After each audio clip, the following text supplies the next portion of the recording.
In the era of universal beast taming, Xian wields a super pet editor. He is capable of evolving an ordinary earth snake into a celestial dragon, soaring through the heavens. Consequently, the little monkey he nurtures transforms into a divine ape. The small bird he cares for metamorphoses into a colossal Kun-Peng. Chapter 1. The Countdown in Sight. The sky is a brilliant blue, with sunlight cascading down like fire. Around 4 o'clock in the afternoon, as the school bell of 3rd High School in Yunhai City rings, a throng of students pours out of the academy in clusters. Xian, the college entrance examination is merely 2 months away. How confident are you in breaking through to become a black iron-level warrior within this time? Xian, who stands about 1.80 meters and boasts a well-proportioned physique that exudes strength, walks out of the school alongside his classmates.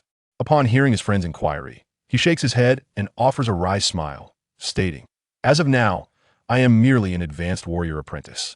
While there is a slight possibility of breaking through to become a top-tier warrior apprentice within 2 months to reach the black iron level, is rather daunting.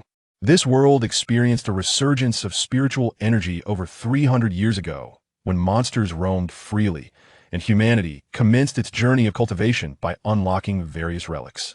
There are 2 paths in the realm of cultivation. One is the path of the warrior, chosen by the majority. The other involves the ability to control monsters, reserved for those possessing special qualifications to become beast tamers.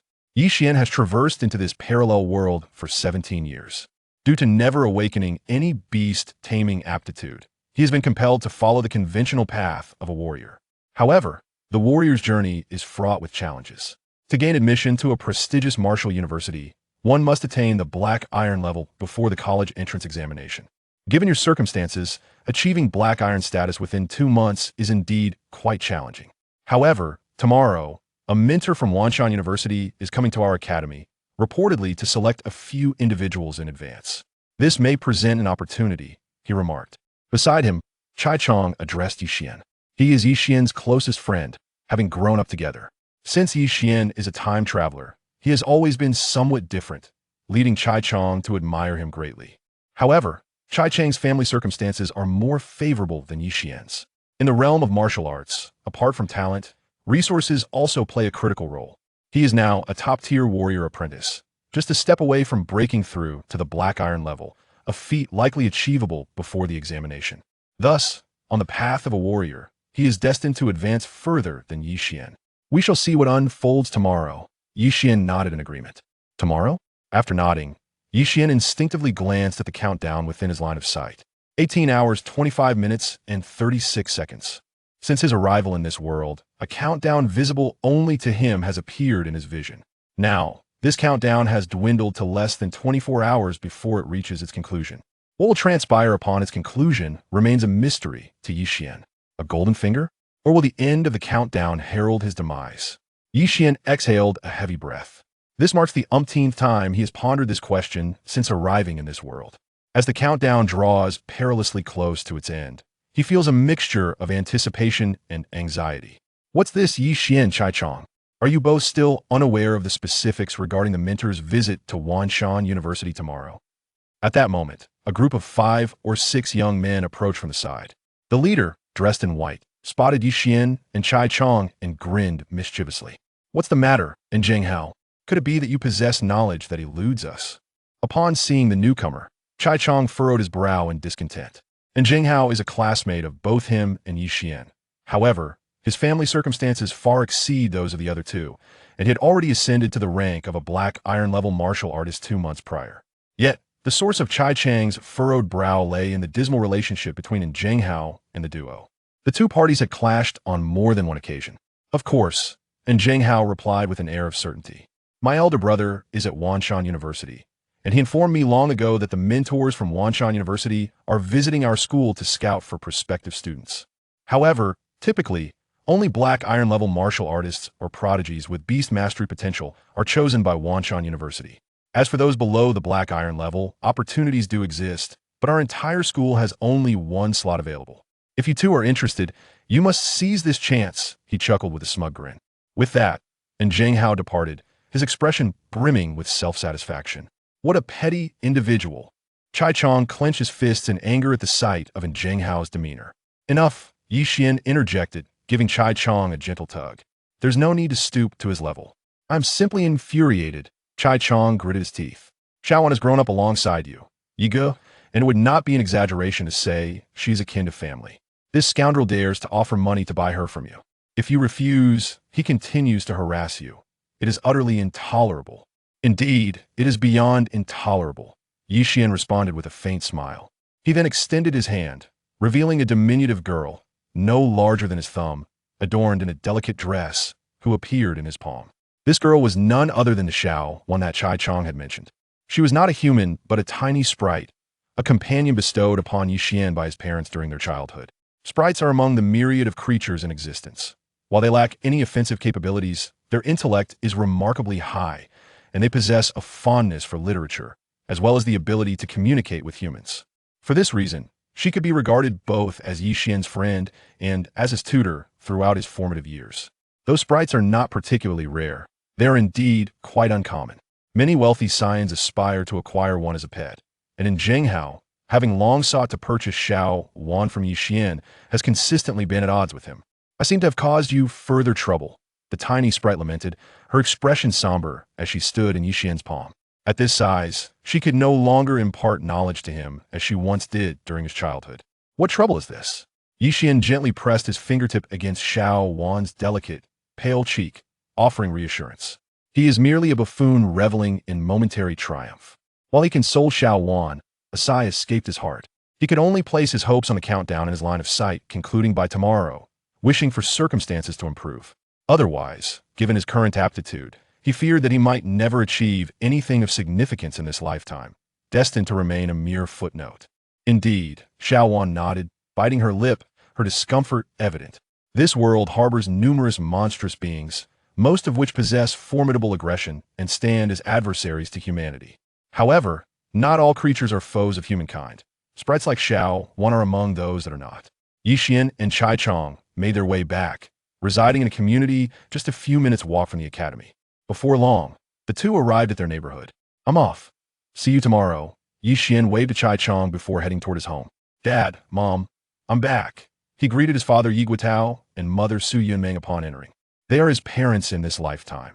Though they lack any remarkable talents, their love for him is profound, and the harmony within their family of three has allowed Yixian, who was an orphan in his previous life, to seamlessly integrate into this household. Yixian. Upon his return, Yi Guotao approached, handing him a white porcelain bottle. Today, I visited your uncle, and he was aware that you are about to take the college entrance examination. He instructed me to bring you this bottle of Qi blood pills. During this period, take the Qi blood pills to cultivate, striving to enhance your strength before the examination. Qi blood pills. Yixian's expression revealed his astonishment. Where did Uncle procure such a thing? Qi blood pills are among the finest supplements for apprentice-level martial artists. A bottle contains 10 pills and is valued at no less than 300,000 yuan. In the past, his annual cultivation resources barely amounted to 20 or 30,000 yuan, as his parents are merely ordinary workers and the household expenses are considerable. Your brother Yihan sent it to you? Yi Guotao explained. I heard he has been performing admirably at Giant University, ranking among the top in a recent assessment and receiving numerous accolades. Ah, it's brother Yihan. A smile graced Yixian's face. Yihan is the only son of his uncle, and their families have maintained a strong relationship. He shares a close bond with his cousin Yihan, who was admitted to Giant University last year as a Beastmaster. Giant University, like Wanshan University, ranks among the top 10 universities in the Jiangzhou region of the Summer Kingdom. Hearing of Yihan's success, Yixian felt genuine joy for him. Rest assured, Dad, I will train diligently. Yixian tightened his grip around the vial of Qi blood pills, contemplating the countdown, which remains uncertain in its implications. Yet, with this vial in hand, it is quite possible that he may indeed break through to black iron level before the examination. Even if brother Yihan is excelling at Giant University, a bottle of Qi blood pills worth 300,000 yuan must still be a significant burden for him. Upon returning to his room, Yixian promptly retrieved his phone and dialed Yihan. However, the phone rang for a while, yet no one answered on the other end. This was quite a customary occurrence. Yihan, immersed in the demands of the Grand Tree University, was invariably occupied. Most of the time, it was he who attempted to reach out, only to find himself unable to connect with Yihan. Yixian took a deep breath, resigning himself to the fact that he could only harbor this gratitude within his heart. Chapter 2. Breakthrough to the pinnacle of warrior apprenticeship. Inhale. In the confines of the room, Yi Xian swallowed a qi blood pill and commenced his practice of the body-forging fist, hastening the refinement of the precious elixir. He harbored hopes for an enhancement in his strength. The body-forging fist is the most fundamental martial art publicly recognized by the Xia Kingdom and is the technique most frequently practiced by warrior apprentices. This series of movements consists of 36 distinct actions, which, during their execution, not only absorb the ethereal energies of the universe and strengthen one's physique, but also aid warriors in refining pills and other substances. As Yi Xian engaged in the martial practice, he felt a gentle warmth surging through his body. This qi blood pill, valued at 30,000 yuan, held the promise of a breakthrough. This world is known as Blue Star. Over 3 centuries ago, numerous spatial rifts appeared around Blue Star, unleashing an unending tide of monstrous beings. Concurrently, Blue Star itself inexplicably expanded hundreds of times in size. Initially, humanity relied on various firearms to combat these creatures. However, the monsters were inexhaustible, and the spaces they inhabited seemed boundless. The more monsters humanity exterminated, the more emerged from the rifts. With ammunition being limited, humanity faced an overwhelming challenge. Fortunately, alongside these spatial rifts, several ancient ruins surfaced on Blue Star, which humanity was able to uncover, thus embarking on the path of cultivation and enabling them to confront the beasts. Through various policies, centuries passed, and humanity not only avoided extinction, but also proliferated significantly, now boasting a population nearing 1 billion. Nonetheless, the contemporary human race still grapples with existential threats, frequently bombarded by news of cities besieged by monsters, leading to devastation and loss of life. This dire reality has rendered individuals with exceptional cultivation aptitude particularly valued by the state. Regrettably, Yi Xian's aptitude is rather mediocre. Coupled with limited resources at home, he has yet to advance to the rank of a black iron-level warrior, let alone attain the status of a top-tier warrior apprentice. Truly, the qi blood pill worth 30,000 yuan is remarkable. After half an hour, drenched in sweat, Yi Xian gradually ceased his movements. He sensed the surge of power from his recent training, accompanied by the invigorating energy coursing through his veins, his expression uplifting. He had achieved a breakthrough. Merely one qi blood pill had elevated him to the status of a top-tier warrior apprentice. While this was partly due to his proximity to that level, he lamented his lack of exceptional aptitude and the absence of the Beastmaster awakening. Had he possessed such a talent, he would have undoubtedly refined far more potency from this pill. Taking a deep breath, Yi Xian's spirits soon lifted once more. He still had 9 qi blood pills remaining. Should he consume them all, it is not inconceivable that he might achieve the rank of a black iron-level warrior before the upcoming examination. It is worth noting that only black iron-level warriors are formally recognized as warriors and are eligible to enroll in cultivation universities. Despite his recent breakthrough, Yi Xian felt a twinge of regret for not awakening the Beastmaster potential. In this world, most individuals possess warrior aptitude, yet those endowed with formidable abilities are exceedingly rare. The number of humans who achieve greatness solely through martial prowess is even fewer. Presently, the majority of the powerful beings on Blue Star are Beastmasters.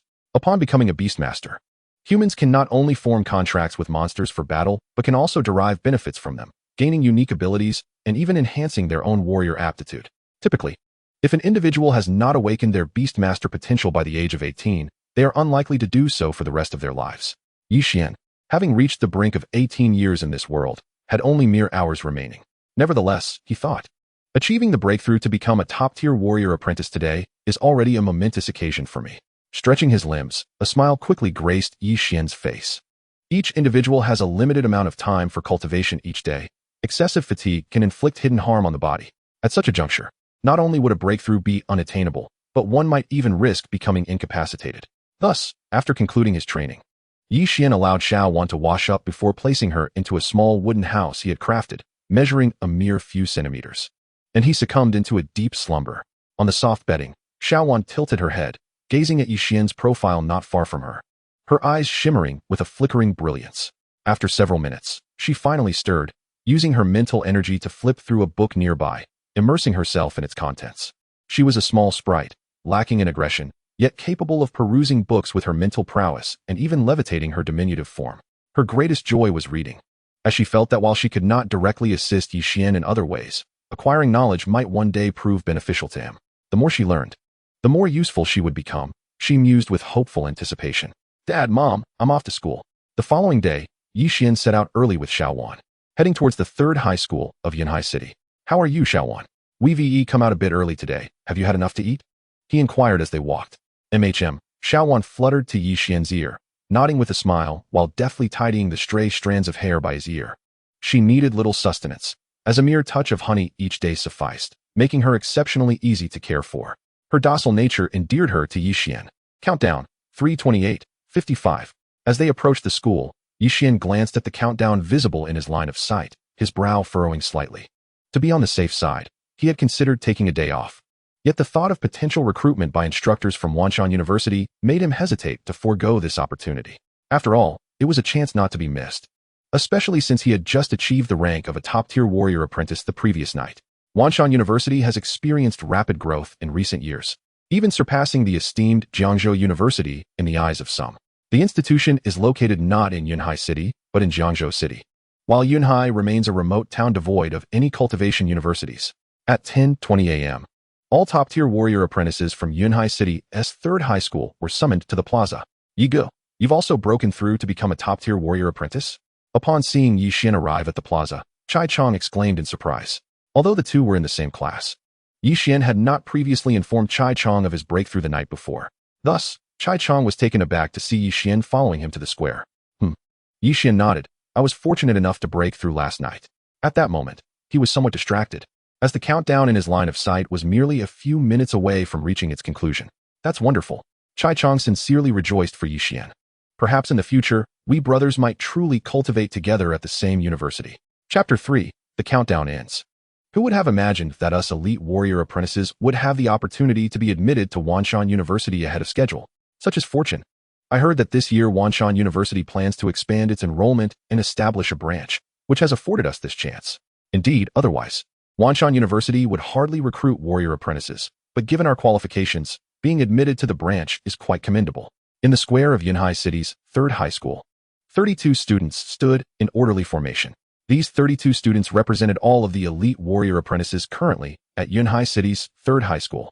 Most of the warrior students who had already broken through to the black iron level had been previously admitted to Wanshan University. Those who did not meet the criteria of elite warrior apprentices were not qualified to stand there. Have you heard?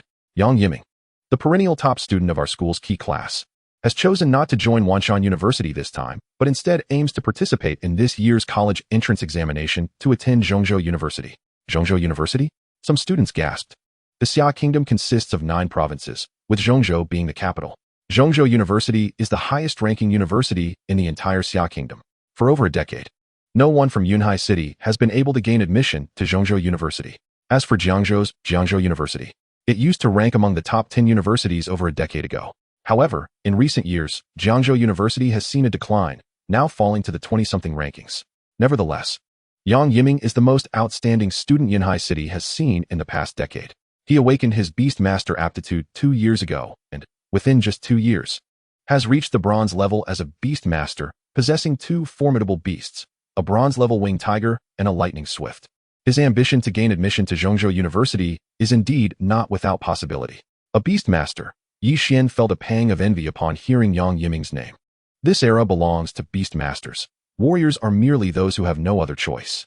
That fellow has actually broken through to become an elite warrior apprentice? Around the square, some students gathered to watch, among them Zheng Hao, who looked at Yi Xian standing in the square with astonishment. However, he did not pay much heed. Yi Xian had just become an elite warrior apprentice, and the chances of being selected by Wanshan University were exceedingly slim. In contrast, he had advanced to the Black Iron level 2 months ago and had declined Wanshan University's invitation, preparing instead to take the entrance exam for the main campus of Wanshan University in 2 months, rather than its newly established branch. Just then, a fierce wind suddenly swept across the square, followed by a colossal figure that blotted out the sun. In an instant, it landed before the crowd. What in the world? Yi Xian's eyes widened in shock. The creature that appeared before him was a magnificent golden lion, towering over 10 meters tall.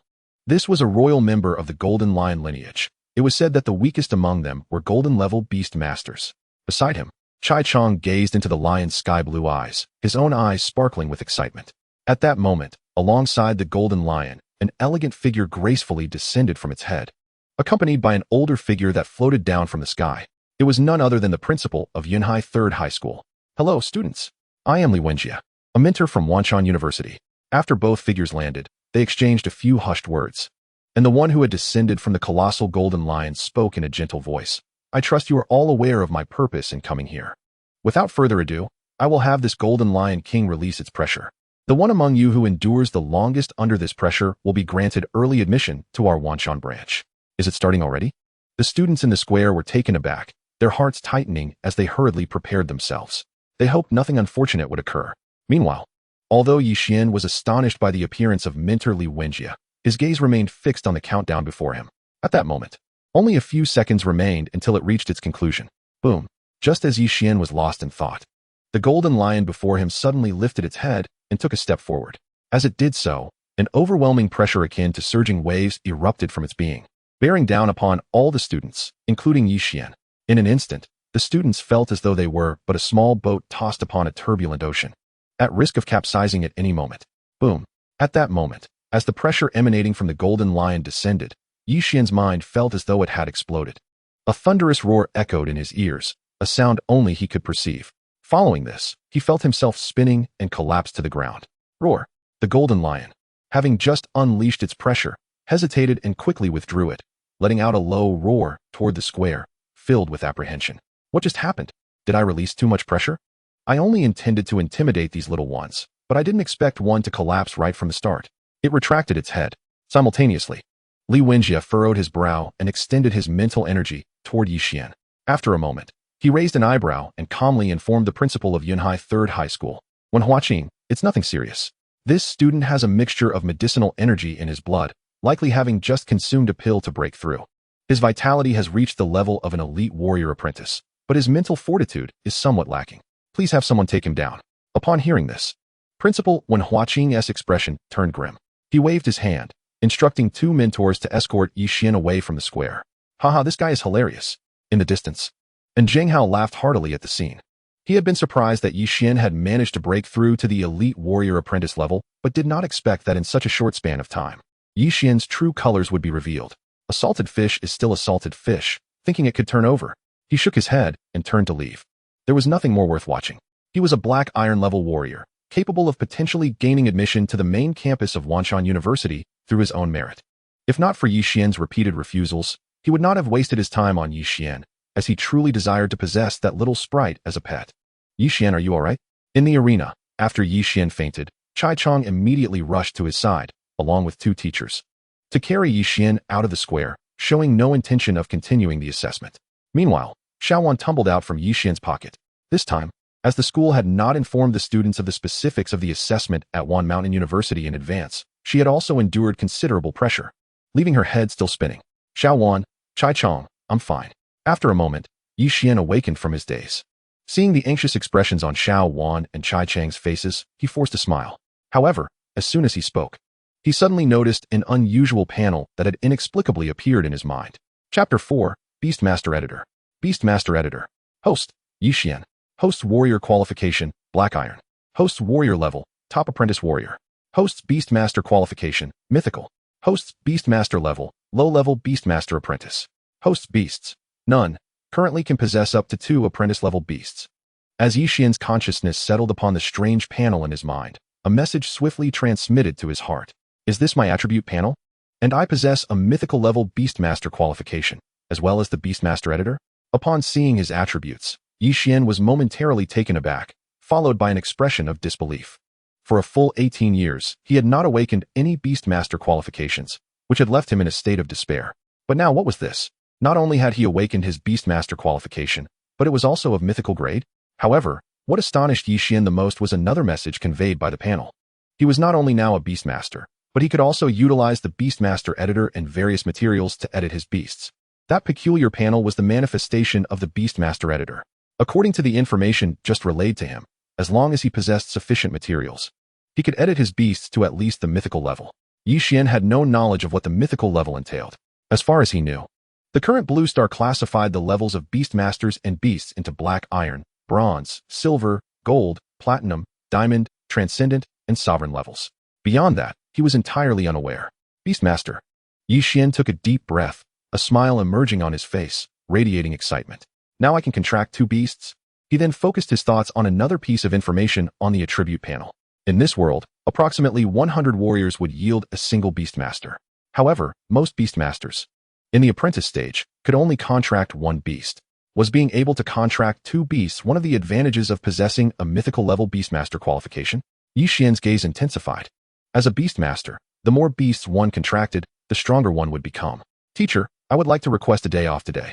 With this thought, Yi Xian looked up at a middle-aged man beside him, who was named Guoruo, his homeroom teacher. He was also the one who, along with another tutor and Chai Chong, had brought him out from the square. All right, Guoruo nodded in response. Don't put too much pressure on yourself. After all, you have achieved the status of a top apprentice warrior. There are still 2 months until the college entrance examination, and it's not impossible for you to break through to black iron level and get into a good university. Yes, I understand, Yi Xian replied, then turned to Chai Chong, saying, You, my friend, have also withdrawn from the assessment at One Mountain Academy because of me. I suspect the school was worried that one of us might cheat using temporary enhancement potions, which is why they didn't say anything before the assessment. Not even explaining the situation, Chai Chong scratched his head and said, I initially thought it was the main campus of One Mountain University, only to find out it was a branch. Since it's a branch, it makes little difference whether I go or not. You know, I can definitely break through to black iron level before the college entrance examination. At that point, attending another university wouldn't be worse than going to One Mountain University's branch. Yi Xian nodded solemnly, choosing not to elaborate further but noting it down in his mind. Yi Xian, are you really all right? On the way home, Xuan jumped out from Yi Xian's pocket. Ever since he fainted at school, she felt something was amiss with him. Of course, I'm fine. Yi Xian cradled Xuan in his palm, smiling as he said. In fact, not only am I fine, but I've also gained a tremendous fortune and awakened my Beastmaster qualification. Beastmaster qualification? Xuan gasped in astonishment. Yes, Yi Xian nodded. Let me tell you, the Beastmaster qualification I awakened is exceptionally strong. I can now contract 2 beasts.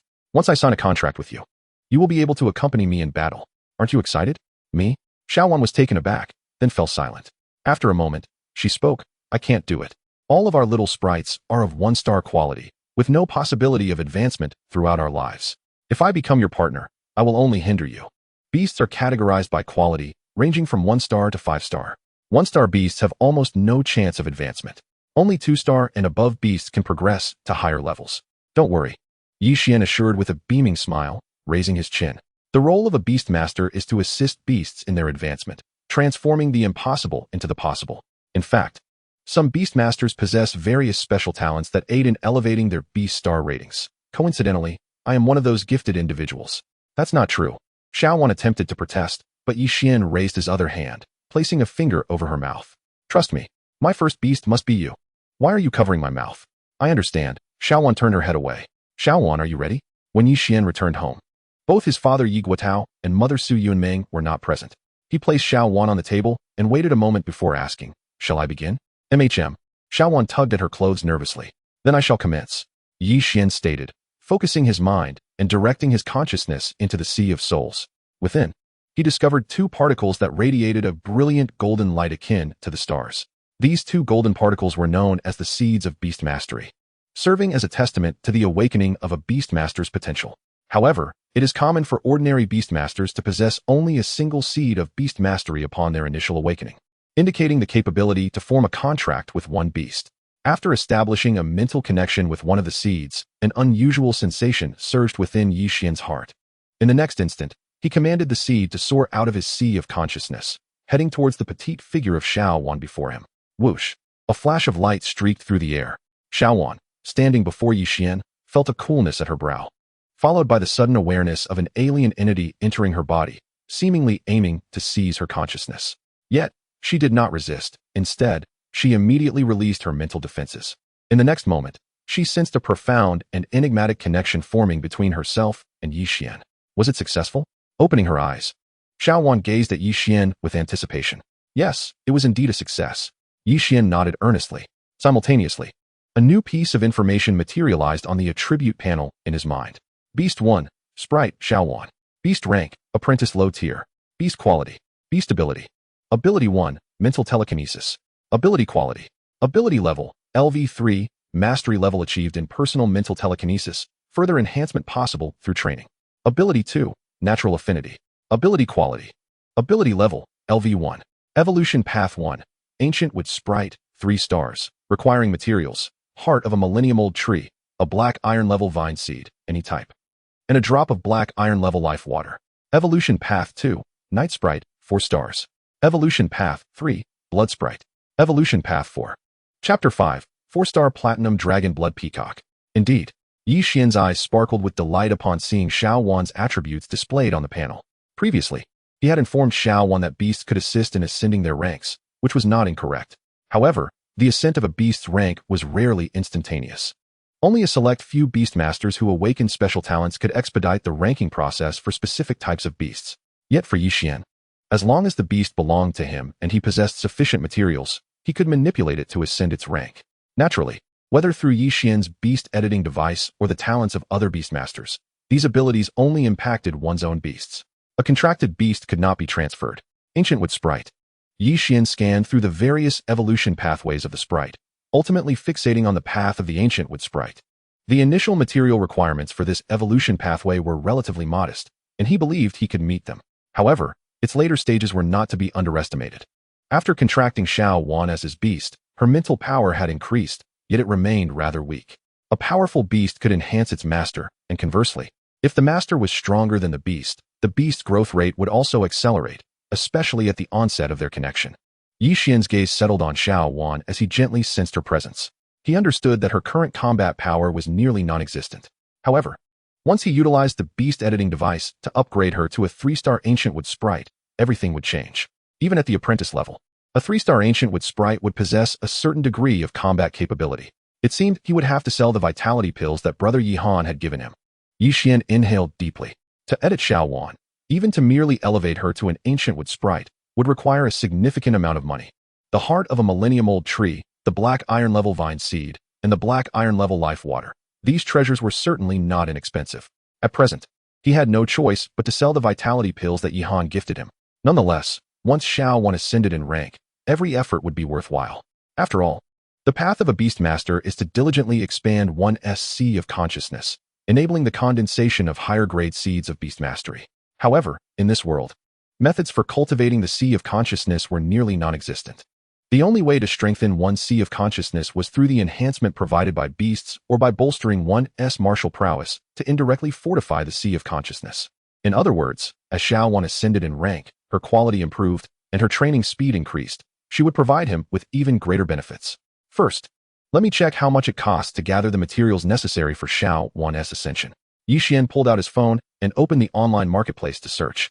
This era is one dominated by martial artists and beastmasters, yet technology persists. In certain aspects, it flourishes even more than it did centuries ago. After a brief search, Yi Xian discovered numerous shops selling the 3 required treasures. Upon reviewing the prices of the 3 treasures, Yi Xian let out a soft exclamation.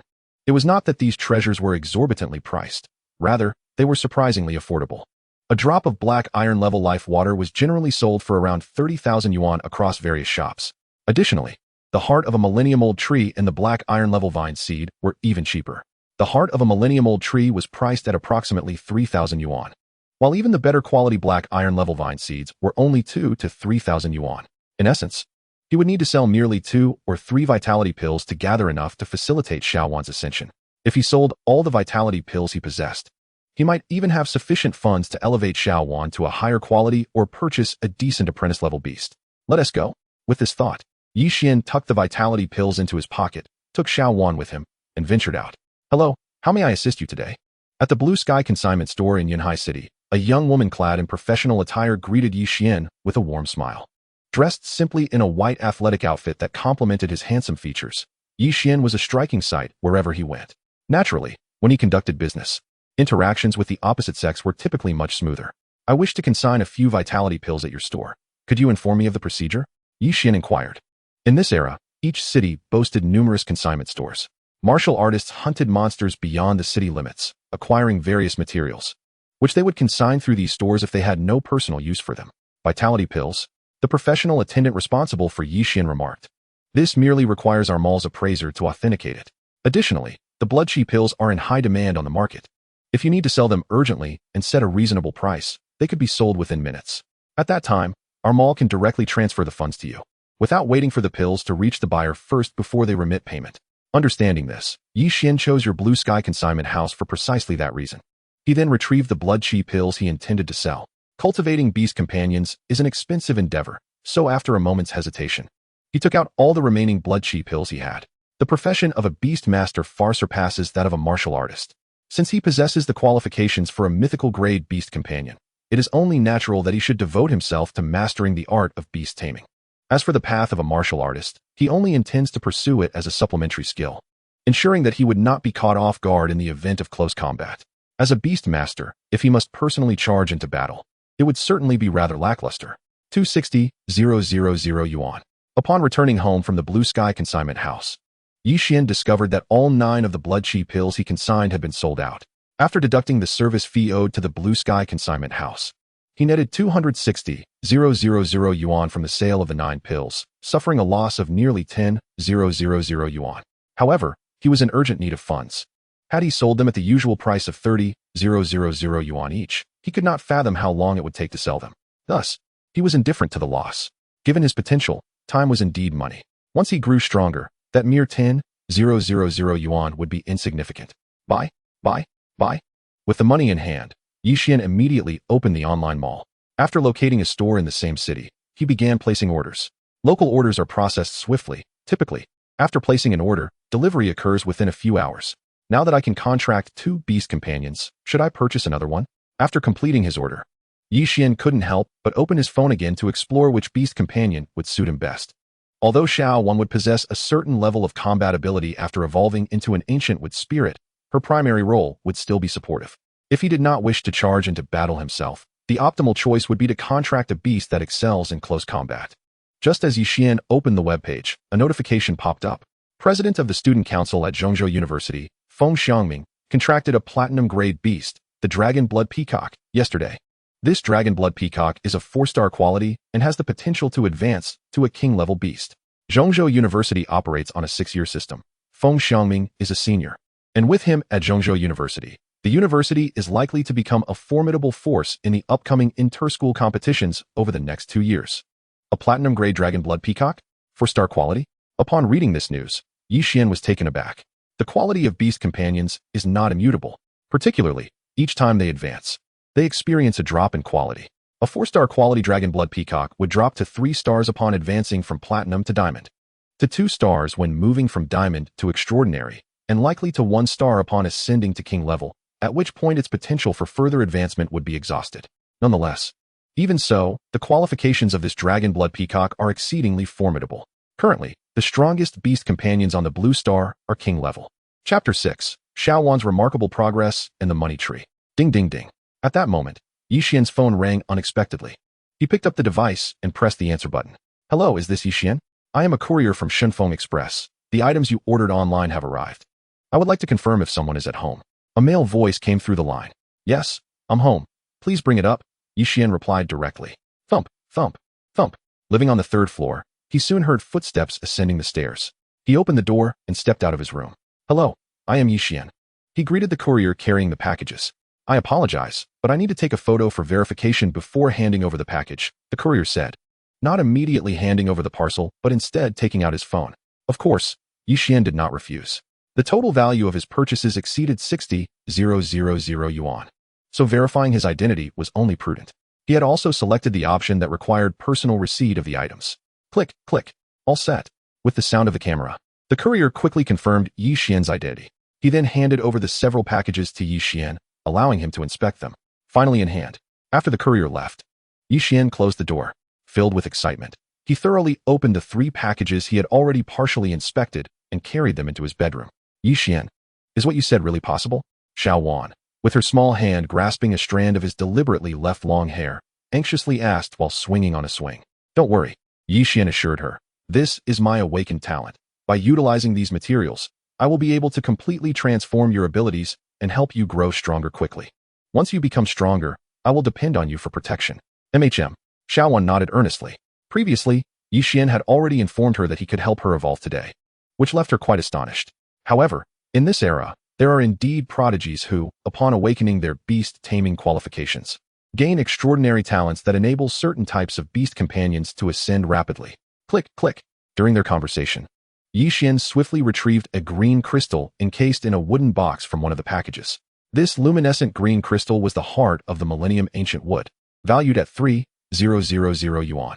He then opened the second package, from which he extracted a white porcelain vial containing a drop of life water of black iron grade, worth 30,000 yuan. Finally, from the last package, he took out a black seed. Yi Xian had chosen a black iron grade thorny ironwood seed. The seed of thorny ironwood is considered one of the more expensive black iron grade vine seeds. Using this seed, one can cultivate a vine covered entirely with thorny iron spikes. It must succeed. Gazing at these three materials, Yi Xian glanced at Xuan, who had stopped swinging and was now perched on his shoulder, her delicate and adorable form radiating trust. He took a deep breath. Edit. He then focused his thoughts and opened the attribute panel in his mind, selecting the editing option. Buzz.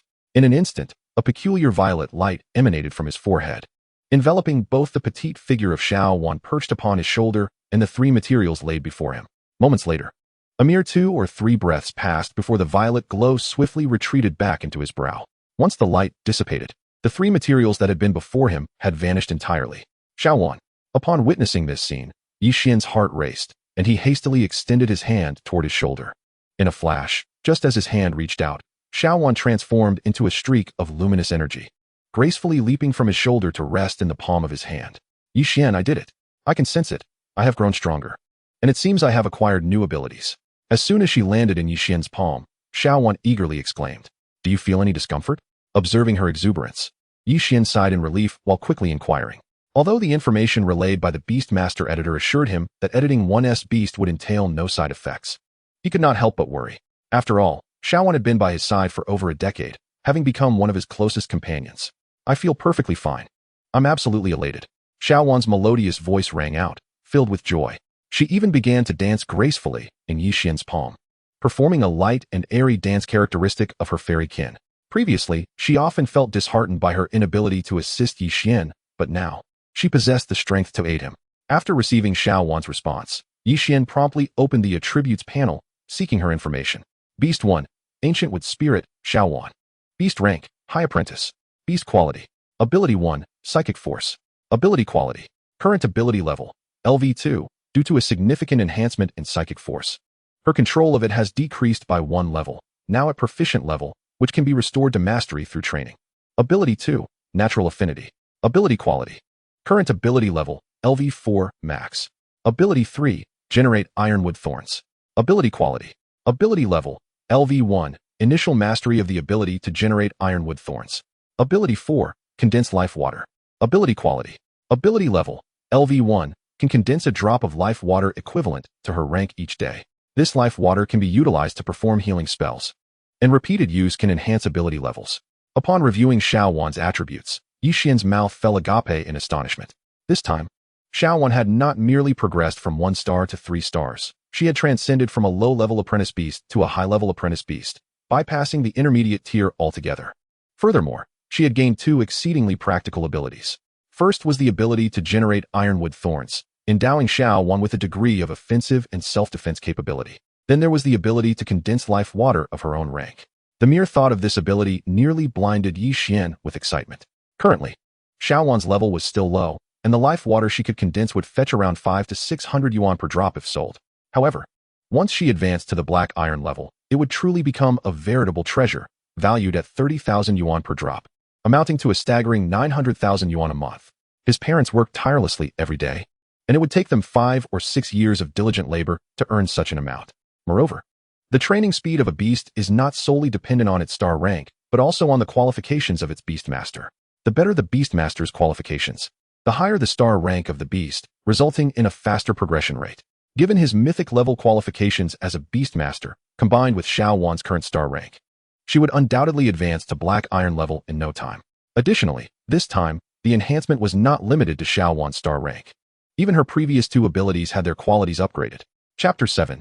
Next star upgrade, 5-star Ancient with Spirit. However, Yi Xian raised his hand and gestured above Xuan's head. Before granting her the star upgrade, he had researched the image of the Ancient with Spirit online.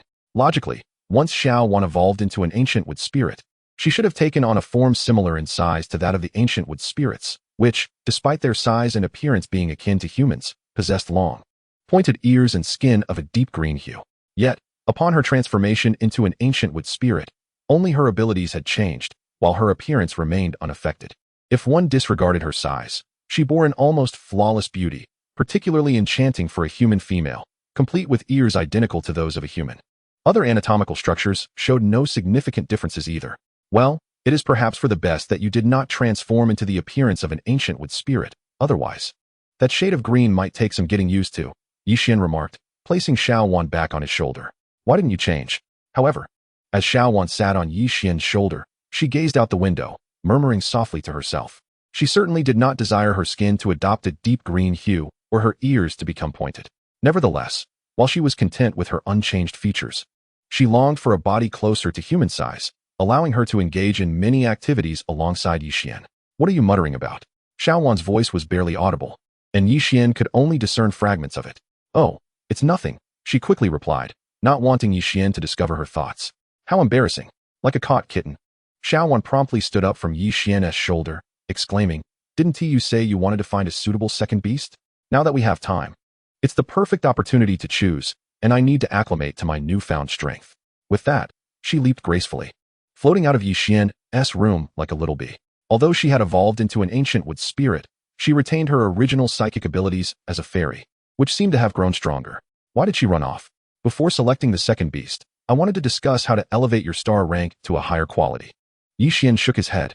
He then focused his attention back on the attributes panel. Ancient Wood Spirit Xuan. Evolution Path 1. Divine Wood Spirit, 5-star. This is a powerful support-type beast in the early stages, requiring the beast to first advance to Black Iron level and needing materials such as 1 Golden level Divine Wood Crystal and 1 Golden level Demon Wood Ability Core. Evolution Direction 2. Mystic Wood Spirit, 5 stars. Requires Beastmaster to advance to Black Iron level and necessitates 1 Golden level Demonized Heart as material. Evolution Direction 3. Blood Wood Spirit. Evolution Direction 4. Divine Wood Spirit. After perusing the numerous evolution paths provided by the Beastmaster editor for Xuan, Yixian ultimately focused his gaze upon the Divine Wood Spirit evolution path, as it aligned most closely with his expectations. The other options, such as the Mystic Wood Spirit and Blood Wood Spirit, were promptly dismissed by Yixian. The capabilities of these spirits were secondary. The very names did not harmonize with Xuan's ethereal and enchanting appearance. Furthermore, should Xuan ascend to become a Mystic Wood Spirit or Blood Wood Spirit, her visage might tragically transform into something terrifying, leaving him in despair. He was, after all, a connoisseur of beauty. Moreover, as a man endowed with mythical-level Beastmaster potential, he could eventually possess many beasts. It was not imperative for Xuan to become exceedingly powerful. The tasks of charging into battle could be entrusted to other beasts, while Xuan could assist him in logistical matters. From the introduction in the Beastmaster editor, it was clear that the Divine Wood Spirit fit this role perfectly. However, regardless of which evolution path Xuan chose, she must first advance to Black Iron level. Contemplating this, Yixian took up his phone and began searching online. The Beastmaster editor only permitted him to edit and elevate his beasts, but did not allow for direct advancement. Of course, the advancements made during the elevation process were not included in this limitation. Shortly thereafter, Yixian identified his target. The Ancient Wood Spirit was an excellent auxiliary beast, and to facilitate its rapid elevation, one could employ the method of feeding it the corresponding level of spiritual wood liquid in conjunction with other supplementary foods. However, this method required a substantial amount of spiritual wood liquid, necessitating at least 30 drops per day. Additionally, he had other feeding alternatives, which could be discussed further via a specific QQ number. Yet, upon skimming through the article, Yixian quickly realized it was merely an advertisement. It seemed that was not a viable option. He continued to peruse several articles online, but the results were mostly similar. This led him to understand that the specifics of how to feed various beasts for expedited advancement were highly confidential. Interested? Certainly, but it comes at a price. Moreover, the information online could hardly be deemed trustworthy. It appeared he would first need to attend school and join the Beastmaster class before devising a strategy. Yixian pondered deeply. Nevertheless, he decided to check the prices of spiritual wood liquid in an online marketplace, as suggested in the article he had just read. Upon doing so, his brows furrowed in dismay. The price for a single drop of apprentice-level spiritual wood liquid was approximately 500 yuan. With Xuan consuming 30 drops a day, that amounted to a staggering 15,000 yuan. This did not even account for other supplementary foods. The total amount of money he had left would only suffice for a little over 10 days. Consequently, if all evolution methods were this financially burdensome, even if he joined the Beastmaster class at the academy, it would be exceedingly challenging to elevate Xuan to Black Iron level before the college entrance examination. Yixian's frown deepened. No matter how exceptional his talent, without resources, even the most skilled craftsman cannot create without materials. He had to devise a means to earn money. Firmly resolved, Yixian had no intention of soliciting funds from his family. He was acutely aware of their circumstances. Moreover, considering he had lived 2 lifetimes, he lacked the face to do so. Suddenly, an epiphany struck him, illuminating a potential solution. The moment this idea emerged, he promptly picked up his phone and began searching online. Not long after, he located the admissions phone number for Jiangzhou University. Without hesitation, he dialed the number. "Hello. This is the admissions office of Jiangzhou University. How may I assist you?" A warm male voice greeted him once the call was connected. "Greetings. I am a newly awakened Beastmaster talent and would like to inquire whether you offer special admission slots or any other rewards for individuals wishing to join your esteemed institution," Yixian stated, disregarding any potential awkwardness in his inquiry or how the recipient might perceive him. The admissions officer, a refined gentleman appearing to be in his 40s, momentarily paused upon hearing Yixian's voice but swiftly regained composure and responded, "Hello, student. Jiangzhou University does indeed offer special admissions for certain talented Beastmasters, but such admissions require a rigorous assessment of the candidate's Beastmaster potential. May I ask what level your potential is and which institution conducted the evaluation?" "I have not undergone any potential assessment," Yixian replied, shaking his head. However, just as the gentleman began to suspect he was dealing with an eccentric, Yixian continued, "But I have just awakened my Beastmaster potential today, and I have already condensed 2 beast seeds in my soul sea." Chapter 8. Significance. Condensing 2 beast seeds upon awakening Beastmaster potential? The admissions officer sat up straight upon hearing Yixian's declaration. In this world, the assessment of a Beastmaster's potential is accomplished through an evaluation of their mental characteristics. However, this method is not flawless, possessing a certain margin of error. Since the dawn of the new era, those who could condense 2 beast seeds upon awakening their potential have invariably been of the highest caliber, with none of inferior quality. Such Beastmasters are exceedingly rare. In the past few hundred years, only a handful have possessed this level of potential. To his knowledge, nearly all of these individuals have ascended to become extraordinary master-level Beastmasters, with some even achieving the rank of king-level Beastmasters. The middle-aged admissions officer took a deep breath, striving to maintain his composure, and spoke with a more amiable tone, "Student, to condense 2 beast seeds immediately upon awakening your potential is indeed a mark of unparalleled talent. It appears your call is from Yunhai City. Are you a student there? Some of our students have recently been specially appointed as teaching assistants in various cities' Beastmaster classes. Please provide your residence details, and I will arrange for a student heading to Yunhai City to assess your potential. Should the evaluation prove successful, our university will certainly present you with a satisfactory contract." "Absolutely no problem." Yixian promptly divulged his address. However, after articulating the location, he shifted the conversation, inquiring, "By the way, esteemed mentor, I am somewhat uncertain about the level of my beast mastery aptitude. Therefore, I wish to ask, with my qualifications, would it be feasible for me to gain admission to Jiangzhou University?" The middle-aged mentor on the other end of the line immediately paused, acutely aware of what a student with exceptional talent represented for the gradually declining Jiangzhou University. In recent years, Jiangzhou University had become increasingly desperate for outstanding students. "I apologize if I seem forward. It's just that my family is impoverished and lacks the resources to support my training. Hence my desire to select a university that can provide me with ample resources," Yixian continued. "Understood." The mentor's voice resonated with conviction over the phone. "Rest assured, any resources that other institutions can offer, Jiangzhou University can match, and indeed, we shall provide even more." Hearing this, Yixian exchanged a few more words with the mentor before contentedly ending the call. Jiangzhou University. After hanging up, Yixian murmured to himself. Since his infancy, his parents had often mentioned that he should aspire to attend Jiangzhou University. At that time, the university had not yet fallen from grace and was ranked among the top 10 in the entire Xian nation. Indeed, even though Jiangzhou University had declined, it still maintained a notable position, ranking within the top 20 nationally, far surpassing ordinary institutions. Moreover, he had heard that Jiangzhou University offered exceptional treatment to students with high aptitude. It was precisely for this reason that he yearned to join Jiangzhou University. In Yunhai City, there were 3 high schools, each situated in different locales. However, due to the scarcity of Beast Masters, only one Beast Mastery class existed, comprising over 80 students, including first, second, and third-year students.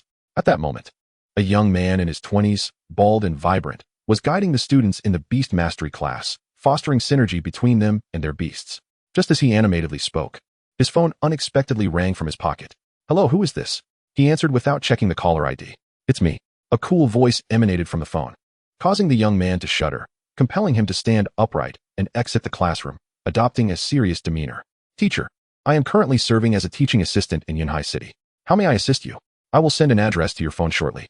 Please go there and find a third-year student named Yixian to assess his beast mastery aptitude, the cool voice instructed. Assess his beast mastery aptitude? The young man replied. Puzzled.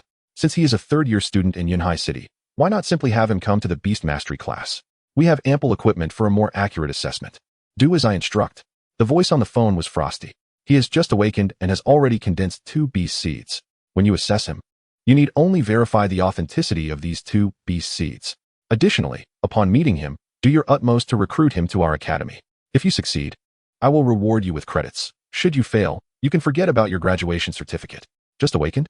2 beast seeds? The young man's voice trembled.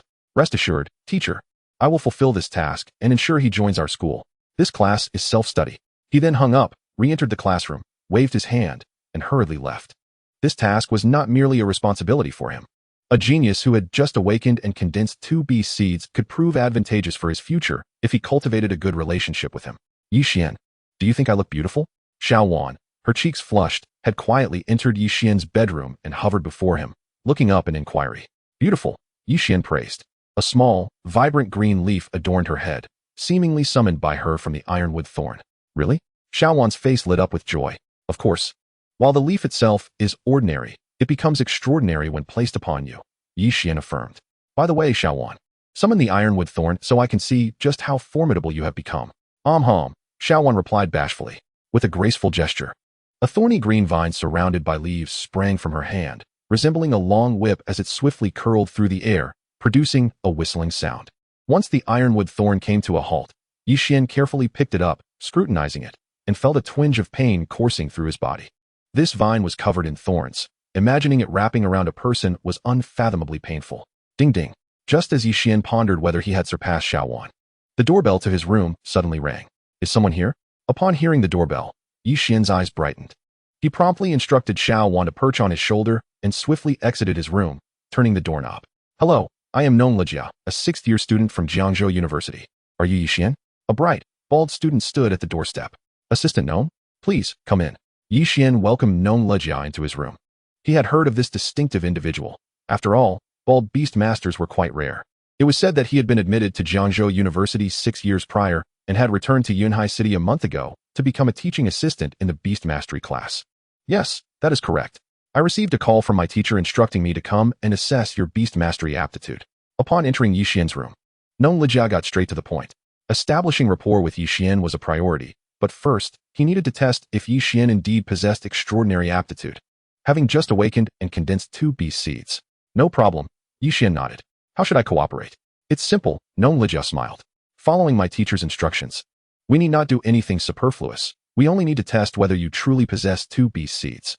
Therefore, during this test, you need only communicate with your beast seeds. Channel your spiritual energy and infuse it into these 2 beast pearls. As he spoke, he produced 2 translucent white pearls.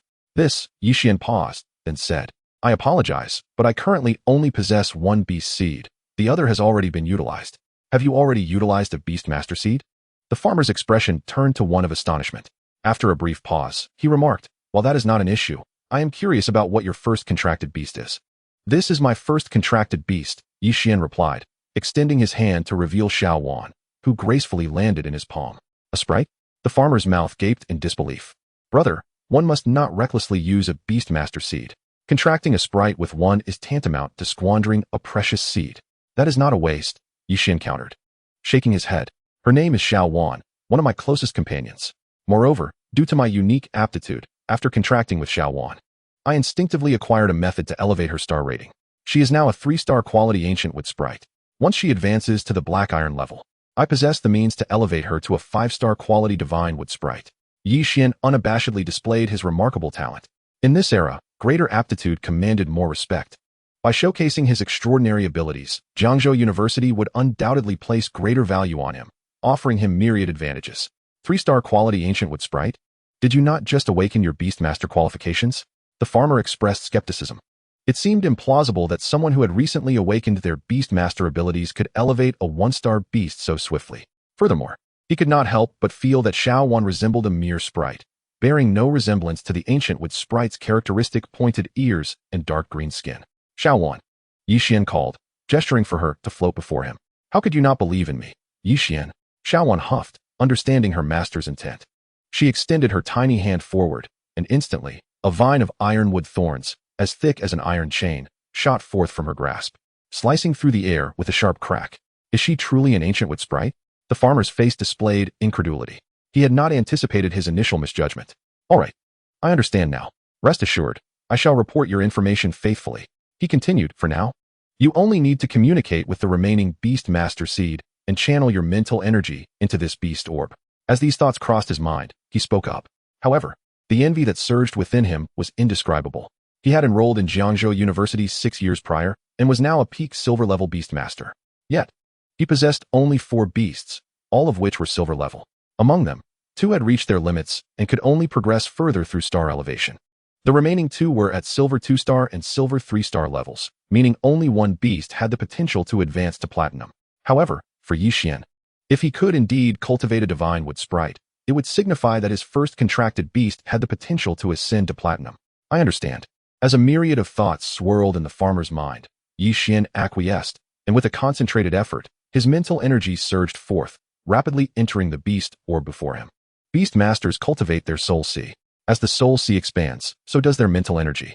After becoming a beast master, Yixian had already attained the ability to project his mental energy outward.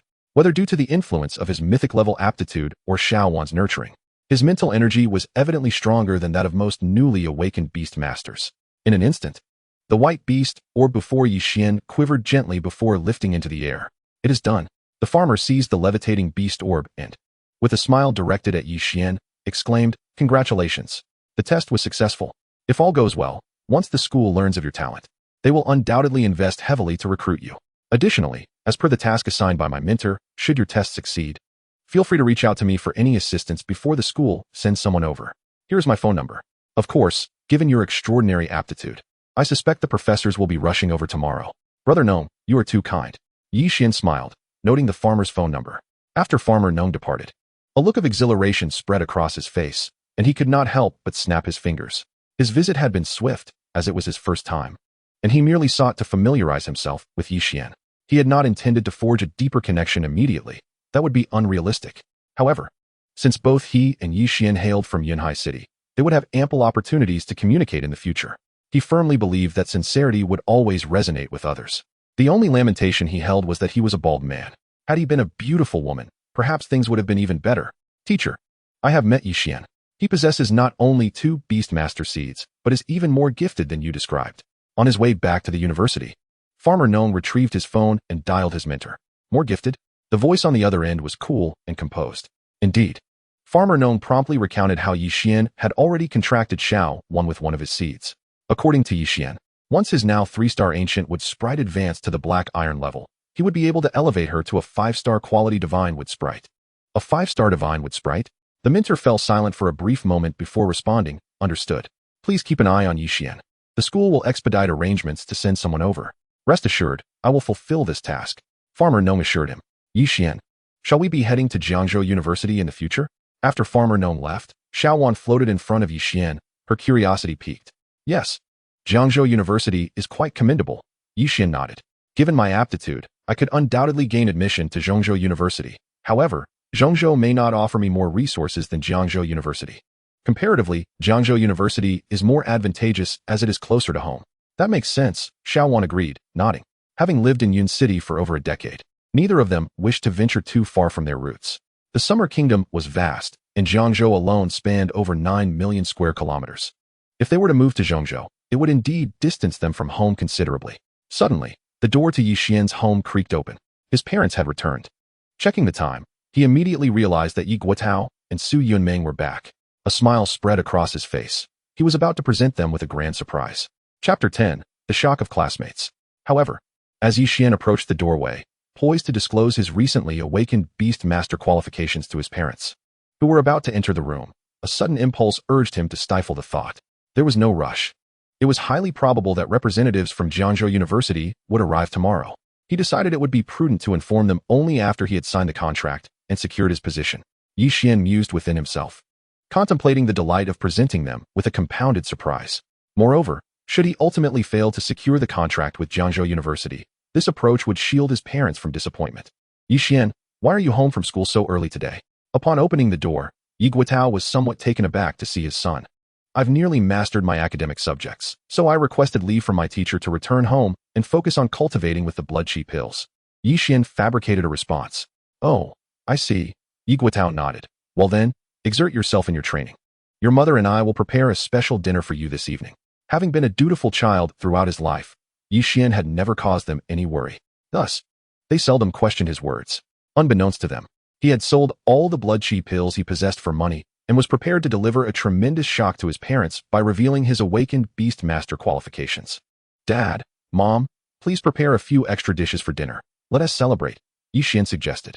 I forgot to mention that I broke through to become a peak warrior apprentice yesterday, and I'm confident I will attain black iron level before the college entrance examination, allowing me to enroll in a prestigious university.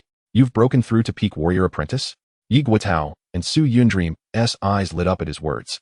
Though a hint of exasperation lingered, Yixian had a tendency to withhold good news, only to share it after a day or two had passed.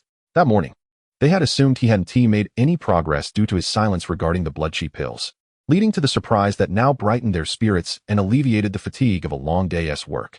On his shoulder, Xuan cheerfully greeted Yi Guotao and Su Yundream, maintaining the secrecy of Yi Xian's revelation. In his room, Yi Xian practiced the body-refining fist repeatedly. Perhaps it was merely a trick of perception, but even without the aid of blood chi pills, he felt that the efficacy of his training had improved significantly. Could it be that the reciprocal nourishment from Xuan had commenced? He pondered. Every beast master receives benefits from their beasts, which extend beyond merely enhancing spiritual strength and the expansion of one's soul C. Such benefits also encompass improvements to the beast master's martial qualifications. It appeared that this was indeed the case. After half an hour of performing the fist technique 3 times, drenched in sweat, Yixian confirmed his suspicion. The reciprocal nourishment from Xuan had indeed begun. In the past, he could barely manage to perform the technique twice before reaching his limit. But now he had executed it 3 times and still felt capable of more. Even upon reaching his limit, he sensed that his recovery speed had markedly accelerated, akin to a natural synergy with Xuan's abilities. However, upon inspecting his attribute panel, he found no discernible changes. Yixian, tomorrow when you arrive at school, go directly to your homeroom teacher and have him bring you to the Beastmaster class. Our university personnel will be arriving tomorrow. He received a message from the Nong family just before sleep. A flicker of anticipation ignited within him as he contemplated what Jiangzhou University might offer him. Lost in thought, he soon drifted into a deep slumber. Guotao, since Yixian genuinely has a chance to advance to black iron level before the college entrance examination, we must lend him our support, Su Yundream confided in Yi Guotao. Yes, I intend to do just that. Let us wait until tomorrow. I'll buy a couple of cigarettes for our boss and hope to borrow some money to buy Yixian a few more blood chi pills. Yi Guotao replied in a low voice. The following day, Yixian rose early. After a hearty breakfast, he set off for school with Xuan and called upon Chai Chong to accompany them. What did you say? On the way, Chai Chong, who had intended to offer Yixian some words of comfort, was taken aback when Yixian mentioned that he had awakened his Beast Master qualifications and had already become a Beast Master. Yixian, are you serious? Chai Chong exclaimed in disbelief. With a swift gesture, Yixian summoned a small stone from the ground to his hand using his mental strength, then casually tossed it into a nearby trash bin. Goodness! Chai Chong shouted, you've hit the jackpot. Only Beast Masters possess such mental prowess. This is something low-tier warriors cannot achieve. Shut it! Yixian retorted playfully, say something nice. At 3rd high school, class 2, as Yixian entered the classroom, all eyes turned to him. The incident of him fainting in the square yesterday had caused quite a stir at school. Yixian, what happened yesterday? Such bad luck. That was your chance to join Wanshan University, and you squandered it. And Zheng Hao, seated at the back, lazily raised his head and chuckled. Yixian shot him a glance. Disinterested in engaging with such a person, he simply opened his backpack and began to pack his books into it. The others in the classroom were momentarily taken aback by this display. Wait, Yixian, you're not seriously considering dropping out, are you? And Zheng Hao exclaimed, his expression exaggerated. Even if you can't get into Wanshan University, there are other options. With your strength, if you put in some effort, you might still break through to black iron level before the exams. Drop out. Is that all you can think about? Yixian replied, unwilling to entertain and Zheng Hao's words. However, Chai Chong could no longer tolerate the provocation. He shot a cold glare at Zheng Hao. Yixian fainted yesterday because he awakened his Beast Master qualifications. He is packing his bag to go to the Beast Master class. What? The Beast Master class? Yixian awakened his Beast Master qualifications? Is that true? And Jinghao gasped. Didn't he faint because he just broke through to peak warrior apprentice, and his mental strength hasn't he fully stabilized? The students in the class erupted into exclamations, their faces reflecting disbelief. Beast tamers represent an entirely distinct echelon from warriors. Among warriors, those who can ascend to the silver rank are exceedingly rare. However, most beast tamers can progress to silver and even higher levels. Chapter 11, Abundant Benefits. Awakened with beast taming aptitude? In the background. And Jinghao's eyes widened at Chai Cheng's words. He had already broken through to become a black iron rank warrior. Yet even a black iron warrior pales in comparison to a beast tamer with the most mediocre aptitude. Unless one possesses extraordinary talent in this world. Beast tamers occupy the highest echelons of society. Yet, warriors with exceptional talent are far scarcer than beast tamers. Not to mention Yanhai City. Even the entire Xia country sees only a handful emerge in a year. I shall head to the beast taming class now. You can leave after school tonight. I may not return at a specific time, Yixian remarked to Chai Chong after packing his bag. He bid farewell to a few familiar faces, but offered no words to Jinghao or other less familiar individuals. All right, Chai Chong nodded, feeling both joy for his friend embarking on a broader path of cultivation and a sense of melancholy at the thought of no longer being able to fight alongside Yixian. Few warriors can compare with beast tamers. Teacher. A few minutes later, Yixian arrived at the office of his homeroom teacher, Guo Ruo. Yixian, you're here? Upon seeing Yixian, Guo Ruo immediately rose to his feet. He had received a call from the Nong family the previous day, learning of Yixian's awakening as a beast tamer, which filled him with great delight. Almost every teacher yearns to witness their students thrive. Exceptions are rare. I never expected you to awaken your beast taming aptitude just before turning 18. Regardless of the nature of your aptitude, your future achievements are beyond my foresight, Guo Ruo said, gazing at Yixian with a reflective expression. At that moment, he remained unaware of the specifics of Yixian's aptitude and the fact that Yixian was soon to be specially recruited by Jiangzhou University's Beast Taming Academy. The Beast Taming class in Yunhai City is not located within any of the 3 high schools, but rather on an open plot near the suburban area. Several buildings were erected there a few years prior, and now over 80 students attend classes daily, making it akin to a small school. Consequently, many privately refer to it as Yunhai City's Beast Taming High School. After approximately 6 or 7 minutes of driving, Guo Ruo brought Yixian to the location. Yixian, here we are. Upon their arrival, Nong Lejia, who was bald and standing at the entrance, waved at Yixian. Yixian, do you know him? Guo Ruo inquired, surprised by Nong Lejia's warm demeanor towards Yixian. Yes, Yixian replied, not concealing anything from Guo Ruo. If all goes well, I might become a special recruit at Jiangzhou University. A special recruit at Jiangzhou University? Has your aptitude been tested? Guo Ruo asked, astonished as he looked at Yixian. Yes, he conducted the test for me yesterday, Yixian confirmed with a nod. Indeed, gaining admission to Jiangzhou University is quite an achievement, Guo Ruo murmured, sensing the generational shift in talent. Yixian's acceptance as a special recruit to Jiangzhou University clearly indicated a future that was beyond Guo Ruo's ability to predict. Mr. Guo, thank you for your assistance. Please allow me to lead Yixian in, Nong Lejia said from a distance as he approached. Very well. I entrust this classmate to you, Guo Ruo replied to Nong Lejia. He then exchanged a few more words with Yixian before departing. Stop staring, let us go. I'll introduce you to our school's teachers. After Guo Ruo left, Nong Lejia noticed Yixian's curious gaze surveying the interior of the beast taming class and smiled as he led Yixian inside. School teachers? Have the mentors from Jiangzhou University already arrived? Yixian asked, taken aback. Indeed, Nong Lejia affirmed with a nod. They hold you in high regard. Yixian's expression brightened with anticipation as he walked alongside Nong Lejia. At that moment, it seemed to be class time. The plaza of the beast taming class was largely empty, with only the occasional sound of unknown beasts roaring from the buildings. Yixian felt an overwhelming curiosity about this place. Although this world is dominated by beast tamers, their rarity meant he had encountered very few throughout his life. He had only interacted with his cousin Yihan's 2 beasts a year prior, and aside from that, he had little close experience with other beast tamers. He was uncertain what the beasts of other tamers were like. Soon, Nong Lejia led Yixian to an office and gently knocked on the door. Please come in. A gentle voice resonated from within. With that, Nong Lejia pushed the door open and entered with Yixian. Upon stepping inside, Yixian quickly scanned the room and noticed a woman in her 30s seated on a sofa. She had long hair and wore a standard professional outfit. High heels, a white blouse, a black skirt, and stockings.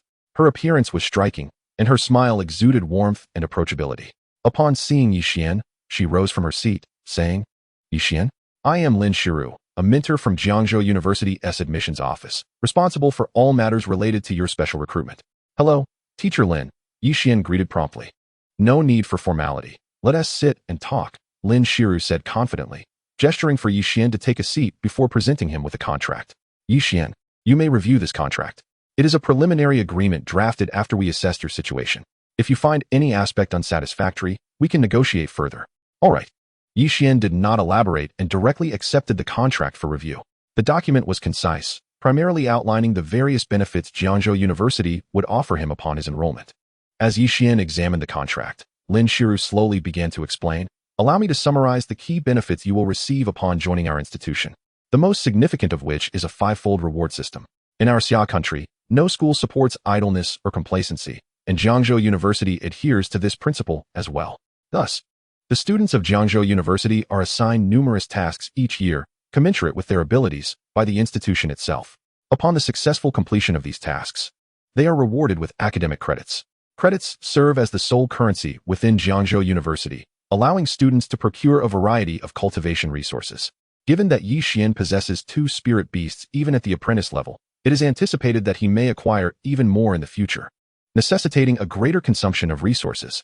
Consequently, after deliberation, the university has resolved that should you join our esteemed institution, you will receive a quintuple credit reward for any tasks you complete. Other provisions, such as arranging for the finest mentors and assisting you in acquiring the most suitable spirit beasts, are privileges that other talented students will also enjoy. The final arrangements, including relocating your household registration to Jiangzhou City, providing accommodation for you and your family, and helping your parents find suitable employment, are merely ancillary matters. Naturally, considering your current limited strength, the contract stipulates that initially, we will provide you with all the necessary resources for your ancient wood spirit to advance to the black iron level. Furthermore, once it attains that level, our academy will also supply resources to assist it in evolving into a divine wood spirit. As Yixian perused the contract, he attentively listened to Lin Shiru's exposition. Upon her conclusion, he had just finished reviewing the contract as well. It must be said that the benefits Jiangzhou University offered him were exceedingly generous, particularly the quintuple reward clause, which, if disclosed to others, would undoubtedly evoke envy and resentment among countless Jiangzhou University students. Of course, the contract also mentions that upon joining Jiangzhou University, he is expected to cooperate with the institution in promotional endeavors. Additionally, during the forthcoming years, under the guidance of his mentor, he must dedicate himself to enhancing his strength in preparation for the national inter-university competition in a few years. The national competition, you say? Yixian felt a stir within him. He understood that Jiangzhou University, once ranked among the top 10 universities in the nation, was eager to reclaim its former glory. However, this is a positive development. Jiangzhou University's desire for resurgence will undoubtedly lead to increased attention on him. And he, too, was confident that the investment Jiangzhou University placed in him would not be in vain. "I shall sign this contract," Yixian declared, not seeking further stipulations. This was more than sufficient. Chapter 12, The Twin-Winged Amber Dragon Beast. Excellent. Lin Shiru's expression brightened. Those capable of consolidating 2 spirit beast seeds at the apprentice stage are truly exceptional talents. With Yixian's enrollment in their university, if they diligently nurture him over the coming years, he could lead other students to achieve commendable results in the national competition. They could then utilize Yixian as a figurehead for their promotional efforts, enhancing Jiangzhou University's chances of returning to its pinnacle. With only 2 months remaining until the college entrance examination, it holds little significance for you, as your future lies not in 2 months, but in years ahead. Lin Shiru continued, "From this moment forth, you are considered a student of Jiangzhou University. For the next 2 months, I shall remain here as your mentor, providing you with specialized training." "Teacher Lin," Yixian exclaimed in astonishment. It was noteworthy that Lin Shiru was a mentor at Jiangzhou University. The fact that she would dedicate 2 entire months to train him alone made him feel somewhat as if he were monopolizing all public resources. "Though your talent is remarkable, you awakened rather late," Lin Shiru remarked, shaking her head. "Many spirit beast masters your age have already awakened for 2 or even 3 years. Therefore, to catch up with them, you must start now, leaving no time to waste." "I understand." Yixian nodded earnestly. Jiangzhou University's provision of such abundant resources for his development undoubtedly came with expectations. However, for him, this was likewise a mutually beneficial arrangement. Moreover, Lin Shiru added, "As I previously mentioned, our university will spare no effort in assisting you in finding suitable spirit beasts, and an opportunity has now arisen. In Yanhai City, There exists a secret realm known as the Amber Secret Realm, which is of low level and opens only once every 6 years. However, it is home to a special spirit beast, the Amber Dragon Beast. This creature excels in close combat and can serve as a formidable shield, making it an ideal companion for you at this stage. You still have one spirit beast seed remaining at the apprentice level. If you have no other intentions, you may venture into the Amber Secret Realm and attempt to contract a 4-star quality Amber Dragon Beast. Alternatively, contracting another small spirit would also be a commendable choice. Amber Dragon Beast? Yi Xian's expression brightened. Previously, he had pondered how to acquire a suitable second spirit beast for himself, and now, the opportunity had presented itself. I choose the Amber Dragon Beast, Yi Xian declared. No problem, Lin Shiru replied. Spirit beasts at the apprentice level are generally transitional, as very few can continue to evolve significantly. Thus, a 4-star quality Amber Dragon Beast is indeed a commendable choice for you. Once you advance to the Black Iron or Bronze level, the Academy will certainly do its utmost to help you find a 5-star quality spirit beast. I understand. Yi Xian nodded. In this world, 3-star quality spirit beasts are already considered rare. From the 4-star quality onwards, they become exceedingly scarce. As for 5-star quality spirit beasts, they are truly a rarity, especially at the apprentice level. It is seldom heard of a spirit beast master achieving a 5-star spirit beast at this stage. There is one more matter I wish to discuss with you. Seeing Yi Xian's eager expression, Lin Shiru smiled and shook her head, saying, This expedition to the Amber Secret Realm will not be undertaken solely by you, as it is one of Yunhai City's secret realms. Those spirit beast masters in your class who have yet to break through to the Black Iron level will accompany you. Only apprentice-level spirit beast masters can enter the Amber Secret Realm, so whether you can successfully contract a 4-star quality Amber Dragon Beast ultimately depends on your own efforts. Of course, even if you do not succeed in contracting a 4-star quality Amber Dragon Beast, it is not a major issue. We can still provide you with other opportunities afterward. Is that so? Yi Xian felt a flicker of excitement within him. However, he did not feel anxious. Rather, his anticipation grew stronger. Having just become a spirit beast master, he was genuinely eager to see the spirit beasts of other masters. I understand, and I will strive to obtain a high-quality spirit beast. As he spoke, he did not forget to sign his name on the contract in his hand. Observing Yi Xian's demeanor, Lin Shiru could not help but chuckle inwardly. 5-star quality apprentice-level spirit beasts are indeed rare. However, Jiangzhou University possesses one in its collection. Now that Yi Xian has signed with their university, that 5-star quality spirit beast will soon be transported to Yunhai City. Regarding the expedition to the Amber Secret Realm, it was merely an opportunity for Yi Xian, who had just recently become a beast master, to undergo a trial. Over 60 students entered the Amber Secret Realm alongside Yi Xian, all of whom formed teams. Each time the Amber Secret Realm was activated, only one 4-star quality Amber Dragon Beast would emerge. Given that Yi Xian had just become a beast master and was alone, it seemed implausible that he could form a contract with such a high-quality Amber Dragon Beast. As for the lower-quality Amber Dragon Beasts, every prodigy harbors their own pride. He believed that someone as proud as Yi Xian would certainly not choose one of them. Known Lijia, the Amber Secret Realm will soon open. Please take your junior to meet the other students and introduce him to the capabilities of the Amber Dragon Beasts, she said, turning to Known Lijia. Certainly. Known Lijia replied with a smile. Yi Xian, come, I will introduce you to the other classmates in the Beastmaster class, and also let you see what the Amber Dragon Beast looks like. The appearance of the Amber Dragon Beast? Yi Xian mused, perplexed. The Amber Secret Realm opens only once every 6 years. Could it be that there is already an Amber Dragon Beast in the Beastmaster class? Or perhaps Known Lijia intended to show him photographs or something similar. Contemplating these thoughts, he bid farewell to Lin Shirwei and followed Known Lijia out of the office. Yi Xian, do you know what my first contract beast was? Known Lijia suddenly asked as they made their way to the plaza of the Beastmaster class.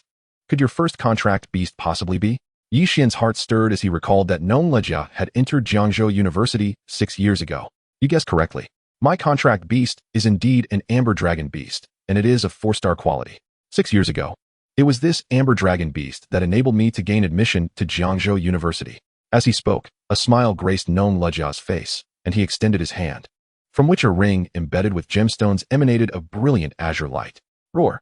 In the next moment, accompanied by a resounding roar, a colossal creature towering 6 or 7 meters appeared before them. This magnificent being had wings and bore a resemblance to a Western dragon. Yet its entire body seemed to be forged from dazzling 4-colored amber, exuding an overwhelming sense of power. This is my first contract beast, the winged Amber Dragon. Known Lijia proclaimed proudly as he gazed at the beast before them. Chapter 13, the Beastmaster Class.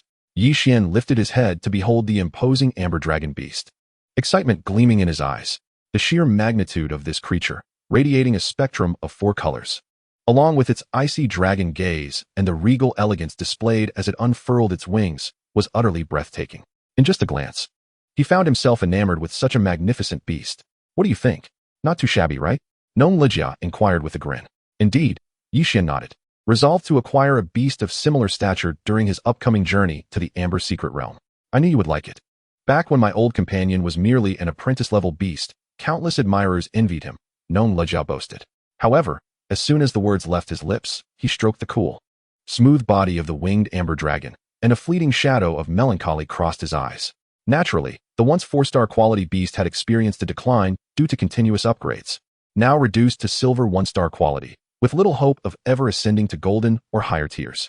Yixian nodded silently, understanding that for most beast masters, their first contract beast holds an irreplaceable sentimental value.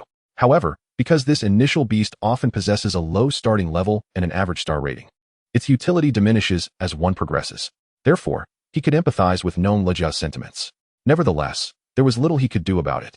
His beast editor only functioned for the beasts he had contracted, offering no assistance to others, much like those exceptionally gifted beast masters, who could only aid their own beasts in ascending tiers. Yet, it was precisely for this reason that he dared to showcase his talents without hesitation. Otherwise, with his abilities, countless individuals would undoubtedly seek to exploit him as a mere tool. Come, let me introduce you to your classmates for the next 2 months. They are currently in the combat hall. You will likely spend most of your time there, Nong Lijia said, quickly dispelling the gloom from his eyes. With a wave of his hand, he returned the winged amber dragon to the gem embedded in his ring, and then he strode toward a nearby building. Yixian glanced at the gem, recognizing it as the legendary Beast Orb, a treasure produced from the relics that accompany numerous spatial rifts and secret realms. One could acquire a subpar orb for around 100,000 yuan, while the more exquisite ones could fetch tens or even hundreds of thousands. Most moderately affluent beast masters would own at least one. With envy, Yixian watched the beast orb in Nong Lijia's possession before hastily following his lead toward the building. As they approached, the indistinct roars of various unknown contract beasts echoed from within, growing clearer with each step. Upon entering the combat hall, Yixian was immediately greeted by the sight of dozens of figures, accompanied by an even greater number of peculiar contract beasts. Gale beasts, silver moon demon wolves, azure water toads. Yixian's gaze ignited with fervor as he observed each creature. Under ordinary circumstances, he would never have had the opportunity to see so many contract beasts up close. His love for these creatures was ingrained in his very being from a young age. What's the matter? Yixian inquired softly, noticing that Xuan, perched on his shoulder, was pouting slightly, seemingly a bit envious as she watched him gaze intently at the combat hall's beasts. Nothing. Just that I will definitely work hard to advance to the black iron level as soon as possible, Xuan declared, raising her tiny fist. Once she breaks through to the black iron level, she would be able to ascend to the Divine Wood Fairy with Yixian's assistance. She wondered if her form would grow larger once she became a Divine Wood Fairy. Glancing down at herself, she mused that if she were to grow a bit, it would likely align with human aesthetic standards. Yixian chuckled softly. Though Xuan had read many books, she was inherently shy. While communicating with others, she often retreated into his pocket, resulting in her limited social interactions and somewhat underdeveloped emotional intelligence. Certainly, Yixian did not harbor any disdain for Xuan. Rather, he found her whimsical and filled with fairy tale fantasies to be exceedingly endearing. As he followed Nong Lijia into the combat hall, the gazes of the students within the hall converged upon Yixian, speculating about his origins. Allow me to introduce everyone. This is Yixian from the 3rd high school, who awakened his beast mastery aptitude yesterday. For the next 2 months, he will be striving for the college entrance examination alongside you all. Let us extend a warm welcome to him, Nong Lijia announced as they entered the hall. The students in the combat hall were momentarily taken aback upon hearing Nong Lijia's words. Generally speaking, the better one's beast mastery aptitude, the earlier it awakens. Of course, this is not an absolute rule. However, Yixian's awakening occurring merely 2 months before the crucial examination raised concerns. Even with commendable aptitude, he would likely struggle to achieve substantial progress in such a short time. Nevertheless, this fleeting thought was overshadowed as many in the hall began to applaud. Thank you, everyone, Yixian said, bowing his head slightly. His gaze swept across the expansive combat hall, which resembled an indoor stadium, and noticed 3 battle platforms within. Each platform was surrounded by a crowd of about 20 individuals, with participants engaged in a fierce contest, commanding their beasts in combat. The clashes continued until Nong Lijia spoke again, at which point the battles gradually ceased. Additionally, Yixian noticed 7 or 8 middle-aged individuals in the hall, likely the mentors and assistants of the Beast Mastery class. He had previously heard that the Beast Mastery class had a silver-level head instructor and nearly 10 bronze-level teaching assistants. Go ahead, you can take the time to familiarize yourself with them, Nong Lejiao whispered beside him. Of course, it's no trouble if you prefer not to. It won't be long before Teacher Lin arrives. Unlike the others, you will be training under her exclusive guidance for the next 2 months. Yixian, who was about to approach the nearest battle platform, paused at these words. Previously, Lin Shiru had mentioned that she would remain in Yunhai City to instruct him for the following month. However, was his specialized training set to commence on the very first day of his arrival at the Beast Mastery class? By the way, Nong Lejia suddenly raised his voice to address the students in the hall. Yixian has already formed a contract with his beast. Tomorrow, he will join you all in entering the Amber Secret Realm, so please take good care of him. Tomorrow we will enter the Amber Secret Realm together? The hall fell into a brief silence upon hearing Nong Lejia's announcement. Hello, Yixian, I am Chao Qing, a sophomore and a top-tier Beastmaster apprentice. Our class has a total of 55 students entering the Amber Secret Realm tomorrow, divided into 3 teams. I am the leader of one of those teams. Would you like to join us?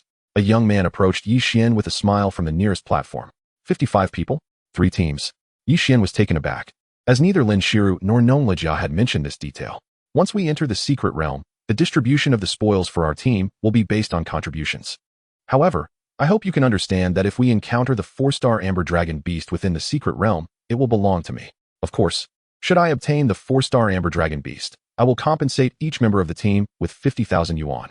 Yixian furrowed his brow. Previously, he had been filled with enthusiasm at the prospect of entering the Amber Secret Realm to see if he could acquire the 4-star Amber Dragon Beast. However, he now realized the daunting nature of the competition. He would have to compete against dozens of individuals from 3 teams? The thought made his heart sink. If only he were stronger, it would be different, yet he had only just awakened his beast mastery aptitude. Nevertheless, he was unwilling to forego the opportunity without a try. Perhaps it's best if I decline, he replied to Chao Qing's invitation with a wry smile and a shake of his head. I have just awakened, and the beast I have contracted is merely a small creature. I wouldn't want to be a burden to you all. He gestured toward Xiaowan perched on his shoulder. Is that a sprite? Your beast is a sprite? Chao Qing's expression turned peculiar upon hearing Yixian's words. Simultaneously, 2 individuals who had approached from the other 2 platforms halted in their tracks. Very well, in that case. I wish you a fruitful experience in the Amber Secret Realm tomorrow. Chao Qing nodded at Yixian, offering no further comments. However, he was internally perplexed, unable to fathom how someone could choose a sprite as their beast. Given the sprite's potential, it seemed that such an individual would have great difficulty even breaking through to the Iron Tier level. Chapter 14. Incomprehensible. A student from the Beast Mastery class regarded Yixian with a strange expression, unable to comprehend his choice. It is well known that a Beast Master's first contracted beast, while not particularly advantageous later on, is crucial for rapid advancement during the initial stages. Thus, no one would opt for a 1-star apprentice-level beast immediately after awakening their Beast Mastery aptitude, as this could hinder their progress for a lifetime. Consequently, even if one awakens their Beast Mastery aptitude, universities might not accept them. How could anyone be so irrational? As they observed Xiaowan nestled on Yixian's shoulder and the affectionate demeanor he exhibited, the onlookers speculated that there must be a profound bond between Xiaowan and Yixian. However, a beast master's choice of beast is a matter that could dictate their fate. How could one allow emotions to cloud such a significant decision? 3 teams. At this moment, Yixian glanced at the 3 battle platforms and the students encircling them, feeling a sense of helplessness. It was evident that the allocation of the 4-star Amber Dragon Beast from the Amber Secret Realm had already been predetermined among these individuals. Unless he chose to withdraw, he would struggle to integrate into any of the 3 teams. Suddenly, the sound of high heels clicking against the floor echoed from outside. Shortly thereafter, Lin Shiru, dressed in a white blouse and a black skirt, her legs adorned with stockings, entered the hall. What is this? Upon seeing Lin Shiru, the students in the Beast Mastery class were taken aback. There were only 2 female instructors in their class, and the strikingly elegant woman before them was not among them. Allow me to introduce, Nong Lejia smiled as he addressed the gathering. This is Mentor Lin Shiru from Jiangzhou University. For the next 2 months, she will utilize our Beast Mastery class's facilities to provide Yixian with individual guidance. Indeed, I seem to have neglected to inform you that Yixian has been specially recruited by Jiangzhou University. In 2 months, he shall officially enter the institution. Furthermore, should any of you have inquiries during this period, you may seek guidance from Teacher Lin, who is conveniently available. Yixian, a specially recruited student of Jiangzhou University? For the next 2 months, This esteemed mentor from Jiangzhou University will be here to provide individual instruction to Yixian, the students in the combat hall. Upon hearing Nong Li's words, were left in a state of astonishment, their mouths agape, involuntarily directing their gazes toward Yixian. Just moments ago, they had believed that Yixian's future was bleak. Yet now what is this? Is his first contracted beast not a small sprite? Has Jiangzhou University lost its senses by selecting such a beast master?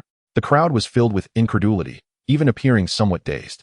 Even the instructors and teaching assistants of the beast master class were utterly taken aback, having been completely unaware of this development. When Lin Shiru arrived, they were engaged in a lesson, and to prevent Yixian from being recruited by other universities, all actions of Jiangzhou University had been conducted covertly. The instructors of the Beastmaster class had only been informed that a newly awakened Beastmaster student would be arriving today. After all, this matter had been entirely arranged by Nong Lu. Teacher Wu Fuyun, I shall be imposing on you here for the next 2 months, Lin Shiru said, stepping forward to present a document to a middle-aged teacher in the hall. This teacher Wu Fuyun was the head of the entire Beastmaster class.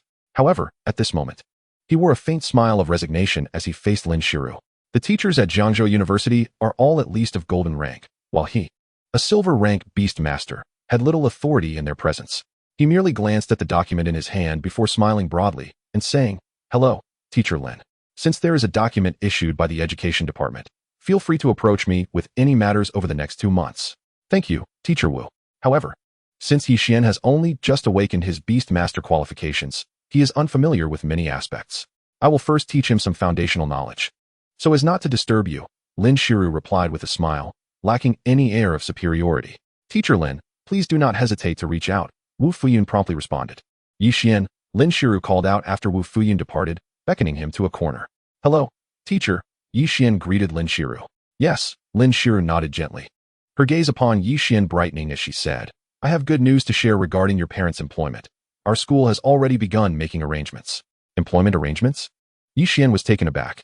Although this matter was stipulated in the contract, Jiangzhou University's actions seemed exceedingly swift.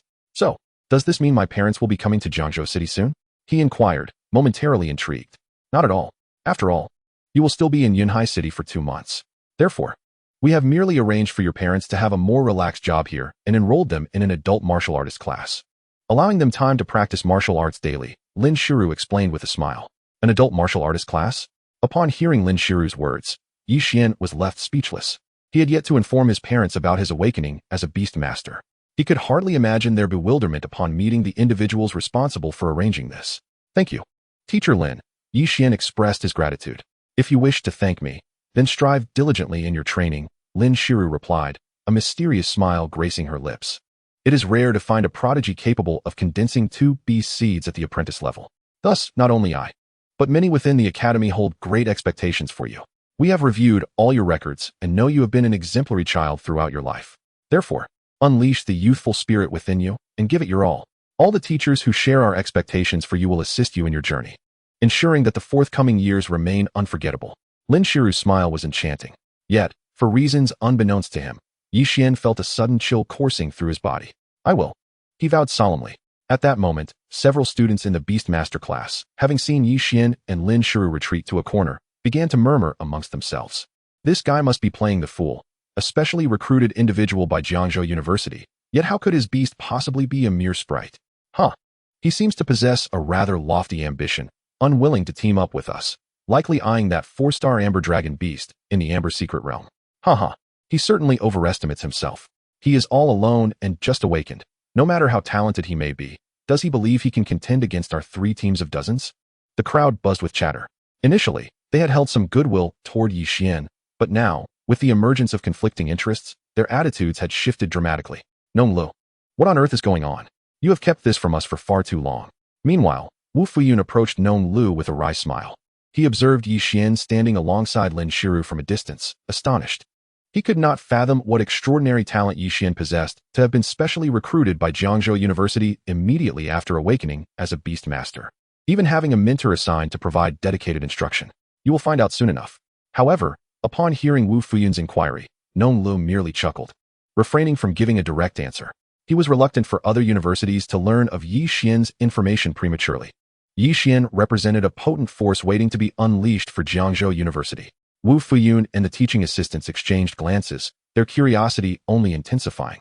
Xian, before you commence your formal training, do you know the distinction between you and those beast masters who awakened 2 or even 3 years earlier than you? The discussions among the students of the Beast Master class, the intrigue from Wu Fuyun and others, and even the prowess of Lin Shiru, all reached Xian's ears. Yet, she chose not to address them. In fact, the very discussions and the students' attitudes towards Xian were intentionally crafted, specifically designed for him. What is the difference? Xian raised an eyebrow. It lies in our levels, does it not? I have only just awakened. While many of those who awakened 2 or 3 years before me have likely reached bronze or even silver ranks. You are correct, Lin Shiru affirmed with a nod. Those who awakened 2 or 3 years prior to you, having attained a true genius level and possessing abundant resources, have now seen some of their number reach the silver rank. Remarkably, before even entering university, they have already achieved this status. Just like the renowned farmer, they stand at silver rank. I comprehend. Xian's gaze burned with fervor. Indeed, each year, there are always a few prodigies who, without stepping foot in higher education, have already ascended to silver rank. Such news has been reported extensively. Allow me to inform you, your future adversaries will be solely these individuals. Those beast masters who merely reached bronze rank in high school are not worthy competitors. Lin Shiru's voice bore a hint of hoarseness, as if she was placing an immense burden upon Xian, compelling him to shoulder the weight from this moment onward. I understand. Xian nodded once more. Very well. Let us leave this topic at that. Upon hearing this, Lin Shiru suddenly smiled, her expression carrying an odd charm reminiscent of sunlight breaking through thick winter clouds, dispelling the previous heaviness in an instant. This smile even seemed to lighten Xian's mood, transforming it peculiarly into one of buoyancy. Could this be a special ability derived from the bond with her beast? The sight of Lin Shiru's smile stirred something within Xian. Immediately following her smile, she extended her hand, presenting a watch along with a ring to Xian. Please accept these 2 items. This watch is the latest combat watch developed. Compared to those prodigious peers of your age, you lack considerable combat experience aside from your Beastmaster rank. This combat watch contains countless battle videos and is capable of recording and evaluating each of your fights, assisting you in your improvement. As for this ring, it is a Beastmaster ring embedded with a Beast Orb. The Beastmaster ring can serve as a storage ring. Within it, I have placed food that will aid your beast in swiftly advancing to the Black Iron rank, along with the corresponding feeding methods. These items are among the benefits provided to you by the school. Thank you, Teacher Lin. Xian's expression brightened instantly upon hearing this, and he reached out to accept the 2 items. He had previously seen the Beastmaster ring at the farmer's place and had thought to acquire one for himself in the future. To his surprise, it had now come into his possession.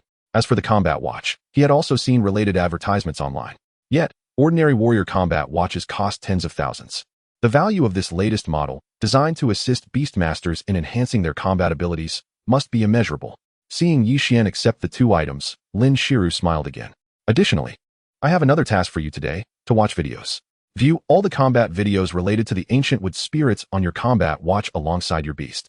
Remember, while the rank of a Beastmaster is important, so too is the quality of their beasts. However, the experience in controlling beasts during combat is equally vital. Furthermore, beasts require ample combat or activity each day to fully digest the evolutionary resources they consume. This is why all students in the Beastmaster class engage in practical combat daily. I shall remember. Xian nodded. Very well, since that is the case, you shall complete the task I have assigned you here. Of course, you may also spend some time observing the battles of your classmates in the Beastmaster class. After school this evening, you can leave with them. But do remember to arrive early tomorrow. The Amber Secret Realm is set to open then. With a wave of her hand, Lin Shiru turned and departed, her high heels clicking as she left the combat hall, leaving Xian alone. As Lin Shiru exited, many students in the hall turned their gazes toward Xian. He smiled wryly, feeling somewhat helpless. He could only choose to ignore them, adorning himself with the combat watch and Beastmaster ring that Lin Shiru had just given him. Both items were peculiar, including the technologically advanced combat watch, each containing a master recognition program. The owner can choose to recognize or disassociate from their ownership. When Lin Shiru handed him the items, they were both in an unclaimed state. After donning the items, Xian probed with his mental energy, establishing a profound connection with them and completing the recognition process. Is this a lollipop? Upon recognizing the items, Xian promptly opened the Beastmaster ring, sweeping his mental energy inside. To his astonishment, he discovered a vast array of colorful lollipops within the enormous space, which measured over 30 meters in height and spanned over 1,000 square meters. Wait, over 1,000 square meters? Suddenly, Xian felt a wave of dizziness wash over him. According to information available online, A Beastmaster ring of merely 10 square meters in area and 2 or 3 meters in height is valued at 100,000 yuan. How much must this ring of mine be worth? As these thoughts swirled in his mind, he noticed a piece of paper inside the ring. It appeared that this Beastmaster ring could amplify the range of his mental energy within its internal space. After sweeping his mental energy across the paper, he learned that the lollipops contained within the ring were all crafted from a variety of evolutionary resources designed specifically as nourishment for Xuan. Come, Xuan. Brother has lollipops for you. Xuan chuckled, producing a large, colorful lollipop that was even bigger than Xuan herself. It seemed that she would have to resort to licking it in order to consume it. This scene would undoubtedly be delightful to behold. Chapter 16. Powerful Combat Techniques. The pinnacle of the ancient wood spirit. Do not treat her as a mere child. Xuan, suspended before Xuan, rolled her eyes. However, the enticing aroma emanating from the lollipop compelled her to unleash her mental energy, manipulating the lollipop to spin before her, extending her tiny tongue to gently lick it. With that lick, she could not help but squint her eyes in bliss, resembling an adorable kitten being petted endlessly. You are incorrigible. Xuan affectionately lifted Xuan, placing her upon his shoulder. He then found a spot to sit, disregarding the gazes of others, and activated the combat watch upon his wrist. A virtual screen materialized before him, displaying strikingly clear, high-tech visuals. Search for apprentice-level ancient wood spirit battle videos. Xuan commanded. Beep. A soft chime echoed as the combat watch flickered, and a multitude of video options appeared on the screen suspended before him, organized by the evaluation of their combat prowess. Xuan casually tapped the screen, and the first video immediately played out before him with striking clarity. The highly detailed 3D visuals were so vivid that they felt almost tangible. The artistry of battle, the zenith of the ancient wood spirit. In the year 2352, at the affiliated high school of Zhongzhou University, a student named Yu Lingjing, in her second year, manipulated an ancient wood spirit to engage in a fierce confrontation against 5 swift-winged wolves in the wilderness. The initial footage displayed was a recorded battle from 2 years prior, showcasing a student from the same institution. Such videos typically required a fee to access. However, upon recognizing the ownership of this battle wristwatch, Xuan discovered a preloaded balance of 100,000 yuan, evidently a benefit provided by Zhongzhou University. With curiosity prompting him, Xuan opened the video. Before him unfolded a scene in the forest where 5 wolf-like beasts, towering over a human, charged towards a serene young girl with scarlet eyes blazing fiercely. Standing protectively before her was an ancient wood spirit, slightly taller than herself, with pointed ears and green skin. As the 5 winged wolves approached rapidly, the spirit remained calm, extending a hand forward. In an instant, a green vine erupted from her palm, adorned with delicate leaves, tapering to a fine point and gradually enveloped in a dark, iron-like hue. In a mere heartbeat, the vine traversed several meters, striking like a dart, piercing one of the winged wolves directly in the eye, and continuing through to obliterate its skull. Boom. In the next moment, as the ancient wood spirit's consciousness shifted, the vine that had penetrated the wolf twitched violently, sending the lifeless creature soaring into the air. This deft maneuver ingeniously created a tripwire with the vine that ensnared the other 4 wolves, causing them to tumble to the ground. Whoosh. Following this, with a mere thought, the ancient wood spirit unleashed a second and then a third vine. The simultaneous control of multiple vines evidently impacted their velocity. However, with all the winged wolves grounded, the vines, akin to phantoms, effortlessly pierced through their bodies. Remarkably, Xuan's companion, Xuan, who had been lazily licking a lollipop on his shoulder, widened her eyes in astonishment, nearly dropping the candy dangling before her. Indeed, it was impressive. Xuan's expression turned solemn. Initially, he believed that the only disparity between himself and those prodigious beast tamers who had awakened before him lay in their levels. He assumed that with a sufficiently high-quality beast, he could bridge that gap, as it was common knowledge that higher-quality beasts possessed greater combat prowess within the same tier. However, after witnessing this video, he realized how profoundly mistaken he was. Yu Lingjing, depicted in the footage, would likely defeat 10 of him with ease in her prime. As the video concluded, a barrage of comments streamed forth. Incredible.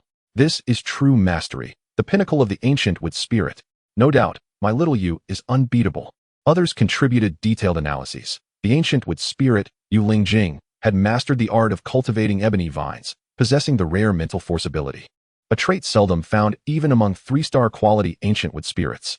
This capability allowed her to simultaneously cultivate numerous ebony vines and manipulate their tips to form dart-like projectiles. It would be exceedingly difficult for other ancient wood spirits to achieve such feats unless they also possessed mental force and mastery over vine cultivation techniques, such as ironwood vines. Of course, relentless practice would be indispensable. As Yixian scrolled through the comments, he gradually comprehended the remarkable applications of the ancient with spirits cultivation techniques. He was astonished to learn that Xuan's mental force was classified as an exceptionally rare ability among ancient wood spirits. Previously, he had only known that not all ancient wood spirits were of 3-star quality. Most were 2-star, possessing merely the abilities of natural affinity and vine cultivation. The ability to condense life water for healing was exclusive to 3-star quality spirits, and mental force was not a given even among them. Yet, he had been oblivious to the significant advantages of mental force, leading him to believe that Xuan could only serve as a support. It seems you are quite formidable. Yixian smiled at Xuan. Of course, she replied, shaking her fist, her gaze unwaveringly fixed on the ancient with spirit from the video. With the same talent, I will surely surpass her.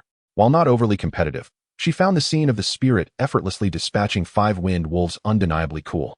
Ultimately, she knew that as her strength grew, she would be able to provide Yixian with even greater assistance. Yes, let us strive together. Yixian nodded, and together with Xuan, they proceeded to watch the next video. Meanwhile, at the Dawn Leather Factory in Yunhai City, Yi Guohao and Su Yunming labored diligently. Their daily tasks involved processing the pelts of various monsters, a routine that proved exhausting. As Yixian enjoyed battle videos in the Beast Taming class, Yi Guohao entered the factory owner's office, holding 2 cigarettes he had purchased that morning. Borrow money. The owner of Dawn Leather Factory, in Junsheng, furrowed his brow upon hearing Yi Guohao's request. Yes, I intend to borrow several thousand yuan from you to buy my son a few chi blood pills. He broke through to the peak of a warrior apprentice yesterday, and with a few more pills, he might truly advance to the black iron level before the college entrance exam. Yi Guohao smiled broadly. In the office, besides the factory owner, there was a young man present whom Yi Guohao recognized as in Jiwenqing's nephew, often seen visiting. He seemed to be a student at the same high school as Yi Guohao's son, named in Zhenghao, though Yi Guohao knew little else about him. Your surname is Yi? Your son is Yixian? And Zhenghao, reclining on the sofa, suddenly inquired, scrutinizing Yi Guohao. Yes, do you know my son? Yi Guohao's eyes lit up. Well, I suppose you could say that. And Zhenghao chuckled lightly, leaning back against the sofa without elaborating further. However, he was filled with profound perplexity. Yixian had evidently awakened the Beast Master aptitude. Why then did Yi Guohao purchase blood-boosting pills for him? Old Yi, it's not that I am unwilling to assist you, but my financial situation has been quite strained of late, and Junsheng remarked, raising an eyebrow at Zhenghao's demeanor. This was troubling. Yi Guohao felt a sense of despondency. As a veteran employee of the factory, he had anticipated no issues during this visit. Yet, he had not foreseen such unexpected circumstances. It appeared that Zhenghao harbored deep-seated animosity towards Yixian, which rendered borrowing money from Junsheng increasingly improbable. He sighed inwardly, lamenting the despair of being a middle-aged head of a household without financial means when faced with challenges. Do not place the blame on my uncle, and Zhenghao suddenly interjected, lifting his head from the couch.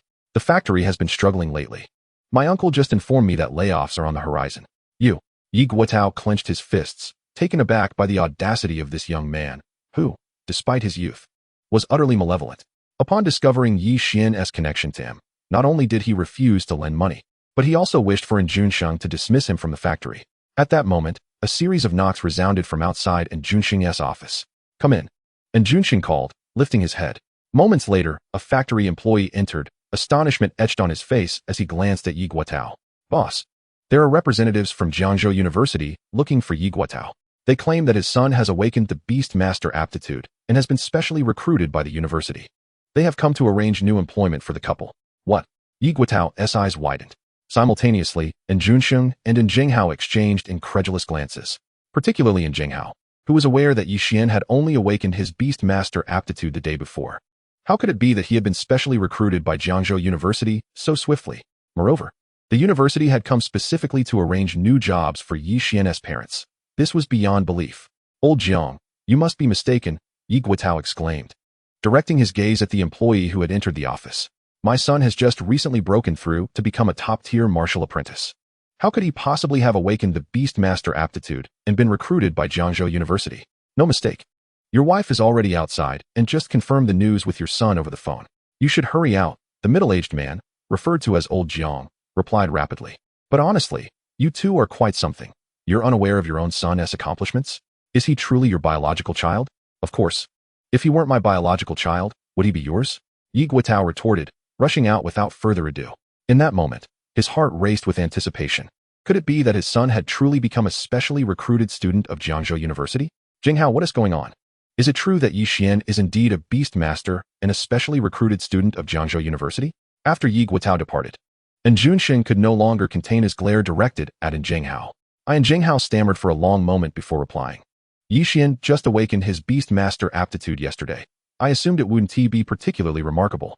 As for his recruitment by Jiangzhou University, he never mentioned it. You. And Junshin pointed an accusatory finger at Jinghao, momentarily speechless.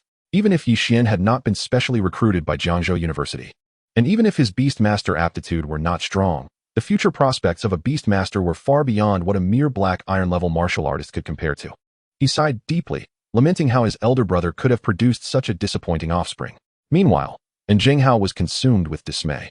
He had taken a leave of absence to visit his uncle to alleviate his own frustrations after learning that Yi Xian had become a beast master.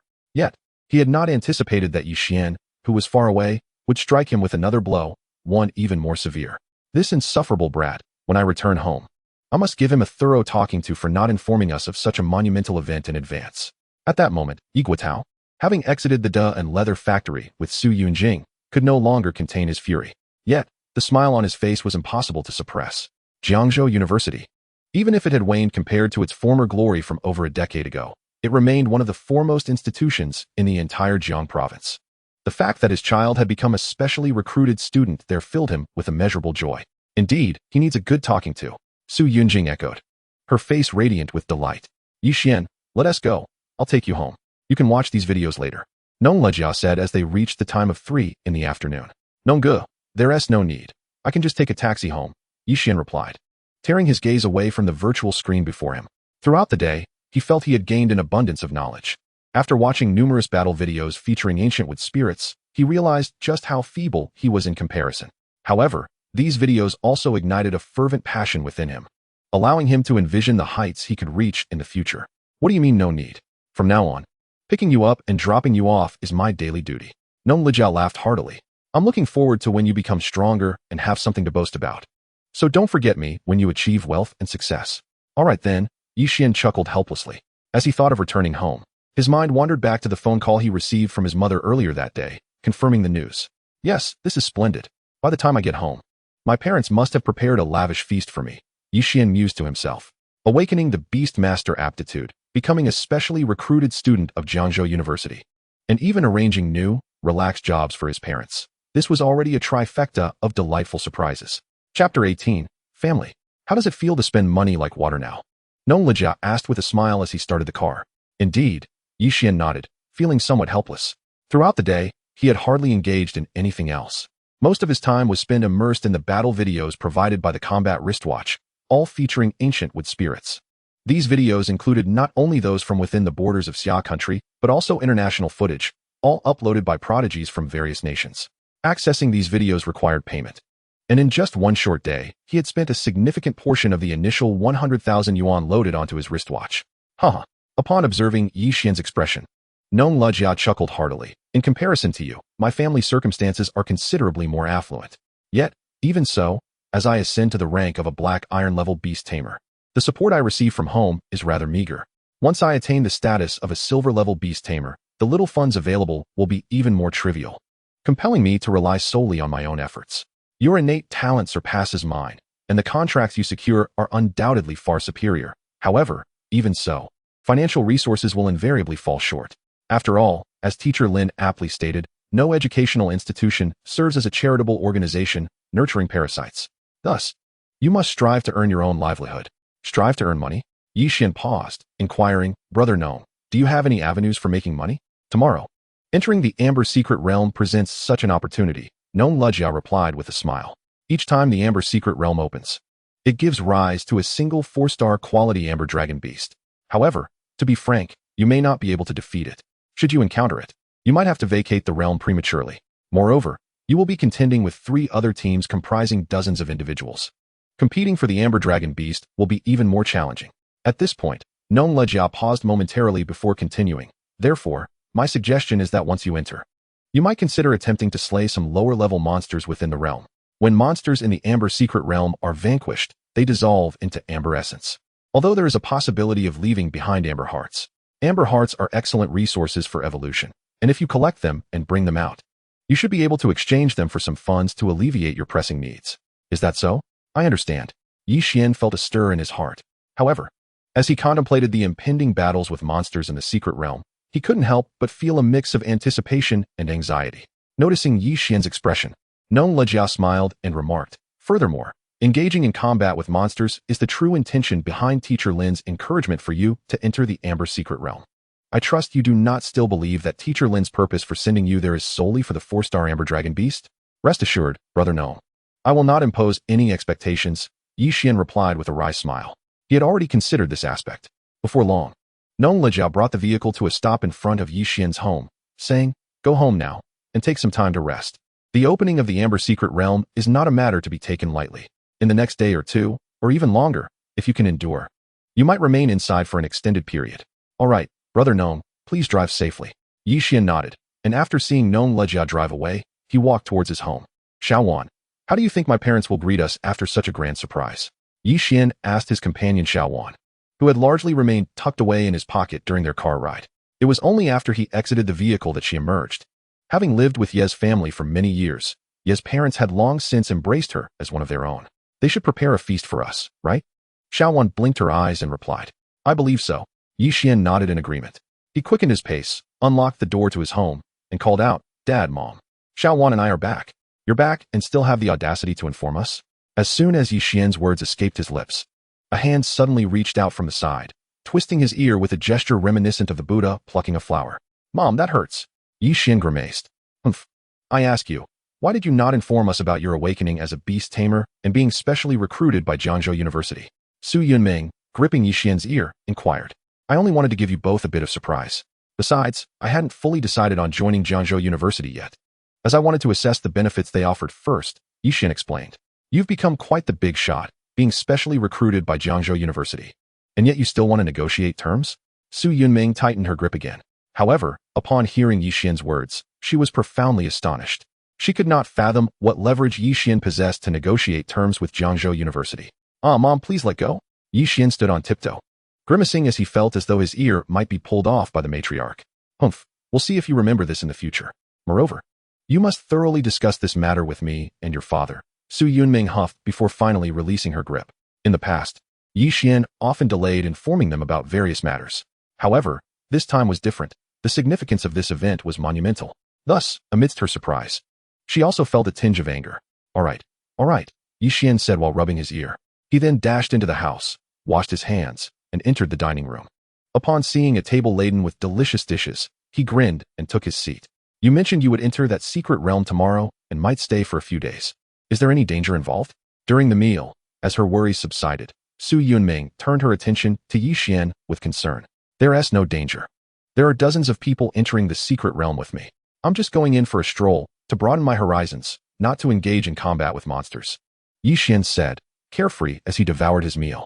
"That's a relief." Both Su Yunming and Yi Guotao sighed in unison, visibly relaxing. "By the way, Dad, Mom, what job has Jiangzhou University arranged for you?" Yi Xian asked, chewing on a piece of clear wind rabbit meat.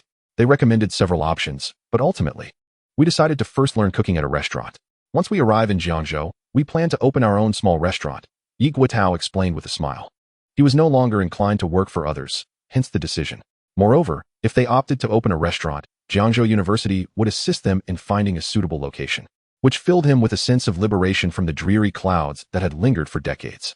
Opening your own small restaurant? Yi Xian was momentarily taken aback. But then he realized it was indeed an excellent choice. After all, once his parents mastered the art of cooking, his culinary experiences would surely be far more delightful. At that moment, Xuan, happily licking a large lollipop entwined with vines, suddenly stammered, "I would like to have a proper name in the future. What do you think about calling me Xuan?" Yi Xian looked at Xuan in astonishment, not expecting her to care about such a thing. "Sounds lovely." Before Yi Xian could respond, Su Yunming beamed. "I think the name Xuan is quite wonderful." Upon hearing Su Yunming's affirmation, both Yi Xian and Yi Guotao exchanged exasperated glances. "Very well, from now on, I shall call you Little Xuan," Yi Xian chuckled. Chapter 19, The Northern Suburbs Secret Realm. "Yi Xian, I'm hungry." As night fell, Yi Xian lay down while Xuan nestled in her small room, gazing eagerly at him. "Don't you still have one more stick?" Yi Xian rolled his eyes. "Not enough. It's going to be a long night. Give me 3 more." Xuan darted out of her room and hovered by Yixian's ear, whispering softly, "All right, but don't overexert yourself. We need you for the secret realm tomorrow. I'm counting on you." With a resigned sigh, Yixian retrieved 3 more sticks and handed them to her. "I'll be careful," Xuan replied, her face lighting up. She quickly levitated the 3 sticks with her mental energy and zipped back to her little wooden house, reminiscent of a hoarding hamster. "Good night." Yixian waved his hand and succumbed to a deep slumber. After Yixian fell asleep, Xuan blinked at his handsome profile for a while before waving her small hand. She conjured a slender ironwood vine, wrapping a stick and bringing it to her lips. However, it was evident that the tip of the vine was gathering a dark hue, almost transforming into the shape of a dart. This was also a form of training. She was not merely a glutton. The sticks Yixian provided were crafted from a blend of over a dozen evolution resources, designed to rapidly replenish her energy and assist her in advancing to the black iron level. Yet, these treats were not to be consumed indiscriminately. To eat them in abundance and hasten her progression, she needed to engage in rigorous training to expend her bodily energy. Throughout the day, she had already exhausted herself in her efforts to digest the sticks. "It's not just because I'm greedy. I'll have 3 more. Xuan extended her rosy tongue and delicately licked one of the sticks, her eyes fluttering shut in bliss. "Yixian, once we enter the secret realm, you and I must be cautious. Avoid fighting whenever possible. You've just awakened your Beast Master qualifications. You stand no chance against those ferocious monsters." The night passed swiftly. The following morning, as Yixian was having breakfast, Su Yunming seized his ear, imparting her advice sternly. "Mom, I understand. Please don't pull my ear. What if I can't hear anything in the secret realm? That would be dangerous." "Humph, smooth talker." Su Yunming released him, but couldn't he help adding, "And you too. Xuan, once we're in the secret realm, stay sharp. Don't take everything he says at face value. If you encounter danger, grab him and run. Don't foolishly charge ahead." Yes, I understand," Xuan chirped, nodding earnestly like a chick, treating Su Yunming's words as a royal decree. Hearing this, Su Yunming's expression softened considerably. Just then, a vehicle approached from the distance and halted at the entrance of Yixian's neighborhood. "Mom, look, I have to hurry. Nongguo is here to pick me up." Spotting the car, Yixian quickly slipped on his shoes and dashed outside with Xuan. "All right, the child has grown up. Ready to spread his wings and forge his own path. We should be happy, not crying." Yi Guotao ambled up behind Su Yunming, wrapping an arm around her. "I'm crying because of you. If you were a capable beast master, Yixian wouldn't have to endure this," Su Yunming retorted. "If I were a powerful beast master, would I still have sought you out?" Yi Guotao instinctively replied. What is this? Are you nervous?" The car driven by Nong Lu carried Yixian away towards the outskirts of Yunhai City. "A bit," Yixian nodded. "But it's manageable. You mentioned yesterday that once we enter the Amber Secret Realm, we'll start not far from the entrance. The entrance isn't teeming with monsters, and their strength is generally low. I'll first practice on those lower-level beasts before gradually delving deeper." "Not bad. You haven't let your talent blind you," Nong Lu commended. "Although Teacher Lin also asked me to remind you, it's even better that you've come to this conclusion on your own. Also, you might not have noticed, but there's a data section in your battle wristwatch." Nong Lu gestured to his bald head. In the data section is the map of the Amber Secret Realm, which marks both low and high-risk areas. You can take a look now. "A map?" Yixian was taken aback. "Of course," Nong Lu chuckled. "But you only need to familiarize yourself with it broadly, especially the danger area markers. After all, this map was drawn 6 years ago. Who knows how the Amber Secret Realm has changed since then?" Yixian nodded. Regardless, having a map was undoubtedly advantageous. He opened his battle wristwatch and began examining the map. In a secured area on the outskirts of Yunhai City, several large vehicles drove through the massive iron gates, and dozens of figures disembarked. These individuals were none other than Chao Qing and his companions from the Beastmaster class, along with their supervising teacher. Shortly thereafter, a formidable off-road vehicle approached from afar. With a screech, the vehicle came to a halt, and Yixian and Nong Lu stepped out. Upon seeing Yixian alight, most of Chao Qing's group turned their gaze toward him. Yixian felt a wave of helplessness wash over him, yet his spirit was subtly invigorated. His strength was still too weak. If he were stronger, capable of overpowering Chao Qing and the others, they would not regard him with such looks. "Teacher Wu, is the Amber Secret Realm accessible now?" After disembarking, Nong Lu led Yixian to the class supervisor, Wu Fuyun. "The spatial fluctuations have stabilized. We can enter." Wu Fuyun confirmed with a nod.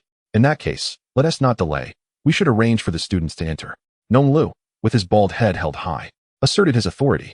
Although he was an assistant teacher, his status as a beast master from Jiangzhou University, coupled with his superior strength, granted him considerable influence within the Beastmaster class. "All right, we'll follow your lead," Wu Fuyun replied with a smile. As Yixian arrived, He swept his gaze across the area encircled by a dark iron net and noticed a patch of vibrant, colorful mist in the center. This mist, swirling over a radius of several meters, appeared strikingly out of place. Through the mist, he could faintly sense an aura that was unlike this realm. Is this the secret realm? Yi Xian pondered, feeling a stir of excitement within him. Everyone stood in line, receiving their protective talismans before proceeding to enter. At this moment, an assistant from the Beastmaster class bellowed instructions for the students to form a line and proceeded towards the vibrant, colorful mist. During this process, he distributed jade talismans, each radiating a spectrum of colors, into the hands of the students. Protective amulets? Yi Xian glanced at the jade talismans, bewildered, and turned to Nong Lejia for clarification. These items were crafted from the amber hearts obtained by vanquishing the beasts within the amber secret realm. Should you encounter life-threatening peril, you can activate the jade talisman. Upon activation, it will teleport you directly out of the secret realm. Nong Lejia chuckled beside Yi Xian. Damn! Yi Xian nearly exclaimed in frustration. He had previously been concerned about the dangers he might face in the amber secret realm, to the extent that he hesitated to discuss it with his parents. Yet, it turned out this way. Was the bald-headed assistant truly this dull? He cast a sidelong glance at Nong Lejia's gleaming head, contemplating that if this fellow were to become a monk, he would undoubtedly be a promising candidate. Chapter 20. The Amber Golden-Toed Beast. Do you think this guarantees your safety? Nong Lejia shook his head at Yi Xian's expression. Complacency is a luxury you cannot afford, for you never know when danger may strike. If you fail to activate the jade talisman in time, death becomes a grim reality. Yi Xian felt a shiver run down his spine. Understood. All right, let us prepare to enter. Nong Lejia patted Yi Xian on the shoulder, his mood exceptionally buoyant, as if even his bald head shone a little brighter. With Yi Xian's innate talent, it was only a matter of time before he made a name for himself across the land. At this moment, Yi Xian stood before him like a little brother, allowing him to pat his shoulder casually. He even mused whether he should find an excuse to kick Yi Xian in the rear someday, thus providing himself with ample material for boasting in the future. Yi Xian remained oblivious to the scheming thoughts of the seemingly pious assistant. He observed as students ahead of him made their way into the secret realm, and promptly took little Juan's hand, joining the line at the back. Take these 2 jade talismans, one for you and one for your beast. Be sure to keep them safe. As Yi Xian approached, the assistant responsible for distributing the talismans handed him 2. Thank you, teacher. Yi Xian expressed his gratitude as he accepted the talismans. He examined the one in his hand. It was small, about the size of a walnut, with a cord attached, perfect for hanging around his neck. However, compared to him, little Juan appeared even smaller. With no other option, Yi Xian awkwardly tied one of the talismans to little Juan's back, making it look as though she were burdened with a mountain larger than herself. At that moment, the students ahead began to enter the secret realm one by one. Yi Xian took a deep breath, hung his talisman around his neck, and stepped into the colorful mist. The strands of vibrant mist swirled around him, carrying with them a refreshing aura. Suddenly, everything before him became indistinct. Curiously, he walked forward. After taking a dozen steps, the view opened up before him, emerging from the colorful mist into a broad clearing. The sun remained the same sun, yet it appeared to shine through the void, suffused with hues of color. Everything here was unlike anything on Blue Star. In the distance stood crystalline green trees, each resembling amberglass rather than actual trees, akin to large, exquisite artifacts. Everything was breathtakingly beautiful. Even a random stone kicked by his foot would trail a dazzling light through the air. First time in the secret realm, feeling so anxious. I need to take a big dump. Do you think it would ruin the beauty of this place? One of the students who had entered the realm before Yi Xian jested, grinning at the others. Get lost. Disgusting. Came the chorus of retorts from those around him. Hearing such remarks, Yi Xian felt utterly speechless and instinctively distanced himself from that individual. Yi Xian. At that moment, Chao Qing, who had exchanged a few words with Yi Xian earlier, approached him. Our team is about to head deeper inside. Are you sure you don't want to join us? Thank you, but I'll pass, Yi Xian replied, shaking his head. I've just awakened my Beastmaster abilities, and for the time being, I'll be searching for beasts nearby to hone my combat skills. That's a reasonable choice, Chao Qing mused, recognizing that this might indeed be Yi Xian's genuine intention. After all, Yi Xian was alone and had just awakened. It would be rather overconfident to think he could compete with them for the 4-star quality Amber Dragon Beast. Then we shall take our leave, Chao Qing decided, waving his hand and leading a group of over 10 individuals swiftly deeper into the realm. Yi Xian.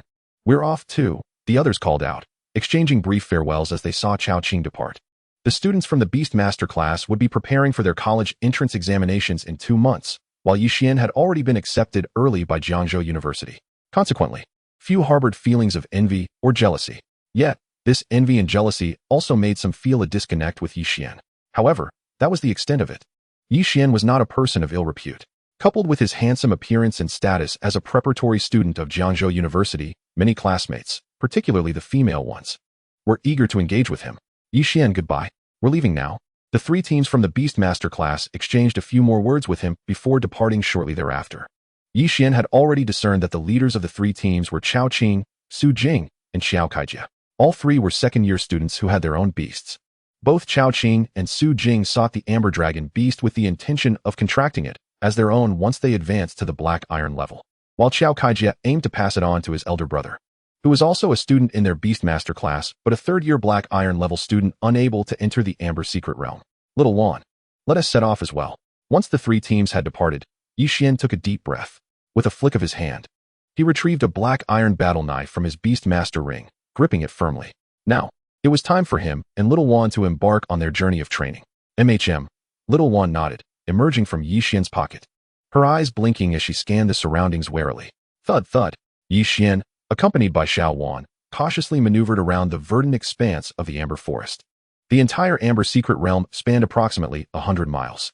According to the map, they were approaching the relatively safer Amber Forest. However, the forest was home to numerous amber silverleaf mice and amber azure-scaled serpents, creatures adept at ambush and stealth. Thus, Yixian had no intention of training here. His ideal target for practice was a creature like the amber forest wolf, a moderately sized beast that would engage in direct confrontation, allowing Xiao Wan to hone her skills. After all, this was her inaugural battle, and it was prudent to proceed with caution. Yixian, look over there. There's a small lake. And on that large rock by the shore, it seems there's a golden toad, Xiao Wan exclaimed, hovering over Yixian's head at a height of over 2 meters, her eyes sparkling as she scanned the surroundings for potential threats. The amber golden toad beast? Yixian's eyes glinted with excitement as he followed Xiao Wan's gaze, immediately spotting the enormous golden toad perched on the stone. At that moment, the toad's belly was swelling and contracting, as if it were lying in wait for something. Chapter 21, The First Battle. Let us sneak up and lure it to an open area. Yixian's eyes shone brightly as he fixated on the amber golden toad beast resting on the rock. The combat wristwatch's map not only marked several perilous zones within the Amber Secret Realm, but also provided annotations on various monsters. The amber golden toad beast was among them. According to the description, the creature's level was correlated to its size. The larger the toad, the higher its level. However, almost all amber golden toad beasts were rated as 1-star in quality. Additionally, assessing the quality of monsters in the Amber Secret Realm was remarkably straightforward. One color indicated 1-star quality, while 2 colors denoted 2-star quality. Judging by its size, the amber golden toad beast before them appeared to be at the intermediate level of the apprentice stage, a fitting level for both him and Xiao Wan to practice. Yes, Xiao Wan nodded cautiously, her anticipation surpassing even Yixian's. They then proceeded towards the small lake, which was about 100 meters away. The distant sounds of beastly roars echoed from within the amber forest, yet these did not deter Yixian. We'll attempt a surprise attack. Once we get closer, Xiao Wan, you should use the ironwood thorn vines to bind it, Yixian instructed. Hom. Xiao Wan nodded enthusiastically, her eyes gleaming with determination. In no time, they had closed the distance from 100 meters to merely 10. At that moment, the amber golden toad beast seemed to sense the impending danger. Its previously swelling belly abruptly stilled. Whoosh. Without waiting for Yixian's command, Xiao Wan, already poised for action, waved her hand, launching a thorny ironwood vine that swiftly ensnared the amber golden toad beast. Ribbit. The toad emitted a terrified croak, its belly swelling as it began to struggle violently. Let us go. Yixian growled lowly, realizing they were too close to the lake. We need to get away from here, otherwise it could escape into the water, and all our efforts would be in vain. Xiao Wan pursed her lips, remaining silent as she propelled herself away, manipulating the ironwood thorn vines to lift the amber golden toad beast into the air. Yixian, who was about to assist by grabbing the vines, paused in astonishment. He had not anticipated that Xiao Wan's mental prowess could lift such a heavy creature. The amber golden toad beast likely weighed over 200 pounds, heavier than himself. Yixian felt as though he had discovered a new realm of possibilities. If Xiao Wan could lift such a large beast, surely she could carry him as well. Thud.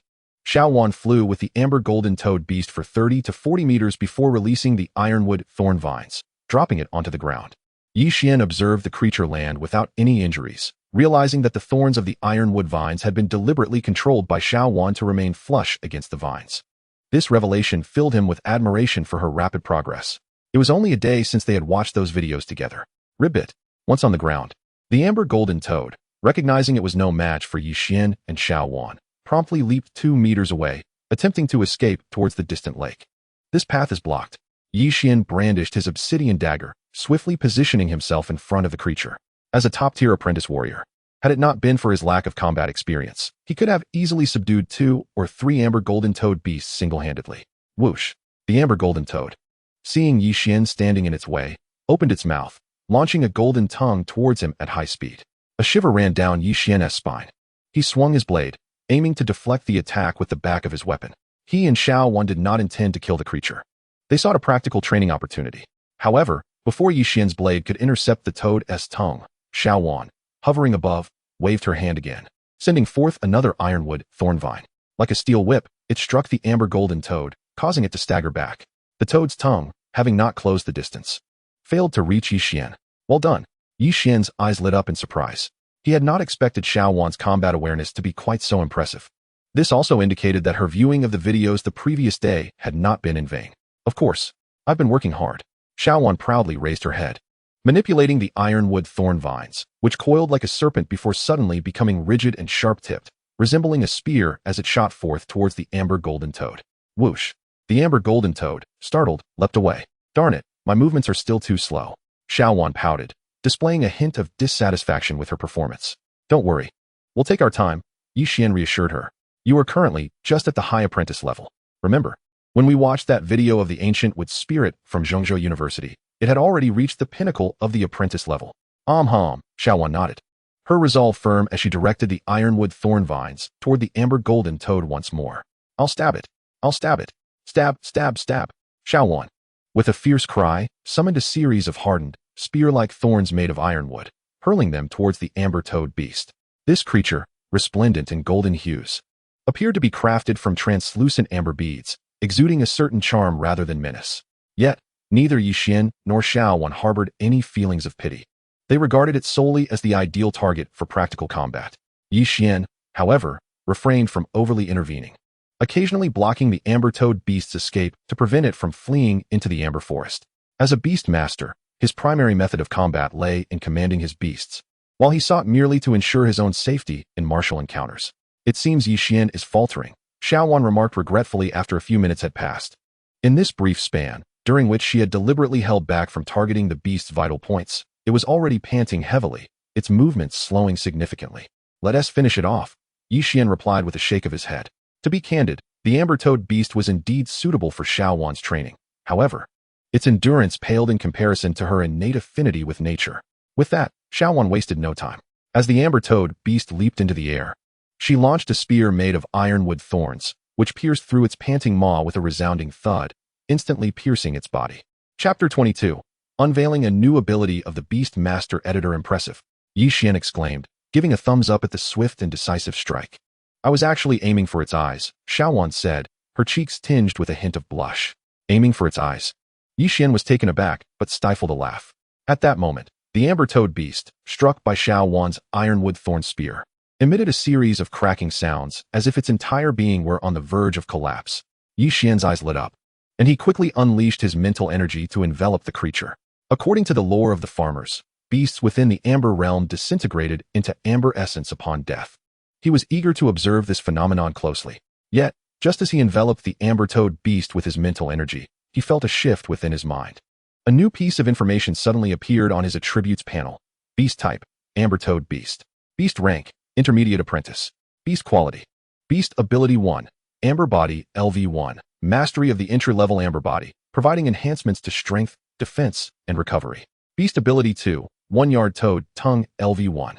Beast ability 3, toad leap, LV1. Evolution path 1, bicolor amber toad matriarch, requires evolution resources. Intermediate apprentice amber heart, intermediate apprentice amber spirit water. Evolution path 2, bicolor amber toad king. Evolution path 3. Is this how the Beast Master Editor can be utilized? Yixian gasped, realizing that when his mental energy enveloped other beasts, the editor could reveal their attributes. Previously, he had believed he could only see the attributes of his own beasts. However, he was surprised to find that the growth potential of this amber toad was rather lacking. He shook his head and examined the subsequent evolution paths of the amber toad. If he chose this creature as his beast, he could edit it again upon its advancement to Black Iron rank. However, the second edit would only allow him to elevate it to a 2-star Black Iron beast, which could not compare to Xuan's capabilities. Crack. Just then, the amber-toed beast, pierced through by Xuan's ironwood thorn spear, emitted a cacophony of sounds before suddenly collapsing entirely. It transformed into golden essences that scattered into the air, leaving behind a walnut-sized, translucent golden orb on the ground. Through the orb, one could vaguely discern the silhouette of a toad. This object, known as a beast orb, was a common reward for defeating most beasts. Due to its origin from the Amber Realm, it was specifically referred to as the Amber Heart. Yixian picked up the orb, examined it briefly, and then stored it in his Beastmaster ring. How do you feel after this battle, Xuan? Yixian inquired after completing these tasks. Compared to the ancient wood spirits in the videos we watched yesterday, I still have a long way to go. The amber-toed beast is not particularly strong. Had it been a creature of equal rank, I fear I would not have been able to handle it so easily, Xuan responded, a hint of disappointment in her voice. The performance of the ancient wood spirit, especially that of Yu Lingjing's, had left a profound impression on her mind. That spirit had faced 5 Gale Wolf beasts, not low-tier monsters, but top-tier apprentice beasts of the same rank. Yet, it had dispatched all 5 within mere seconds. In comparison, she felt she still had a considerable distance to cover. Recognizing the gap is the first step. All you need is to strive harder, Yixian smiled. In the coming days, we shall remain in this vicinity, seeking out beasts to hone our skills, without rushing deeper into the forest. Understood. Xuan, block it. In the amber forest, Yixian sprinted with his blade drawn. Behind him trailed an amber 2-headed wolf, a top-tier intermediate apprentice beast of 2-star quality. Yixian had previously attempted to confront it head-on, but to no avail. This creature boasted the 2-star amber body, rendering Yixian's Black Iron Warblade nearly ineffective against it. With its immense strength, Yixian had been forced to retreat after a few exchanges. Had it not been for Xuan's assistance, he might have had to activate a protective talisman and escape the realm. Fortunately, most beasts in the Amber Realm were melee fighters lacking ranged capabilities.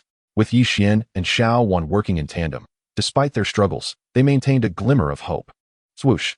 The ironwood thorns sliced through the air like a chain, emitting a whistling sound as they ensnared a large tree, forming an effective barrier. This trap was cleverly set, coinciding perfectly with the amber 2-headed wolf's rapid speed. As its front half leaped into the air to pounce on Yixian, its hindquarters had yet to leave the ground. The barrier appeared right beneath its midsection. Roar! At such high velocity, the wolf's abdomen scraped against the ironwood thorns. This time, Xuan did not allow the thorns of the ironwood bramble to lie dormant upon the vines. Instead, she unfurled all the barbs wide open. Were it not for the fact that the amber 2-headed wolf was not a creature of flesh and blood, this would have certainly been sufficient to inflict severe harm upon it. Nevertheless, even so, the rear half of its body, having failed to charge through the bramble, caused the forward-leaning upper half to be yanked back in the process. Die! As the amber 2-headed wolf staggered to the ground, Yixian abruptly turned around and struck down with his blade. Clang! Amidst the sparks that flew, one of the wolf's heads quivered. Yet only a few amber particles tumbled down from above. Damn! Yixian felt a wave of helplessness wash over him. He realized that despite being a top-tier apprentice warrior, his strength was likely only sufficient to contend with a 1-star quality top-tier apprentice monster. Any creature of a higher star rating would surely overwhelm him. Fortunately, he was not alone in this battle. At the moment he had momentarily stunned the amber 2-headed wolf with his strike, Xuan waved her hand in the air, launching a thorny spear that pierced precisely through the creature's eye. Although it possessed 2 heads, it had only one eye located in its chest. Despite its eye being of an amber hue, it remained one of its vulnerabilities. With this strike, the wolf staggered several times before finally collapsing to the ground, its 2 heads hitting the earth. Phew! Yixian let out a long sigh of relief. By now, it had been the 3rd day since he entered the Amber Secret Realm. Throughout these 3 days, he had undergone numerous battles of varying scales. Yet, this particular confrontation stood out as the most arduous he and Xuan had faced thus far. Prior to entering the realm, he had fancied the possibility of forming a contract with the 4-star quality Amber Dragon Beast. However, that notion had been thoroughly extinguished. Given the difficulty he and Xuan faced in vanquishing a 2-star quality top-tier apprentice Amber 2-headed wolf, encountering the Amber Dragon Beast would likely compel him to retreat in disarray. Chapter 23. The Dual-Winged Amber Dominator Beast, an embodiment of opulent attributes. Contemplating this, as the Amber 2-headed wolf was on the verge of dissipating into amber vapor, he concentrated his thoughts and summoned the Beastmaster seed residing in his mind, which shot forth as a streak of light, piercing into the soul sea of the amber 2-headed wolf. Of course, His intention was not to contract this creature as his own beast, but rather to practice his skills. His previous contract with Xuan had been remarkably straightforward, primarily because she had not resisted. However, his next beast would likely not be as compliant. For this reason, over the past few days, he had tested the majority of the monsters he had slain before their demise. Roar! Yet, before Yixian could formally commence his experimentation, a rustling erupted from the distant woods. Suddenly, a colossal figure emerged from the hillside of the forest where he stood. This was, upon seeing the massive creature stride forth from the amber forest, Yixian's body trembled, his expression one of incredulity. The creature towered over 3 meters in height and measured 5 to 6 meters in length, its entire form crafted from dazzling tricolored amber, complete with a pair of wings. Indeed, it was an amber dragon beast. A 3-star quality amber dragon beast? Wasn't it said that amber dragon beasts dwelled deep within the amber secret realm? What could this one be doing in the amber forest? Go. The moment Yixian laid eyes on the amber dragon beast, he swiftly retracted the Beastmaster seed, releasing his mental energy to collect the amber heart left behind by the now utterly vanquished amber two-headed wolf, and then he and Xuan fled hastily into the distance. While they ran, Yixian cast a glance at their attributes. After 3 days of rigorous training, both he and Xuan had made substantial progress. Yixian, Warrior Aptitude, Black Iron. Warrior Level, Top-Tier Warrior Apprentice. Beastmaster Aptitude, Mythical.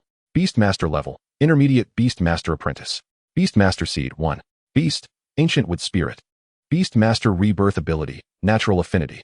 In the span of 3 days, under Xuan's continuous nurturing, his soul sea had expanded and his mental energy had grown robust, elevating him from a low-level Beastmaster Apprentice to an intermediate Beastmaster Apprentice. Furthermore, he had acquired the passive ability of Natural Affinity from Xuan.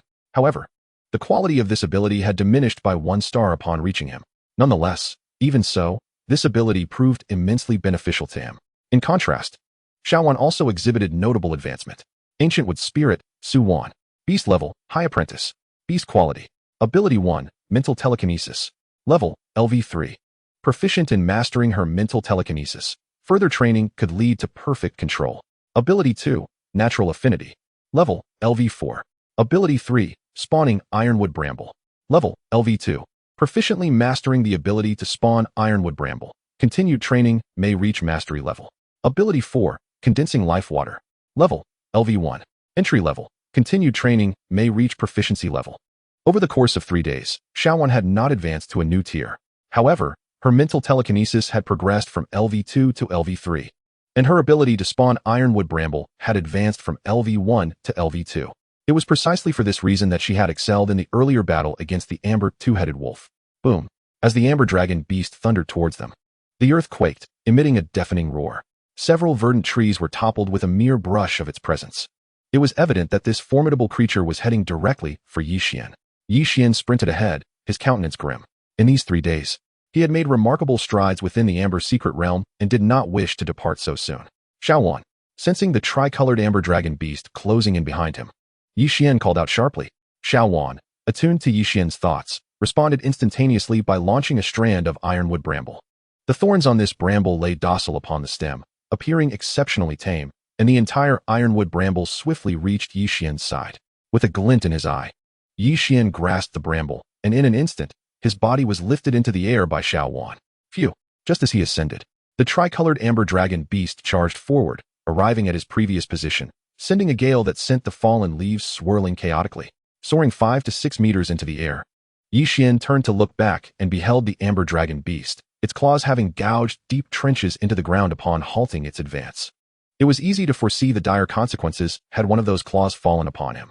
Monster Name: Dual-Winged Tricolor Amber Tyrant Dragon Beast. Monster Level: Top-Tier Apprentice.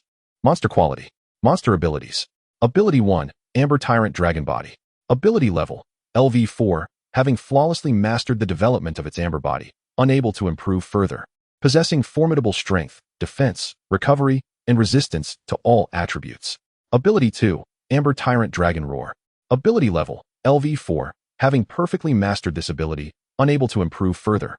Capable of intimidating and attacking other beings with its dragon roar, instilling panic, and even causing loss of control in others. Ability 3, Amber Tyrant Dragon Claw. Ability Level: LV4, having perfectly mastered its dual claws, which possess exceptional tearing power and formidable close combat capabilities, unable to improve further.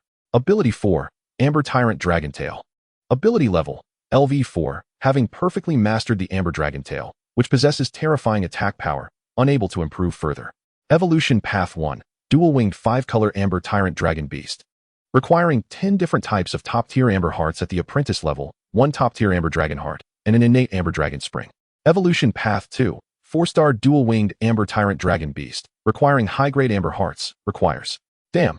Yeshuan's mental prowess swept across, instantly revealing the attributes of the dual-winged Amber Tyrant Dragon Beast below. However, upon seeing its attributes, he couldn't help but curse vehemently. With such attributes, could this creature truly be classified as merely a 3-star quality monster? He would readily believe that it was the king of the entire Amber secret realm, the 4-star quality Amber Dragon Beast spoken of by Nong Lejia and others. Its attributes were indeed luxurious. A 3-star quality monster possessing 4-star quality abilities. How could that be justified? Even more astonishingly, every single one of its abilities had reached maximum level, as if it were cheating. Over the past 3 days, he had encountered numerous monsters. Yet the majority lacked a single ability that reached maximum level. This was simply unacceptable. Yeshuan sighed. Such extravagant attributes, coupled with a glance at the potential limits of its subsequent evolution, led him to almost instantaneously fixate on this dual-winged, tricolor Amber Tyrant Dragon Beast. Alas, he lacked the capability to capture this tyrant beast, let alone contract it as his own. Roar. Just as Yeshuan pondered this, the missed strike of the dual-winged, tricolor Amber Tyrant Dragon Beast caught sight of Yeshuan soaring into the air, its eyes flashing with cold light, and it unleashed a thunderous roar.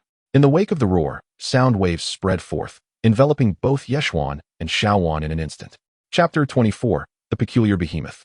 This is bad. The moment the sound waves encased him, Yeshuan felt an overwhelming rumble by his ear, causing his grip on the ironwood thorns to loosen helplessly. He had not anticipated that the roar of this massive Amber Tyrant Dragon would be so formidable after witnessing its attributes. Once his consciousness regained some clarity, he focused his thoughts, preparing to activate the protective jade talisman hanging from his chest. Otherwise, upon landing, he feared he might be torn apart by this colossal creature. Suddenly, a vine adorned with green leaves plummeted from above, coiling around him like a serpent and lifting him skyward. Xuan. Yeshuan exclaimed in surprise as he looked up. Though Xuan had also been affected by the roar of the massive Amber Tyrant Dragon, she seemed to regain her composure almost instantly, using her telekinetic powers to lash out with the vine and carry him higher and farther away. Roar. Behind them, the dual-winged Amber Dragon Beast. Seeing its strike miss Yeshuan and Xuan, glared with fierce anger. Its body, resembling a cold figure cast in amber, elongated slightly as it surged forward, flapping its wings and soaring directly towards Yeshuan and Xuan. Damn! Yeshuan was taken aback, though the creature's name included the word wing. Its size was so immense that he never imagined it could actually take flight. As he witnessed it approaching, his heart raced. Thankfully, while this behemoth could fly, it could only glide for about 20 to 30 meters before it had to descend. Roar. As the dual-winged Amber Dragon Beast landed, it spotted Yeshuan soaring higher and its fury intensified. With a shake of its body, it resumed its pursuit. What is wrong with this thing, so relentless? Yeshuan thought helplessly. Over the past few days, he had encountered monsters he couldn't handle. Just yesterday, he had unexpectedly come across an amber mammoth. However, after Xuan had taken him higher, that amber mammoth had only chased a few steps before giving up. It was nothing like this relentless giant. Being led by Xuan, Yeshuan descended from the small hillside, attempting to navigate into the dense forest to evade the creature. Crack.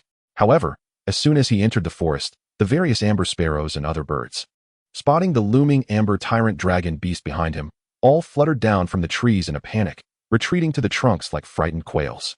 What the hell? Yeshuan was astonished. Aren't you birds? Can't you fly? With your speed, you could just take off. Why are you so terrified of this giant? He was perplexed, utterly unable to comprehend the situation. Whoosh. Just as Yeshuan pondered this, a small amber sparrow, seemingly newly hatched, spotted the gigantic Amber Dragon Beast from afar. In a state of fright, it made a choice different from the other amber birds, flapping its wings to flee into the distance. Roar. The dual-winged Amber Tyrant Dragon Beast, with eyes sharp as lightning, observed its surroundings while pursuing Yeshuan. Noticing the amber sparrow was about to escape, it opened its mouth, unleashing a wave of colorful energy accompanied by a terrifying sound wave. In an instant, it enveloped the little amber sparrow. Crack. The amber sparrow was struck and plummeted from the sky. After it landed, the dual-winged Amber Dragon Beast let out a low growl as the sparrow trembled in fear.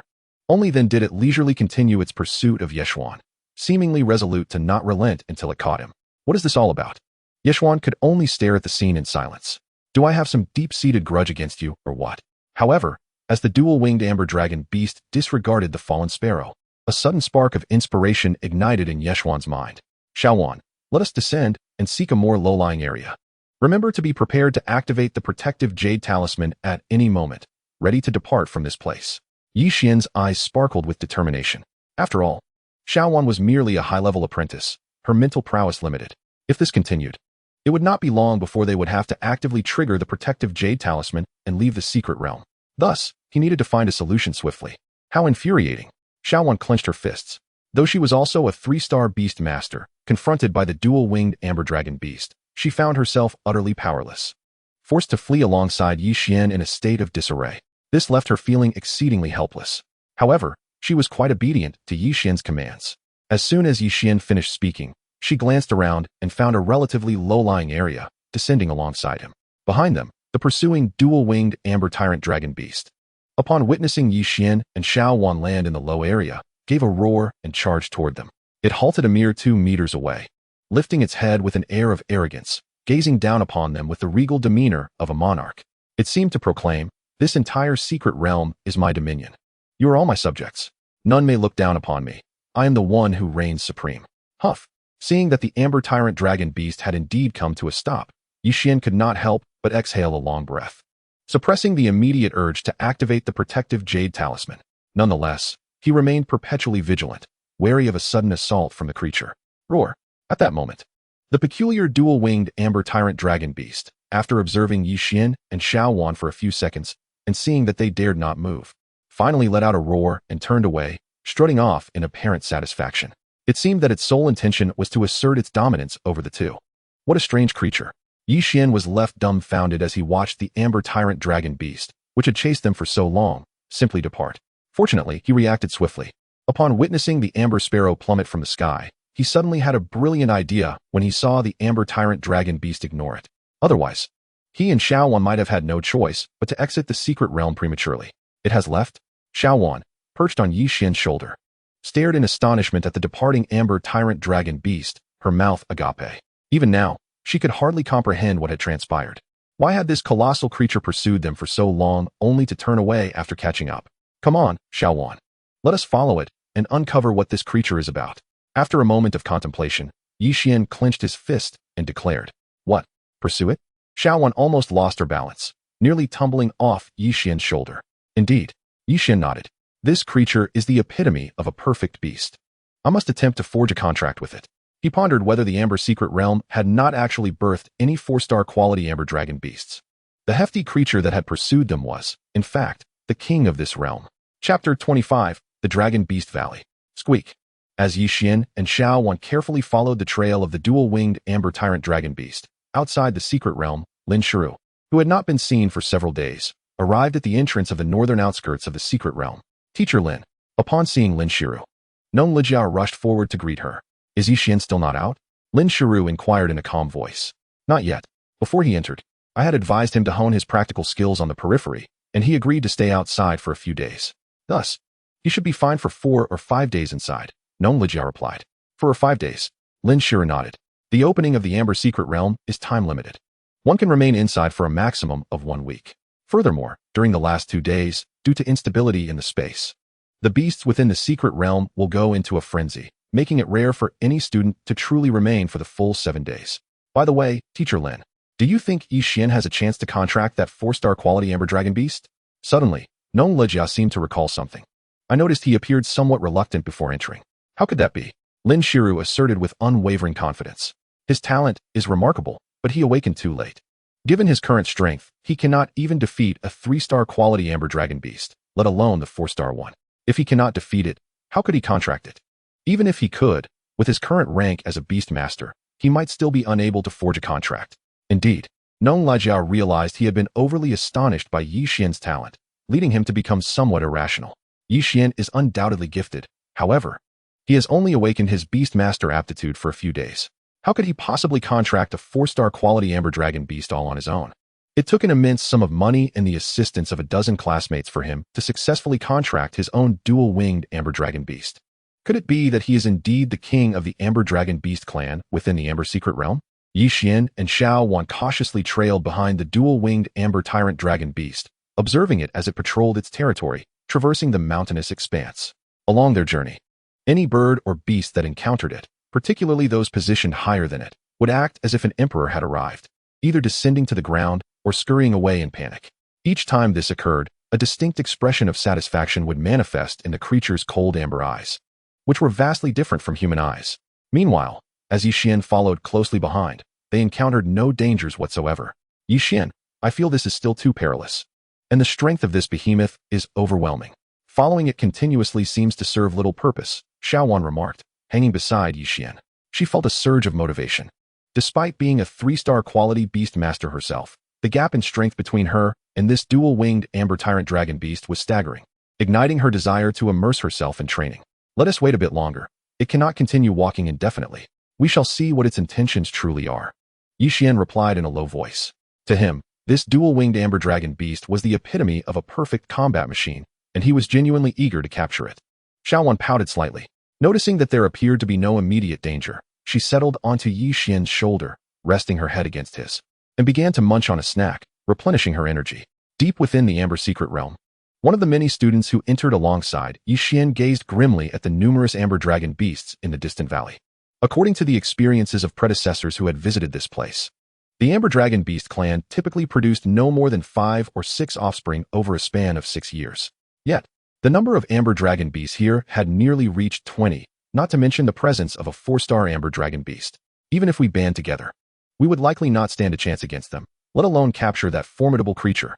Standing in the midst of the group, Chao Qing furrowed his brow upon hearing this. The current situation was indeed exceptional. In the past, the Dragon Beast Valley had only housed 5 or 6 amber dragon beasts, but now their numbers had tripled. This disruption posed a significant challenge to their plans. I realized that their decision now holds the key. Chao Qing exhaled, casting his gaze towards the two groups several dozen meters away. At that moment, Su Jing and Xiao Kaijia also turned their attention to him. Over the past 3 days, the 3 groups had devised countless strategies. However, for reasons unknown, the amber dragon beasts within the valley remained exceedingly vigilant, thwarting all attempts to lure one of them. If this continued, they would find themselves in the same predicament. To capture that 4-star quality amber dragon beast, only a united effort from all 3 teams would suffice. Su Jing, Xiao Kaijia, what have you two concluded? Chao Qing inquired. Forming an alliance is feasible, but who will ultimately capture that 4-star amber dragon beast will depend on each individual's prowess. Su Jing and Xiao Kaijia exchanged glances and nodded in agreement. However, just as they reached a consensus, a roar reminiscent of thunder suddenly erupted from the depths of the valley. What is happening? Upon hearing this roar, everyone lifted their heads to peer into the valley's depths. To their astonishment, the amber dragon beasts within the valley, at that very moment, turned their bodies and lifted their heads towards the cliff's peak at the valley's end. There, an amber dragon beast stood prominently. What on earth is that creature doing? Scaling such heights and roaring so loudly. This is the territory of the 4-star amber dragon beast. Is it courting death? Meanwhile, the students outside the valley also noticed the massive figure standing atop the highest peak of the entire amber secret realm. They beheld its enormous body, seemingly sculpted from tricolored amber. Good heavens, what is this creature attempting? Is it challenging the entire amber dragon beast clan? At that very moment, several hundred meters away, Yi Xian, hiding behind a rock with Xuan, was equally taken aback by the spectacle. You are a tricolored amber dragon beast. A tricolored amber dragon beast challenging the entire amber dragon beast clan, including a 4-star quality amber dragon beast. What madness is this? Yi Xian's face was etched with disbelief, sensing that this tricolored amber dragon beast was courting disaster. Despite having followed this creature throughout the secret realm and observed its ability to command the submission of nearly all other beasts, the disparity in quality was not so easily bridged. Suddenly, as Yi Xian pondered this, he witnessed the 4-colored amber dragon beast below raise its head and unleash an even louder roar. In the next moment, the 4-colored amber dragon beast leaped, skillfully ascending the cliff along the stone ledges.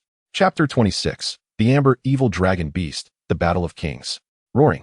Atop the mountain, the dual-winged tricolored amber overlord dragon let out a low growl, then turned its gaze towards the direction where Yi Xian and Xuan were hiding, seemingly urging them to keep their distance. It was the king of the secret realm. Having trailed behind it, Yi Xian and Xuan were already noticed. However, as they had shown utmost respect after receiving a lesson, the overlord dragon chose to ignore them. Yet, should it falter in this royal battle, the creature below would not spare the 2 little ones.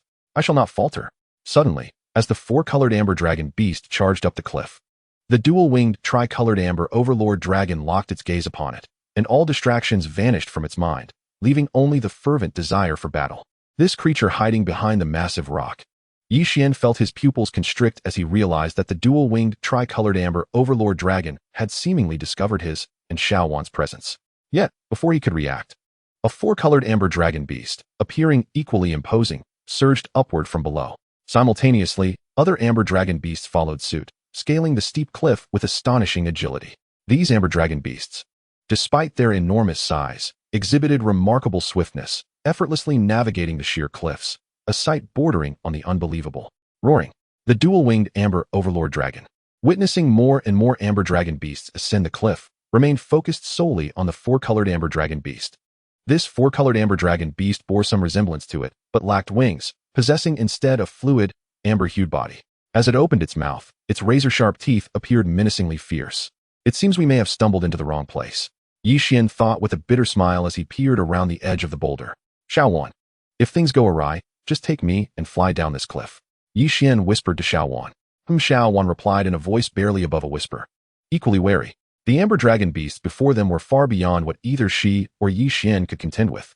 Boom. Just then, as more amber dragon beasts surged up the cliff, the dual-winged, tri-colored amber overlord dragon finally ceased waiting, roaring as it engaged the four-colored amber dragon beast in battle. Their clash resembled that of two colossal excavators colliding, unleashing roaring winds and deafening booms. These two titans, mere apprentice-level beasts, exhibited prowess that far surpassed their classification.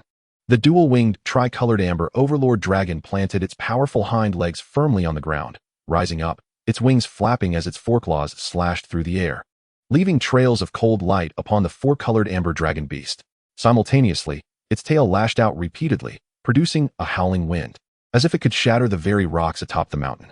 Before it, the four-colored amber dragon beast also planted its hind legs, rising to its full height, matching the dual-winged, tri-colored amber overlord dragon in stature as they clashed fiercely. Its gaping maw opened intermittently as it roared, repeatedly attempting to sink its teeth into the neck of the bipedal tri-colored amber dragon beast, striving to slay it right there. Meanwhile, the other amber dragon beasts that had rushed to the cliff behaved as mere spectators, not a single one intervening. How did they end up here? Yi Xian and Xuan hid behind a colossal rock, and as they watched, they noticed that the two titans in combat were gradually drawing nearer to their position. However, he dared not conceal himself, for if he did, the observing amber dragon beasts would undoubtedly discover his presence. Moreover, this mountain peak had only one gentle slope. The remaining three sides were sheer cliffs. Beside him was the precipice. Glancing at the attributes of this creature, Yi Xian, realizing there was no escape, set aside his reservations. As the two combatants moved closer, they approached within the range of his mental perception. With a flicker of intent, he unleashed his psychic energy, enveloping the four-colored amber dragon beast. Amber evil dragon beast. Monster name, four-colored amber evil dragon beast. Monster level, top-tier apprentice. Monster quality, monster abilities. Ability 1, amber evil dragon body, level 3. Ability 2, amber evil dragon roar, level 3. Mastery of this ability allows for further enhancement. Can intimidate and attack other life forms, inducing panic and hallucinations. Ability 3, amber evil dragon claw, level 3. Mastery of its own claws, possessing immense tearing power. Formidable in close combat, its attacks carry malevolent energy, causing enemies to suffer wounds that are difficult to heal, with potential for further enhancement. Ability 4, amber evil dragon whip, level 3. Mastery of its own amber dragon tail, which possesses terrifying attack power and can be further enhanced through training. Evolution Path 1, 5-colored amber evil dragon beast, requiring 10 top-tier amber hearts and 1 top-tier amber dragon heart. Evolution Path 2, 5-colored demon wing amber evil dragon beast, requiring 1 top-tier amber heart. In an instant, as Yi Xian released his psychic energy, the attributes of the amber evil dragon beast materialized within the recesses of his mind. However, upon reviewing the attributes of the amber evil dragon beast, he was somewhat taken aback. In terms of monster quality and capability, this 4-colored amber evil dragon beast surpassed the bipedal tri-colored amber overlord dragon beast. Yet, in the mastery of its abilities, the amber evil dragon beast fell short. The bipedal amber overlord dragon beast had attained full mastery, level 4, of all its abilities. A veritable display of luxury. Previously, Yi Xian had pondered whether all other amber dragon beasts were comparable, but now it was evident that he had overestimated the situation. Boom. Just as thoughts raced through Yi Xian's mind, the bipedal tricolored amber overlord dragon beast seized an opportunity during their clash. With a fierce swing of its amber overlord tail, it struck the amber evil dragon beast with tremendous force, sending it reeling backward, nearly teetering over the cliff's edge. Roar! Following its successful strike, the bipedal tricolored amber overlord dragon beast raised its head and roared to the heavens, refraining from immediate assault. It seemed to be waiting for the four-colored amber evil dragon beast to charge, intent on utterly shattering its resolve. Roar! The four-colored amber evil dragon beast shook its head, a glint of cold light flashing in its eyes. After a moment, instead of launching a frontal assault, it began to circle the bipedal tricolored amber overlord dragon beast, seemingly in search of an opportunity. Chapter 27. Rescue. This creature. Yi Xian observed the bipedal tricolored amber overlord dragon beast, which had, against all odds, temporarily gained the upper hand in this royal battle, and he couldn't help but feel astonished. It was essential to recognize that the disparity in quality was not something easily transcended. The fact that this bipedal tricolored amber overlord dragon beast could achieve such a feat was a point of pride in itself. Roar!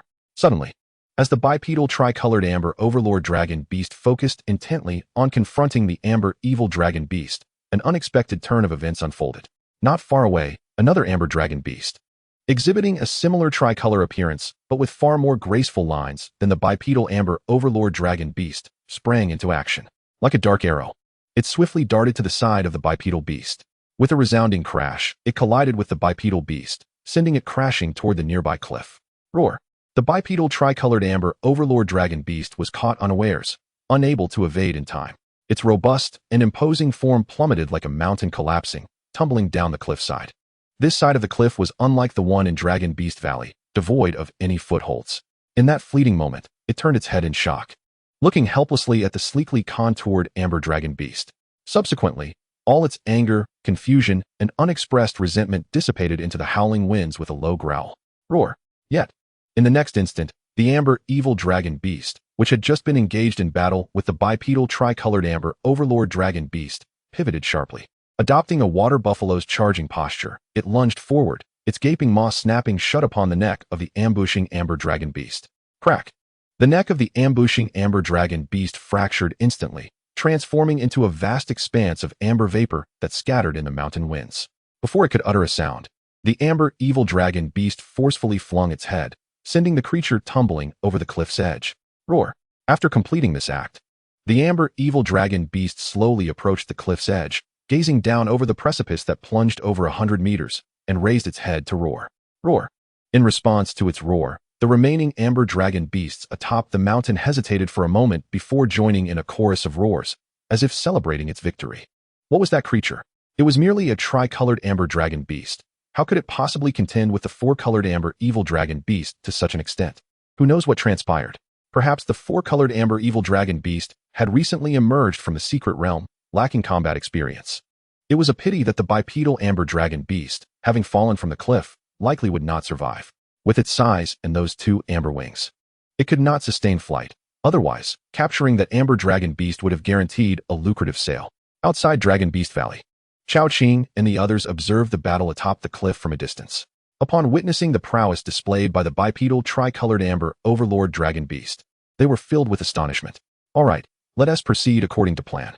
This group of amber dragon beasts is formidable. We must collaborate with all our strength, Xiao Kaiji said, his gaze fixed intently on the four-colored amber evil dragon beast. Understood. Chao Qing responded affirmatively. In an instant, the three teams set forth towards the Dragon Beast Valley. Roaring. Atop the mountain, the amber dragon beast let out a fearsome roar, casting its gaze down the slopes. Amidst the swirling hues of mist, the silhouette of the tricolor amber tyrant dragon beast became faintly discernible. However, inexplicably, two small insects appeared above the tricolor amber tyrant dragon beast, causing a chill to run through its eyes as it pondered whether it should descend as a precaution, ensuring the eradication of this menace once and for all. Roar! Roar! Roar! Just then, the surrounding amber dragon beasts erupted into furious roars. Turning its head, it beheld a swarm of small insects that had intruded into their Dragon Beast Valley. Damn it! A curse escaped its lips, and it swiftly retraced its steps, leading a cadre of amber dragon beasts down the mountain with agility. Xiaowan, lend me your assistance. Meanwhile, as the tricolor amber tyrant dragon beast plummeted from the cliff, Yi Xian, accompanied by Xiaowan, followed closely behind. The survival instinct of the tricolor amber tyrant dragon beast was remarkably strong. During its descent, its two pairs of amber wings flapped vigorously, attempting to slow its fall. Yet, while this method proved somewhat effective, it was not as impactful as it had hoped. If this continued, upon hitting the ground, it would surely be shattered into amber fragments. Just as despair began to creep in, a green vine adhering to a branch suddenly coiled around it, slightly reducing its speed of descent. Startled, it looked up and was astonished to find that its saviors were the very two peculiar insects it had previously bullied. Amidst the howling winds, Xuan was determined to ensure the safety of both herself and Yixian while doing her utmost to decelerate the tricolor amber tyrant dragon beast. Within a brief span of time, beads of sweat adorned her forehead. Nevertheless, despite her efforts, the tricolor amber tyrant dragon beast continued its rapid descent. Boom. Finally, with a deafening crash akin to an earthquake, the tricolor amber tyrant dragon beast struck the ground from a height of 100 meters, causing the earth to tremble. Cracks appeared across its body, releasing wisps of amber essence. Recovery spell.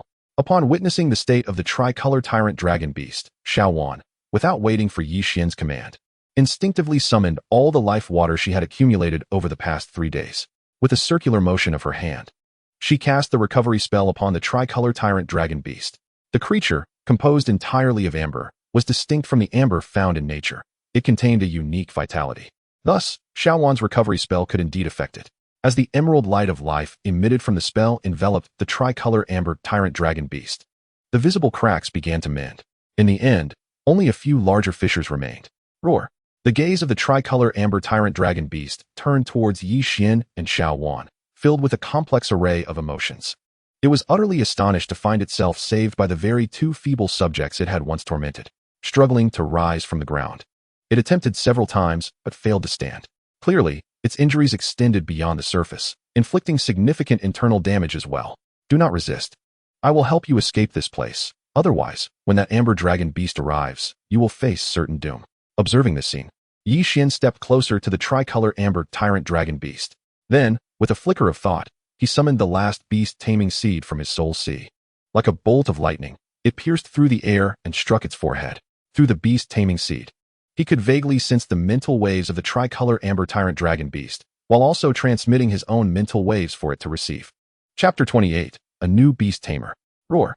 The tricolor amber tyrant dragon beast let out a low growl, fixating its gaze upon Yixian, remaining motionless. Yet, it did not relinquish its mental defenses, allowing the beast taming seed to enter its soul core. Although it sensed the peculiar aura emanating from this foreign entity entering its soul sea, it felt as though it could enhance its power rapidly. Yixian raised an eyebrow and continued, I know you are formidable. Even as a 3-star creature, you managed to push that 4-star amber dragon beast to its limits. Indeed, had it not been for the ambush by another amber dragon beast, you might have emerged victorious. However, a 3-star rating is ultimately just a 3-star rating. You have the opportunity to triumph now, but what if that creature is given a few more years? Roar. The tricolor amber tyrant dragon beast roared, its amber eyes glinting with cold light. Do not take offense. I merely wish to convey that if you accompany me, I can enhance your innate abilities. I can elevate you from a 3-star to a 4-star, or even a 5-star. Yixian transmitted waves of sincerity to the tricolor amber tyrant dragon beast. This time, instead of growling, it fell into contemplation. Even Yixian himself was unaware that the beast taming seed he had forged from his mythic quality bore distinct differences from those of others. This difference manifested mainly in 2 aspects. 1, it exuded an alluring aura, greatly attracting beasts, and there was a probability that they would choose to integrate it into their soul cores. The second was its invasive nature, which was stronger than that of ordinary beast taming seeds. Should he opt for a forced contract, it would be easier to accomplish. Furthermore, if you come with me, I can lead you away from here to a broader world, allowing your form to grow larger, akin to mountains or towering peaks. Suddenly, as Yixian spoke, the tricolor amber tyrant dragon beast emitted a low growl, lifting its head to gaze at the cliff from which it had fallen. It surveyed the dragon beast valley, then looked around, eventually focusing on a massive pit not far from itself and Yixian. Within this pit lay the remnants of an amber heart, left by the amber dragon beast that had ambushed it. Upon seeing the amber heart, the tricolor amber tyrant dragon beast fell silent for a moment, finally releasing its mental defenses and allowing Yixian's beast taming seed to merge into its soul core. In the next instant, it felt a profound connection form between itself and Yixian. Haha. Witnessing this scene, Yixian could not help but burst into laughter. Contracting with such a formidable creature, His journey through the Amber Secret Realm had reached a significant milestone. You are injured. I shall first place you into the Beast Tamer ring for recovery. Once your wounds have healed, we will seek out resources that can elevate your star rating. Yi Xian gazed at the twin-winged Amber Tyrant Dragon Beast, his eyes filled with anticipation. It was already so formidable. How much stronger would it become once it ascended to 4 stars, or even 5? Roar! The twin-winged Amber Tyrant Dragon Beast let out a low growl, allowing Yi Xian to summon it into the Beast Master's ring. Yi Xian, have you succeeded? At that moment, Xuan exclaimed, her eyes sparkling with excitement. Indeed, it shall be our companion from now on, Yi Xian replied with a smile. Let us bestow upon it a name. Since it is an Amber Dragon Beast, we shall call it Su Long. It joined our ranks later than I did, so I shall consider it my younger brother. Yi Xian's eyes widened in protest. Not so fast. Su Long. What a ridiculous name. You, with your quirky nature and the Empress's fondness for you, may wish to name it Xuan. But bestowing a surname upon the twin-winged Amber Tyrant Dragon Beast would surely invite the Empress's ire upon me. Then what shall it be? Let us wait for now. Once it has healed, we can discuss it with it. I fear that a common name would not suit its regal demeanor, Yi Xian mused, shaking his head. He had initially considered naming it Little Dragon for its simplicity, but the diminutive title might provoke a roar from such a massive creature. All right, everyone, fall into formation. Close combatants at the front, ranged fighters at the back. We must capture this beast. In the Dragon Beast Valley, Chao Qing and several others commanded their beasts in a fierce battle against a horde of Amber Dragon Beasts. Though they had the advantage in numbers, the strength of the Amber Dragon Beasts was daunting. Particularly, the 4-star quality Amber Evil Dragon Beast posed a challenge, as even a few of them working together struggled against it. Fortunately, this creature had previously engaged in a fierce battle with the twin-winged Amber Tyrant Dragon Beast, sustaining injuries and exhausting its stamina. Gradually, they managed to subdue its ferocity. Chase it down. We cannot let it escape. Minutes passed, and in the valley, some Amber Dragon Beasts lay dead while others fled. Ultimately, the 4-star quality Amber Evil Dragon Beast, sensing danger, attempted to break free. However, the number of remaining students was dwindling. Many had encountered peril during the fight and were forced to activate their protective jade talismans to retreat from the Dragon Beast Valley. Meanwhile, Yi Xian had collected the Amber Heart from the fallen Amber Dragon Beast and, accompanied by Xuan, sought refuge in a secure location to rest.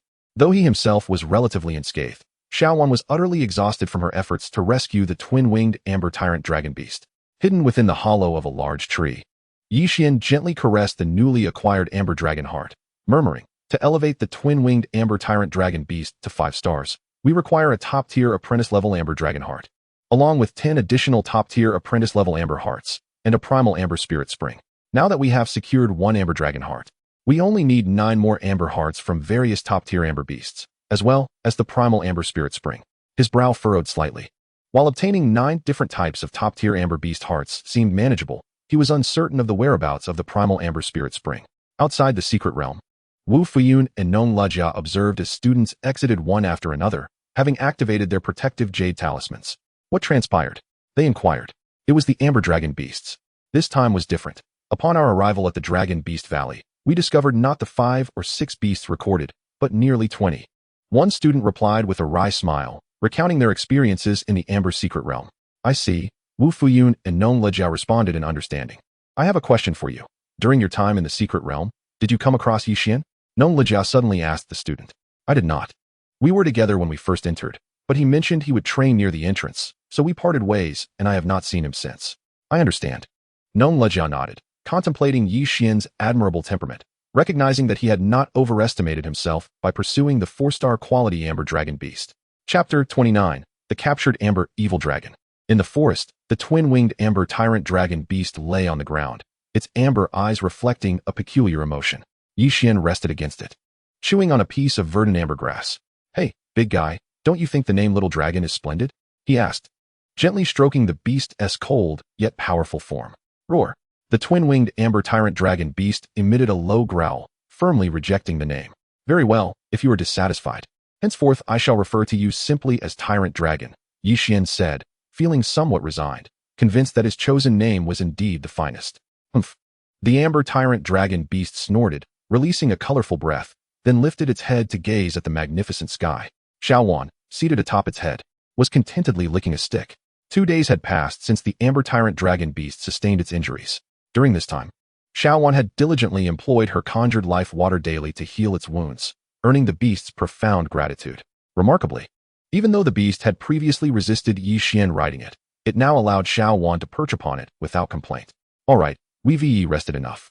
Let us continue our quest to find 2 more top-tier apprentice-level monsters.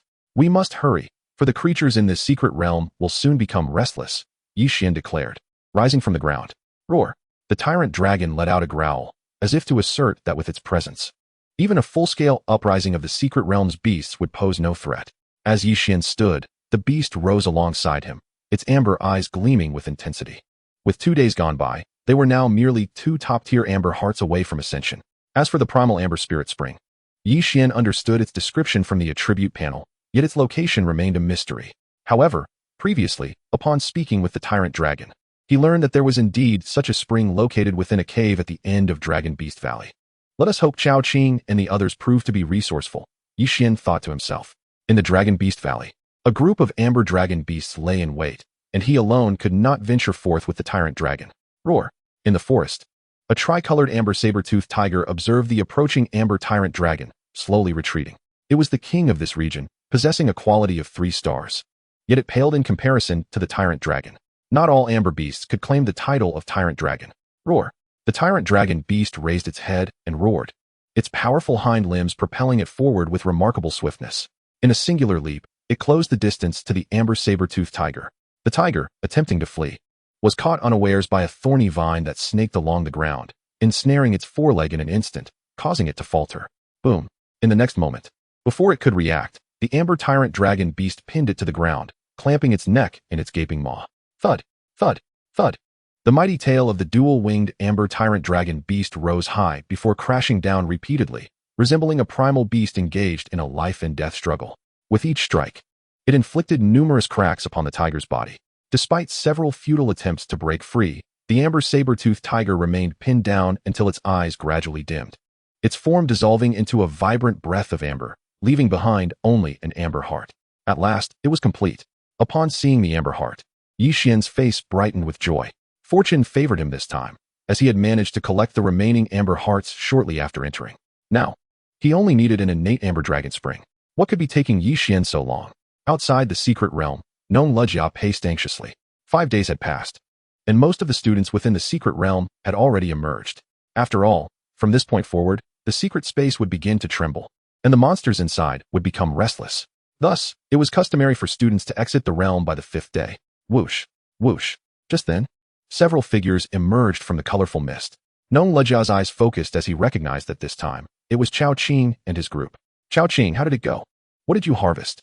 Upon seeing Chao Qing, the students who had exited before him turned their gazes toward him. Unlucky, Chao Qing replied with a bitter smile. That amber dragon beast was too cunning. It managed to escape. Coupled with encountering a horde of rampaging monsters, we had no choice but to withdraw from the secret realm. Now, we can only wait for Qiao Kaijia and the others. Did you see Yi Xian? Nong Lejia approached him. Yi Xian? Chao Qing paused, then shook his head. I only saw him when we first entered the secret realm. After that, I lost sight of him. Nong Lejia furrowed his brow.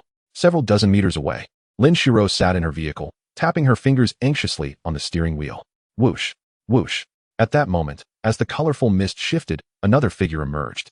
Qiao Kaijia? Upon seeing the latest arrival, Chao Qing and the others raised their eyebrows and inquired, So, did you manage to capture the amber dragon beast? Haha. Qiao Kaijia beamed with an uncontrollable smile. I was fortunate. We pursued that creature for 2 days until it finally exhausted itself, allowing me to bring it back. As he spoke, 2 more figures emerged behind him, each accompanied by their respective beasts. These beasts were powerful melee companions, bound by iron chains to the amber dragon beast.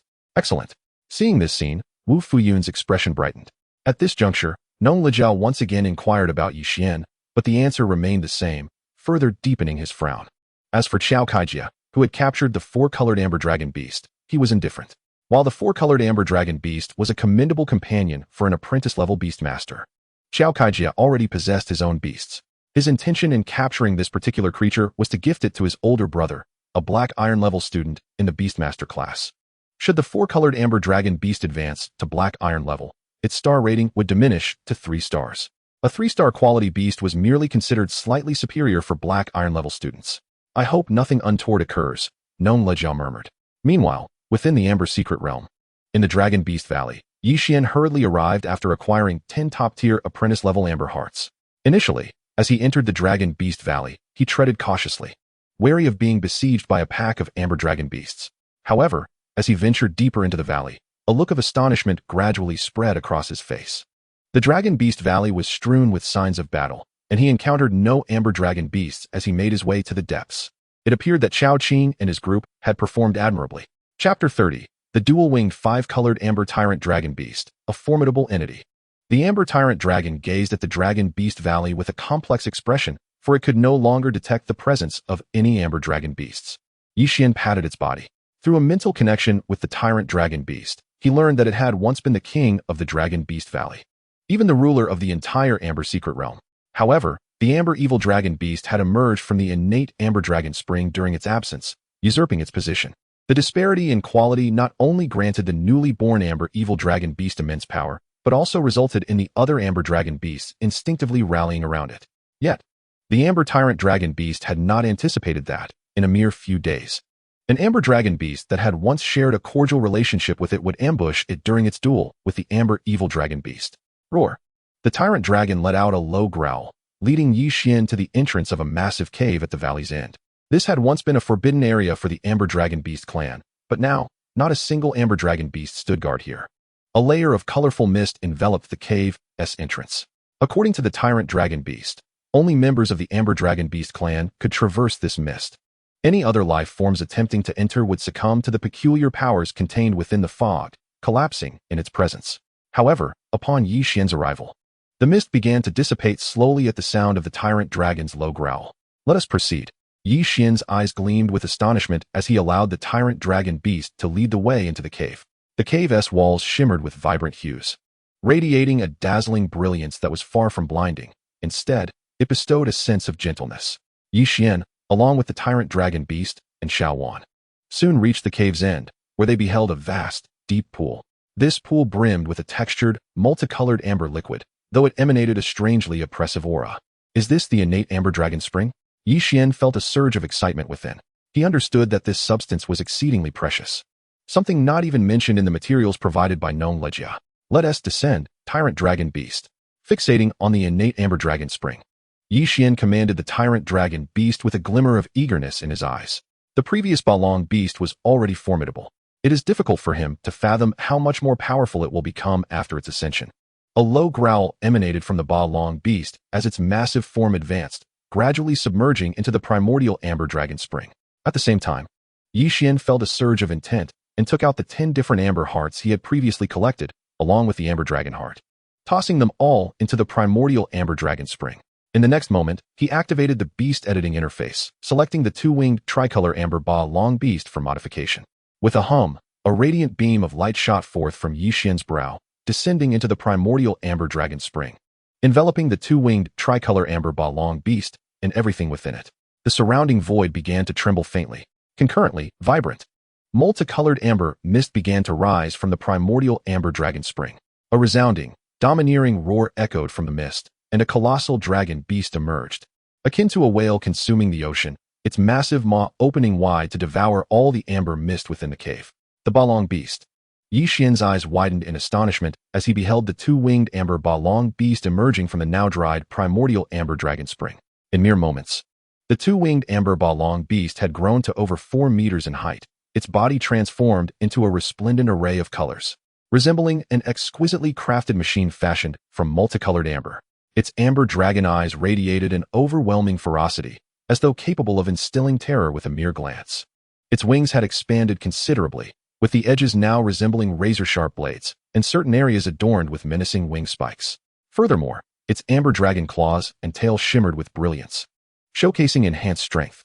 This transformation rendered it an immensely brutal machine, capable of tearing apart any adversary with its sheer physical prowess.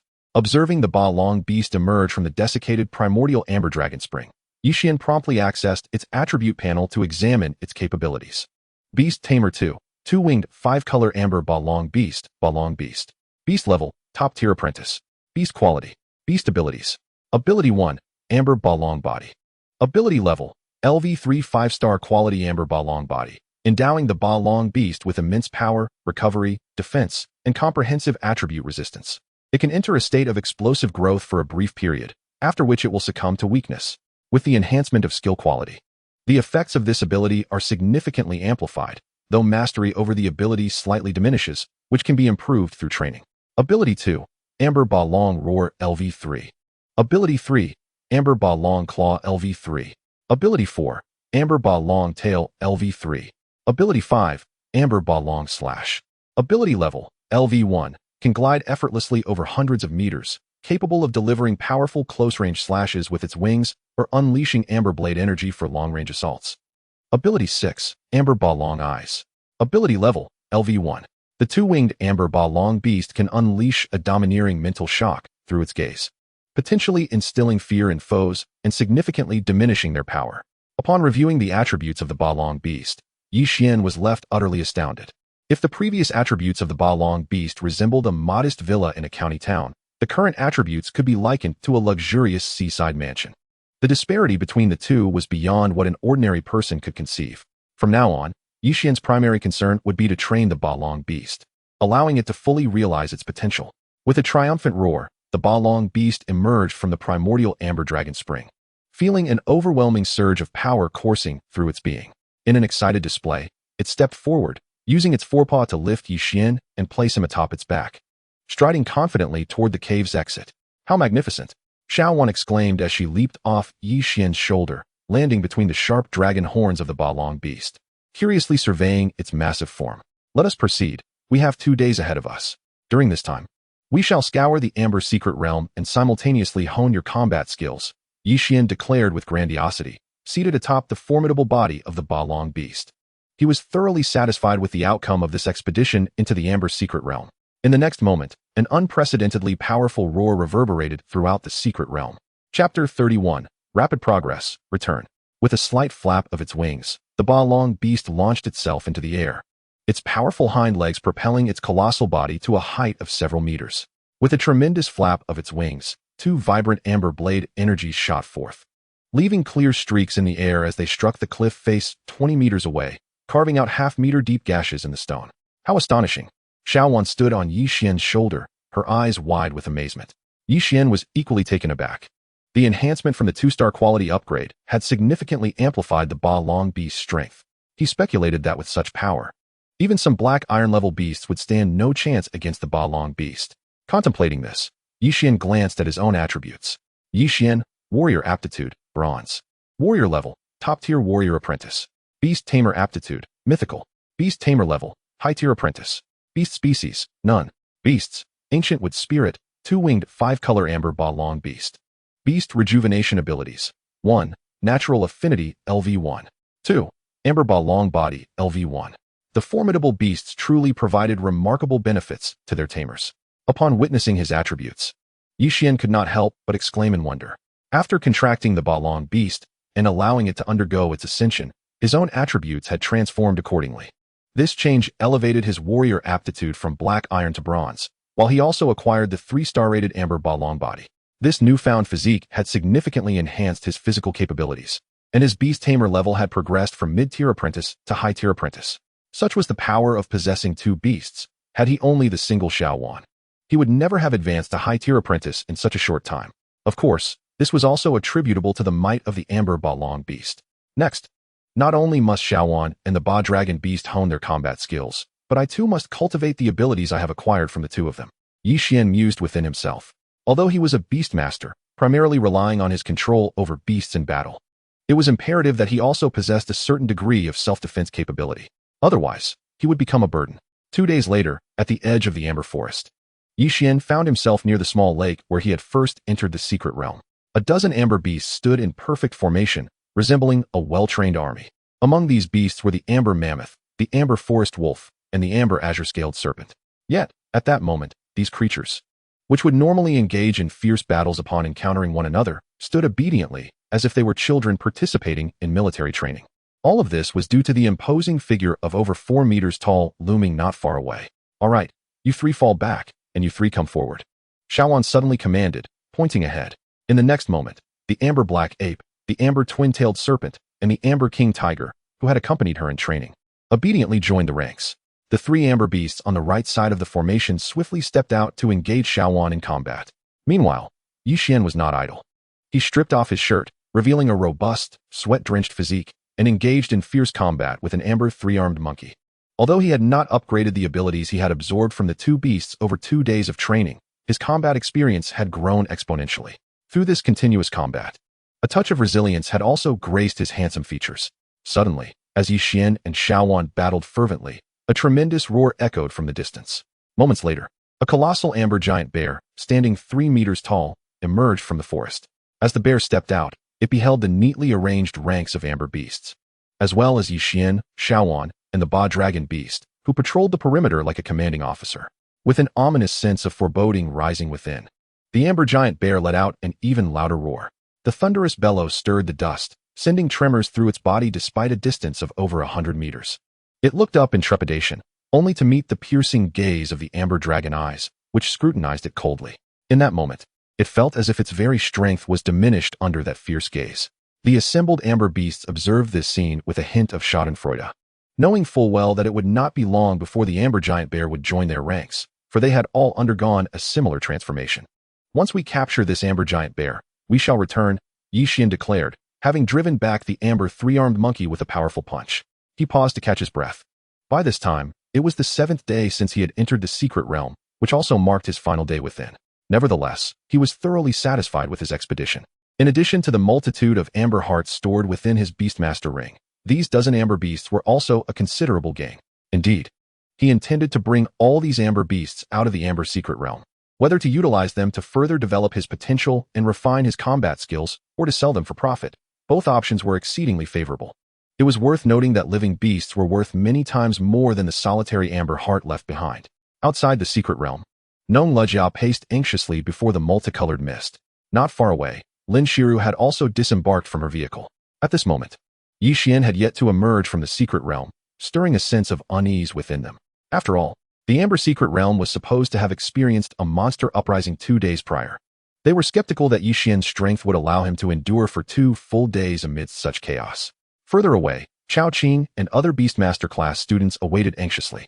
Initially, their frustration grew as they waited for Xuan's return, but as the 2 days passed without any sign of him, they could not help but feel a complex mix of emotions. After all, Xuan was a special recruit of Jiangzhou University, and the university had even dispatched a mentor specifically to guide him. In their eyes, he had become something of a legend. Lin, you needn't worry too much. There is still over an hour until the secret realm closes. I believe Xuan will surely return, Wu Fuyun reassured Lin Shiru as they waited. However, Lin Shiru paid little heed to Wu Fuyun's words. Suddenly, she turned her head, astonished by the sight of the roiling mist not far away. There, the mist swirled, and within it, large figures began to emerge. Chapter 32, Astonishment. What is happening? Nong Lejiao, Wu Fuyun, and the gathered assistants and students all changed expressions upon witnessing the transformation of the multicolored mist. Are those amber beasts? Wu Fuyun's gaze grew serious, puzzled by the sudden emergence of so many amber beasts from the secret realm. Everyone stepped back, he shouted, positioning himself protectively in front of the students, signaling them to keep their distance. Simultaneously, a number of assistants rushed to his side. Do not act rashly. Lin Shiru raised an eyebrow, signaling everyone to remain calm. The amber secret realm was merely an apprentice-level realm. Even if something were amiss, with her presence, it would not escalate into a significant crisis. Clap, clap. Just then, a round of applause accompanied the emergence of the amber beasts from the mist, each obediently lining up in an orderly formation, from largest to smallest. What on earth? Everyone gasped in astonishment, their mouths agape. Even Lin Shiru displayed a look of disbelief. Could the monsters within the amber secret realm truly understand military formations? And where had the sound of applause come from? Lin, you're here too. A figure slowly emerged from the mist. Xuan? As the crowd recognized him, their astonishment intensified. Xuan, what is the meaning of this? Nong Lejiao pointed at the dozen amber beasts before Xuan, utterly bewildered.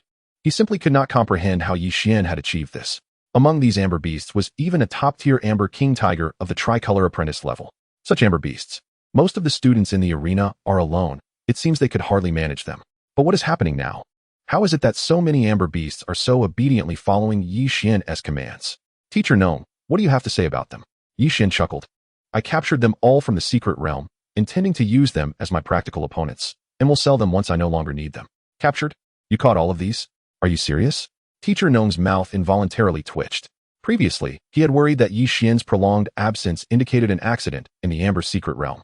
Yet, He never anticipated that not only was Yi Xian unharmed, but he was also thriving, bringing out over a dozen lively amber beasts upon leaving the secret realm. Not just him. At that moment, everyone present looked like cats that had spotted a mouse in a hole, eager to uncover the truth. Cough, cough, enough. Teacher Nong wanted to ask how Yi Xian managed this, but Lin Shiro beside him gently cleared her throat, halting his inquiry. Since we're back, let us tidy up and return to school.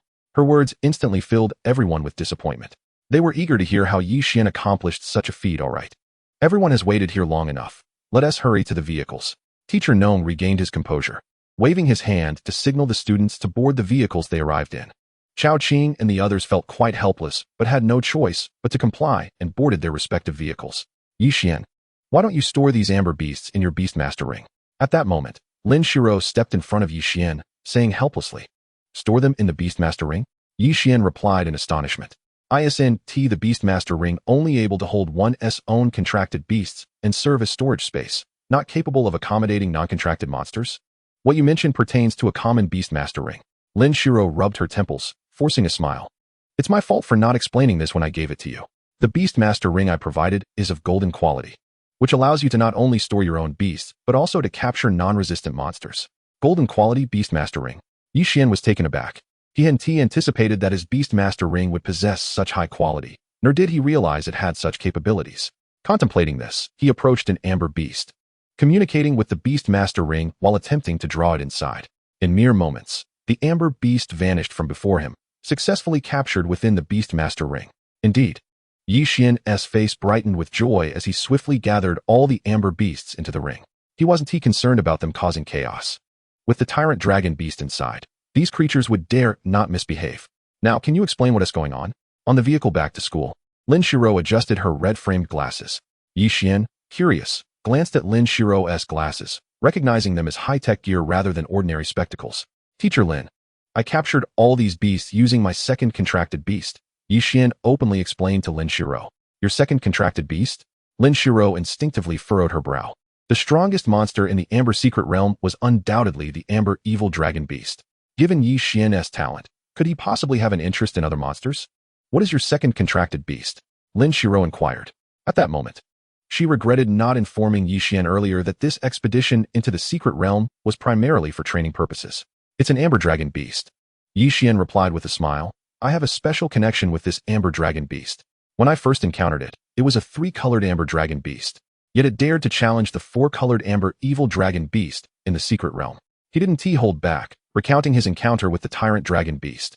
Regarding the Amber Dragon Beast's ascension, he merely mentioned that he sensed it before contracting it, similar to how he had previously sensed Xuan. Are you saying that your dual-winged Amber Tyrant Dragon Beast is a 5-star quality? Upon hearing Yi Xian's account, Teacher Nong's jaw dropped in astonishment. Even Lin Shiro displayed a look of surprise. However, recalling that among the dozen or so amber beasts Yi Xian had subdued was a 3-colored Amber King Tiger, she realized that if Yi Xian's second contracted beast wasn't sufficiently powerful, he wouldn't have been able to subdue such amber beasts. Indeed, Yi Xian nodded. Then when we return to school, you must show me your new contracted beast. Excitement gleamed in Teacher Nong's eyes. He also possessed an Amber Dragon Beast, but his was only 4-star quality when at the apprentice level, making it incomparable to Yi Xian's 5-star quality Amber Dragon Beast. Moreover, he had never heard of anyone in this world obtaining a 5-star quality Amber Dragon Beast. Thus he was very eager to see what one looked like. Lin Shiro said nothing. The fact that Yi Xian was able to contract 2 beasts at the apprentice level was something that couldn't be hidden, nor was there any need to conceal it. Additionally, upon returning to school, Yi Xian would need to train the beasts for combat. By then, everyone would know that Yi Xian could contract 2 beasts at the apprentice level. Of course, she also harbored a desire to see what Yi Xian's dual-winged 5-colored Amber Tyrant Dragon Beast looked like. Chapter 33, The Appearance of the Tyrant Dragon Beast. What do you think? How did Yi Xian manage this? On the ride back to school, discussions erupted among Chao Qing and her companions. Everyone was filled with curiosity, unsure how Yi Xian had managed to tame so many monsters. Considering the number of beasts, it would likely take over 10 people to handle them. Perhaps this is his unique ability that allowed him to become a special enrollment student at Jiangzhou University, someone speculated. True, but before this, I never imagined Yi Xian possessed such abilities. What intrigues me more is why he didn't go to Dragon Beast Valley. Had he gone there, the 4-colored Amber Dragon Beast would likely have nothing to do with Xiao Kaijia, another person chimed in. Alright, capturing that Amber Dragon Beast was Xiao Kaijia's own merit.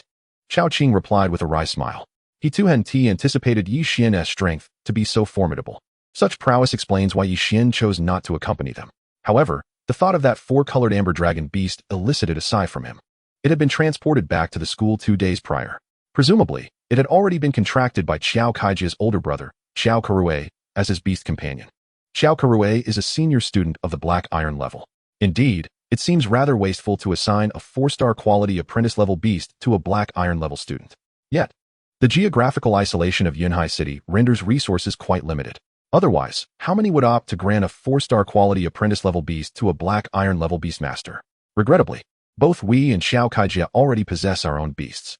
One student lamented, how wonderful it would be if we could, like those legendary prodigies, contract 2 beasts at the apprentice level. What a fanciful thought. Such prodigies are few and far between in the entirety of the Summer Kingdom. It is unlikely for a small place like Yunhai City to produce one, came the collective response, accompanied by a chorus of headshakes. By the way, what do you think Yi Xian's beast truly is? Is it really that little sprite? I can't shake the feeling that it's not, one person suddenly inquired. Who knows? Nevertheless, once we return to school and he officially begins his training, we shall find out. Such matters cannot be concealed. A complex array of emotions washed over the group. Previously, they had been oblivious to Yi Xian's means of achieving his status as a special recruit at Jiangzhou University just after awakening. However, it is now evident that his capabilities surpass their own by a considerable margin. In the Yunhai City Beastmaster class, Xiao Kurue emerged from a private chamber, drawing the gaze of his fellow students. This young man was Xiao Kurue, the older brother of Xiao Kaijia, a senior Black Iron level student. Everyone was aware that he had sequestered himself in the chamber for the past 2 days, attempting to contract the newly acquired 4-star quality top-tier amber dragon beast. Haha, this fellow resisted me for a full 2 days, but now I have finally subdued it. Xiao Kurue exclaimed, laughter echoing with satisfaction. Although he is a Black Iron level student, the amber dragon beast proved unexpectedly tenacious. It took him a full 2 days to tame it. Impressive, the onlookers responded, filled with envy. A 4-star quality apprentice-level beast, upon his ascension to Black Iron level, would retain its 3-star quality. This is already a commendable choice for the students of the Yunhai City Beastmaster class, as countless beastmasters in the city can only choose 2-star quality beasts each time they select one.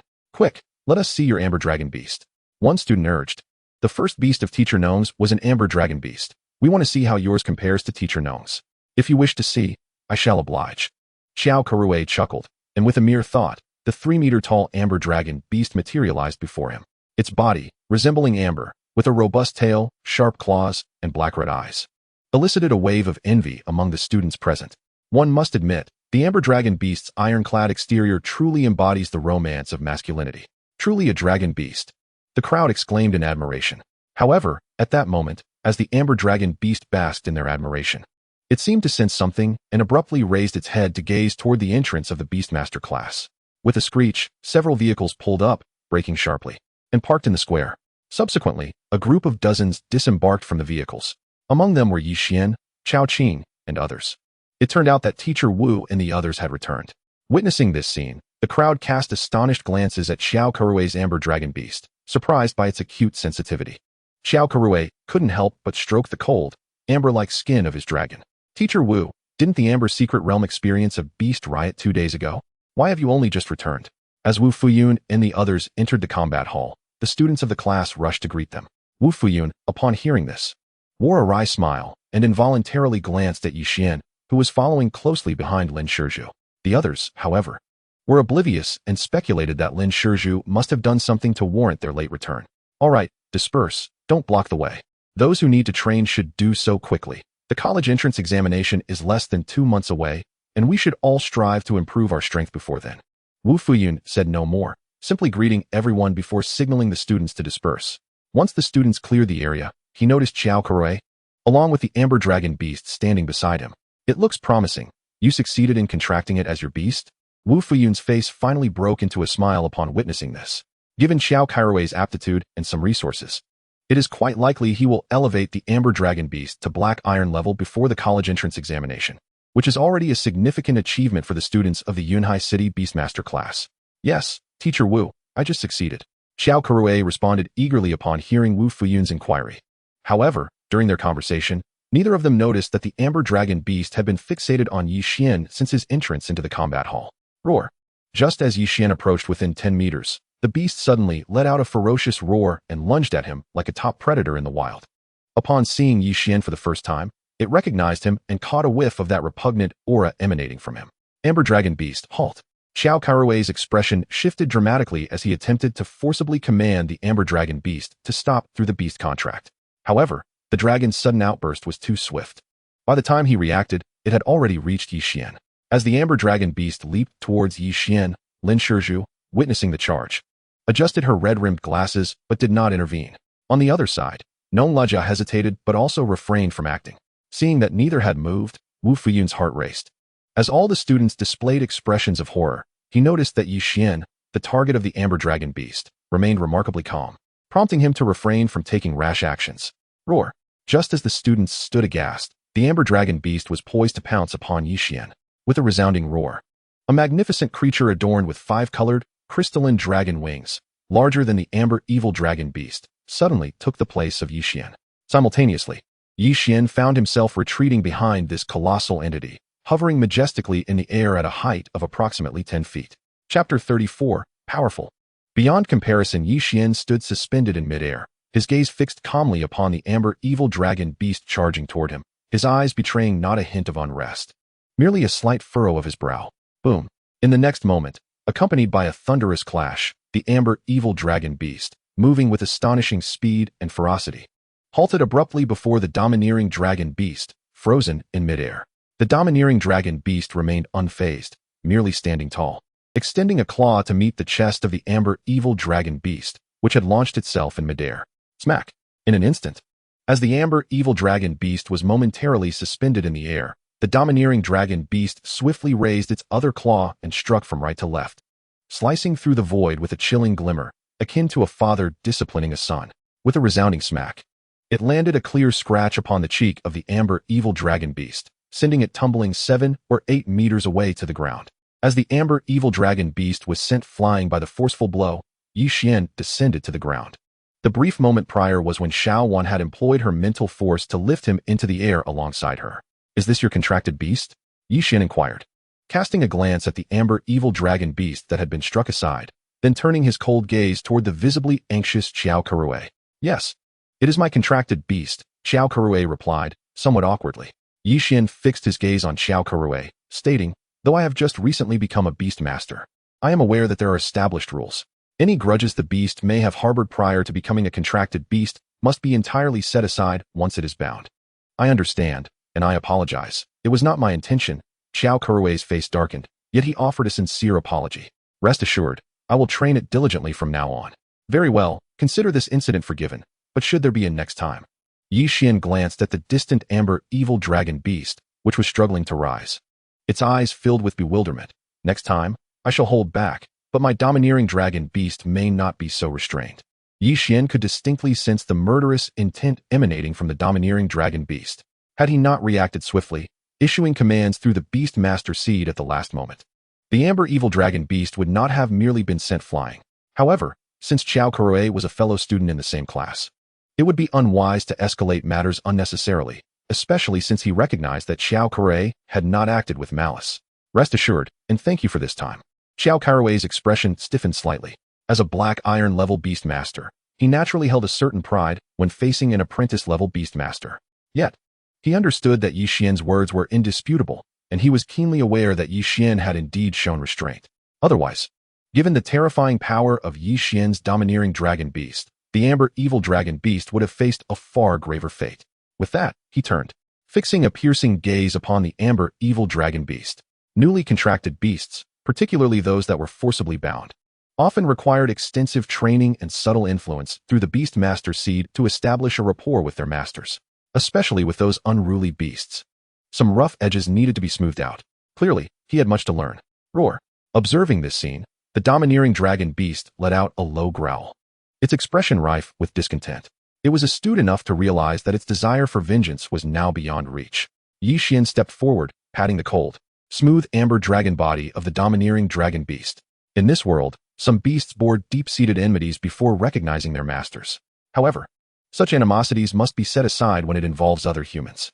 Yi Xian wished for no exceptions, for humanity collectively faced an overwhelming myriad of monstrous foes. A 5-colored amber dragon beast? Could it possibly be a 5-star beast? Just then, as Yi Xian's dispute with Xiao Kuruwei came to a resolution, all eyes in the battle hall, including those of instructors and assistants, were drawn to the domineering dragon beast before Yi Xian. Witnessing the dual-winged beast forged entirely from 5-colored amber, astonishment swept across the crowd. This creature certainly possessed the ability to astonish. Lin Shiru removed her hands from her red-framed glasses, taken aback by the earlier display when the domineering dragon beast had effortlessly sent the amber evil dragon beast flying. Such power was not typical of an apprentice-level beast of 5-star quality. Of course, each beast possessed its own specialties. Some excelled in speed, others in strength, and still others in support. One could not solely gauge their worth based on combat prowess. However, a beast like the domineering dragon beast, with such extraordinary power, was indeed among the most coveted by many beast masters. Reflecting on this, Lin Shiru concluded that, compared to the 5-star quality beast she had initially intended to offer Yi Xian, the domineering dragon beast was far superior. Is this truly the Amber Dragon Beast? And of 5-star quality? Wasn't it said that the Amber Secret Realm could yield at most one 4-star Amber Dragon Beast every 6 years? It was undeniable that this creature, imbued with 5 colors and capable of so easily defeating Xiao Kuruwei's Amber Evil Dragon Beast, had proven its worth beyond question. Simultaneously, the students in the Beast Master class were awestruck, marveling at how Yi Xian had acquired such an extraordinary beast. After all, this was a 5-star beast. Even upon advancing to Black Iron level, it would retain its 4-star quality. Are you all missing the key point? Yet amidst the murmurs, a student at the back, after a prolonged moment of astonishment filled with incredulity, suddenly exclaimed, "Shouldn't the focus be on the fact that Yi Xian just awakened his beast mastery qualification and is still an apprentice level, implying he should only have one contracted beast? Apprentice level beast master? Shouldn't he only possess a single beast? Wow, what the heck?" This utterance sent shockwaves through the hall, as if a tempest had swept through, leaving all expressions stunned in its wake. Then they all gazed at Yi Xian with astonishment, as if they had seen a ghost. The Amber Tyrant Dragon Beast could only have been acquired by Yi Xian upon entering the Amber Secret Realm. Yet, they were acutely aware that Yi Xian must have had other beasts to protect him when he first ventured into the Amber Secret Realm. This revelation already established that Yi Xian was a prodigy capable of contracting 2 beasts even at the apprentice level. Upon hearing this remark from one of the students, Wu Fuyun and several teaching assistants present widened their eyes in disbelief, turning their attention to Yi Xian. Even they only realized the truth at this moment. Chapter 35, Unique Beast Mastery Talent. Was it that little sprite? After coming to this realization, Wu Fuyun's gaze shifted directly to the little one perched on Yi Xian's shoulder. Just moments ago, many had sensed clearly that Yi Xian's ability to soar into the air and evade the Amber Evil Dragon Beast's attack was due to this little sprite's intervention. No, this isn't merely a sprite. A sprite could not possess such formidable power. Wu Fuyun's eyes narrowed as he scrutinized Wan, his brow raised. Regardless of what kind of beast Wan was, the way the crowd regarded Yi Xian at this moment had fundamentally changed.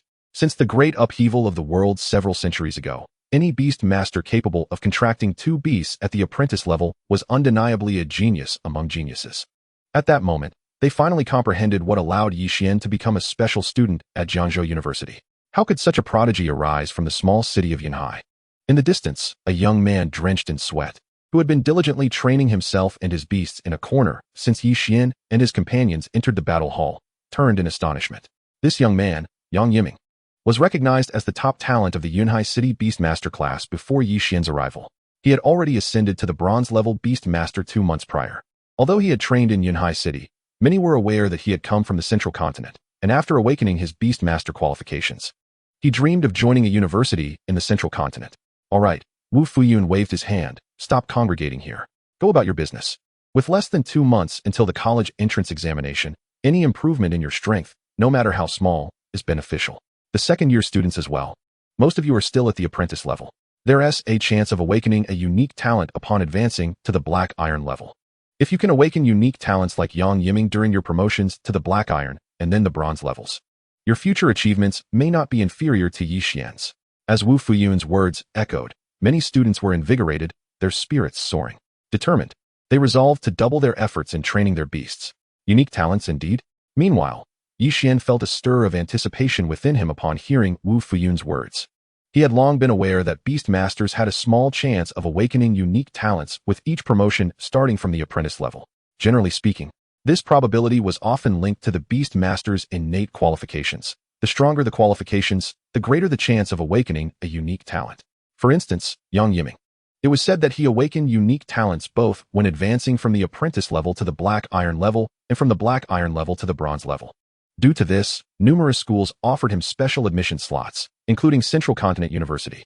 However, he chose not to accept this special admission slot, instead preparing to take this year's college entrance examination, hoping to enroll in Central Continent University with exceptional results to reap greater benefits. I wonder if I will awaken a unique Beast Master talent when I advance to the black iron level.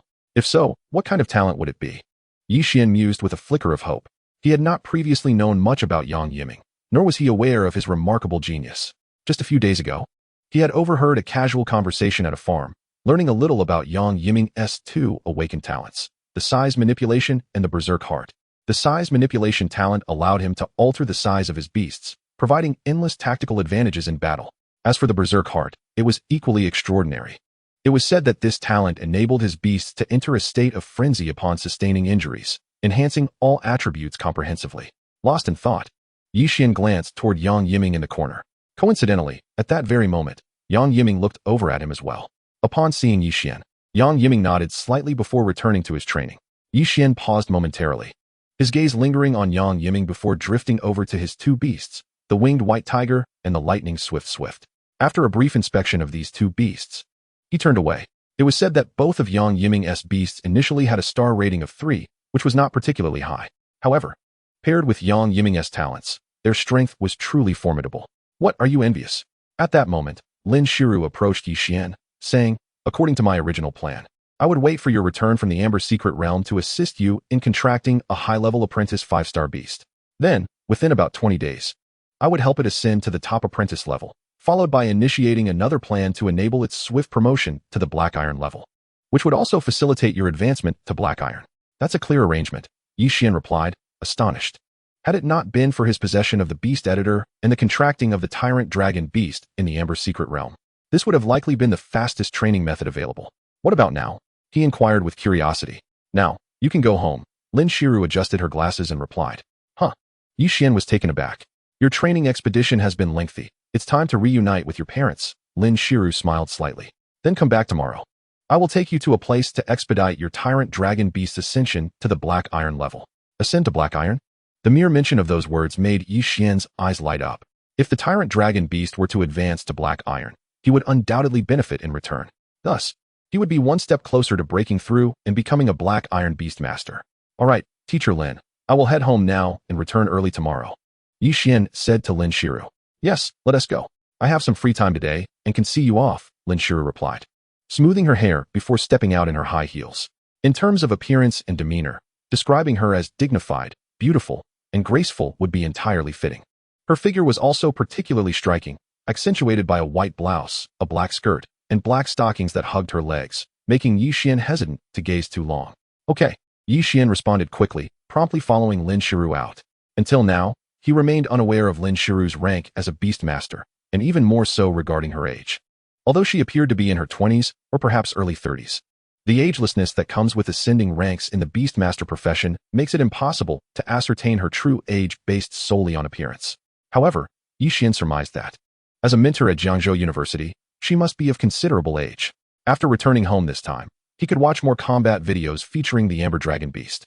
On the road, Lin Shiru, while driving, remarked, the place I am taking you to is very far, and you will have to endure numerous battles. Of course, barring any unforeseen circumstances, both your tyrant dragon beast and yourself will soon advance to the black iron rank. Advance soon? Yi Xian thought, his heart stirring. Once he reached the black iron rank, he would be able to contract a new beast. Furthermore, based on the experiences of predecessors, a beast master at the apprentice level could contract 2 beasts, and with each subsequent advancement, there was a 1/3 chance of acquiring 2 additional beast slots. His beast's aptitude was of mythic caliber, which likely enhanced this probability. Chapter 36, The Invitation. Very far? Yi Xian asked in astonishment. Lin teacher, where exactly are you taking me? You will find out tomorrow, Lin Shiru replied with a smile, remaining enigmatic. Yi Xian felt a mix of helplessness and intrigue at Lin Shiru's playful nature. The overwhelming curiosity, coupled with the inability to guess, left him quite unsettled. Following her hints, she resumed offering guidance on Yi Xian's future training path and shared tales of other beast masters who had awakened various talents upon each advancement. These talents were as diverse as they were wondrous, ranging from Yang Yiming's capabilities such as size manipulation and the Heart of Fury, to the ability for all beasts under a beast master to sprout a pair of wind wings. Moreover, there were accounts of prodigious beast masters who had awakened the extraordinary talent of Bodhi enlightenment, which enabled beasts to swiftly develop their skills. Even after all skills reached their zenith, there remained a chance for those skills to evolve and grow stronger. With Lin Shiru's narration, Yi Xian's anticipation for breaking through to the Black Iron rank grew ever more intense. "All right, we've arrived. Get out," Lin Shiru announced, accompanied by the sound of brakes as she turned to Yi Xian from the driver's seat. Yi Xian was momentarily startled, realizing he had indeed arrived home. The journey had been so captivating that he had nearly lost track of time. "See you tomorrow, Teacher Lin," he said, stepping out of the car and closing the door. He watched as Lin Shiru drove away in her burgundy sports car until she vanished from sight before turning to head home. Teacher Lin is so beautiful. At that moment, Xuan suddenly popped out of Yi Xian's pocket, pouting as she gazed in the direction Lin Shiru had departed. Indeed, not only beautiful but also possessing a graceful demeanor and a remarkably gentle way of speaking, Yi Xian nodded in agreement, resonating with her sentiment. "Humph, you just got back? And you're leaving again tomorrow?" Having received a phone call in advance, Yi Xian found a sumptuous dinner prepared by Su Yunming upon his return home.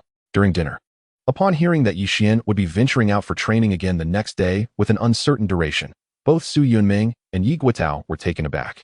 "Yes," Yi Xian confirmed, then playfully interrupted the topic, saying, "Dad, Mom, I've become a beast master, and I'm also a special student at Jiangzhou University. I will likely be away quite often from now on. If you find yourselves terribly bored, you might consider cultivating a little side account." "Go, side account, you big-headed ghost." Su Yunming shot him a glare. However, Yi Guotao's eyes brightened as he pondered the suggestion. After all, both he and Su Yunming were still relatively young, not yet 40. Cultivating a side account was not out of the question. As for Yi Xian, he had matured significantly and was no longer the playful child he once was. Ding dong. Suddenly, just as Yi Xian tossed a piece of braised pork into his mouth, a sudden ring of the doorbell echoed from outside. "I'll go answer it," Yi Xian said, swallowing the morsel hastily. Yet, upon reaching the door and peering through the peephole, he was taken aback. "Yang Yiming." Yi Xian opened the door, curiosity evident as he regarded the legendary figure from the Beastmaster class standing at his doorstep. "Are you eating?" "Sorry for the interruption." Yang Yiming smiled upon seeing Yi Xian. "No problem. If you have something to discuss, please come in," Yi Xian invited, intrigued by this legendary persona from their class and eager to learn the purpose of his visit. After all, since joining the Beastmaster class, he had yet to exchange a single word with Yang Yiming. "No, I just want to say a few words and then leave." Yang Yiming shook his head. At this, Yi Xian's curiosity deepened. Yang Yiming, noticing the expression on Yi Xian's face, cut to the chase. "Actually, I'm here on behalf of Zhongzhou University to invite you to join."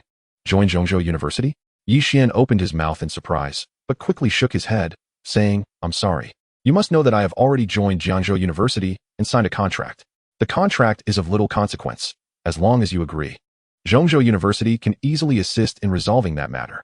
Besides, the benefits offered by Zhongzhou University will not pale in comparison to those from Jiangzhou University." Yang Yiming spoke with confidence. "Moreover, with your talent, only Zhongzhou University, with its profound heritage, can fully help you unlock your potential. I appreciate your kindness, but I have made my own choice," Yi Xian reiterated, shaking his head once more. For him, the advantages provided by Jiangzhou University were already sufficient, and he was not the sort of person to breach a contract. Since signing, he had considered himself a part of Jiangzhou University. "Indeed," Yang Yiming replied with a sudden smile. "I sensed from the first moment I saw you that you would not be easily swayed, even when discussing your talent. Unfortunately, the head of the admissions office at Zhongzhou University is a close friend of my father, and he urged me to give it a try. So I had no choice but to come." Upon hearing Yang Yiming's candidness, Yi Xian couldn't help but chuckle. However, just then, Yang Yiming shifted the conversation, saying, "What I just told you is not merely a bluff. To speak rather bluntly, Yunhai City is rather diminutive. The martial artists and beast tamers here are indeed akin to frogs in a well, limited in their perspective. In stark contrast, Zhongzhou University serves as a gathering place for all the prodigies of Xia Nation. Only upon entering its hallowed halls and competing with those exceptional individuals from various regions will one truly comprehend the vastness of this world. Furthermore, immersed in such an environment, your progress will surpass all expectations." Yi Xian furrowed his brow, but soon shook his head again. Yang Yiming's assertions were not without merit. Yet, armed with the Beast Tamer editor and possessing mythic-level beast taming aptitude, he was confident that as long as resources were ample, He could surpass everyone in a remarkably short time. Thus, the distinction between locations held little significance for him. It seems I cannot sway your decision. Observing Yi Xian's head shake, Yang Yiming finally offered a wry smile. In that case, I wish you rapid advancement at Jiangzhou University. Additionally, I wonder if you've heard that in just over 20 days, our class will engage in a friendly competition with the Beast Taming class from Yunzhong City. I hope you can break through to become a black iron level martial artist and contract a formidable beast. Otherwise, once I depart, given our class's current strength, we may face a rather dismal fate. A friendly competition? You're leaving? Yi Xian was taken aback. Yes, I am indeed departing, and tomorrow at that. Yang Yiming nodded, revealing no concealment. I am originally from Zhongzhou, and my time in Yun City over the past 2 years has been solely to access a hidden legacy in the Amber Secret Realm. Now that I have fully grasped that legacy, it is time for me to return to Zhongzhou. Chapter 37. All for sale. What a pity. Yi Xian shook his head. Pity for what? Yang Yiming inquired curiously. I had hoped for the opportunity to spar with you in the future, Yi Xian replied with a smile. Spar with me? Yang Yiming chuckled heartily. That can only happen once you become a bronze-level beast tamer. However, with your ability to contract 2 beasts at the apprentice level, your advancement should be swift. Thus, in a few years during the 100 Schools League, we may indeed cross paths. Just hope you won't be discouraged when that time comes. Yang Yiming waved his hand. As he had previously stated, he exchanged merely a few words with Yi Xian, realizing the slim chance of persuading him. He turned and took his leave. Zhongzhou University. Watching Yang Yiming's retreating figure, Yi Xian murmured to himself. In the 100 Schools League. Each year, Xia Nation holds the 100 Schools League, and only the most exceptional talents from various universities are eligible to participate. Even Yi Xian was uncertain how long it would take after joining Jiangzhou University before he qualified for the league. Nonggu, are you looking for me? Later that evening, as he finished dinner, Yi Xian's phone vibrated. Upon checking, he discovered it was a call from Nong Lijia. Yi Xian, according to Teacher Lin's arrangements, you may sell all the beasts you've brought from the Amber Secret Realm. Nong Lijia informed him over the phone. I have just contacted a beast taming marketplace, and they will be arriving at your community shortly. All right, I understand. Thank you, Nonggu. Yi Xian expressed his gratitude. Previously, while in the car, Lin Shirwei had advised him that the beasts he had brought from the Amber Secret Realm would not be of much assistance to him and suggested selling them all. He had agreed at the time, but did not anticipate Lin Shirwei's swift action. After conveying his thanks to Nong Lijia, he hung up the phone, informed his parents, and took the Ba Long beast to the open area of the community. Opening his combat wristwatch, he began to review information regarding the Amber Dragon beast while waiting. The reason for his presence here was quite simple. His home was too small to accommodate the large Ba Long beast. Fluttering, the small birds circling the trees in the community, upon sighting the Ba Long beast, did not require it to roar. They instinctively took flight, much to the beast's satisfaction. So that is how it is. As Yi Xian searched through the combat wristwatch for various information, he discovered that there were indeed numerous Amber Secret Realms scattered across the nation. These realms seemed to have once formed a cohesive whole, only to have fragmented for unknown reasons, now dispersed throughout the world. Hence, in Xia Nation, it was not uncommon for beast tamers to contract Amber Dragon beasts. Nevertheless, despite this, the 5-star quality Ba Long beast remained unique to Yi Xian. Furthermore, these combat techniques are of utmost importance to me. Yi Xian then began to peruse several combat videos of the Amber Dragon beasts. The skills of the Amber Dragon beasts emerging from the Amber Secret Realm were largely similar. The only distinction was that the Ba Long beast possessed additional skills. However, while the Ba Long beast was powerful, it was limited to close-quarters combat, a consequence of the environment within the Amber Secret Realm. Yet, once outside, the Ba Long beast would encounter a variety of foes. For instance, ranged spellcasting beasts or those capable of burrowing underground. Such adversaries were unfamiliar to the Ba Long beast. At this moment, by utilizing the combat wristwatch to observe videos of other Amber Dragon beasts battling similar foes, Yi Xian hoped to prepare for the eventuality of his beast encountering such opponents in the future. Yi Xian, is this your beast? Just as he and the Ba Long beast were engrossed in the videos, a youthful voice suddenly called out from nearby. Yi Xian turned to see a young girl of about 10 years old. Yes, it is my beast, he replied warmly, recognizing her as a child from the community. The community was not large, and he knew most of the residents. Moreover, he often played with the children, so they held a friendly rapport with him. May I pet it? The girl's eyes sparkled at the question. Go ahead. Yi Xian glanced at the Ba Long beast. The girl's gaze brightened, and with a tentative smile, she stepped forward, extending her small hand to gently touch the Ba Long beast's cold, smooth body. Roar. The Ba Long beast, while watching the video, glanced at the girl and, seeing her small stature, let out a low growl before returning its attention to the videos, displaying the nobility and grace befitting a king. However, The girl was momentarily startled by the beast's reaction. She took a couple of steps back, and after a while of the Balong beast ignoring her, she summoned her courage and cautiously approached once more. Jia, come back here. At that moment, the girl's parent, who had been engrossed in their phone, looked up, saw the scene, and turned pale with fright, rushing over. Apologies, the child is quite unruly and has caused you some inconvenience. I shall take her away at once. The girl's parent hurriedly approached Yixian, offering an awkward apology before swiftly lifting the little girl and walking away in haste. A special student of Jiangzhou University, indeed. The Yi family has truly prospered. Meanwhile, at a distance, several residents of the community observed Yixian and the imposing Balong beast beside him, their faces reflecting envy. Indeed, Sai, my child is still merely an apprentice-level warrior. I wonder if they can advance to the black iron level before the college entrance examination. The crowd murmured among themselves. Previously, they had regarded Yixian as a decent person, always greeting others with a smile and enjoying playful interactions with children.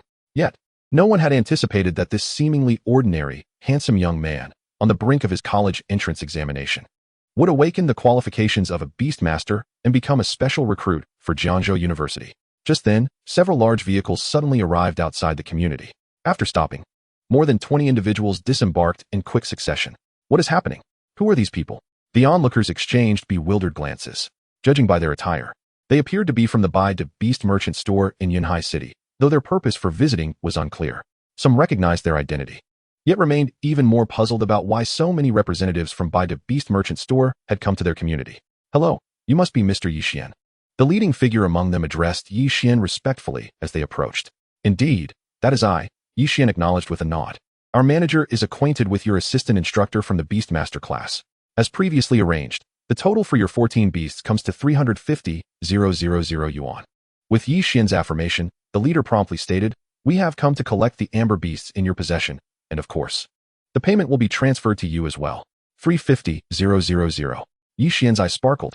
Most of the amber beasts he possessed were of 2-star quality, which were not particularly valuable, selling for just over 10,000 yuan.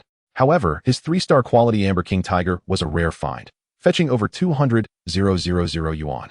Given its potential to evolve into a bronze-level beast in the future. What does this mean? The curious crowd, overhearing the exchange, was struck with astonishment. 350,000 yuan. Yixian has only just become a beast master, and in such a short span, he has earned this much? All the amber beasts I captured are within my beast master ring. I am uncertain how to present them to you. Yixian spoke to the representative of Bai de Beast merchant store. The middle-aged man in a suit, accompanied by his entourage of over 20 individuals, exuded a commanding presence.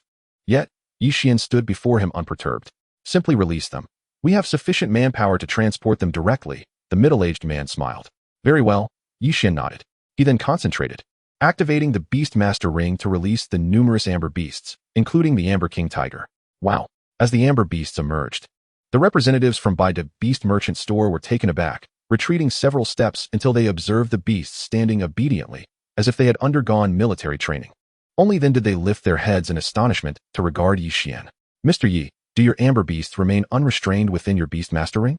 The middle-aged man inquired. Incredulous, he had initially presumed that Yixian's beasts were already bound. My apologies, Yixian replied, casting an awkward glance at the representative. Did you not bring any tools? I could wait here while you fetch some. The middle-aged man appeared puzzled. No need, we brought the tools. Please hold on a moment while we retrieve them. Yet, being well-versed, he quickly regained composure, gesturing to a few subordinates. You lot, go to the vehicle and bring back the beast restraint ropes. There's no need for such trouble. Yixian interjected. I can simply have them follow me to the vehicle. With a wave of his hand, the freshly released amber beasts glanced at him and the Balong beast beside him before trotting forward. They were genuinely intimidated by the Balong beast, having entirely abandoned any thoughts of escape. The middle-aged man from Bai de Beast merchant store could not help but twitch his mouth at this scene. In all his years, he had never encountered such obedient beasts. He could not fathom what Yixian had done to instill such fear in them. Simultaneously, the residents of Yixian's community stood frozen in disbelief, witnessing this extraordinary spectacle. In this era, while beasts were quite common, few had seen a dozen beasts marching in formation like a well-trained army. You 4, get in this vehicle. You 3, in that one. Under Yixian's direction. Within a short span, the amber beasts boarded the beast transport vehicles of Bai de merchant store. These vehicles were equipped with various restraint tools. The middle-aged man had brought along individuals, primarily black iron-level warriors aged 30 to 40, who naturally had no fear of the amber beasts. As the beasts entered, they were swiftly secured. Mr. Yi, here is your 350,000 yuan. Please verify it. After approximately 7 to 8 minutes, once everything was concluded, the middle-aged man from by the beast merchant store handed Yixian a card. Yixian nodded, accepting the card and confirming the amount before promptly transferring the funds to his account via his combat wristwatch. Mr. Yi, since our business here is complete, we shall take our leave. After Yixian received the payment, the middle-aged man bid farewell and gestured for his team to depart. As they drove away, they could not help but glance back at Yixian several times, marveling at his youth and remarkable abilities, as well as his status as a special recruit at Jiangzhou University, wondering just how far he would grow in the future. Yixian. As soon as the staff from the Baida Beast Mall departed, Yixian spotted Yi Guotao and Su Yunming rushing towards him from a distance. Dad, Mom, what brings you out here? He greeted them, accompanied by his formidable Balong beast. What brings us out? We were about to ask you the same thing. What was the deal with those people and those monsters? Su Yunming exclaimed as soon as she reached Yixian. However, while speaking, her gaze inadvertently drifted towards the Balong beast beside him. Previously, she had heard Yixian mention acquiring a new beast, and she was aware of the Balong beast's substantial size, which prevented it from being released in their home. Yet now, standing before the towering creature, over 4 meters tall with captivating dragon eyes and razor-sharp wings resembling blades, they felt a chill of trepidation.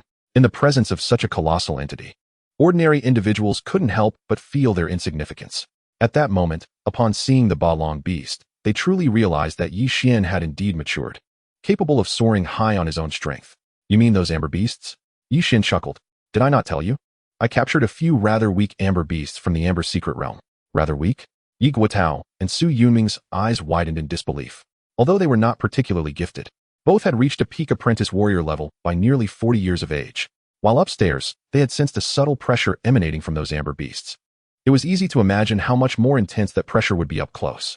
Those amber beasts are truly weak, Yixian remarked with a wry smile. Dad, Mom, I'm a specially enrolled student at Jiangzhou University.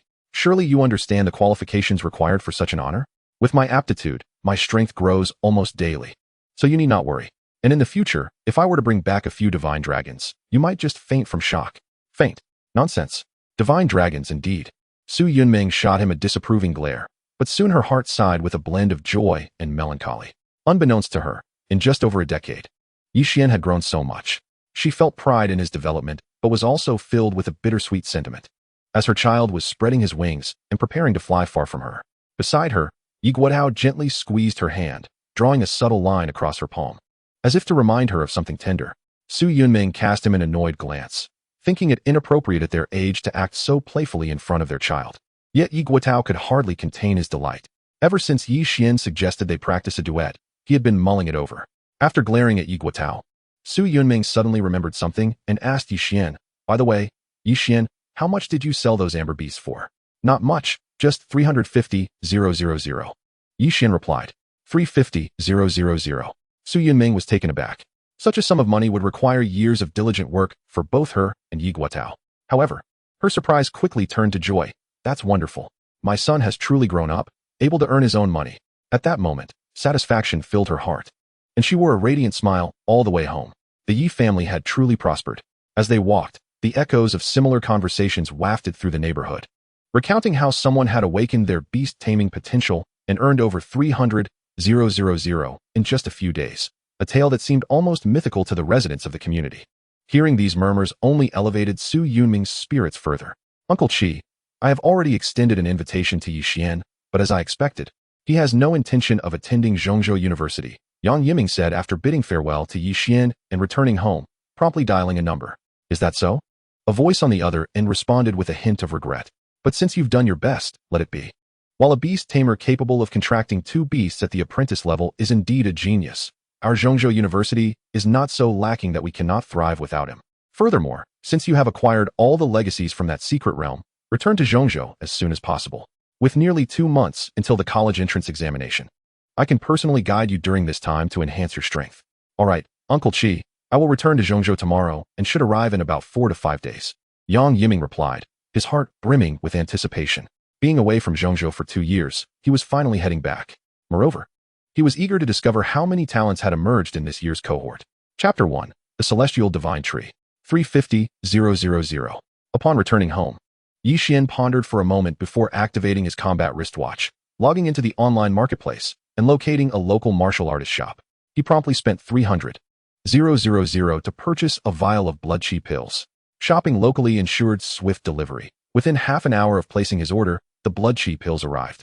Holding the entire vial, Yi Xian felt a sense of nostalgia, recalling how just a week prior, he had sold a vial of blood chi pills. A gift from his cousin, for a fraction of its value to help Xuan level up. Now, merely a week later, he had earned 350,000 through his own efforts. With the blood chi pills in hand, coupled with his current martial artist aptitude, he should soon be able to advance to the black iron level. Yi Xian inhaled deeply, muttering to himself. He wasn't particularly fixated on the path of a martial artist. However, gaining strength would enhance his self-defense capabilities, which was always beneficial. Additionally, advancing his martial artist level would also expand his soul C to some extent. With the nurturing from his beasts, he could become a black iron beast master at an accelerated pace. With that thought, he opened the vial, took out a blood chi pill, and swallowed it, commencing his training in body-refining fist. Unfortunately, the space was too confined. Otherwise, he would have let the Ba Long beast out to train its abilities as well. While practicing his punches, he glanced at Xuan, who was diligently honing her mental prowess nearby, pondering the limitations of their small space. Before returning home, he had stored the Ba Long beast in the Beast Taming ring. Although the internal space was vast, it was not suitable for training. Otherwise, the Ba Long beast's strength would undoubtedly compromise the longevity of the ring. As time passed, it became increasingly plausible that the tyrant dragon beast could obliterate the internal space of the Beast Tamer ring, potentially entangling itself within the chaotic currents of that space. Exhaustion weighed heavily upon him. After a grueling half-hour, drenched in sweat, Yi Xian finally ceased his cultivation. He took a moment to catch his breath, hastily washed up, and then collapsed onto his bed. Yet, before surrendering to slumber, a thought struck him, and he swiftly composed a message to his childhood friend, Chai Chong. Dad, Mom, I'm leaving. The following morning, after rising and finishing breakfast, Yi Xian bid farewell to his parents and briskly exited his home. Yi Xian, why are you making me wait so early? Chai Chong, rubbing the remnants of sleep from his eyes, inquired as he spotted Yi Xian emerging from the building.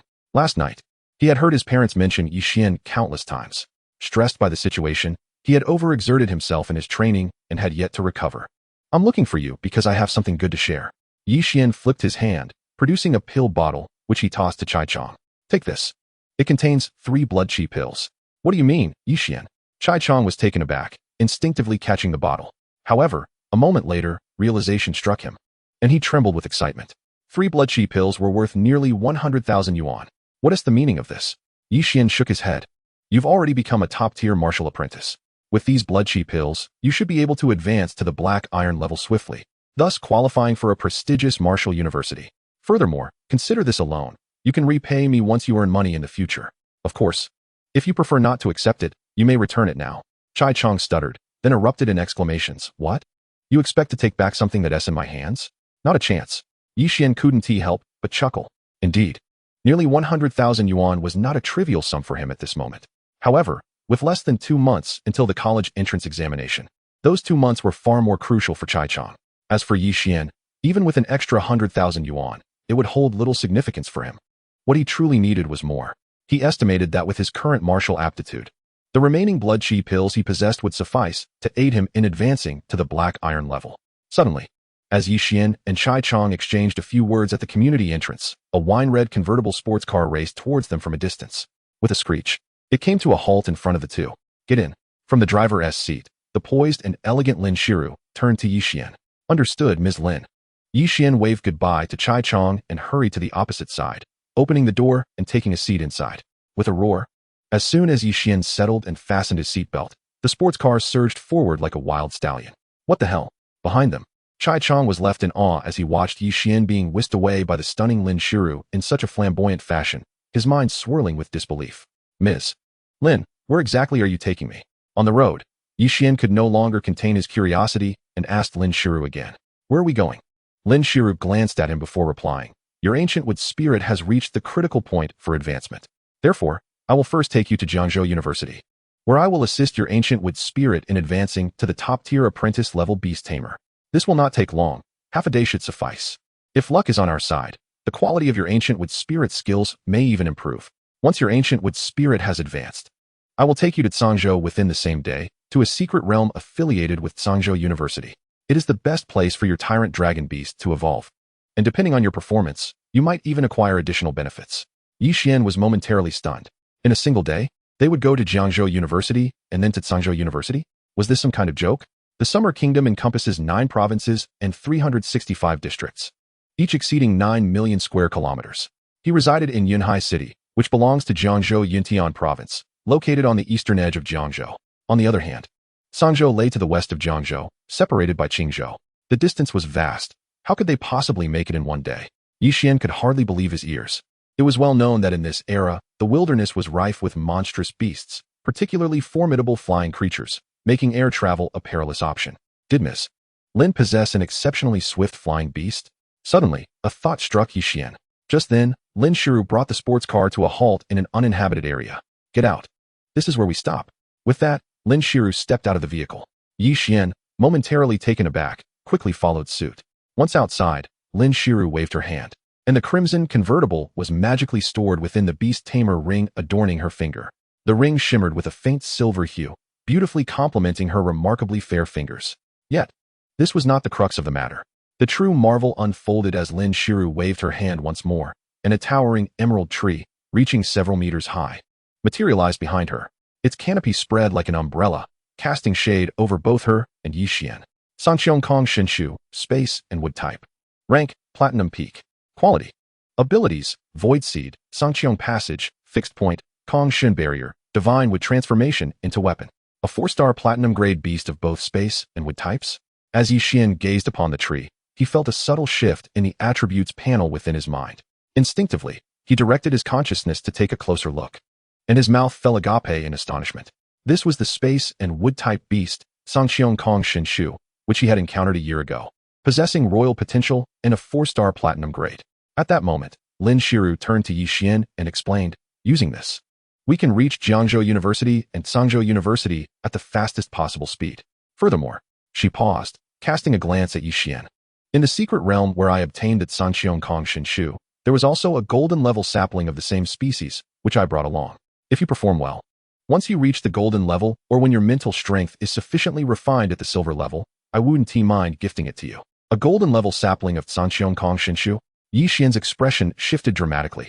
At that moment, the celestial green divine tree suddenly lowered countless emerald branches, enveloping both Yi Xian and Lin Shiru within its embrace. It resembled a peculiar treehouse, impenetrable and mysterious, isolating them from the outer world. Chapter 2. The Eternal Verdant Tree. The sky abruptly darkened. Yet, in the blink of an eye, the lush branches of the celestial green divine tree shimmered with a jade glow in the darkness, rendering their small treehouse extraordinarily enchanting. Simultaneously, the treehouse began to shrink at a visibly rapid pace. Within moments, the branches pressed closely against Yi Xian and Lin Shiru, compelling their bodies to draw near each other involuntarily. Yi Xian caught a glimpse of Lin Shiru's alluring figure, her white blouse stretching elegantly above and her black skirt fitting snugly below, causing his breath to become slightly erratic. Do not be anxious. Lin Shiru's gentle voice whispered near his ear. The celestial green divine tree possesses the ability of fixed-point teleportation. However, the larger its size during the process, the greater the energy it consumes. Therefore, it must reduce its size somewhat. Understood. Yi Xian nodded, his gaze fixed ahead, striving to avoid casting sidelong glances.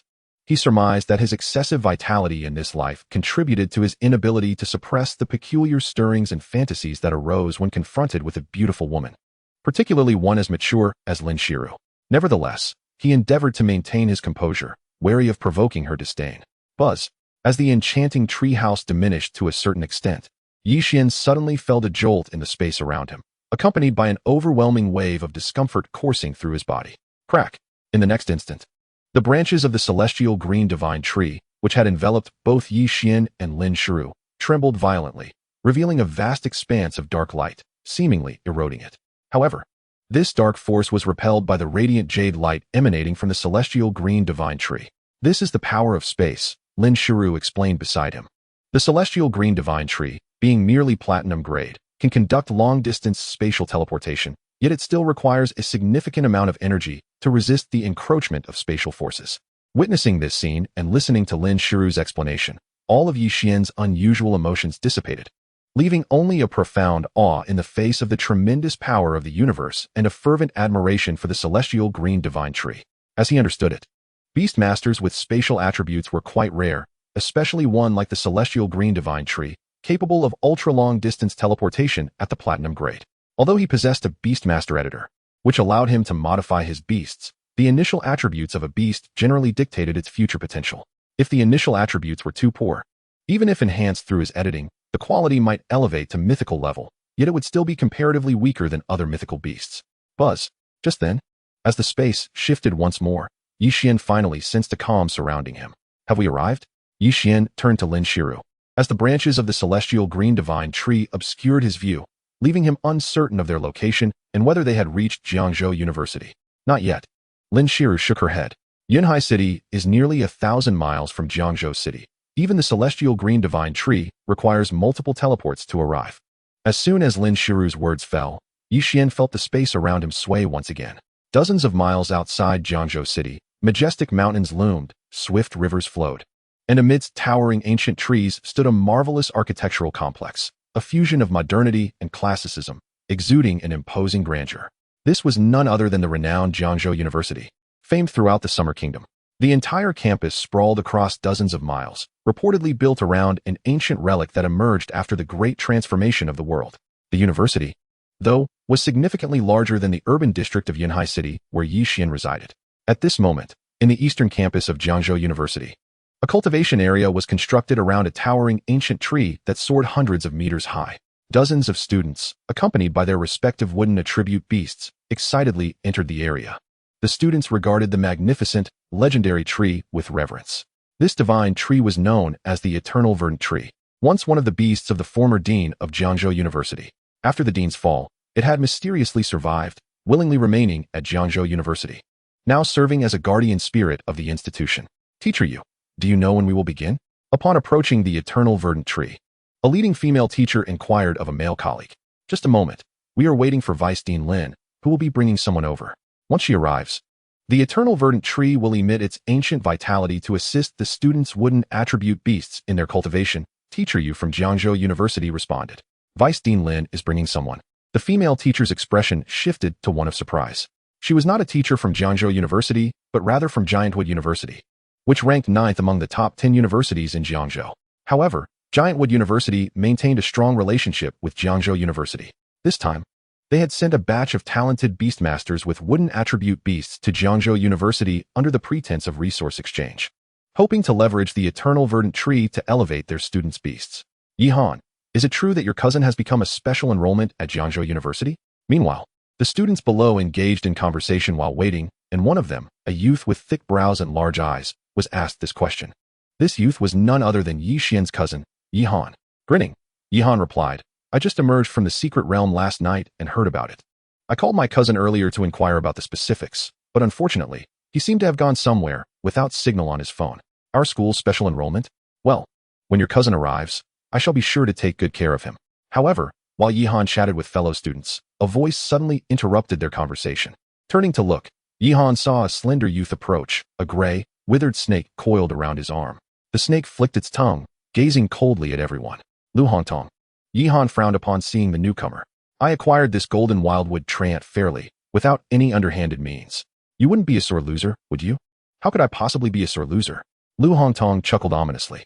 Then he cast a glance at the towering figure beside Yi Han. A magnificent golden tree spirit, standing 5 to 6 meters tall, its branches and leaves intricately intertwined, resembling an unparalleled warrior. His expression twitched slightly as he recognized this golden behemoth as Yi Han's newly contracted 4-star bronze-level beast, which had also been his prior target. Regrettably, he entered the secret realm alongside Yi Han, only to see the latter seize it for himself. He, on the other hand, had merely contracted a 3-star bronze-level deadwood serpent. Contemplating this, he let out a chuckle and remarked, however, at Jiangzhou University, it is customary for certain second-year students to lend a hand to motivate the incoming freshmen. Coincidentally, I am one of those students this time around. Rest assured, I shall exercise restraint in my actions. You would do well to remember your words. Yi Han's expression darkened at this. Throughout Lu Hongtong's banter, he maintained a cheerful demeanor, giving the impression of jest. Onlookers would assume he was merely joking. But Yi Han understood the underlying malice. Lu Hongtong was truly treacherous, a wolf in sheep's clothing. I will certainly remember, Lu Hongtong said, playfully tapping the deadwood serpent's tongue on his arm, the smile never leaving his face. Immediately, Yihan's brow furrowed even more tightly. He had not anticipated that before Yixian had even enrolled, he would have stirred such significant trouble for him. Yet at this moment, he found himself powerless, resolving instead to call Yixian later to advise caution upon his arrival at the university. Buzz. Just as Yihan was lost in thought, a sudden fluctuation in space manifested a few meters ahead of him and the other students. At the heart of this spatial disturbance, a verdant seedling materialized, seemingly connected to some distant entity. Chapter 3. Identity.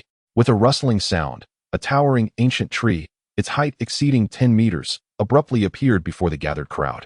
The tree was lush and vibrant, its peculiar branches cascading to one side, forming an enchanting treehouse bathed in emerald light. As the spectators focused on the ancient tree, its branches suddenly lifted, transforming into a typical canopy. Amidst this transition, two figures emerged from its depths, Yixian and Lin Shiru. Vice Dean Lin. Upon seeing Lin Shiru emerge from beneath the ancient tree, the male instructors from Jiangzhou University and the female instructors from Giantwood University hurried to greet her. Apologies for my tardiness, Lin Shiru acknowledged. It's quite all right. We just arrived as well, responded the female instructor from Giantwood University, appearing to be nearly 40, yet displaying great respect in Lin Shiru's presence. Very well, Lin Shiru nodded lightly, then surveyed the assembled students, stating, since everyone is here, let us release our beasts. This time, I will have Uncle Qingmu provide an abundance of evergreen qi for everyone to cultivate. At this, Yixian stood momentarily stunned. Lin Shiru was not only an instructor at Jiangzhou University, but also its vice dean. And who was this Uncle Qingmu she referred to? Was it the towering tree behind her? Excellent. The female instructor from Giantwood University beamed at Lin Shiru's words, quickly turning to rally her own students. A dozen or so students from Giantwood University had come along, and they too rejoiced at Lin Shiru's announcement, eagerly releasing their wood element beasts. Yixian, however, amidst the crowd, Yihan stared blankly at Yixian standing beside Lin Shiru, his expression one of shock. His instinctive murmur was inadvertently loud enough to reach Yixian's ears, who, astonished by Lin Shiru's identity, suddenly heard his name called. Lifting his head, he immediately spotted the familiar figure of Yihan next to the golden tree spirit. Brother Yihan, Yixian exclaimed, equally astonished. He had tried to contact Yihan several times without success, only to unexpectedly encounter him upon his arrival at Jiangzhou University. Do you know any classmates here? Lin Shiru inquired, noticing Yixian's expression of surprise. Yes, he is my cousin, Yixian replied, his eyes gleaming with excitement. Then go ahead and catch up. I have some matters to attend to. So just listen to teacher you for now, and I shall find you later, Lin Shiru suggested, nodding toward Yixian. As she spoke, a branch from the towering sky void divine tree suddenly descended, slicing through the air like a cutting machine, revealing a shimmering emerald portal. After instructing Yixian, Lin Shiru stepped back and vanished into the portal, clearly showcasing another ability of the sky void divine tree, not merely a fixed teleportation, but seemingly a form of minor spatial displacement. Sky void divine tree, Yixian murmured to himself, feeling an even greater admiration for this ancient wood. He longed to cultivate to silver or even gold level immediately. However, he soon dismissed this impractical thought. After exchanging greetings with teacher Yu and the female instructor from Giantwood University, he turned to approach Yihan. Meanwhile, the other students in the vicinity gazed enviously at the capabilities displayed by the sky void divine tree, as beasts with spatial attributes were exceedingly rare. Additionally, many regarded Yixian, personally brought by Lin Shiru, with curiosity, wondering what significance the seemingly youthful individual held. Yixian, have you truly become a special student at Jiangzhou University? As Yixian approached, Yihan could no longer suppress his curiosity, stepping out from the crowd to meet him. Indeed, I awakened my beast mastery aptitude a week ago, and due to its exceptional nature, I contacted Jiangzhou University directly, Yixian explained, recounting some of his recent experiences. Their relationship had always been strong, and their reunion filled both with joy. Is your aptitude genuinely so remarkable that Vice Dean Lin would devote 2 months to personally guide you? Yihan expressed his astonishment, his surprise undiminished. To be honest, I only recently learned that Lin Shiru is the Vice Dean of Jiangzhou University, Yixian replied, a wry smile gracing his face. Only just found out. Yihan was taken aback, then suddenly whispered, do you know the true identity of Vice Dean Lin? True identity? Does teacher Lin have another identity? Yixian inquired. Curiosity piqued. That is practically common knowledge. Yihan looked at Yixian with exasperation, as if observing a fool. Let me tell you. Vice Dean Lin's father was the founding dean of Jiangzhou University. Her elder brother was the second dean, and the current dean, the third generation, is her nephew. Upon hearing Yi Han's words, Yi Xian was utterly bewildered. He had a certain understanding of Jiangzhou University, knowing that its founder, the first dean, was named Lin Jiangwo, a legendary beastmaster who had risen to prominence centuries ago, achieving remarkable feats for the entire Xia kingdom. He was immensely powerful, but tragically fell during a massive beast tide over 20 years ago. The second dean was Lin Jiangwo's son, Lin Yuanshan, whose life was equally legendary and filled with accomplishments. Yet he met an untimely demise in a mysterious secret realm a decade ago. That incident claimed not only Lin Yuanshan, but many faculty and students of Jiangzhou University, marking the beginning of its decline. Moreover, he was aware that the third-generation dean, Lin Shouqing, was Lin Yuanshan's sole descendant. Although he too was extraordinary, the university's foundation had been severely depleted due to that earlier incident, preventing it from reversing its downward trajectory. However, Yi Xian was utterly unaware that Lin Jiangwo had a daughter, who just so happened to be Lin Shiru, the very person who had been guiding him for over a week. Senior Nong is quite unreliable, Yi Xian mused inwardly. It's been so many days, and Nong Le hasn't he mentioned this matter at all. Chapter 4, Entering. Is this fellow really Yi Han's cousin? Meanwhile, at the moment Yi Xian and Yi Han encountered each other, Lu Hongtong not far away couldn't help but furrow his brow. Yi Xian had come with Lin Shiru, and it appeared that Lin Shiru held Yi Xian in high regard, which instantly dispelled his previous intentions of revenge against Yi Han. He could seek retribution against Yi Han, but he must not lay a hand on Yi Xian. Even if he did, he certainly couldn't make it overt. Oh, at that moment, after chatting with Yi Han for a while, Yi Xian suddenly turned his gaze toward Lu Hongtong. Earlier, Yi Han had mentioned his recent venture into a certain secret realm, where he had contracted a golden wild tree man, briefly outlining Lu Hongtong's situation. This piqued Yi Xian's curiosity, and he cast a glance at Lu Hongtong from a distance, mentally noting him to avoid future pitfalls. Damn! Not far away, Lu Hongtong cursed inwardly, scolding himself for being so indiscreet earlier. In truth, he was not intimidated by the typical special enrollees of the academy, as he was, after all, a second-year student at Jiangzhou University with some minor accomplishments. However, he dared not underestimate a special enrollee personally recruited by Lin Shiru. Don't worry, brother Yi Han. I will be cautious in the future, Lu Hongtong reassured. From a distance, Yi Xian merely glanced at Lu Hongtong before disregarding him entirely. Upon learning of Lin Shiru's true identity, he gained a deeper understanding of his own standing within Jiangzhou University. He was someone whom Lin Shiru valued enough to dedicate 2 months to mentoring. Unless Lu Hongtong had lost his mind, he would not dare to offend him. Even if Lu Hongtong were indeed foolish enough to target him, such an attempt would only come 2 months after he officially enrolled. By that time, he would have already become a Black Iron level Beastmaster, possibly possessing 3 or even 4 Black Iron level beasts. Given the support of 3 or 4 high-quality Black Iron beasts, how long would it take for him to advance to the same bronze level as Lu Hongtong? Uncle Qingmu. Meanwhile, at the apex of the everlasting green tree, Lin Shiru stood respectfully upon a branch. Before her stood a wooden hut ingeniously integrated with the great tree. The hut was modest, yet exuded exquisite craftsmanship. Its origins a mystery. In front of the hut lay an unusual chessboard, flanked by 2 greenish branches that occasionally moved the pieces on the board, seemingly engaged in a strategic contest. Ryutu, as Lin Shiru approached, the 2 branches paused simultaneously, and a voice emanated from the great tree, reaching Lin Shiru's ears. Uncle Qingmu, Lin Shiru responded with increasing reverence. I discovered a talented beastmaster in a small peripheral city of Jiangzhou. He can contract 2 beasts while still at the apprentice level, and I have brought him back. One of his beasts is an ancient with spirit, and I hope you can be a bit lenient with her when you release the everlasting green tree. Oh, the everlasting green tree expressed mild surprise, not expecting the high-minded Lin Shiru to place such importance on an individual. I understand. Since you've asked, I shall certainly look after that little one.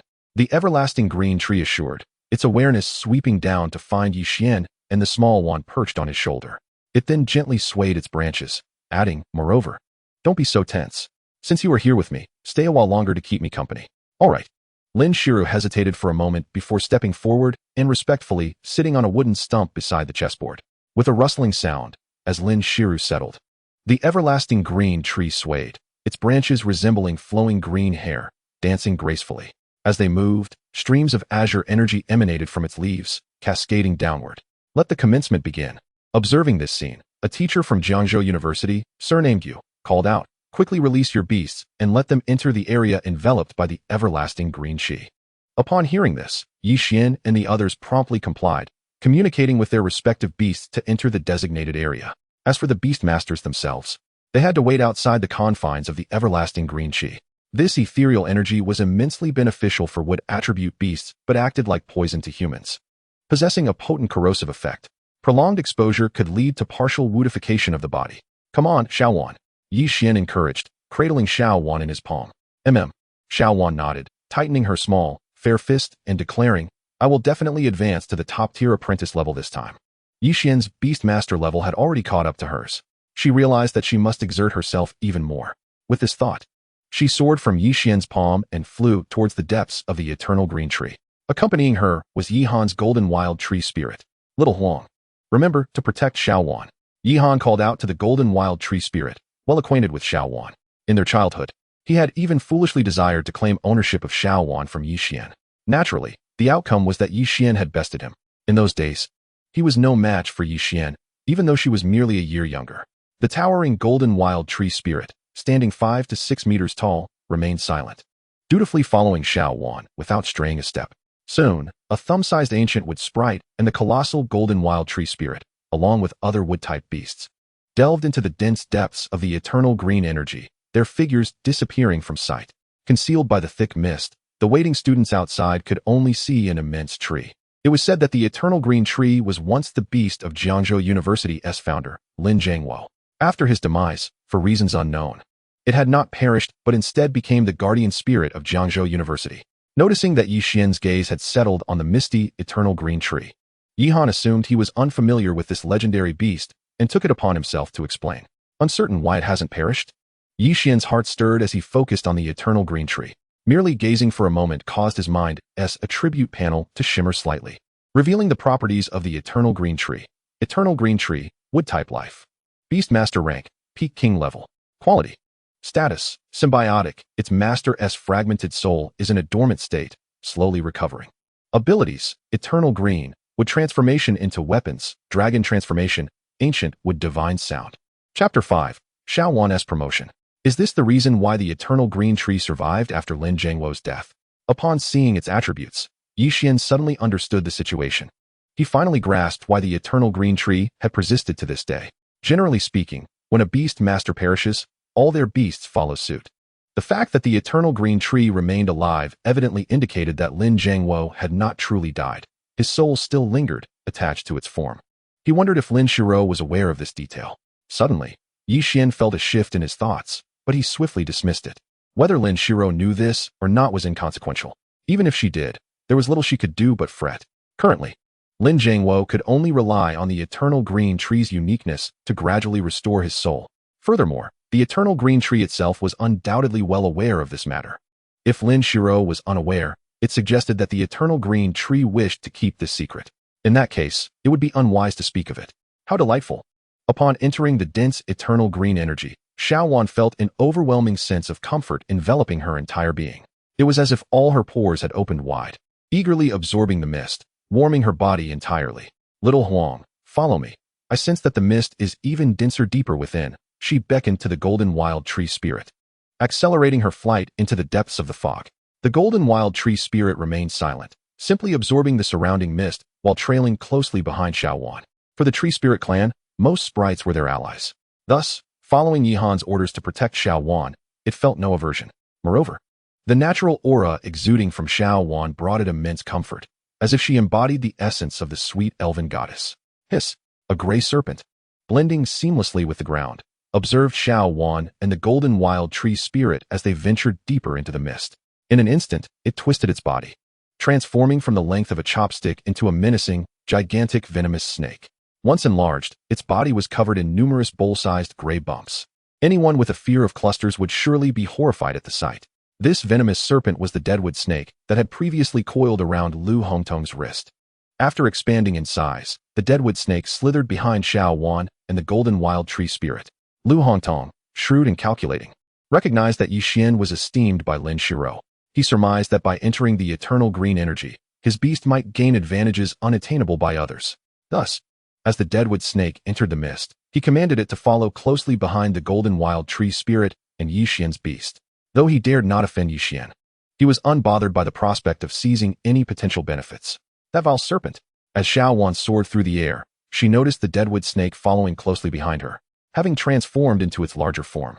However, being a bronze-level beast adept in speed, it was unlikely that she could shake it off, let alone the golden wild tree spirit. With no other options, Xuan pouted, allowing the deadwood snake to trail her. She had clearly heard Yihan speak of Lu Hongtong earlier, and now witnessing the sinister serpent following her, her regard for both Lu Hongtong and his deadwood snake plummeted to -10,000. Whoosh! Just as Xuan pondered this, a drop of vibrant green liquid suddenly fell from above, landing on her thumb-sized body. Ah! Xuan gasped, caught off guard, and soon found herself enveloped in an exhilarating chill. The entire drop of liquid, in an astonishing manner, merged into her body amidst her astonished cries. Oh!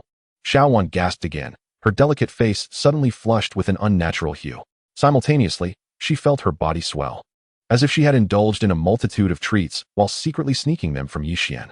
Yet, as the sensation arose, she discovered that the earlier feeling of her power stagnating had abruptly vanished. The energy and mental force within her surged at a visibly rapid pace after the emerald liquid integrated into her being. Am I about to level up? A realization dawned upon Xuan. However, at the moment of this profound enlightenment, she suddenly discerned that an extraordinary, more potent essence, surpassing the typical vitality of the eternal verdant, began to emanate from her entire being. The previously silent golden wild tree man, sensing this overwhelming aura, displayed a hint of excitement on his sharply defined, muscular visage, hastening to absorb this delightful essence. Hiss! Simultaneously, the desiccated wood snake nearby became aware of this anomaly in the aura. Flicking its tongue, it twisted its body and approached the vicinity of Xuan and the golden wild tree man, also seeking to absorb this essence.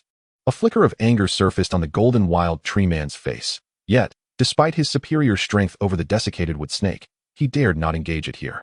Above, Xuan noticed the approaching desiccated wood snake and blinked her eyes. Xuan, follow me. With a sudden impulse, she descended a few feet, leading the golden wild tree man deeper into the realm. Observing this scene, the desiccated wood snake followed without hesitation, trailing behind them. The intelligence of beast tamers varied greatly. Both the golden wild tree man and the desiccated wood snake possessed limited intellect. Yet, they would diligently adhere to the commands of their master. Moreover, all beings are instinctively drawn to advantage. The desiccated wood snake could not allow the alluring essence emanating from Xuan to slip from its view. Suddenly, as it followed closely behind her, the desiccated wood snake noticed that Xuan was constantly changing directions mid-flight, ascending and descending, veering left and right. Her speed fluctuated unpredictably. This left it perplexed, uncertain of her intentions. Nevertheless, it merely followed in her wake, voraciously consuming the high-quality essence of eternal verdancy that floated from her being.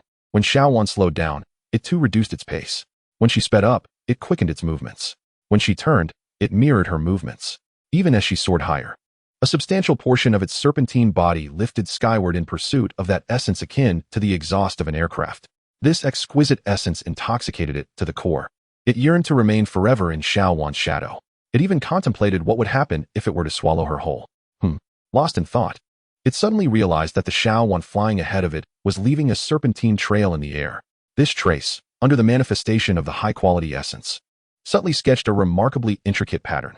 The desiccated wood snake could not decipher this design, but understood that it must hasten to absorb the essence before it dissipated. Thus, it lunged forward, elevating a significant portion of its body as it chased after the peculiar pattern in the air. Snap! Just as the desiccated wood snake completed its pursuit of all the patterns and devoured the entirety of the high-quality essence, its body plummeted from the heights. It suddenly discovered that, in the course of its actions, it had inadvertently tied itself into a knot. Moreover, this knot was a deadlock.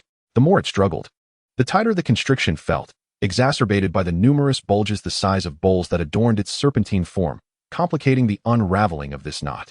It attempted to constrict its body, but in that moment of contraction, anxiety caused it to tighten the knot further. You foolish snake, how could you be so dim-witted? Xuan alighted upon the shoulder of the golden wild tree man, observing the bewildered desiccated wood snake with a mischievous smile. What of a bronze-level beast tamer? Still, it's just a bumbling fool. However, having toyed with the desiccated wood snake, she dared not approach it, relying solely on the protection of the golden wild tree man to avoid inciting its wrath and facing a spray of venom. In terms of genuine strength, a bronze-level beast could likely take her life with a single encounter. The golden wild tree man, standing beneath Xuan, gazed at the struggling desiccated wood snake. His lips twitching slightly, he felt inclined to retract his earlier statement. The once sweet representation of the elven goddess in his eyes might conceal a darker heart if one were to delve deeper. Chapter 6. The matter concluded, garments brushed off. Xiaohuang, let us depart. After toying with the desiccated wood snake, Xiaohuan beckoned to the golden wild tree man and soared deeper into the essence of eternal verdancy. The golden wild tree man silently followed her, instinctively maintaining a certain distance this time. Behind them, the desiccated wood snake, witnessing their departure, twisted its knotted body and took a couple of steps forward. Yet, after just 2 steps, it was compelled to halt. Following its nodding, not only had its speed significantly diminished, but each movement caused its direction to alter, preventing it from progressing in a straight line. What to do? The desiccated wood snake stared wide-eyed. It could only watch helplessly as Xiaohuan and the golden wild tree man vanished from its sight. Snap! Suddenly, a thought struck it, and it slapped its tail against the ground, causing its entire body to spring upward. That bounce propelled it 3 or 4 meters away. This method of locomotion seemed quite satisfactory. The desiccated wood snake shook its head, musing, let's stick with this for now. I'll focus on training and seek a solution when I return. What an amusing little creature. Meanwhile, at the wooden house atop the eternal verdant tree, the tree sensed this spectacle and erupted into laughter. Even with its extensive lifespan, it had never witnessed such an entertaining scene. Before it, Lin Shiru rubbed her forehead, her expression one of bemusement. It was exceedingly rare for an apprentice-level beast tamer to toy with a bronze-level beast in such a manner. At that moment, a verdant branch from the eternal verdant tree drooped down, imbued with a profound essence, pointing toward the airborne Xiaohuan. Following this gesture, Xiaohuan felt a sudden surge as the drop of liquid merging with her body erupted, integrating into her very limbs and bones. In an instant, her body, which would have taken a long time to fully digest this mysterious liquid, transformed it entirely into her own essence. After accomplishing this, a branch of the eternal verdant tree quietly withered, crumbling into dust and scattering with the wind. Uncle Qingyu. Upon witnessing this scene, Lin Shiru's complexion shifted, and she stood abruptly from her seat. No matter, just a drop of essence. I can refine another with a bit more time. This little one is quite remarkable. I find her rather likable. The eternal verdant tree swayed slightly. So soon? Meanwhile, Yi Xian, waiting outside the essence of eternal verdancy, sensed Xiaohuan's transformation through the beast tamer's seed. As his thoughts stirred, he detached a fragment of his consciousness and directed it towards his attribute panel. The attribute panel could only display the attributes of other summoned beasts or monsters when his gaze or mental energy focused upon them. However, this was not the case for himself or his contracted beasts. At that moment, upon directing his consciousness to the panel, he immediately discerned that Xiaohuan's attributes had undergone a transformation. Ancient Wood Spirit, Xiaohuan. Level, Top-Tier Apprentice. Quality, Ability 1, LV3 Concentration Telekinesis. Ability 2, Natural Affinity. Level, LV3. Under the influence of a drop of the eternal verdant wood's essence, the quality of natural affinity has improved, albeit with a slight temporary decrease in mastery, which can be enhanced through training. Ability 3, Mutated Greenwood Vines. Level, LV2. With the alteration from the eternal verdant wood's essence, the skill has evolved from ironwood thorns to the mutated greenwood vines. The mutated greenwood vines possess a sturdier texture, capable of growing thicker and longer, while inheriting the characteristics of ironwood thorns. When activated, the vines can be adorned with azure spikes. When inactive, they appear identical to ordinary greenwood vines. Ability 4, Life Essence. Through the transformation of the eternal verdant wood's essence, the condensed life water has mutated into life essence, with a quality enhancement of 1 star and effects double those of life water. What is this eternal verdant wood essence? Upon reviewing Xiaohuan's attributes, Yi Xian's eyes widened in astonishment. The metamorphosis Xiaohuan experienced was monumental. She had acquired 3 skills, all of which had seen a quality enhancement. Such an elevation was nearly on par with the former tyrant dragon beast. It was foreseeable that, with this foundation, once Xiaohuan ascended to the black iron level, and he transformed her into a divine wood spirit, her attributes would undoubtedly explode with potential. Simultaneously, as Xiaohuan advanced, Yi Xian sensed that his own status as a high-tier apprentice beastmaster had also begun to shift. He estimated that if he remained inactive, he would likely reach the pinnacle of the apprentice level within 3 to 5 days. The mist was beginning to dissipate. As time progressed, the waiting students outside observed the azure mist, centered around the eternal verdant wood, gradually dispersing. However, this dispersal did not extend outward in all directions. Rather, it was reabsorbed by the eternal verdant wood. Concurrently, as the mist thinned, various summoned beasts began to emerge from its depths. What is the status of my summoned beast? Lu Hongtong, waiting outside, felt a profound sense of confusion. Due to the distance and the low intelligence of the Deadwood Serpent, he could only vaguely sense that it had encountered something unusual. Yet, the specifics eluded him. Could it be on the verge of an upgrade? His heart stirred. Although he had contracted the Deadwood Serpent only the previous night, its cultivation was originally at the peak of low-tier bronze. Thus, an ascension was not out of the question. With this thought, his anticipation surged. Xiaohuang, speed up. While Lu Hongtong awaited developments, Xiaohuan had already sped out of the mist alongside the golden wild tree man. As soon as she emerged, she landed on Yi Xian's shoulder and, through the seed of summoning, relayed her recent experiences within the eternal verdant mist dam. After sharing her account, she burrowed into Yi Xian's pocket, peeking out like a mischievous thief. What the heck? Yi Xian. Upon hearing Xiaohuan's narration and catching sight of a bizarre creature within the fading mist that was slapping the ground with its tail while bouncing towards him, felt a twitch at the corner of his mouth. According to Xiaohuan, the serpent was covered in poison sacs. With those poison sacs present, its body formed an insurmountable knot.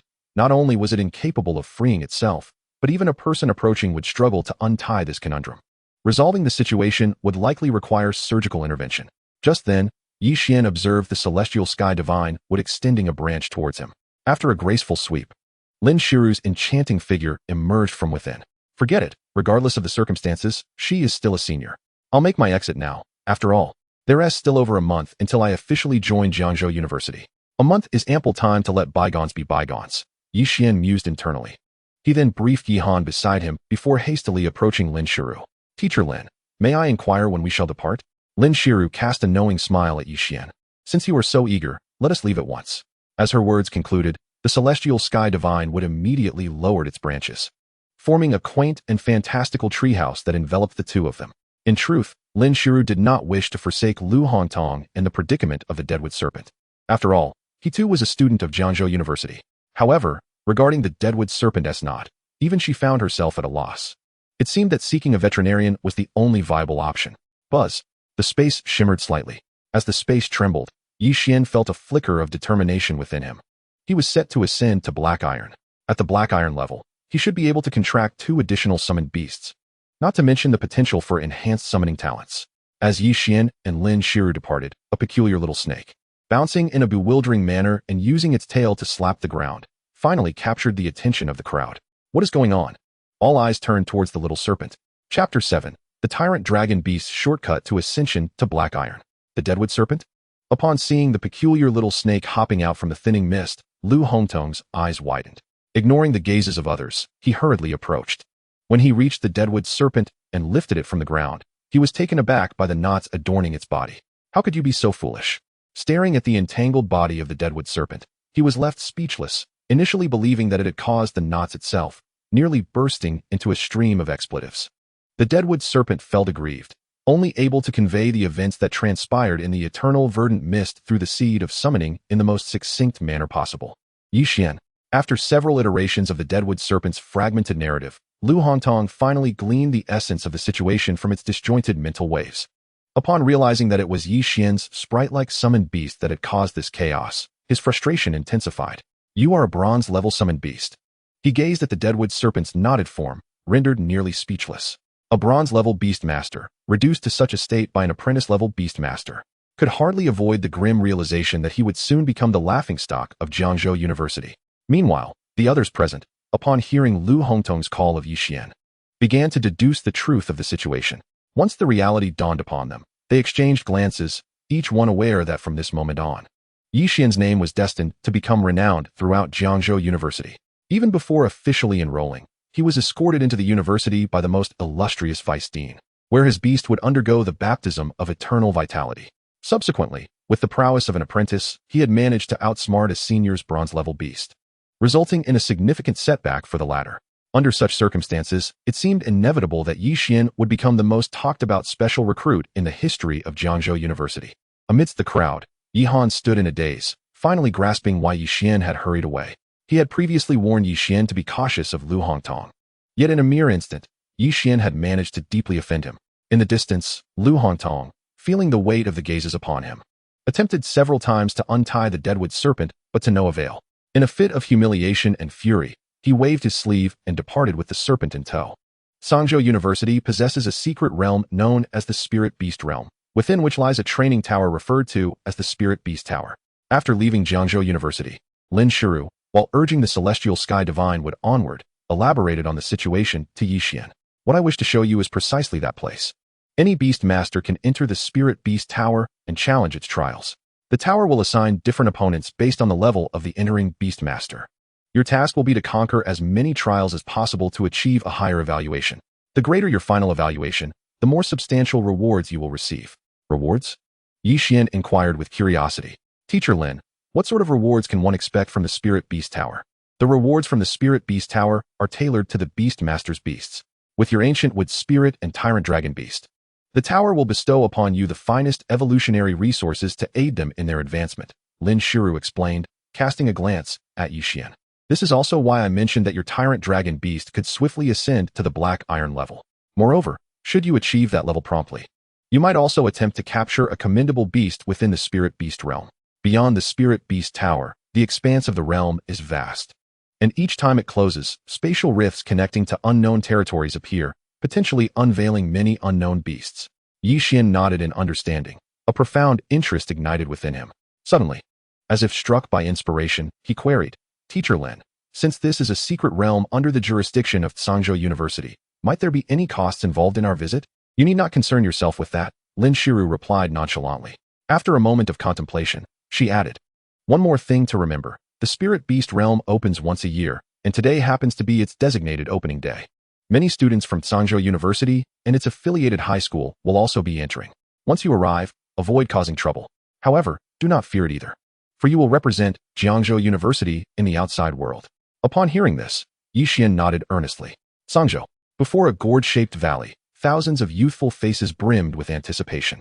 Among them were several teachers guiding a mix of students from both Zhangzhou University and its affiliated high school. The valley itself marked the entrance to a secret realm, rumored to have provided immense benefits to many renowned talents of Zhangzhou University during their initial rise. Teacher Jiang, how long until the Spirit Beast realm opens? One student inquired during the wait. The opening time of the Spirit Beast realm can vary slightly, sometimes occurring a few hours early or late. Just be patient. Even if it is delayed, we have already been waiting here for quite some time. It should be roughly 2 hours at most, the teacher responded calmly. 2 more hours at the latest? The inquiring student displayed an expression of utter despair. However, just as he revealed his discontent, he suddenly noticed a tremor in the void ahead. A vibrant green seed materialized in the air. What is happening? Is the Spirit Beast realm about to open? His eyes brightened at the sight. Yet, as he pondered this, the peculiar seed vanished, replaced by a towering ancient tree, its verdant form reaching over 10 meters in height. As the ancient tree emerged, it lifted its drooping branches, revealing 2 figures beneath. So this is Zhangzhou? After countless teleportations, Yixian had grown accustomed to the experience. Upon seeing the celestial sky divine would retract its branches, his curiosity piqued, and he surveyed his surroundings. To his surprise, he found himself surrounded by over 1,000 people, all of whom turned their gazes towards him. Stunned, he quickly realized that these were likely students from Zhangzhou University and its affiliated high school. Destined Lin, you have arrived. A male teacher, appearing to be in his 40s, approached with several others upon noticing Lin Shiru's presence. My apologies, Director Su, for my tardiness, Lin Shiru replied, nodding. She then introduced, this is the student I brought with me, Yixian. Su Yunyan regarded Yixian with curiosity. Lin Shiru had contacted Zhangzhou University prior to her arrival, and he was intrigued to discover what talent Yixian possessed that warranted such significant investment from Lin Shiru, who personally escorted him for training at Zhangzhou. Is he truly an apprentice level? Su Yunyan mused, scanning Yixian and confirming that he was indeed as Lin Shiru had described, a mere apprentice beastmaster. Lower-tier beastmasters often struggle to conceal their fluctuations in mental energy, allowing higher-level masters to sense their general level with ease. Just as he was about to speak, his expression suddenly shifted as he turned his gaze towards the distant gourd-shaped valley. Arriving early is not as fortuitous as arriving at the right moment. Destined Lin, your timing is impeccable. Upon hearing this, Lin Shiru displayed a hint of surprise. She turned her gaze toward the gourd valley and immediately realized that the spirit realm was about to open. What a coincidence, it bodes well. She cast a glance at the young man beside her. Yixian, who are these two? I am uncertain, but from Director Su's words, they appear not to be affiliated with our Zhangzhou University. Meanwhile, the students present began to piece together information from the brief exchanges between Su Yunyan and Lin Shiru, which left them astounded. They had not anticipated the presence of individuals from other academies joining them in the spirit realm. Not only are they not from Zhangzhou University, but have you not recognized who that woman is? She is the current vice dean of Jiangzhou University, the daughter of its founder, and a past prodigy of extraordinary caliber. A few years ago, her participation in the inter-school competition created quite a stir. Had it not been for the exceptional talents of that year, Jiangzhou University would not have suffered a decline. She alone could have led the university back into the top 10 of the competition. Suddenly, a student from Zhangzhou University recognized Lin Shiro. Is that her? The other students gasped in astonishment. The vast expanse of the Xian nation is home to countless talents. Yet the inter-school competition from a few years ago garnered unparalleled attention. Lin Shiro emerged as a shining star during that event, her name echoing throughout the Xian nation. Many contend that had there not been deliberate attempts to undermine her, Lin Shiro could have single-handedly propelled Jiangzhou University back into the top 10. But what of the young man beside her? He appears quite youthful. Could he be a student from Jiangzhou University? It is likely. TSK. To have such an esteemed individual take notice of him while he trains in Zhangzhou suggests he possesses remarkable talent. Upon learning of Lin Shiro's identity, many students shifted their focus to Yixian. Lin Shiro was undeniably formidable, and given her status, she was beyond their reach. However, Yixian was different. Being in her company indicated he was a genius among geniuses. Such a figure might very well cross paths with them in the future competitions. Buzz. At that moment, a massive silver portal abruptly materialized before the Gourd Valley, accompanied by spatial fluctuations. The spirit realm has opened. Instantly, all eyes were drawn to this portal. Vice Dean Lin. Shall we enter together? Su Yunyan inquired, directing his gaze toward Lin Shiro. Please, Director Su, proceed ahead, Lin Shiro replied calmly. Very well, Su Yunyan nodded then, without further ceremony, waved his hand and led a group of teachers along with the students from Zhangzhou University and its affiliated high school into the silver portal. However, as these teachers and students entered the spirit realm, many glanced back at Lin Shiro and Yixian. How do you feel? Is the pressure overwhelming? Lin Shiro asked. Looking at Yixian. A bit, Yixian nodded. It feels as though I am a rare creature being observed by onlookers. You will grow accustomed to it. Lin Shiro smiled. Such experiences may become frequent in the future, especially when you eventually participate in the inter-school competition. The spectacle will be even grander. Or you might imagine yourself as a Lion King, viewing those who gaze upon you as your subjects. A Lion King? Yixian was taken aback. Yet he recalled the Golden Lion King of the enrollment mentor from Wanshan University, which indeed exuded a formidable presence. As they waited, the 1,000-plus faculty and students from Zhangzhou University swiftly entered the spirit realm. Once they had all stepped inside, Lin Shiro leisurely led Yixian into the realm as well. Zhangzhou University ranks 9th among the academies. With a rather unstable position, they could easily drop to 10th in the next round. Thus some among them are quite wary of us. Additionally, our Jiangzhou University has a history of grievances with Zhangzhou University from past competitions and other incidents. That Su fellow has been bested by my elder brother a few times, but I sense he is not the type to harbor grudges. Furthermore, this is Zhangzhou University's territory, and our primary objective here is to ensure you acquire the optimal resources necessary for your advancement with the Balong Beast. Therefore, as long as no one troubles us, we should maintain a low profile. As they entered the spirit realm, Lin Shiro suddenly remarked. Yixian raised an eyebrow upon hearing this, quickly grasping why Director Su had seemed so courteous yet distant in their conversation. I understand now. After carefully contemplating Lin Shiro's words, he nodded earnestly. Just then, as the two emerged from the silver portal, a colossal, obsidian tower loomed before them. Meanwhile, students from Zhangzhou University stood before this tower. Vice Dean Lin, my apologies. Upon seeing Lin Shiro enter the spirit realm, Su Yunyan approached with a hint of awkwardness. I truly did not anticipate your early arrival. So our Academy students had already formed a queue prior to your arrival. Thus, we must ask for your understanding as our students enter the spirit tower in order. And only after they have all entered may your Academy's students proceed.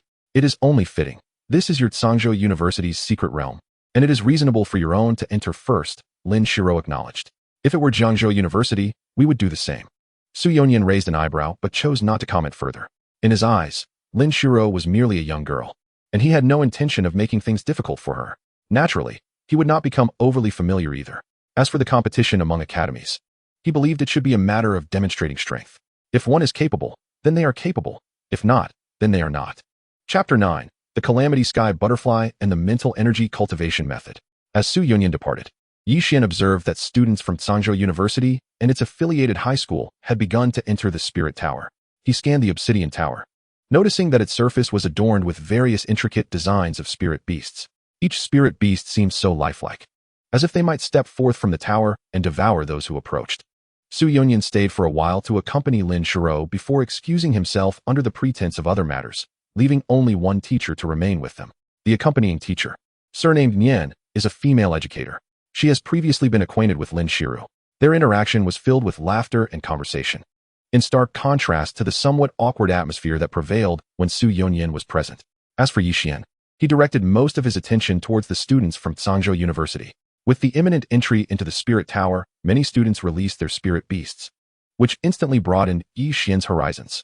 Although he had previously perused a plethora of information about spirit beasts online and watched numerous videos, nothing could compare to the experience of encountering these creatures up close. That butterfly, could it be the Calamity Celestial Butterfly?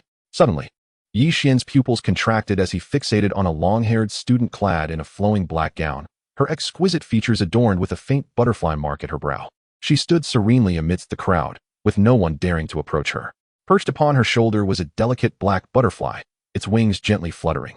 Yixian speculated that this Calamity Celestial Butterfly was a golden 5-star quality spirit beast, rumored to bring misfortune and turn the fates of enemies against them. However, such spirit beasts are exceedingly rare, and Yixian had only gleaned scant information online, leading him to refrain from making any definitive judgments. Yet, this posed no dilemma for Yixian. When faced with uncertainty, he utilized the capabilities of the Spirit Beast Editor to identify it. To his astonishment, it was indeed the Calamity Celestial Butterfly. Upon completing the identification, he instinctively took a step back, distancing himself from this formidable entity, just like the others around him. His assessment revealed that this butterfly was a true golden 5-star spirit beast, and moreover, it was at the pinnacle of the golden tier. At that moment, as Yixian focused on the female student, Lin Shiru's gaze also fell upon her. A flicker of surprise crossed her eyes before she turned her head away. The rarity of a golden 5-star quality Calamity Celestial Butterfly was undeniable, yet she found herself increasingly impressed by Yixian's formidable talent, which exceeded her initial expectations. She believed that once Yixian matured, he would undoubtedly excel. Contemplating this, she couldn't help but glance sideways at Yixian, pondering whether he might awaken an impressive spirit beast talent upon breaking through to the black iron level, and whether he could forge contracts with 2 spirit beasts once more. Moments later, 3 minutes after the students from Zhangzhou University entered the gaping black doors of the Spirit Tower, a student finally emerged. However, upon stepping out, he was met with the unsettling realization that he was alone, his expression shifting to one of embarrassment. Yet, shortly thereafter, several figures were ejected from the Spirit Tower in succession. The trials within the Spirit Tower posed no inherent danger. Observing Yixian's perplexed expression, Teacher Nian took the opportunity to explain, the Spirit Tower is an extraordinary entity. It possesses intellect and boasts formidable power. In fact, it took 2 monarchs from Zhangzhou to secure this secret realm and negotiate an agreement, allowing over 1,000 students to enter here for training each year. Possessing intelligence? Yixian expressed surprise, as Lin Shiru had not previously divulged this information. Intrigued, he quietly inquired, Teacher Nian, can the Spirit Tower be considered a spirit beast that we can contract? That is not the case, Teacher Nian replied, shaking her head. According to records from various ruins, only innate spiritual treasures endowed with intelligence can be contracted by spirit beast masters. However, what constitutes an innate spiritual treasure remains unknown to us here on Blue Star. As for the Spirit Tower, it is believed by the monarchs to be a creation of spirit beasts capable of forging artifacts, crafted through some means, and can only be commanded by certain special spirit beasts, not contracted by us spirit masters. Spirit beasts capable of forging artifacts? Yixian felt as though he had unlocked the door to a new world in his mind. Indeed, they exist, albeit they are exceedingly rare. Moreover, the spirit beasts of this type that have appeared on our Blue Star typically possess low quality and rank, far inferior to the powerful spirit beasts documented in the ruins. Lin Shiru interjected. Is that so? Yixian's expression turned contemplative. Meanwhile, as the group engaged in casual conversation, over 5 minutes had elapsed since the first wave of students entered the Spirit Tower.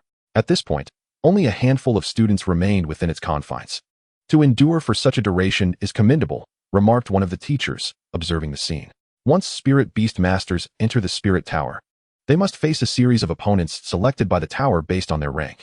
The longer they persist within, the more challenges they overcome, leading to a higher ultimate evaluation. Generally, a duration of 3 minutes earns a score of 60, deemed barely acceptable, yielding some mediocre rewards. Sustaining 4 minutes results in a score around 70, and so forth. 5 minutes earns an 80, while 6 minutes achieves a 90. However, since the Spirit Tower's discovery, only a dozen individuals have attained a score of 90, with merely 3 achieving 91, and a singular individual reaching 92. As the teacher concluded this statement, several students emerged from the spirit tower in succession. How did it go? Upon seeing the students return, a teacher promptly approached them. I fell short. I received an evaluation of 89. A towering student with vibrant red hair shook his head in disappointment. Alas, I fared even worse. I only scored 88. I got 87. The other students echoed their dismay. Yet, as they voiced their disappointment, the remaining students cast envious glances at them. Such scores were unattainable for many. Yi Xian observed the group lingering before the spirit tower, feeling a sense of exasperation akin to witnessing top students lamenting minor miscalculations after an exam. All right, since you're out. Quickly regroup. The inquiring teacher, seemingly unimpressed by their demeanor, waved his hand, signaling them to disperse as the next wave of students was ushered into the spirit tower. Among this new group was the aforementioned female student, suspected of harboring the calamity celestial butterfly spirit beast. Yi Xian's eyes brightened at the prospect of witnessing how long she could withstand the trials within the spirit tower. At that moment, the teacher surnamed Nian seemed to have an epiphany and remarked to Yi Xian, I wonder if you are aware that each student, upon entering the spirit tower, undergoes an assessment of their innate talent. Those with exceptional talent are afforded certain privileges when it comes to receiving rewards at the end. Notably, those with extraordinary abilities may even select a mental cultivation technique from the spirit tower to take with them. Naturally, this typically requires a minimum evaluation score of 90. I am quite curious to see what rating someone like you, who is held in such high regard by Lin Shiru, will receive. It was not only she who was curious. Virtually every teacher and student at Sangzhou University harbored a sense of intrigue regarding Yi Xian. Mental cultivation techniques? Yi Xian inquired. Bewildered. Isn't it said that beast tamers can only advance through the nurturing of their beasts? Indeed, the teacher nodded, seemingly surprised that Yi Xian was unaware of this. After a moment of contemplation, she continued, while this world lacks techniques to assist beast tamers in their advancement, there are indeed methods that enable them to refine their own mental prowess. Furthermore, upon successful cultivation, such techniques often grant beast tamers unique abilities at each level or every few levels. For instance, one might acquire skills such as fire manipulation or magnification to enhance their beasts. The refined mental power can significantly amplify the potency of these abilities. Is it akin to the unique talents that awaken when a beast tamer levels up? Yi Xian speculated, a flicker of understanding igniting within him. Yes, precisely, the teacher affirmed. However, relatively speaking, such cultivated abilities are generally weaker than the innate talents awakened in a beast tamer. This is something you need not dwell upon too much. At this juncture, Lin Shiru interjected, our Jiangzhou University possesses a collection of dozens of techniques, and once you advance to the iron rank, I will select the most suitable one for you. That said, she paused momentarily before adding, if you happen to acquire a superior technique from the spirit tower, that would also be acceptable. Chapter 10. Assessing Yi Xian's qualifications as a beast tamer. As time passed, more than 5 minutes slipped by. Many individuals at Sangzhou University, while waiting, shared the same heightened anticipation as Yi Xian. Through the murmurs of the surrounding students, Yi Xian learned that the beast tamer who had contracted the calamity butterfly was named in Xuan. She was a third-year student at Sangzhou University, having entered as a silver rank. Now, 3 years later, she had ascended to the golden rank, with many speculating that she was not far from achieving the platinum rank. Her talent was undoubtedly comparable to that of Fang Xiangming, a fourth-year student from Zhongzhou University, who had contracted a 4-star quality platinum blood dragon peacock. Suddenly, amid the crowd's anticipation, a graceful figure emerged from the spirit tower. It was in Xuan, the last of this group to exit. The time recorded, 6 minutes and 3 seconds. Yi Xian glanced at the clock, based on Sangzhou University's historical performance. This time was sufficient for Xuan to secure a score of 91. This meant that, according to previous rankings, Xuan could now stand in a tie for second place alongside 3 others, trailing only the prodigy who had held the #1 spot for decades, a figure known throughout the Blue Star as a renowned king-level beast tamer. What kind of rewards does a score of 91 yield? Yi Xian pondered with eager anticipation. As an apprentice-level beast tamer, he felt confident that few could rival him among his peers. 91 points in 6 minutes and 3 seconds, and Xuan is truly formidable. Simultaneously, as Xuan stepped out of the spirit tower, many students from Sangzhou University erupted in cheers. Her prowess signified that Sangzhou University could achieve remarkable results in the upcoming interschool competition, propelling the university toward greater prospects. Beside Yi Xian, Lin Shiru regarded him thoughtfully. This generation, whether at Sangzhou University, Zhongzhou University, or other prestigious institutions, was teeming with talent. In contrast, while Yi Xian was undoubtedly gifted, he had emerged a bit later than his contemporaries. By the time he was eligible for the interschool competition, Many of these talents might have already graduated. With a flurry, another group of 100 students entered the Spirit Tower amidst the jubilant cheers from Zhangzhou University's contingent. Watching successive waves of students enter, Yixian gradually found his tranquility. He stood quietly, observing the various beasts around him through the beast editor, occasionally revealing expressions of astonishment. As time swiftly elapsed, nearly an hour had passed, and the remaining students from Zhangzhou University were dwindling, nearly all of whom were from the affiliated high school. We have few first and second year students left. It seems we may soon be entering the Spirit Tower alongside that individual from Zhangzhou University. In this context, many of the remaining first and second year students frequently glanced at Yixian, aware that a competition lay ahead, one that would not only be a matter of personal pride, but also of honor for their respective schools. Rest assured, with Su Chanchan and Song Jiao around, we shall not be outdone by him, a student from Zhangzhou University's affiliated high school declared with conviction. Su Chanchan and Song Jiao were both distinguished apprentice-level beast tamers among their peers. Yixian, overhearing their banter from a distance, merely smiled and said nothing. He had indeed noticed Su Chanchan and Song Jiao. Both possessed striking appearances. Notably, Su Chanchan was accompanied by a magnificent golden stone Buddha, towering over 3 meters. Radiant in its brilliance, and seemingly crafted from an extraordinary material, moving with remarkable agility. Its deep golden eyes were captivating, evoking an almost hypnotic allure. A single glance revealed its exceptional nature. Golden Stone Buddha. Level, top-tier apprentice. Abilities, Golden Stone Body, Buddha's Gaze, Stone Tablet Palm. Yixian discerned the attributes of the Golden Stone Buddha at a glance. This remarkable creature was undoubtedly a top-tier apprentice-level beast of 5-star quality, with all 3 of its skills also rated at 5 stars. This piqued Yixian's curiosity immensely. He pondered what would transpire should he encounter the formidable tyrant dragon beast, which boasted 6 5-star skills. Besides Song Jiao, there trailed a forest giant lizard with green skin. This colossal creature measured 5 to 6 meters in length, adorned with countless fleshy protrusions, and possessed a forked tongue that flickered in and out like that of a serpent. Yixian similarly assessed the attributes of this giant lizard, discovering it to be a 5-star quality apprentice-level beast, known as the venomous forest green lizard king. Its venom was exceedingly potent, and a mere bite would leave few lives intact among its peers. However, the limitations of this venomous forest green lizard were considerable. Against extraordinary life forms, such as the tyrant dragon beast or the golden stone Buddha, its venom would prove largely ineffective. At that moment, Vice Dean Lin, having walked some distance, approached Su Yonyan and remarked to Lin Shiru, "The trial at the Spirit Tower is nearing its conclusion. You may allow your students to enter alongside our final wave of participants." "Very well," Lin Shiru replied with a nod, subtly gesturing to Yixian. "You may go."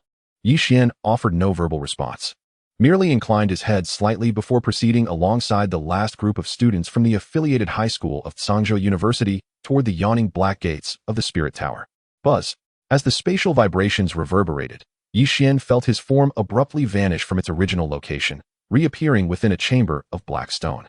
"Please proceed with the Beastmaster qualification assessment." An ancient voice resonated from the very fabric of space. Instantly, a translucent white orb materialized before him. Yixian's gaze fell upon this orb, and a message emerged in his mind, informing him that by grasping this orb, his qualifications as a Beastmaster would be evaluated. "Assess my Beastmaster qualifications?" Yixian hesitated for a moment, but ultimately reached out to seize the white orb. He had previously contemplated this necessity, understanding that without undergoing the assessment, he could not embark on the subsequent trials. In that case, he would be unable to explain to Lin Shiru, who had gone to great lengths to bring him here. Buzz. As Yixian clasped the white orb, it quivered instantaneously, transmitting a series of messages into his consciousness: black iron level, bronze level, silver level, king level, legendary level, monarch level. However, as this information culminated, it all transformed into a series of question marks. "What on earth?" Yixian exclaimed in astonishment. Meanwhile, outside, Lin Shiru and all the faculty and students of Zhangzhou University observed the majestic Spirit Tower, which seemed impervious to collapse, tremble slightly shortly after Yixian and the other students had entered. "What is happening? Shouldn't they be undergoing the Beastmaster qualification assessment?" Lin Shiru and Su Yonyan exchanged solemn expressions upon witnessing this anomaly. Su Yonyan, acting swiftly, retrieved a black token and infused it with his mental energy, seemingly communicating with something. After a brief moment, he relaxed his countenance. "I just communicated with the Spirit Tower. According to its report, the tremor was merely due to its own energy fluctuations. The students inside are unharmed." Upon hearing this, the tension in the group eased. "The Beastmaster qualification assessment is concluded." Your qualifications are? Simultaneously, within the spirit tower, the transparent orb flickered. A message was transmitted to Yixian's mind. Gazing at the trio of question marks that appeared within his consciousness, Yixian opened his mouth, anxiety gnawing at him as he awaited unforeseen developments. Buzz. Just as these thoughts swirled in his mind, accompanied by a shift in space, his silhouette abruptly vanished from the black stone chamber, materializing in a vast expanse. This space was remarkably spacious, the ground flat and even, though at its far end lay a shroud of gray mist, obscuring whatever lurked beyond. The trial will commence in 3 seconds. Please prepare yourselves, an ancient voice echoed from above. For reasons unbeknownst to him, Yixian sensed an inexplicable emotion woven into that voice. Yet, he had no time for contemplation and hastily summoned the tyrant dragon beast from his Beastmaster ring. Meanwhile, Xuan remained nestled in his pocket. As Yixian summoned the tyrant dragon beast, a figure emerged from the distant mist, its skin a deep emerald hue, with sharply pointed ears. Is that an ancient wood spirit? Yixian's face registered surprise, for he had not anticipated that the spirit tower would assign him an ancient wood spirit as his first trial opponent. Observing this creature, Yixian raised an eyebrow, attempting to utilize the Beastmaster editor to examine its attributes. However, the outcome led him to shake his head. As others had mentioned, the opponents designated by the spirit tower were all ephemeral spirits, not real entities. Consequently, even his Beastmaster editor proved ineffectual against the trial subjects in this realm. Let the battle commence. With this thought, Yixian glanced at Xuan. In sync with his intentions, Xuan took flight from his shoulder, conjuring a vine adorned with verdant leaves with a mere wave of her hand. This vine was the mutated greenwood vine, perfectly inheriting the characteristics of the original ironwood thorn. Upon its formation, the tip rapidly darkened and gleamed ominously, razor-sharp and menacing. Whoosh! In the next instant, the mutated greenwood vine darted through the air, reaching the ancient wood spirit in the blink of an eye. The ancient wood spirit nimbly dodged to the right, evading the strike. Unlike the typical ancient wood spirit, which was extraordinarily agile, this one swiftly countered, racing toward Yixian with lethal intent. Roar! The tyrant dragon beast growled. Its amber dragon eyes glowed with a mesmerizing light as they locked onto the ancient wood spirit. In the blink of an eye, the ancient wood spirit froze in place. Swish! At that moment, the mutated green wood vine, previously evaded by the ancient wood spirit, executed a swift spin, ensnaring the creature like a verdant serpent. In the next heartbeat, sharp spikes erupted from the vine, wickedly piercing into the ancient wood spirit's form. Ah! The ancient wood spirit cried out in agony. The body swiftly became ethereal, vanishing into the surrounding space. Was this the conclusion of the first challenge? Upon witnessing this scene, Yixian raised an eyebrow, sensing that this trial was rather simplistic for him.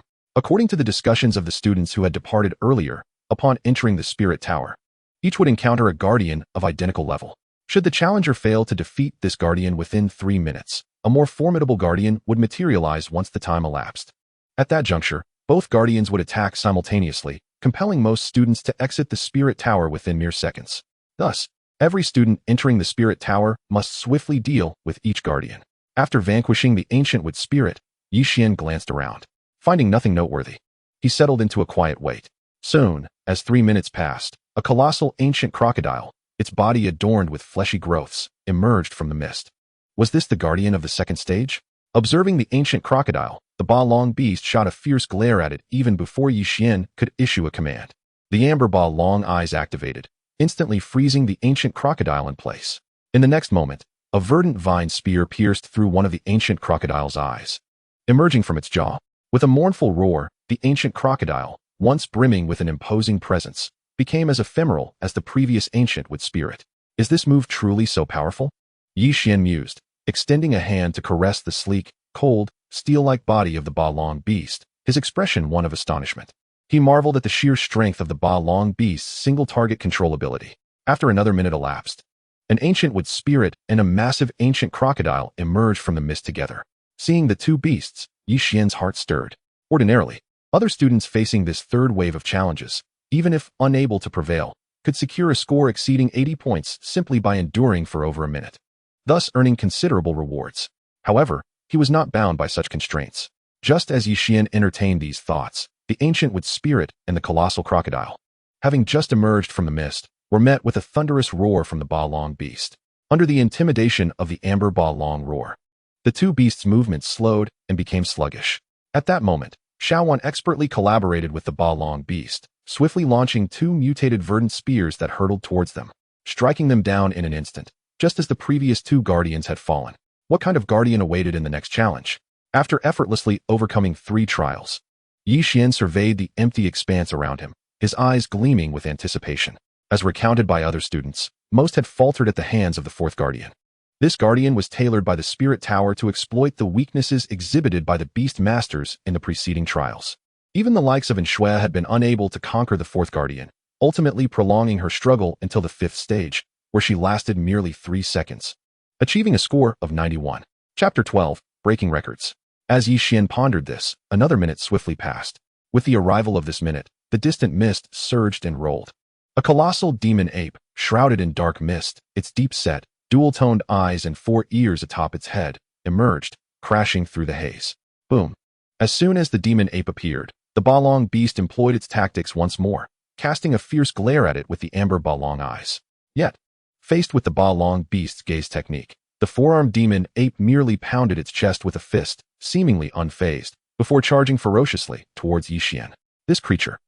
Yi Xian narrowed his eyes. Based on the information he had previously gathered, the 4th challenge in the Spirit Tower was designed to counter the weaknesses of the Beast Masters exhibited in the earlier stages.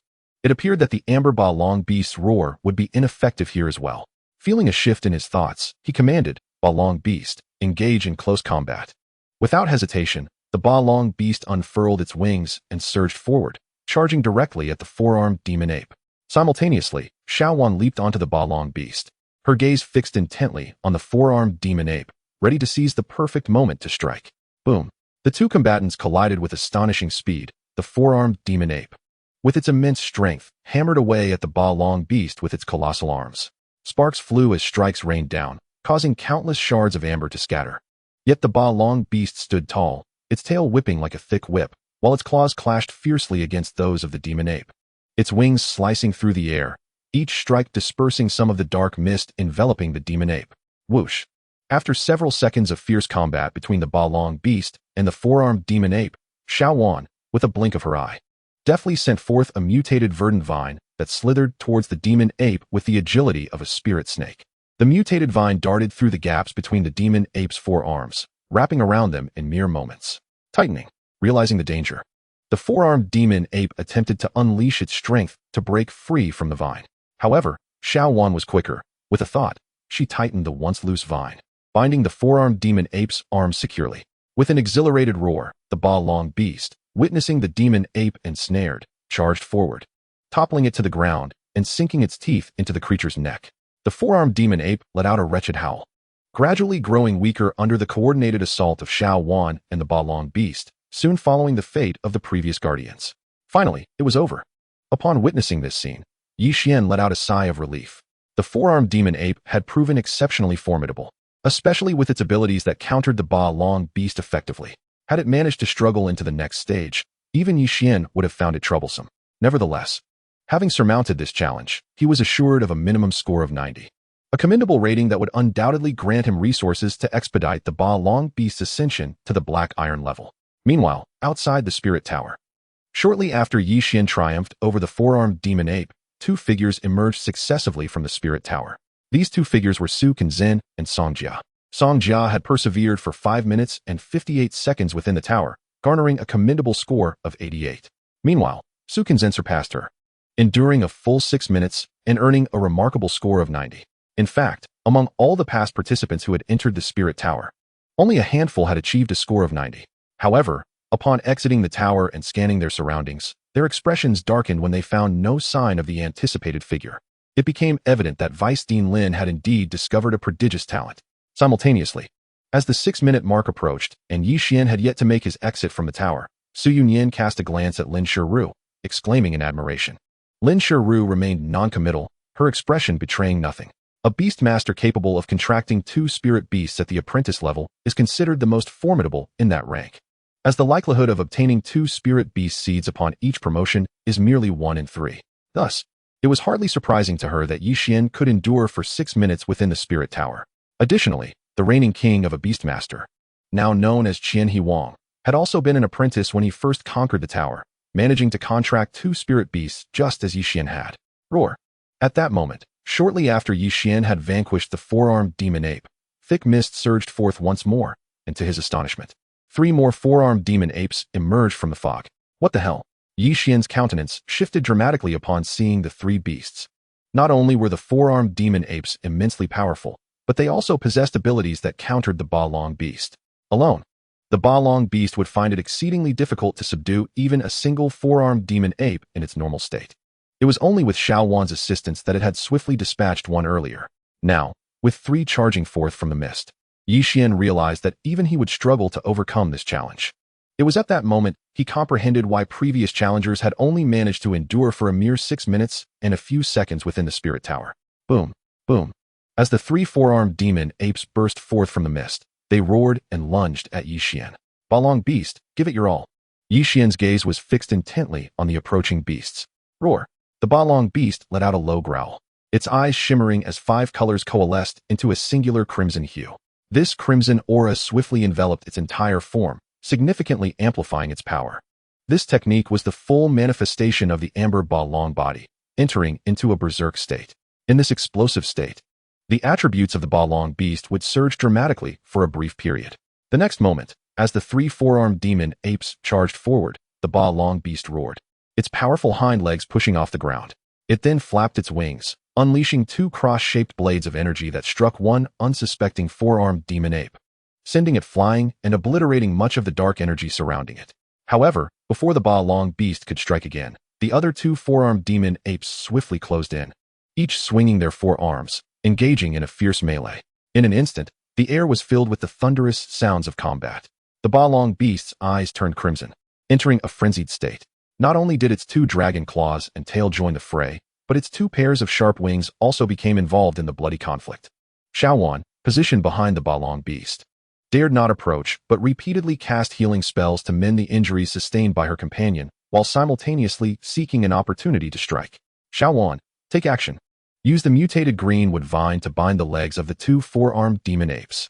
After observing for a moment, Yi Xian noticed that the four-armed demon ape, previously sent flying by the Balong beast, was now rising from the ground and charging towards them. With narrowed eyes, he commanded, "Good." Xuan responded, and a mutated greenwood vine materialized, slithering along the ground like a verdant serpent towards the 2 four-armed demon apes. What is happening?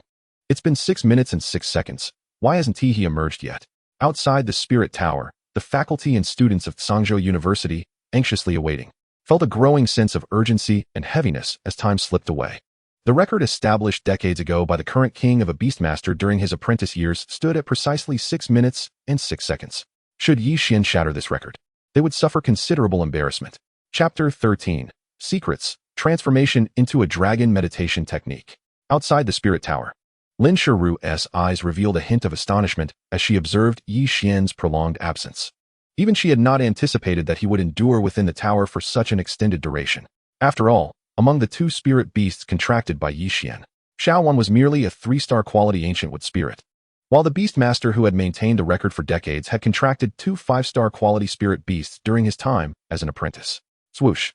Inside the spirit tower, Xuan manipulated the mutated greenwood vine, which appeared like a serpent beneath the feet of the 2 four-armed demon apes. The speed of the mutated greenwood vine was astonishingly swift, quickly ensnaring the 2 beasts. As the vines tightened, they began to bind the 2 four-armed demon apes together. Roar, roar. Just then, both four-armed demon apes roared in unison and, with a powerful struggle, broke free from the grasp of the mutated greenwood vine with a series of cracking sounds. Although the effort to escape had cost them a moment, it allowed the Balong beast, with its eyes aflame, to charge forward. Roar. Yet, just as it took 2 steps forward, the four-armed demon ape that had been previously felled lunged at it, blocking its path. It's over.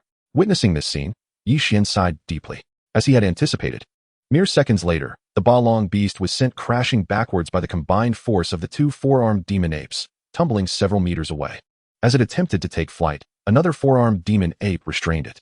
Just as Yi Xian thought he would soon follow in the footsteps of other challengers and be expelled from the spirit tower, he suddenly noticed that the four-armed demon ape pinning down the Balong beast, along with the other 2, had all momentarily halted.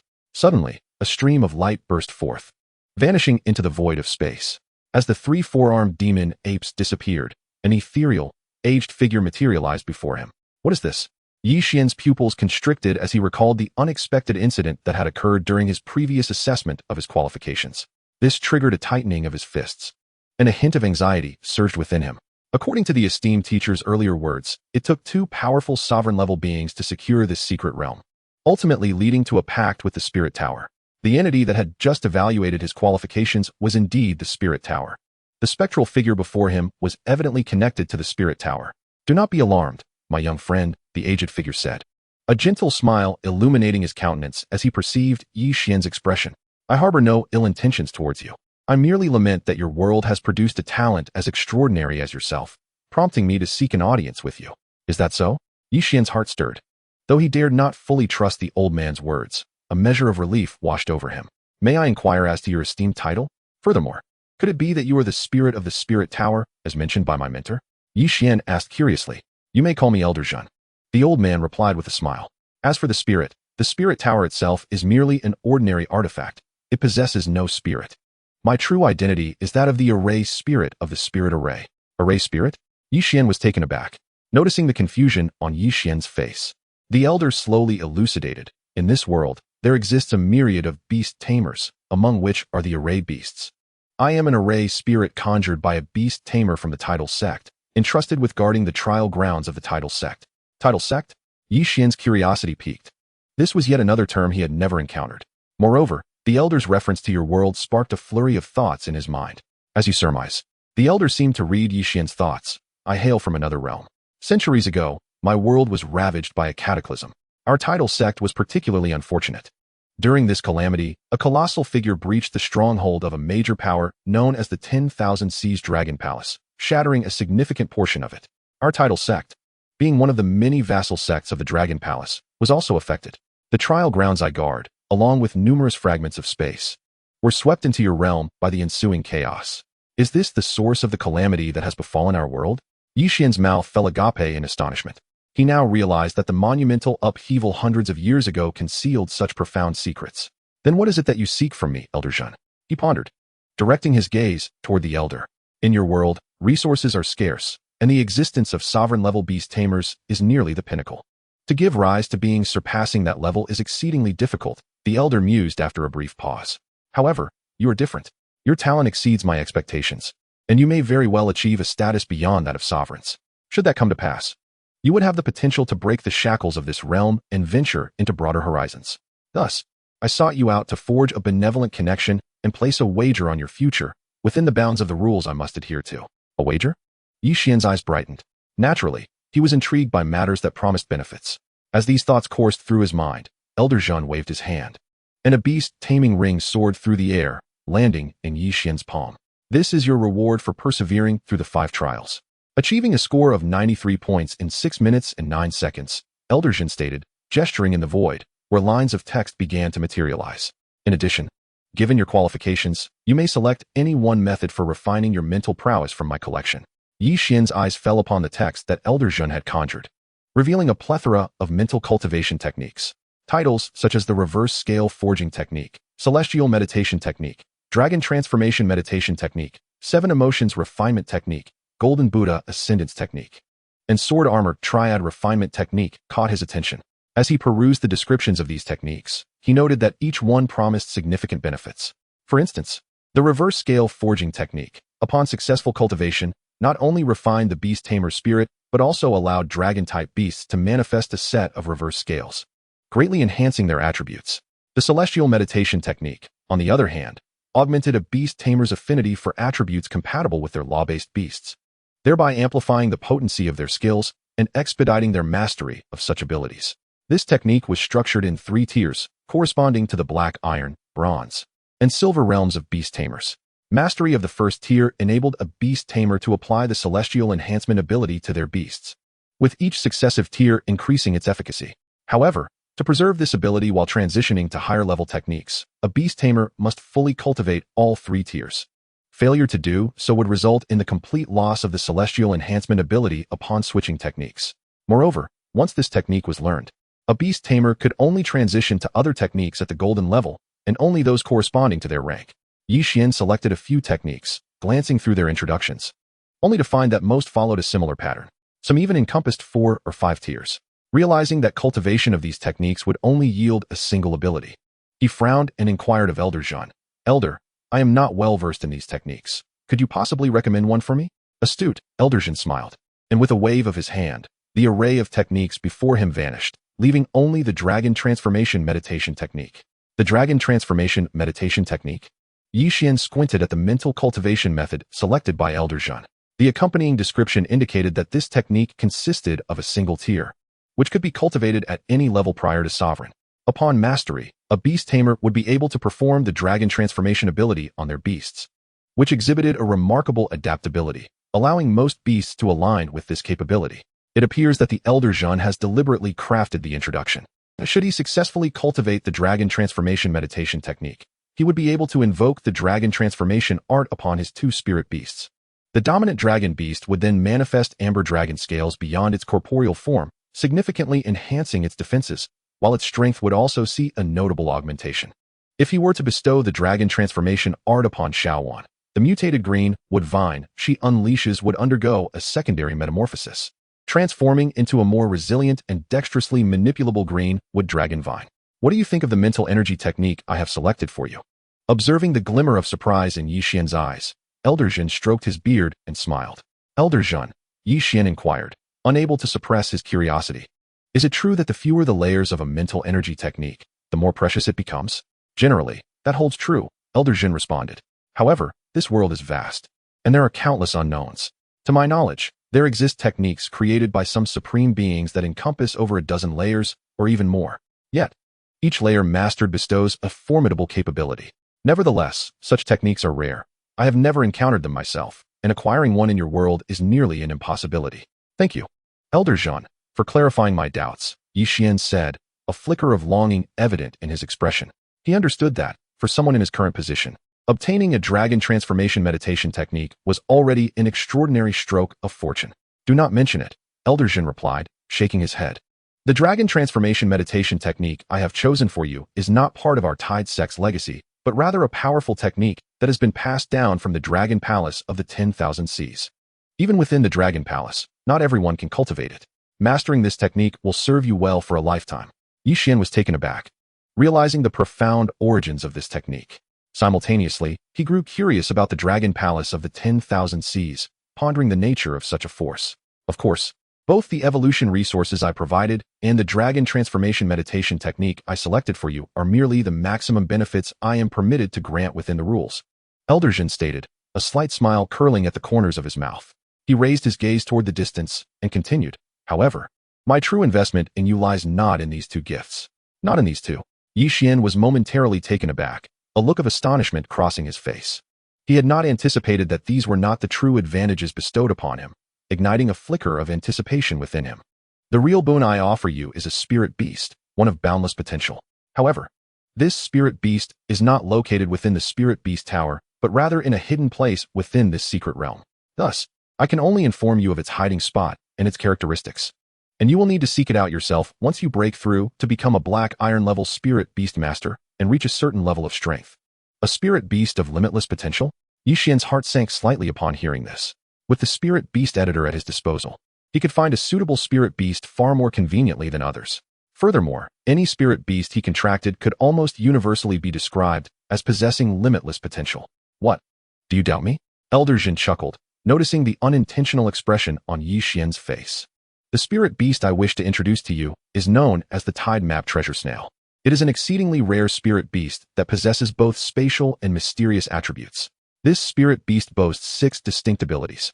One of its abilities is the tidal spiral, which allows it to create void tides for flight at astonishing speeds, complemented by its razor-sharp edges, making it a devastating force. Another ability is the tidal vortex, enabling it to summon void tidal whirlpools around itself. By deploying this vortex, it can deflect most attacks, including the dominant dragon beast's dominant dragon eye and dominant dragon roar. Unless used frequently, it is difficult for such attacks to inflict damage upon it. However, the true strength of the Tide Map Treasure Snail lies in its final 4 abilities. The final 4 abilities? Xuan's eyes widened with surprise. Having only heard Elder Xuan describe the first 2 abilities, he felt the spirit beast was indeed formidable. Yet, he had not expected that Elder Xuan would place such importance on its other 4 abilities. The other 4 abilities are Real-Time Map, Treasure Hunt, Treasure Drop, and Treasure Devour. Elder Xuan stated with solemnity. The Real-Time Map ability significantly enhances its perception, allowing it to display all objects within a certain radius in the form of a miniature map. The treasure hunt ability endows it with a powerful sensitivity to treasures, granting it the capability to seek them out. As for the treasure drop ability, you may not yet be aware, but there exists a category of spirit beasts known as refining treasure-type spirit beasts, which can forge countless extraordinary secret treasures. The treasure drop ability of the Tide Map Treasure Snail allows it to nullify these secret treasures or even absorb them. Upon hearing Elder Zhen's words, Yi Xian's eyes widened in astonishment. He had not anticipated the existence of such a wondrous spirit beast in this world. But that is not all, Elder Zhen continued. Its final ability, Treasure Devour, is the key to its boundless potential. For as long as you can find countless secret treasures for the Tide Map Treasure Snail to devour, it will continuously evolve and possess infinite possibilities. Yi Xian's expression grew even more astonished as he felt a swell of anticipation for the Tide Map Treasure Snail. He wondered what form it might ultimately take should he contract it as his spirit beast and utilize the Spirit Beast Editor to edit its attributes. Now, do you still think I was exaggerating? After finishing his explanation, Elder Zhen waved his hand, presenting the appearance of the Tide Map Treasure Snail before Yi Xian. He then detailed its hiding place and weaknesses. Is this truly the Tide Map Treasure Snail? Yi Xian marveled at its appearance, taken aback by how it differed entirely from his expectations, radiating an indescribable beauty. Very well, I have shared all that I needed to. You may leave now. With a final wave of his hand, Elder Zhen infused a blue light into Yi Xian's brow. Is this the method for cultivating the dragon transformation meditation technique? Yi Xian felt a stirring within.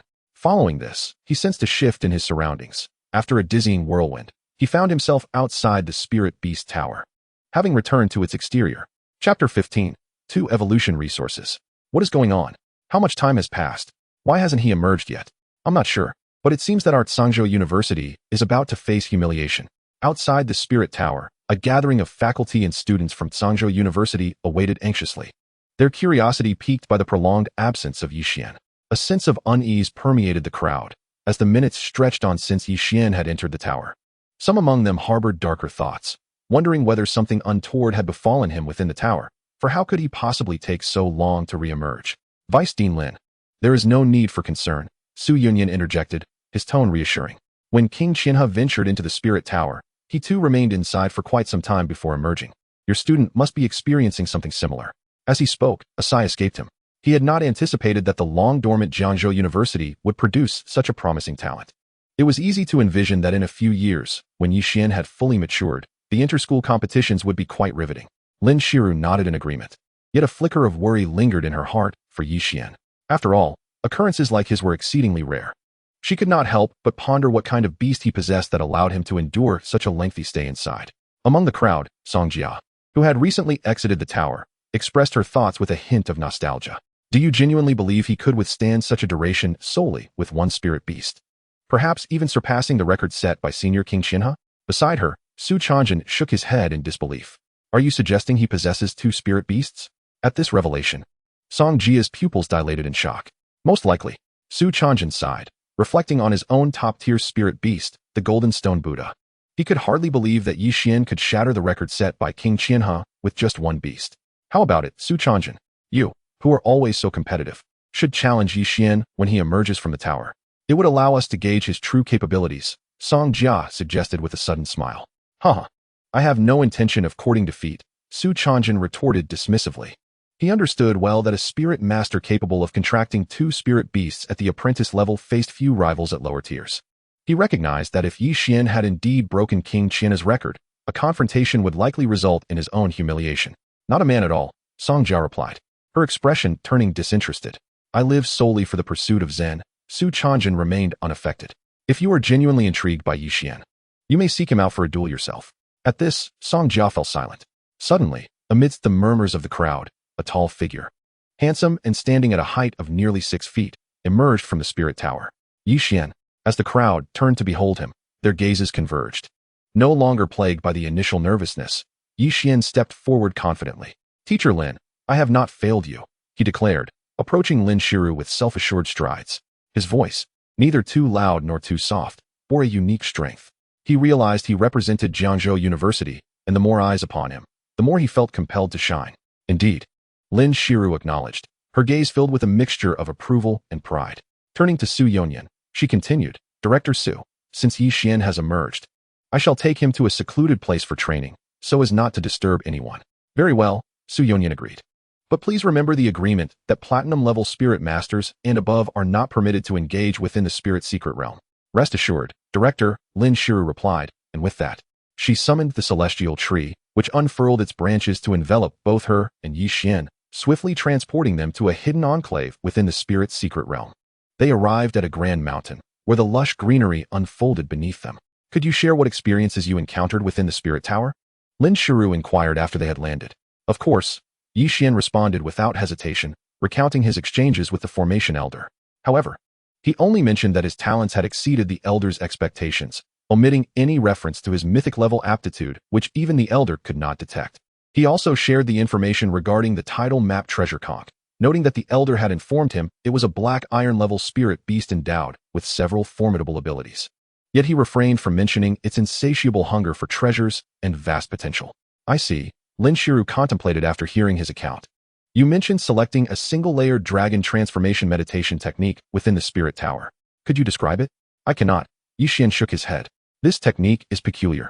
As per its description, I can only cultivate it to the king level, consuming substantial mental energy and even a portion of my soul's essence, to transcribe it in a special manner. Moreover, once the technique is transcribed and shared with someone, it becomes ineffective, necessitating a new transcription for others. Indeed, Lin Shiru nodded. Her expression tinged with regret. She had suspected as much prior to questioning him, having encountered similar high-level techniques before. Given this, once you advance to black iron, focus on cultivating this dragon transformation meditation technique.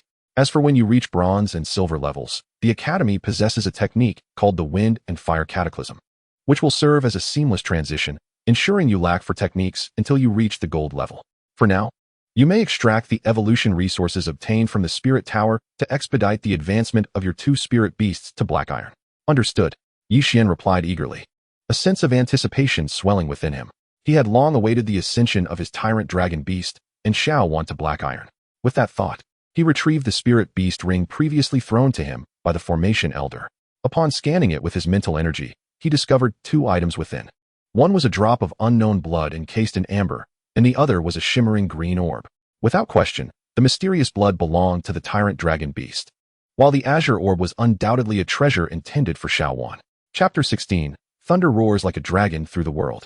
Upon the peak, Lin Shiru, engaged in conversation with Yi Xian, suddenly received a message that caused her countenance to shift dramatically. Teacher Lin, what is the matter?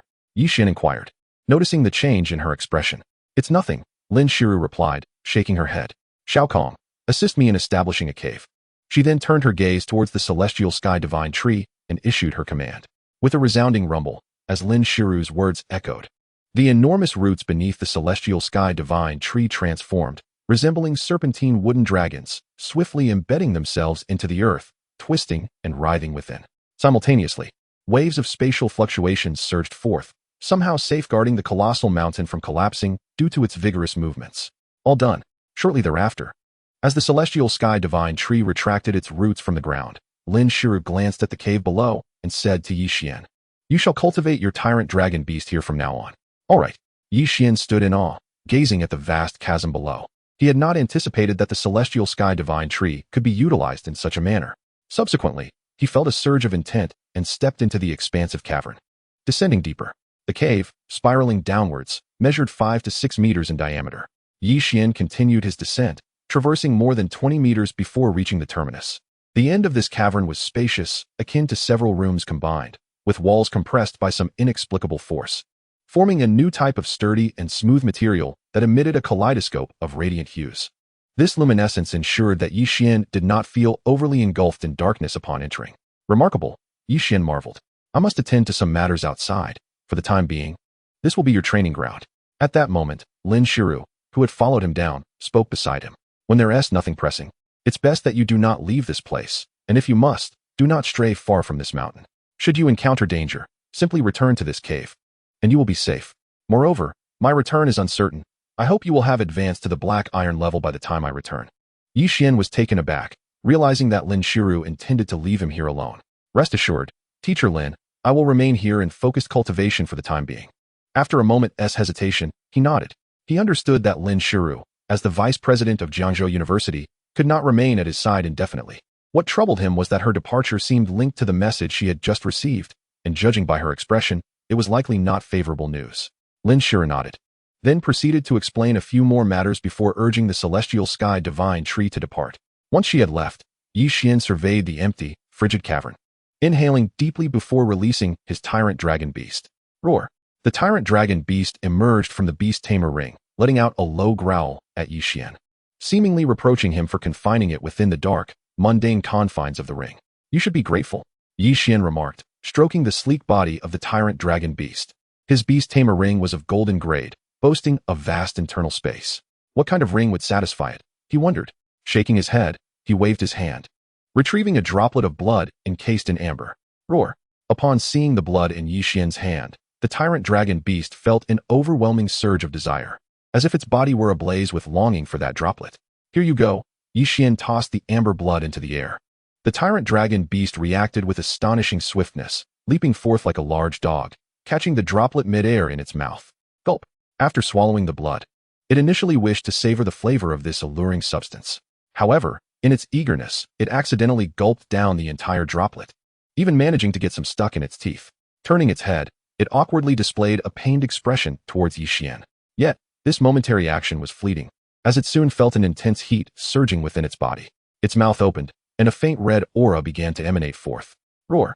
The tyrant dragon beast growled, its eyes burning red, spiraling within the cavern, seemingly unable to control the urge to crash against the surrounding walls. What is happening? Yi Xian exclaimed, trying to comprehend the scene before him. Upon receiving the 2 resources for evolution from the Array Elder, he had also been informed of their usage. This amber blood was indeed meant for the tyrant dragon beast. However, it was advised that the amber blood be divided and administered in small doses over several days for optimal results. Doing so would allow the tyrant dragon beast to advance to the black iron level in due time. Of course, should it consume it all at once, it might accelerate its evolution, but it would have to endure considerable pain in the process. You are far too impatient, Yi Xian sighed. After contemplating, he decided against revealing the correct method of consumption to the tyrant dragon beast, wishing to spare it further agony. He certainly did not want it to think that he was withholding information to hasten its advancement. Now, it's my turn, Yi Xian thought, retrieving a chi blood pill and swallowing it.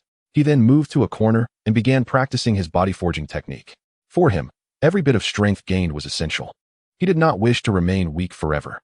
As Lin Shiru departed from the Yuling secret realm, Su Yonyan and several other faculty members from Zhangzhou University also exited the mystical domain. The situation was indeed genuine. Su Yonyan spoke solemnly. What on earth is happening? Lin Shiru furrowed her brow in contemplation. We are equally perplexed. That lightning bolt appeared abruptly, swirling like a colossal dragon above our blue star, lingering indefinitely, as if possessing a conscious will. None can fathom its intentions. Su Yonyan took a deep breath. During this time, more than one sovereign has attempted to communicate with it, yet none have received a response. Boom. As they conversed, the assembly raised their eyes to behold a thick, dragon-like bolt of lightning in the heavens, resembling an apocalyptic force, reverberating with thunderous sound as it traversed the sky. It soared high at times and descended intermittently, seemingly on the verge of striking down at any moment. Such a spectacle rivaled the cataclysmic changes of centuries past. In fact, if this immense lightning were to descend, the repercussions could potentially eclipse those of the world-altering events witnessed hundreds of years ago. Chapter 17. The Ascendancy of the Tyrant Dragon Beast. Time passed swiftly, and in the blink of an eye, 7 or 8 days had elapsed. Throughout this period, the sovereigns of Blue Star exhausted every means to establish contact with the magnificent lightning that circled their world, but all efforts proved futile. The lightning continued its relentless orbit, neither departing nor descending, resembling an ominous sword suspended above their heads, instilling disquiet in countless hearts. Guard the city. One must understand that indecision leads to chaos. On this particular day, within Zhangzhou University, Lin Shiru rubbed her temples, fatigue etched upon her features as she rose from her seat. Shortly after her exit from the Yuling secret realm, she returned to Zhangzhou University, having witnessed the lightning persistently hovering in the sky.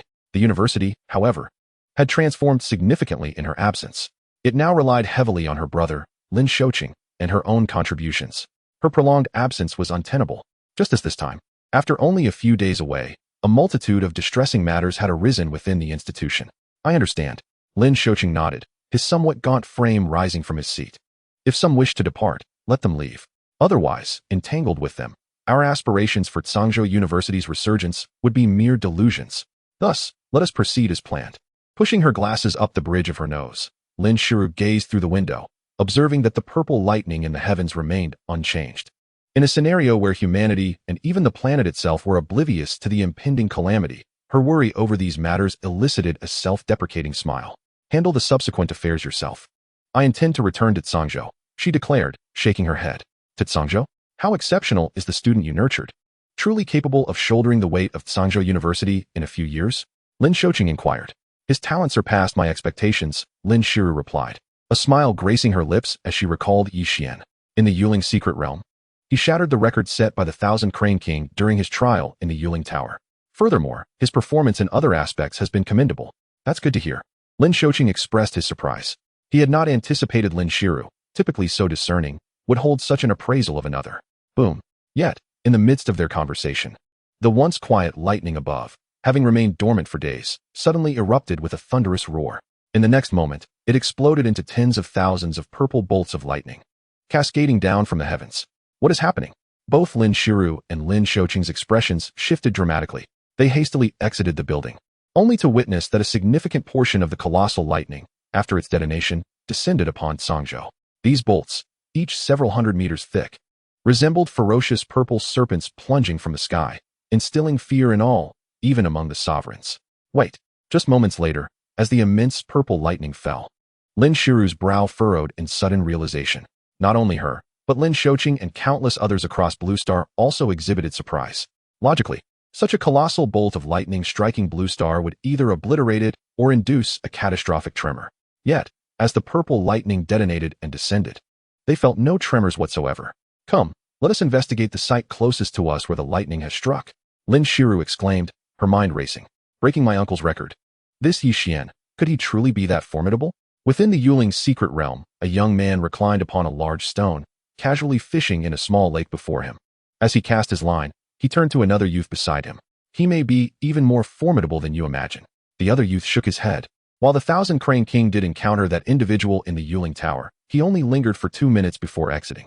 However, this Yi Xian remained within the tower for over 10 minutes, including the time spent challenging it. That is indeed impressive. As the fishing youth's hand trembled, he hooked a large fish. Ah, a silver dragon tail. Little Crane is in for a treat. His face brightened at the sight of the fish. What do you think? Hearing how impressive Yi Xian is, don't you have any thoughts? The young man beside him inquired curiously. Thoughts? What thoughts could I possibly have? The fishing youth replied, shaking his head. Though I am not a black iron level warrior, my little crane has already ascended to that rank. Moreover, during its promotion to black iron, it evolved into a 5-star black iron beast. No matter how strong this Yi Xian may be, can he truly contend with me using just 2 apprentice-level beasts? I have no interest in bullying others, he added. Then what if he advances to black iron? Another youth inquired. When he ascends to black iron, I will certainly achieve the same, the fishing youth asserted confidently. At that point, I shall contract a second beast, which will undoubtedly be of 5-star quality. With 2 5-star black iron beasts at my command, even if Yi Xian elevates to black iron, he will only be able to contract 1 5-star beast. His other 2 apprentice-level beasts will surely lose stars upon promotion. If we were to confront each other, I would not fear him. With that, he placed his fingers to his lips and let out a resounding whistle. As the sound of his whistle reverberated through the air, a snow-white spirit crane soared gracefully from the distance. This ethereal crane ascended to an altitude of several hundred meters from the ground. Even those with keen eyesight could merely discern a tiny white. Above a majestic mountain, the snow-white crane, upon hearing its master's call and anticipating a delectable feast of fish, instinctively quickened the pace of its wings. However, just as it passed a peak it had traversed on prior occasions, a colossal, winged amber dragon beast emerged unexpectedly from a cavern atop that very mountain. Upon exiting its lair, the amber dragon lifted its gaze skyward and instantly spotted the snow-white crane darting overhead. In the next moment, having endured days of torment, it had finally ascended to the rank of a black iron-level beastmaster, and without hesitation, it let out a thunderous roar. What is happening? Beneath the mountain, the ancient blue crane witnessed its beast, the Thousand Shadows clear-wind crane, plummeting from the heights like a sparrow with broken wings, its expression shifting dramatically. Chapter 18. The Ancient God Star abounding with monstrous beasts. What is going on? Yi Xian, following closely behind the dragon beast as he emerged from the cavern, gazed perplexedly at the roaring creature. But soon, his attention was drawn to the snow-white crane descending from the sky, prompting him to rub his temples in exasperation. Really now? Yi Xian remarked, tapping the icy form of the dragon beast with his hand. Next time you encounter such a situation, If you must roar, do so sooner. Look at that massive crane. Imagine the amount of meat. Now that it has fallen from the mountain, where shall we find it? The dragon beast emitted a low growl, gently tapping its tail against the ground, seemingly aware of its misstep. All right, I shall refrain from scolding you this time. Yi Xian withdrew his hand and cast his gaze into the distance. Unfortunately, the peak he stood upon was too elevated. All he could see were the clouds at the horizon, the lush forests below, and a multitude of small lakes scattered throughout this secret realm. He was entirely oblivious to the two young men by a distant lake at the base of the mountain. Is that the direction of the tide map treasure snail? After surveying his surroundings, Yi Xian's attention settled on a particular location. After 7 or 8 days of assimilation, the dragon beast had finally advanced to a black iron level beastmaster, marking the first of its kind in his possession. With his mythic level beastmaster qualifications, Yi Xian felt that the return he could derive from his beast would be significantly enhanced. As the dragon beast ascended to the black iron level, he found himself merely a step away from achieving the same. He estimated that even without taking any action, in about 7 or 8 days, he too would reach the black iron level. If, during this time, Xuan managed to advance first, the benefits he would reap would expedite his own progression to a black iron level beastmaster. 7 or 8 days was not a long time. By then, he would ascertain whether he could awaken his beastmaster talent. Moreover, upon reaching the black iron level, he could also begin to cultivate the dragon transformation meditation technique. Additionally, there was the tide map treasure snail. Yi Xian's eyes gleamed with determination as he contemplated this, and he couldn't help but glance at the attributes of the dragon beast following its upgrade. Winged 5-colored amber dragon beast, Beastmaster level, low-grade black iron. Beast quality, beast abilities. Ability 1, black iron level amber dragon body. Ability level, LV2, 5-star quality black iron level amber dragon body, which grants the dragon beast immense strength, recovery, defense, and resistance to all attributes. Due to the upgrade of skill tiers, the effectiveness of this ability has been significantly enhanced, though mastery over it has slightly diminished, which can be improved through training. Ability 6, Black Iron Level Amber Dragon ILV2. Ability 2, Black Iron Level Amber Dragon Roar LV2. Ability 3, Black Iron Level Amber Dragon Claw. Ability level, LV2. This ability was enhanced during the Dragon Beast's upgrade, with its quality dropping by 1 star and mastery slightly declining, which can be improved through training. Ability 4, Black Iron Level Amber Dragon Tail LV2. Ability 5, Black Iron Level Amber Dragon /LV2. Through the Attributes panel, Yi Xian discovered that the Dragon Beast's quality had fallen to 4 stars following its upgrade, and some of its skills had similarly diminished. Only 3 skills maintained 5-star quality. Nevertheless, despite the drop in quality, the elevation in tier had resulted in a power increase that could be described as a doubling of strength. Flapping its wings, the Thousand Shadows clear-winged crane, recently stunned by the dragon beast's roar, finally regained its senses. Noticing its free fall, it widened its eyes and hastily flapped its wings, stabilizing itself a mere 20 meters from the ground. A dragon beast. This place actually harbors a dragon beast. Upon witnessing the crane regain its composure, the ancient blue crane let out a sigh of relief. However, its gaze soon fixated on the dragon beast atop the distant peak. As for Yi Xian, standing behind the dragon beast and dwarfed by its size, the ancient blue crane remained entirely unaware of his presence. A single roar that could incapacitate a small crane without causing its demise indicated that this dragon beast was likely a black iron-level creature of no ordinary quality. Even if it were not of 5-star quality, it certainly possessed unique attributes. The ancient blue crane's eyes gleamed with intensity. Let us go. In the next moment, it summoned the Thousand Shadows clear-winged crane and ascended onto its back. What are you doing? Exclaimed another young man below in astonishment. Going to break through to black iron. Do not disturb that dragon beast. Once I achieve black iron, I shall seek it out. As he spoke, the ancient blue crane had already taken flight, leaving a considerable distance behind. Hey, wait. Take me with you. Witnessing this scene, the other young man's expression changed drastically. The area they occupied was far from the entrance of the spirit realm. Without flying, it would take him 2 hours to return on foot. Beast. Despite calling out repeatedly, the ancient blue crane did not look back, and the young man's face darkened. Ultimately, he could only summon his beast, the 6-eared fan pig, to ride. How could this happen? It was inconceivable that the recent thunderstorms had not struck their blue star, but had instead opened wormholes in the sky above it. Meanwhile, at the various landing points of the thunderbolts on Blue Star, the beast masters and warriors who had arrived here gazed in astonishment at the spatial wormholes created by the recent lightning strikes. Whoosh! Just as they pondered this, a peculiar beast, devoid of a body but possessing a singular head with 1 eye and a mouth, emerged from the shimmering spatial ripples. Have we discerned what lies beyond? Upon witnessing the creature's emergence, the onlookers eagerly inquired of its master. Indeed, we have, replied the beast's master, taking a deep breath. According to the findings of my beast, the other side of the spatial wormhole reveals a colossal star, significantly larger than our current blue star. At the heart of this star stands a monumental stone tablet inscribed with the words Ancient God. Furthermore, countless monstrous beings inhabit this star. My beast ventured in for merely a short while and discovered an array of creatures of various kinds. The beast master spoke with a look of awe, especially considering that from a higher vantage point, his beast utilized its eye of proportion to observe the celestial body, unveiling a colossal golden ape meditating in a seated position. A titan towering hundreds of meters high, and a marshland serpent with 9 heads, all residing at the core of that star. Chapter 19. A new era several centuries ago. A monumental transformation swept across the world, heralding the emergence of various sovereigns upon Blue Star.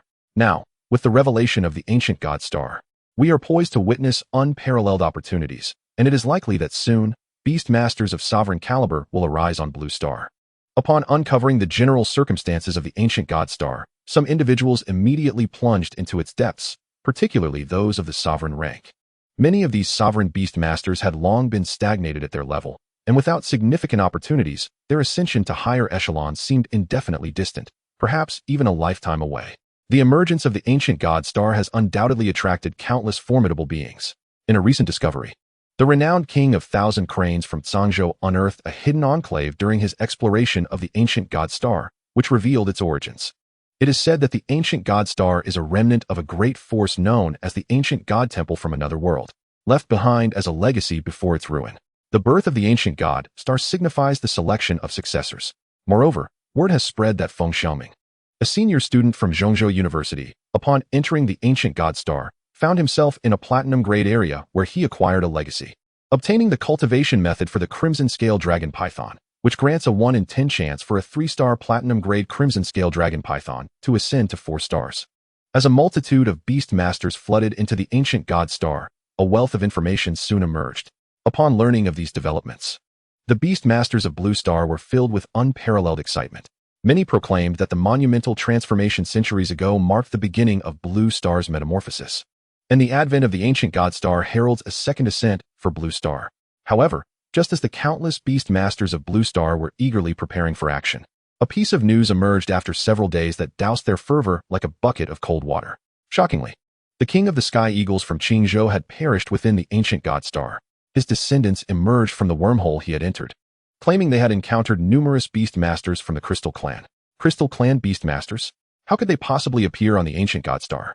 Not only were the Crystal Clan beast masters present, but Zhangzhou University also reported that they had discovered beast masters from the Silver Blood clan in a certain region of the ancient god star. Damn it! The Silver Blood clan has infiltrated the ancient god star as well. Is it possible that their star also harbors connections to the ancient god star through spatial wormholes? This revelation sent shockwaves through countless individuals, robbing them of sleep. The inhabitants of Blue Star were acutely aware that their universe contained numerous other life-bearing celestial bodies besides their own. The monumental transformation centuries ago was not an isolated event, but a cosmic phenomenon that affected the entire universe, as if another universe had forcibly merged with their own for reasons unknown. Yet, they had never anticipated that they would engage with beings from other life-bearing stars in this manner on the ancient god star. Additionally, the Silver Blood clan mentioned in Zhangzhou University's reports was well known to many on Blue Star. Over a century ago, several spatial wormholes had abruptly appeared on Blue Star, connecting to the Silver Blood star, home to the Silver Blood clan, whose appearance closely resembles that of humans from Blue Star, save for their silver blood and entirely silver hair. They are notoriously aggressive, and upon discovering the spatial wormholes leading to Blue Star, they immediately sought to invade, aiming to transform Blue Star into their garden. With powerful beast masters existing beyond the sovereign level on Silver Blood Star, the inhabitants of Blue Star stood no chance against them. Were it not for the fact that the spatial wormholes only lasted a few days before vanishing, Blue Star would have likely become a mere extension of Silver Blood Star by now.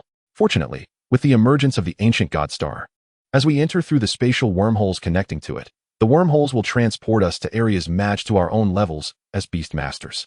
Thus, we should not encounter many beast masters from other life-bearing stars whose levels exceed our own significantly. Let us strive forward. The emergence of the ancient god star presents a monumental opportunity for us, and we must hasten to cultivate a sufficient number of beast masters who surpass the sovereign level. Otherwise, given the nature of the Silver Blood clan, they will undoubtedly invade Blue Star again in the future. The leaders of Blue Star quickly reached a consensus. The arrival of the ancient God Star signifies both a crisis and an opportunity. The previous inferiority of Blue Star's inhabitants compared to the Silver Blood clan was not due to a lack of talent, but rather the scarcity of resources on Blue Star compared to those on Silver Blood Star. Now, with the ancient God Star, everything has changed. Damn it, why hasn't support arrived yet? In a region connected to the ancient God Star's apprentice level area, over 100 miles from Tsangzhou University, Gu Qinghe cursed angrily. After departing from the spirit realm, he had hurried back to Tsangzhou University's affiliated high school, eager to break through to become a Black Iron level Beastmaster. However, the emergence of the ancient God Star had abruptly disrupted his plans.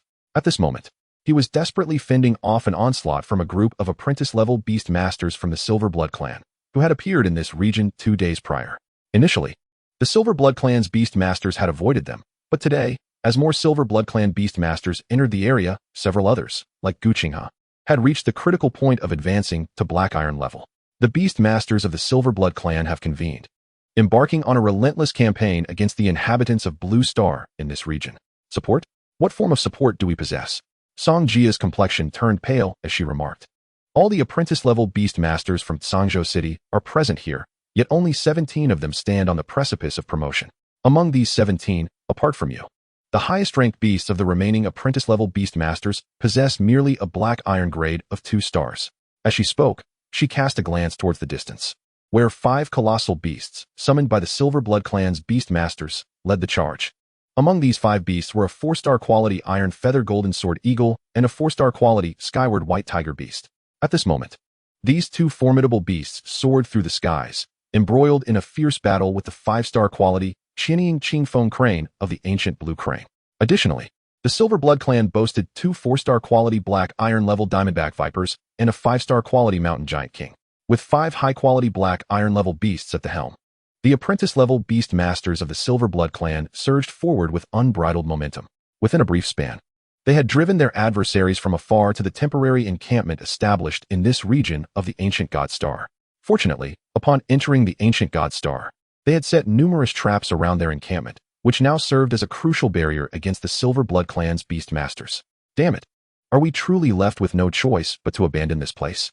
The ancient Blue Crane's face twisted in fury, feeling utterly powerless in the face of the formidable Silver Blood clan.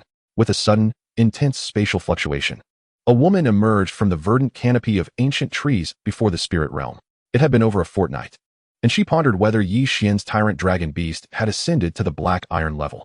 Gazing at the spirit realm, the woman murmured to herself. Chapter 20, A Request for Assistance. Dean Lin. The voice echoed from a distance as Lin Shiro arrived at the entrance of the spirit realm.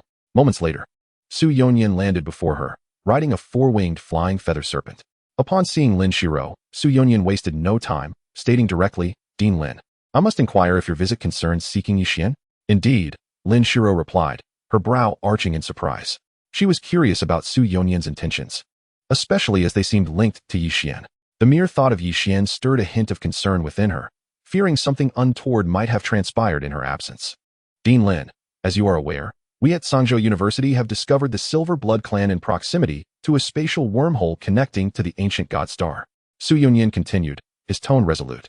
Initially, we encountered them in a zone of gold, but recently, we have also come across their beast masters in an apprentice-level area. Currently, they are assaulting our encampment there, and I have come to request your student Yi Xian's assistance. A request for Yi Xian's aid? Lin Shiro's expression reflected astonishment. She had not anticipated that Tsangzhou University would face such misfortune by encountering the Silver Blood clan in the apprentice-level region. I wish to ascertain the strength of the Silver Blood clan attacking your apprentice-level encampment, she inquired, her thoughts racing. The assailants comprised not only ordinary apprentice-level beast masters of the Silver Blood clan, but also 32 beast masters on the verge of advancing to the Black Iron level. Among them, 4 possess 4-star Black Iron level beasts, and 1 commands a 5-star Black Iron level Mountain Giant King. 4 4-star and 1 5-star Black Iron level beast. Lin Shiro's gaze sharpened. Over a century ago, during the conflict between Blue Star and the Silver Blood clan, she had yet to be born. Her knowledge of the Silver Blood clan's might was derived solely from books, never having encountered them firsthand. She was taken aback by the revelation that even a contingent of apprentice-level beast masters from the Silver Blood clan could wield such formidable power. Such beastmasters, if they were within Jiangzhou University, would undoubtedly be prime candidates for intensive cultivation. I must first ascertain whether Yixian's beast has ascended to the black iron level, Lin Shiro declared. If not, I will be of little assistance. Should his beast indeed have advanced, I must consult him before proceeding. The enemies Jiangzhou University faced were exceedingly formidable. Without certainty, she was reluctant to allow Yixian to take risks, regardless of his willingness. Of course, the final decision lies with you, Su Yunyan nodded. However, if you agree, we will refund all the evolutionary resources you invested in entering the spirit realm. Refund in full. Lin Shiro's expression was one of bemused skepticism. Su Yunyan hesitated for a moment before gritting his teeth and declaring, double the refund. Furthermore, our request for Yixian is not a summons to his demise. There is a descendant of the Thousand Cranes king present on the ancient god star, possessing a 5-star quality black iron level Qianying Qingfeng crane. Additionally, we have recently recruited an apprentice-level beastmaster from Qingzhou, who wields an enigmatic black iron level beast. Moreover, 2 of our affiliated high school students with 5-star apprentice-level beasts are on the verge of advancing to black iron level. An enigmatic beast? Lin Shiro expressed her surprise. Spirit realm, majestic peaks. Accompanied by a surge of spatial energy, Lin Shiro's figure flickered and appeared atop one of the mountains. Boom, boom. As she arrived, she was met with the sound of howling winds emanating from the cave she had previously excavated on the mountain. Intrigued, she released her mental energy and soon discerned that Yixian was beneath, drenched in sweat as he practiced his body-refining fists. Beside him stood the tyrant dragon beast, its height swelling from 5 meters to 6 or 7 meters as it rose upright. In sync with Yixian's movements, it began to swing its claws with vigor. Strangely enough, while the body-refining fists were intended for developing a warrior's physique, they appeared quite impressive when executed by the tyrant dragon beast, albeit in a peculiar manner. At the same time, she noticed Xuan, who was gracefully manipulating a dimmed azure orb with her mental energy, tracing circles before her as if performing a delicate dance. Lin Shiro could discern that with each circle the orb made, a portion of the energy contained within it was being drawn by Xuan, which explained its diminished brilliance compared to before. Roar! Suddenly, as Lin Shiro's mental energy swept downward, the formidable tyrant dragon beast, engaged in its martial training, erupted in a dazzling display of multicolored brilliance. It seemed to sense something amiss, lowering its head and emitting a low growl toward the cave entrance. Who goes there? At the same moment, Yixian, attuned to the mental fluctuations of the tyrant dragon beast, changed his expression. Halting his movements, he bellowed, "It is I." Lin Shiru's voice, calm and measured, resonated from above. "Teacher Lin." Yixian's eyes brightened, eager to ascend. However, a moment later, he appeared to remember something, hastily retrieving a cloth to wipe the sweat from his brow. Only then did he, accompanied by the tyrant dragon beast and Xuan, hasten out of the cave where he had resided for over 10 days. Is this what they mean by a woman adorning herself for the sake of her beloved? On Yixian's shoulder, Xuan observed the scene, her joy at nearing the advancement to black iron rank dissipating in an instant. She even found the previously cherished azure orb less appealing. "Don't say such foolish things," Yixian exclaimed in surprise. Relieved that Xuan's thoughts were merely transmitted through mental waves, he maintained a serious demeanor, conveying his sentiments to her. "I am simply showing respect to my elders. Besides, what sort of words are these? I am a grown man, not a young girl like you. Teacher Lin, you have returned." As he emerged from the cave, Yixian's gaze fell upon Lin Shiru, standing a short distance away, her long hair flowing elegantly, clad in a fitted white suit. Against the backdrop of the vast mountain peak and drifting clouds, her appearance momentarily captivated Yixian. "Indeed," she replied. Yet, upon seeing Yixian, she merely cast him a glance before shifting her focus to the tyrant dragon beast. "How is it? Have you tested its combat prowess since its advancement?" "Not yet," Yixian responded, shaking his head. "This place lacks worthy opponents, and I dare not venture far, so I remain unaware of its true capabilities. However, I have a feeling that my tyrant dragon beast may rival some low-tier black iron 5-star beastmasters." "You seem quite confident," Lin Shiru remarked with a smile. Nevertheless, she did not cast doubt but instead directed her attention to Xuan perched on Yixian's shoulder. "And what of her? How long until she ascends to black iron rank?" "Very soon," Yixian replied with a smile. "In just a day or two, Xuan will be ready to advance." "Oh," Lin Shiru's face registered surprise. With a wave of her hand, she produced several items and tossed them to Yixian. "These are the evolution resources I promised you, allowing your ancient wood sprite to evolve into a divine wood sprite. Since she is on the brink of advancement, you should keep these resources close." "Excellent." Yixian's expression brightened. Thus, once Xuan reached black iron rank, she would immediately ascend to the 5-star quality Divine Wood sprite. Moreover, as Xuan advanced, it would coincide with his own elevation to Black Iron rank. Chapter 21. The Early College Entrance Examination. Ancient God Star, Silver Blood Clan. After handing over the evolution resources for Xuan, Lin Shiru proceeded to inform Yi Xian of the recent events occurring outside. Upon hearing her account, Yi Xian was taken aback. He never imagined that in just over 10 days, such monumental changes could transpire. This left him feeling both exhilarated and bewildered. Initially, he had intended to gradually reach the king level through the resources available at Jiangzhou University. However, with the emergence of the ancient God Star, the intersection of diverse life forms from the cosmos with Blue Star would render even king-level individuals not the strongest. If he were to grow too slowly, he risked becoming mere cannon fodder in a forthcoming conflict. Many asserted that the emergence of the ancient God Star marked the second great era of evolution for humanity on Blue Star, a crucial opportunity not to be missed. Lin Shiru gazed at Yi Xian, her eyes deep with meaning. In response, universities across our country have made adjustments. The Education Bureau has even moved the date of this year's college entrance examination forward by a month. In other words, in just over 10 days, the examination will commence. Of course, you need not participate. You can directly join us at Jiangzhou University. I have come to escort you back. And regarding your desire to contract that tide map treasure snail, we can arrange that after you officially advance to Black Iron. Yi Xian was even more astonished at Lin Shiru's words. He had not anticipated that the emergence of the ancient God Star would even affect the timing of the college entrance examination. As for joining Jiangzhou University early, he was not particularly concerned, having already made that decision long ago. In addition, Lin Shiru continued, upon my arrival, I encountered Su Yonyan from Zhangzhou University. He wishes to invite you to join him at a student-level outpost on the ancient God Star. Enter the ancient God Star? Yi Xian was taken aback. Indeed. Lin Shiru affirmed with a nod.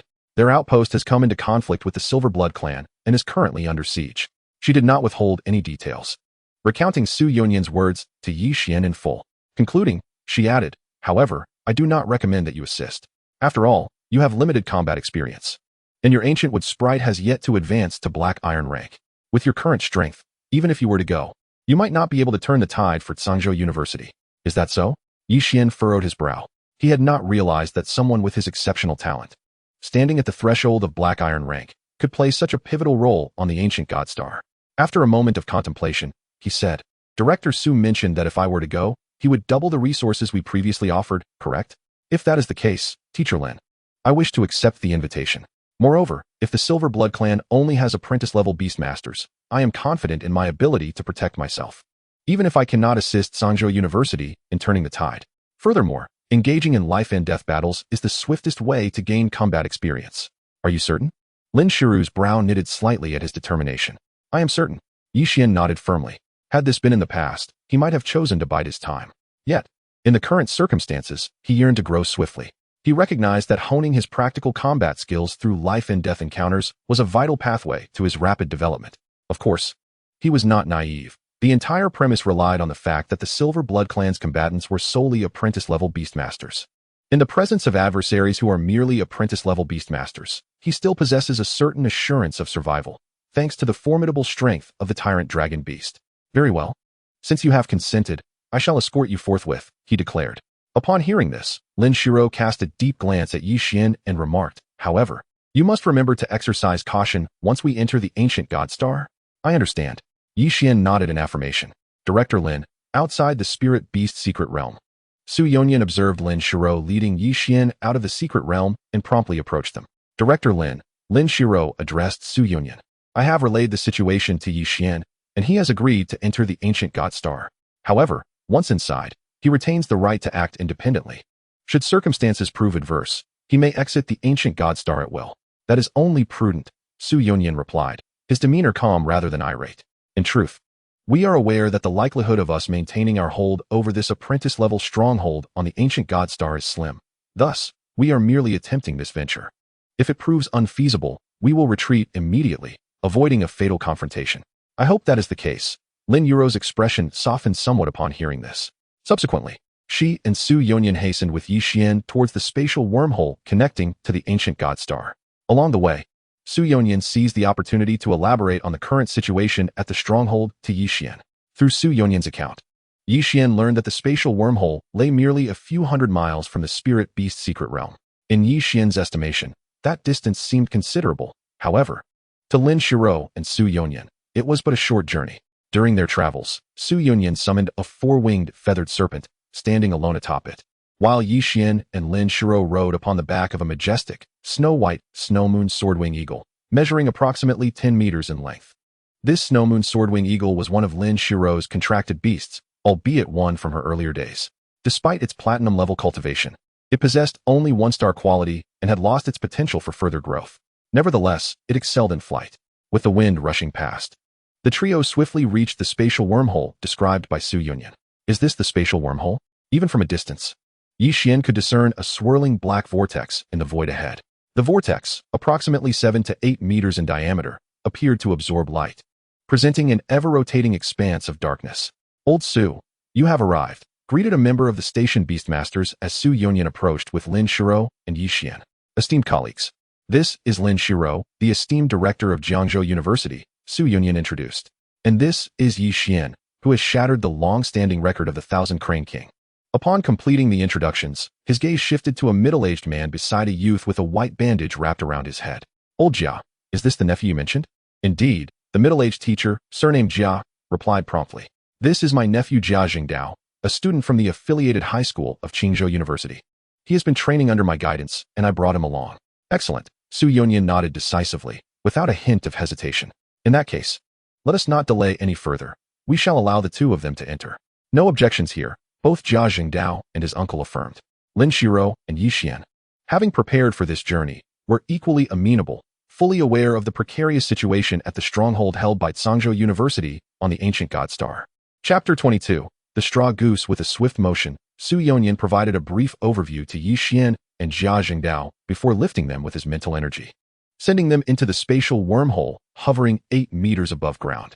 As Beastmasters ascend in rank, their mental power intensifies, enabling them to wield formidable combat abilities through mere mental projection. Within the dim recesses of the spatial wormhole, Yixian and Jia Jingdao were swept along by a current of spatial dark flow, accelerating forward. Yixian, I hear you are a special recruit from Jiangzhou University. Will there be others from Jiangzhou coming to Zhangzhou?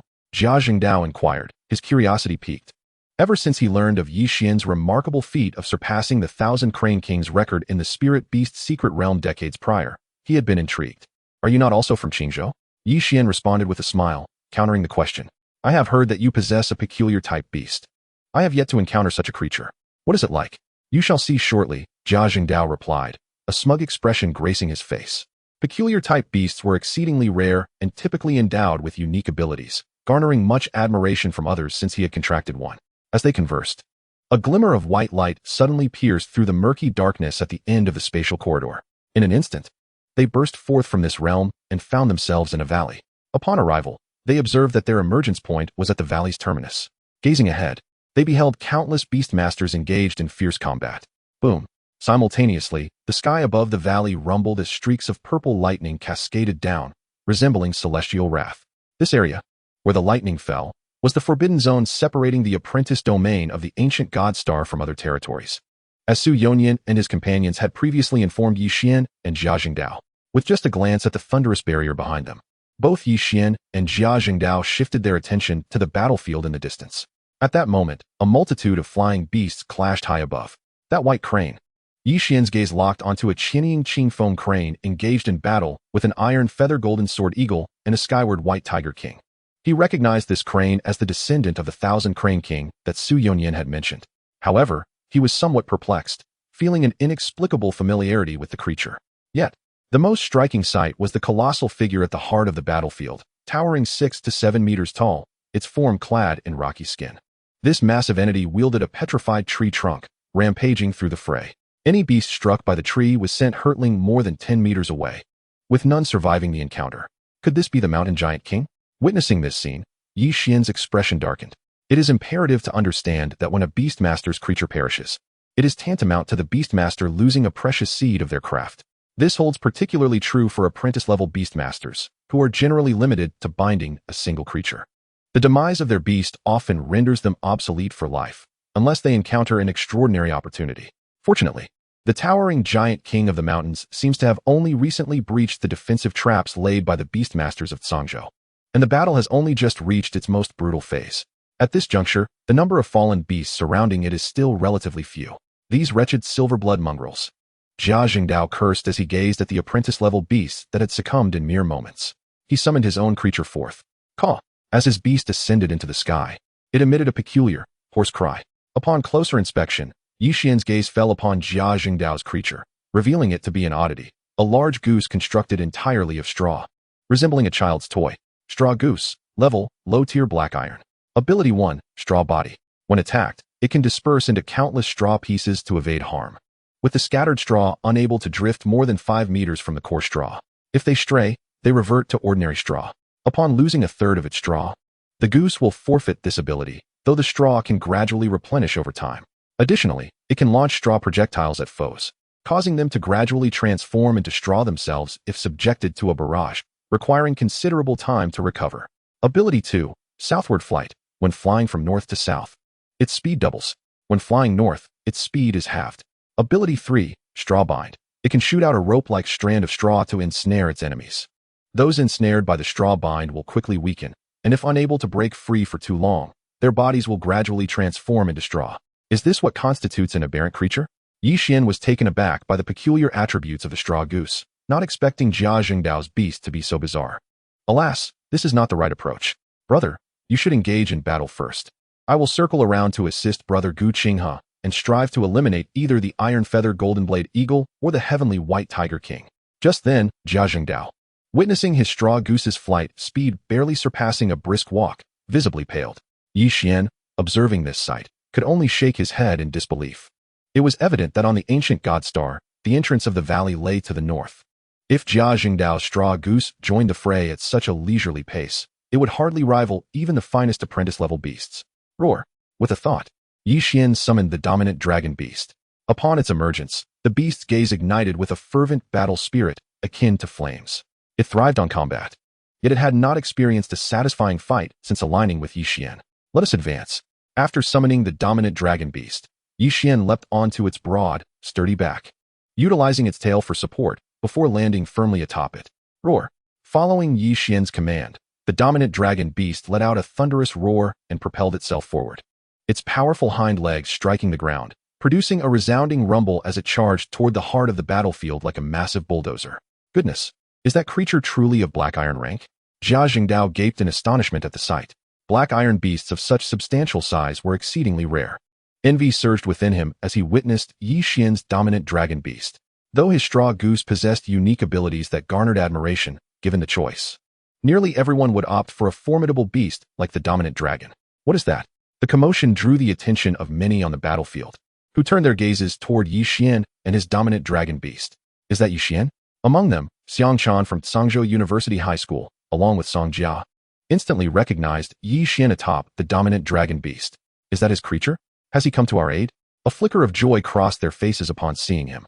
Just sensing the aura emanating from Yixian's dominant dragon beast, they understood that it had already advanced to the black iron rank before them. Another fool rushing to his demise?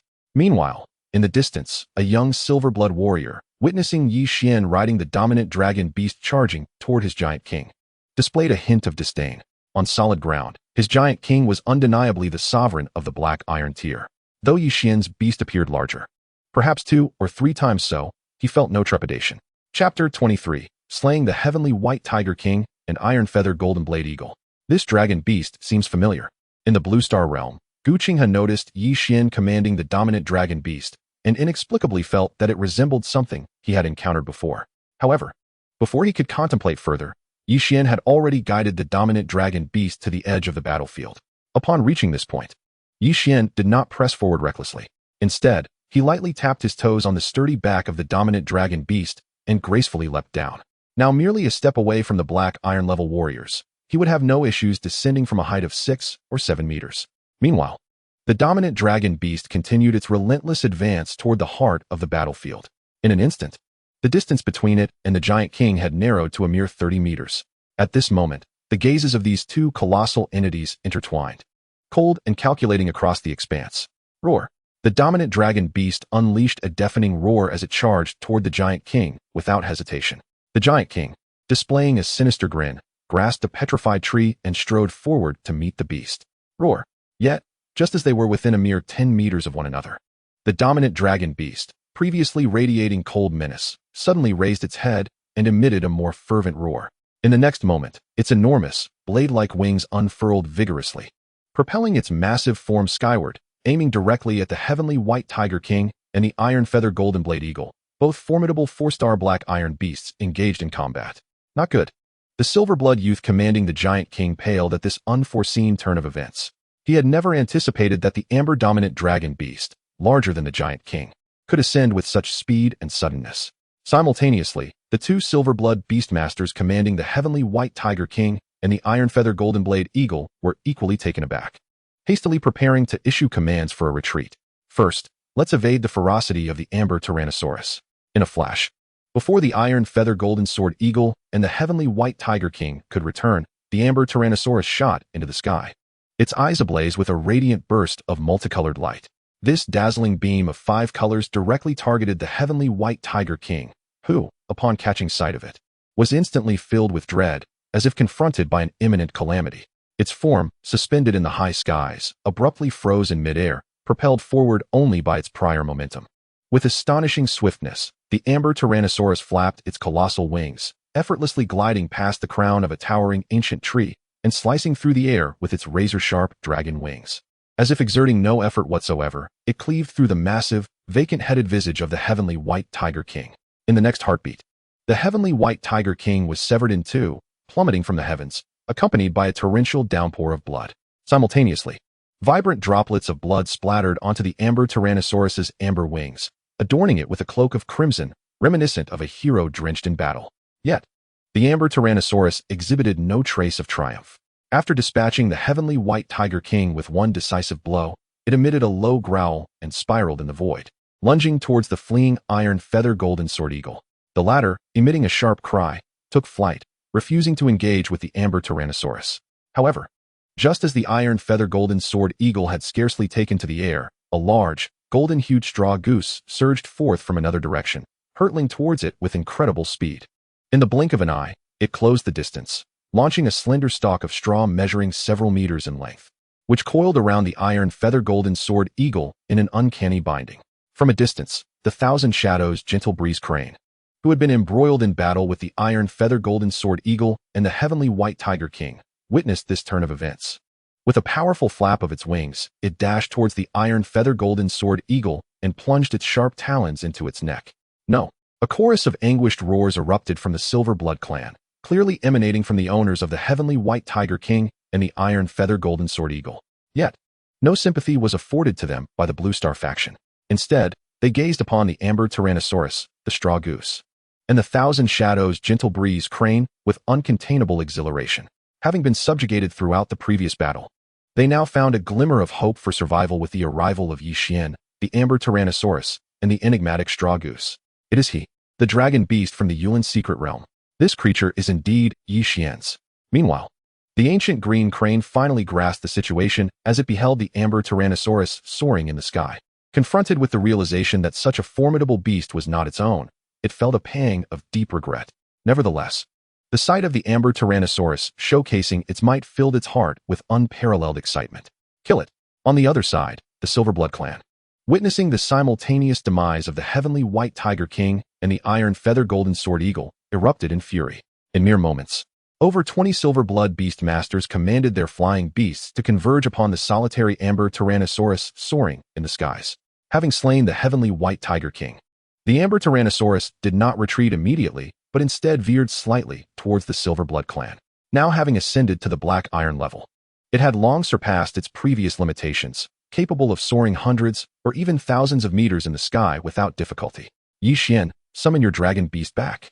Observing this scene, the ancient green crane reacted swiftly, calling out to Yixian, who was already moving towards the crowd. However, Yixian paid no heed to the ancient green crane. He raised his gaze towards the amber tyrannosaurus in the distance, a faint smile unconsciously gracing his face.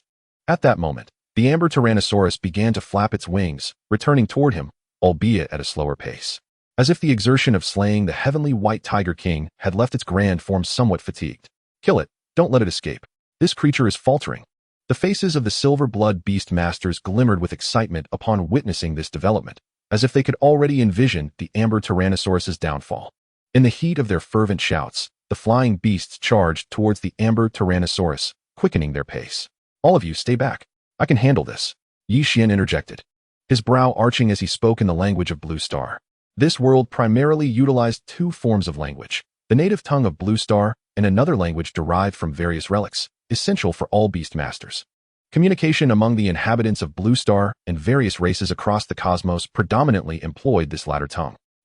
Upon hearing Yi Xian's command, the ancient green crane's heart stirred as if a sudden realization struck. With a grim expression, it quickly aligned with Yi Xian, issuing orders to the surrounding beast masters. "Listen to Yi Xian, none of you advance." Hearing this, the assembled beast masters exchanged glances. But thanks to the ancient green crane's esteemed standing, they ultimately complied, redirecting their beasts towards their original foes. "This is bad." The young man controlling the mountain giant king from the Silverblood clan noticed this shift immediately. His expression shifted dramatically as he attempted to command those pursuing the Amber Tyrannosaurus to retreat. Yet, in the ever-changing battlefield, it was already too late. Chapter 24, Xuan's Advancement. With a powerful flight, the Amber Tyrannosaurus perceived the pursuing flying beasts drawing nearer. Its massive amber dragon head suddenly twisted, opening its maw and engaging its amber muscles in the throat to unleash a thunderous dragon roar. Boom. In response to this roar, the attacking beasts plummeted from the sky like kites severed from their strings. At that moment, the tyrant dragon beast unfurled its dragon wings, spiraling gracefully through the air like a masterful aerial butcher. In an instant, its razor-sharp wings sliced through the flying beasts of the Silverblood clan's beastmasters. Blood, shredded flesh, and feathers rained down from the sky like a deluge. Upon witnessing this horrifying scene, the Silverblood clan beastmasters, who had dispatched their beasts to eliminate Yi Xian, were instantly taken aback, their expressions turning ashen. "Damn it, scum!" The young commander of the Silverblood clan, directing the mountain giant king, fixed his gaze on the tyrant dragon beast with a countenance dark enough to seem as if he could bleed black. That fellow. Among the Blue Star faction, Gu Qinghe watched the tyrant dragon beast's performance with deep anguish in his heart. He yearned desperately for such a formidable beast. Alas, this dragon was bound to Yi Xian. With a powerful display, the tyrant dragon beast had just dispatched 2 to 3 dozen flying beasts of the Silverblood clan when it spiraled back to Yi Xian's side. This time, as the Silverblood clan's beastmasters beheld the tyrant dragon beast return to their camp with the triumphant air of a hero, none dared to send forth their beasts to intercept it. With a roar, the tyrant dragon beast landed beside Yi Xian, who, rather than allowing it a moment's respite, directed it towards the conspicuous mountain giant king on the battlefield below.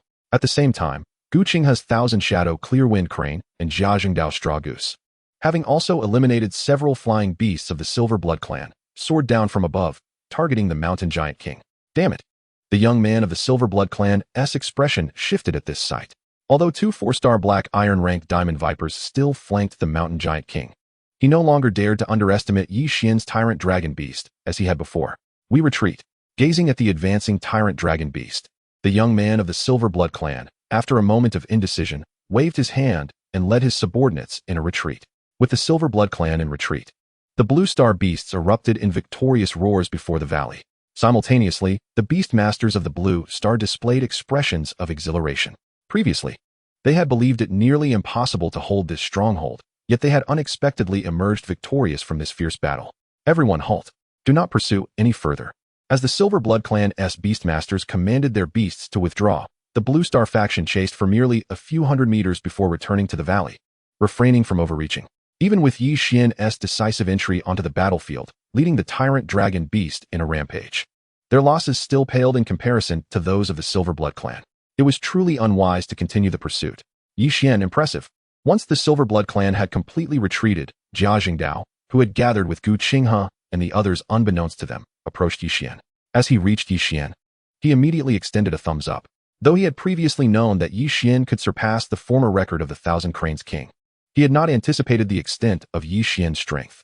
Had it not been for the sudden aerial assault of Yi Xian's tyrant dragon beast on the 4-star black iron-ranked flying white tiger king, even with his control of the straw goose in coordination with Gu Qinghe's Thousand Shadow Clearwind Crane, they might not have achieved any substantial results.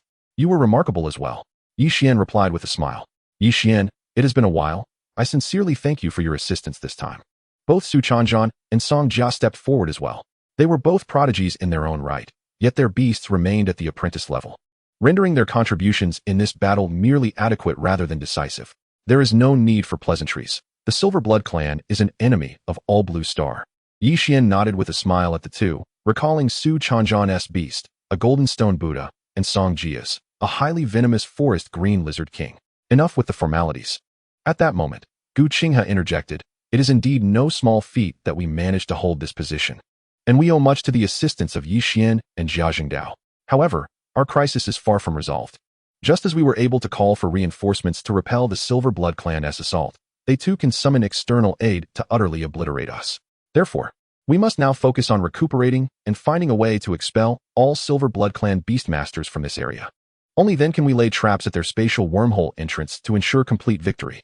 As for celebrating our achievements, let us defer that until we have definitively won this war."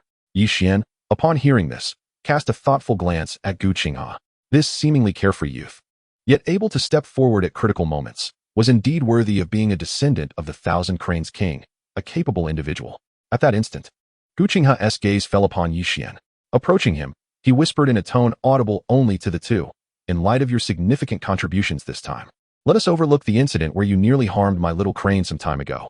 Yi Xian was momentarily taken aback, then glanced at the thousand-shadow clear-wind crane beside Gu Qinghe, finally understanding the source of his earlier familiarity.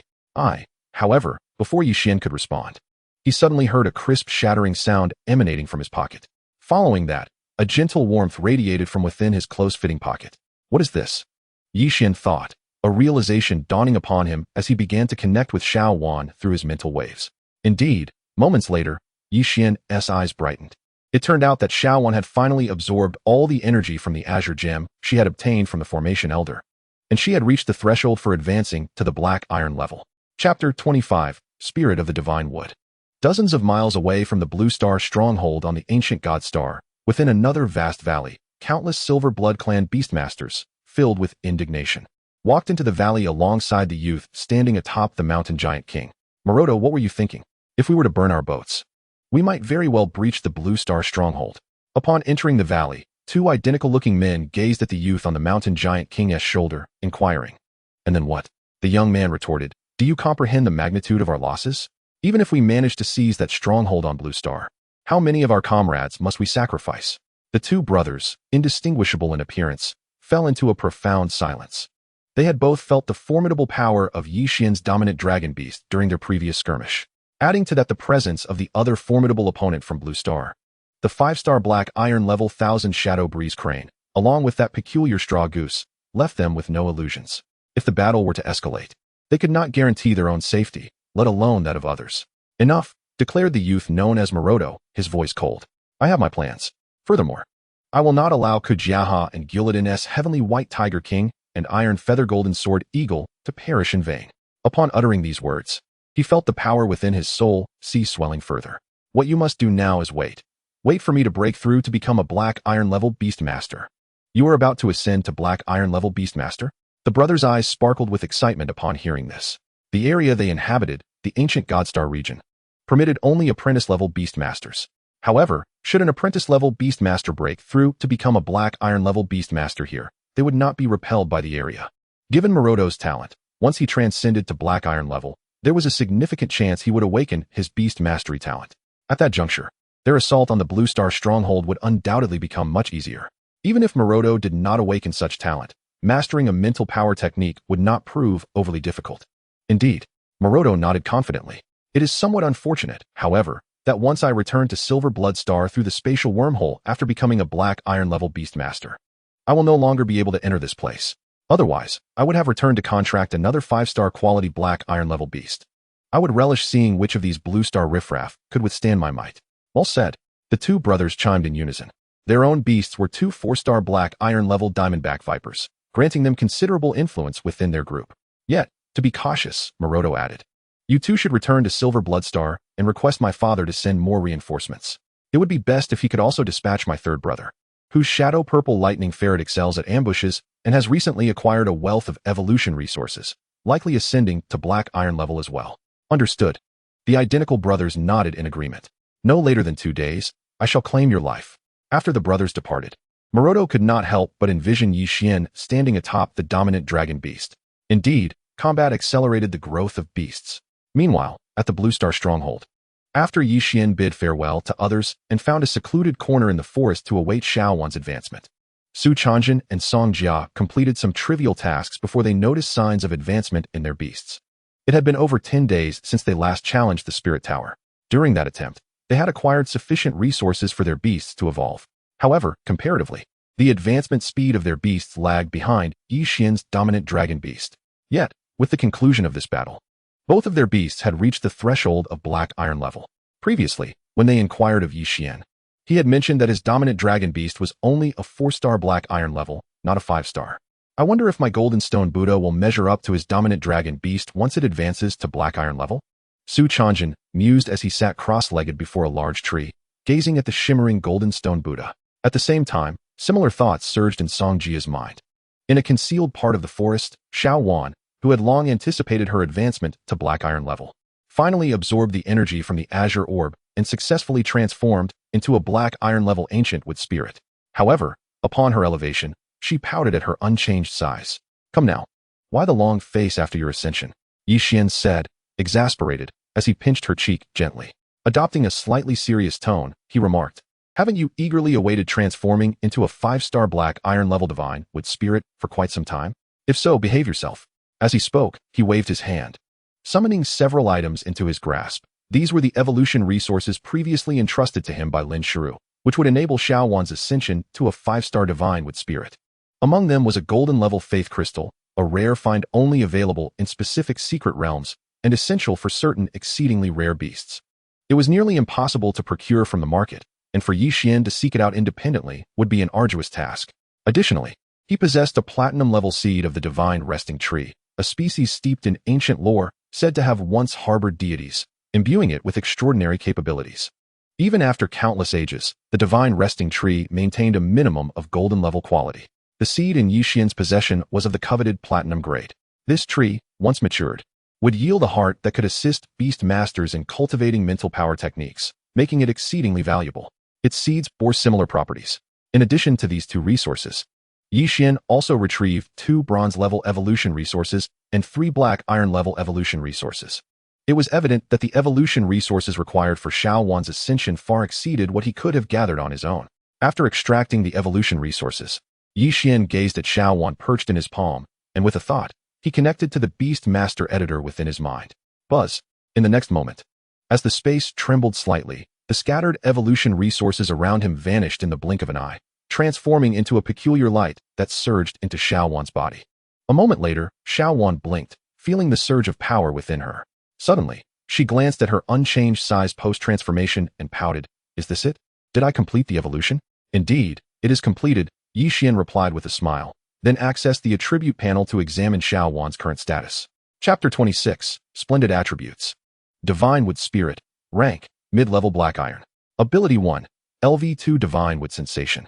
Attaining an extraordinary sensitivity akin to the Divine Tree. One not only retains the inherent characteristics of mental prowess, but also excels in perception and self-mastery.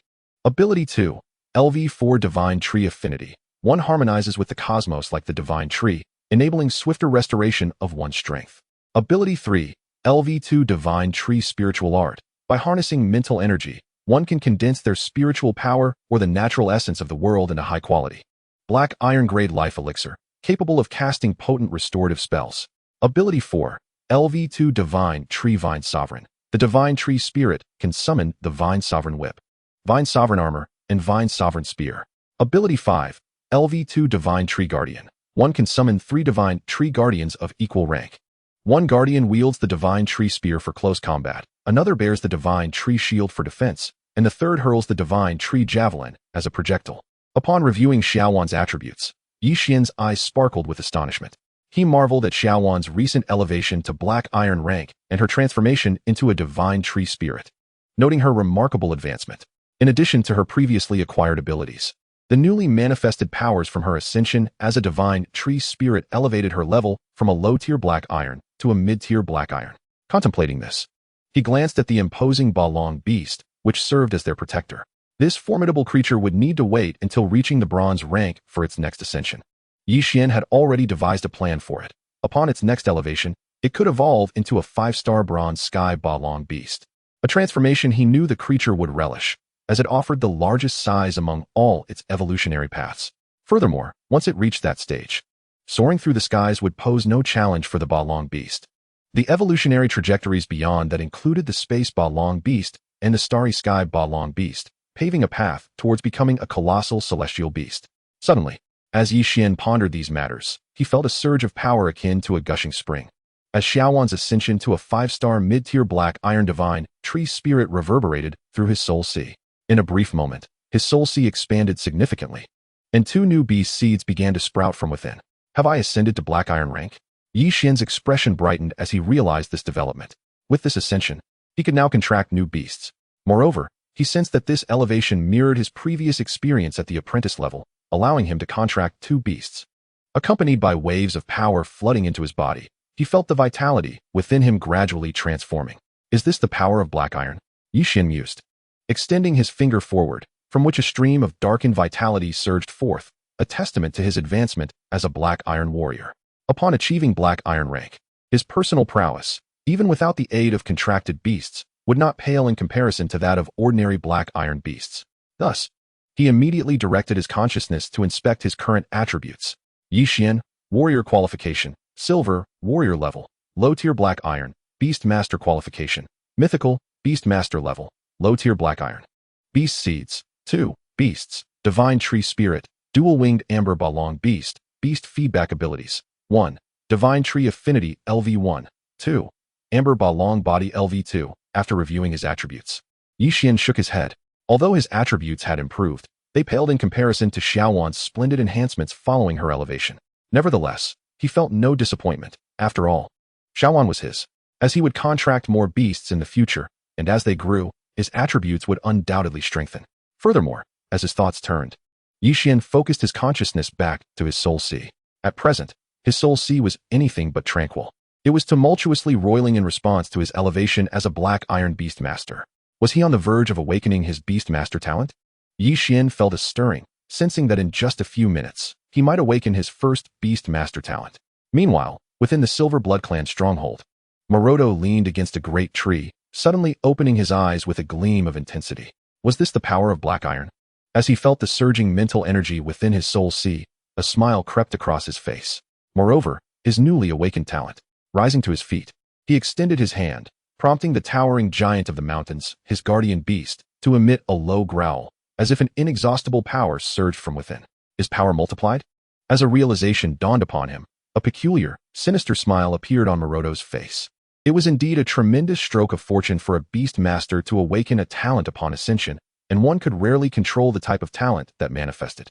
Yet, despite the commonality of his power-multiplying talent, its impact on his combat prowess would be substantial. Brother, have you broken through? At that moment, a figure resembling Maroto approached from the distance. Indeed, Maroto replied, a smile gracing his features. Not only have I advanced to black iron rank, but I have also awakened the power-multiplying talent. This time, I will ensure that those blue star miscreants taste the consequences of provoking me. Brother, since we are heading to war, allow me to scout the situation first. The similarly featured figure's eyes brightened. If we can eliminate a few of those troublesome individuals from Blue Star before the formal conflict, our next battle will be considerably easier, and we will sustain fewer losses. Very well. After a moment's contemplation, Maroto agreed, casting a glance at his third brother. His contracted giant of the mountains was an assault-type beast, while his brother Moroden had a rare assassin-type beast, the Shadow Lightning Weasel. Although the Shadow Lightning Weasel was merely a 4-star black iron beast, it possessed the ability to blend into shadows, and once it unleashed its full might, even Maroto would not dare to claim it would emerge unscathed. Haha, I shall send the Shadow Lightning Ferret forth. Upon hearing this, Maroan's expression instantly brightened. Chapter 27, The First Beast Master Talent, Beast Nest. TSK. The arrangement is indeed quite formidable, yet it holds no threat to me. A shadowy figure, the Shadow Lightning Ferret, swift as a whisper, concealed itself in the darkness. Leaping gracefully and traversing several meters through the forest, its eyes sparkled with intelligence, scanning the layout of the Blue Star's stronghold. Meanwhile, 3 to 4 miles away, Moron remained hidden within the thick foliage of a grand tree, utterly still. Not a trace of aura emanated from him. His wide-open eyes bore no glimmer of life, as if his consciousness had departed from this realm and instead resided within his beast, the Shadow Lightning Ferret. Beside him stood a young man of the Silverblood clan, clad in black attire, cradling a semi-transparent insect. The most transparent end of the insect was embedded in Morrowan's head, while the other end trembled like an antenna from an old television, extending into the distance as if communicating with something unseen. In the distance, after a few nimble leaps, the shadow lightning ferret evaded the patrols of several blue star beast masters and spotted a figure standing before a colossal golden stone Buddha, known as Xuan. Upon reaching this location, it cautiously took 2 steps back, surveying its surroundings. After a moment of contemplation, it decided to withdraw. It had discerned that Xuan's golden stone Buddha had already advanced to the black iron level. However, with so many people nearby, a surprise attack on Xuan, although likely to succeed, would undoubtedly create a commotion. Should such noise reach others, executing further targets would become significantly more challenging. Its true objective was not a mere figure like Xuan, but rather the beast master with the powerful overlord beast, as emphasized by Morrowan, or the one controlling the thousand shadows, Clearwind Crane. With that thought, the ferret deftly turned and ventured in another direction. In this world, the variety of extraordinary beasts was beyond count. To prevent the Silverblood clan from deploying assassination-type beasts, the Blue Star side had covertly stationed more than one type of reconnaissance beast outside their stronghold. Nevertheless, the perception of the shadow lightning ferret was extraordinarily acute. Whenever it encountered such beasts, it would sense them from a distance of over 100 meters and evade them well in advance. Thus, it stealthily infiltrated for a full 10 minutes without anyone discovering its presence. Suddenly, while the shadow lightning ferret roamed the forest, seeking to uncover the whereabouts of Yixian and Gu Qinghe, it alighted silently upon a large tree, and its gaze flickered. It beheld a woman clad in a flowing white dress, her figure graceful, accompanied by a massive forest iguana, moving purposefully in a certain direction. Its eyes gleamed with intrigue. In the next moment, it quietly followed the woman, hoping to glean some insights or discoveries. Boom! Yixian stood beneath a towering tree, feeling a tumultuous surge within his soul sea, as countless strands of spiritual energy coalesced into a vortex, rushing into his body. Upon entry, this energy flooded into the depths of his soul sea, merging into 2 peculiar whirlpools. Soon, Yixian observed that these whirlpools, after absorbing a considerable amount of spiritual energy, transformed under the influence of some unseen law, revealing 2 extraordinary spaces within the blink of an eye. These spaces were immense in size. One was adorned with a ground composed entirely of multicolored amber crystals, spanning an area of nearly 1,000,000 square meters. A towering amber peak, over 100 meters high, stood amidst layers of vibrant mist that shifted shapes, often resembling various dragon beasts. Beneath the amber mountain lay a forest of amber trees, each rising at least 5 or 6 meters high, equally resplendent in color and remarkably stout, exuding an enchanting aura. In contrast, the other space was somewhat smaller. Within this space grew ancient trees that had sprouted in the very moment of its inception, influenced by unknown laws, rapidly maturing into towering forms, lush and teeming with vitality. At the center of this space lay a valley, home to a sky-blue well, 2 to 3 meters in diameter. The well was shallow, perhaps only a meter deep, yet it brimmed with a cerulean liquid that beckoned one to take a sip. Beside the well stood an even more majestic ancient tree, radiating an abundance of life. Is this the first beast master talent I have awakened? Yixian gazed at the 2 spaces, his mind flooded with information from the depths of his consciousness, leaving him in astonishment. He had not anticipated that the first talent he awakened would be so formidable. Beast Nest, he murmured to himself. According to the insights imparted to him, the talent he had awakened was named Beast Nest. As the name suggests, this talent allowed him to establish a space within his soul sea that was most suitable for his beasts to inhabit. However, this talent was not merely about providing his beasts with a dwelling place within the Beast Nest. Contemplating this, Yixian focused his thoughts and directed his consciousness to his attribute panel in his mind. Beastmaster talent, Beast Nest. The Beastmaster can create a nest space within their mind corresponding to the number of their beasts, providing the most suitable habitat for them. Within this nest space, the beast's recovery rate is significantly enhanced. Their perception of the outside world is greatly increased. The proficiency of their skills is augmented when executed. Additionally, the speed at which beasts advance is accelerated. Furthermore, when summoning beasts, the Beastmaster can call them forth from any location within 100 meters of their body. Upon entering the beast space, the beasts can leave a trace of their essence, allowing them to be reborn within a month through the power of the beast nest after their demise. The beast nest can grow alongside the beasts. Any damage to the beast nest can be restored to its original state within a certain time frame. You too are in for a fortune. After perusing the detailed description of the beast nest on the attribute panel, Yi Xian felt an overwhelming sense of incredulity. He had never imagined he would awaken such a potent beast master talent. This extraordinary talent, if nothing else, could become the most pivotal beast mastery ability in his future, solely due to its capacity to resurrect his beasts upon their demise. Contemplating this, Yi Xian gazed at the diminutive Xuan, nestled in the palm of his hand, alongside the imposing Balong beast that stood sentinel nearby. With a mere thought, he summoned them both into their respective beast nests. Much like the summoning of beasts from their nests, as long as they were within a radius of 100 meters, he could call them back. The only distinction was that, for the summoning to succeed, the beasts must be wholly attuned to his consciousness, fully cooperating. Otherwise, he would be unable to draw them into the sanctuary of their nests. This indicated that during combat, summoning his beasts into their nests was virtually impossible. The same principle applied when withdrawing beasts into the beast ring. Just as Yi Xian had successfully summoned Xuan and the Balong beast into the sanctum of the beast nest, a melodious voice unexpectedly resonated from not far away. Yi Xian lifted his gaze and was immediately greeted by the sight of Song Jia, adorned in a flowing white gown, her face beaming with a smile. To his surprise, she approached, accompanied by her poisonous forest lizard king, emerging from the thicket toward him. A rapid ascent. Chapter 1. A whip and a roar. As Yi Xian looked up at Song Jia, who was approaching with her poisonous forest lizard king, he raised an eyebrow, somewhat perplexed as to why she would seek him out instead of focusing on her training. What brings you here? He inquired directly. Is it not permissible to visit you without a specific reason? Song Jia, having meticulously adorned herself, tucked a loose strand of hair behind her ear, casting a playful smile. Not long ago, Yi Xian had made a notable impression in the spirit realm, shattering the record left by the ancient Thousand Crane King, etching his name into her memory for the first time. Moreover, just recently, she had witnessed him commanding the Balong beast to wreak havoc on ancient God Star, leaving a profound imprint on her mind.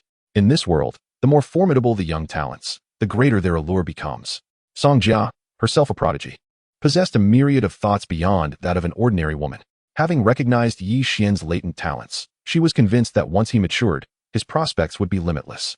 Hence, her visit was to engage with Yi Xian to leave a favorable impression, thus ensuring that should he flourish in the future, she would have an advantageous choice.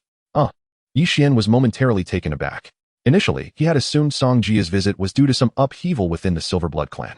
However, upon seeing the delightful smile on her face, he felt reassured. All right, I won't tease you any longer, Song Jia remarked, sensing his seriousness, and adeptly shifted the topic. I came over because I sensed a significant fluctuation in the spiritual energy here and wanted to assess the situation. I see, Yi Xian replied, understanding dawning upon him. The ruckus caused by his awakening talent had indeed been rather substantial. Nothing significant has occurred here. I merely had another beast advance to the black iron level. Another beast has ascended to the black iron level? Unbelievable. As Yi Xian's words resonated, the shadow purple lightning ferret, which had stealthily approached behind a large tree over 100 meters away, perked up its ears upon hearing him. It seemed that this time, it had indeed stumbled upon a grand opportunity. Moreover, if all went as planned, it could potentially eliminate 2 targets in one fell swoop. With that thought, the shadow purple lightning ferret stealthily made its way toward Yi Xian. It was acutely aware that there were no beasts in proximity to Yi Xian. In such circumstances, even if Yi Xian sensed something amiss and wished to summon a beast, he would require a moment to react. Therefore, this blue star genius was undoubtedly doomed. Another beast has advanced to the black iron level? Concurrently, upon hearing Yi Xian's revelation, Song Jia's eyes sparkled with curiosity. Yi Xian, I'm quite intrigued. May I see your other beast? Actually, you have seen it before. Yi Xian shook his head. The little sprite you encountered in the spirit realm is my other beast. That petite sprite is your other beast? How can that be? Song Jia expressed her disbelief. There is nothing impossible about it. Yi Xian replied with a smile. Her name is Xuan, and she has grown alongside me since childhood, though she is no longer merely an ordinary sprite. Now I understand.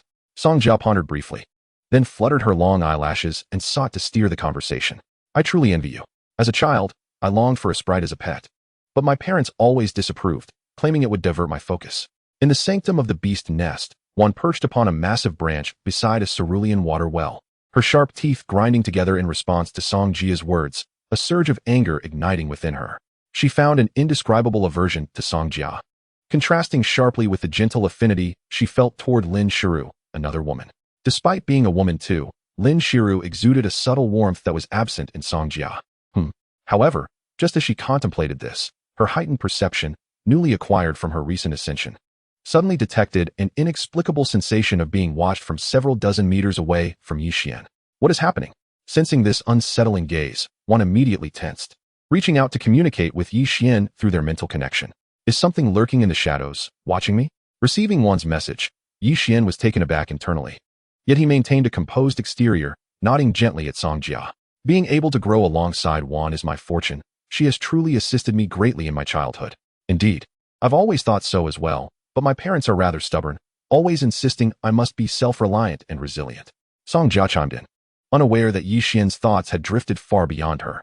She believed that by mentioning the sprite and finding common ground, she could keep the conversation flowing.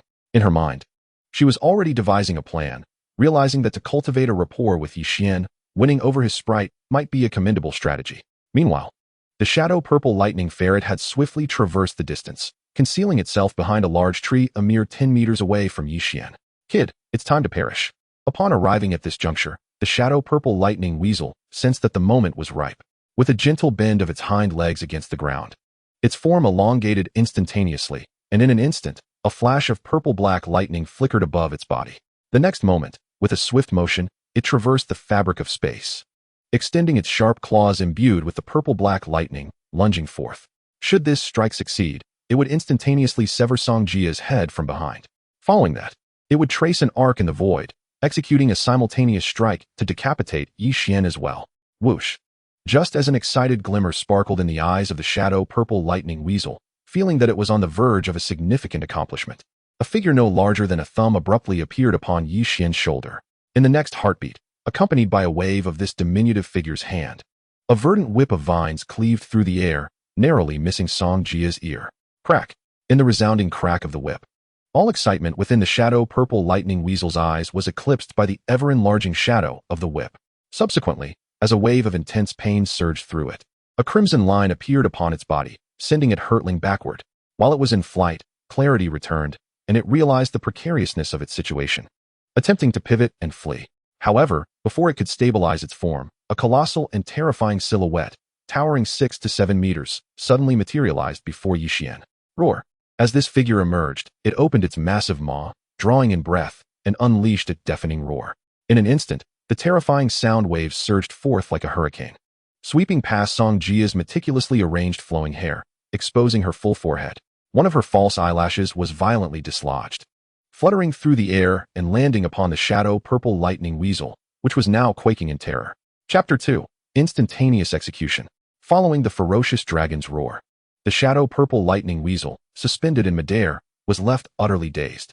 Most of its awareness faded into a blank void, consumed by fear, accompanied solely by the vision of a blue spear piercing through the void. This blue spear was the Divine Woodvine's Emperor Spear, hurled by Xuan with a flick of her diminutive hand at the moment of the dragon's roar. Initially, at the apprentice level, before ascending to a higher star, her third skill was to induce the mutation of everlasting vines. However, upon her advancement to the black iron level and her transformation into a divine wood spirit, this skill evolved into the Divine Woodvine's Emperor. This skill not only allowed her to summon the Divine Woodvine's Emperor Whip, but also enabled her to conjure the Divine Woodvine's Emperor Spear and the Divine Woodvine's Emperor Armor. The Divine Woodvine's Emperor Whip, akin to her previous skill of inducing mutated everlasting vines, combined both attack and control capabilities. The Divine Woodvine's Emperor Spear, on the other hand, was purely an offensive skill. As for the Divine Woodvine's Emperor Armor, it served as a supportive skill, allowing her to rapidly summon a remarkably resilient wooden armor to enhance Xuan or others, including the Barlow Beast. Whoosh! The speed of Xuan's Divine Woodvine's Emperor Spear was astonishing, akin to a streak of blue lightning piercing the air. Before the shadow purple lightning weasel could touch the ground, the spear, with a soft thud, pierced through its body, which was still in a semi-unconscious state, completely impaling it. With its bloodied form, it was forcefully pinned against a large tree several meters away. Rustle! The verdant leaves of the tree trembled and fell like rain. Amidst the scattered foliage, the shadow purple lightning weasel regained its senses, its eyes bulging as it fixated on Xuan. Yet, in but a fleeting moment, the brilliance in its gaze faded rapidly, drained by the loss of strength, leaving it motionless, resembling a creature stripped of its spirit. Whoosh! However, in moments of calm, aside from indulging in ordinary literature, Xuan, who had a penchant for dark-themed novels, grew concerned that this creature might feign death. To preemptively ensure its incapacitation, She manipulated the divine Woodvine's Emperor Spear, transforming it instantaneously into a resilient whip, akin to a massive and swift azure serpent. Ensnaring the shadow purple lightning weasel within its grasp, tightening its hold with ferocity. Is this the beast sent by the Silverblood clan to assassinate me? Yixin murmured, observing the shadow purple lightning weasel, now grotesquely contorted by Xiaowan's whip. He then disregarded Song Jia, who stood frozen in front of him, still in shock, and approached the shadow purple lightning weasel for a closer examination. His perception was not particularly keen, yet he could discern at a glance that this creature, capable of penetrating numerous obstacles to reach him, was certainly no ordinary beast. Had it not been for Xiaowan's ascension to the divine with spirit and his own awakening of talent, resulting in the establishment of a Beastmaster's nest, he might have been in grave danger. Indeed, one must never be complacent. Yixin inhaled deeply, reflecting on his recent breakthrough to the black iron-level Beastmaster, which now permitted him to attempt a contract with a third or fourth beast. The tidal map Treasure Conch, mentioned by the Elder in the Spirit's Secret Realm, which possessed spatial perception abilities to display the surrounding area as a minimap, would certainly be a commendable choice. Had he had the tidal map Treasure Conch, he might have detected the shadow purple lightning weasel even from hundreds of meters away. Thud! As Xiaowan's spear pierced the divine with spirit, Moron, concealed several miles away amidst the dense foliage, suddenly stiffened, crashing down from the tree without warning, displacing countless leaves. With his fall, the peculiar semi-transparent insect that had been lodged in his head retracted its body. Moron. Upon witnessing this scene, a young man from the Silverblood clan, clad in black, atop the tree, turned pale with horror. He hastily descended to assess Moron's condition, only to be met with shock as he realized that the third son of the Silverblood clan stone leader lay dead before him. Damn it, how could this happen? His fists clenched tightly, revealing an expression of profound terror. Yet, under such circumstances, he dared not linger. Swiftly lifting Moron's body and hastening away toward the Silverblood clan's stronghold. Yixin, what is happening here? Meanwhile, on the other side, as the unique roar of the Barlow beast reverberated throughout the camp, the Beastmasters from the Blue Star side rushed over in alarm. Nothing much. Merely a Silverblood clan beast attempted to ambush me and was slain here. Yixin calmly gestured toward the shadow purple lightning weasel on the ground, addressing the arriving Gu Qinghe, Su Chanzhan, and others. Is this truly the case? Gu Qinghe's heart raced with astonishment. To their astonishment, amidst such formidable defenses, a Beastmaster from the Silverblood clan had infiltrated their camp, commanding his beast, and even approaching Yixin directly. Are you unharmed? Gu Qinghe quickly assessed Yixin. I'm fine. Though Song Jia might have been a bit startled, Yixin replied, pointing to the visibly shaken Song Jia nearby. Is that really Song Jia?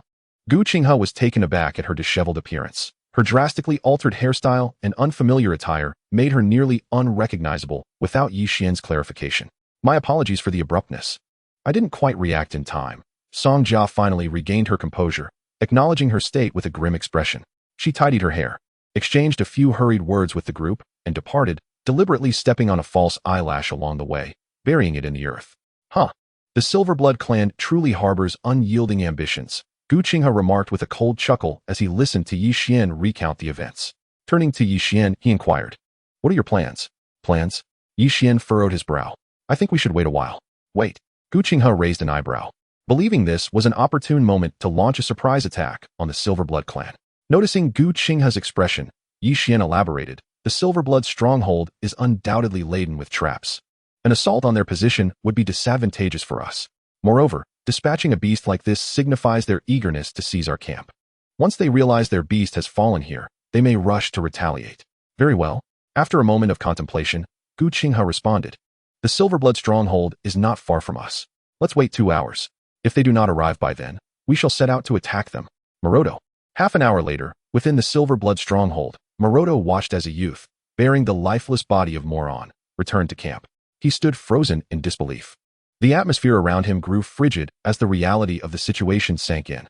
Blue Star. After a prolonged silence, having gathered all the details, Maroto raised his head, his voice hoarse as he gazed in the direction of the Blue Star stronghold. Everyone follow me. Vengeance. Vengeance. Many Beastmasters from the Silverblood clan, stirred by the sight of Moron's body, echoed his fervor. With a roar, they advanced towards the Blue Star stronghold, accompanied by their beasts. Thunderous rumblings reverberated as they approached, and within an hour, they had arrived at the Blue Star stronghold, their numbers exceeding those of their previous assault. Leading the charge was the mountain giant king, cradling a massive petrified tree, striding forth with a stature rivaling that of smaller trees. With each thunderous step, The ground trembled beneath him.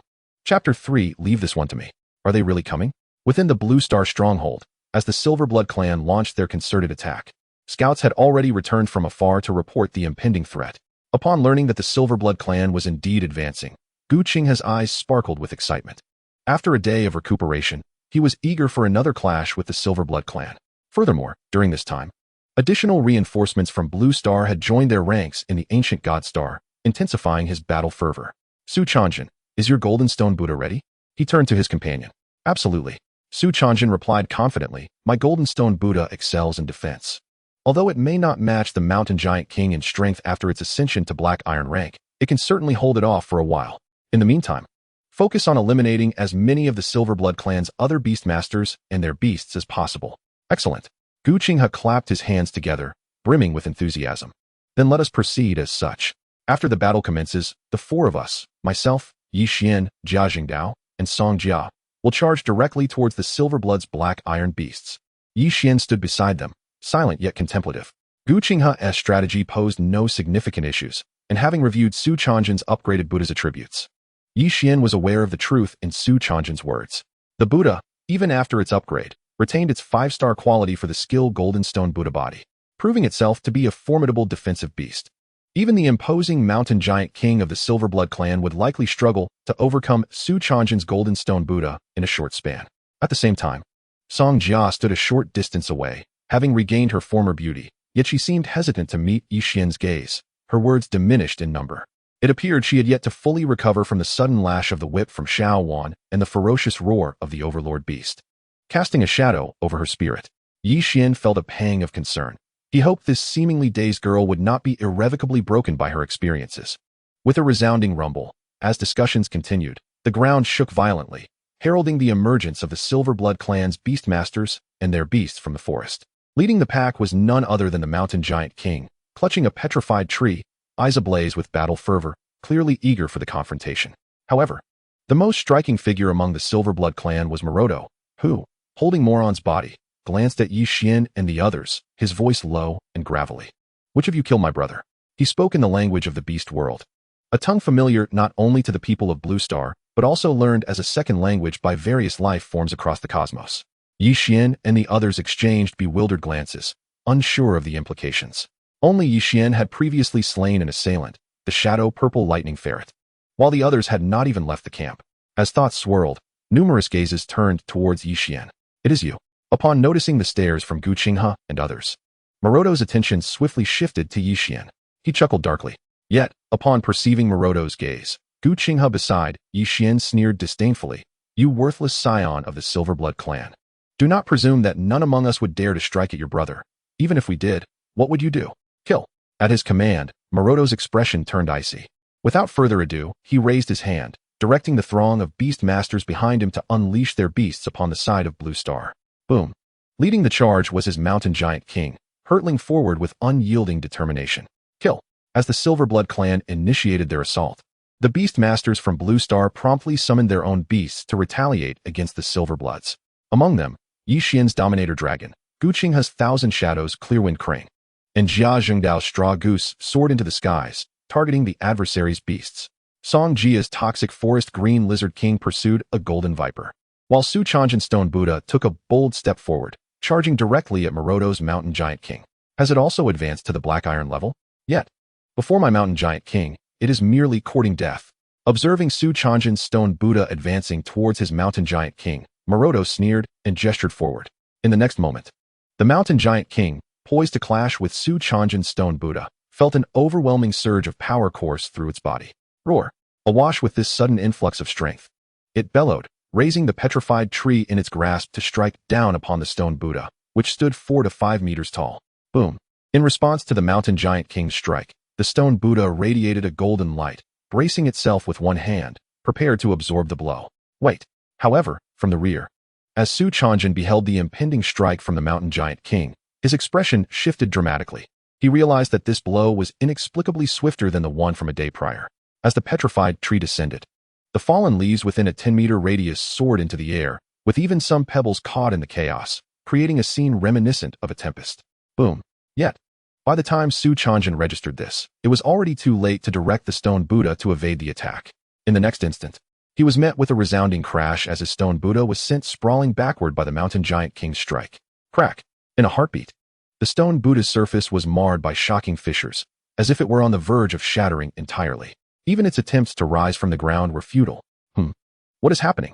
In that moment, many on the Blue Star side turned their gazes toward the mountain giant king, their expressions filled with disbelief. They could not fathom how this mountain giant king's power had surged so dramatically in a mere day. Boom, boom, boom. After sending Su Chang'en's stone Buddha flying, the mountain giant king did not relent. It took strides forward, closing the distance to the fallen stone Buddha, raising the petrified tree once more, akin to a titan poised to deliver a final blow. Boom. In an instant, as the tree descended, the debris and leaves on the ground were once again swept up, swirling chaotically, as if an unparalleled demon had descended. No. Behind the stone Buddha, Su Chang'en's face paled as he witnessed this scene, his teeth clenched in despair. Swish! Just as the petrified tree was about to envelop the stone Buddha, a green vine suddenly emerged, slithering across the grass like a serpent. After several twists, it sprang forth from the underbrush, ensnaring the fallen stone Buddha. With a swift tug, the green vine dragged the stone Buddha away before the mountain giant king's petrified tree could descend upon it, as if it were a ragged dog being pulled back by its master. In that moment, every gaze shifted toward the green vine. Leave this to me. At the vine's end stood Yixian, clad in a light blue martial arts robe, accompanied by Xuan, emerging amidst a sea of astonished and bewildered eyes. Chapter 4. The Astonishing Power of Xuan. Yixian, as he stepped forward, countless eyes were drawn to him. Following the trajectory of the green vine, they beheld the astonishingly long vine, which had miraculously rescued the stone Buddha from the mountain giant king, hovering just a meter in front of Yixian, emanating from a delicate and enchanting little sprite. What kind of sprite is this? Witnessing this spectacle, the beast masters from Blue Star were left utterly astonished, never having anticipated that the seemingly inconspicuous sprite accompanying Yixian possessed such formidable power. Can Yixian handle this? Beside him, Guqinghe, equally stunned by the mountain giant king's display of might, could not help but whisper to Yixian, "I shall give it a try." Yixian did not provide Guqinghe with a definitive answer. The sheer power of the mountain giant king's earlier strike had equally left him shaken. So, that is how it is. Yet, with a mere glance, he discerned the truth behind the mountain giant king through the beast editor. Mountain giant king. Level, black iron. Abilities, earth body, earth protection, mountain will, petrified skin, petrified tree. Status, empowered by talent amplification. Through the assessment of the beast editor, Yixian instantly grasped all the secrets of the mountain giant king. He recognized that it possessed 5 distinct abilities. The first, earth body, conferred immense strength and defense, while earth protection granted remarkable regenerative capabilities. Petrified skin was purely defensive, and mountain will allowed it to withstand certain negative skills, such as the Dominator Dragon's roar, the Dominator Eye, and the Stone Buddha's enlightened gaze, all of which would have minimal effect on it. As for the final ability, the petrified tree, it was purely offensive in nature. However, these were not the most critical insights. The paramount revelation was that through the beast editor, Yixian discovered that the silver blood youth across from him had awakened the talent amplification ability. This was evidently the reason behind the Stone Buddha's severe injury from a single strike. You again, in the distance. Maroto's eyes narrowed as he beheld Yixian emerging from the crowd. As Yixian stood before them, having just unleashed a vine stretching several dozen meters to save the delicate Xuan, who had been rescued by the Golden Stone Buddha, his pupils involuntarily contracted. It was only at that moment that he realized Yixian was indeed an apprentice beastmaster with the ability to command 2 beasts. Moreover, Yixian's tyrant dragon beast and the sprite hovering before him were evidently both of the black iron tier.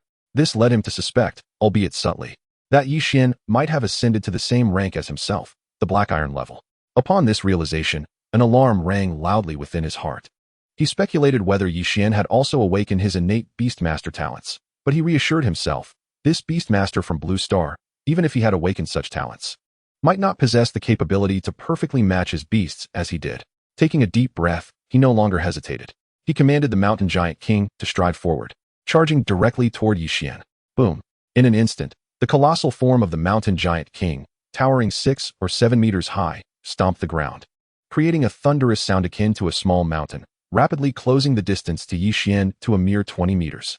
Xuan. Yixian called out sharply. Sensing his thoughts, Xuan swiftly waved her hand, unleashing 3 azure seeds that fell successively onto the ground ahead. As soon as these seeds touched the earth, they began to grow rapidly, transforming in the blink of an eye into 3 colossal wooden sentinels standing 5 or 6 meters tall. These wooden sentinels, robust in stature, bore arms and legs, resembling the golden wilderness trance summoned by Yihan, yet they were entirely clad in a vivid green hue, adorned with branches sprouting green leaves that haphazardly covered their forms. One sentinel, wielding a massive wooden shield, positioned itself to face the charging mountain giant king head-on, while another, armed with a turquoise spear, flanked the shield-bearer, rushing forth from the side.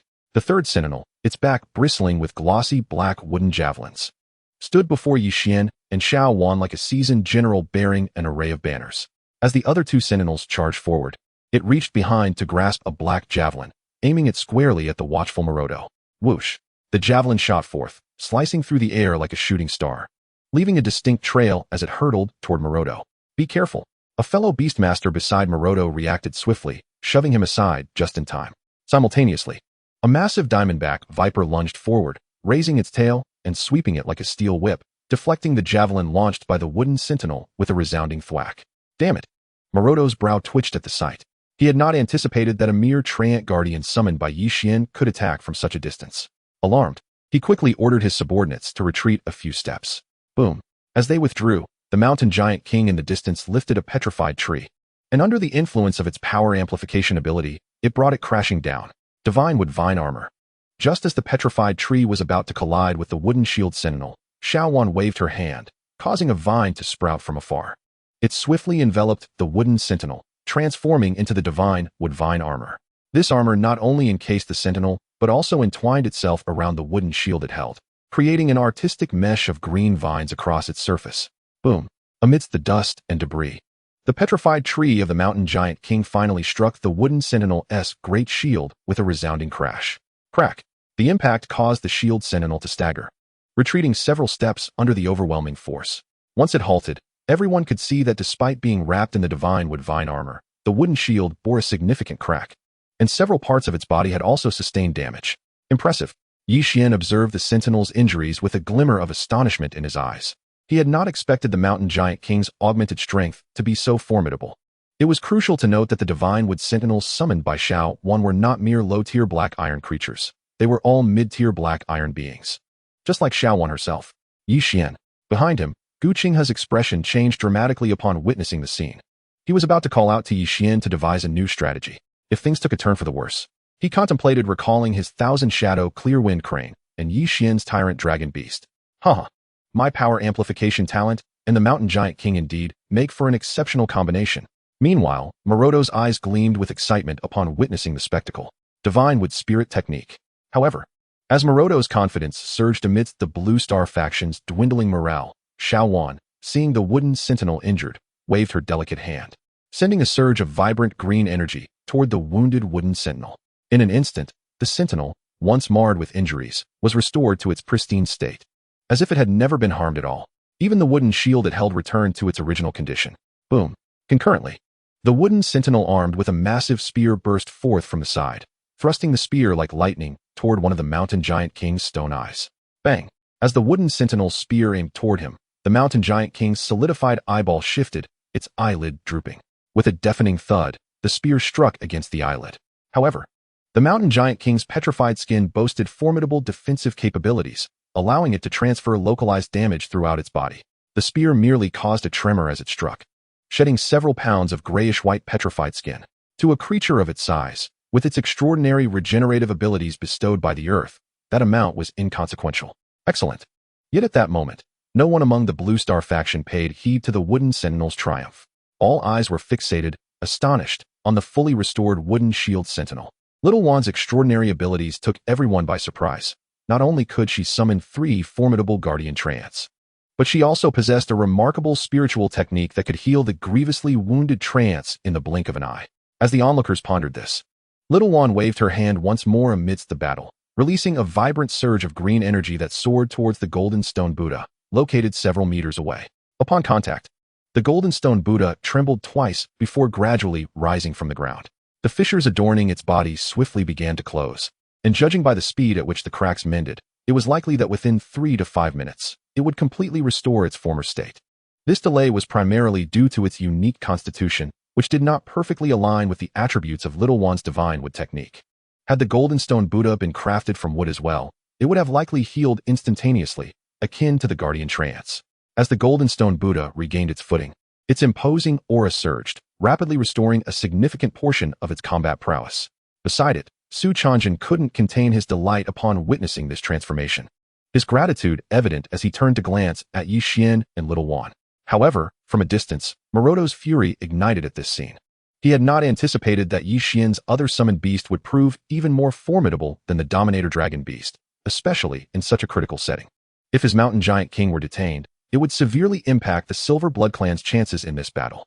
In the skies above, the ancient Azure Crane unleashed a flurry of strikes, swiftly dispatching 2 to 3 flying summoned beasts, including one of black iron rank. In stark contrast, the slower Dominator Dragon Beast resembled a mere disruptor.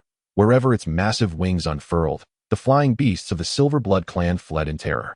Following the previous day's fierce battle, everyone had come to recognize the Dominator Dragon Beast's might, and no Beastmaster wished to pit their creatures against it head-on. Fortunately, with the assistance of Jia Zhengdao's Straw Goose, the Dominator Dragon Beast managed to eliminate 2 of the Silver Blood Clan's flying beasts, one of which was also of black iron rank. Meanwhile, the flying Beastmasters of the Silver Blood Clan, wary of the Dominator Dragon Beast's relentless assaults, hesitated to act boldly, allowing the forces of Blue Star to gain the upper hand in the aerial battlefield. On the ground, the roars of various summoned beasts echoed throughout the forest.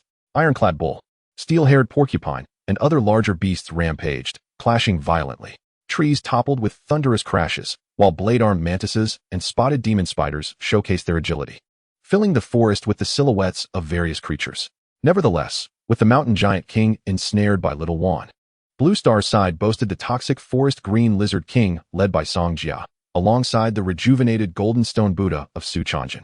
Despite the Silver Blood Clan's numerical advantage and generally superior strength, they struggled to secure significant victories in such a short span.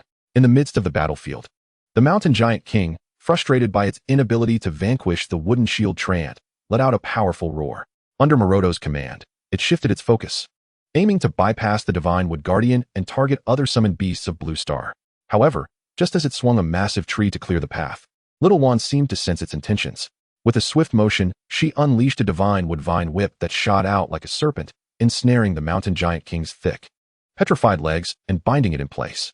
Though the Mountain Giant King was immensely strong and could easily break free from one vine, Little Wan summoned them in rapid succession, leaving the creature vexed. Simultaneously, it endured relentless assaults from the spear-wielding Divine Wood Guardians. While the Guardians' attacks couldn't breach its defenses, each strike caused it to shed several pounds of petrified skin.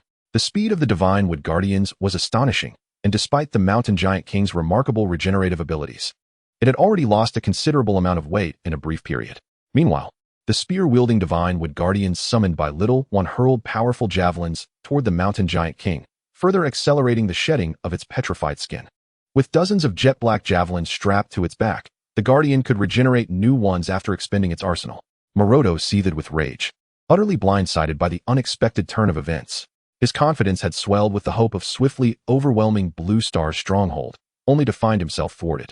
Fixating his gaze on Yixian, he committed the young man's image to memory. Send your Diamond Viper and other summoned beasts to restrain those trants. With a sense of urgency, Maroto directed one of his identical brothers to dispatch the Diamond Viper, which had originally been reserved as a precaution against Blue Star's potential ambushes, akin to the earlier javelin strike from the Divine Wood Guardian. Yet, in that moment, Maroto could no longer afford such considerations. At his command, the Diamond Viper surged forth with a cadre of summoned beasts, racing towards the Divine Wood Guardians engaged with the Mountain Giant King. Just then, a thunderous roar echoed through the air. The Dominator Dragon Beast unfurled its colossal wings and descended from the heavens like a behemoth, bringing a howling tempest in its wake. As it landed, the debris on the ground was swept into the air, resembling a titan asserting dominion over the earth and sky. As the Tyrant Dragon Beast descended, its piercing gaze swept across the battlefield. Dozens of Beastmaster's creatures, charging towards the Divine Tree Guardian, suddenly halted in their tracks, save for a lone Golden Viper that, after a few tentative steps forward, also came to an abrupt stop, bewildered by the lack of support from its companions. Caught in a moment of indecision, they hesitated to advance, yet felt too humiliated to retreat. Damn it! Behind them, Maroto witnessed this scene with a fury that nearly ruptured his lungs. He had never anticipated that the formidable presence displayed by the Tyrant Dragon Beast in the previous day's battle would instill such fear in his side's Beastmasters. Despite having a dozen creatures at their disposal, none dared to launch an assault against a single tyrant dragon beast. Maroto realized that if this stalemate continued, his entire force risked annihilation. The two identical brothers, observing the unfolding chaos, felt a chill run down their spines. Before their arrival, they had never expected the situation to deteriorate so drastically in just a day. Just yesterday, during their confrontation with the Blue Star, they had maintained the upper hand, especially before Yixian entered the fray, when they could easily suppress all of Blue Star's Beastmasters. Yet now, the tides had turned entirely. They gazed at Yixian amidst the battlefield, perplexed by how a single individual could wield such profound influence. Chapter 6, Golden Wings, Thundercloud Monsters. I understand. Maroto was not a stubborn man. He surveyed the battlefield, took a deep breath, and recognized that if things continued this way, his team would be finished. He promptly commanded, "Relay the order for all long-range attack beasts to advance. Unite and bombard the accursed vines on the mountain Giant King." His eyes were fixed forward, longing to charge into battle himself. "That is impossible," the identical brothers replied, their expressions darkening. "The distance is too great. Most of our beasts lack the necessary precision. And if we get too close, with that tyrant dragon beast around, we risk losing a batch of our ranged beasts." Realizing the gravity of the situation, Maroto's expression hardened as he issued another command. "Then let us focus our long-range attacks around the mountain Giant King indiscriminately." Understood. The brothers gritted their teeth, immediately transmitting Maroto's orders. Boom. In the next moment, as Maroto's command was executed, the remaining long-range attack beasts surged forward. Among them were the plant-based beast, Black Fire Chili, the magnetic horned antelope capable of manipulating magnetic blades, and the Windwood spirits, whose sharp ears could unleash wind blades from a great distance. Additionally, there were the powerful purple-eyed demons, capable of controlling multiple flying daggers. They advanced, unleashing wind blades and fireballs in a chaotic barrage centered around the mountain Giant King. Has he lost his mind? Gu Qinghe exclaimed, wide-eyed at the unfolding chaos. He hasn't gone mad. He is trying to flee. Yixian narrowed his eyes. In such circumstances, he doubted that the young Silverblood clan leader had any other recourse but to retreat. Flee. Gu Qinghe's heart raced, his fists clenched. We must not allow them to escape so easily. Yixian nodded in agreement. Having just ascended to the rank of a Black Iron Beastmaster, he sought new contracts with beasts and had no time to squander here. Boom. However, as the two conversed, the Silverblood clan's long-range beasts unleashed their indiscriminate attacks. The vines binding Xuan to the mountain Giant King were shattered in an instant. Damn it! Xuan's face soured at the sight. But she found herself powerless to intervene, watching helplessly as the mountain Giant King shed its petrified skin and strode away. Moreover, her previously summoned Giant Shield Guardian and War Spear Guardian had also suffered severe damage from the recent widespread assault, bearing numerous injuries. Next time, Blue Star's rabble. We shall meet again. Simultaneously, upon receiving Maroto's command, the Beastmasters of the Silverblood clan began swiftly recalling their creatures, opting for retreat. Kill. Do not let them escape. Gu Qinghe commanded, rallying a throng of Beastmasters to pursue the Silverblood clan. Thud thud. Yixian was not far behind. With several leaps, he reached the tyrant dragon beast. Then, springing onto its descending tail, he ascended to its back. Roar. The tyrant dragon beast let out a low growl and soared into the skies, pursuing the fleeing Maroto. Swish, swish, swish. Meanwhile, Xuan waved her hand, and the three divine tree guardians she had previously summoned transformed back into seeds, landing in her palm. For her, even if the divine tree guardians perished, she could summon them anew. However, this process consumed considerable energy. By recycling them, she could save substantial power for future summons. After retrieving the three divine tree seeds, Xuan focused her thoughts and communicated with Yixian, entering her exclusive beast lair. She arrived at the azure water well beside her sanctuary, soaking the three seeds she had just recovered in the well. The divine tree guardians, having expended considerable energy, would be difficult to summon at their peak unless she replenished her strength. Fortunately, the azure water well in her exclusive lair was a rare treasure, harboring a surge of life force. This life force not only hastened her own recovery, but would also restore the strength of the three seeds after a short period of immersion. Cursed be the distance. Maroto, visibly thinner than before, stood atop the mountain Giant King, his expression darkening as he glimpsed Yixian closing in on him. With the amplification of his innate abilities, the mountain Giant King dashed forward at an astonishing speed. However, no matter how swift it was, it could not compare to the soaring tyrant beast above. In a short while, the distance was diminished by the formidable creature. Had it not been for several flying beasts valiantly obstructing its path, Maroto would have been intercepted long ago. Additionally, the mountain Giant King's incredible speed left the other members of the Silverblood clan struggling to keep pace. Consequently, Beside Maroto now stood only the mountain giant king, with no other beast accompanying him. Accelerate. We must head this way. Maroto realized that if this continued, he would inevitably be confronted by Yixian.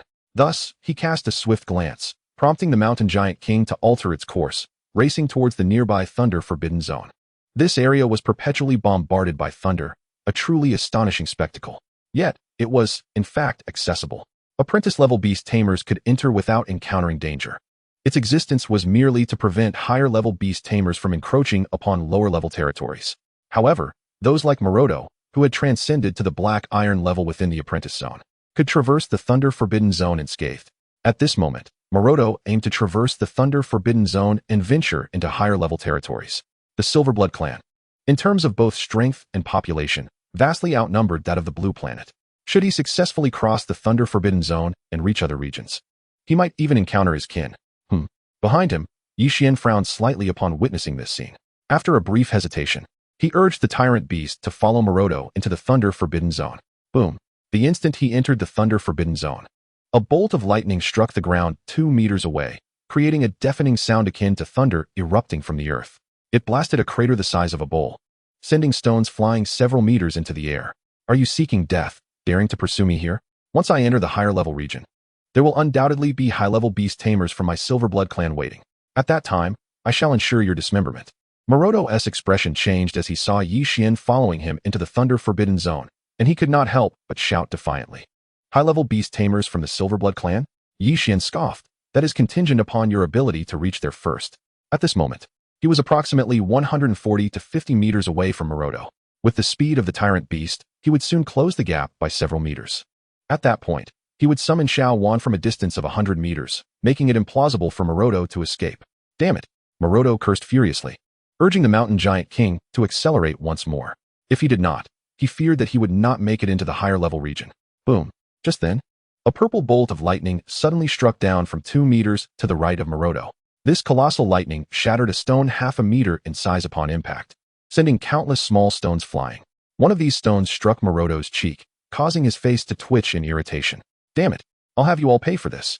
One day, I shall level you. At that moment, he resembled a road rage victim, consumed by fury as he encountered poor conditions on an already aggravating journey. Swish. Just as his words fell, a flash of lightning emerged from the dark thunderclouds above. Astonishingly, a sizable dark thundercloud separated from the multitude of storm clouds. Upon its emergence, a pair of resplendent golden lightning wings extended outward from either side. With a powerful flap, they soared above Maroto. As the central thundercloud transformed rapidly, it morphed into a thunder rabbit in the blink of an eye. However, upon becoming a thunder rabbit, the entity seemed to sense something amiss. It shook its head and underwent several transformations, ultimately becoming a colossal thunder tiger that swooped down from the sky towards Maroto. What is that? Behind him, Yixian's heart raced as he beheld the golden electric wings extending from the thundercloud and the thunder tiger that emerged. He immediately accessed the Beast Tamer editor to inspect its attributes. Chapter 7. The Profound and Peculiar Life Form. Thundercloud Electric Wings. Thundercloud Electric Wings. Tier, Peak Black Iron. Ability 1, Lightning Strike LV3. Ability 2, Electric Flash LV3. Ability 3, Thunder Transformation LV2. Capable of transforming into a Thunder Tiger, Thunder Rabbit, Thunderbird, and Thunder Centipede. Unique Advancement Path. Heavenly Punishment Electric Wings. Required materials. A strand of Platinum Tier Heavenly Punishment Thundercloud, a Platinum Tier Transformation Herb, and a Platinum Tier Millennium Battle Soul Pearl. Upon star advancement, it can directly evolve into 5-star Bronze Tier Heavenly Punishment Electric Wings. Subsequent advancement paths. Ancient Thundercloud Wings, Thunder Mother Wings, and Primordial Thunder Emperor Wings. In the distance, Yixian observed the Thundercloud Electric Wings extending 5 to 6 meters wide, transforming into a Thunder Tiger as it descended from above. He promptly utilized the Beast Tamer editor to identify its attributes. Upon discovering its properties, Yixian's jaw dropped in disbelief. He had not anticipated such an extraordinary entity among the thunderous skies. Its quality was not high, merely 3 stars. However, the subsequent advancement paths nearly left him speechless. According to the Beast Tamer editor, each advancement was a monumental transformation, exceedingly remarkable. Even once it evolved into a mythic tier beast, it would stand out amongst its peers. Yixian never imagined that while pursuing Maroto, he would encounter such an unusual life form. The prospect of immediately acquiring a 5-star Bronze Tier battle prowess was tantalizing, especially upon seeing this attribute. His heart raced with excitement. Currently, he had just broken through to become a black iron beast tamer. The journey to ascend to bronze tier was still a long one. However, if he could form a contract with the Thundercloud Electric Wings and procure suitable materials to evolve it into the Heavenly Punishment Thundercloud Wings, it would be akin to obtaining a bronze tier combatant instantly. One could easily foresee the immense benefits that would arise from acquiring a 5-star bronze beast. Consequently, advancing to bronze tier would undoubtedly become a considerably simpler endeavor. Upon the Azure Planet, the newly minted university freshmen predominantly qualify as Black Iron Beastmasters, and I, too, find myself aligned with this prevailing trend. However, only those who achieve the bronze level upon enrollment are deemed prodigies among Beastmasters. Even more exceptional are those who attain the silver level at the time of admission, for they are the true paragons among the denizens of this world. Yi Xian's gaze flickered momentarily as he fixated on the distant thundercloud lightning wings, his reluctance to divert his attention evident.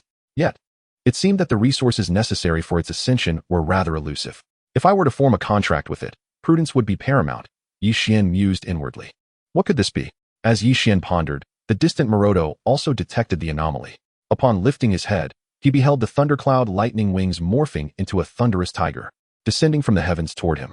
Cursed be it! Maroto gasped in shock, abandoning his pursuit of Yi Xian without a second thought. He leapt down from the back of the mountain giant king. Sizzle! Just as he landed, the thunderous tiger, born of the thundercloud lightning wings, swept past the mountain giant king's form. The creature's petrified skin bore little resistance to the onslaught of lightning. Although the mountain giant king ranked higher in quality than the thundercloud lightning wings, the latter was undeniably a pinnacle black iron life form. The terrifying force of its electrical might struck the mountain giant king, causing over 100 pounds of its petrified skin to shatter and fall away, delivering a grievous blow to the creature. Moreover, the fragments of its petrified skin cascaded down, with a significant portion landing on Maroto, who had only just touched the ground. Spitting out the dust, Maroto shook his body, unleashing his black iron power to disperse the powdery remnants. In addition to being a beastmaster, he himself was a martial artist. Though his martial prowess was not particularly formidable, his noble lineage afforded him ample resources, allowing him to attain a rank slightly superior to Yi Xian's, now at the mid-tier of black iron. However, after clearing the debris from his body, he looked up to see the thundercloud lightning wings soaring back into the sky, fear flickering in his expression. This entity countered his mountain giant king far too effectively, and the unknown only exacerbated his trepidation. He had no inkling why this peculiar creature had targeted him.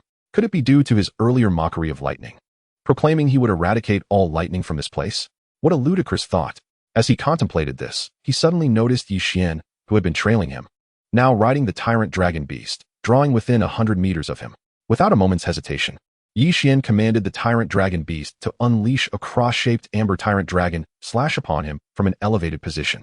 The razor-sharp, quintuple-colored blade aura sliced through the air with a whoosh, bearing down upon him.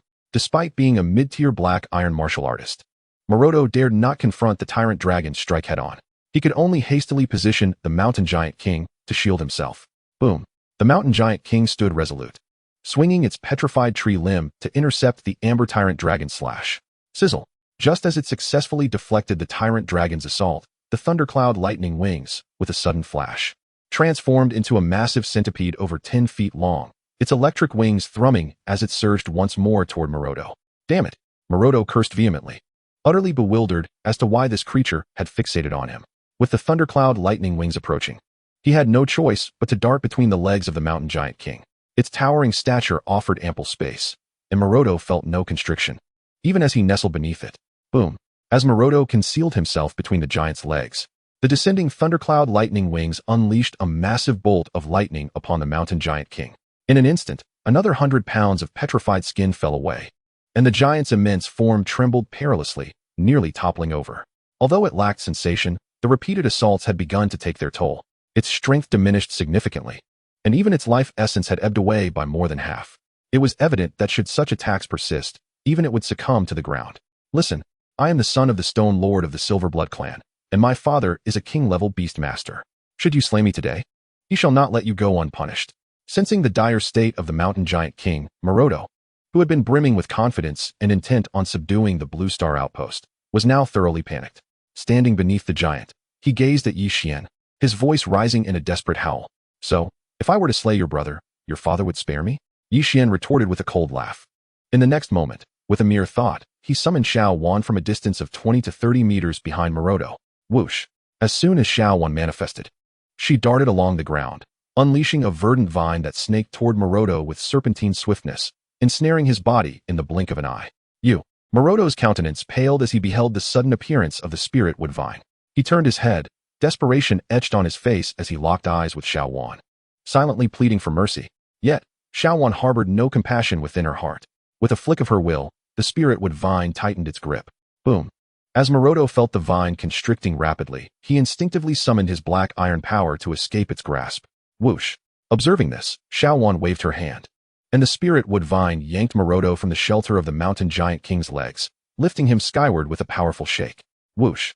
In an instant, Maroto found himself propelled 30 feet into the air. Boom! As Maroto ascended, the thundercloud lightning wings, seemingly agitated by his presence, fluttered slightly. A massive bolt of lightning split from its clouds, crashing down upon Maroto with a thunderous roar. Instantly, his body was charred black, resembling a lifeless dog as he plummeted from the sky.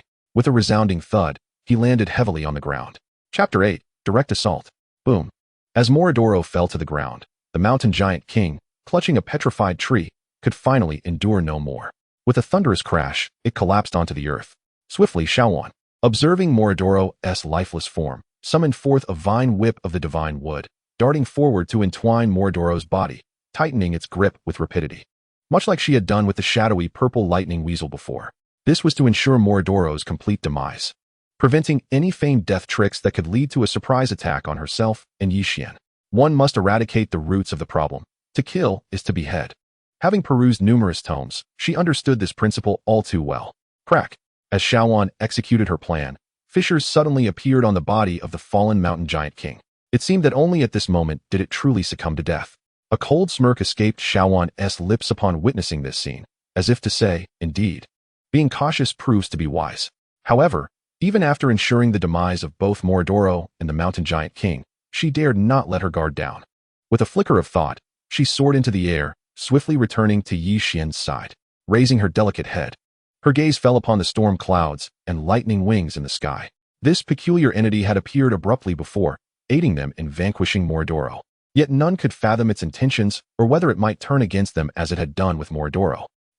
As Yixian and Xuan looked up, the lightning wings hesitated momentarily, transforming into a lightning rabbit, which emitted a soft snort towards Yixian. This sound resonated with the language of the Beast Master world. After this seemingly proud huff, it vanished in a flash, soaring into the depths of the storm clouds above, merging once more with the swirling tempest. To the untrained eye, it would be impossible to discern the presence of such a unique being hidden among the clouds. After its integration with the storm, it rolled about within, and then completely disappeared from sight. This creature, Yixian furrowed his brow as he watched the lightning wings vanish into the storm. Previously, he had harbored a strong desire to contract the lightning wings as his own beast. However, he understood the necessity of caution in this matter. He must first consult Lin Shiru to see if she could assist him in finding resources that would allow the lightning wings to evolve.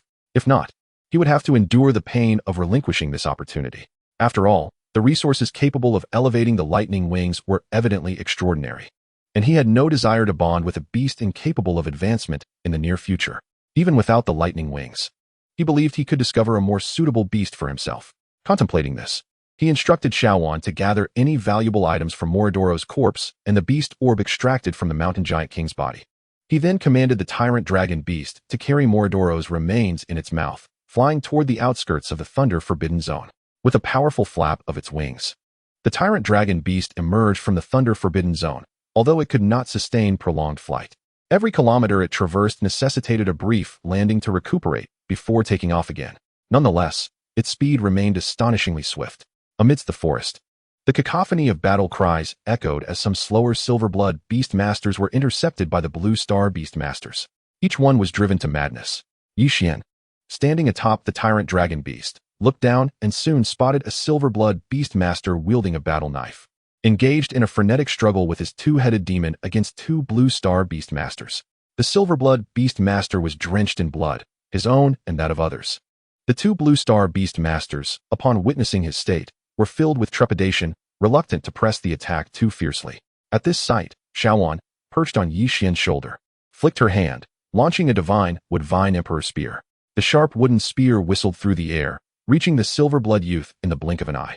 Hearing the sound, the silver-blood youth looked up, only to see the tyrant dragon beast above and the azure spear hurtling towards him. In an instant, the madness on his face froze. Thud! The Divine Emperor spear pierced through his flesh and bone like a javelin cast from the heavens, pinning him to the ground with a resounding thud. It was Yixian. The two Blue Star Beast Masters surrounding the silver-blood youth looked up, and upon recognizing Yixian, they exhaled in relief. After the two fierce battles, Yixian had become a well-known figure among the Blue Star Beast Masters, regarded by nearly all as the hero who could lead them to victory in this conflict. After Xuan dealt with the silver-blood Beast Master, Yixian swiftly departed, racing toward the main force. Along the way, he encountered several similar situations, with the tyrant dragon beast flying low and Xuan summoning more Divine Emperor spears to rain down upon the silver-blood Beast Masters, dispatching them all without mercy. Finally, as Yixian pressed forward, he spotted the silhouette of the ancient blue crane in the distance. At that moment, the thousand-shadow clear-wind crane was descending, its wings beating as it engaged in combat with the silver-blood beasts. The Silver-Blood clan's defeat was swift and sudden, resulting in a chaotic retreat with no semblance of organization. Akin to a herd of panicked sheep, only a handful of capable beast masters managed to unite, increasing their chances of survival. Yet, even these beast masters often fell victim to the targeting of the Blue Star Strong. The ancient blue crane had set its sights on two brothers of the Silver-Blood clan, each contracted with a 4-star black iron-class diamond viper, accompanied by a dozen other beast masters. Ancient blue crane. The two brothers of the Silver-Blood clan bellowed. Moridoro is the most favored offspring of our Stone Lord. I advise you to immediately call back those pursuing Moridoro. Otherwise, should Morodo perish, the Lord of the Stone Domain would undoubtedly unleash his wrath, exacting a heavy toll by summoning countless prodigies from other territories. At that time, none among you would survive. Not even your other outposts on ancient Godstar would fare any better. As these words thundered forth, both individuals fixed their gaze upon the distant figure of Gu Qinghe. After battling for so long, they had already learned his name. Haha. However, Gu Qinghe merely laughed heartily upon hearing their words. The Lord of the Stone Domain? What nonsense. Do you truly believe that this time you can safeguard your stronghold at the spatial wormhole? Gu Qinghe held their words in utter disdain. The Silver-Blood clan is formidable. Yet, at this moment, the Silver-Blood clan's beast tamers beyond the king level cannot traverse the spatial wormhole to enter his Blue Star, representing the finest opportunity for Blue Star. In this instance, Blue Star dares not contend nor spill blood, instead relinquishing their hard-won gains to the Silver-Blood clan. As the Silver-Blood clan grows ever stronger, Blue Star appears increasingly feeble by comparison. And when the day comes that the Silver-Blood clan launches a massive assault on Blue Star, shall Blue Star merely hand over everything? Compete. Seize. Take. These three words were uttered by a great leader of the Xia kingdom in Blue Star following the emergence of ancient Godstar. And they have since become the consensus among the majority of the powerful in Blue Star today. You possess a profound background. You are the favored child of destiny. However, as long as you contend for resources with us on ancient Godstar, we, the people of Blue Star, shall dare to kill you. With a surge of intent, Gu Qinghe commanded the Thousand Shadows Clear-Wind Crane to dive once more. Simultaneously, the beast tamers beside him guided their respective beasts, launching a fierce assault against the dozen or so resisting forces of the Silver-Blood clan without any mercy or compassion.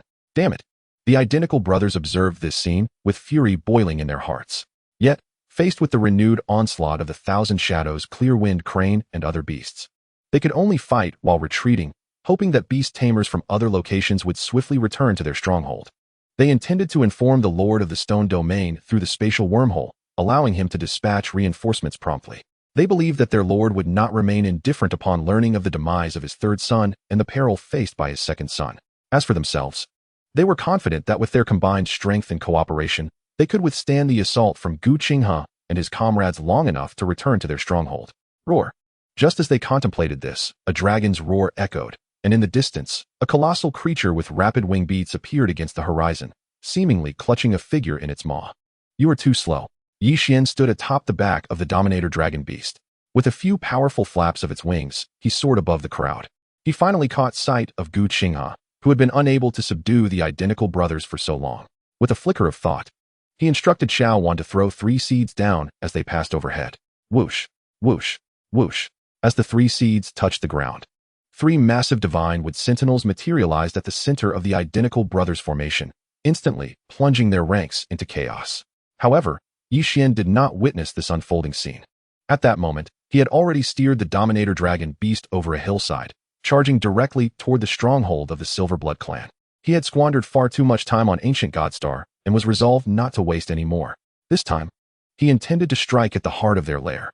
Chapter 9, Destruction. A lone figure stood guard before the stronghold. Hurry, prepare for battle. A Silverblood clan youth, riding a Windwing falcon, returned in disarray to their stronghold. Upon arriving, he shouted urgently. This time, Maroto led a team to assault Blue Star, taking most of their personnel with him. However, several dozen beast tamers remained in the camp as a precaution. Most of these beast tamers were elite apprentice-level tamers, with 3 having reached the critical point of breaking through to Black Iron level. As they witnessed the Silverblood youth's frantic return, their expressions shifted to astonishment. They inquired in unison, "What happened? Where are the others? We have been defeated." The beast tamer who had contracted the dual-winged Dominator Dragon and provided assistance to Blue Star yesterday has also broken through to Black Iron level. Moreover, he possesses another powerful elven Black Iron beast. The Silverblood youth, having dismounted from the Windwing falcon, spoke in a flurry of words. Defeated? What of young Master Maroto? The 3 beast tamers stationed at the stronghold, on the verge of breaking through, turned pale at his words. They had not anticipated such a disastrous outcome from Maroto's expedition. I don't know, but I saw that Blue Star beast tamer pursuing young Master Maroto into the Thunder Forbidden Zone during our retreat. Their speeds were too swift, and we were obstructed by numerous Blue Star beast tamers, preventing us from keeping up. Maroto is being pursued? Damn it, how could this happen?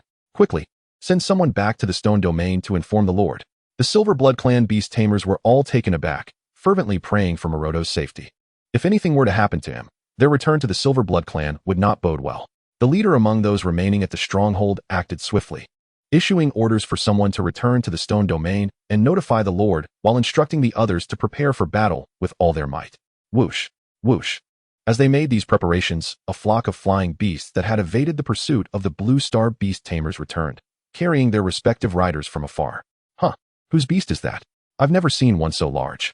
Suddenly, as the Silverblood clan beast tamers scanned the surroundings, one of them abruptly spotted a colossal 5-colored figure soaring through the sky, flapping its wings vigorously as it approached them with great speed. Not good. That is the Blue Star beast tamer who pursued young Master Maroto. I heard they call him Xuan. Upon seeing this figure, the Silverblood clan beast tamers, just returned from fleeing, froze in shock. How could this be possible? Did you not say he went to hunt down young Master Maroto? Now he appears here. Where has young Master Maroto gone? Upon hearing this, the beast tamers who had previously remained behind felt a tremor in their hearts, an ominous premonition flooding their minds. Fortunately, it seemed that the number of those left behind was not excessively large. However, it remained uncertain how many traps they had laid in this vicinity. In the distance, standing atop the back of the tyrant dragon beast, Xuan gazed at the encampment of the Silverblood clan, a flicker of thought crossing his mind. He turned to Xuan and inquired, Xuan, what do you think is the best strategy for this battle? Quite manageable, Xuan replied with a smile, glancing at the distant Silverblood clan camp. These fellows are all arranged in formation, waiting for us to launch a frontal assault. We simply need to thwart their expectations and descend right into their midst, which will undoubtedly throw them into disarray. Coupled with the capabilities of our formidable companion, capturing this encampment will require little effort. Indeed, Xuan chuckled in agreement, sensing that this little one was beginning to show signs of becoming a strategist akin to the illustrious Zhuge Liang. With that thought in mind, as they approached the Silverblood clan stronghold, Xuan commanded the tyrant dragon beast to violently fling the corpse of Maroto, sending it hurtling towards the encampment of the Silverblood clan. Is that young Master Maroto? As the lifeless body soared towards them, the beast tamers of the Silverblood clan erupted in an uproar. You audacious Blue Star humans, how dare you kill young Master Maroto? You are doomed. In that moment, many of the Silverblood clan's beast tamers were gripped by sheer terror, pondering the fate that awaited them upon returning to the Stone Territory. Unlike Blue Star, the hierarchy within the Silverblood clan was ruthlessly stringent. As subjects of the Stone Territory, they would not dare voice a word if their lord decided to execute them, let alone when their lord was a powerful beast master of kingly stature. Thud. As they contemplated this, Maroto's corpse landed before them, resembling a lifeless dog after being flung by the tyrant dragon beast. The sight of Maroto's mangled form sent shivers through the hearts of many Silverblood clan beast tamers. I present you with 2 choices. After tossing Maroto's body back to the Silverblood clan, Xuan felt a surge of determination. He directed the tyrant dragon beast to descend, landing several dozen meters away from the gathered Silverblood clan beast tamers, refraining from advancing further. At this moment, the Silverblood clan beast tamers had, as Xuan had predicted, formed a solid battle line. with all melee beasts positioned at the front and ranged beasts stationed a safe distance behind. Thus, should Yi Xian dare to charge, he would face a concentrated assault. Even though the numerous beast tamers before him were merely apprentices, and most of their beasts were of the same tier, the combined firepower of so many would surely overwhelm even the defenses of the tyrant dragon beast. One choice is to surrender, and I shall grant you a chance to escape, allowing you to return to your silver blood star through the spatial wormhole. As Yi Xian spoke, he leaped down from the tyrant dragon beast, and, with a thought, summoned it back into the beast nest. The other choice is to resist until the end, after which I shall slay you all and discard your corpses through the spatial wormhole back to Silver Blood Star. You insolent Blue Star wretch, do not overestimate yourself. Upon hearing Yi Xian's words, the Silver Blood clan's beast tamers were instantly consumed by rage. Outnumbered, they found it audacious that Yi Xian would provoke them so brazenly, nearly prompting them to rush out of formation to confront him directly. Do not act rashly. He is attempting to lure us out. He possesses great strength, and there may be ambushes awaiting us. As long as we remain here, he cannot harm us. The leader of the Silver Blood clan at this encampment waved his hand, coolly commanding his subordinates. As his words fell, auxiliary beasts began to swiftly set traps around the perimeter of their camp. These traps primarily consisted of quicksand and web-like snares, designed to prevent most beasts from breaching their stronghold. It seems you have made your choice. Just as the Silver Blood clan beast tamers believed Yi Xian was merely bluffing to draw them out, he observed their formation intently. With a thought, the massive form of the tyrant dragon beast suddenly traversed space, emerging mere meters before the ranged beasts of the Silver Blood clan. Roar! As soon as the tyrant dragon beast burst forth from the beast nest, it unleashed an earth-shattering amber tyrant roar. This bellow resonated like the primal roar of the oldest predators of the wild, exuding an aura of terror akin to a crimson tide, laden with the scent of slaughter. In an instant, under this furious roar, both the Silver Blood clan beast tamers and their beasts were frozen in place. Simultaneously, the tyrant dragon beast spewed forth 2 green seeds from its maw. As those seeds struck the ground, they swiftly transformed into a shield-bearing Treant Guardian and a spear-wielding Treant Guardian. With a swift motion, the 2 Treant Guardians advanced, charging towards the Silver Blood clan's beast tamers. Meanwhile, the tyrant dragon beast, moving with lethal grace, spread its massive and razor-sharp wings, slicing through the ranks of beasts that stood in its path. In the blink of an eye, countless beasts were cleaved in two, collapsing into pools of blood. Not pausing for a moment, the tyrant dragon beast spiraled and lunged fiercely toward the Silver Blood clan's beast tamers once more. Whoosh, whoosh, whoosh. Concurrently, before Yi Xian, Xuan extended her hand, dropping another seed that morphed into a javelin-wielding Treant Guardian. This guardian swiftly drew javelins from behind and hurled them with precision into the chaos among the Silver Blood clan's beast tamers, each one akin to a shooting star, claiming lives with each flight. As for Yi Xian and Xuan, they simply stood by, calmly awaiting the conclusion of the battle. This clash required little of their direct involvement. Roar! Moments later, the tyrant dragon beast soared to a hillside within the Silver Blood tribe's encampment, unleashing a thunderous roar. At this juncture, the entire Silver Blood tribe's stronghold lay in utter disarray, littered with toppled trees, mangled corpses, and a grotesque mingling of crimson and silver blood. Previously, with a swift strike alongside Xuan and her trio of Divine Wood Guardians, it had effortlessly decimated the entirety of the Silver Blood tribe's forces stationed here. At last, it was over. Yi Xian stood beside the tyrant dragon beast, gazing into the distance. Within the scope of his vision, he could discern several figures approaching from afar. However, due to the considerable distance, he could not ascertain whether these individuals were fleeing members of the Silver Blood tribe or reinforcements from the Blue Star. Nonetheless, it mattered little to him who the newcomers might be. If they were from the Silver Blood tribe, they would be met with death. And if they hailed from Blue Star, he simply wished for them to swiftly set traps and secure the area. Chapter 10. The Two-Headed Winged Diamond Viper. What transpired? As Yi Xian charged into the Silver Blood tribe's stronghold, Gu Qinghe and his companions, who were in pursuit of the Silver Blood tribe's beast masters, were suddenly taken aback. The 3 seeds Xuan had cast down, which had transformed into Divine Wood Guardians, abruptly collapsed to the ground, swiftly reverting to lifeless seeds in a matter of moments. Witnessing this scene, the group exchanged uneasy glances, a sense of foreboding washing over them. They were uncertain of what had befallen Yi Xian. Do not worry. With Yi Xian's prowess, he will not encounter any problems. Gu Qinghe inhaled deeply, suppressing his concerns, and declared, "Let us hasten our pace and reach the Silver Blood tribe's encampment as soon as possible." Agreed. The others, including Jia Jingdao, nodded in unison. This victory would not have been possible without Yi Xian, Thus everyone was deeply invested in his well-being.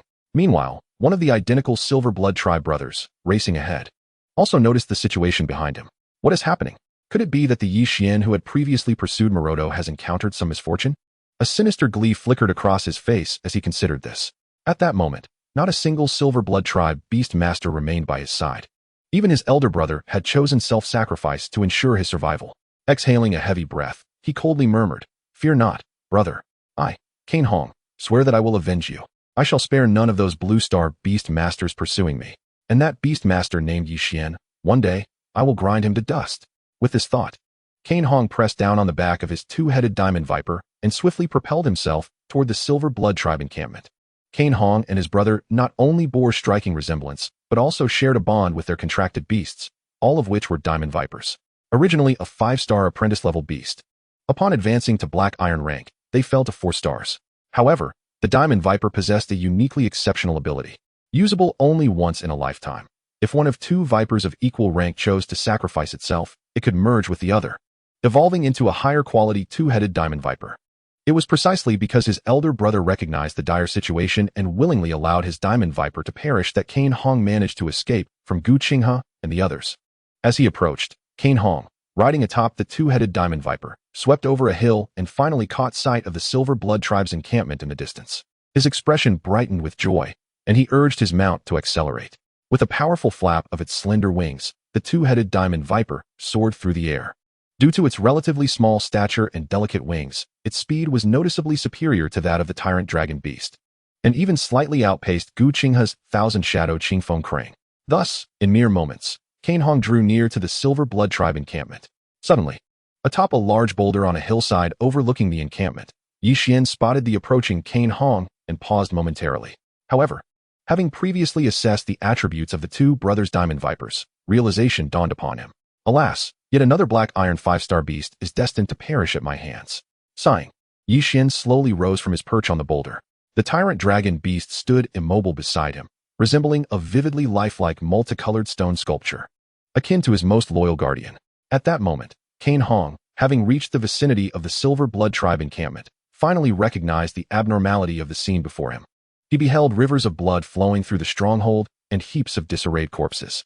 As his gaze swept across the area, it swiftly landed upon Yixian, who stood beside the tyrant dragon beast atop the distant hillside.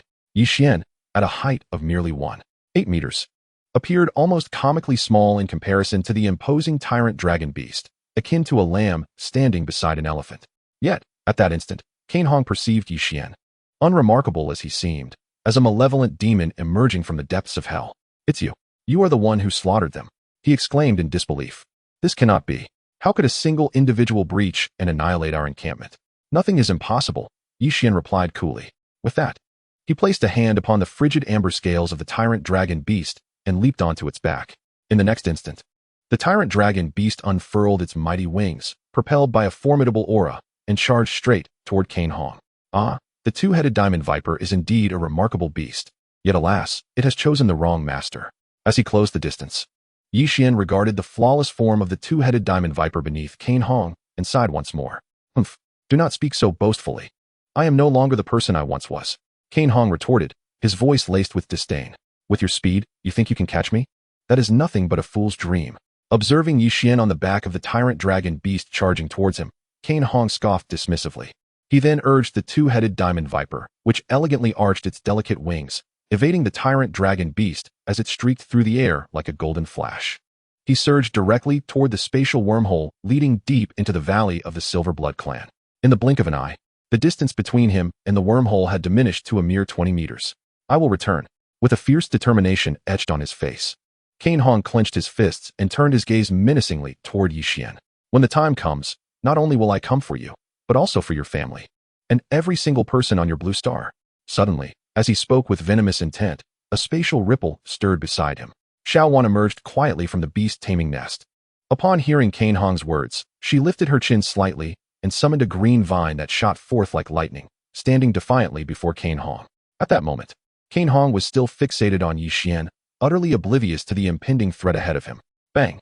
In an instant, his swift form was ensnared and intercepted by Xuan's vine, akin to a car crashing into a guardrail while speeding along a highway. "What is happening?"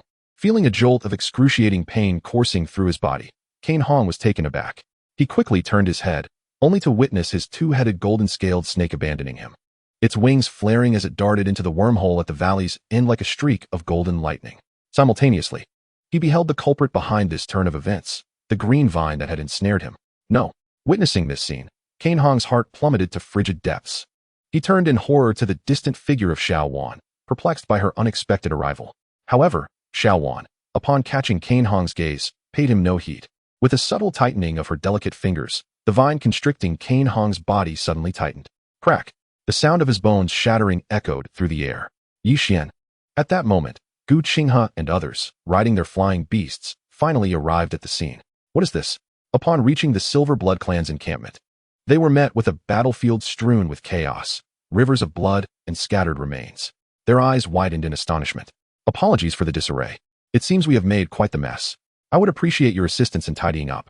Yixian turned to them, a casual remark amidst the devastation. Chapter 11. Inquiry Yixian. Incredible. Upon learning that the scene before them was indeed wrought by Yixian, Gu Qinghe and his companions immediately raised their thumbs in admiration. They could hardly fathom how Yixian had single-handedly captured this heavily fortified encampment, guarded by numerous elite beast tamers. Yet for them, it sufficed to know that this Silver Blood Clan stronghold had indeed fallen to Yixian's prowess. The abilities of each beast tamer were among their most closely guarded secrets. Yixian would not divulge, and they would not pry. Very well, we shall take over from here. After such a fierce battle, you must be exhausted. Do take some time to rest, Gu Qinghe stated, swiftly organizing their next steps. All right, I entrust this place to you. Yixian nodded. Compared to Gu Qinghe, he was merely a transient visitor here. His purpose for entering the ancient Divine Star was twofold: to assist Lin Shiru and reclaim the resources he had expended in the Beast Spirit secret realm, as well as to hone his own skills. Now, he had nearly accomplished both objectives. Silver Blood Star. Stone Fortress. What did you say? The Lord of Stone Fortress. Moro Tian sat imposingly on his throne, his icy gaze fixed upon a disheveled apprentice beast tamer below, like a frostbitten dragon eyeing its prey. Reporting to the Lord. Our assault on the Blue Star stronghold in the apprentice region of ancient Divine Star has failed. The third young master perished at the hands of a beast tamer named Yixian. The second young master, in a bid to escape Yixian's pursuit, fled into the thunder-forbidden zone, and his fate is now uncertain. Boom. Just as the apprentice beast tamer was about to continue, Moro Tian slammed his hand down on the armrest of his chair. His unstable mental energy erupted, causing the entire hall to disintegrate into countless fragments. As if time itself had come to a standstill. My third son is dead, and my second son is being hunted. How is it that you are still alive? In the next moment, with a wave of his hand, the fragments suspended in the air coalesced into a colossal, terrifying blade, which pierced through the reporting beast tamer on the spot. Gather all the apprentice beast tamers in my territory. Also, contact the Heavenly Fire Fortress and inform them that I am willing to pay a hefty price for their talented apprentice beast tamers to enter the ancient Divine Star. Additionally, summon as many nearby apprentice beast tamers as possible to immediately proceed to the ancient Divine Star and report back on the situation there.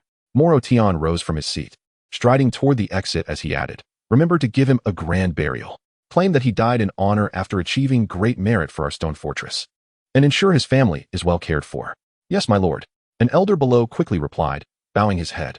However, mere minutes later, Moro Tian stood before the spatial wormhole leading to the ancient Divine Star, gazing down at the lifeless form of a two-headed golden-scaled snake. His face, far more handsome than either Moro Duo or Moro N, appeared darkened and bloodied. In these brief moments, he had dispatched no fewer than 10 apprentice beast tamers through the spatial passage to the ancient Divine Star. Yet, none had returned to report on the situation there. Evidently, the stronghold at the ancient Divine Star had been thoroughly seized by the beast tamers of Blue Star in a remarkably short time. Yixian, the name uttered by the beast tamer who had reported this situation, flashed through his mind like a venomous snake, his eyes glinting with cold fury. Haha, these Silver Blood Clan beast tamers truly have no fear of death. How many have fallen already, and yet they still come to meet their demise? At the ancient Divine Star, Gu Qinghe stood before the spatial wormhole, surveying the corpses strewn about, a smile gracing his lips. However, after the demise of numerous beast masters from the Silver Blood Clan, it seemed that the adversaries had finally lost hope. They ceased sending any further beast masters to probe the situation. Meanwhile, as time passed, an increasing number of beast masters from Blue Star were arriving from afar, joining the encampment. The Silver Blood Clan's beast masters, who remained oblivious to the circumstances here, returned to their base in disarray. Upon witnessing the situation, they were utterly flabbergasted, akin to a herd of bewildered deer unwittingly ensnared in their own traps, only to be subsequently slaughtered one by one.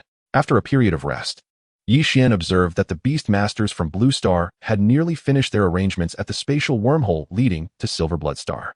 He sought out Gu Qinghe and said, "While pursuing Maroto in the Thunder Forbidden Zone, I encountered a peculiar beast that I felt a strong connection with.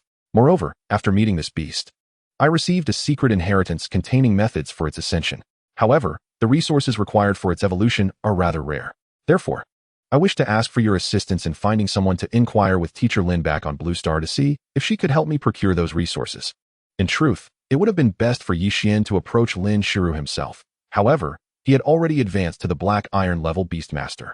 Once he left this place, re-entry would be impossible. Thus, he had to rely on others to relay his inquiries to Lin Shiru. "Is there still a beast in the Thunder Forbidden Zone?" Gu Qinghe exclaimed, his expression tinged with surprise. He had not anticipated Yi Xian's extraordinary fortune. Yet, this was not entirely unexpected. During this period, numerous beast masters from Blue Star had gained fortuitous encounters on Ancient God Star. It was hardly remarkable that Yi Xian had obtained an inheritance. "Very well, I shall arrange for someone to assist you with your inquiry," Gu Qinghe replied without hesitation. Recognizing that it was not a matter of great significance, the thought of replacing Yi Xian to obtain the beast he valued never crossed his mind. Setting aside the fact that such an act did not align with his character, he was the descendant of the Thousand Crane King, which rendered such duplicity unnecessary. Given his background, while he could not guarantee success in the future, acquiring another 5-star Black Iron Beast at his current level should not pose a significant challenge. "Thank you." Gu Qinghe, Yi Xian expressed his gratitude before settling down on Ancient God Star and awaiting further developments. Meanwhile, Gu Qinghe promptly arranged for an individual to return to Blue Star. "Zhai Wenxiang, you are to make a trip to Ancient God Star and ascertain the situation. Why has there been no report for such a prolonged period?" Su Yunyan commanded with a furrowed brow, addressing a junior Beastmaster. Prior to the conflict between Blue Star and the Silverblood clan, Gu Qinghe had dispatched someone to report on the situation within. However, with the passage of time, the silence from Ancient God Star stirred a sense of foreboding within Su Yunyan.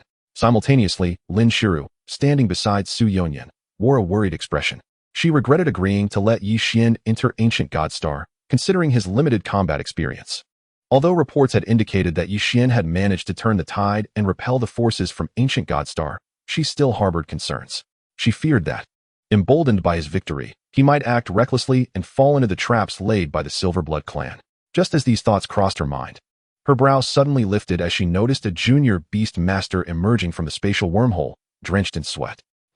Upon recognizing him, Lin Shiru's eyes brightened momentarily, but then a sense of dread gripped her as she considered the implications of his appearance. What transpired? How was it inside? Su Yunyan hurried forward to inquire as the beast master stepped out from the wormhole. "A resounding victory," the newcomer exclaimed, his excitement palpable. "We just fought a decisive battle, completely routing the Silverblood clan's forces. Yi Xian single-handedly eliminated several of their leaders and stormed their stronghold." "Destroyed their stronghold?" Su Yunyan was momentarily taken aback, but soon a look of exhilaration spread across his face as he clapped his hands together in triumph. Meanwhile, Lin Shiru, after a brief moment of astonishment, allowed a smile to grace her features. As the one responsible for bringing Yi Xian into Jiangzhou University, his outstanding performance on Ancient God Star brought her a sense of pride. "And what is the current situation?" Su Yunyan inquired further. "We have set numerous traps at the spatial wormhole leading to the Silverblood clan. Previously, they sent in a dozen individuals to test the waters, but we eliminated them all without leaving a single survivor. The only lingering threat is that some beast masters from the Silverblood clan may still be lurking in the vicinity. Yet to be completely eradicated," the young beast master promptly responded. "Excellent." Su Yunyan exhaled deeply. "Return and inform Gu Qinghe that I will soon seek out additional beast masters skilled in perception to delve deeper into the situation. Additionally, ensure that all remaining Silverblood clan beast masters are thoroughly exterminated. We cannot leave any potential threats." "I understand." The young beast master nodded earnestly. However, he then turned to Lin Shiru and added, "Before I left, Yi Xian asked me to inquire about something on his behalf." "Oh, what might that be?" Lin Shiru replied. Her curiosity piqued. "It pertains to a peculiar beast Yi Xian encountered while pursuing a Silverblood clan beastmaster in the Thunder Forbidden Zone. He stumbled upon an unusual beast there and received an inheritance," the youth recounted, relaying Yi Xian's message to Lin Shiru. "A suitable beast for Yi Xian?" Lin Shiru's expression shifted from surprise to contemplation, astonished by Yi Xian's remarkable fortune. Yet, as the youth mentioned the resources required for evolution, her countenance grew serious. A platinum-level transformation grass, a strand of platinum-level heavenly punishment thundercloud, and a platinum-level millennium war soul orb? The mention of these evolution resources ignited a sense of urgency within her, compelling her to rush into Ancient God Star and inquire about the nature of the beast Yi Xian had encountered. However, after a moment of contemplation, Lin Shiru spoke up. Although these resources are of platinum quality, they are exceedingly rare and difficult to procure. You may inform Yi Xian that he has accomplished a tremendous feat during his expedition to the Ancient God Star. Upon his return, I can arrange for him to obtain the Millennium Battle Soul Pearl. As for the other two evolutionary resources, he will need to make further contributions to earn them. With this statement, she effectively declined Yi Xian's request. Despite the significant achievements Yi Xian had made during his journey to the Ancient God Star, she offered him only the least valuable of the three treasures. To secure the other two evolutionary resources, Yi Xian would undoubtedly need to achieve even greater accomplishments. Yet, how could this be feasible? Even if Yi Xian were capable of attaining more significant merits, it was unlikely he could do so in a short time. Regarding the beast, he could contract upon breaking through to the black iron level. Was there not the Tide Map treasure snail from the Spirit Beast's secret realm? She considered that Tide Map treasure snail to be quite remarkable. Furthermore, if Yi Xian were at the black iron level, he could contract two beasts, and she could easily assist him in acquiring another 5-star black iron beast, without the need to exhaust herself seeking a resource-intensive creature. Especially considering the platinum-level heavenly punishment thundercloud he mentioned, which she had only heard of once before. It was an exceedingly rare evolutionary resource required by exceptional beasts, generally unavailable in ordinary locales. Even the entire Jiangzhou might not harbor one. Indeed, the young man nodded in response. He then bid farewell to Su Yonyan and Lin Shiru, swiftly traversing the spatial wormhole back to the Ancient God Star. President Lin has truly recruited an extraordinary student this time, Su Yonyan remarked, filled with admiration. Even he had not anticipated that Yi Xian would achieve such remarkable feats within such a brief period on the Ancient God Star. Single-handedly dismantling the Silver Blood Clan's stronghold and conquering the apprentice-level territory alongside the Blue Stars team. Each region of the Ancient God Star teemed with numerous spirit beasts, which were invaluable resources for the Blue Star.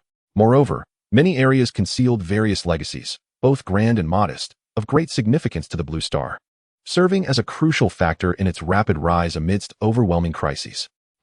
While lost in thought, he suddenly raised an eyebrow, noticing two figures in the distance who resembled Blue Star humans, albeit with pallid faces. A young and an old individual, riding a massive black panther, approaching from afar. Is it attainable? Meanwhile, upon hearing the young man's relay, Yi Xian felt a subtle stir within his heart. He had completely misconstrued Lin Shiru's intentions.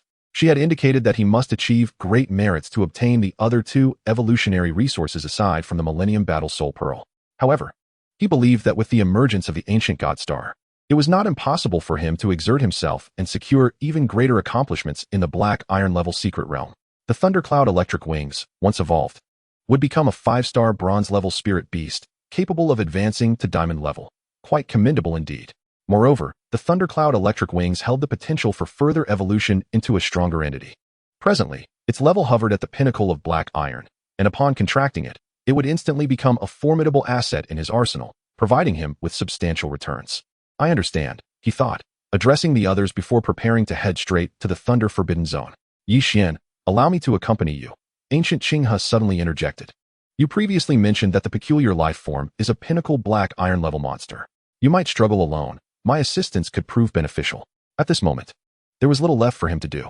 The remaining tasks could be entrusted to Su Chanzhan and the others without issue. Additionally, he was eager to witness the spirit beast that Yi Xian had deemed worthy. Very well, Yi Xian replied after a brief contemplation. After all, the Thundercloud Electric Wings had reached the pinnacle black iron level. The effectiveness of the Amber Dragon Eye and Dragon Roar abilities from the Tyrant Dragon Beast against it remained uncertain. With Ancient Qinghe accompanying him, he would find the endeavor less arduous. With a roar, he thanked Ancient Qinghe, then mounted the Tyrant Dragon Beast, setting off towards the Thunder Forbidden Zone he had previously visited. Simultaneously, Ancient Qinghe summoned the 1,000 Shadow Breeze Crane and took flight alongside Yi Xian. In truth, with Xiaowan's current mental power, she could also carry Yi Xian through flight, matching the speed of the Tyrant Dragon Beast. However, Yi Xian deemed it more prudent to leave such laborious tasks to the evidently resilient Tyrant Dragon Beast. As he pondered flight, Yi Xian recalled the attributes of the thundercloud electric wings he had previously identified. Its second skill, electric wings, not only allowed it to transform into a bolt of lightning for rapid flight, but also enabled it to manifest as a pair of immense golden electric wings, empowering other beings to soar alongside it. This was one of the reasons Yi Xian held such high hopes for acquiring the thundercloud electric wings. With a clap, the tyrant dragon beast flapped its wings, and before long, they returned to the thunder-forbidden zone they had previously visited. Let us hope for success. Upon arrival, Yi Xian scanned the skies, searching among the billowing thunderclouds for the thundercloud electric wings. Yi Xian, do you think that creature you mentioned resides within those thunderclouds? Ancient Qinghe remarked, awestruck by the sight. Indeed, Yi Xian affirmed. This region was vast, and he intended to allocate only one day for his search. If he could not locate the thundercloud electric wings or find it challenging to contract it within that time frame, he would concede and not stubbornly persist. Chapter 13, The Palace. Five-colored soil, golden monkey. Boom. Thunder roared from the heavens, occasionally striking down. Each time it hit the ground, it sent fragments scattering. However, the earth appeared to possess a unique attribute. The scattered debris would soon reintegrate into the ground, an extraordinary phenomenon. There's nothing here. Ancient Qinghe fixated on the layers of dark thunderclouds above, feeling his neck stiffen from the strain. Yi Xian endeavored to recollect the scene from before when he pursued Maroto, striving to unearth any lingering details. Yet, before he could grasp anything substantial, the petite one beside him suddenly felt a stirring in her heart. She leaned towards Gu Qinghe and whispered enticingly, Brother Gu, do utter a few curses. Curse? What should I curse? Gu Qinghe replied, taken aback. That creature possesses the lightning attribute. I sense it is quite sensitive to thunder and lightning. If you curse it, perhaps it could be provoked into revealing itself?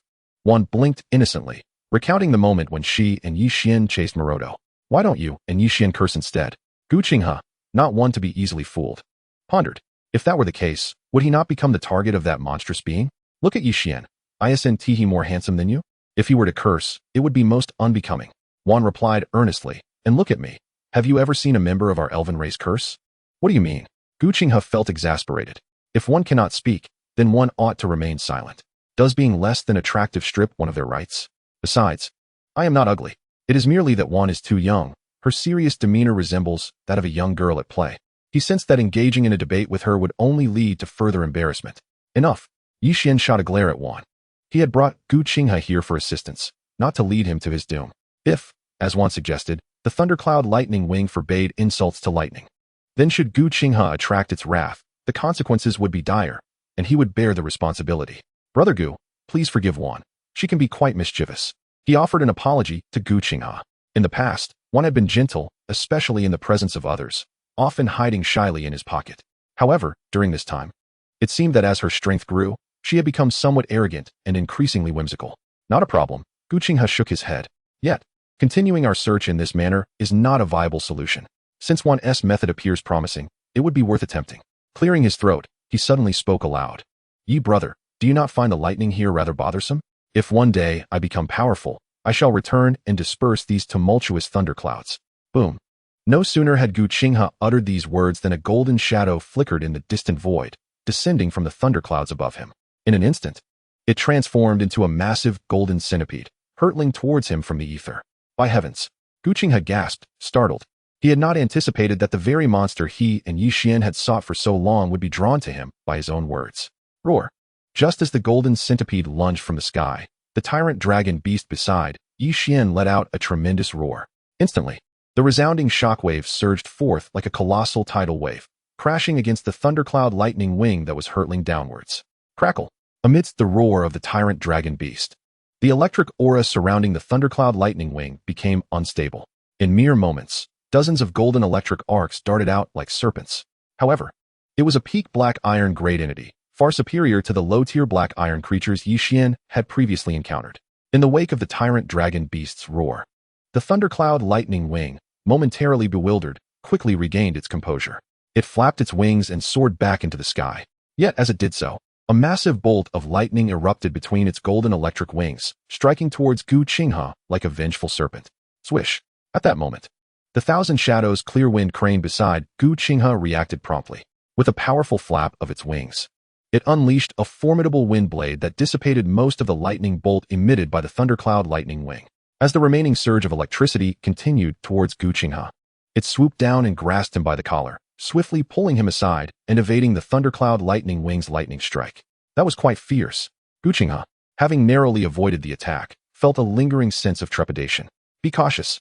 Seeing Guqinghe evade the Thundercloud Lightning Wing's assault, Yixian breathed a sigh of relief. Silently grateful that Guqinghe was not Maroto. Previously, Maroto had been so flustered in the face of the Thundercloud Lightning Wing because he had Yixian watching him closely. And his Beastmaster Mountain Giant King was severely countered by the Thundercloud Lightning Wing. In contrast, Guqinghe's Thousand Shadows Clear Wind Crane was not hindered by it. Swish. Meanwhile, as Yixian perceived the Thundercloud Lightning Wing attempting to flee, a thought crossed his mind. He connected with the Tyrant Dragon Beast, instructing it to unleash the Amber Tyrant Dragon Eye upon the escaping creature. In an instant, a beam of multicolored light shot forth from the Tyrant Dragon Beast's eyes, targeting the Thundercloud Lightning Wing soaring into the sky. On the other side, one also launched her Divine Emperor Whip towards the Thundercloud Lightning Wing. The creature's central portion appeared to be entirely composed of golden lightning intermingled with dark storm clouds, while its two golden wings seemed almost elemental in nature. Thus, one could not ascertain whether her attack would have any effect. As for her mental energy, she dared not release it, though it could be utilized to seize objects. She feared that touching the lightning would result in immediate backlash. Crackle. The moment Juan's Divine Emperor Whip made contact with the Thundercloud Lightning Wing, an electric surge raced along the whip towards her. Ah! Juan exclaimed in surprise, hastily severing her connection with the whip. Although her strength was formidable, the Thundercloud Lightning Wing countered her abilities too effectively, giving her the sensation of encountering a porcupine. Any contact resulted in sharp pain. Yet at that moment, as the Tyrant Dragon Beast's focused gaze fell upon the Thundercloud Lightning Wing, it trembled, involuntarily plummeting several meters before regaining its balance. Swish. Just then, Guqinghe's Thousand Shadows Clear Wind Crane flapped its wings vigorously. As one ascended to the lofty heights, a formidable tempest emerged, sweeping forth from above with tremendous force. The Thundercloud Lightning Wing was pressed down from the skies, crackling with electricity. However, the Thundercloud Lightning Wing reacted with remarkable agility as its body began to plummet. It deftly altered its trajectory, skimming close to the ground and darting swiftly into the distance. At that moment, it had transformed from its colossal centipede form into an agile thunderbolt swift swallow. With a gentle flap of its wings, it soared far ahead. Xuan. Upon witnessing this spectacle, Yixian called out urgently, prompting Xuan to summon him forth. They sped after the Thundercloud Lightning Wing. Close behind, the Tyrant Dragon Beast flapped its wings, keeping pace with him. Damn, this is quite troublesome.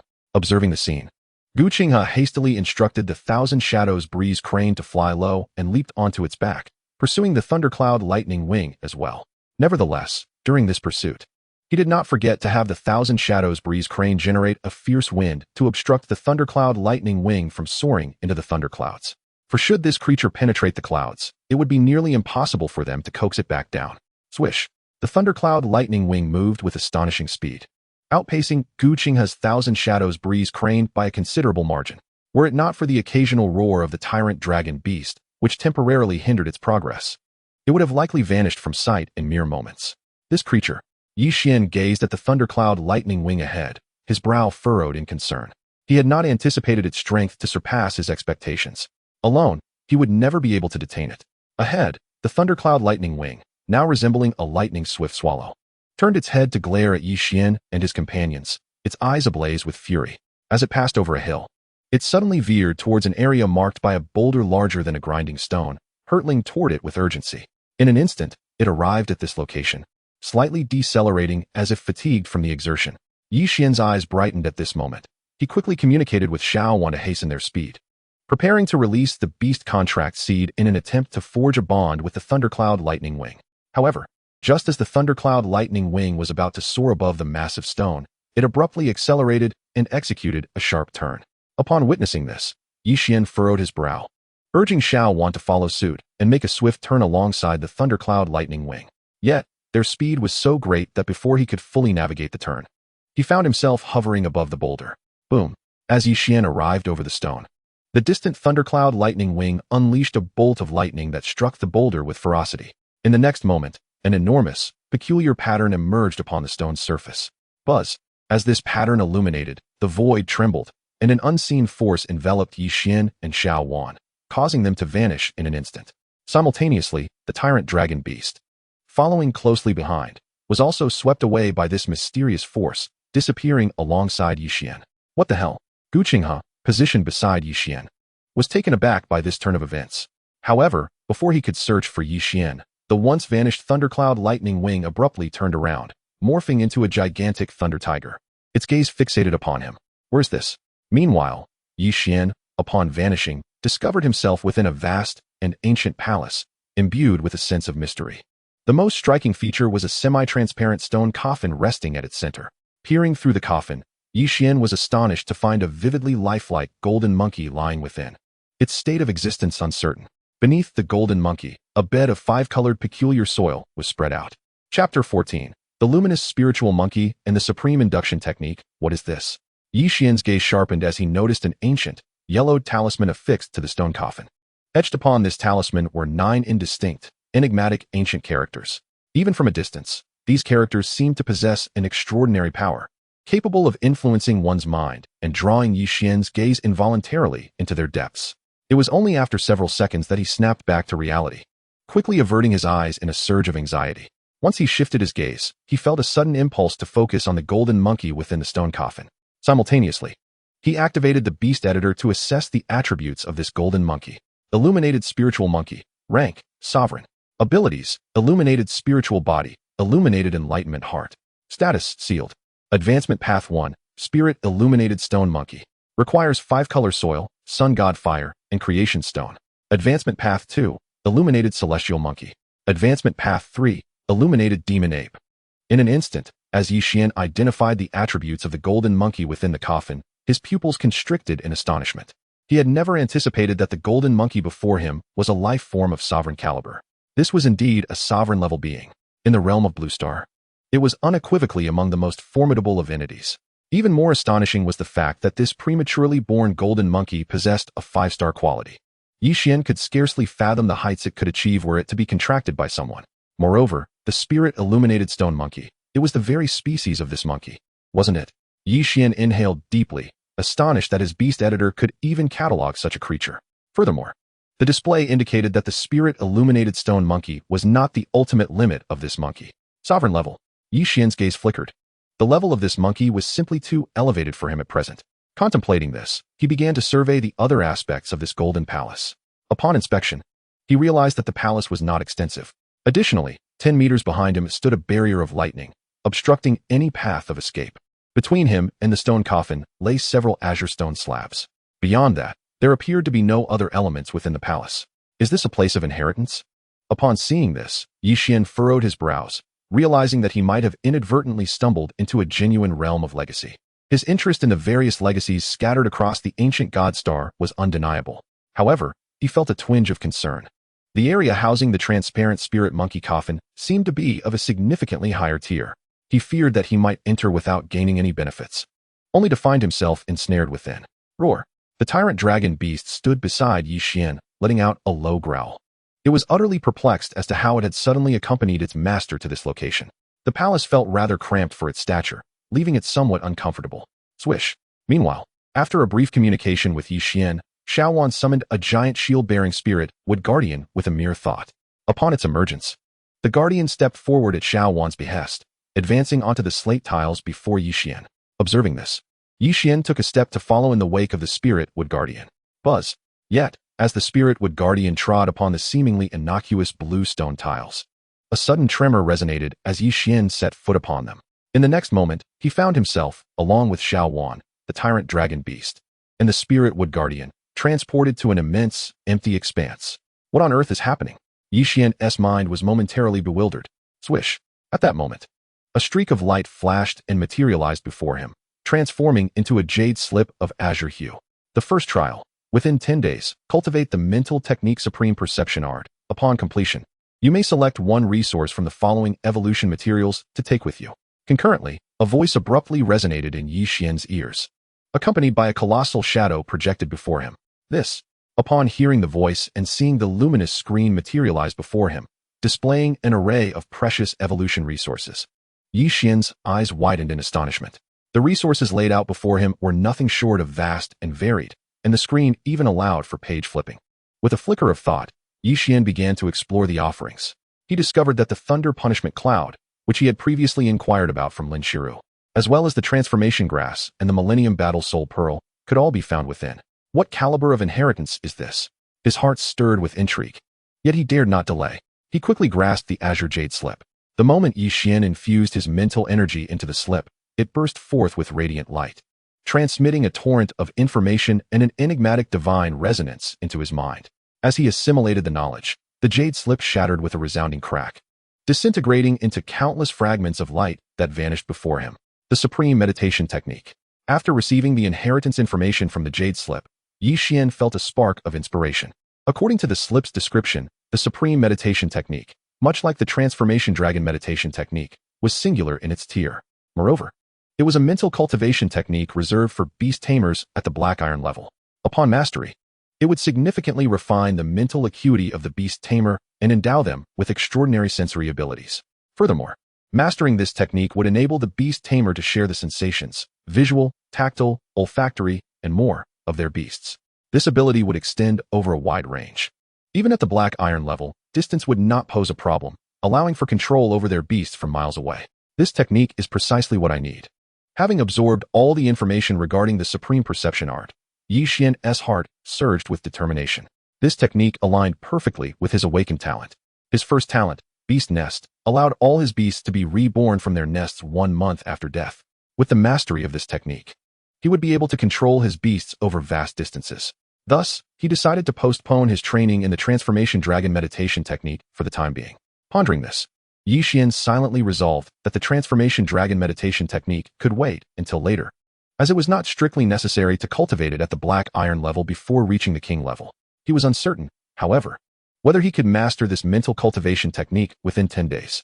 Taking a deep breath, he fully immersed himself in concentration. Chapter 15, Successful Challenge. Damn. Meanwhile, at the edge of the Thunder Forbidden Zone, Gu Qinghe emerged in a disheveled state, riding atop the Thousand Shadows Clear Wind Crane. Humph. Just as he burst forth from the Thunder Forbidden Zone, a golden shadow darted through the void, soaring several meters beyond the zone before spiraling back like a bolt of lightning. That monster, having been relentlessly pursued by the lightning-winged creature, Gu Qinghe glanced back, exhaling a sigh of relief upon realizing it had not followed. However, his thoughts quickly turned to Yi Xian, who had abruptly vanished, and a flicker of concern crossed his features. He surmised that Yi Xian had likely entered a hidden realm within the ancient God Star. Yet, while some beast tamers might gain immense benefits from such realms, others might not be so fortunate, facing the possibility of death or being trapped forever. With these thoughts in mind, he hastened back to the encampment. You say Yi Xian has inadvertently entered a hidden realm of the ancient God Star? Outside the spatial wormhole, Lin Shiru awaited Yi Xian's return to escort him back to Jiangzhou. Upon seeing the hurriedly returning Gu Qinghe, her expression shifted slightly. Indeed, Gu Qinghe's expression was equally grim as he replied, I've already stationed people at the entrance of the Thunder Forbidden Zone, but I cannot say when Yi Xian will emerge. I understand. Lin Shiru waved her hand, having already received a comprehensive account of the situation from Gu Qinghe. Thus, she held no ill will towards him, knowing that Yi Xian's re-entry into the Thunder Forbidden Zone was entirely unrelated to Gu Qinghe. Director Lin, Su Yunyan interjected, offering comfort. The hidden realms that appear in the apprentice-level area are unlikely to be of excessively high tier. Given Yi Xian's strength, he should be in no real danger. I know, Lin Shiru replied, her expression calm as she nodded. Yet her worries within her heart have not diminished in the slightest. In the realm of the ancient divine star, within a peculiar space, Yi Xian sat cross-legged upon the ground. He diligently followed the cultivation method of the Supreme Induction Technique, striving to visualize his own form within the confines of his mind, while simultaneously communicating with the thread of divine essence that had been imparted to his soul's sea when the jade slip bequeathed this technique to him. His aim was to integrate this elusive divine essence into the image of himself he had conjured. This divine essence represented the true core of the Supreme Induction Technique. And as per the teachings of the technique, the primary challenge lay in capturing that fleeting essence. However, Yi Xian remained unaware if his mythical-level beast taming aptitude provided any enhancement to his cultivation of mental power techniques. According to the descriptions within the technique, an ordinary beast tamer would be considered a genius if they could capture that essence within 3 days. Capturing it within 5 days would be deemed acceptable, while the potential to succeed within 10 days existed. Yet, during his cultivation, Yi Xian felt as though only an hour or two had passed before he successfully grasped that essence within his mind. He then began to attempt, while envisioning his form, to merge this essence into the image he had conjured of himself. As time flowed, merely 2 days had passed when Yixian suddenly opened his eyes. He felt as though with a mere thought, he could solidify his envisioned form within his soul's sea. Furthermore, he could effortlessly divide his consciousness, entrusting a portion of it to Xuan or the tyrant dragon beast, thereby gaining access to all their visual experiences and various sensations, while also being able to issue commands to them from a considerable distance. Additionally, having cultivated the supreme induction technique, he was now able to release his mental power, extending it over 100 meters away, a significant improvement compared to before he had mastered the technique. Having successfully passed the first stage, he was prompted to select his evolutionary resources. At that moment, as Yixian opened his eyes, the previous voice echoed once more, and the luminous screen that had appeared before him upon his entrance re-emerged. Would you like to select evolutionary resources? Yixian's countenance brightened. This time, he took a moment to scrutinize the evolutionary resources available for his achievement in the first stage. He discovered that while the options were vast, they were limited in rank, with the highest being platinum-grade evolutionary resources. Platinum-grade evolutionary resources? That is more than sufficient. Yixian's heart stirred. In the next instant, he made his selection. Reaching out to touch the luminous screen before him, he chose one of the resources he had previously seen, a strand of platinum-grade heavenly punishment thundercloud, which would allow the lightning cloud wings to ascend in rank. With his choice made, a stream of light descended from the void, landing in his hand. Upon grasping the luminescent object, he discovered it to be a transparent crystal vial, within which floated a small, dark cloud, occasionally emitting flickers of electric arcs. Is this the heavenly punishment thundercloud? Yixian's expression radiated joy. He had previously been troubled by how to acquire this item after leaving the ancient divine star, never imagining it would come so easily.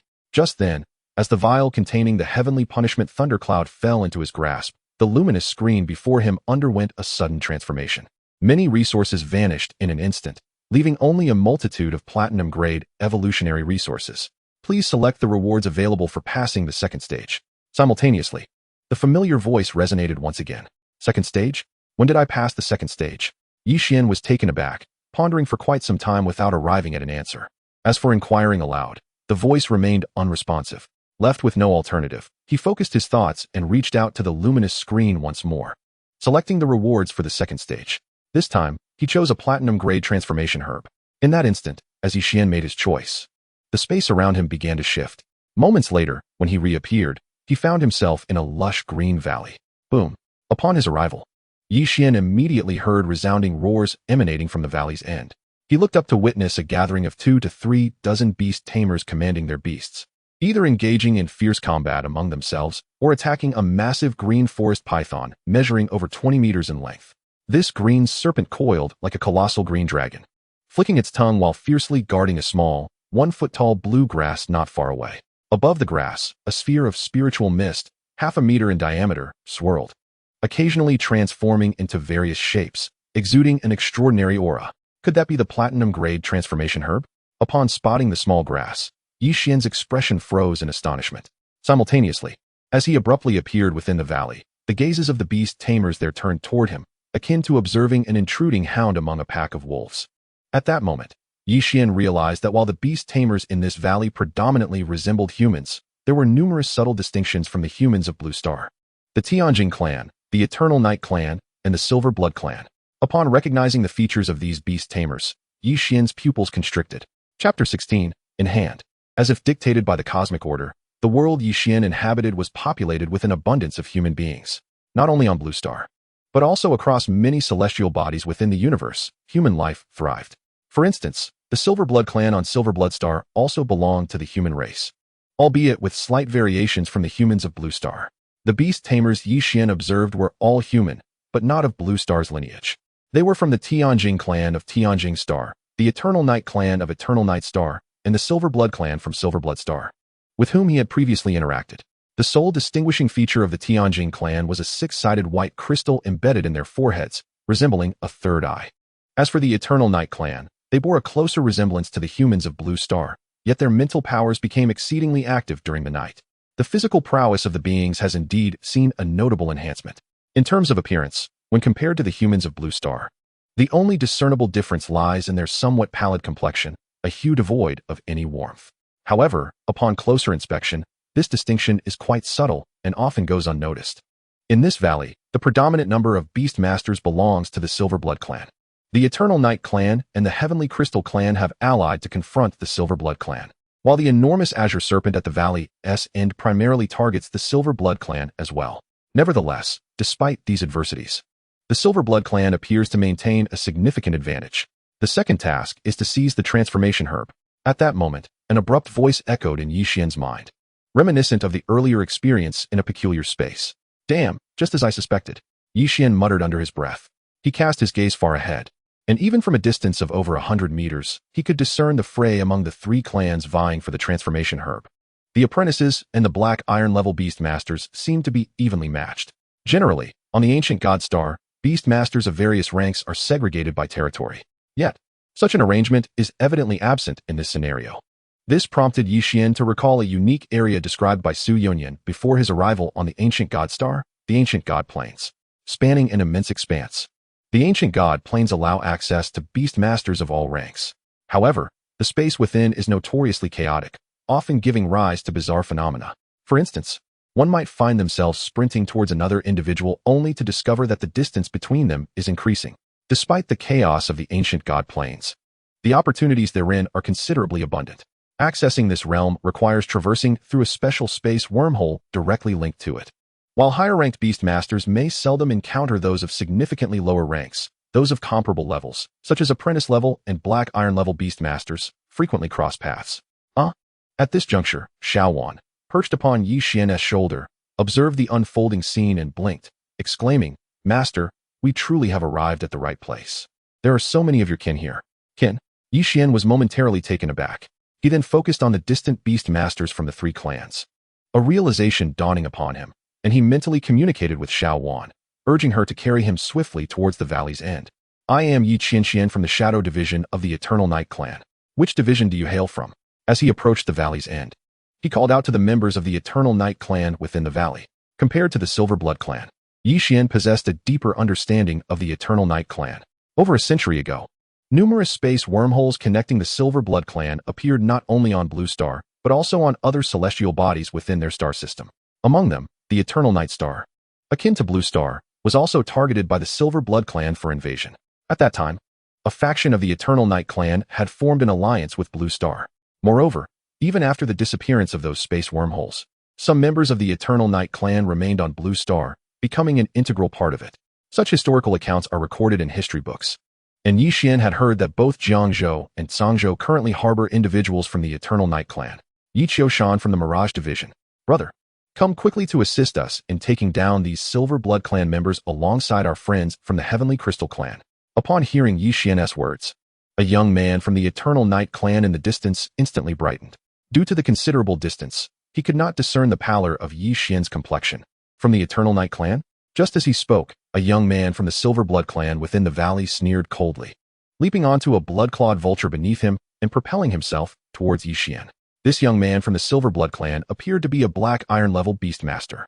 He likely possessed another beast, but it was presumably left behind in the valley, not accompanying him to intercept Yixian. With a swift motion, Yixian observed the youth charging towards him, and Xuan waved her tiny hand, casting a seed onto the ground. The seed rapidly transformed, morphing into a spearwood guardian. It withdrew several spears from its back, launching them towards the airborne blood-clawed vulture and its rider. Damn! The young man was taken aback as he witnessed the spears hurtling through the air towards him, particularly upon sensing the aura emanating from the spearwood guardian, which seemed to surpass the early stage of Black Iron and venture into the mid-stage. He was overtaken by dread. Although there were Black Iron level Beast Masters in the valley, most were at the initial stage, with only a few at the mid-level. Realizing this, he promptly attempted to redirect the blood-clawed vulture, intending to have another comrade engage Yixian instead. However, just as he made that decision, Xuan, perched on Yixian's shoulder, observed the youth changing direction. With another wave of her hand, a vine-like whip of the divine wood shot forth, moving with greater swiftness than the spears launched by the spearwood guardian.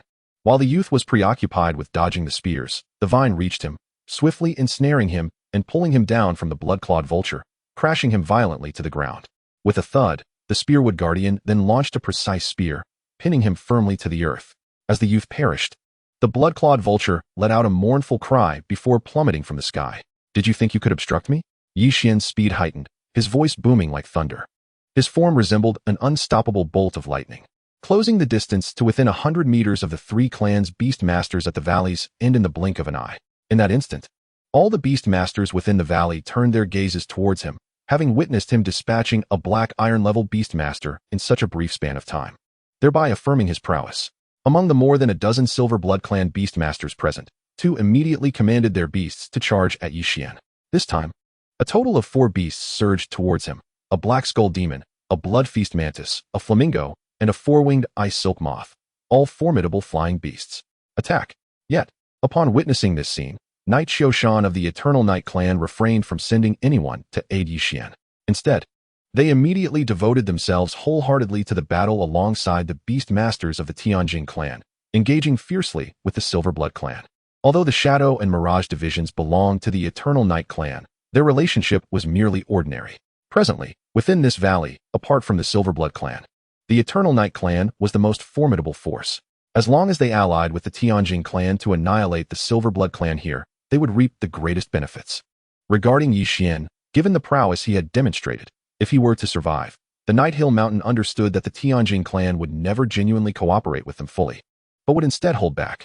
Meanwhile, at the valley's end, the Azure Serpent seemed to have sensed an opportunity. The serpent's formation shifted, and it opened its massive maw, charging towards a beast master of the Silver Blood Clan. Observing this scene from a distance, Yixian saw 2 beast masters from the Silver Blood Clan controlling for beasts as they approached him menacingly. With a flicker of thought, he summoned the tyrant dragon beast from its lair 100 meters away to the location of the transfiguration herb at the valley's end. Roar! As Yixian summoned the tyrant dragon beast, it let out a fierce roar, seizing the nearby transfiguration herb in its jaws. The second challenge was complete. Just then, as Yixian prepared to assist the tyrant dragon beast in its return, that strange voice abruptly echoed in his mind once more.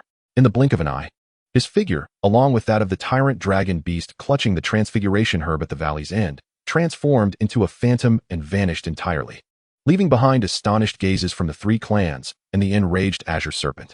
What on earth just happened? Wait, I realize now that the person was not a member of our Eternal Night Clan. Meanwhile, Night Hill Mountain of the Eternal Night Clan, upon recalling Yixian's appearance, suddenly changed countenance, exclaiming, "He resembles those individuals from Blue Star." Blue Star people? Upon hearing his words, the beast masters of the Silver Blood Clan and the Tianjin clan directed incredulous gazes towards Night Hill Mountain. Do you take us for fools? Chapter 17, The Sun and Moon Illusion Pearl. Is this the end of the challenge? After the surroundings shifted, Yixian felt his consciousness stir, finding himself once again in the space where he had previously trained. Contemplating, he received the transfiguration herb from the jaws of the tyrant dragon beast. Examining it briefly, his expression brightened with joy. Although he had yet to contract the Thundercloud Lightning Wings as his beast, with this transfiguration herb included, he had now gathered 2 high-level evolutionary resources capable of upgrading the Thundercloud Lightning Wings. All that remained was a Millennium Battle Soul Pearl. However, Lin Shizhu had previously assured him that she could assist in acquiring it. Once he exited, he must find a way to contract that fellow as his beast. Yixian's gaze flickered. Once the Thundercloud Lightning Wings were upgraded, they would become a 5-star bronze-level beast. The extent of this enhancement was unimaginable. Please select the reward for the 3rd challenge. Just then, the previous voice resounded in Yixian's mind once more. Upon hearing this voice, Yixian's expression faltered, a wave of anxiety washing over him. He worried that this ordeal might be endless, forcing him to continue facing challenges indefinitely. In such a case, even with immense talent, he would end up exhausted like a cow perishing on fertile land. However, it seemed the voice anticipated his thoughts. As soon as it finished speaking, it continued. The 3rd challenge is the final one that can be attempted based on the challenger's current realm. Upon completing the 3rd challenge, the challenger will receive a trial token, becoming a trial participant. A trial participant can re-enter this place with the token after breaking through their current realm to continue the bronze-level trials. Once the trial participant completes all levels, they will be rewarded with the ultimate prize, a 5-star king-level beast, the Illuminated Spirit Monkey. So that is how it is. As this voice echoed in Yixian's mind, he finally grasped the situation, a sense of joy blossoming within him. In his view, although this challenge was fraught with peril, it held immense significance for him. Just like this time, by overcoming 2 challenges, he had obtained 2 exceedingly important evolutionary resources. Moreover, with the voice's revelation, he finally understood how to exit this secret realm, greatly relieving his earlier trepidation. Why hasn't Yixian emerged yet? Outside the spatial wormhole, Lin Shizhu paced restlessly, her expression markedly dimmer compared to a day prior. The apprentice-level area generally did not contain secret realms that required extensive time to traverse. Given Yi Xian's strength, his prolonged absence filled her with a foreboding sense of unease. Not yet. The ancient Qinghe, questioned by Lin Shizhu, wore a similarly grim expression. I have dispatched individuals into the Thunder Forbidden Zone and even sent someone to investigate the location where Yi Xian disappeared. However, it appears to have been sealed off. No one else can enter that secret realm as he did. I understand. Lin Shizhu inhaled deeply, yet found herself without any course of action, forced to continue waiting there. Dingling. Just then, her phone rang unexpectedly. She picked it up, glanced at the caller ID, and pressed the answer button. Instantly, the voice of Nong Lejia came through. Teacher Lin, this is Nong Lejia. I wanted to inquire if Yi Xian is present. Over the past few days, Yi Xian's parents have come to our Beastmaster class multiple times asking about him. Upon hearing this, Lin Shizhu took a deep breath and responded. Please inform Yi Xian's parents that he is currently in a secret realm and cannot come out. Once he emerges, I will ensure he returns to Jiangzhou promptly. All right, I will definitely convey that. Nong Lejia replied respectfully. After finishing, he hesitated before adding. Also, Teacher Lin, due to the advanced college entrance examination, the exchange event between our Yunhai City and Yuncheng City Beastmaster classes has been moved forward. Tomorrow, the students from the Yuncheng City Beastmaster class will come over. Teacher Wu Fuyun asked me to inquire if Yi Xian will be able to return tomorrow. Tomorrow? Why not wait until tomorrow to ask about tomorrow's matters? Lin Shizhu, upon hearing this, immediately hung up the phone. What is going on here? Such a gentle person? In the Yunhai City Beastmaster class, Nong Lejia scratched his bald head, utterly perplexed. Ancient Divine Star. Ancient Divine Plane. A pale visage stood atop its beast. A two-headed bat, as it clumsily emerged from a valley. This figure was none other than Yi Qiushan of the Eternal Night Clan, who had previously been deceived by Yi Xian. After exiting the Green Serpent Valley, Yi Qiushan glanced back only to find that the Silver Blood Clan and the Tianjin Clan had not pursued him. A sigh of relief escaped his lips. However, this fleeting moment of respite was soon overshadowed by a glimmer of malevolence. He had truly suffered at the hands of that Blue Star individual. Once accompanied by 5 or 6 compatriots, he now found himself utterly alone, with the others having perished within the valley. In the past, our Eternal Night Clan had formed an alliance with Blue Star, rendering them immense assistance. Yet now, they exhibit not a shred of gratitude upon seeing us. Just as Yi Qiushan ruminated on this, a thunderous roar echoed from afar. His heart clenched at the sound. Turning to look, he beheld a figure standing atop a colossal white crane, engaging in a fierce battle with a gigantic tiger, accompanied by its own beasts. Cursed fate, another Blue Star individual. And it appears to be a sovereign-level beastmaster. Yi Qiushan's expression shifted dramatically as he realized the dire misfortune that had befallen him, encountering a sovereign beastmaster on the ancient god plains with merely a black iron-level cultivation. In a flurry of thought, he urged his two-headed bat to hasten away.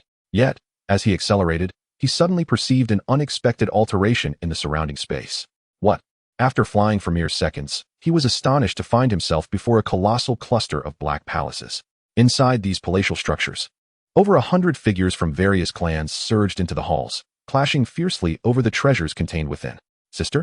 As he gazed deeper into the palace cluster, Yi Qiushan spotted a familiar, graceful silhouette. Joy illuminated his face, prompting him to swiftly guide his two-headed bat into the palace complex. Qiushan, what has happened to you? The Eternal Night Woman's expression shifted to one of surprise upon seeing Yi Qiushan's disheveled state. Sister, Yi Qiushan grimaced, I encountered a Blue Star Beastmaster. And this wretched appearance is entirely their doing. He promptly recounted the events that had transpired in the valley. A Blue Star Beastmaster? The woman's countenance darkened at his words. She then turned her gaze toward a group of figures 100 meters away. There, she discerned a dozen Blue Star Beastmasters, all women, gathered together, commanding their beasts around a small lake adjacent to the palace. Suspended above the lake was a radiant pearl, shimmering in gold and silver hues, casting its light into the waters below, where crimson koi fish scrambled to seize the falling glimmers. Meanwhile, facing the group of Blue Star Beastmasters stood another dozen figures. All Silver Horn Clan Beastmasters, distinguished by their singular silver horns. Clearly, these Silver Horn Beastmasters, much like their Blue Star counterparts, had set their sights on the peculiar pearl. Locked in a standoff. Moreover, Yi Qiushan noted that scattered around these two factions were several Eternal Night Beastmasters, their eyes subtly fixated on the Blue Star and Silver Horn Beastmasters. Evidently, even before he arrived, his sister, Yi Qiyun, had already devised a plan to strike at both the Blue Star and Silver Horn Beastmasters. Even if he had not come, the outcome would have remained unchanged. Thousand-legged demon centipede. As this thought crossed his mind, a sinister expression crossed his face. With a mere thought, he summoned his most formidable beast from his beastkeeper's ring. In an instant, a gigantic black centipede, measuring 7 to 8 meters in length, materialized before him. The countless legs of the centipede began to move stealthily toward the concealed corners of the palace cluster, closing in on the group of Blue Star Beastmasters. These Blue Star Beastmasters were all youthful maidens, clearly students from some academy. The prospect of capturing these blooming youths filled him with an indescribable thrill. The reward for the third challenge, perhaps? Simultaneously, within a mysterious space, Yi Xian observed the shimmering screen reappearing before him. With a thought, he made his selection. Yet this time, he did not choose the last platinum-grade evolutionary resource, the Millennium Battle Soul Pearl, which would allow his Thundercloud electric wing to ascend. After he exited this place, Lin Shiro would undoubtedly assist him in acquiring it based on his contributions. Thus, he opted for a platinum-grade treasure known as the Sun and Moon Illusion Pearl. This artifact should prove useful for the tidal map treasure conch, he mused, as he remained fixated on the beast the old formation master had mentioned. According to the old master, acquiring the tidal map treasure conch would necessitate a high-level treasure. With that in mind, he extended his hand and tapped the shimmering screen before him. Chapter 18. Students of the Affiliated High School of Zhongzhou University. Ancient God Plains. The clamor of battle reverberated throughout the vast palace complex. Most of the beastmasters who arrived here, much like Xuan, had stumbled upon this mysterious palace cluster while traversing the ancient God Plains, irresistibly drawn in by the treasures concealed within. Although the ancient God Star had emerged for some time, such an immense palace complex had never before materialized. Moreover, the beastmasters entering the palace were predominantly of low rank, with the highest among them being mere black iron level. It was as if these treasures within the palace had been specifically prepared for these black iron beastmasters. There was clearly some entity that had lured them here. Sister Fonglan, we must be cautious of those eternal night beastmasters. I have a nagging feeling they harbor ill intentions. Before a lake adjacent to a grand palace, a young girl donned in a pink bear-themed t-shirt, with an innocent and endearing appearance, softly spoke to a tall girl beside her, who sported a ponytail. I understand. Fonglan nodded earnestly. If a fight breaks out, Xiaoku, remember to stand behind me. Having said that, she turned to the other 10 or so girls around her, issuing the same caution. This group, though exuding youthful beauty and charm, were by no means delicate flowers easily shattered. Each one was a student from the elite class of the Affiliated Girls' High School of Zhongzhou University. All were second-year students, yet they were uniformly black iron-level beastmasters. Without exception. Hiss. At that moment, a massive black centipede demon king stealthily emerged from a corner of the palace. Attack. In the distance, a woman beside the Night Mountain Hill observed that all members of the Eternal Night clan were poised for action. She promptly raised her hand and made a swift motion. Instantly, all members of the Eternal Night clan surrounding Fonglan and the Silverhorn Star Beastmasters surged forth. However, contrary to Fonglan's expectations, they did not simultaneously launch an attack on both her group and the Silverhorn Star Beastmasters. Instead, they all advanced towards her group with lethal intent. Not good. Witnessing this scene, Fonglan's heart sank. She quickly directed her classmates to unleash their respective beasts to confront the evidently more numerous Eternal Night clan Beastmasters. Friends of the Silverhorn clan, these Eternal Night clan Beastmasters intend to first drive us away before turning their attention to you, aiming to ensnare us all at once. Please join us in facing this threat and do not fall for their ruse. If we retreat, you will undoubtedly be their next target. As she commanded her classmates while simultaneously controlling her own beast in battle, she raised her voice to alert the Silverhorn clan Beastmasters across the way. A few dozen meters away, the Silverhorn clan Beastmasters exchanged glances. Earlier, they had prepared for battle, but they had not anticipated that the Eternal Night clan, which had been subtly surrounding them, would deviate from the norm. Upon making their move, they attacked solely the Blue Star faction, leaving the Silverhorn clan untouched. This unexpected turn left them momentarily hesitant, unsure whether to engage. How? At that juncture, 5 Blue Frost Demon Wolves, under the command of the Eternal Night clan Beastmasters, emerged from a corner, charging toward the Blue Star group. As they neared the dozen or so girls from Blue Star, the 5 wolves emitted a hauntingly solitary howl that enveloped Fonglan and her companions, plunging them into an illusion. They felt as though they had been transported to a vast, desolate ice field, isolated and helpless. In this dire scenario, menacing ice wolves with glowing blue eyes suddenly appeared around them. Xiaoku. As she fell into the illusion, Fonglan bit her lip and jolted awake. With a firm voice, she vigorously shook the adorable girl beside her. Simultaneously, the girl named Xiaoku regained her senses. Qin Yin Lingzhu. Xiaoku's thoughts stirred. and she summoned her trump card beast. To her astonishment, it was a towering green bamboo, standing 4 to 5 meters high. As the bamboo materialized, its countless branches and leaves began to sway, sending forth harmonious melodies that resonated far and wide, overpowering the howls of the 5 blue frost demon wolves. This invigorated all their beast masters and beasts, awakening their spirits and freeing them from the illusion. Swoosh! Just then, the centipede demon king, which had been lurking in a corner of the palace for a long while, finally revealed itself. With a swift movement, it dashed out and, upon reaching a distance of mere meters from the Blue Star girls, opened its maw to expel a cloud of black toxic mist.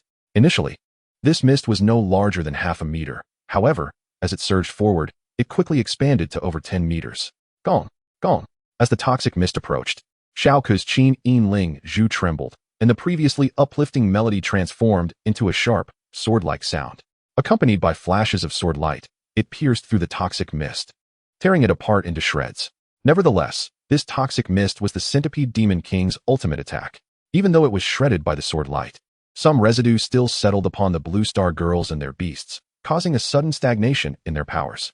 Die! Fong Lan's expression darkened at this sight. Pointing her hand, her beast, the Qingqiu Mountain Fox, directed its shimmering gaze toward the distant Centipede Demon King, momentarily freezing its form in place. Swish! Simultaneously, her other beast, the Zhan Yin Sword Bird, flashed into action, transforming into a brilliant beam of sword light aimed at the Centipede Demon King. Just as her beast's sword light was about to sever the head of the Centipede Demon King, a sharp-chinned woman from the Eternal Night clan stepped forward, blocking the path. Her movements were swift, but faster still was her beast, the Huangquan Sword Servant. With a resounding clang, a skeletal one-armed swordsman, fashioned entirely from bone, intercepted Fong Lan's Zhan Yin Sword Bird with his bone sword. It's you? Fong Lan's pupils constricted. She recognized this woman from a previous encounter. Although she had gained the upper hand then, she was acutely aware of the formidable prowess this Eternal Night clan woman possessed, especially now that the surrounding Eternal Night clan beast masters clearly outnumbered them. Child, if you wish to lay your hands on my brother's beast, you must first consider whether I will permit it. The sharp-chinned woman sneered at Fong Lan. She then commanded her Huangquan sword servant to swiftly attack Fong Lan and summoned her other beast, the demon Bone Shin Snake King, to join the assault. Die! Meanwhile, the elusive Yi Mountain Hill finally emerged from the shadows. He perched atop a two-headed bat, and with a flap of its wings, he soared above Fong Lan and her companions. Squeak! The two heads of the twin-headed bat emitted a terrifying shriek simultaneously, sending a piercing pain through the mind of a young girl from Blue Star. She involuntarily succumbed to a dazed state, helplessly witnessing the twin-headed bat, under the shadow of Night Hill Mountain, swoop past her and deliver a powerful punch to her chest. With a thunderous impact, her chest caved in, sending her body hurtling backward. Wang Yuyo. At this sight, Fong Lan and others were taken aback. Yet, the Night Hill Mountain, having sent the girl named Wang Yuyo flying, showed no signs of mercy. He stood atop the back of the twin-headed bat, maneuvering it with a slight twist to pursue Wang Yuyo, intent on dismembering her before the eyes of the surrounding Blue Star inhabitants. Buzz! Just then, the space in front of Wang Yuyo began to shift. Suddenly, a towering figure emerged from within. What on earth? Yi Xian, having just been transported through the altered space, beheld Night Hill Mountain charging toward him on the twin-headed bat. A flicker of recognition stirred within him. There was something familiar about this figure. However, before he could ponder further or assess his surroundings, the petite Xuan perched on his shoulder, noticing Night Hill Mountain's approach, waved her hand, unleashing a vine of ironwood that shot forth like a cerulean serpent toward Night Hill Mountain. It's you. Night Hill Mountain instantly recognized Yi Xian upon his sudden appearance. His expression shifted dramatically as he hastily urged the twin-headed bat to evade Xuan's attack, swiftly retreating to the rear. What is happening? Behind them, a woman from the Eternal Night clan with a pointed chin furrowed her brow at the unfolding scene. Sister, this is the Blue Star person I mentioned earlier. Night Hill Mountain replied promptly to her inquiry. Oh, the woman raised an eyebrow, casting a long glance at Yi Xian. So you are the one who deceived my brother? Deceived? Yi Xian was taken aback. After scrutinizing Night Hill Mountain closely, he finally recognized him. It isn't I who deceived him. Rather, he is simply inept. A cold chuckle escaped Yi Xian as he identified Night Hill Mountain. At the same time, he surveyed the battlefield, absorbing the current state of affairs. Swish! On his shoulder, Xuan noticed the fallen Blue Star girl and waved her hand again. A surge of verdant energy emanated and enveloped the girl, hastily healing her chest wound, restoring a flush to her complexion that had previously been pallid. Xuan's divine wood technique proved most effective on the enchanted wooden guardians. Its efficacy diminished somewhat on flesh and blood, yet it remained significantly superior to its impact on the Badragon Beast or the Golden Stone Buddha of Suchan Yulio. Witnessing this, several students from the affiliated girls' high school of Zhongzhou University rushed over to assess the girl's condition, their gazes towards Xuan radiating gratitude. "Sister, be cautious. This man has another beast under his command, one that excels at stealth and can appear unexpectedly beside others." Meanwhile, Night Hill Mountain, having returned to the side of the Eternal Night Woman, whispered a warning to her. "Exceptional at concealment? Capable of sudden appearances?" The woman smirked upon hearing this, glancing at a beast master beside her from the Eternal Night clan. A 100-eyed demonic worm rested on this beast master's shoulder, renowned for its acute sensory perception. With it present, few beasts of the black iron grade could escape its notice. Chapter 19. The Badragon Beast Strikes. How lively! From a distance, atop a palace, a silver-haired youth observed the Eternal Night clan's throng surrounding and attacking the Blue Star Beast Masters, a flicker of derision crossing his eyes. He then felt a surge of inspiration and retrieved a camera acquired over a century ago during their invasion of the Blue Star world, aiming it at the distant battlefield to capture the unfolding chaos. This was not his first time engaging in such endeavors. With the emergence of the ancient god star, he had been perpetually documenting such events. In their star system, the Silverblood clan stood as one of the preeminent races. However, this very status often prompted other races to unite against them. Consequently, high-ranking members of the Silverblood clan devised a strategy to amass a plethora of battle footage showcasing the life and death struggles between other races, which they would then disseminate widely to deepen the rifts among the various factions. By the lake, the conflict between the Eternal Night clan and the Blue Star Beastmasters raged on unabated despite Yi Xian's sudden appearance. A cadre of Eternal Night Beastmasters, undeterred by Yi Xian's presence, continued to command their beasts toward the Blue Star faction with fervor. Several of the young Blue Star Beastmasters had already sustained severe injuries, yet they persisted in their fierce combat against the enemy. "I shall see how his beast manages to stealthily approach and ambush me." The sharp-chinned woman from the Eternal Night clan remained unyielding, her expression icy, as she motioned for several Eternal Night Beastmasters to redirect their beasts at breakneck speed, charging toward Yi Xian like comets streaking toward the moon. "Be careful!" The students from Zhongzhou University's affiliated girls' high school cried out in alarm. However, their own beasts were held back by the Eternal Night clan. Even those among them who had advanced to the black iron level were engaged in battle, rendering them unable to assist Yi Xian. Swish, swish, swish. Just then, Xuan, noticing the beasts barreling toward Yi Xian, raised her small hand, causing 3 vividly green seeds to fall to the ground. In an instant, they transformed into 3 colossal wooden guardians, each towering 5 to 6 meters high, rivaling even the Badragon beast in stature. As the 3 wooden guardians emerged, they drew countless gazes. "What is this?" The woman from the Eternal Night clan's expression faltered, her brow furrowing in surprise. She had not anticipated that Xuan, standing atop Yi Xian's shoulder, possessed such formidable abilities. To her perception, all 3 wooden guardians had reached the intermediate level of black iron. Boom, boom. Upon their summoning, the shield-bearing wooden guardian surged forward, swiftly closing in on a shadow bear that was charging toward Yi Xian. Raising its shield, it delivered a powerful blow. This shadow bear was of a lower rank, merely at the initial stage of black iron. Boom. The impact sent the shadow bear reeling back 3 or 4 steps. Meanwhile, the armed guard closely followed behind, extending his battle spear. Suddenly, a black flame raven, swooping down from the sky, observed the scene and dove towards him, its talons engulfed in black flames. Just at that moment, the spear guard at the rear waved his hand, launching a spear that pierced through the air like a shooting star. However, on the other side, a skeletal archer from the Eternal Night clan, possessing remarkable sharpness, swiftly shot forth a skeletal arrow, which collided with the spear guard's dark spear midair. In that instant, the 3 tree guardians summoned by Xuan engaged in fierce combat, with several beast tamers from the Eternal Night clan. On Yi Xian's shoulder, Xuan cast a glance at the distant skeletal archer, then repeatedly waved her small hand, sending waves of verdant vitality toward the injured beasts of the Blue Star faction. In a fleeting moment, some lightly wounded beasts regained their vigor, while the severely injured ones also experienced a swift recovery of their combat strength.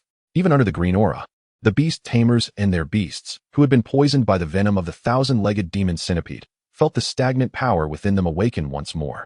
"Thank you."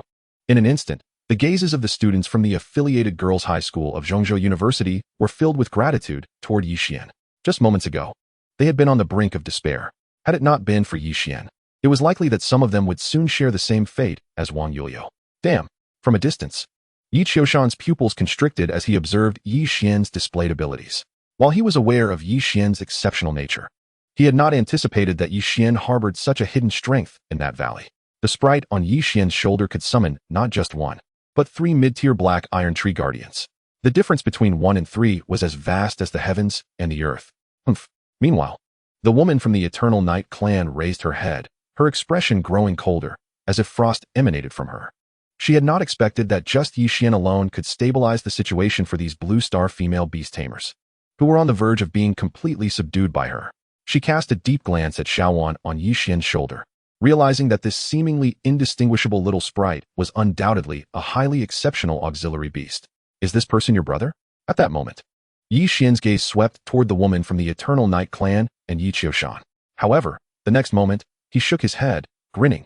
Indeed, they bear a striking resemblance. Both are quite ugly. You seek death. Upon hearing this, the woman from the Eternal Night clan was instantly filled with rage, her chest heaving with anger. No one had ever dared to speak to her in such a manner. Sister. Beside her, Yi Qiushan's gaze was fixated on Yi Xian, reminding her, you must be cautious of this fellow. He possesses an unusual 5-colored dragon beast. That dragon beast, of colossal size, seemed to have the ability to vanish like light, appearing suddenly beside a person. 5-colored dragon beast? In the distance, upon hearing Yi Qiushan's words, Yi Xian smirked and pointed behind the woman from the Eternal Night clan, asking, is that what you mean? What? Yi Qiushan's face immediately turned pale with shock. At that moment, a colossal shadow suddenly enveloped him from above. He turned his head in horror to see, just a few meters behind him, a 5-colored, double-winged dragon beast, as large as a building, had silently appeared. It opened its icy maw and bit down, catching the haughty woman from the Eternal Night clan in its jaws. No. The next moment, a heart-wrenching, piercing scream erupted from the dragon beast, a stark contrast to the previous confidence of the Eternal Night woman, accompanied by the crimson blood flowing from the dragon's smooth maw. The scene sent a chilling sensation coursing through Yi Qiushan, from the base of his spine to the top of his head, leaving him horrified. Chapter 20. Decapitation. Crack. The eerie sound of bones shattering echoed from the dragon beast's mouth. The woman's heart-wrenching scream caused everyone present to turn their gaze. The dragon beast, its massive body resembling a dragon-shaped steel war machine, stood before the palace, blood dripping from its jaws, revealing the still struggling half of the Eternal Night woman's body. Such a shocking sight momentarily froze the entire palace complex. 2 meters away, Yi Qiushan looked up in astonishment, gazing at the dragon beast close at hand. His mind buzzed with confusion. In a panic, he stomped on the twin-headed bat beneath him, urging it to flee into the distance. Boom. Just then, the colossal body of the dragon beast turned, shaking the ground with a resounding crash, its 2 enormous wings slicing through the air like blades. Swish.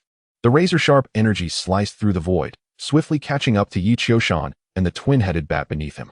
At that moment, Yi Qiushan's eyes were filled with terror. The dragon beast was too close, and this strike came too swiftly, leaving him only the option to watch helplessly as the energy approached him. In fear and despair, he gritted his teeth and clumsily leaped off the twin-headed bat. Boom. Just as Yi Qiushan leaped, the twin-headed bat beneath him was cleaved in 2 by the dragon beast's sharp energy, instantly transforming into a shower of blood that rained down. Meanwhile, Yi Qiushan remained suspended in midair, a height of over 10 meters above the ground. How could this happen? On the other side, the beast tamer with the 100-eyed demon bug perched on his shoulder stared in disbelief at the dragon beast that had suddenly appeared beside him, having just devoured the woman from the Eternal Night clan alive. His 100-eyed demon bug was exceptionally sensitive, since binding with it. No beast tamer of equal rank had ever managed to approach him. Whoosh. As he pondered in confusion, the dragon beast raised its massive head, flinging the mangled corpse of the Eternal Night woman as if it were a rag sack, landing at Yi Xian's feet. Then, it lunged forward, unleashing a howling wind as its enormous, sharp 5-colored claws pierced through the chest of the 100-eyed demon bug tamer. Roar. After this strike, the dragon beast raised its head and let out a roar, like thunder erupting from the ground. As the roar erupted, it resonated like a tidal wave of sound, swiftly enveloping the surroundings. The faces of the beast tamers from the Eternal Night clan turned pale with terror, as if struck by lightning, leaving them momentarily dazed. They could only watch helplessly as the dominant dragon beast unfurled its razor-sharp wings, transforming into a merciless instrument of slaughter, rampaging like a ferocious tiger beside them. They remained oblivious to the moment when its icy, lethal fangs would descend upon them. On Yi Xian's shoulder, The immense form of the dominant dragon beast wreaked havoc within the ranks of the Eternal Night clan, and with a gulp, Xuan remarked, "We truly need to enhance our teams swiftly, or we may find ourselves in a similar predicament before long." "I am well aware," Yixian nodded, deeply resonating with her sentiment.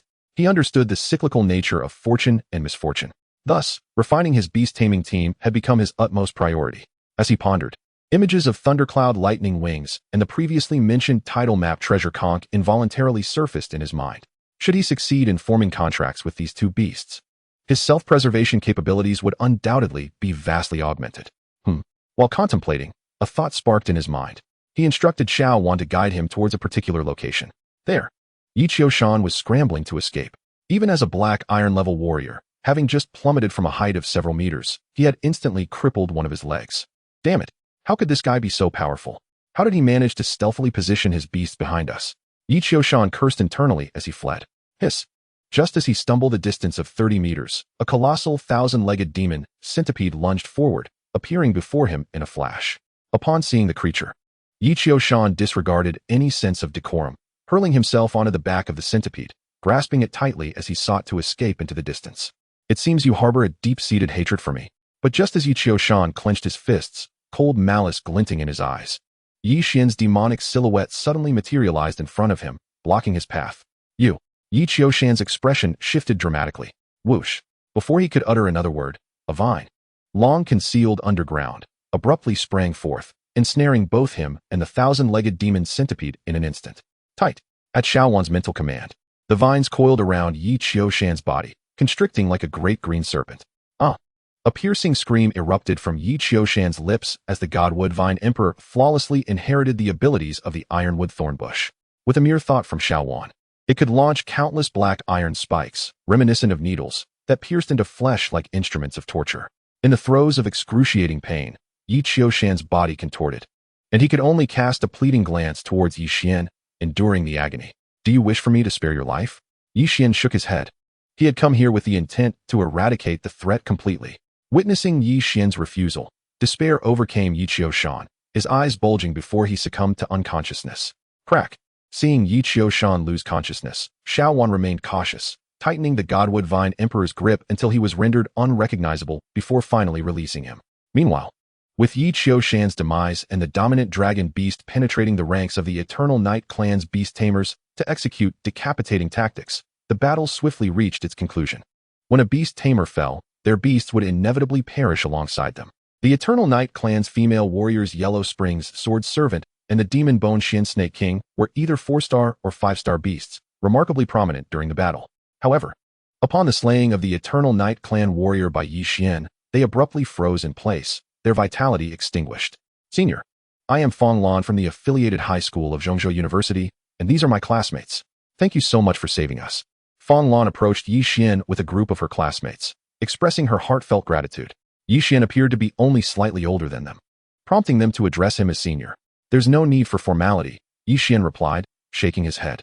He then lifted his gaze towards the group of Silverhorn clan beast tamers standing several dozen meters away, who had remained stationary throughout the ordeal. Their inaction puzzled him. "Do you happen to know who they are?" he inquired of Fong Lan. "They?" Fong Lan's attention shifted to the Silverhorn clan members as she responded, "Please don't misunderstand. We were merely observing, with no other intentions." "Yes, we'll be on our way." Upon realizing Yixian was looking at them, and after witnessing the intense battle, the group of Silverhorn clan beast tamers finally reacted, hastily waving their hands and retreating. "Those rascals!" Xiaoku, standing beside Fong Lan, shook her fist in anger. However, she quickly recognized that such a display might tarnish her image, so she lowered her fist, her cheeks flushed as she glanced at Yixian. Yet, Yixian remained oblivious to her. After the Silverhorn clan beast tamers departed, he turned his attention to the shimmering orb hovering above the small lake, glimmering with hues of gold and silver, fiercely contested by numerous crimson koi fish. This must be the Sun and Moon Illusion Pearl. Chapter 21. The Illusion Lake Dragon Koi. Passage achieved. Hello, I am Wang Yulio from Class 1, Grade 2 of the affiliated high school of Zhongzhou University. At that moment, a pale-faced girl approached Yixian. She looked at him, a flicker of fear crossing her eyes, but it was soon replaced by overwhelming gratitude. "If it weren't for you, I truly do not know what would have happened." "I mentioned, there's no need for such formalities," Yixian replied, his gaze shifting from the Sun and Moon Illusion Pearl to Wang Yulio. Noticing the remnants of fear lingering on her face, he softened his tone. My name is Yixian, and I hail from Jiangzhou. After a brief pause, he continued, in a few days, I will be heading to Jiangzhou University to become a new student. In the outside world, he represented Jiangzhou University. This sentiment was instilled in him by Lin Shiru, who treated him exceptionally well. Thus, Yixian did not mind indulging in this comforting notion. Having introduced himself, he allowed his gaze to wander among the youthful faces of the girls who were all a year or two younger than him, silently lamenting the passage of time. At merely the second year of high school, these young ladies have all attained the rank of Black Iron Beastmasters. In stark contrast, the Beastmaster class in Yunhai City is indeed a chasm apart, a world of difference. Within Yunhai, even the senior students of the Beastmaster class predominantly achieve their Black Iron rank only in the latter half of the year, rendering any comparison with these young women utterly futile. As Yixian introduced himself, the eyes of the dozen or so young Beastmasters sparkled with intrigue, etching his name into their memories like the most resplendent gem in the night sky. His timely arrival during their moment of despair, saving them from peril, left them profoundly grateful. Yixian, you are truly remarkable, and your beast is extraordinary as well. Is she a little sprite? Xiaoke blinked innocently, her gaze akin to that of a charming anime character, seemingly eager to reach out and touch Xuan. However, when it came to the imposing dragon beast behind Yixian, a mere glance sent shivers down her spine, inducing a sense of trepidation that kept her at bay. The earlier scene of the beast dispatching a member of the Eternal Night clan with a single bite had indeed been quite shocking, and even now, she could not shake off the lingering fear. Indeed, Yixian replied with a smile, her name is Xuan, and we grew up together. She was once a little sprite. Really a sprite? Fong Lan and the others were utterly astonished upon hearing this revelation. Xuan's earlier performance had been flawless, leaving them utterly unprepared for the fact that she had once been a sprite. Is it truly possible for sprites to evolve? Xiaoke gasped, her mouth agape in disbelief, gazing at Xuan as if she were an enchanting cartoon character. With her delicate, fair visage adorned in a lovely pink dress, coupled with her whimsical demeanor, Xuan's allure was undeniably potent. Had it not been for the fear of disrespecting Yixian and Xuan, they would have eagerly requested to cradle her in their hands for admiration. Nonetheless, even in their restraint, their gazes frequently drifted towards Xuan, imbued with a sense of endearment. Of course, the majority of their attention remained fixated upon Yixian.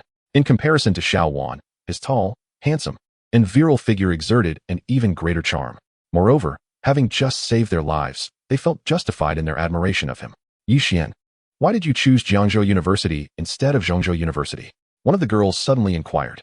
Jiangzhou University is closer, Yixian replied casually. Isn't that rather nonchalant? Another chimed in. Yes. Since school hasn't started yet, why don't you reconsider? In an instant, these vibrant young women surrounded Yixian, chattering away, their youthful energy dispelling the grim atmosphere that had pervaded the Black Palace, despite the corpses strewn about. Enough, you all. Have you forgotten where we are? At that moment, Fong Lan, assuming her role as class monitor, stepped forward and smoothed her empty sleeves. Yixian, thank you so much for saving us. However, this isn't the place for idle chatter. Why don't we exchange contact information? Right, let us exchange contact details. Upon Fong Lan's suggestion, the others secretly gave her a thumbs up, acknowledging her as the one who truly understood them. Yixian glanced at the corpses scattered around, feeling rather helpless. These girls, most of whom were a year or two younger than him, were rather insistent. Yet, despite their persistence, they had not lost sight of their surroundings. Each of their beasts stood guard, vigilant, and given Yixian's recent display of power, the various beastmasters from afar dared not approach them. Humph. Xuan shot Yixian a sidelong glance, clearly displeased to see him sharing his contact information with Fong Lan and the others. She resolutely decided to ignore him for the next 3 minutes. Yixian, you mentioned your goal is that orb? While exchanging contact details, Fong Lan and the others learned from Yixian about his unexpected appearance here, driven by his desire for the orb submerged in the lake ahead. Indeed, Yixian affirmed. It was evident that Fong Lan's group had also set their sights on the sun and moon illusion orb. He felt it necessary to clarify his intentions. Moreover, the orb lay merely 20 meters away, yet neither Fong Lan's group, nor the previously encountered Silverhorn clan, nor the recently vanquished Eternal Night clan had made any attempt to seize it. This indicated to him that acquiring the orb might be more complex than he had anticipated. Very well, since you seek that orb, we shall assist you in retrieving it, Fong Lan declared, standing confidently before Yixian, her ponytail swaying gently as she gazed toward the sun and moon illusion orb in the lake. We are unaware of the orb's abilities, but those crimson koi in the lake are quite extraordinary. Previously, someone attempted to claim the orb, but as soon as they soared above the lake, the koi converged, transforming into a crimson dragon and sent that beastmaster flying dozens of meters away with a flick of its tail. Oh! Yi Xian's expression turned to one of intrigue as his gaze fell upon the crimson koi in the water. Earlier, he had observed them swimming freely without a hint of malice, assuming they were merely ordinary fish, and had not given them much thought. He had not anticipated they possessed such formidable capabilities. Contemplating this, he utilized the Beastmaster editor to assess the attributes of these koi. Illusion Lake Dragon Koi. Rank: Apprentice Low Tier. Ability 1. Koi Leap. Illusion Lake Dragon Koi can leap out of the water to attack enemies, though the power is quite weak. Ability 2. Collective Resistance. When attacked, individuals can transfer the damage they receive to the entire group. Ability 3. Collective Illusion Dragon. A large number of Illusion Lake Dragon Koi can converge to transform into a Crimson Dragon. If the number reaches 1,000, they can manifest a dragon of power comparable to the pinnacle of Black Iron rank. Similarly, if the number reaches 1,000,000, the resulting Crimson Dragon can attain Golden rank.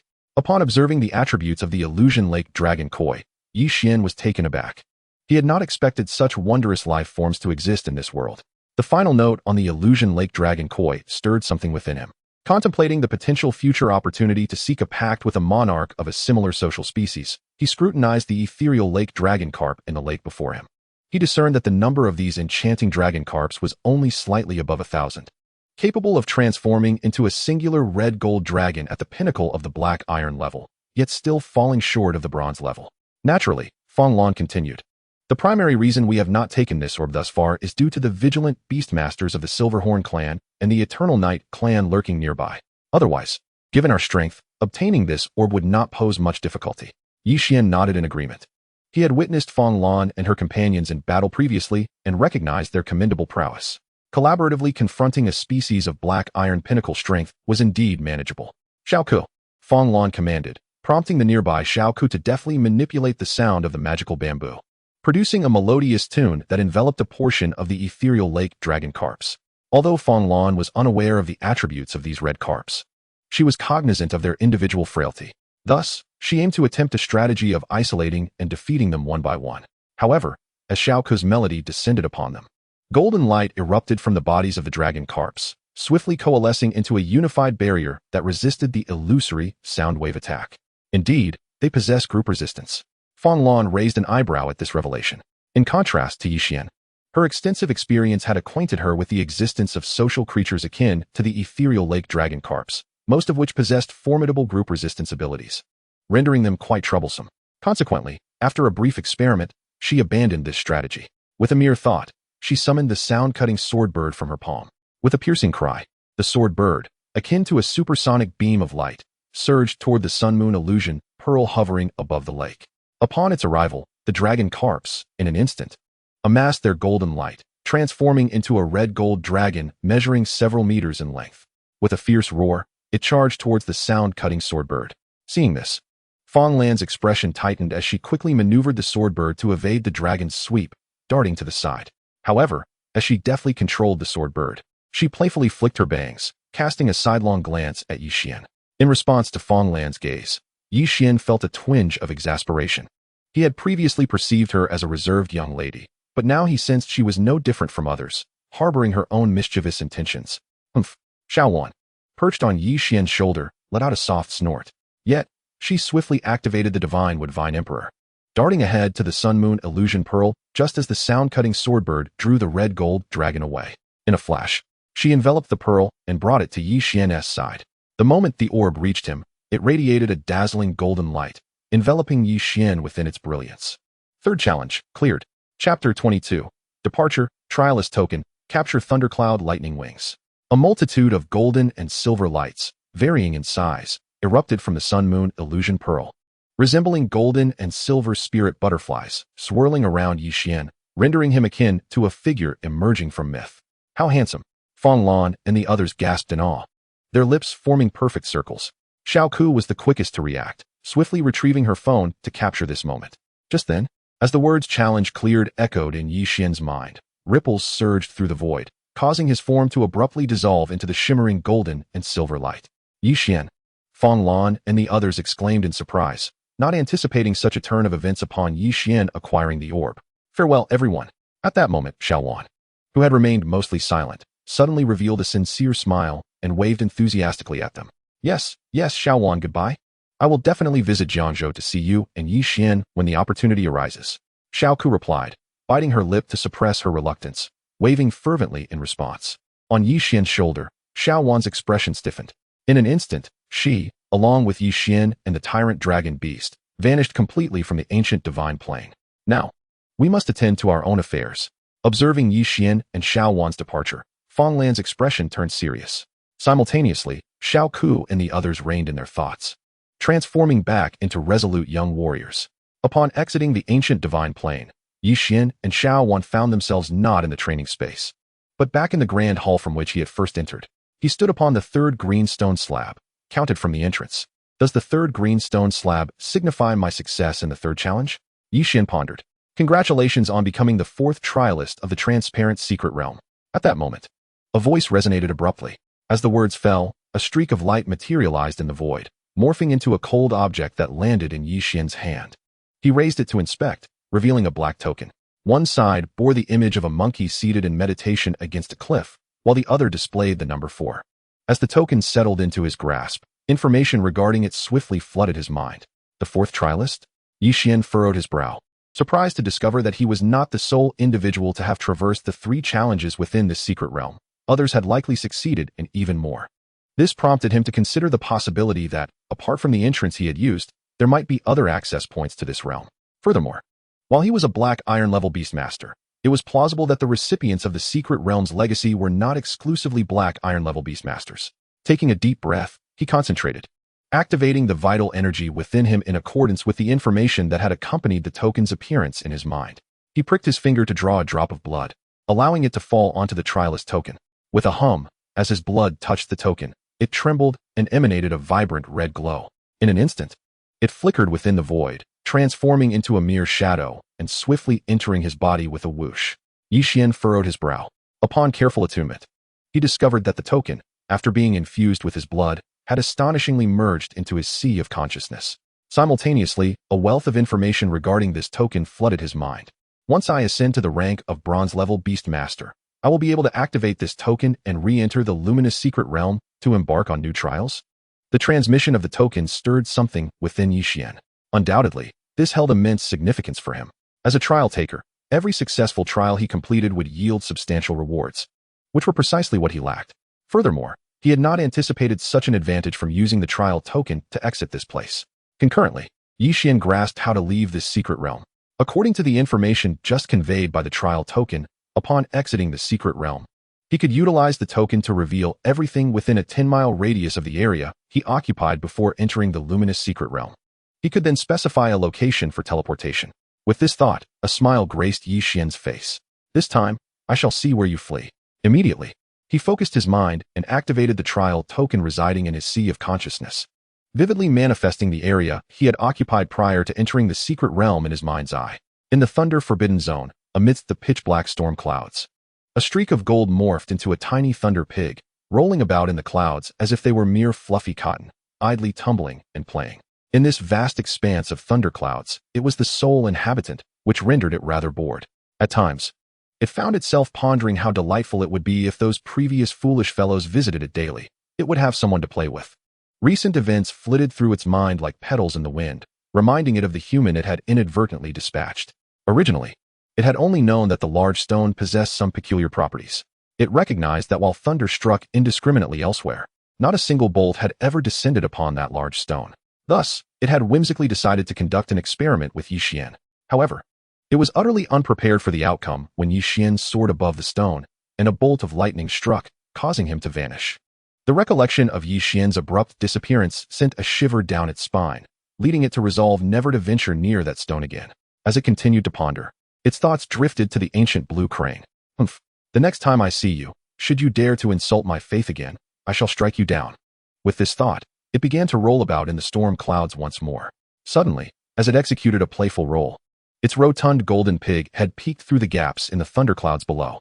2 beams of vividly colored red light, condensed from 5 colors to their utmost intensity, shot upwards like lasers from below, colliding with its gaze in an instant. Boom. In the next moment, the lightning-winged creature, which had just been thinking of Yi Xian, found itself utterly dumbfounded, its mind a chaotic blur. Simultaneously, its body transformed back from the Thunder Pig and involuntarily plummeted from the heights. In its previous encounter, it had been unable to withstand the might of the Tyrant Dragon Beast's Tyrant Dragon Gaze, causing it to fall several meters. This time, the Tyrant Dragon Beast unleashed its Amber Tyrant Dragon form to perfection, deploying the Amber Tyrant Dragon Gaze upon it. The lightning-winged creature, gazing into the eyes of the Tyrant Dragon Beast, was instantly engulfed in an inexplicable terror, propelling its body downward at an alarming rate. On Yixian's shoulder, Xuan noticed the lightning-winged creature descending from the storm clouds and immediately conjured a verdant vine to entwine its form. As the vine coiled around the creature, several bolts of golden lightning erupted from its body, racing along the vine toward Xuan. However, having learned from past experiences, Xuan remained calm, casually tossing a seed that transformed into a colossal tree guardian. With a swift motion, she secured the other end of the vine to the guardian's form. In an instant, the shielded guardian was enveloped in crackling electricity, with bolts of lightning snaking across its surface like golden serpents. Fortunately, the guardian was utterly oblivious to the notion of pain. It reached out and seized the vine, pulling down the lightning-winged creature that had attempted to escape. Then, with a single stride, it pounced upon the Thunder Pig, pinning it beneath its weight. All of you join in. Xuan smirked, waving her hand to summon 2 additional tree guardians, who leaped into the fray, piling atop the lightning-winged creature.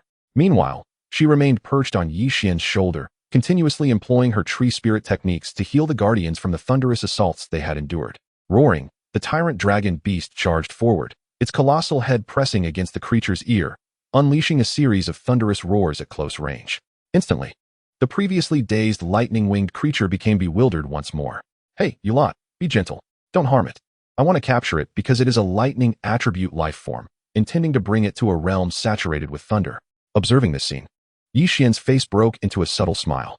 As he spoke, he focused his thoughts and summoned a Beastmaster seed, sending it soaring into the body of the lightning-winged creature. He then addressed the creature. You can understand my words, can't you? With a slight shake, the lightning-winged creature attempted to transform into a thunderous tiger beneath the weight of the tree guardians, but it failed. Instead, overwhelmed by the immense pressure, it morphed into a thunderous rabbit, followed by a flat, thunderous fish, lying motionless on the ground, its eyes wide and lifeless, staring blankly ahead as it endured the guardian's relentless torment. Chapter 23, The Third Beastmaster. This video is rather intriguing. In the Milky Way galaxy, on a colossal planet, a dozen members of the Silverblood clan were watching videos recorded by their Beastmasters deployed on the ancient Divine Star. One of the staff members was reviewing a selection of videos just sent over, featuring a Black Iron-level Beastmaster. Among these, one video captured Yixian commanding the Tyrant Dragon Beast amidst the Black Palace clusters, collaborating with Feng Lan and others to obliterate dozens of Eternal Night clan Beastmasters. After watching this particular video 4 or 5 times, he forwarded it to his superior along with several other significant clips. Not long after, the video was seized by an elderly man. Upon watching it, his brow furrowed in contemplation. Intriguing. This is not merely stealth, but rather spatial teleportation. Yet, I am uncertain whether this is a manifestation of the young Beastmaster from the Blue Star's innate abilities or a skill possessed by his dragon beast. Beside him, the others who were watching the video with him expressed their astonishment. Could it be? This Beastmaster is merely at the Black Iron level, and so is his beast. It is rare for a Black Iron beast to possess spatial attributes, isn't it? As for the awakening of such spatial attributes at this level, none of them could fathom it. To awaken spatial attributes at the Black Iron level requires not just talent, but extraordinary fortune as well. They had never witnessed, nor even heard of, such an anomaly in their lifetimes. I must say, this is indeed a form of spatial teleportation, the elder remarked with conviction. How should we proceed regarding this individual? The others furrowed their brows at the elder's affirmation.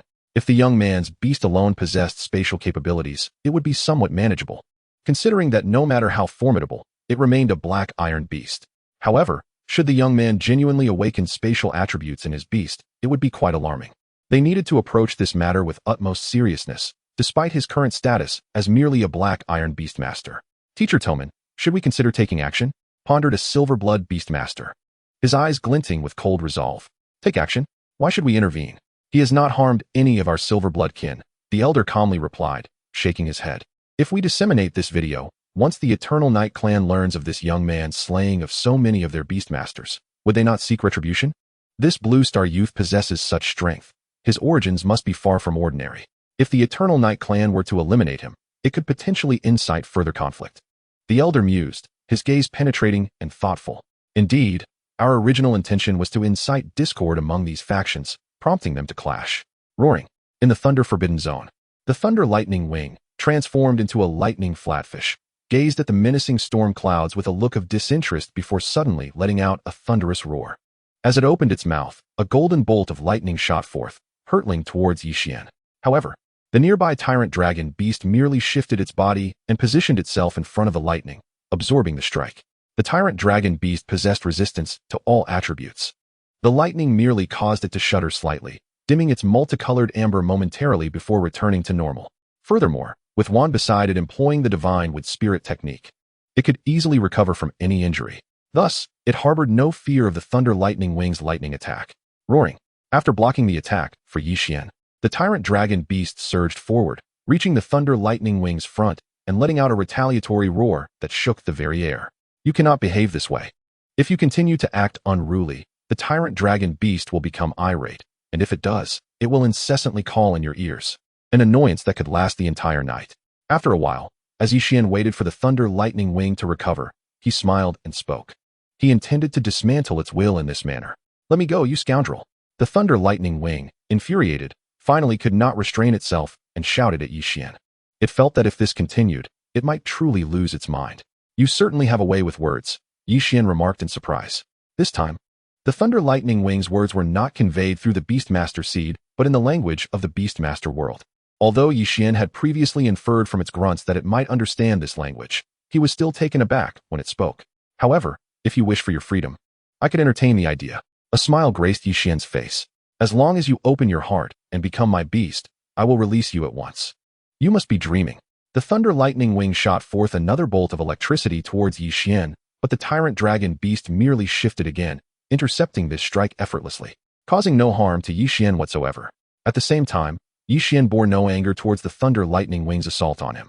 In his perception, the thunder lightning wing was currently using its consciousness to repeatedly rub against the Beastmaster seed he had sent into its body, as if the seed held an irresistible allure for it. Simultaneously, it was quite curious about this object. Yet, Yixian surmised that perhaps his approach had been too forceful, which might have left the creature with some lingering resentment, causing it to resist the temptation, merely brushing against it from the outside without allowing it to enter its inner sanctum. I have not lied to you. As long as you agree to become my beast, I will take you to a place that is perfect for you. Yixian, brimming with patience, continued to persuade. I know you adore thunder and lightning. The place I speak of is filled with it. Humph. The thunder lightning wing haughtily scoffed, entirely disbelieving Yixian's words. And just then, Yixian flipped his hand and revealed the shape-shifting grass he had obtained from the transparent secret realm, waving it before him. The shape-shifting grass was extraordinarily peculiar. As soon as Yixian produced it, spiritual energy began to coalesce into mist around them, transforming into various shapes in a mystical display. This should be of great benefit to you, no? As long as you become my beast, it shall be yours, Yixian declared, holding the shape-shifting grass and gazing at the thunder lightning wing. Upon seeing Yixian produce the shape-shifting grass, the thunder lightning wing's eyes instantly lit up. The moment Yixian revealed this item, it sensed an overwhelming attraction to it, yearning to seize it immediately. Yet, after only a few seconds of fixation, it managed to suppress its impulsive desire, turning its head away, determined not to gaze at it. It's merely a grass. What significance does it hold? I cannot surrender my freedom for a mere plant. Grass has value, but freedom is priceless. Really? Yixian chuckled inwardly, sensing the thunder lightning wing's emotions through the Beastmaster seed. Then, he had a sudden inspiration and retrieved a crystalline vial containing a wisp of punishment cloud from the transparent secret realm. Within the vial, the dark punishment cloud pulsed with electricity, seemingly containing boundless power, more enigmatic than the shape-shifting grass he had just presented. Yixian waved the vial in front of the thunder lightning wing. Take a look at this. This should also be quite useful for you, no? In an instant, the thunder lightning wing, which had initially ignored Yixian, now fixated its electric eyes on the punishment cloud in Yixian's hand. Motionless, I remained transfixed, unable to divert my gaze. Even through the crystal vial in Yixian's hand, I could sense the lethal allure of that mass of thunderclouds, yearning to surge forth and consume it whole. Yixian, why have you brought it out? Did we not agree that you would present this to Teacher Lin once we emerged? On Yixian's shoulder, one noticed the expression of the thundercloud electric wing, and, with a mere flutter of her eyelashes, she jested, indeed. Yixian replied in kind, I was merely contemplating whether this entity could be divided in two. Should that be possible, a half would suffice as a gift for Teacher Lin. If this creature is willing to accompany me, I could offer it the other half. Absolutely not. Just then, the thundercloud electric wing, pinned beneath the divine wood guardian, suddenly lifted its head. This cannot be separated. Hand it over to me, and I swear, if you truly take me to a realm brimming with thunder, I shall follow you. Behind the tyrant dragon beast, Yi Xian exchanged a knowing glance with Xuan, both of them concealing a smirk, akin to two cunning foxes. This woman is quite the talker. Yi Xian feigned hesitation before reluctantly conceding. If you truly wish to open your heart and become my beast companion, then I might consider granting you this. As for deceiving you, that is out of the question. My word is my bond. Upon hearing this, the thundercloud electric wing, trapped beneath the divine wood guardian, wrestled with its thoughts before finally relinquishing its defenses, allowing Yi Xian's beast taming essence to seamlessly merge with its soul core. In the next moment, it felt an extraordinary connection form between itself and Yi Xian. Haha. Realizing this, Yi Xian burst into laughter. The effort he had expended to subdue the thundercloud electric wing had been considerable, yet the triumph now rendered all his previous endeavors worthwhile. Once he returned to Blue Star and awaited Lin Shiru to procure the Millennium Battle Soul Orb, he would be poised to elevate the thundercloud electric wing to the 5-star bronze level, punishing Thunderwing. At that juncture, not only would he gain tremendous benefits, but his combat prowess would undoubtedly soar to unprecedented heights. Boom. Just then, as Yi Xian completed the contract with the thundercloud electric wing, an endless vortex of spiritual energy suddenly coalesced around him, sweeping toward him with an overwhelming force. In an instant, an unfathomable torrent of terrifying spiritual energy flooded into his soul sea, rushing into a newly formed beast nest within. This once modest nest rapidly expanded, soon surpassing even the beast nests of the tyrant dragon beast and Xuan, transforming into a vast realm of thunder. This realm mirrored the thunder-forbidden zone where Yi Xian currently resided, with swirling black thunderclouds filling the skies. The only distinction was a magnificent peak standing at the center of this world, atop which lay a violet thunder pool several meters in diameter, pulsating with countless arcs of purple lightning, reminiscent of liquid. Yi Xian. As Yi Xian sensed the newly forged realm of lightning, he felt a tug in his heart.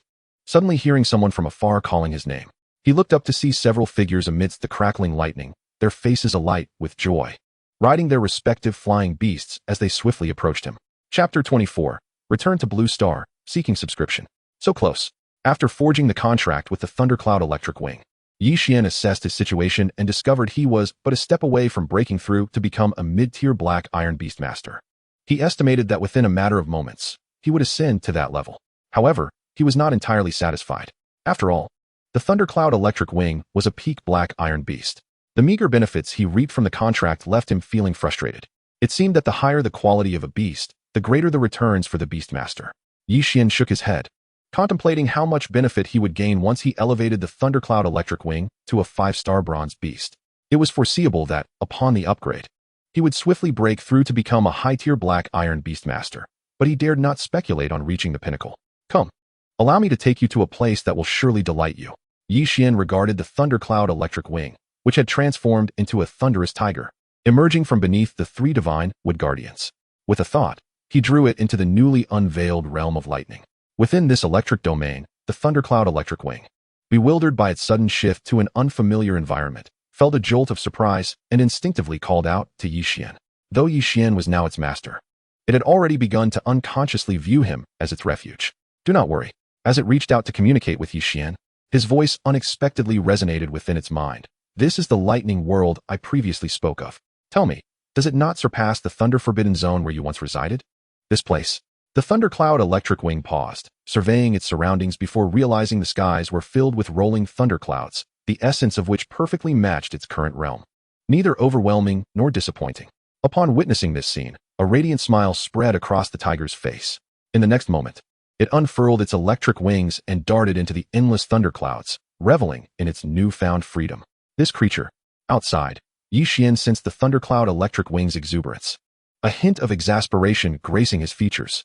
Though the thundercloud electric wing could articulate speech like Xuan, its intellect was not particularly high, akin to that of a child. Yet, this also made it easy to appease. Yi Xian, we knew you would be just fine. At that moment, the individuals who had called out to him earlier arrived, riding their beasts and landing before him, their faces brimming with excitement. Yi Xian scanned the group, recognizing their faces, though he could not recall their names. It was evident they were all participants in the previous battle against the Silverblood clan. Thank you all for your concern. I have just emerged from that secret realm. Since he had successfully tamed the Thundercloud Electric Wing, Yixian was in no rush and smiled as he recounted the general events of the past few days. Naturally, he was mindful of what should and should not be disclosed, and the matter of the transparent spirit monkey was something he would never reveal. He merely mentioned that he had entered a legacy secret realm and had just emerged from it. Meanwhile, he inquired with several individuals about the events that transpired in the past 2 days. He learned that within this apprentice-level secret realm on the ancient Divine Star, stability had been fully established. Since that day, the Silverblood clan had ceased sending individuals to probe the area. This expanse of apprentice-level territory was now completely under their control, with only a few locations inhabited by formidable beasts remaining unexplored. However, preparations were already underway to organize teams for exploration.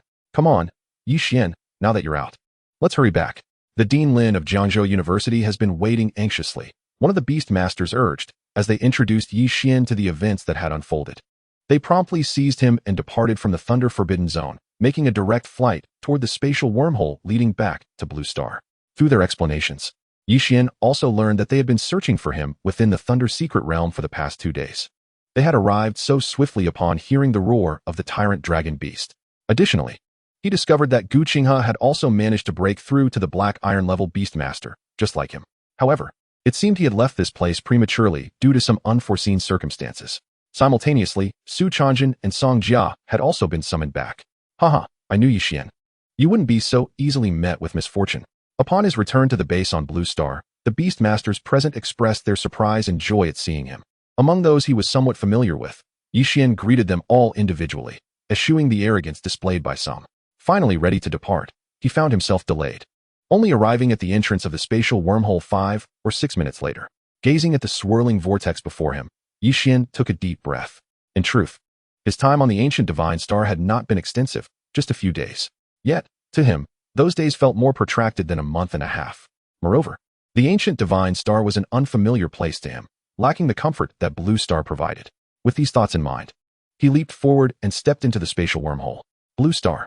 In front of the spatial wormhole, a woman clad in a fitted black suit and high-heeled shoes stood before Lin Shirwei, her demeanor exuding a slight arrogance. Lin Shirwei, I never expected you would seek my assistance, she remarked. Cut the pleasantries, Lin Shirwei retorted, her brow furrowing as she suppressed her disdain.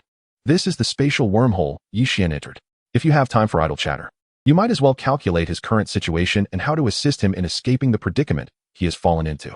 At that moment, her expression was noticeably more severe than it had been a few days prior. She had genuinely placed high hopes on Yixian, only to find him delayed in emerging from the ancient Divine Star. That hardly reflects a tone of supplication, the woman in black responded leisurely, laced with a hint of mockery and pride. However, since you are willing to offer a 5-star golden-level celestial godwood as payment for my assistance, I shall not refuse to lend you a hand. But let us establish a clear understanding. You have been waiting here for him for 2 days. Given Yixian's capabilities, he should not be trapped in an ordinary apprentice-level secret realm for so long. His prolonged absence likely stems from the peculiar nature of the secret realm within the Thunder Forbidden Zone. To date, no one from Blue Star has discovered a secret realm within the Thunder Forbidden Zone. He is the first. Thus, if he has perished within that realm, or if I am unable to discern a means to aid his escape, you will still owe the price you agreed upon. I do not retract my promises. Lin Shirwei's voice carried a cold edge. She regarded the woman before her, who had once bested her in the 100 Schools League, her loathing intensifying. If it were not for the lack of alternatives, she would truly prefer not to engage with this woman. Go home, Xuan. At that moment, Su Yunyan interjected sharply. Yixian was invited here by me. Without him, we would not only be unable to secure this apprentice-level territory, but we would also be unaware of how many students might perish here.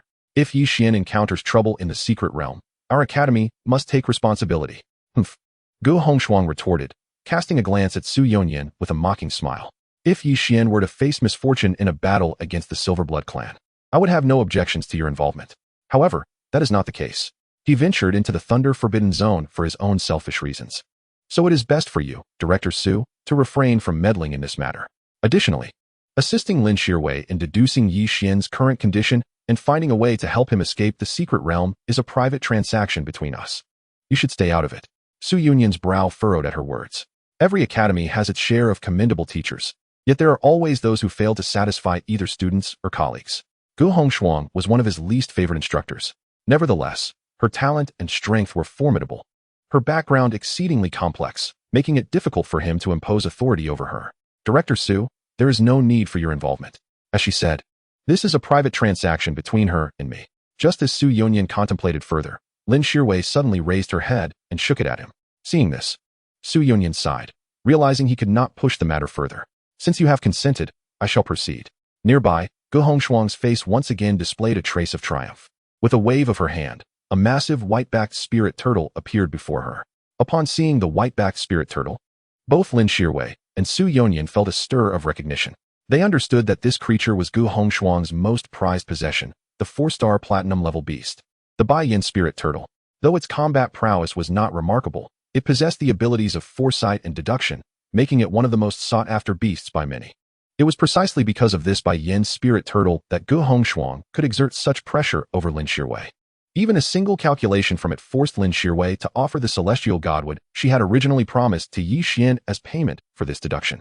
As Gu Hongshuang summoned forth the Bai Yin spirit turtle, she prepared to instruct it to deduce Yi Xian's current predicament. However, just as she took a step forward, all three individuals felt a sudden shift in their hearts. They looked up toward the spatial wormhole, roughly 10 meters away. In the next moment, a tall figure emerged from within the swirling vortex. Yi Xian. Upon witnessing the towering figure emerging from the spatial wormhole, Lin Shirou, who had been engulfed in an overwhelming gloom, suddenly felt a surge of joy. The melancholic expression that had lingered on her delicate face for several days dissipated in an instant, replaced by a breathtaking smile. Teacher Lin, Yi Xian declared as he stepped forth from the wormhole, his gaze sweeping across the scene until it landed upon Lin Shirou. Noticing the radiant smile that blossomed on her face, he felt an inexplicable warmth in his heart. Haha, Yi Xian, you have finally emerged, Su Yunyan exclaimed, sharing in the merriment as he approached Yi Xian, giving his shoulder a hearty pat, the wrinkles on his face deepening with delight. Teacher Lin, I apologize for causing you worry these past few days, Yi Xian said, observing Lin Shirou's noticeably diminished vitality compared to just a few days prior. Guilt welling up within him. After expressing his remorse, he turned to Su Yonyan, adding, and I must extend my apologies to Director Su as well. Haha, this is nothing. The most important thing is that you are back.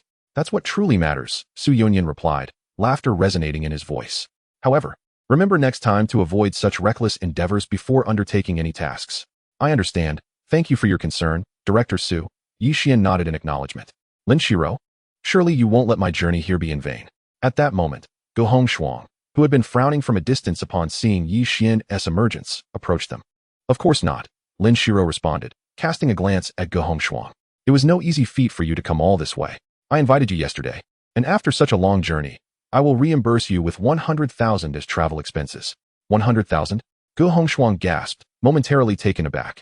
At their level, money had little value. For powerful beast masters, transactions were conducted with rare evolutionary resources, engaging in barter rather than monetary exchanges. To her, 100,000 was akin to tossing a few coins to a beggar.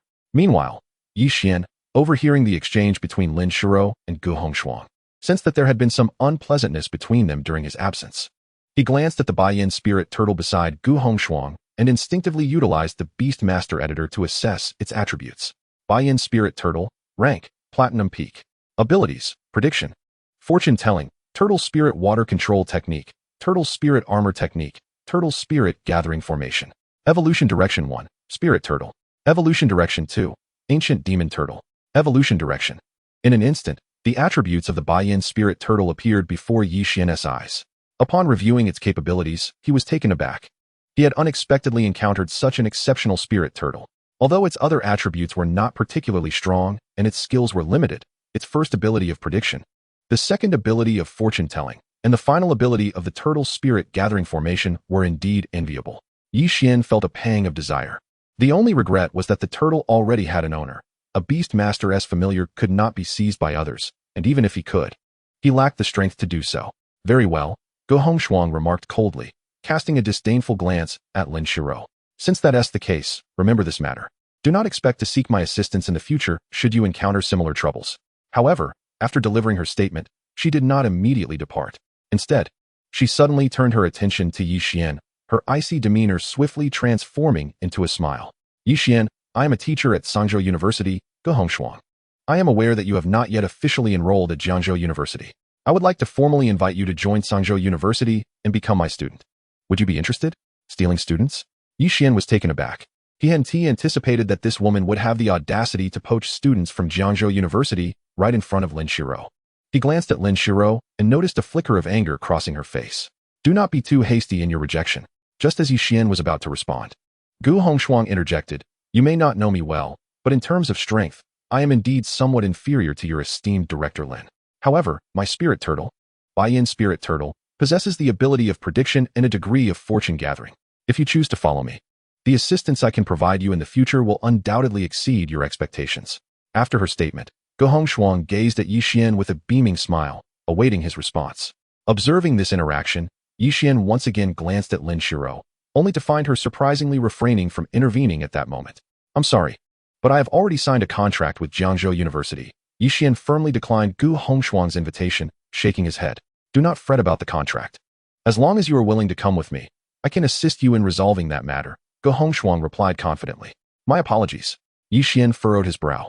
After all, Gu Hongshuang was a teacher, and he had initially intended to spare her some dignity. However, having already turned her down, her continued insistence in front of Lin Shiro was becoming intolerable. He glanced at Lin Shiro once more and then addressed Gu Hongshuang. In addition to the contract, I would prefer a teacher who is a bit more gentle and not overly fierce. What did you say? Gu Hongshuang's expression turned icy in an instant. Yixian felt a chill sweep over him, as if he had been plunged into the depths of winter. Without hesitation, he swiftly positioned himself behind Lin Shiro. He knew he could not afford to offend such a formidable individual. Gu Hongshuang, I am still present. Do not overstep your bounds, Lin Shiro said. A barely concealed smile gracing her lips, her words light as a breeze. Overstep? Did you hear what he just said? Gu Hongshuang retorted, her chest heaving with indignation. Several years ago, during the inter-school competition, she had suffered a defeat at the hands of Lin Shiro, a loss she considered her greatest humiliation. Thus, she could hardly bear being compared unfavorably to Lin Shiro. What's the big deal? You are indeed fiercer than Teacher Lin. That is no falsehood. Is it wrong to speak the truth? Moreover, we should first consider how you conduct yourself as a teacher, don't you think? Yixian mumbled innocently, blinking his eyes. Gu Hongshuang's demeanor was such that not only was Yixian unable to tolerate it, but even she felt compelled to stand up for Lin Shiro. With Lin Shiro as his shield, he felt emboldened and unafraid of any repercussions. As soon as her words fell, Gu Hongshuang was nearly driven to the brink of explosion. You are truly remarkable. Her gaze fell upon Xuan, cold as the eternal frost of unyielding ice. Had it not been for Lin Shizhu standing in her way, and had she not retained a modicum of dignity, she would have almost lost control and struck out right then and there. Taking a deep breath to quell her fury, Gu Hongshuang waved her hand, retracting the white, yin spirit turtle she had just summoned. She cast a frigid glance at Lin Shizhu, Yixian, and Xuan before stepping into the void and departing. Director Lin, I apologize for the inconvenience this time, Su Yonyan said awkwardly after Gu Hongshuang exited. It's of no concern. This matter is unrelated to you, Director Su, Lin Shizhu replied, shaking her head. Now that this issue has been resolved and Yixian has emerged from the secret realm, I shall no longer impose on your presence here. Furthermore, Lin Shizhu turned her gaze to Yixian and inquired, Yixian, do you still wish to visit the spirit summoning secret realm? Absolutely. Yixian's eyes sparkled with enthusiasm. Upon his departure from the secret realm, two things had been paramount on his mind: to contract the Thundercloud Lightning Wings and the Tidal Map Treasure Snail.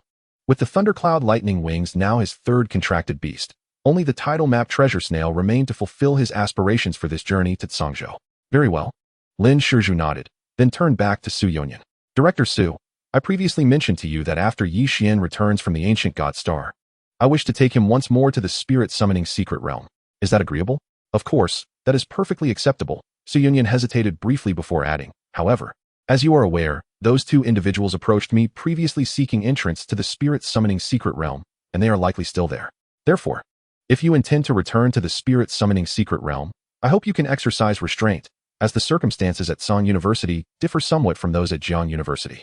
Moreover, with the spirit summoning tower present, it is prohibited for spirit beast masters of our level to act within its confines. Rest assured, Director Su, Lin Shizhu affirmed. As long as others do not provoke me, I will not seek trouble. Then, in that case, you may proceed directly, Su Yonyan replied, no longer delaying. I will notify them beforehand, so that upon your arrival, you may enter the spirit summoning secret realm without issue. Thank you, Director Su. After expressing her gratitude, Lin Shizhu summoned her platinum-grade flying spirit beast, the snow moon feathered sculpture, and soared in the direction of the spirit summoning secret realm with Yixian beside her. On the back of the white feathered sculpture, which spanned over 10 meters with its wings unfurled, Lin Shizhu and Yixian stood closely together. The feathered sculpture flew steadily, possessing the ability to manipulate the winds, shielding them from the howling gales, leaving only a gentle breeze that caressed both Yixian and Lin Shizhu. Yixian observed that Lin Shizhu's mood appeared exceptionally buoyant, seemingly influenced by his earlier exchange with Xuan. With the gentle wind lifting her hair, a subtle smile graced her lips, and witnessing her smile inexplicably elevated his own spirits. Women, he mused, as he recalled the encounters with Fong Lank and others on the ancient god star. In contrast to them, Lin Shizhu exhibited an unmistakable air of restraint.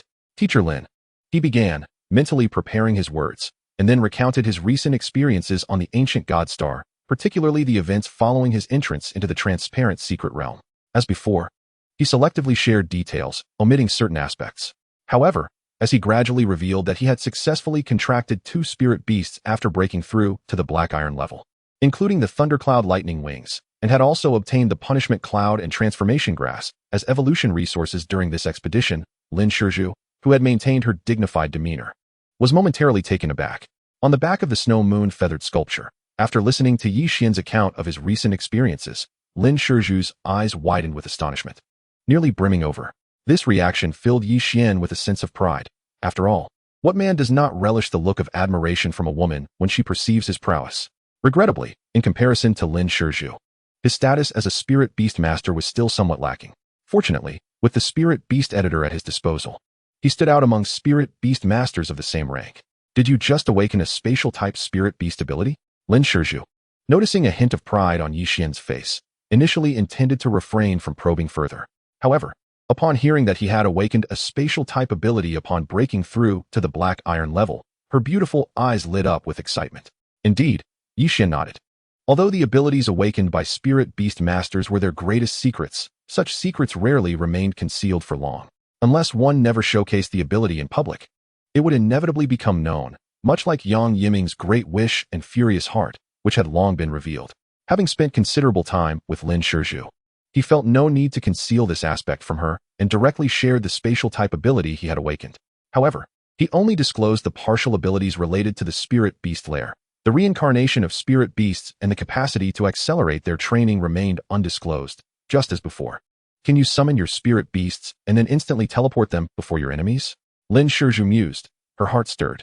She recognized that Yixian's ability, if employed in a decapitation tactic, was exceptionally formidable, especially at lower levels. I understand now, she concluded, having connected the dots regarding how Yixian had single-handedly captured the Silver Blood Clan's stronghold on the ancient god star. By the way, Teacher Lin, Yixian suddenly recalled and inquired, what can you tell me about the group that Director Su mentioned, which is currently in the spirit summoning secret realm? The Eternal Night Clan, Lin Shizhu replied, casting a glance at Yixian. You should be aware that over 100 years ago, during the battle between our Blue Star and the Silver Blood Clan, we formed an alliance with the Eternal Night Clan. Subsequently, as the spatial wormholes disappeared, some members of the Eternal Night Clan remained on our Blue Star. Now, over a century later, some of these individuals have married and settled here, integrating into our society. However, there are still some nobles of the Eternal Night Clan who retain their original customs and only permit internal marriages. Director Su's 2 entries into the spirit realm were indeed linked to this faction of the Evernight Clan. Could it truly be them? Yixian furrowed his brow. What troubles you? Lin Shizhu inquired, noticing Yixian's expression. I just spoke with Teacher Lin to fulfill my mission. I previously joined forces with some individuals from the affiliated girls' high school of Zhongzhou University on the ancient God Plains, and together we eliminated numerous members of the Evernight clan. Yixian replied, You need not worry about that. Lin Shizhu waved her hand dismissively. On ancient God Star, anyone who dares to strike you is fair game for your retaliation. Moreover, the Evernight clan here is distinct from those residing on our Blue Star. At this juncture, Lin Shizhu's tone turned slightly frosty. You must remember to regard the Evernight clan living on our Blue Star as our own kind. However, she hesitated before continuing. Of course, if you believe they do not see themselves as part of us, then you are free to act as you see fit. Yixian felt a shift in the atmosphere, clearly sensing the icy undertone in Lin Shizhu's words. It dawned on him that his teacher harbored deep-seated enmity towards certain members of the Evernight clan. Furthermore, you must remain vigilant regarding that Gohong Xuan. When she becomes unhinged, she is capable of anything. Lin Shizhu reminded Yixian. She carries a quarter of the Evernight clan's bloodline within her. Yixian was taken aback, completely unprepared for the revelation that Gu Hongshuang possessed such lineage. Of course, given your current low level, it is difficult for you to engage with these matters. A general understanding will suffice. At this point, Lin Shizhu's tone softened, as if she realized that inundating Yixian with such information at present may not be prudent. In the midst of their tranquil, yet subtly warm exchange, the two soon mounted the white-feathered eagle and returned to the entrance of the spirit realm. At the threshold of this realm, instructors from Zhangzhou University stood guard. However, prior to their arrival, Su Yunyan had already communicated with the teachers stationed there via phone. Thus, they were not delayed and seamlessly passed through the black spatial gate, entering the spirit realm for the second time. Upon arrival, they found that the imposing spirit tower was devoid of any waiting students. Yixian gazed at the tower before him, uncertain if the array master was aware of his arrival. Nonetheless, he offered a subtle nod towards the spirit tower before rejoining Lin Shizhu to ascend the Snow Moon's sword-feathered eagle, steering towards the area previously mentioned by the array master. Little did he expect that even the ancient god temple's place of inheritance had emerged. As Yixian departed, the array master's figure materialized within the spirit tower. Amidst discussions among some individuals within the realm regarding ancient god star, he had gleaned certain intelligence, particularly upon learning of the emergence of the ancient god temple's inheritance site, which sent tremors of dread through his heart. While others may be oblivious to the significance of the ancient god temple, he was acutely aware of its stature, even in the world he once inhabited, where it represented a vast and ancient power, rivaling the Wanhai Dragon Palace to which his Tide sect was allied. The revelation that the ancient god temple's legacy had manifested in this world instilled profound trepidation within him, leaving him to ponder the current state of the spirit world. Have you found it yet? At a massive lake within the spirit realm, several bronze and black iron-level beastmasters of the Evernight clan were dispatching their aquatic beasts into the depths, searching for something. One young man, clad in an exquisitely tailored black outfit, stood at the shore, his chin raised as he addressed his subordinates. Young master, we have exerted every effort. Yet the creature beneath the water seems capable of anticipating our every move. It has continuously evaded our searches while clutching that piece of outer gold tungsten. One of the Evernight clan's subordinates bowed deeply in response. Our meticulously organized encirclements have all been thwarted, and as of now, we have yet to even catch a glimpse of its true form. We can only deduce its existence through the traces left by the moving outer gold tungsten. Capable of foreseeing our every action, the young man's eyes gleamed with intrigue. I have just emerged from seclusion and recently ascended to bronze-level beastmaster. I am in need of a suitable beast. If this creature possesses such abilities and its quality is commendable, it would indeed be advantageous. Rest assured, young master, while the lake may be elusive, once we thoroughly comprehend its habits, we will undoubtedly capture it, his subordinate promptly assured. Meanwhile, a few miles away, on the opposite shore of the lake, an elder of the Evernight clan sat upon a large stone alongside two young Evernight youths, patiently awaiting developments. His name was Yi Gaojia, serving as the protector of the aforementioned exquisitely garbed young man, who was named Yi Qiyun. Gazing across the lake, Yi Qiyun's eyes reflected satisfaction. He was the progeny of the clan's great chief, endowed with exceptional talent. Should he attend university, he would likely ascend to the ranks of silver-level beastmaster even before the commencement of classes, akin to the genuine prodigies of Blue Star. Outer gold tungsten. Who would have thought such a material would surface in the spirit realm? Alas, I cannot intervene here, Yi Gaojia mused inwardly. Yet waiting is no great burden. As long as Yi Qiyun acquires that piece of outer gold tungsten and utilizes it to concoct an evolution potion, enabling his bronze 3-star beast, the luminous penetrating heart falcon, to successfully ascend, all will be well. This world indeed harbored various evolution formulas. Some potions crafted from such formulas could accelerate the training of beasts, while others could assist in their ascension. However, these evolution formulas were exceedingly rare, particularly those that could aid in the ascension process. Furthermore, the majority of potions crafted from these formulas possessed a low probability of success in facilitating an ascension. Typically, if a potion failed after its initial use, subsequent attempts yielded little hope for success. Nevertheless, despite these limitations, evolution formulas remained highly coveted treasures. Within their faction of the Evernight clan, there existed a formula capable of elevating the bronze 3-star luminous penetrating heart falcon to the next level. The evolutionary potion crafted using this formula possesses approximately a 1 in 10 chance of enabling the luminous heart-piercing falcon to ascend to a 4-star bronze level, transforming it into the luminous heart-piercing falcon king. However, to concoct this potion, the presence of external gold tungsten iron as a catalyst is imperative. It was upon receiving this news that they ventured here, having learned of a piece of external gold tungsten iron appearing within the spirit realm. At this moment, Yi Gaojia furrowed his brow and gazed into the distance. He beheld a majestic white feathered eagle, its wingspan extending over a dozen meters, soaring towards them with a man and a woman aboard. With a swift motion, the white feathered eagle flapped its wings and swiftly arrived at the lake where the elder had informed Yi Xian. As they approached, both individuals caught sight of the elder perched atop a mountain nearby. Noticing that Lin Shiru seemed indifferent to the elder's presence, Yi Xian merely cast a fleeting glance before retracting his gaze. "Is this the place?" Lin Shiru inquired, guiding the snow moon sword eagle to a halt and turning to Yi Xian. "Yes, this is it," Yi Xian affirmed, his eyes shimmering with anticipation as he gazed upon the enormous lake before him. Once he had formed a contract with the tidal map treasure conch, his expedition to Zhangzhou would be deemed a resounding success. "I cannot intervene here. The next steps are up to you," Lin Shiru remarked. Recalling the several black iron and bronze level Eternal Night Clan Beastmasters she had observed from above on her previous visit, she furrowed her brow in contemplation. It was quite the coincidence that these Eternal Night Clan members were also present here, and it appeared their objective was likely the same as Yi Xian's, the tidal map treasure conch. Having learned of Yi Xian's recent breakthrough to a black iron level Beastmaster, as well as his awakening of the spatial attribute Beastmaster ability and his contract with a peak black iron level beast, she held considerable confidence in him.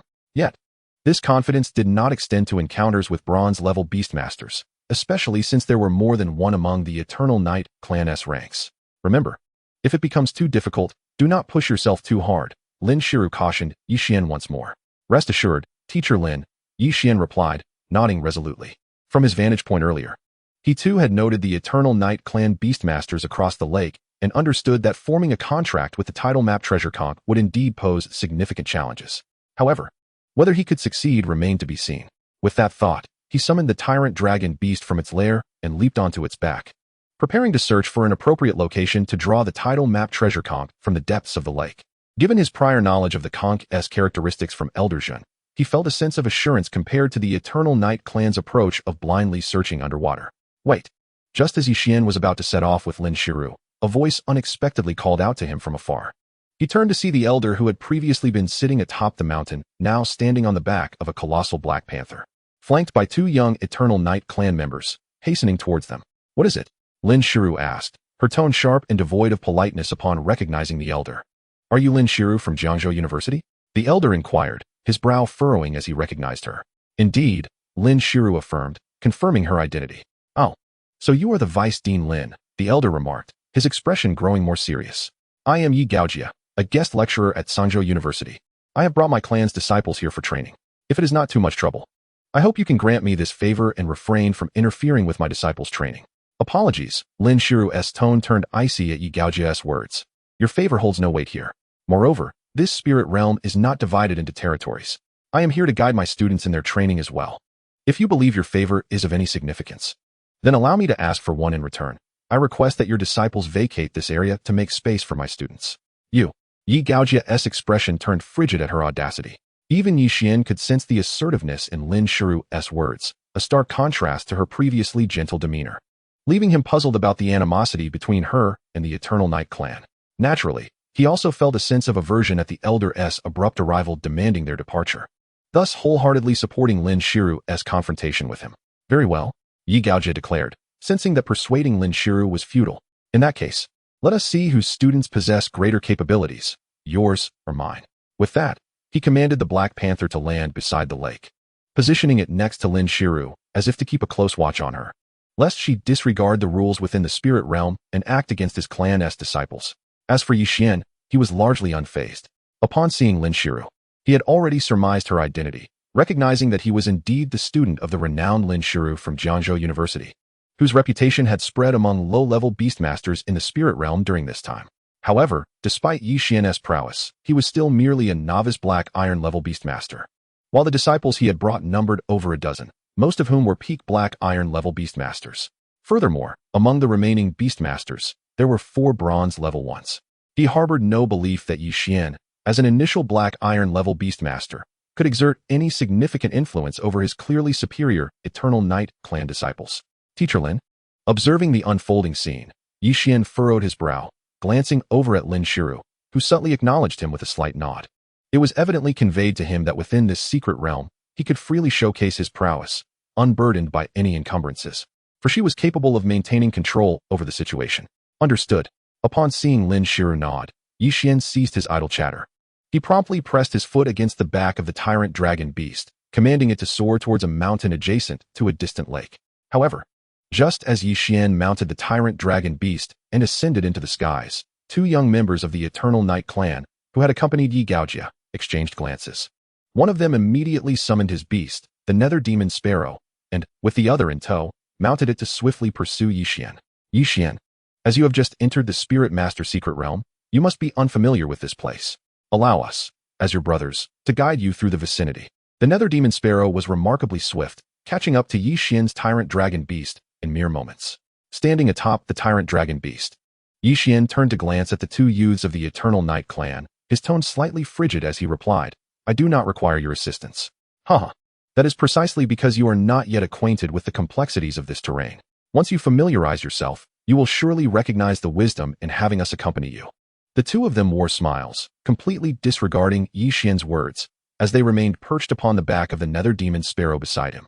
Although Yi Gaojia believed that Yixian would not pose any threat to their disciples, they understood that individuals of their caliber, lacking formidable endowments, must employ every means necessary to curry favor with those above them.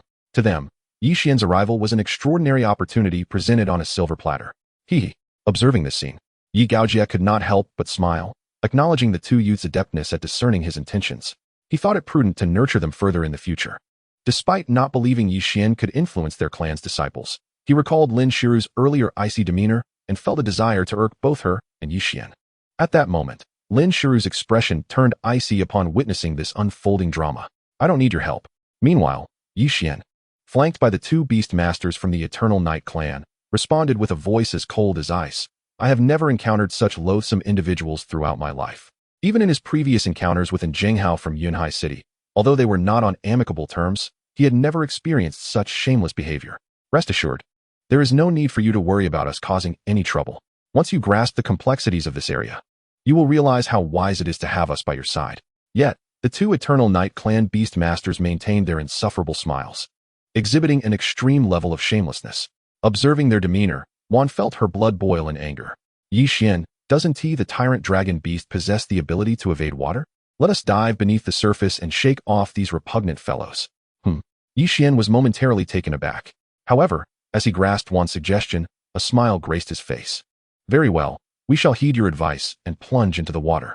With that, he lightly pressed his foot on the back of the tyrant dragon beast, prompting it to dive downward. Into the water? The two beast masters from the Eternal Night clan furrowed their brows. They did not possess a water-evading beast. Nonetheless, they instinctively urged their nether demon sparrow to follow suit, trailing behind the tyrant dragon beast. Suddenly, as the tyrant dragon beast flew low, mere meters from the lake's surface, it abruptly turned its massive head. In the next instant, it unleashed a thunderous roar that resonated through the air. Splash! The immense lake erupted as a colossal splash surged forth. The nether demon sparrow, with a wingspan of 5 to 6 meters, lost consciousness momentarily, and, propelled by inertia, plunged into the water, bringing its two Eternal Night clan passengers along with it. They vanished in the blink of an eye, quickly sinking to the lake's depths, unable to ascend amidst the water pressure. How outrageous! On the distant shore, as Yixian commanded the tyrant dragon beast to cast the two Eternal Night clan disciples into the water, Yi Gaojia's face contorted in fury. His aged visage was imbued with a chilling expression, and his gaze towards Yixian bore a hint of murderous intent. However, he refrained from confronting Yixian directly. Instead, he turned his attention to Lin Shiru, exclaiming, Deputy Dean Lin, your student has crossed the line. Crossed the line? Lin Shiru countered, glancing at Yi Gaojia. I find it quite reasonable. In fact, I think he should be even more forceful. Such loathsome individuals must be dealt with decisively, just like you.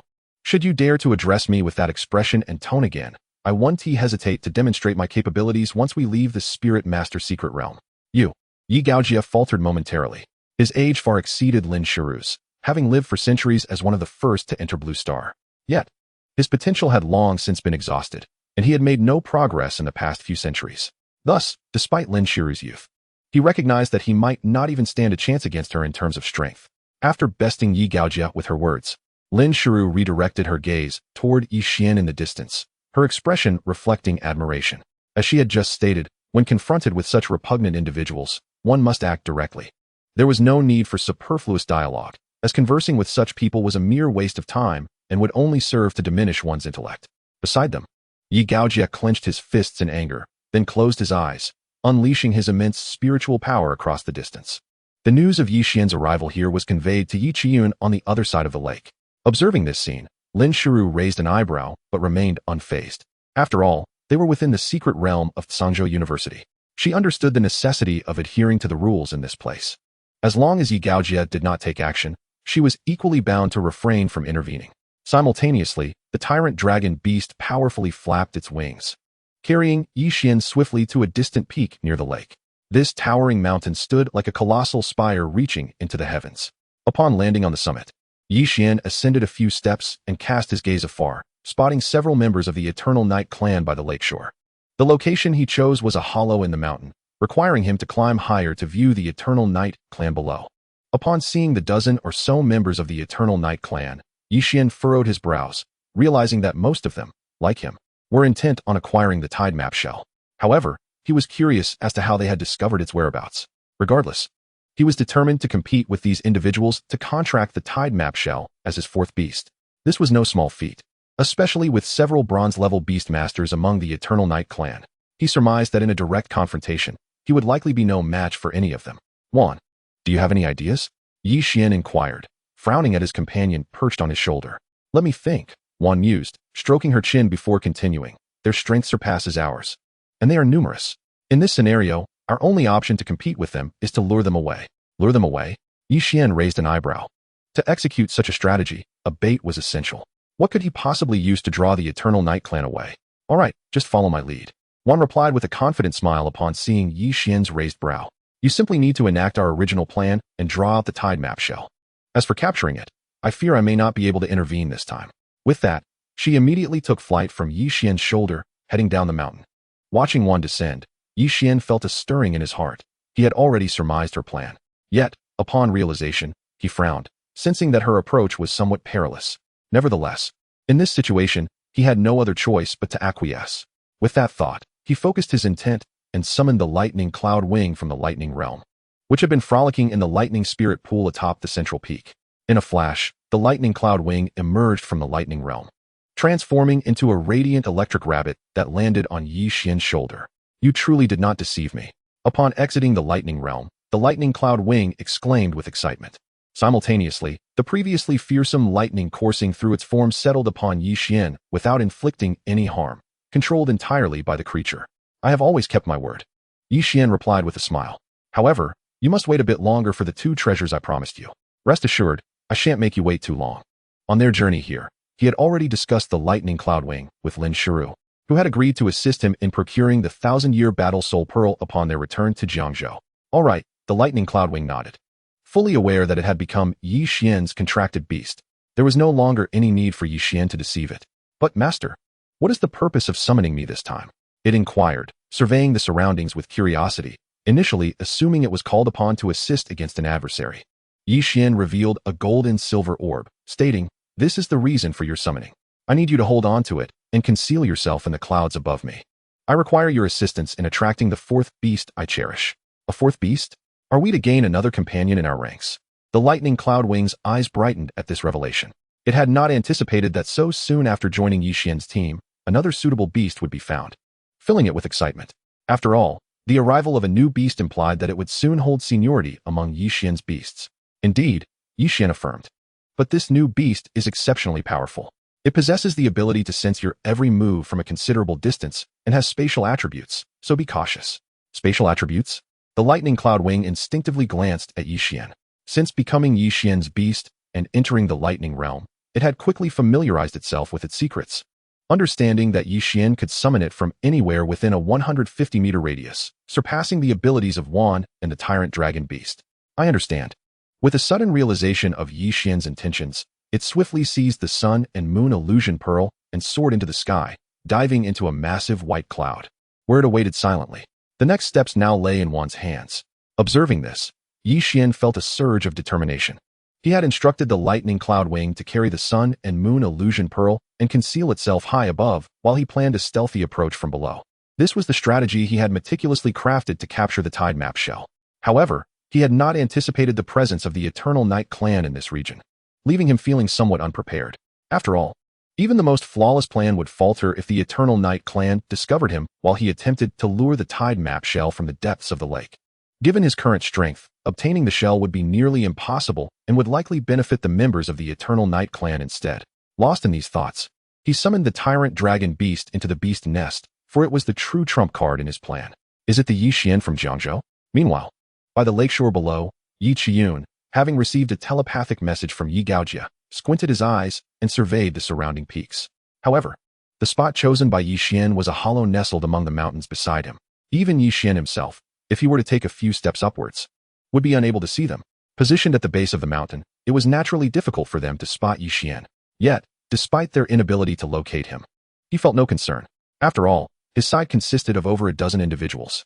Although Yixian had garnered an almost mythical reputation among the lower-ranked beast tamers in their Zhangzhou, he was but a solitary figure, merely a fledgling at the black iron level, and thus, he did not regard him with much seriousness.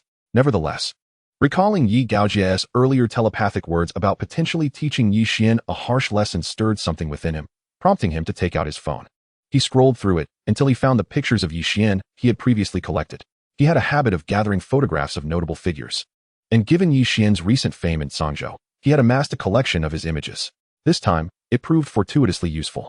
Holding the phone aloft, he turned to the few individuals beside him and chuckled. Have you all seen this person? His name is Yixian, hailing from Jiangzhou. He has joined us in the Spirit Beast secret realm, and he is likely within this vicinity. Should you happen to encounter him, refrain from engaging in conflict. As he spoke, he waved the phone, revealing a picture of one perched on Yixian's shoulder, which quickly caught the attention of two icy eyes lurking in the nearby waters. To deal with Yixian, he and his subordinates could not act directly. Otherwise, should they truly expose themselves, even Yi Gaojia might find it challenging to protect him. However, if the one to strike was an uncontrolled bronze-level monster, hidden beneath the water, the situation would be entirely different. In this world, besides the beasts tamed by beast tamers, certain monsters could also be subdued by humans. Yet, such creatures offered no benefits to the beast tamers, merely obeying their commands while posing a risk of backlash. The serpent lurking in the depths had been tamed by their family and entrusted to him. Chapter 29. The Aura of Treasures, the title map treasure snail. I have fed you for so long. Now, it is your turn to make a sacrifice. On the shore, Yi Qiyun murmured to himself. He knew that if the black water giant serpent truly inflicted severe harm upon Yixian, resulting in dire consequences, it would not survive. Whoosh. Just as Yi Qiyun finished his arrangements, a diminutive figure, no larger than a thumb, swiftly descended from the mountain, resembling a large bee. One of Yi Qiyun's subordinates, adept at sensing, quickly detected this occurrence and informed him. Has he arrived so soon? Yi Qiyun was taken aback. He had thought Yixian would be too intimidated to confront them, given the vast disparity in their strengths. No, my lord, it is not Yixian who approaches, but rather his spirit beast. The reporting beast tamer hastily clarified. Just one of his beasts? Yi Qiyun frowned. However, his expression soon relaxed. Though he harbored a disdain for humans, he understood that if he were to kill a human talent, even if he concealed his involvement through various means, it would yield no benefit for him. Yet, the consequences would be far less severe if he merely eliminated a human talent's beast, especially if he could prove it was not his doing. Very well, I understand. With that thought, Yi Qiyun nodded. Let us proceed according to the plan. We must find a way to lure the creature from the lake into our trap. With a wave of his hand, he signaled for everyone to move away. However, as he turned, a glint of cold light flashed in his eyes. The loss of a beast to a beast tamer could be fatal. Even if Yixian was merely an apprentice capable of contracting two beasts, it remained a significant loss. Yet, just as they turned, one had already transformed into a streak of light, swiftly approaching them from the hillside. Since ascending to a 5-star divine with spirit and progressing to the mid-level of black iron, her mental prowess had greatly increased, consequently enhancing her speed. In terms of sheer velocity, even the Tyrant Dragon Beast could not rival her. Only the Thundercloud electric wings in Yixian's possession could surpass her in speed. In the blink of an eye, she arrived within 20 to 30 meters of Yi Qiyun and his group. How swift! Noticing one's speed, a flicker of astonishment crossed Yi Qiyun's eyes. He had not anticipated that Yixian's spirit beast, which appeared identical to a fairy, would possess such speed. However, soon after, as he observed the direction from which one approached, a trace of barely perceptible mockery and coldness flashed in his gaze. For she was flying directly over a section of the lake, and in his perception, the massive form beneath the water had stealthily surged toward that direction. Hey! At that moment, As Juan flew closer, she seemed to sense something, her brow slightly arching. Nonetheless, adhering to the prearranged plan. She momentarily slowed her pace and hovered above the lake, a mere 20 meters from Yi Qiyun and his companions. She then called out to them. Boom. Just as she had just halted above the lake, a colossal figure suddenly burst forth from the water, revealing a massive serpent head with its gaping maw, lunging towards her with ferocity, as if intending to swallow her whole. From a distant peak, Yi Gaojia observed this scene with a smirk. As Yi Qiyun's protector, he understood his methods all too well. This moment had been anticipated long ago. He also recognized that Juan was a crucial spirit beast for Yi Xian, and Yi Xian, without a doubt, was the talent most cherished by Lin Shiru. Sacrificing a tamed bronze-level serpent to eliminate one of Yi Xian's vital beasts was, for him, entirely worth it. Meanwhile, Lin Shiru, positioned at a distance, narrowed her eyes upon witnessing this scene. She had never expected the Eternal Night clan to possess such audacity, daring to strike against Yi Xian's spirit beast in her presence. As for the formidable black serpent, it was not a beast of the Eternal Night clan, as the distance prevented her from discerning its true nature. Moreover, due to this very distance, despite her desire to intervene and save Juan, it was already too late. On the other side, Yi Xian, witnessing the scene, clenched his fists tightly.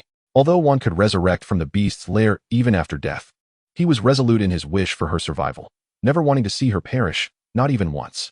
Suddenly, at that very moment, as the enormous black serpent emerged from the lake to strike at Juan, she, having ascended and gained an enhanced perception akin to that of the spirit would, had already sensed the anomaly. Instantly transitioning from stillness to motion, she soared high into the sky. In that fleeting moment, with a swift gesture, she hurled 3 azure seeds she had prepared into the serpent's gaping maw. Gulp!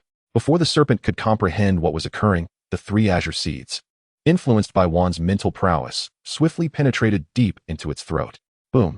In the next instant, those 3 azure seeds, akin to absorbing an abundance of nourishment, rapidly transformed within the serpent's body into towering blue tree men, each standing 5 to 6 meters tall. This transformation promptly caused the bewildered serpent's body to rupture from within, showering the entire lake with crimson blood.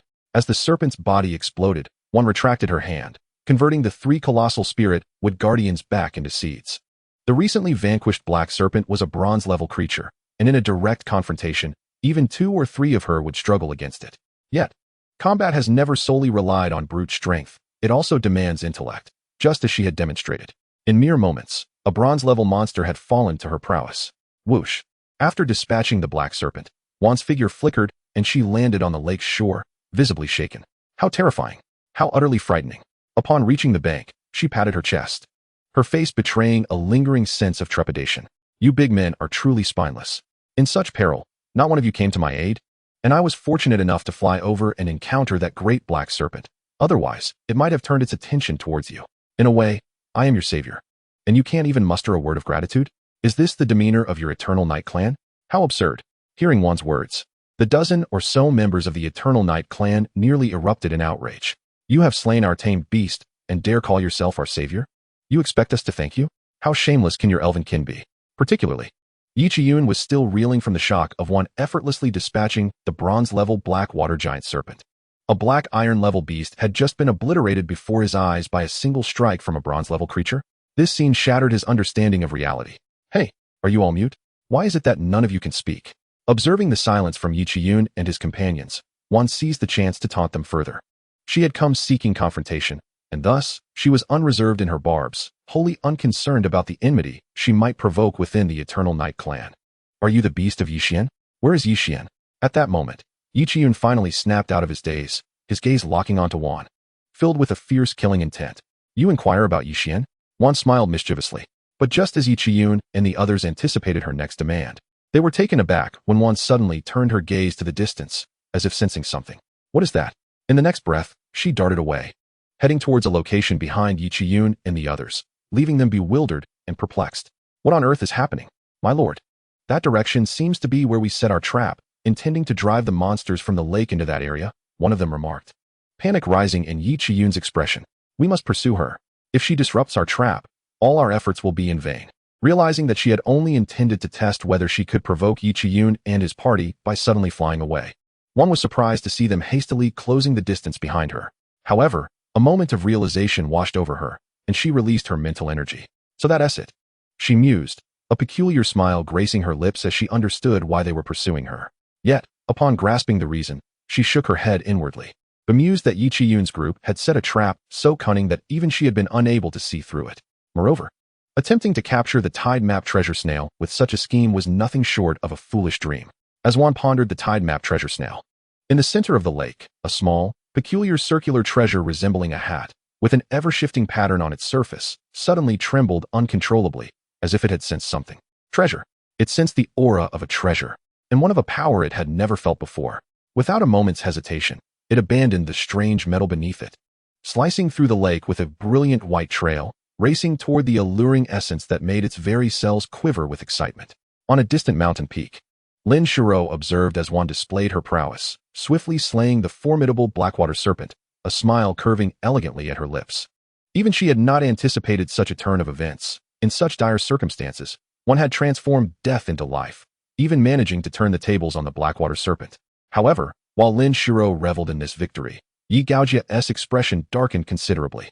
His visage was clouded with dismay as he grappled with the humiliation of a bronze-tier serpent being vanquished by a mere black iron-tier elf.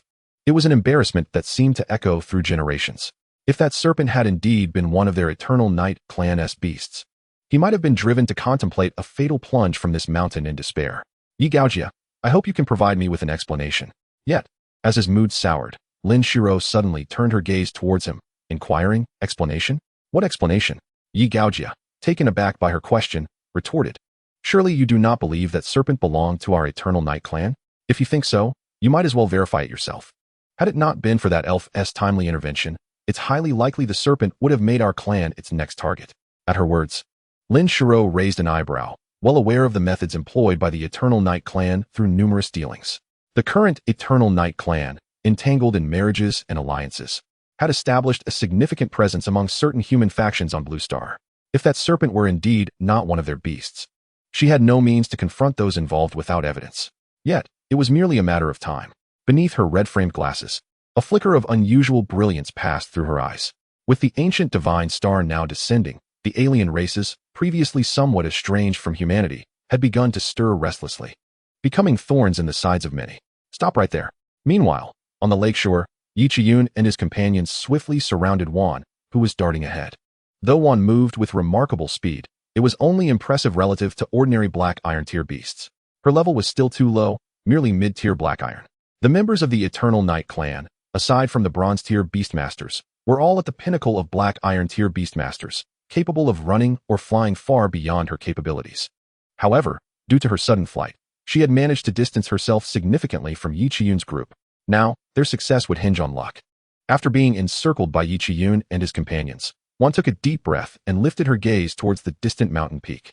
Just as she did, a fleeting glimpse caught her eye, a white line of waves extending rapidly across the lake. Her pupils constricted slightly, realizing that she and Yi Xian's plan had succeeded halfway. The next step depended on whether Yi Xian could seize the opportunity to capture the tide map treasure conch. At the same time, a bronze-tier beastmaster beside Yi Qiyun raised an eyebrow, receiving a mental signal from one of his sensing beasts. His expression shifted rapidly as he turned to Yi Qiyun, exclaiming, "Young master, that creature has emerged, and for some reason, it appears to be heading toward that mountain peak." Upon hearing this, Yi Qiyun's face changed instantly, and he quickly followed the direction indicated by the Eternal Night Beastmaster. "We must go." As he laid eyes on the slender line in the lake, a thought struck him. He immediately intended to lead his group swiftly toward the tide map treasure conch. However, just as they were about to act, Xuan, who remained encircled, suddenly displayed a devilish smile. "By the time you arrive, my master will have already captured that creature. What use will your arrival serve? Merely to watch the spectacle? What?" At her words, Yi Qiyun's pupils constricted, his gaze fixated on Xuan, brimming with murderous intent. Yet Xuan remained undaunted, lifting her chin with a smile. "Is it not clear? You orchestrated the serpent's appearance to kill me. I lured you here to draw the tiger from its mountain lair. Everyone is merely playing their hand. However, your tactics seem to fall short in comparison to ours. You." Yi Qiyun nearly erupted in fury at her words, on the verge of striking Xuan down. However, just moments earlier, when Yi Gaojia had informed him of Yi Xian's arrival, he had also mentioned Lin Shiro's presence. Thus, in the face of Xuan's self-identification, they could vie for the treasure but dared not act against her in front of such a formidable presence. "We must depart." He ground his teeth in frustration, leading his companions swiftly toward the distant tide map treasure conch. Yet, due to this delay, the distance between them and the treasure had widened further. Damn it! How did that guy manage to lure that creature from the lake? As they sprinted, Yi and his companions cursed in their hearts, utterly perplexed. Simultaneously, a feeling of urgency spread among them. If they allowed Yi to seize the peculiar lake creature before their eyes, it would be an unparalleled embarrassment. Meanwhile, atop the distant mountain peak, as the tide map treasure conch broke through the lake's surface, one immediately relayed the information to Yi. Generally speaking, when a beastmaster was too far from their beast, they could not receive specific messages. However, having successfully cultivated the supreme sensing technique in the Tongming secret realm, Yi could communicate seamlessly with Xuan, even from several miles away, receiving all her perceptions. At this moment, he stood in the valley, leveraging the extraordinary powers of the supreme sensing technique. Even without ascending to higher ground, he could perceive through Xuan's vision. A swift movement sliced through the lake, momentarily breaking the surface as the tidal map treasure snail surged toward the mountain peak where Yi was situated. This creature indeed resembled a hat. Upon catching sight of the tidal map treasure snail, Yi felt a subtle stir within him, his expression betraying a hint of surprise. Although the elder had previously described the appearance of the tidal map treasure snail, witnessing it in person still evoked a sense of astonishment. Whoosh! As these thoughts crossed his mind, the tidal map treasure snail rapidly circumvented a hillside, evading his line of sight. It soared into the sky from another valley, ascending into the clouds. Observing this from a distance, Yi smirked, realizing that the tidal map treasure snail had likely detected him through its mapping abilities. Aware of his presence beneath the thundercloud lightning wing, to avoid detection, it deliberately chose another path into the clouds. Whoosh! At that moment, as the tidal map treasure snail evaded Yi and entered a cloud bank high above, its body spun swiftly, transforming into a streak of incredible speed, a rotating silhouette akin to a hat, charging toward the thundercloud lightning wing that was concealed within another cloud cluster. In the blink of an eye, it pierced through the layers of clouds, arriving before the thundercloud lightning wing, which held the sun-moon illusion pearl in its mouth. However, at that instant, the thundercloud lightning wing, forewarned by Yi flickered and darted away with the sun-moon illusion pearl. Whoosh! In the very moment the thundercloud lightning wing vanished, the tidal map treasure snail also spun around, pursuing it. The tyrant dragon beast. On the mountaintop, Yi eyes gleamed with excitement. Through the perspective of the thundercloud lightning wing, he perceived the tidal map treasure snail's trajectory. A surge of determination welled within him as he summoned the tyrant dragon beast from its lair into the sky. Roar! In an instant, the tyrant dragon beast flapped its wings, appearing 100 meters above, positioning itself in front of the tidal map treasure snail, and unleashed a terrifying roar. Boom! Amidst the resounding shockwave, spatial ripples surged forth before the tidal map treasure snail, akin to dark currents slicing through, effectively countering the tyrant dragon beast's formidable roar. Boom! Just as it deflected the tyrant dragon beast's attack, the thundercloud lightning wing, having just fled, turned and unleashed a colossal bolt of lightning that struck the tidal map treasure snail. With a thunderous crash, it obliterated the weakened spatial currents surrounding the creature. Wah-wah! The sudden turn of events startled the tidal map treasure snail, which sensed the impending danger. It instinctively attempted to flee. Yet, just as the tyrant dragon beast had failed to achieve its goal, it swiftly moved in front of the tidal map treasure snail, opening its massive jaws to grasp the creature within. Buzz!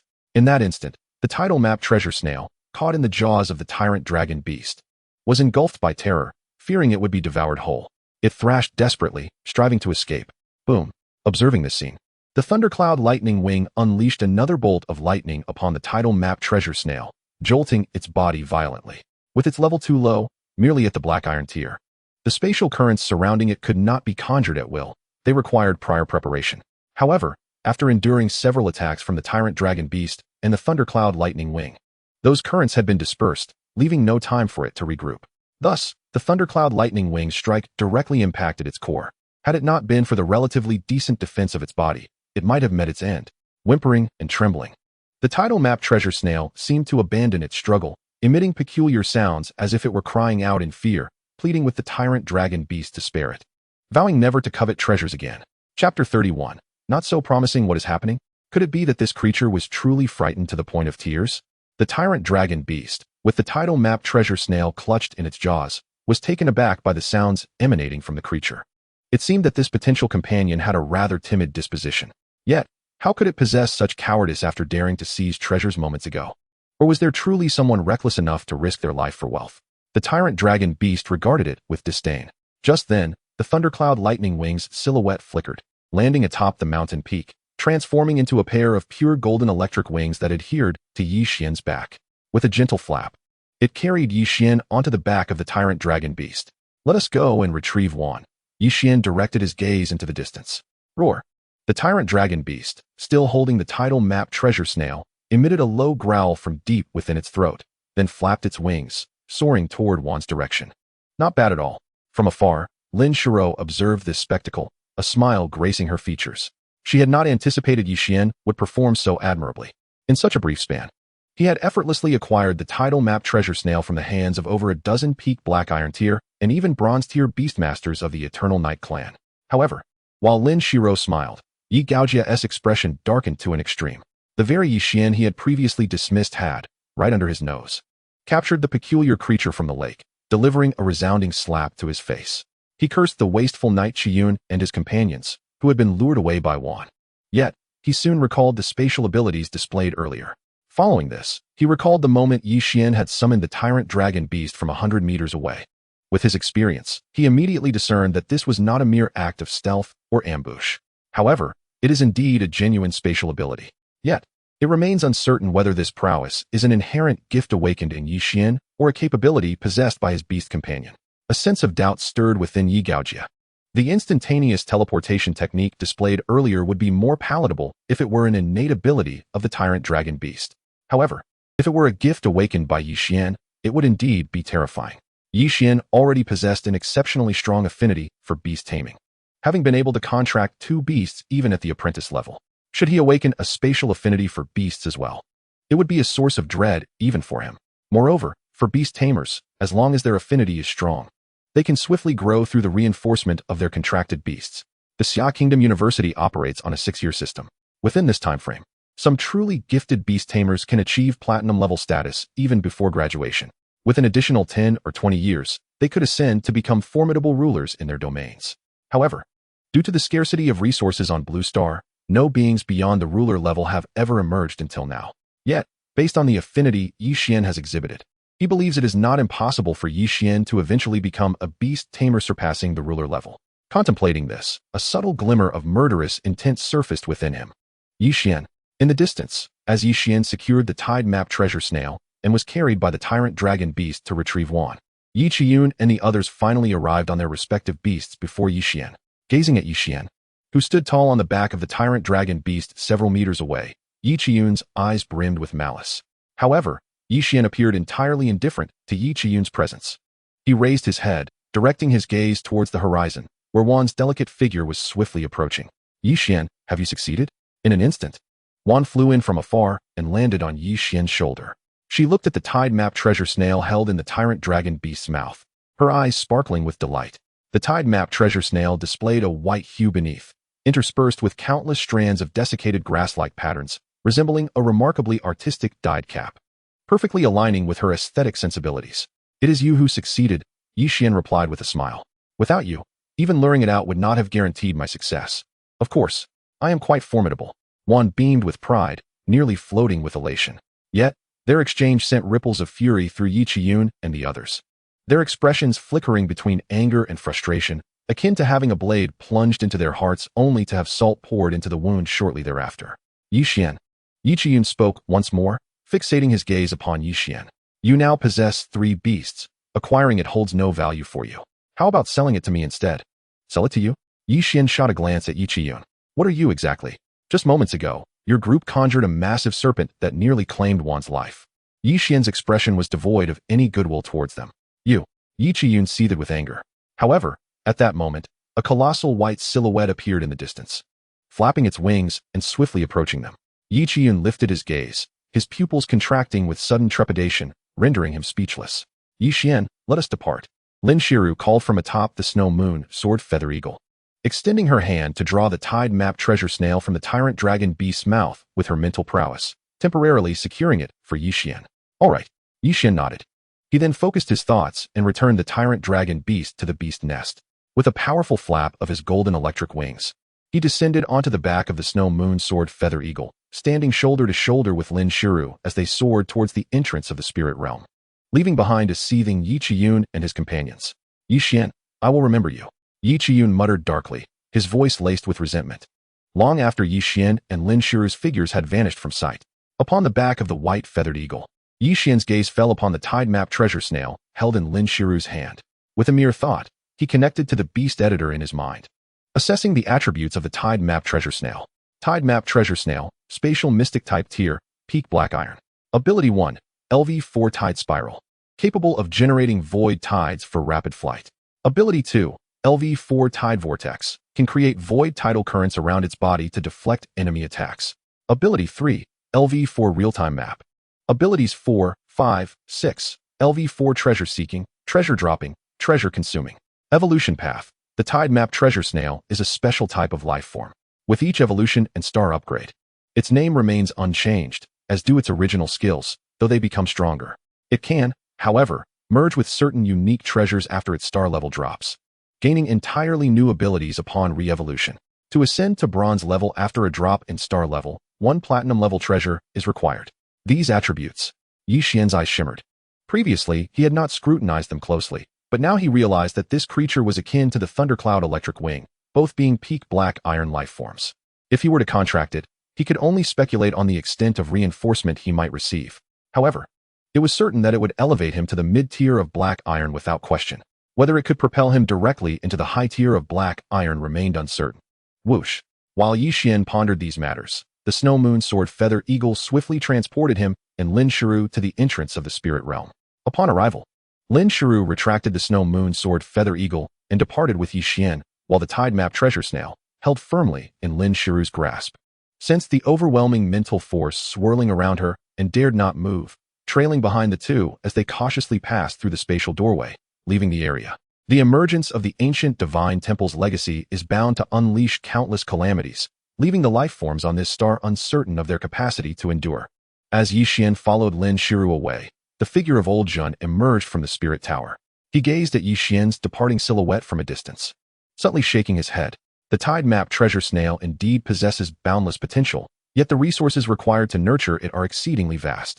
Moreover, while Yi Xian's talent is undeniably formidable, the current environment casts doubt on whether he will be afforded the time necessary for growth. Despite his exceptional aptitude, it remains uncertain whether he can contract a pinnacle 5-star black iron level special creature at this early stage of the black iron rank. Reflecting on this, the figure of Elder Xuan gradually faded from the spirit tower, his optimism toward Yi Xian waning in light of the prevailing circumstances. After departing from the spirit tower, Lin Shiru summoned the celestial sky divine wood with a mere thought. In an instant, they were transported to a desolate wilderness. Here, you may attempt to contract this spatial beast. If successful, we shall linger in Sangzhou a while longer, she said, her gaze fixed on Yi Xian, brimming with anticipation. Stay longer? Yi Xian was taken aback, perplexed as to why, upon his successful contract, she would wish to remain in such a remote area. Surveying the barren surroundings only deepened his confusion. I have a friend who possesses a treasure beast of the refining variety. Should you manage to contract the tidal map treasure snail at your current level, I shall visit her and procure several secret treasures that will enable this creature to devour and advance. Lin Shiru then elucidated her reasons for wanting to stay in Sangzhou with Yi Xian. Upon hearing this, Yi Xian's eyes brightened. The tidal map treasure snail was known for its ability to consume secret treasures to expedite its advancement, a fact he had previously discussed with Lin Shiru. What was lacking, however, was the knowledge that the tidal map treasure snail could enhance its star rating on its own. While it could indeed hasten its cultivation speed through the consumption of treasures, Yi Xian was reluctant to part with the sun and moon illusion pearl for the snail's consumption. Instead, he planned to wait until the snail reached the bronze level before using the beast editor to fuse the treasure with it, thereby preserving its original 5-star quality. Of course, this is contingent upon your ability to contract the tidal map treasure snail right now, Lin Shiru continued. Otherwise, we would be wasting time here. You can attempt it later when you are able. I understand, Yi Xian nodded, his heart swelling with excitement at the prospect of Lin Shiru retrieving secret treasures for the tidal map treasure snail's consumption. However, he also grasped the implication of her words, that while he had managed to contract a 3-star quality Thundercloud Lightning Wing at the low black iron level, it did not guarantee his ability to contract the 5-star tidal map treasure snail at the same tier. Even if the snail was willing and even opened its soul core willingly, he might still struggle to complete the contract. As the level of a beast master rises, the quality of their aptitude becomes increasingly scrutinized. An ordinary beast master, regardless of the willingness of the beast, would find it challenging to contract high-quality, high-level beasts. Contemplating this, Yixian took a deep breath and drew forth the remaining beast seed from his soul sea, transforming it into a beam of light. It swiftly entered the body of the tidal map treasure snail. Beside him, Lin Shiru held her breath, her own tension surpassing that of Yixian. It should work, right? She thought to herself, a hint of anxiety creeping in. Although Yixian's talent exceeded her expectations, she had never witnessed anyone contract a 5-star black iron-level pinnacle beast at such a low tier. As Yixian infused his beast seed into the tidal map treasure snail, the creature began to thrash violently in Lin Shiru's hands, emitting a faint wailing sound. Release your soul core, or I shall unleash that monstrous beast to devour you. Seeing this, Yixian was moved to act. Through the beast seed, he transmitted his mental wave to the tidal map treasure snail, attempting to intimidate it. With a hum, as Yixian's words fell, the snail's trembling body intensified even further. Yet, in an instant, it seemed to succumb to fear, relinquishing all resistance and allowing Yixian's intrusion. His beast seed smoothly entered its soul core. Indeed, as he felt the seamless integration of his beast seed into the tidal map treasure snail's soul core, Yixian's heart surged with realization. His mythical-grade talent was even more formidable than he had anticipated. According to his knowledge, an ordinary black iron-level beast master would need to elevate their rank to the high black iron level to contract the tidal map treasure snail. Boom.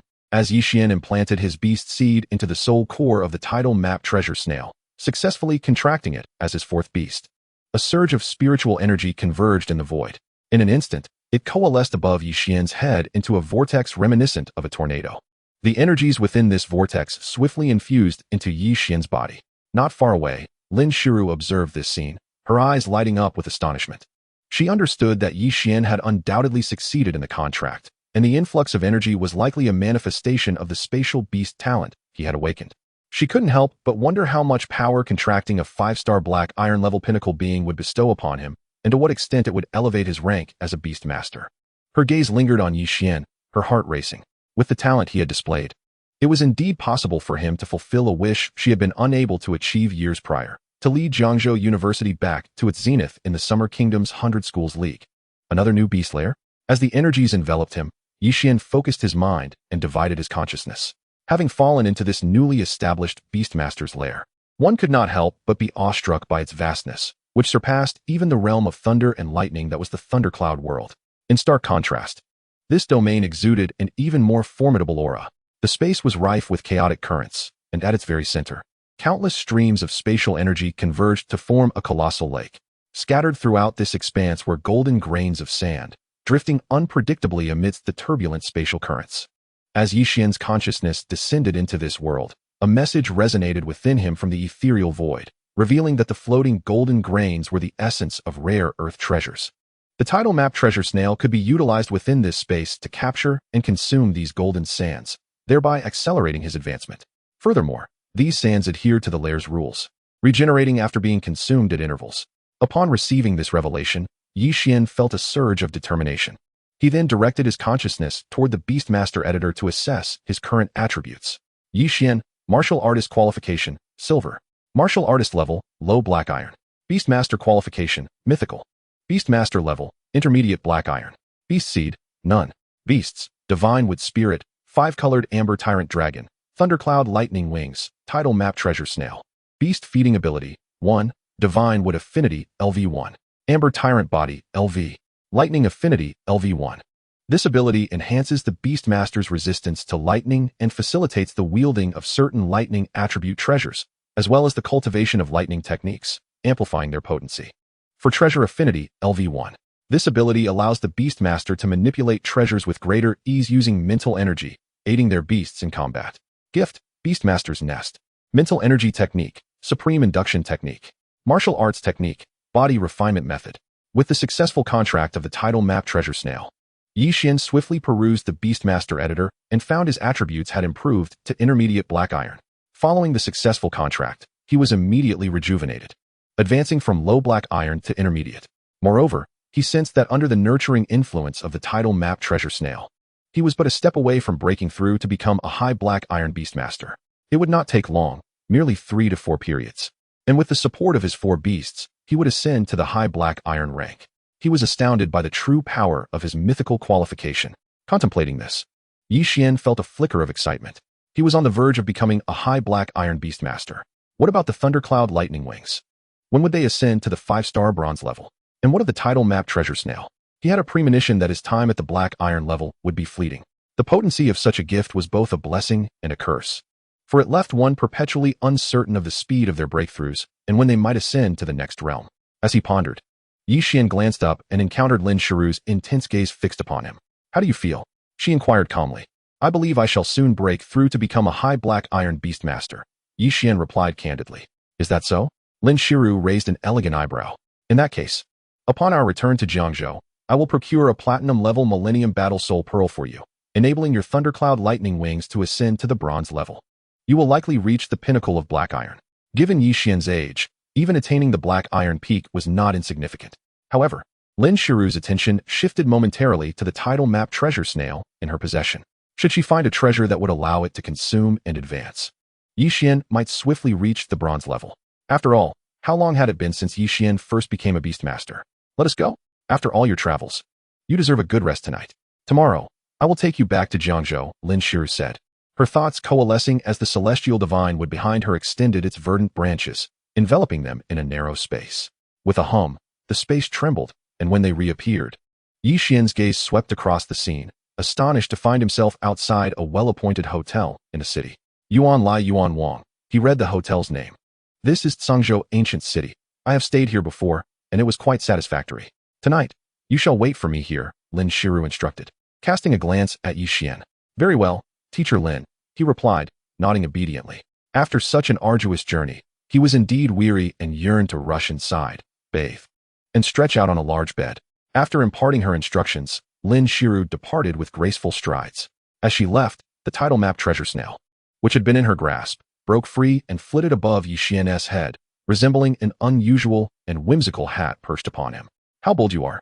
Thinking that Teacher Lin would devour you, Yi Xian mused with a mix of exasperation and amusement, observing the title map Treasure Snail, which had already begun to regard him as its protector.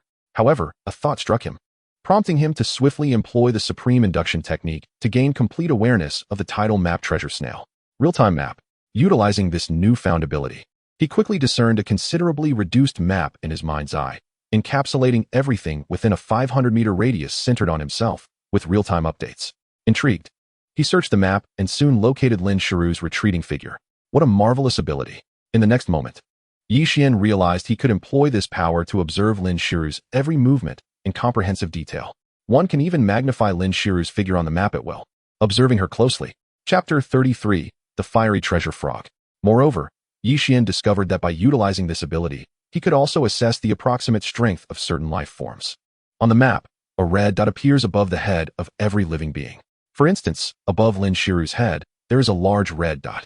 In contrast, the red dot above his own head is quite diminutive. Quite intriguing. Yi Xian resolved to make comparisons in the future, observing the varying sizes of the red dots above different life forms. Regrettably, he suddenly shook his head in disappointment. With the title map Treasure Conch, he could only achieve this level of understanding. He could not manipulate the images of entities formed within the constructed map. Otherwise, his ability would indeed be exceedingly formidable. For example, if he could utilize the title map Treasure Conch to injure or eliminate an enemy within the real-time map, affecting their true self, that would be exhilarating. Contemplating this, Yi Xian once again gazed at the swiftly disappearing silhouette of Lin Shiru on the map created by the title map Treasure Conch. Adjusting the hat atop his head, he withdrew his consciousness and stepped into the hotel before him. He still had some money in his pocket, so staying at a hotel was not an issue. Outside the hotel, a few individuals cast astonished glances at Yi Xian, having witnessed the scene of him and Lin Shiru emerging from the spatial realm. Consequently, many were aware that the person approaching the hotel was a significant figure. Good day, sir. Welcome, a female manager, having just seen Yi Xian and Lin Shiru make their entrance, greeted him with a smile as she hastened towards him. Hello. Yi Xian nodded and replied, could you please arrange a room for me? I need to rest here. Certainly, sir. The attractive female manager glanced at the combat wristwatch on Yi Xian's wrist and continued, please scan the QR code to record your personal information, and then I shall escort you. Yi Xian nodded and followed the manager. Moments later, he completed the check-in process. Under the manager's guidance, he arrived at a double room on the 3rd floor of the hotel. He was quite weary of cramped single rooms. After the manager departed, he closed the door, shed his clothes, and took a refreshing shower. Lying down on the soft bed, he fell into a deep slumber. How foolish. One observed as Yixian lay on the bed, fast asleep. With a pout, she emerged from her beast nest, retrieved a nearby blanket, and covered him with it. After casting a furtive glance at Yixian's handsome features, she burrowed back into her beast nest. Yixian's beast nest did not require his active summoning for his beasts to enter and exit. As long as they wished to, they could freely move in and out of their nest. However, without Yixian's cooperation, they needed to expend a certain amount of mental energy and required some preparation time, making instantaneous entry and exit impossible. Well, you busy individual, you actually found time to visit me. What brings you here this time? In a quaint villa on the outskirts of Gu City, a woman clad in a red nightgown smiled at Lin Shiru. I missed you. Is it not acceptable for me to come and see you? In contrast to her dignified demeanor before Yixian, Lin Shiru seemed to shed her mask here, casually taking a seat beside the woman in red. Missed me? Spare me your words. I have called you over countless times. Have you ever come? It's always me visiting your school, the woman in red scoffed, clearly unconvinced by Lin Shiru's words. But since you are here this time, you must stay a while. After saying this, she seemed to remember something and quickly added, but you can't stay long. Lin Shiru sighed. I'm out for too long this time. I must return to Jiang University tomorrow. I can only stay for one night. I knew it. The woman in red looked at Lin Shiru with a feigned look of grievance. All right, what brings you here this time? I came to request your assistance with your fiery treasure frog to refine a few black iron and bronze grade treasures. Lin Shiru finally revealed her purpose for visiting. Black iron and bronze grade treasures? What do you need those for? The woman in red was taken aback. At their level, such low-grade items were hardly necessary. I have recently taken on a new student, Lin Shiru replied, the image of Yixian flashing in her mind. She then shared with the woman and read the matters that had occupied her time lately. After listening to your tale, the woman in red feigned anger. I've been trying to reach you, and you've been evasive. So you found someone special. Don't be ridiculous. Lin Shiru pushed the woman in red playfully. Her cheeks flushed. That's just my student. Now, will you help me with this request? Of course. How could I refuse when you've come all the way here? The woman in red responded with a hint of exasperation. Let me see what I can do. She then summoned a stone frog that resembled a sculpture. As the stone frog emerged, the air around them began to shimmer with waves of heat, as if it bore an internal temperature of several thousand degrees. Had the woman in red not quickly enveloped her room with her mental energy, the objects within would have ignited, becoming engulfed in flames. Qing, I need your help to refine 5 black iron grade treasures, the white flame spirit orbs, and 5 bronze grade treasures, the earth fire guardian orbs. I require them by tomorrow morning, the woman in red instructed the blue stone frog. Ribbit. The blue stone frog glanced at the woman, seemingly puzzled as to why she required such low-level treasures. Nevertheless, it hesitated not. Squatting down, all 4 of its legs ignited with brilliant flames that instantly licked at its pale blue belly. Concurrently, 2 wisps of white smoke billowed from its nostrils. Utilizing a treasure-refining beast requires the provision of materials. However, the crimson-clad woman possessed a fiery treasure toad, which also encompassed certain spatial attributes. Its belly served not only as a furnace for refining treasures, but also as a repository for numerous materials. Particularly, it harbored an abundance of the ingredients required for crafting the white flame spirit pearl and the earth fire protective pearl, both of which were coveted treasures. Let Qing be here alone. You've gone to great lengths to visit, so let us indulge in some merriment. The woman declared as she saw the fiery treasure toad dutifully commencing the refinement of artifacts at her behest, prompting her to grasp Lin Shiru's hand. The following day, within the confines of the Yuan Lai Yuan Wang Hotel, Yixian awoke from a deep slumber. The sunlight streaming through the window bathed his handsome visage in a golden hue. Rubbing his face, he propped himself up on the bed, feeling rejuvenated after a night of restful sleep. Leaning against the headboard, he directed his consciousness into the Beast Master's lair, whereupon he beheld several of his beasts diligently honing their skills within their respective realms. Among them, one was energetically unleashing the divine woodvine whips, entwining them around the grand trees of her verdant forest, playfully swinging and occasionally exhibiting other abilities in sheer delight. When fatigued, she would luxuriate in the life spring at the heart of her green sanctuary, relishing the bliss. The tyrannical dragon beast perched atop the highest peak of the dragon beast world, mimicking the peculiar movements of the surrounding mist-formed dragon beasts. Whenever tempted, it would devour a mist dragon beast or unfurl its dragon wings to soar into the stony forest below, wreaking havoc upon its imaginary foes. As for the thundercloud electric wing, this creature had taken to lounging within the thunder spirit pool atop its mountainous domain, reluctant to emerge. Only in moments of utter boredom would it venture into the stormy clouds, transforming into various shapes and frolicking about. The newly tamed tidal map treasure snail exhibited the behavior of an unsophisticated rustic, tirelessly pursuing the golden sands formed from the essence of material treasures since entering its newfound world. Throughout the night, while Yixian enjoyed his slumber, the snail had been in relentless pursuit. Previously, within the spirit beast secret realm, its modest prowess had confined it to a meager territory for treasure hunting, rendering its encounter with a piece of outer gold tungsten iron the most splendid discovery. Alas, before it could consume that prize, it encountered Yixian and was captured, emerging as his fourth beast. Observing his diligent companions, a smile graced Yixian's lips. After a single night, he sensed his spiritual ocean swell further. He surmised that, with a bit more time, he would be poised to break through to the rank of a high-tier black iron beast master. In this world, there truly exists no greater delight than growing stronger while reclining. Just then, as he focused his intent and invoked the supreme induction technique to commune with the tidal map treasure snail, he discerned a slender, graceful figure exuding an elegant aura approaching the hotel from afar. Upon spotting this enchanting silhouette, Yixian sprang from his bed, hastily preparing himself. Just as he completed his arrangements, his phone chimed melodiously. "How did you fare last night?" he answered, hearing Lin Shiru's melodious voice on the other end. Bursting with vitality, Yixian replied with a playful grin. Despite the pressure stemming from Lin Shiru's status, their time together had allowed him to share light-hearted banter with her. "In that case, come down. I shall await you outside the hotel," Lin Shiru instructed. "Teacher, are we returning to Jiangzhou now?" Yixian inquired, taken aback. "What? Not returning? Do you wish for me to accompany you inside the hotel for a while? I'm entirely amenable to it. The room is spacious enough." Yixian mumbled to himself, but dared not voice it aloud. After hanging up, he swiftly exited. Chapter 34, Pregnant. Local news report. Last night, a murderer from Lin City fled into our municipality. Below is the photograph of this wanted criminal. We urge citizens to report any sightings to the Yunhai City Patrol Office. Please note, this fugitive is a bronze-level beastmaster. During the escape, 2 of his bronze-level beasts were slain, but 1 bronze low-tier beast, the Gale Wolf, remains at large. Citizens who spot this individual should exercise caution to avoid alarming him. In Yunhai City, at a specialty restaurant, Lin Guotao and Su Yunming, who were learning culinary skills from a chef arranged by Jiangzhou University, exchanged astonished glances upon hearing the report. "A murderer, and a bronze-level beastmaster at that?" Su Yunming murmured. "How could such a person become a criminal, and why has he come to our city?" "Fear not, he is merely a bronze-level beastmaster. With the strength of Yunhai City, we will apprehend him swiftly. There is no need for concern," Lin Guotao reassured her. "Indeed, Yunming, you need not trouble yourself with this," chimed in the chef overseeing their lessons. "What you should be focused on is your health. At your age, it is crucial to take care while being pregnant.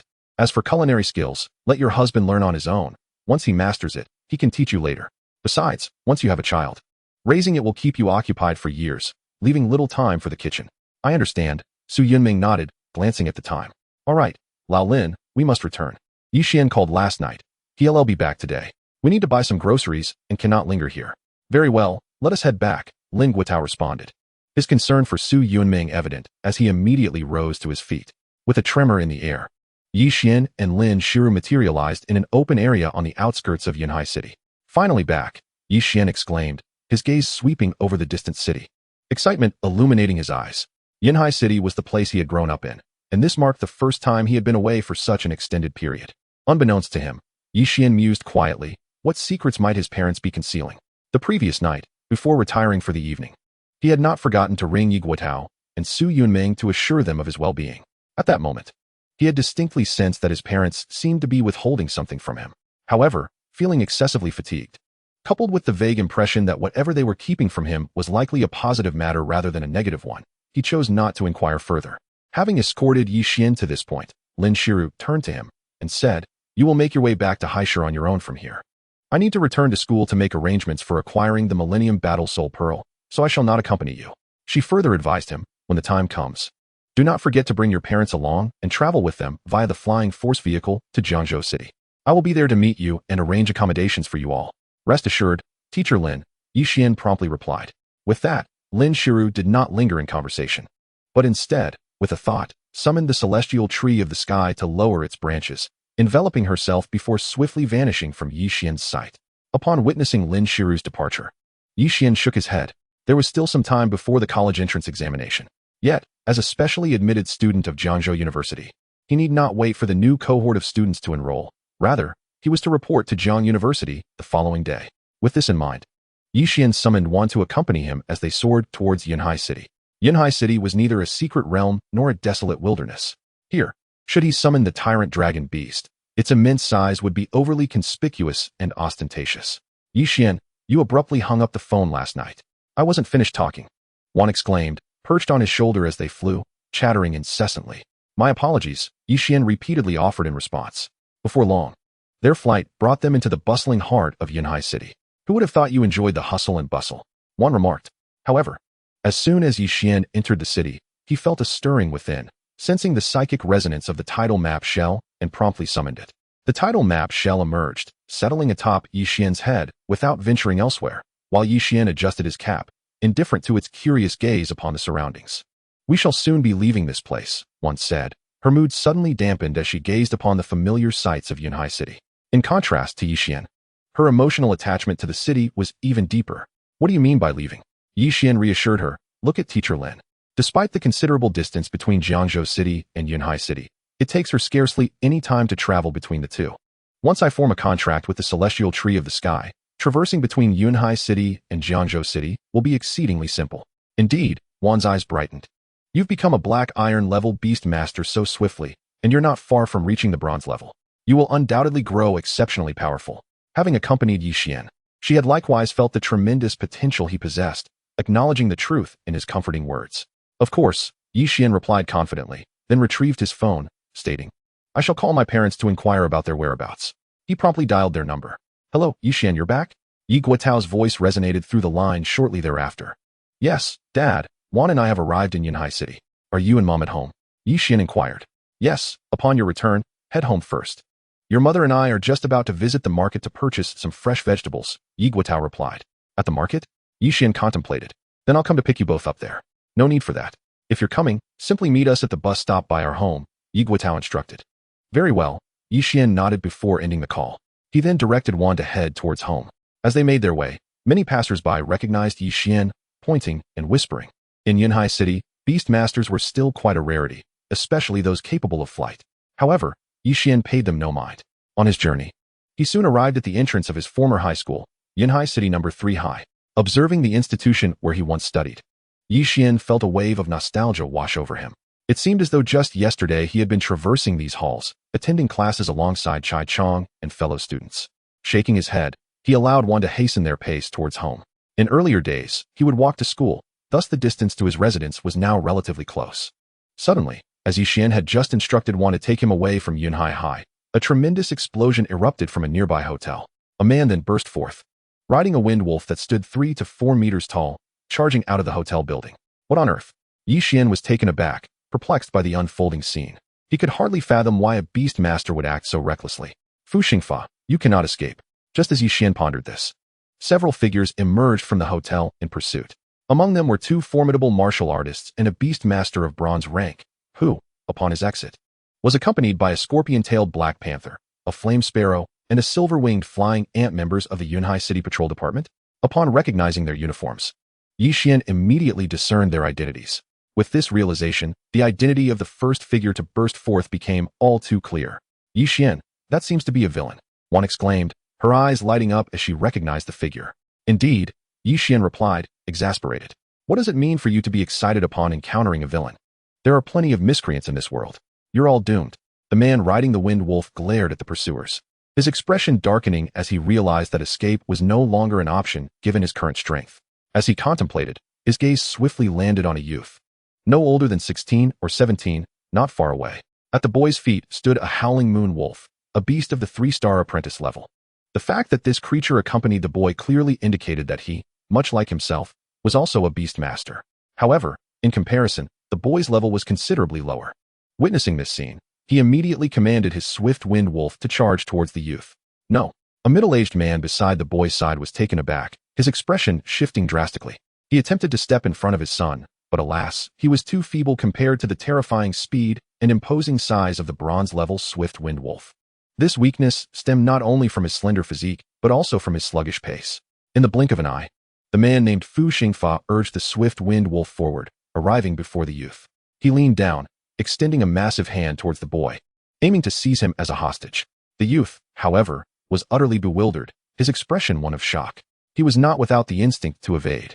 Yet the moment he contemplated dodging, Fu Xingfa was already upon him. His own high-level apprentice Howling Moon Wolf was far too slow to offer any protection, nor did it possess the capability to do so. Fu Xingfa. Behind him, the three members of the Cloud Sea City Patrol, who were in pursuit of Fu Xingfa, changed their expressions upon witnessing this turn of events. Yet Fu Xingfa's speed was too rapid, and they were still too far away to intervene in time.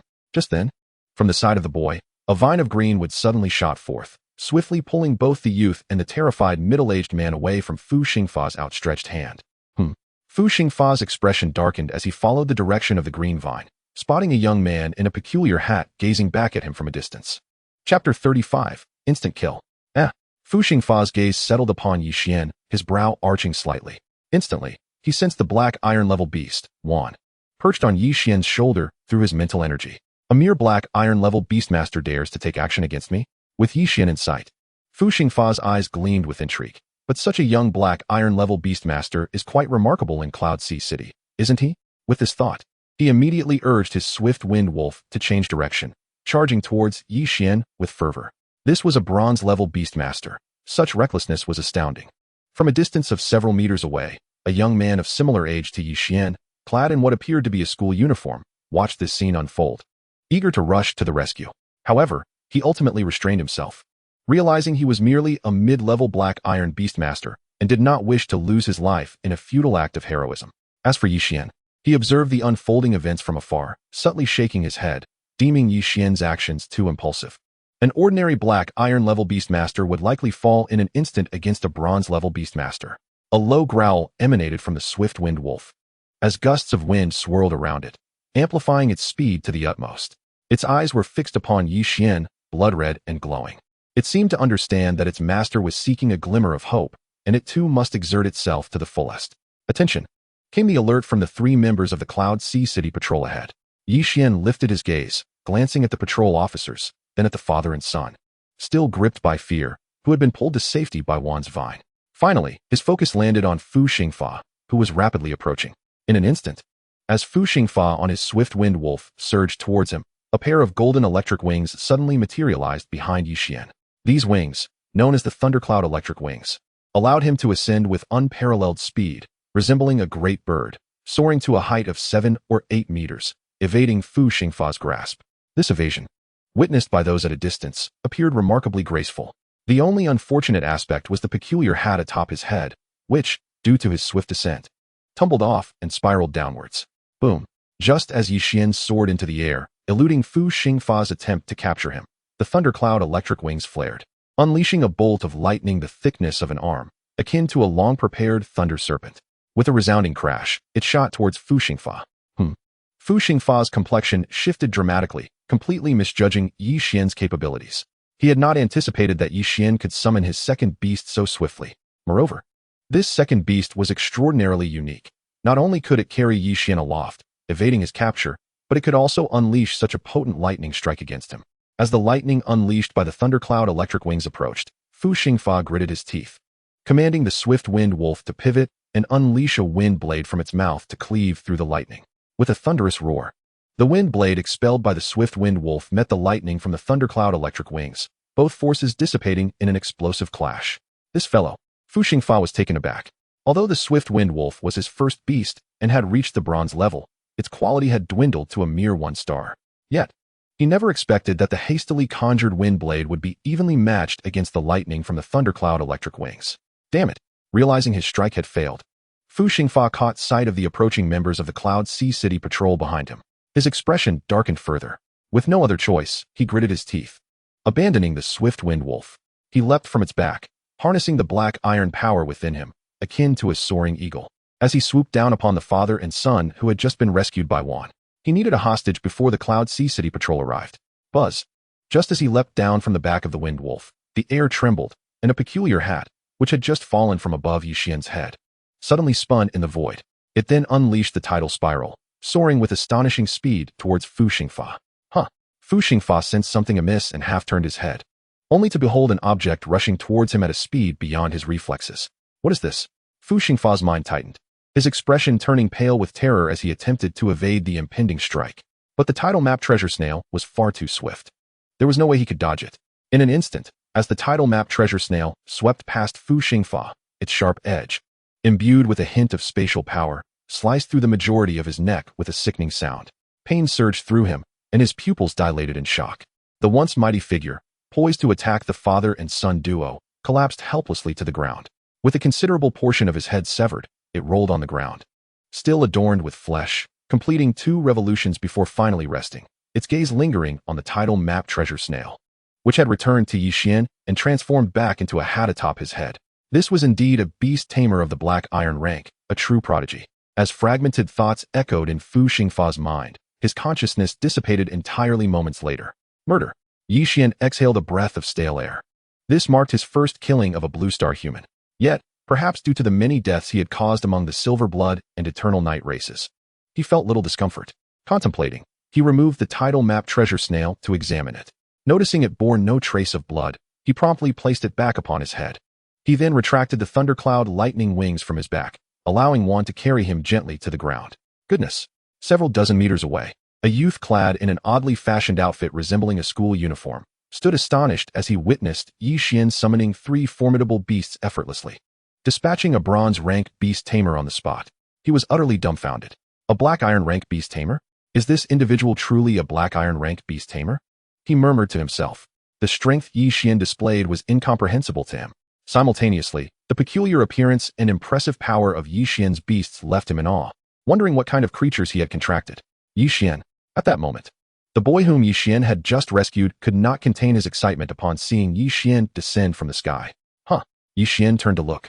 Feeling a stir in his heart, he suddenly remembered that this boy, whom he had saved, was also a student from the Beast Tamer class in Yunhai City, though he was not a senior but rather a sophomore, having spent only 2 years in the Beast Tamer class. It was commendable that Yixian could recall this boy's general features. Are you all right? Despite his thoughts, Yixian approached with a smile and greeted him. I'm fine. Really, thank you so much. The youth stammered, not forgetting to introduce Yixian to his father standing beside him. Dad, this is my classmate Yixian. Yixian, I truly appreciate your help. Upon hearing this, the father of the boy, whose name Yixian could not recall, grasped his hand with gratitude. Yixian felt helpless but could only shake his head dismissively. Hello there. At that moment, several members of the patrol office, who had just burst out of the hotel in pursuit of Fu Xingfa, inspected his corpse. Upon confirming his demise, they approached Yixian. Having overheard the conversation between Yixian and the boy, they smiled and addressed him. Thank you for your brave actions. You've truly helped us. However, since a death has occurred, we must kindly ask you to spend some time with us at the patrol office to record the circumstances. No problem. Yixian did not refuse. Although he was eager to return home, having taken a life was a serious matter. It was only right to accompany them to the patrol office to document the incident. Upon receiving Yixian's consent, the 3 officers promptly retrieved Fu Xingfa's body and amiably led Yixian towards the patrol office. How could this happen? Meanwhile, over 100 meters away, a young man in his 20s watched the scene unfold, and with a resounding crash, the lunchbox in his hand fell to the ground, spilling its contents everywhere. He gazed at the blood-soaked ground where Fu Xingfa had perished, his heart aching with grief. The members of the Yunhai City Patrol Office remained oblivious to the fact that Fu Xingfa had fled to their city not out of despair, but to see his only family member one last time before his official escape.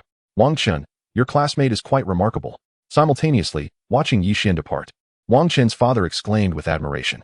Absolutely. Wang Chen replied with envy in his eyes. Although Yixian awakened his beast tamer aptitude late, his talent is astonishing, making him the sole special recruit to Jiangzhou University in our class. A special recruit to Jiangzhou University? No wonder, Wang Chen's father remarked, feeling even more impressed. He had not expected such talent to exist in Yunhai City. Just look at him, and then look at you. After his moment of reflection, he turned to Wang Chen and began to scold him. Even if your talent doesn't match his, if you had put in the effort to train, though your beast tamer rank may not rise quickly, with your warrior aptitude, you could have already become a top-tier warrior apprentice by now. Go, with a grand gesture. He commanded, you're still here? Hurry back home and train. Wang Chen, hearing this, felt a wave of frustration wash over him. Yet, he dared not retort, obediently taking his howling moon wolf dog and departing with his tail between his legs. He had only taken half a day off today.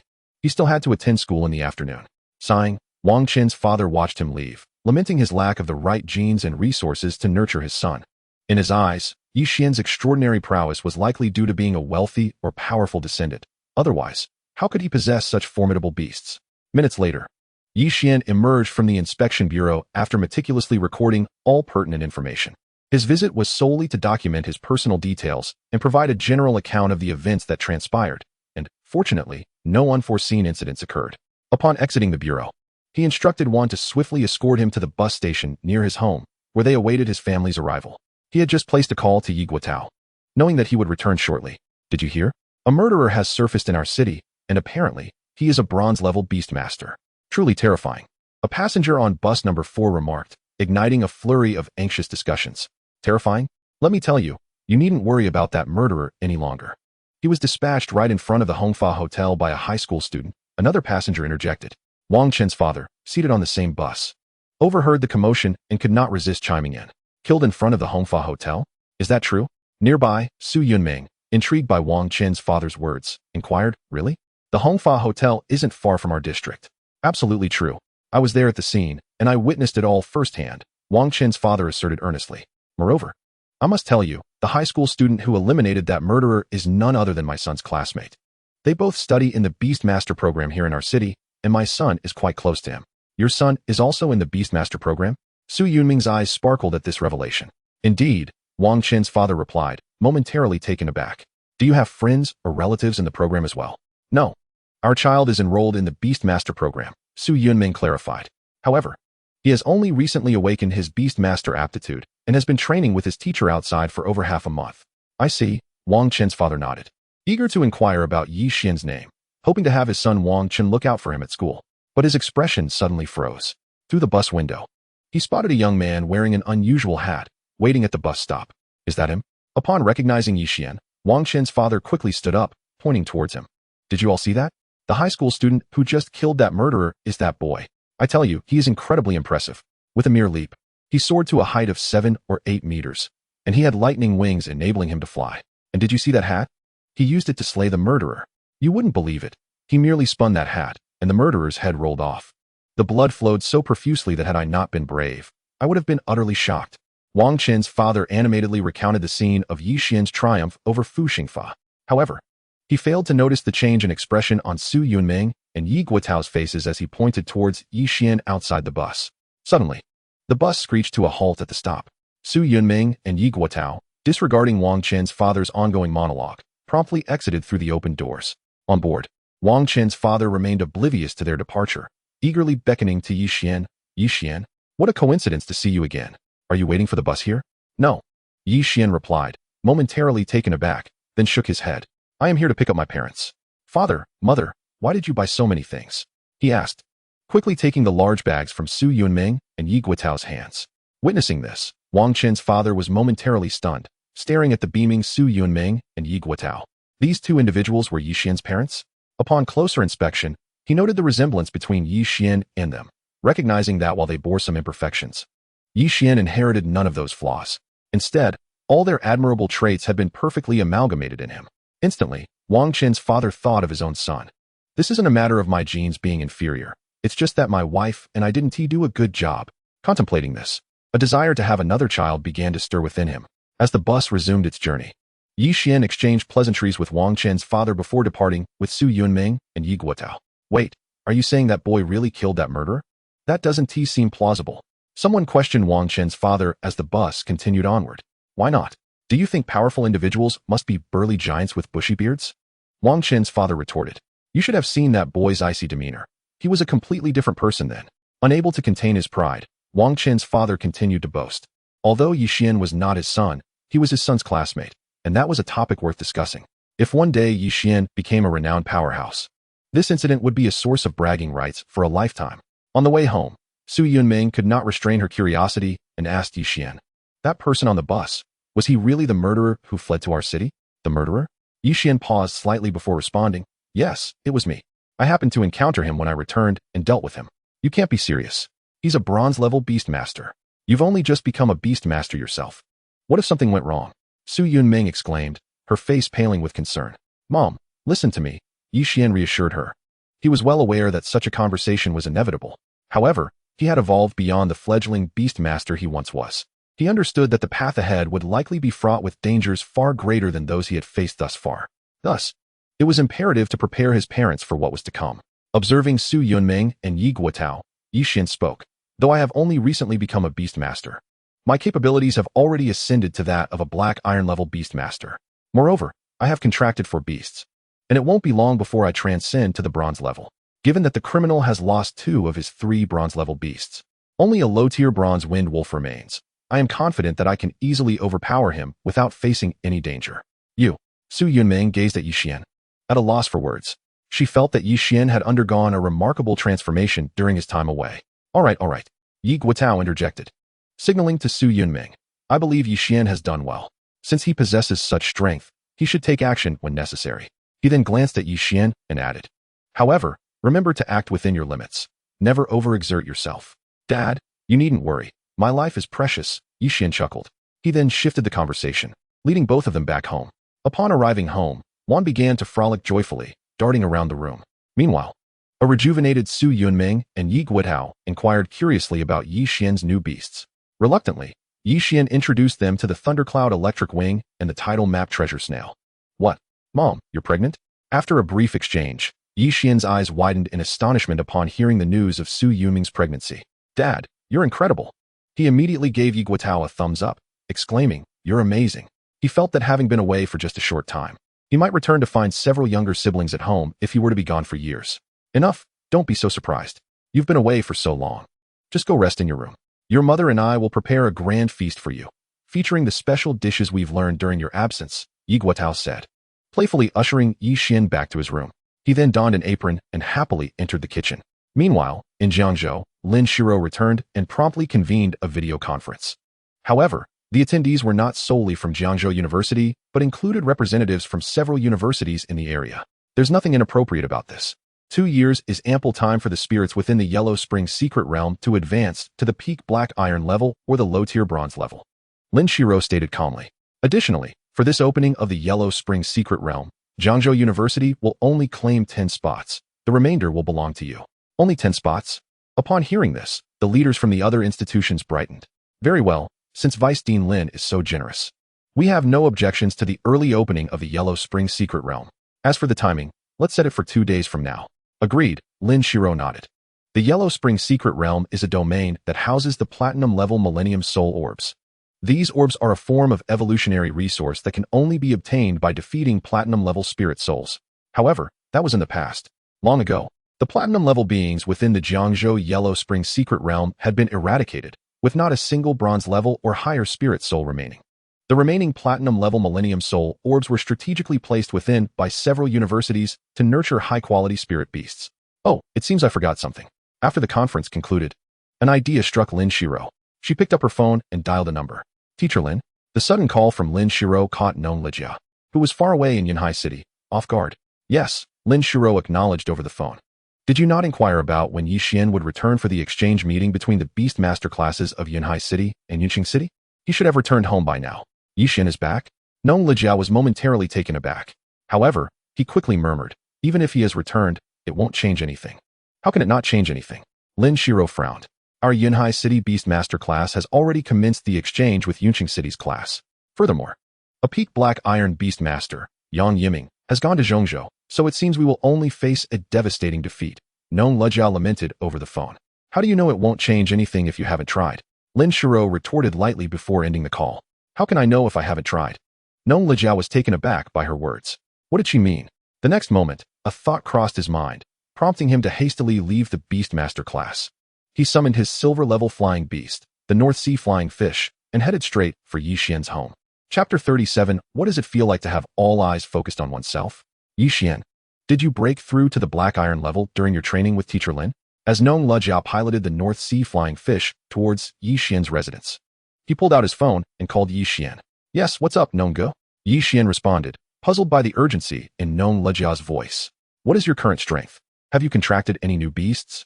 Can you now defeat an average peak Black Iron Beast Master? Nong Lijia pressed on the phone.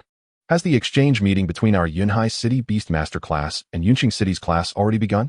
Yixian pondered for a moment before replying. With my current strength, I should have no problem dealing with an average peak Black Iron Beast Master. Really? Nong Lijia was astonished. He hadn't anticipated that Yixian would have gained such confidence in such a short time.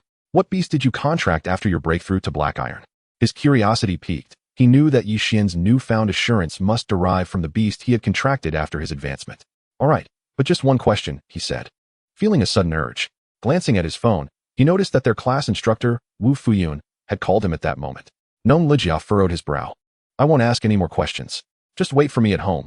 I'll come to pick you up. I have something to attend to, so I'll hang up for now. Very well then, brother Gnome. Since you are in a hurry, I shall make my way to the Beast Master class now. We shall meet halfway, Yixian remarked before ending the call with Gnome Lijia. Teacher Wu, you were looking for me? Gnome Lijia answered the phone promptly after hanging up with Yixian. Gnome Lijia, the exchange competition between our two cities' Beast Master classes is about to commence. Where have you been? Wu Fuyun inquired urgently over the line. Yixian has returned, and I am currently en route to pick him up, Gnome Lijia replied. Yixian? Wu Fuyun paused, taken aback.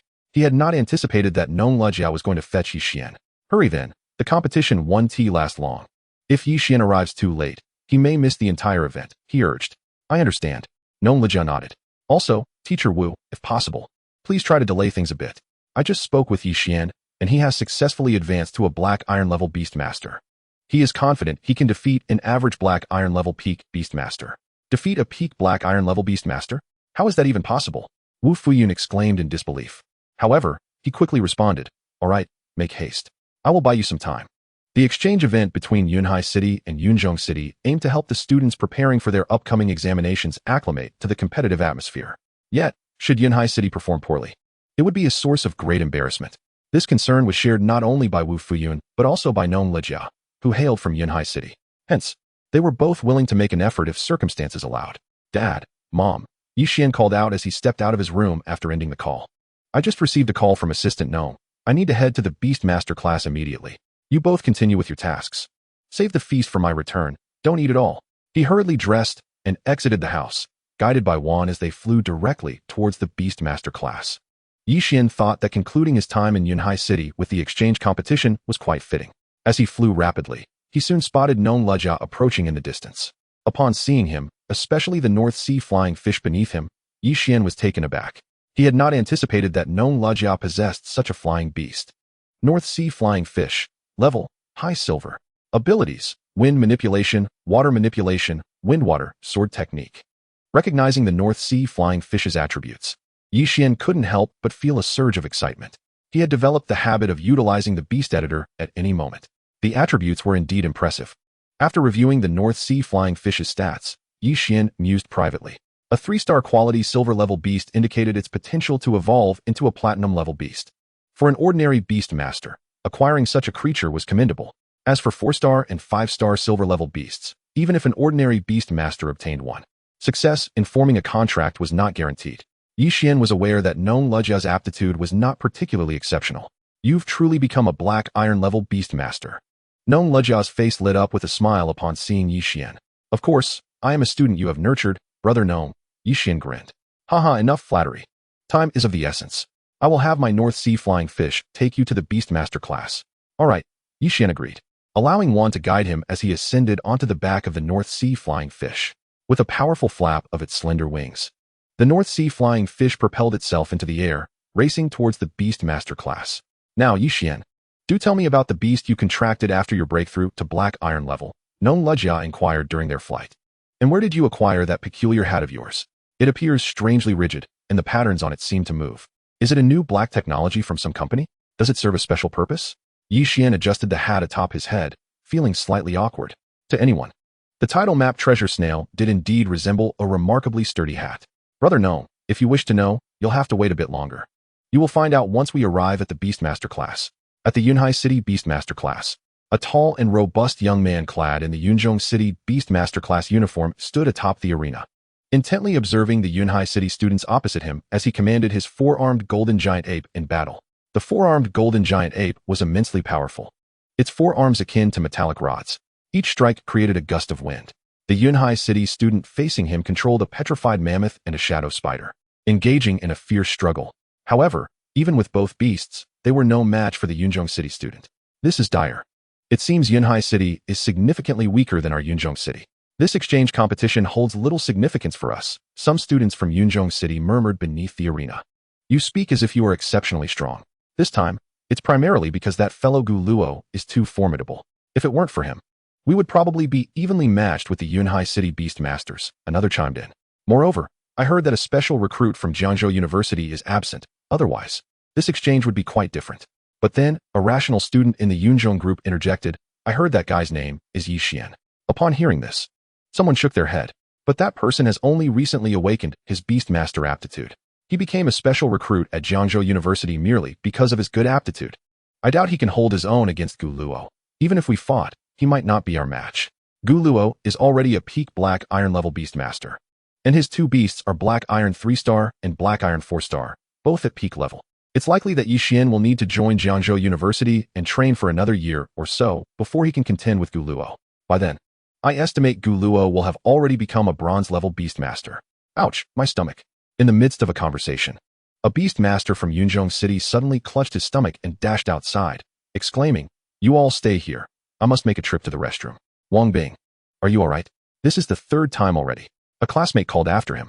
I don't want this either, but I might have truly been startled. My stomach is betraying me, the young man replied with a look of frustration as he hurried away from the hall. Huh? Do you really expect us to believe such nonsense? Scoffed one of the others, met with disdainful glances. You claim to be an adult Beastmaster. Yet we cannot take your word for it. How could someone of your age, only a Black Iron level, possibly kill a bronze level Beastmaster? It's simply implausible. Believe it or not, soon enough, footage will circulate online from Yunhai City, and then you will see the truth of my words.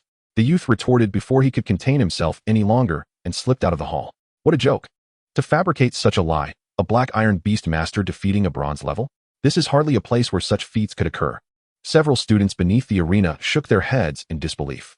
Meanwhile, the head instructor of the Beastmaster class in Yunzhong City approached Wu Fuyun and inquired, So, does anyone from your class wish to step up for a try? At that moment, on the arena, Gu Luo had already managed to knock two of a Black Iron level student's beasts off the platform using only one of his own. Hearing the instructor's question, Wu Fuyun's expression darkened slightly, yet he replied, One moment, we have another student on their way. Oh, the instructor raised an eyebrow. Surprised that despite the dismal performance of Yunhai City, Wu Fuyun still intended to send someone else up. Just then, outside the battle hall, Nong Jala finally arrived with Yi Xian. Without delay, they entered the battle hall. Upon spotting them, Wu Fuyun's eyes lit up, pointing at Yi Xian. Mr. Gu, my student has arrived. Why not let him take the stage right away? Is he here? Mr. Gu inquired curiously, glancing over at Yi Xian. However, unable to probe with his mental strength, he observed Yi Xian for a moment, yet found nothing remarkable about him. Very well then. Let this student of yours face Gu Luo in the final match, Mr. Gu declared after a moment's thought. Absolutely. Wu Fuyun promptly walked over to Yi Xian and briefed him on a few details. You have a 3-star beast and a 1-star 4-star beast, both at the pinnacle of Black Iron level. After hearing Wu Fuyun's instructions, Yi Xian looked up at the arena and, with Wan leading him, soared directly onto the stage. State your name, Gu Luo asked casually upon seeing Yi Xian enter the arena. Despite his previous battles, he felt little fatigue. His beasts were equally unscathed. Seeing Yi Xian, he didn't think much of him. Yi Xian, he replied. Yi Xian? Gu Luo paused slightly, taken aback. You are the one specially recruited by Jiangzhou University from Yunhai City this year? Yes, that's me, Yi Xian affirmed with a nod. Haha, then I shall see just how formidable your strength truly is. Gu Luo's excitement flickered across his face upon receiving Yi Xian's confirmation. Competing against ordinary students posed no challenge for him, but Yi Xian was different. Though he had only recently become a Beastmaster and may not be particularly strong, his status set him apart. Defeating Yi Xian on this platform would carry a different significance. Gu Luo, do not engage in battle with him. Just then, Wang Bing, who had just returned from the restroom, caught sight of Yi Xian standing opposite Gu Luo on the arena and felt a chill run down his spine. Overcome with anxiety, he shouted loudly, drawing the attention of everyone in the hall. What have I done? Realizing all eyes were on him, Wang Bing froze, overwhelmed. Wang Bing, what on earth is wrong with you? The instructor of the Yunzhong City Beastmaster class furrowed his brow at Wang Bing, displaying a hint of displeasure. As Gu Luo and Yi Xian were about to commence their spar, he questioned, Is there something that cannot wait until after the match? A battle, even if lengthy, lasts only a few minutes. Feeling the weight of everyone's gaze upon him, Wang Bing's heart raced, coupled with his earlier discomfort. Beads of sweat began to pour down his face. His face flushed. He felt as though he were a schoolboy called to the front of the class for the first time, his mind a whirlwind of confusion. Yet amidst this chaos, the image of Yi Xian effortlessly slaying the bronze-level Beastmaster in front of the tavern in Yunhai City flashed in his mind. It dawned on him that while Gu Luo was indeed powerful, should he engage Yi Xian, his defeat would be inevitable. At that moment, he completely forgot that this was merely an exchange match between Yunhai City and Yunzhong City, not a life-and-death battle. The sight of Yixian, who had previously seemed so nonchalant while committing murder, left a profound impact on him, tightening his chest with unease. Wang Bing looked up at the arena and saw Yixian gazing back at him. His face paled slightly, and in a moment of panic, he exclaimed, "Mr. Gu, our teacher Zhao just called me with an urgent matter. We must return immediately." "Teacher Zhao called you?" Mr. Gu frowned, but upon seeing Wang Bing's anxious demeanor, covered in perspiration, he sensed the urgency of the situation. Without further deliberation, he turned to Wu Fuyun with regret.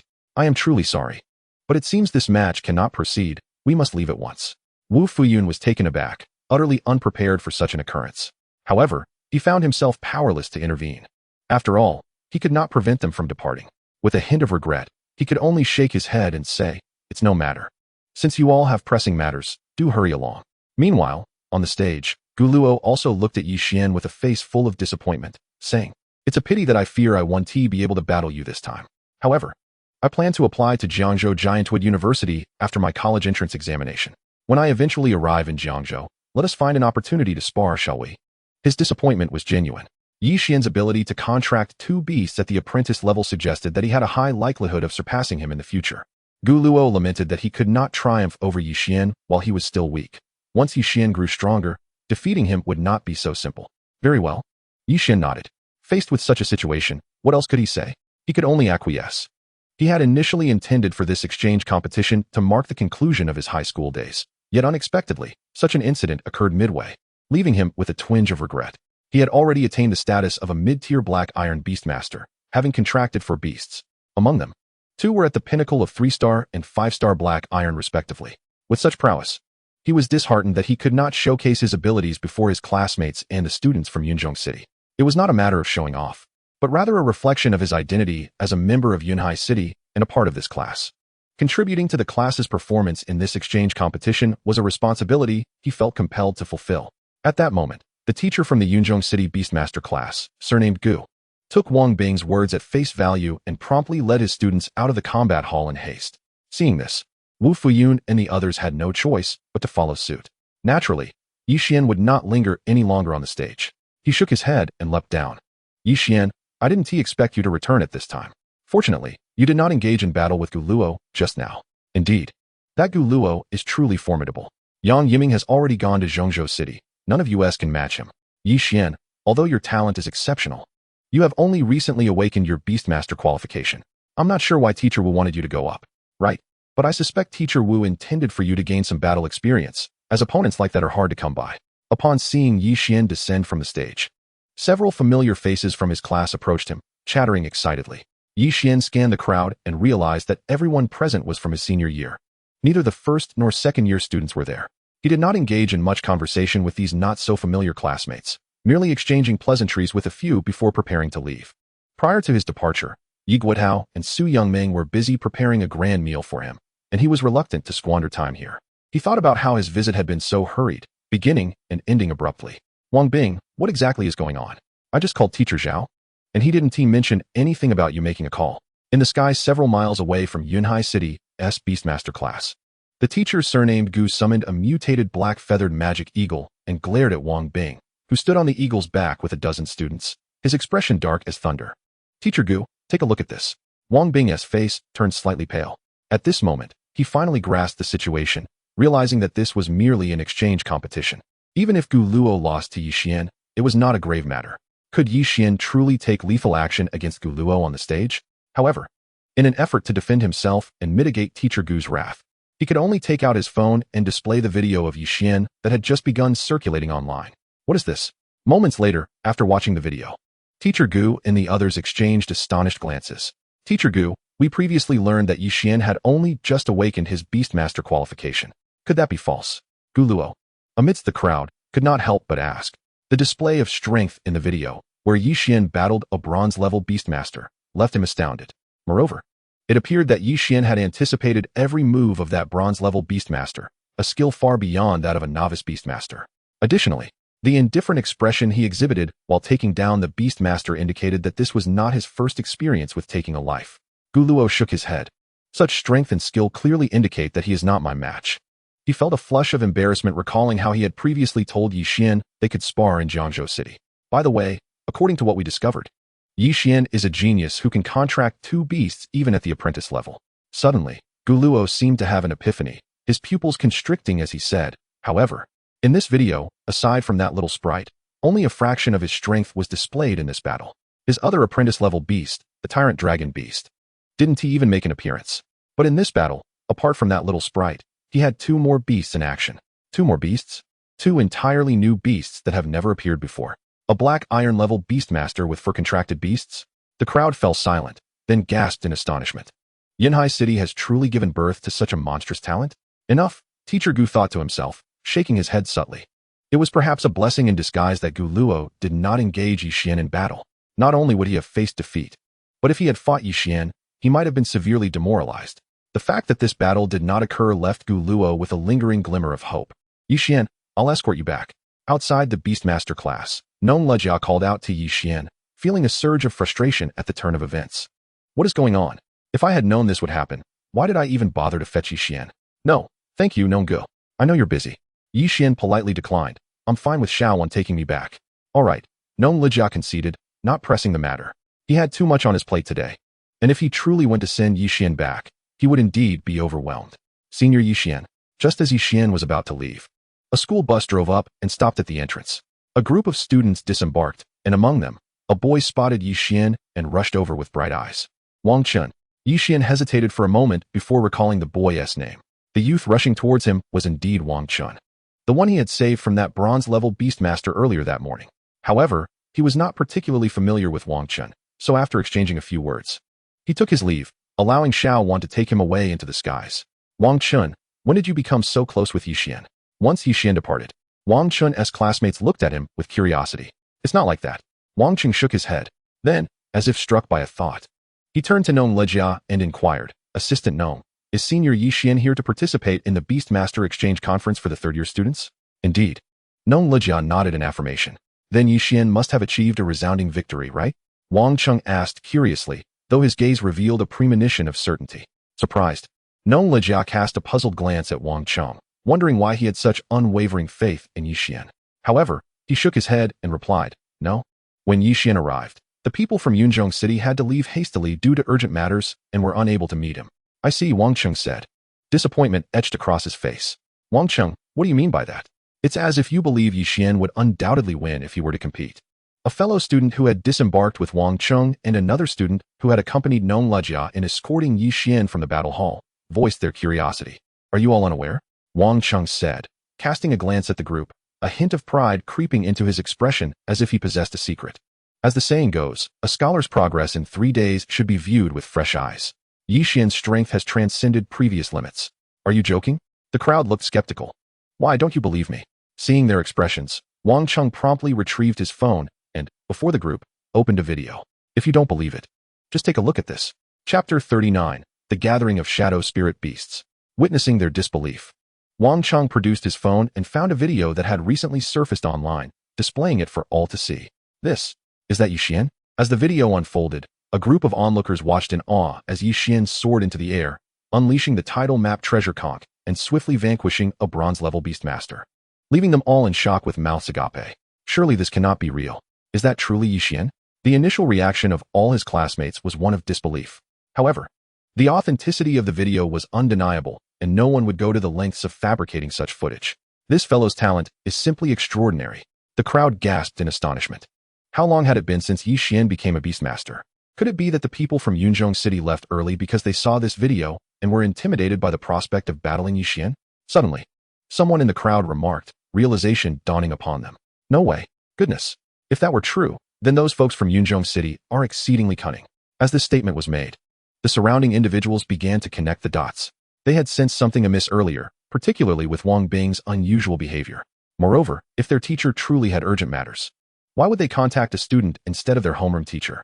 Nearby, Nong Lejia was taken aback as well, acknowledging that such a possibility was indeed substantial. However, even if this were the case, it was of no consequence now, as the people from Yunzhong City had already departed. After all, one could not coerce others into a battle if they chose to avoid it. Hey, at that moment, someone browsing the internet suddenly discovered that there were multiple videos featuring Yi Xian. Moreover, another video seemed to be even more popular, circulating throughout the entirety of Xia country. This must be a case of someone sharing the same name, a student murmured. Curiosity piqued, he proceeded to open the other video for investigation. Roar. As this video began, the formidable figure of the tyrant dragon beast emerged in a terrifying manner. Like a machine of slaughter, it swiftly dispatched a female of the Eternal Night clan. The chaos that ensued was even more horrendous, as within a short span, it collaborated with a dozen or so female beastmasters to eliminate 20 to 30 beastmasters from the Eternal Night clan. The sight left him utterly speechless. What's the matter? A nearby classmate inquired, noticing his stunned expression. Look at this. There's another video of Yixian. The student who had first discovered the additional video promptly shared it with others for collective viewing. Goodness, goodness, goodness. After a moment, a unified chorus of astonished exclamations erupted across the entire playground. Even Nong Lejia found it hard to believe. In fact, he felt compelled to call Yixian to inquire about what he had accomplished in recent days. Meanwhile, Yixian was being escorted by Xuan as they soared towards Yunhai City. He remained oblivious to the videos showcasing his defeat of the bronze-level Beastmaster fugitive and his exploits on the ancient God Star that had circulated widely. He was entirely unaware that his classmates were currently engaged in fervent discussions about him. Is someone following me? Not long after Yixian returned to Yunhai City, a stirring in his heart alerted him. From the title map treasure conch, he received an astonishing piece of information. Intrigued, he immediately employed the supreme sensing technique, channeling a fragment of his consciousness to connect with the conch's awareness. Under its guidance, he utilized the real-time map to identify the figure tracking him. This individual. Yixian furrowed his brow. The figure that appeared on the real-time map of the title map treasure conch was completely unfamiliar to him, and he had no idea why they were stealthily following him. Moreover, Yixian noticed that a spectral woman, clad in white with ghastly pale features, was latched onto the back of the figure. It was this ethereal woman who enabled the person to keep pace with him and caused those around to momentarily lose focus upon noticing him, only to swiftly forget about him entirely. What in the world is this? Yixian mused, realizing he might be encountering a beastmaster with a shadow spirit-type beast. However, the abilities of the title map treasure conch were exceptionally powerful. In an instant, it assessed the red dot on the map, determining that this individual was likely at the pinnacle of the black iron level. Yet, below the bronze level, there were few who could stand against me. A glint of cold light flashed in Yixian's eyes as he prepared to discern the identity of this person. With a thought, he altered his course, instructing Xuan to guide him in a slightly secluded direction. Look, isn't that Yixian? In the distance, as Yixian sped through the air, a member of the group from Yunzhong City, who had recently returned from the Beastmaster class in Yunhai City, caught sight of him out of the corner of their eye. Indeed, it is he. The ancient surname teacher among them gazed at Yixian from a distance, his eyes reflecting a flicker of astonishment and suspicion. His bewilderment was not directed towards Yixian himself, but rather towards the enigmatic figure lurking behind him. The teacher's strength far surpassed that of Yixian, allowing him to discern the peculiarity of the shadowy presence hovering over 100 meters away. Something was amiss. Upon observing this figure, he felt an urge and promptly rose from his seat. Although Yixian hailed from Yunhai City and was not a local of Yunzhong City, the discovery of such an anomaly compelled him to offer assistance. Wait here. I shall step outside to investigate, he instructed his companions, including Gu Luo Wangbing. Before striding toward the exit, Teacher Gu, remember to start a live stream so we can witness what transpires. A student called out just as the Jia surname teacher stepped out. Certainly, Teacher Gu replied. In this era, there were no antiquated individuals. He was well-versed in navigating the internet for videos and live broadcasts. Thus, upon exiting the hotel, he swiftly retrieved his phone and initiated the live stream, following closely behind Yixian. Whoosh. Just 2 or 3 minutes later, Yixian wound his way into a deserted alley. As he entered, the shadowy figure that had been trailing him surged into the alley as well, like an arrow released from a bow, brandishing a green curved blade that lunged toward him with lethal intent. Yixian perceived clearly that the green blade was, in fact, a mantis attached to the figure, transformed into a weapon by its scythe-like arm. Roar. Just as the figure rushed towards him, Yixian's forward momentum abruptly halted, and an enormous creature, towering 7 or 8 meters high, manifested beside him, letting out a tremendous roar. In an instant, a torrent of sound waves engulfed the area like a colossal wave crashing down. During this time, the Dominator Dragon Beast had been rigorously training in its beast lair, honing its various abilities to a level of unparalleled mastery. In the next moment, a piercing scream erupted from the ethereal figure of the woman clad in white behind the shadowy figure. The Dominator Dragon Beast's roar had shattered the woman's form, causing her to dissipate significantly. As for the youth wielding the mantis blade, he stood frozen in place, paralyzed by shock. From a distance, Yixian turned around. Instead of immediately focusing on the youth, he scrutinized the two beasts accompanying him. Huangquan, Evil Spirit Woman. Rank, Black Iron Pinnacle. Abilities, Huangquan Phantom Body, Fearful Whispers, Bewitching Eyes. Broken Blade Mantis. Rank, Black Iron Pinnacle. Abilities, Mantis Blade Body, Swift Charge, Broken Blade Strike. In the blink of an eye, Yixian discerned the attributes of the youth's two beasts. With a flicker of thought, he summoned the thundercloud lightning wings from his beast lair, transforming them into a dazzling bolt of electricity that spanned several meters of empty space. In a flash, it reached the youth, sweeping past the half-dissipated Huangquan, Evil Spirit Woman. Accompanied by a crackling sound and a shriek of fear, the ethereal form of the Huangquan Spirit Woman was engulfed by the electric light, resulting in a thunderous explosion, after which she vanished in a wisp of smoky resentment. Following this strike, the thundercloud lightning wings swerved back, morphing into a spectral electric serpent that darted towards the broken blade mantis clinging to the youth's arm. With the demise of the Huangquan Spirit Woman, the youth snapped back to reality. His expression shifted dramatically upon realizing that Yixian had chosen to eliminate his beasts rather than attack him directly, instantly comprehending Yixian's intent to capture him alive. With a clenched jaw, he hurled the broken blade mantis forward. This mantis, measuring over half a meter in length and bearing a mottled gray-green hue, flapped its thin wings in midair and charged towards Yixian. Crack! However, the thundercloud lightning wings were significantly faster, swiftly catching up to it and binding it with a powerful electric current. Instantly, the broken blade mantis quivered, plummeting from the sky, its curved blades charred and falling away from its body. Yixian, the youth's countenance twisted into a mask of fury as he beheld the swift demise of both his beasts, his eyes turning blood red, consumed by a madness akin to desperation. Your tactics are of no use against me. Observing the youth's expression, Yixian shook his head. Bang!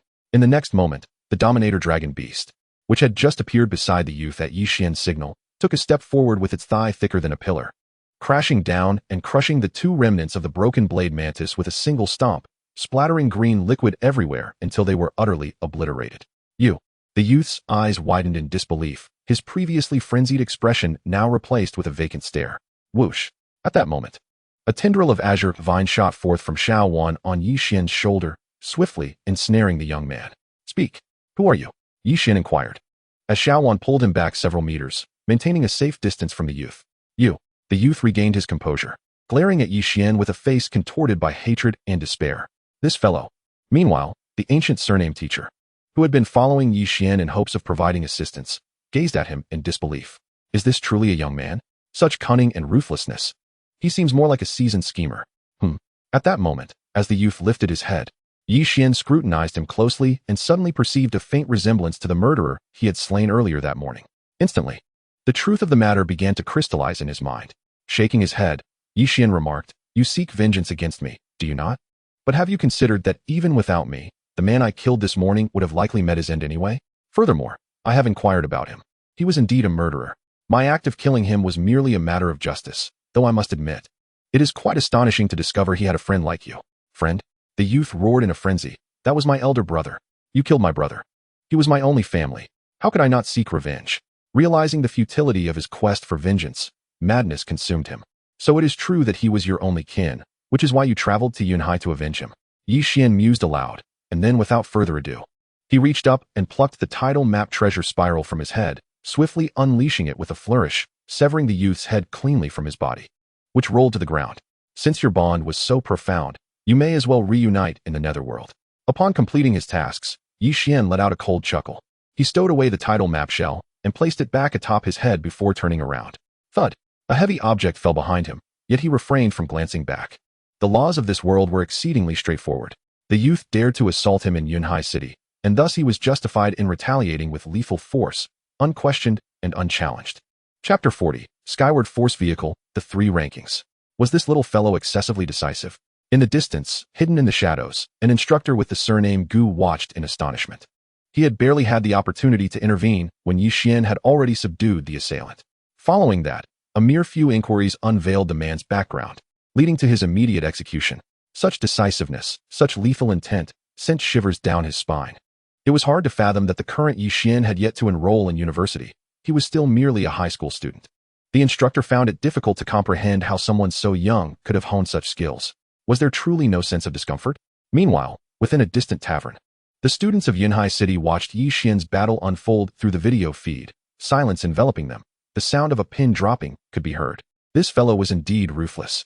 After a prolonged silence, Gu Luo, who considered himself formidable, swallowed hard. Realizing how fortunate he was not to have crossed swords with Yi Xian that day. What was happening here? At that moment, several members of the patrol bureau rushed into the alley. The roar of the tyrant dragon beast had undoubtedly reached many ears. The members of the Yunhai City Patrol Bureau reacted with remarkable swiftness. Captain Gu. Yi Xian recognized one individual and felt a flicker of surprise. This man was one of the 3 Patrol Bureau members he had encountered that morning. Yi Xian? The middle-aged man addressed as Captain Gu, upon spotting Yi Xian, also expressed surprise. What is the meaning of this? He scrutinized Yi Xian and then surveyed the scene, raising an eyebrow. Here is what happened. Yi Xian did not conceal the truth. He recounted how he had discovered he was being followed and how he had dealt with the assailant, elaborating to Captain Gu. Fu Xingfa has relatives? After listening to Yi Xian's account, Captain Gu furrowed his brow and addressed him. I apologize. It seems we have been remiss in our duties. This is no fault of yours, Captain Gu. However, I have killed another person, adding to your troubles. Haha.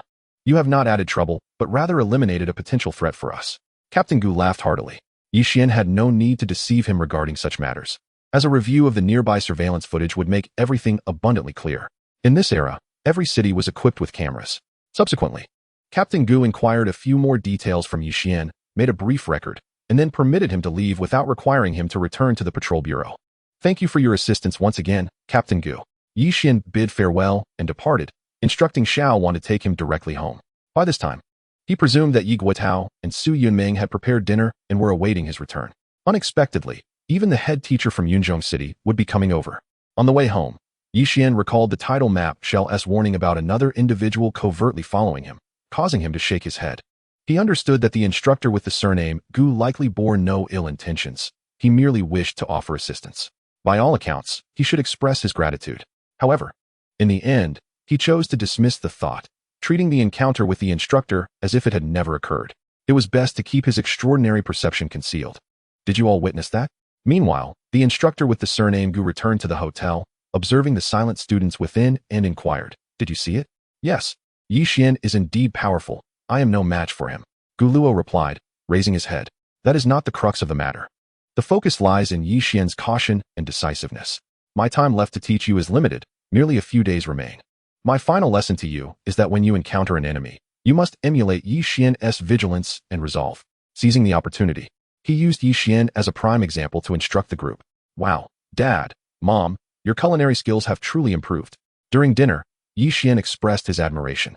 Over the days he had been away, both Yi Guotao and Su Yunming had evidently made significant strides in their cooking. Yi Xian, you have truly made something of yourself. This dinner was not just a gathering of Yi Xian's immediate family, but also included his uncle's family. Yi Xian's uncle, Yi Guobing, was a few years older than Yi Guotao. However, ever since Yi Han awakened his beast mastery talent, his spirits had been soaring. Uncle, Yi Xian turned to Yi Guobing, saying, When I last visited Jiangzhou University, I saw brother Yi Han there. He seems to be doing quite well at Giantwood University. I suspect he will settle in Jiangzhou in the future, and you and Auntie can join him then. Why should we go? Yi Guobing shook his head. We intend to root ourselves in Yunhai City for life. We will not burden him further. Jiangzhou is not an easy place to thrive. Yi Guotao shook his head, choosing not to argue.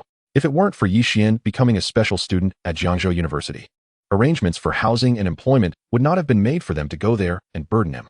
The cost of living in Jiangzhou was far beyond that of Yunhai. We leave tomorrow. That evening, Su Yunming gazed at the house she had lived in for many years, a myriad of emotions crossing her face. She had never envisioned that one day she would move away from here. The saying mother relies on her son's success resonated profoundly with her. It is merely a temporary relocation. Did Yi Xian not say that we can return if we wish? Yi Guotao reassured his wife. Return? Su Yunming shot Yi Guotao a glance. Do you truly believe we can come back? Once we move to the new place, with a better environment and new friends. Even if we do return, it will likely only be for a brief visit. However, it is indeed a good thing that Yunhai City is smaller, allowing us the opportunity to venture out. Su Yunming shook her head. Time flew swiftly, and before long, the next day arrived. Yi Xian, Yi Guotao, and the others rose early. They gathered their belongings, which had been packed the previous night, and took one last glance at their home before hailing a cab to the Skyward Force Vehicle Station. The Skyward Force vehicle was a novel mode of transportation that had emerged in this era. The shape resembles that of the ancient trains of yore. However, its source of propulsion is a collection of flying beasts.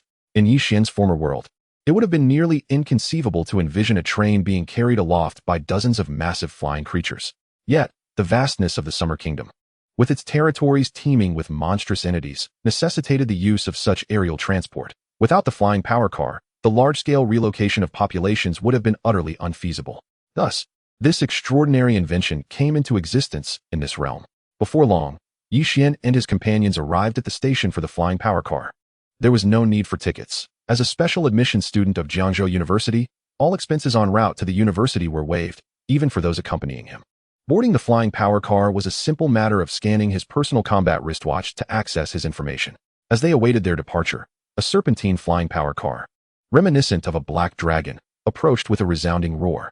From a distance of over 100 meters, Yixian and his companions held their breath, captivated by the sight of the enormous vehicle, especially the awe-inspiring spectacle of dozens of gigantic dragon beasts synchronously flapping their wings above it. In an instant, the colossal flying power car descended before them, hovering gracefully from the sky. With a boarding window of 3 minutes, everyone hurried to make the most of the time. Upon the arrival of the flying power car, the station guards promptly organized the surrounding crowd to board swiftly. "This is my first time on such a contraption," Su Yunming remarked, glancing out the window with a sense of wonder, though a hint of anxiety lingered in her heart. After all, the flying power car was destined to ascend into the heavens. There's no need for concern. Many have traveled in this manner without incident. And there are formidable individuals accompanying us.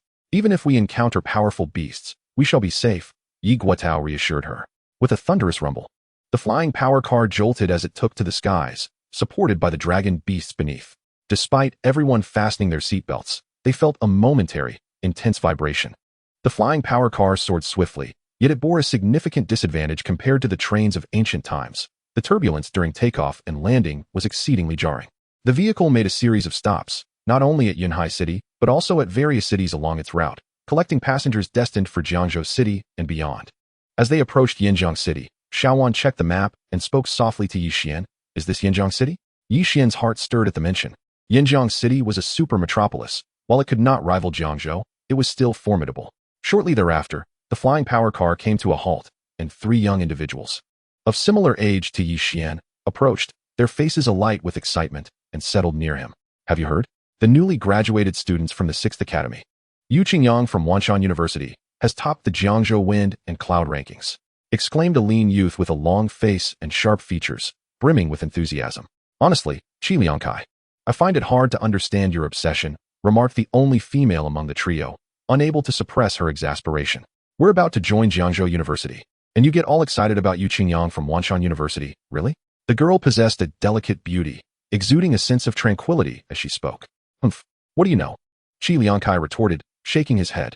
"It's precisely because we are about to enter Jiangzhou University that I feel exhilarated. I am destined to lead Jiangzhou University back to its former glory.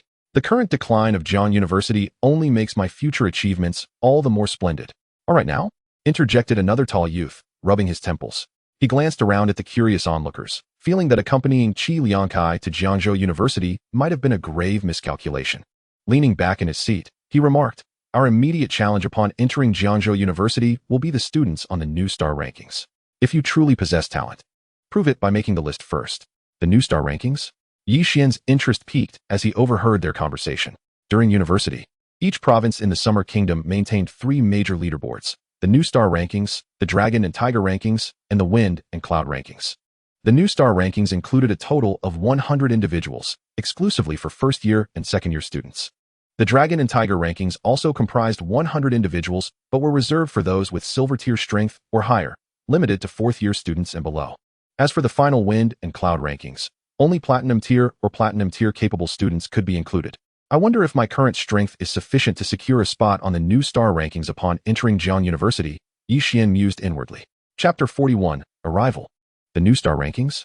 Qi Liangkai chuckled. "With our prowess, breaking into the New Star Rankings once we enter university will be but a trivial endeavor." "True enough.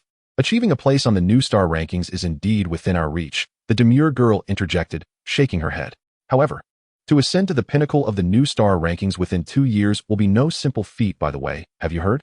This year's Jiangzhou University boasts a prodigy named Yi Tiange, who, before even enrolling, has already attained the status of a silver-tier beastmaster. Of course I've heard of him. Qi Liangkai scoffed. The Evernight clan has been quite active lately, but he's merely a silver-tier beastmaster. It won't be long before I surpass him. Many in the carriage turned their attention to Qi Liangkai upon hearing his boastful words. If his claims were true, he must already be a peak bronze-tier beastmaster, having lingered in that realm for some time. At his age, such an achievement was indeed a source of pride. The demure girl and the tall youth remained silent, recognizing that despite his occasional immaturity, Qi Liangkai was undoubtedly the strongest among them. Are you all special admissions for this year's Jiangzhou University? Su Yunming inquired brightly, having overheard their discussion. Indeed, Auntie, we are all special recruits of this year's Jiang University cohort. The demure girl seated across from Su Yunming remarked politely. After saying that, she cast a contemplative glance at Yixian, who sat beside Su Yunming, and inquired, Auntie, are you also heading to Jiang University? Yes, Su Yunming replied with a smile. My son, like you, is also a special recruit for this year's Jiang University. You should get acquainted. Once you arrive at Jiang University, you can look out for one another. Hello, I am Yixian, hailing from Yunhai City in Yuntian Province, Yixian stated with a hint of resignation. Yet he recognized that this was Su Yunming's goodwill. The three individuals before him, as fellow special recruits of Jiang University, warranted a greeting under such circumstances. Hello, we are all from Yinchuan City. My name is LV Jing. I am Wei Shan. Qi Liangkai. As Yixian introduced himself, the three reciprocated with their names. However, they only had knowledge of Yuntian Province, and were oblivious to the specifics of Yunhai City, merely assuming it was a relatively obscure locale. This revelation surprised them. They did not expect that a person from such a resource-scarce place could attain the status of a special recruit at Jiang University. Yixian, what is your rank as a beastmaster? Qi Liangkai curiously inquired. I am at the peak of the bronze tier, Yixian replied, while both Wei Shan and LV Jing classified themselves as high-tier bronze. Upon hearing their levels of cultivation, Lin Guotao and Su Yunming exchanged glances, feeling a twinge of unease. In Yunhai City, merely being a beastmaster like Yixian would elicit envy from countless individuals. However, in comparison to Qi Liangkai and the others, Yixian's accomplishments in Yunhai City seemed insignificant, highlighting a stark disparity. I am at the mid-level of the Black Iron tier, Yixian said with a smile. Mid-level Black Iron? You must be joking. How could one at mid-level Black Iron be a special recruit of Jiang University? Qi Liangkai and the others looked at each other in disbelief. As per their understanding, to become a special recruit of Jiang University, one typically needed to possess at least bronze-level cultivation. Generally, only those with awakened beastmaster talents could be recruited at the low-tier bronze level. Without such talent, one would need to be at least at the mid-level of bronze. It seems your talent is quite exceptional, Qi Liangkai remarked, his gaze towards Yixian shifting in tone.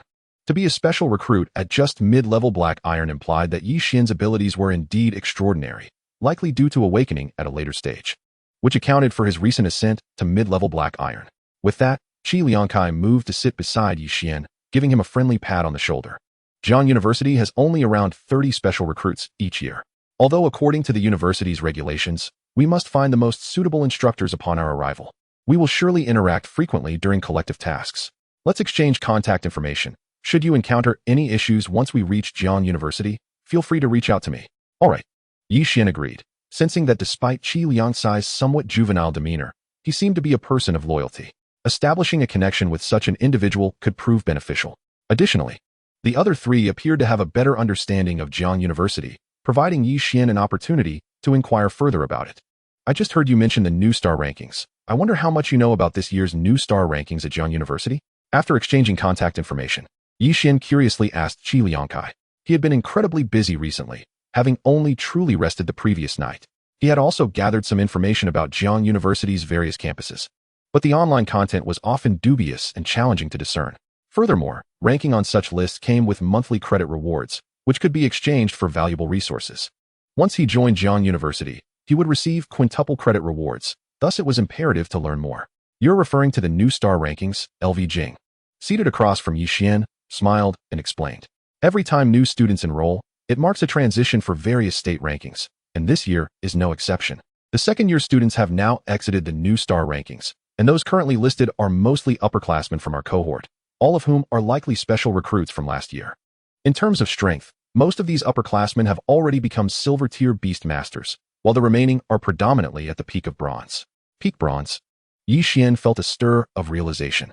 He now understood that he had a significant gap to bridge compared to the students on the new star rankings from other universities. To ascend to that list, he would need to reach at least the bronze level. However, the bronze level was not far off. Xuan gazed out the window, his thoughts drifting to the Thundercloud World's Thunderwing and the tidal map shell from the space current world. Advancement as a beast master relied heavily on nurturing 1's beasts. The Thunderwing required one final material to ascend, but Xuan had already acquired the resources necessary for the tidal map shell's progression. As he focused his consciousness, he spotted the tidal map shell hiding in a corner of his world, opening its mouth to consume a white flame spirit pearl. This black iron peak treasure, when refined by a fire attribute beast master, could unleash attacks akin to mythical beasts. However, at this moment, it merely served as sustenance for the tidal map shell. Compared to the natural treasures birthed in this world, the tidal map shell would absorb the white flame spirit pearl at a notably accelerated rate. Xuan estimated that at the shell's current pace, it could consume one white flame spirit pearl each day. After devouring 3 to 4, it would likely ascend to the bronze level. With this in mind, he resumed his casual conversation with Qi Liangkai and the others. Although they were curious about Xuan's talent, they refrained from probing further, which elevated Xuan's regard for them. Yet, Xuan assumed that their mutual discretion regarding inquiries about each other's beasts and talents was a sign of camaraderie. With a rumble, the aerial transport vehicle sped through the sky, swiftly departing from Yinchuan City and entering Jiangzhou territory. We'll soon arrive in Jiangzhou City. I wonder what the dormitories at Jiang University are like, Qi Liangkai remarked, glancing out the window. Once we reach Jiang University, let us talk to the instructors and see if we can arrange to share a dormitory, except for you, LV Jing. Hey, LV Jing interjected with a playful huff. Dear travelers, please take your seats, as our magnificent airborne vehicle is about to arrive at its final destination, Jiangzhou Station. At that moment, the melodious voice of a female announcer resonated throughout the vehicle, prompting all passengers to settle comfortably in their seats. With a resounding thud, the airborne vehicle came to a halt in Jiangzhou City a few minutes later. Auntie, uncle, there's no need to rush. Let us disembark at a leisurely pace. After the vehicle descended, Xuan and his companions followed the flow of passengers downwards, with Lu Jing offering her support to Su Yunming throughout their descent. This prompted Su Yunming to glance at her abdomen, pondering the prospect of welcoming a daughter in the future. Upon exiting the station, Qi Liangkai surveyed the bustling crowd around them and remarked, Jiangzhou University is nestled amidst the mountains several miles away. If we were to take a taxi, it would likely take us over half an hour to arrive. He then turned to Xuan and Su Yunming, suggesting, if auntie and uncle are not averse, why not summon our beasts and fly directly to the university? Having reached the bronze level, he had contracted a bronze 5-star, 3-legged fire crow, which he considered his most prized beast. It was this very creature that had propelled him swiftly to the pinnacle of bronze-level beast tamers, bringing him tantalizingly close to advancing to the silver level. Beside him, Wei Shan and Lu Jing exchanged knowing glances, accustomed to Qi Liangkai's penchant for boasting. Nonetheless, as Qi Liangkai pointed out, traveling to Jiang University would indeed necessitate riding their beasts. Otherwise, they would be wasting precious time. Hearing this, Yi Guodao and Su Yunming turned their attention to Xuan. I'm afraid we cannot accompany you to Jiang University, they said. However, at that moment, Xuan raised his gaze towards the horizon. Emerging in the distance was a snow-white feathered eagle, gliding gracefully towards them. On its back stood Lin Shizhu, donned in a flowing white dress. Is that? Xuan's breath caught in his throat. This was the first time he had seen Lin Shizhu in a dress. Chapter 42, The Three-Legged Fire Crow and the Gale Goat-Horned Camel. What is this? Upon hearing that Xuan would not be joining them, Qi Liangkai was momentarily taken aback. However, following Xuan's gaze, he soon spotted the white feathered eagle and the figure of Lin Shizhu upon it. Despite the snow moon sword eagle being a platinum-level beast, its wingspan of several meters rendered it less conspicuous among its peers, especially when compared to the imposing 7 or 8 meter height of a black iron-level tyrant dragon beast. Yet, Qi Liangkai's expression changed dramatically as he recognized the figure atop the eagle, given his familiarity with Jiangzhou. Just as Qi Liangkai was about to utter something, the snow moon sword eagle descended gracefully, hovering above the group before landing softly. In that instant, Qi Liangkai, Wei Shan, and Lu Jing collectively held their breath. When Xuan first encountered Lin Shizhu, he had not known her identity. However, Qi Liangkai and the others were well aware of her immense reputation in Jiangzhou. Could she be here to pick us up? Do we truly have such honor? Qi Liangkai's mind raced with speculation. Xuan. Just then, as the snow moon sword eagle settled, Lin Shizhu gracefully alighted before Xuan. She cast a brief glance at him before addressing Su Yunming and Yi Guotao. Auntie, uncle, I am Lin Shizhu, Xuan's teacher. I apologize for my tardiness. I was attending a meeting. Furthermore, I have arranged accommodations for you. So shall we proceed? Given their ages, Su Yunming and Yi Guotao were indeed much older than her, so her addressing them as aunt and uncle was not out of place. All right. Su Yunming was momentarily dazed. Although Yi Xian had introduced Lin Shizhu to her before their arrival and mentioned that she might come to fetch them, the manner of her arrival left her momentarily speechless. Qi Liangkai, Wei Shan, and Lu Jing were equally astonished. Lin Shizhu seemed to recognize them before they had even enrolled, leaving them feeling both flattered and bewildered. What surprised them further was the fact that Lin Shizhu had come to pick up Yi Xian and his parents, even going so far as to arrange their accommodations. They were left wondering when Jiangzhou University had taken on such responsibilities or if Yi Xian had indeed attained such a level of prominence. However, before they could dwell on their astonishment for too long, Yi Xian, Su Yunming, and Yi Guotao boarded the back of the Snow Moon Sword Eagle under Lin Shizhu's guidance, soaring towards Jiangzhou University. What are you staring at? Let us be off. After Yi Xian and the others had departed, Lu Jing teased Qi Liangkai. Weren't you eager to summon your three-legged fire crow? Hurry up. Indeed. It's been ages since I rode your three-legged fire crow. Let's see it in action. Wei Shan chimed in earnestly. Enough. Qi Liangkai retorted. Aren't you both curious why Lin Shizhu came to fetch Yi Xian? She is Lin Shizhu, after all. Curious. Intrigued. So summon your three-legged fire crow quickly. We can discuss this on the way. Lin Shizhu, are we heading directly to Jiangzhou University? Will my parents be residing there as well? Yi Xian inquired as they soared through the mountains on the Snow Moon Sword Eagle. Indeed, Lin Shizhu confirmed with a nod. When I was a student at Jiang University, I had a villa within the academy, which you will be occupying during your stay. Additionally, there is a food street nearby, and I have already arranged accommodations for your uncle and aunt there. Director Lin, this is too much trouble for you. Is it really appropriate for us to stay in a villa? Su Yunming interjected, her mind swirling with confusion over the lavish treatment they were receiving.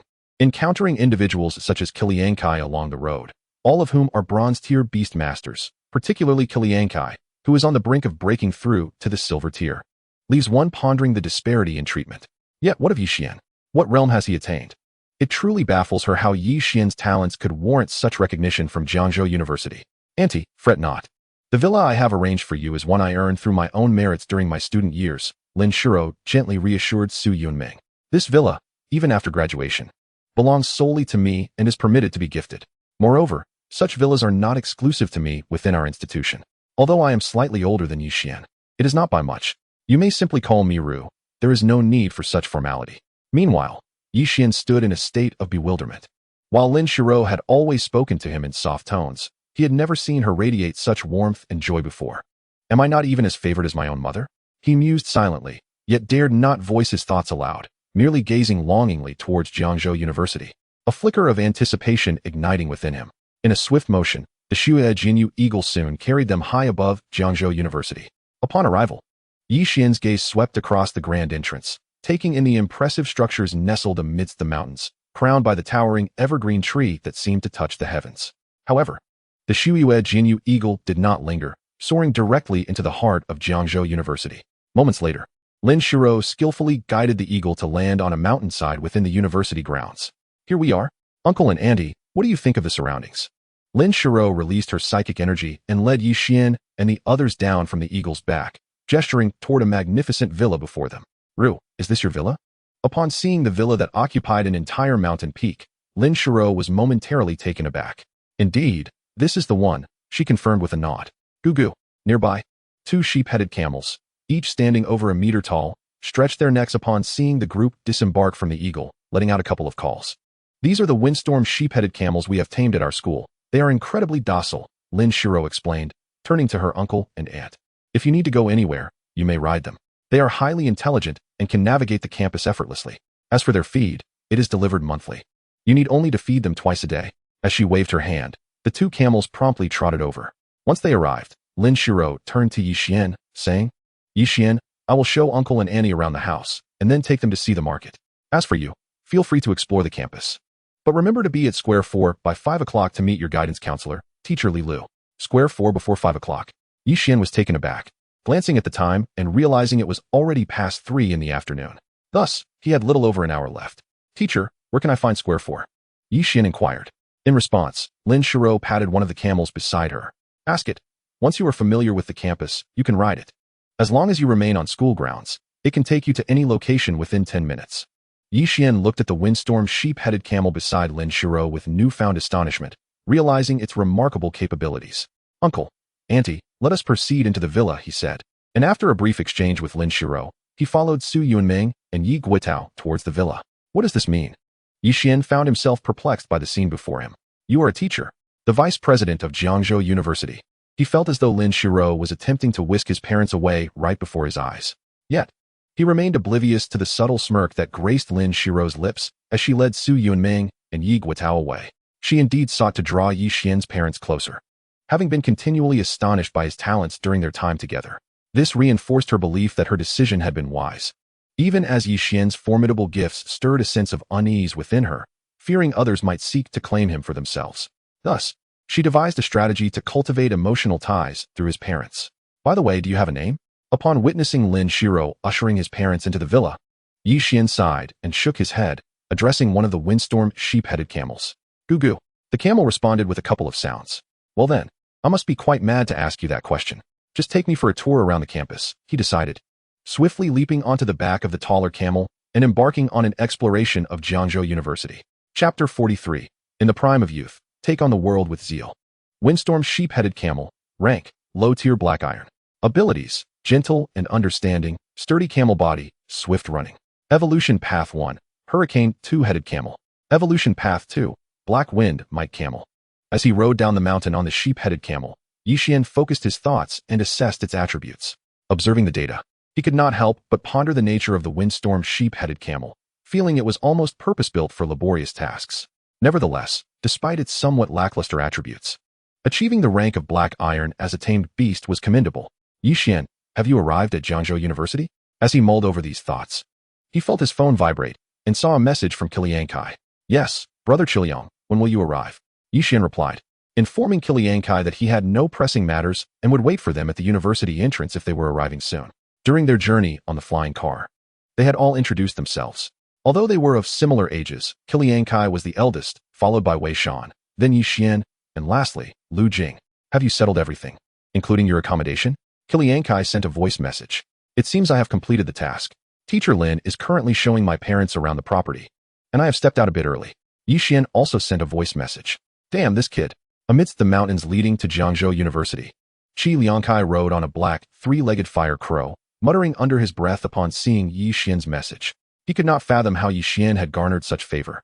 The flames of jealousy within him blazed fiercely towards this newly acquired little brother. All right, you wait for us at the entrance of Jiangda. We should arrive in about 3 to 5 minutes, Qi Liangkai stated over the phone. After hanging up, he tucked his phone away and urged the three-legged fire crow to hasten its pace. This guy, I must ask him some serious questions when we meet. 3 to 5 minutes? Upon receiving Qi Liangkai's message, Yi Xian felt a stir in his heart. The distance from the flying chariot station to Jiangzhou University spanned several dozen miles. The reason Lin Shiro could bring him and his parents here so swiftly was due to their ride on a platinum-grade beast. However, for Qi Liangkai to arrive in just a few minutes was indeed impressive. Let us head to the entrance of Jiangzhou University. With that thought, he wasted no time, instructing his swift-wind goat-headed camel to gallop towards the university entrance. He even commanded the beast to utilize its swift running ability. There was no other choice. Jiangzhou University was simply vast. He had little idea of his whereabouts. Nevertheless, as he journeyed, he took a moment to appreciate the breathtaking scenery surrounding Jiangzhou University. The entire campus was nestled among the mountains, with many buildings seamlessly integrated with the peaks, exuding a magnificent aura. Is this the dormitory area? As he rushed along, Yi Xian encountered a cluster of tall buildings, prominently labeled as the dormitory zone. A shake of his head followed. He had initially believed that upon arriving at Jiangzhou University, he would, like others, reside in the dormitories. However, it seemed that fate would not align him with such quarters. Simultaneously, as he passed through the dormitory area, his gaze swept across numerous students entering and exiting. Upon noticing him, the scholars of Jiangzhou University displayed expressions of surprise, for typically, only staff members rode swift-wind, goat-headed camels. Yi Xian, clearly, was not among the faculty. However, in an instant, he had already darted past them on his beast. The martial arts hall, the combat arena, playground number 5, playground number 7, and what was that tiger-headed structure in the distance? A few minutes later, Yi Xian arrived at the gates of Jiangzhou University along a wide avenue, astride his swift-wind, goat-headed camel. Upon reaching this point, he discovered the gates wide open, with students frequently swiping their cards to enter and exit. The cards in question were, in fact, personal combat wristwatches. Just then, not long after Yi Xian's arrival, a black, three-legged fire crow, with a wingspan of 6 to 7 meters, swiftly descended, carrying Qi Liangkai and 2 others to the entrance of Jiangzhou University. Three-legged fire crow, rank, low silver.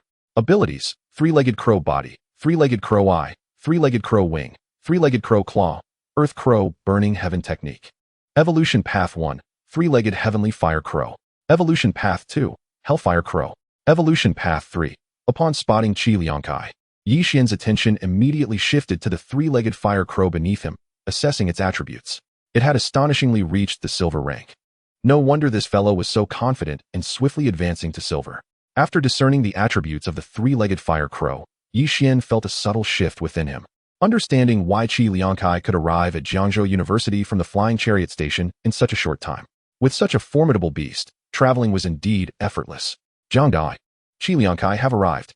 Just as the three landed, Qi Liangkai gazed at the Jiangzhou University plaque and exclaimed loudly. His shout immediately drew the attention of teachers and students at the university gates.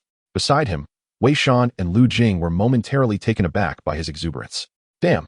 Inside the school gates, upon hearing Qi Liangcai's loud exclamation, Yi Xian quickly covered his face, retreating to a corner. He was genuinely grateful to have arrived early with Lin Shiro at Jiangzhou University. Otherwise, if he had entered alongside Qi Liangkai and the others, his reception would likely have been akin to that of Wei Shan and Lu Jing. Subsequently, Yi Xian waited for approximately 2 to 3 minutes. Wei Shan and Lu Jing, their expressions dark, completed their personal information registration and entered the gates of Jiangzhou University alongside Qi Liangkai. Yi Xian, why were you hiding? As soon as Qi Liangkai spotted Yi Xian, he launched into a tirade.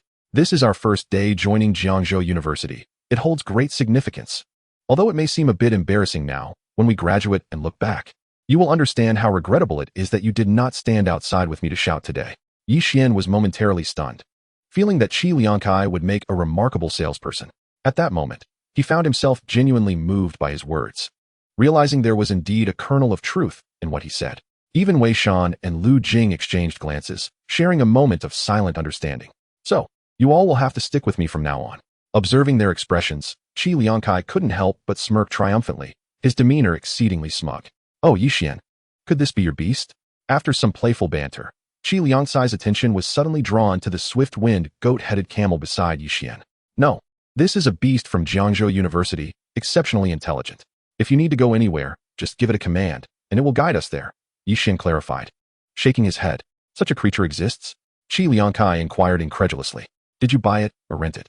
Where did you acquire it, and how much did it cost? I'm not entirely sure, Yi Xian replied, shrugging. There were 2 of these goat-headed camels right outside the villa that Dean Lin arranged for me. So I just rode one out. I didn't inquire about where to get another. A villa? You live in a villa? Qi Liangkai immediately seized upon the key point of Yi Xian's statement. Does Jiangzhou University have villas? No way. You must be referring to the Fengyun Villa. Simultaneously, Wei Shan and Lu Jing exchanged bemused glances, their gazes towards Yi Xian laden with intrigue. What is Fengyun Villa? Yi Xian asked, perplexed. You, my friend. Qi Liangkai took a deep breath. Fengyun Villa is reserved exclusively for students who have made it onto the Fengyun rankings. At Jiangzhou University, only a select few students each year are deemed worthy of residing in the illustrious Fengyun Villa. However, the standard Fengyun Villas are typically reclaimed after the students graduate. It is only those who have made significant contributions to the institution during their studies that may retain ownership of their villa after graduation, and even have the privilege to bestow it upon promising juniors in the future. Yet, it is a rarity, sometimes spanning over a decade, before a deserving student emerges. After a moment of contemplation, Qi Liangkai cast a knowing glance at Yi Xian and remarked, the villa gifted to you by Vice Dean Lin is likely the very one she once occupied. Upon hearing this, Yi Xian finally comprehended the significance of the villa. While its monetary value might not be exceedingly high, the sentimental worth it held for Lin Shiru was extraordinary. The realization that she had entrusted this villa to him sparked a subtle, yet profound sense of gratitude within him. At that moment, Qi Liangkai, having finished speaking, placed his hand on Yi Xian's shoulder and, with a mischievous glint in his eye, asked, Come now, Yi Xian, enlighten me. What is your relationship with Dean Lin? Or perhaps, did you awaken some extraordinary beast taming talent during your ascent to the Black Iron level? Or are you one of those rare prodigies capable of forming contracts with 2 beasts at the apprentice level, a phenomenon that only occurs once every few centuries? Yi Xian merely smiled in silence. Curse it, Qi Liangkai exclaimed in frustration. Nevertheless, observing the confidence radiating from Yi Xian, he inferred that the latter was not merely riding on connections to enter Jiangzhou University. Rather, he possessed genuine prowess that warranted his admission and the privileges that accompanied it. All right then, let us continue our journey and see how this unfolds. I, your brother Qi, will eventually uncover all your secrets, leaving you utterly exposed before me. Good grief. Yi Xian was taken aback by Qi Liangkai's outrageous words. With a sigh, he mounted the swift mount and declared, "Let us proceed to the dormitory area. Time is of the essence. We must reach field number 4 before 5 o'clock to meet our supervising instructor." Upon hearing this, Qi Liangkai and the others nodded in agreement. Having just entered Jiangzhou University, they were informed by the faculty handling their registration that they had been assigned dormitories. Chapter 44, Tower-like and Frigid. Is this Jiang University? TSK, truly exceptional. As Qi Liangkai and his companions followed Yi Xian toward the dormitory area, they were filled with admiration. Although several universities, such as Wanshan University, have been striving to catch up to Jiangzhou University in recent years, the latter's geographical advantage, expansive grounds, and superior infrastructure are unmatched by these institutions. Moreover, for many students like Yi Xian, Jiangzhou University has long been a cherished aspiration, imbued with sentimental value that other universities cannot rival. For instance, Qi Liangkai, despite his exceptional talent, had received invitations from Wanshan University and Zhongzhou University, but ultimately chose Jiangzhou University. The four of them marveled at the beauty of Jiangzhou University as they made their way swiftly. Before long, they arrived at the dormitory area. Upon entering the campus and registering their information, they had already been informed of their prearranged accommodations. It seemed Jiangzhou University had made special arrangements for them. Qi Liangkai and Wei Shan found themselves in the same double room, while Lu Jing was assigned to share a room with a girl from Yangchuan, who, they learned, had already arrived the previous day. Is this it? Upon reaching the dormitory area, the trio merely took a cursory glance at their respective rooms before stepping out. Disappointment etched on their faces. In truth, the dormitories assigned to these special recruits were quite spacious and luxurious. However, the knowledge that Yi Xian resided in a villa dampened their enthusiasm significantly. As for tidying up their rooms, it would not take them long, as they, like Yi Xian, had all their belongings stored within their beast-controlling rings. Since we have over an hour to spare, why don't we head to field number 4? I suspect many of our fellow special recruits have already gathered there, proposed Lu Jing, who had already surveyed her dormitory. In her room, the other girl's personal items were neatly arranged, though she herself was absent. All right, let us go check out field number 4. Qi Liangkai agreed with a wave of his hand. Yi Xian felt a tinge of anticipation as well, curious about the abilities of the other special recruits in their cohort. Although Qi Liangkai had previously mentioned that Wei Shan and Lu Jing were among the top-tier students among their peers, Yi Xian was unsure if he was merely boasting. The group traveled in silence, and within 5 to 6 minutes, they leisurely arrived at field number 4. The field was larger than a football pitch, yet it was sparsely populated, with only about 30 individuals present. Upon seeing this, the four understood that these individuals were likely the special recruits of their year at Jiangzhou University. Ah, you four have arrived. Just then, as the quartet stepped into field number 4, a middle-aged man sitting by a flower bed rose and approached them. And you are? Yi Xian and his companions inquired, puzzled by the man's presence. I am Li Lu, the supervising instructor for your cohort of special recruits. You may refer to me as Teacher Li. He replied with a warm smile, casting a glance at Yi Xian and his friends. Some of your classmates have been here for quite some time. Since you've all arrived, I'll hold a brief meeting, after which you'll be free to disperse and avoid idling about. As he spoke, Li Lu waved to a group of 30-some young men and women who were gathered in small clusters and beckoned them over. Upon their arrival, many of them turned their gazes toward Yi Xian and his companions, who remained unfazed and simply merged into the crowd. Let me introduce myself once more. My surname is Li, and I am Li Lu, the instructor announced, standing at the forefront of the assembly, his portly figure beaming with friendliness. I am responsible for overseeing your group during this initial phase of your studies, managing various administrative matters. Of course, if you have any questions regarding your training, feel free to ask, though I must admit my expertise is limited, and I hope you will be forgiving should my guidance prove inadequate. This teacher has a delightful sense of humor, Qi Liangkai whispered to himself, while Yi Xian listened attentively to Teacher Li's address, simultaneously surveying the surrounding students. Is that Night Sky Song? Soon, he spotted a figure that stood out distinctly in the crowd. It was a young man clad in an all-black ensemble, handsome in appearance. Yet his complexion appeared somewhat pallid when compared to the Blue Star inhabitants. This pallor imbued him with a subtly effeminate air. On his journey here, Yi Xian had heard from Qi Liangkai and the others about Night Sky Song, recognizing his extraordinary talent, even before entering university. He had already attained the status of a silver-level beast tamer. Beside Night Sky-Soaring stood 3 individuals, 2 of whom appeared to belong to the Eternal Night clan, while the other resembled a girl from Blue Star. Additionally, there were 2 male classmates and 2 female classmates who were quite conspicuous. Among the notable boys, one was remarkably tall, towering at around 2 meters 50 or 60, appearing like a living iron tower. The other boy, however, stood alone at the edge of the crowd, engaging not a soul in conversation, almost as if he could easily be forgotten if not observed closely. As for the 2 girls, they were simply stunning, one possessing long, graceful legs and an innocent charm, while the other exuded a fierce aura, with the only fitting description being extraordinarily striking. Standing together, it would be a challenge to not attract attention.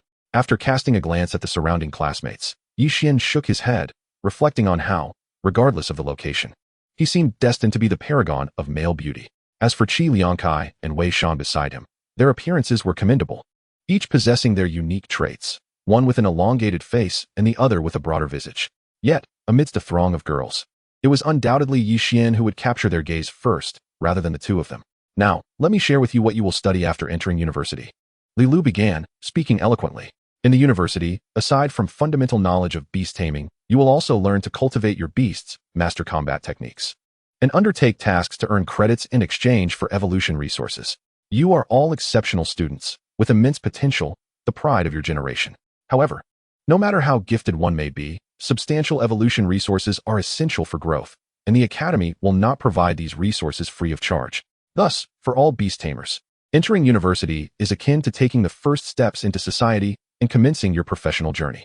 With a smile, Li Lu continued, your immediate priority is to download our Jiangzhou University campus app, where you can find resumes of the faculty to identify a suitable mentor. If that mentor agrees to accept you, you may discuss your future beast taming trajectory with them. Subsequently, under your mentor's guidance, you will cultivate your beasts and undertake tasks. For now, you can start by downloading the app one mentioned. As he spoke, Li Lu waved his hand, producing a poster of Jiangzhou University, which he affixed to a metal stand for all to see. The Jiangzhou University campus app? Upon noticing the QR code beneath the images on the poster, Yixian and the others promptly retrieved their phones to download it. Li Laosher, what must we do to ascend to the Jiangzhou Rising Stars list? One student queried unexpectedly during the discourse. The Jiangzhou Rising Stars list? Li Lu, upon hearing this, smiled and replied, even if you place last, you will earn 2,000 credits each month. For you freshmen, it is indeed a commendable way to acquire resources. Gaining entry to the Jiangzhou Rising Stars list is quite straightforward. Each university has a Rising Stars Hall, Dragon Tiger Gate, and Wind Cloud Pavilion. If you can navigate through the Rising Stars Hall based on your own strength, you will earn the opportunity to challenge the top 10 students on the Rising Stars list. As for the location of the Rising Stars Hall, you can find it using the campus map in the app you just downloaded, where you may inquire with others. Li Lu then seemed to recall something and pointed at Yixian, saying, alternatively, you could rent a swift-wind ram-headed camel from the Beast Taming Pavilion, which can guide you there. It's quite affordable at just 998 yuan for a day. As soon as these words left Li Lu's mouth, Yixian felt the eyes of those around him converge upon him. He felt a sense of helplessness. However, having already attracted attention by riding in on the swift-wind ram-headed camel, he soon reconciled with it and smiled at his classmates who were looking his way. Now, let me further introduce you to Jiangzhou University. At this moment, Li Lu resumed his eloquent discourse, with descriptions as lofty as mountains and as cold as ice. There was the crafty Night Sky-Soaring, the long-legged Yang Yusin, and the fiercely striking Li Yanting. Meanwhile, while Li Lu spoke, Qi Liangkai busily scrolled through the campus app to locate the list of special admissions for their cohort, matching them with the names. He even assigned nicknames to those he deemed noteworthy. Damn! Yixian, standing beside Qi Liangkai, heard the latter's murmured comments and instinctively stepped back a few paces. Wei Shan and Lu Jing nearby hastily distanced themselves from this ticking time bomb. Yet, they were a moment too late, as many nearby classmates turned their gazes toward Qi Liangkai, glancing at the 3 of them. The trio exchanged glances, each wishing they could silence Qi Liangkai on the spot. It seemed this fellow was destined to court trouble. Chapter 45, The Thousand-Sound Brainworm. Unperturbed by the gazes of the crowd, Qi Liangkai feigned indifference. However, to say he was entirely unconcerned would be somewhat disingenuous.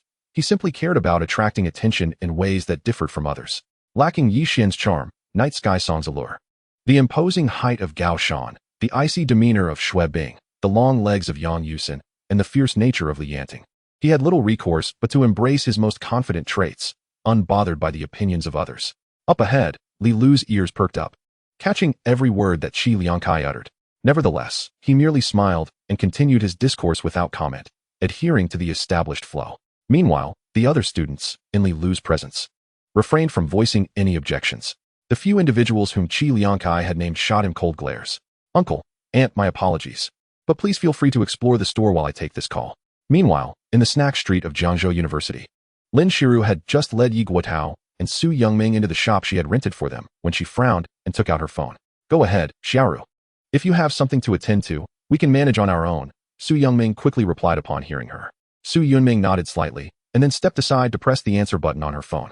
"Dean Lin, I have some matters I'd like to discuss with you. I wonder if you have a moment?" She then heard a voice from the other end of the line that filled her with disdain. "Sorry, I'm busy. If you have something to say, just say it over the phone." Lin Shiro moved a short distance away, speaking in a tone deliberately cold to avoid letting Lin Guotao and Su Yunming overhear her chill demeanor.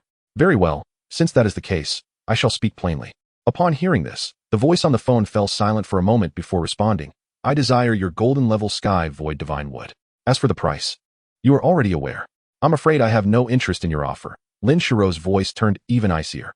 "I know you wish to reserve your Sky Void Divine Wood for that Yixian, but how long has he even awakened his beast mastery qualification? Even if he could contract 2 beasts while still an apprentice, do you truly believe he can shoulder the burden of our Jiang University students in just 6 years?" The voice on the other end remained unhurried. "I have stated, your price does not pique my interest, so perhaps you should relinquish that thought."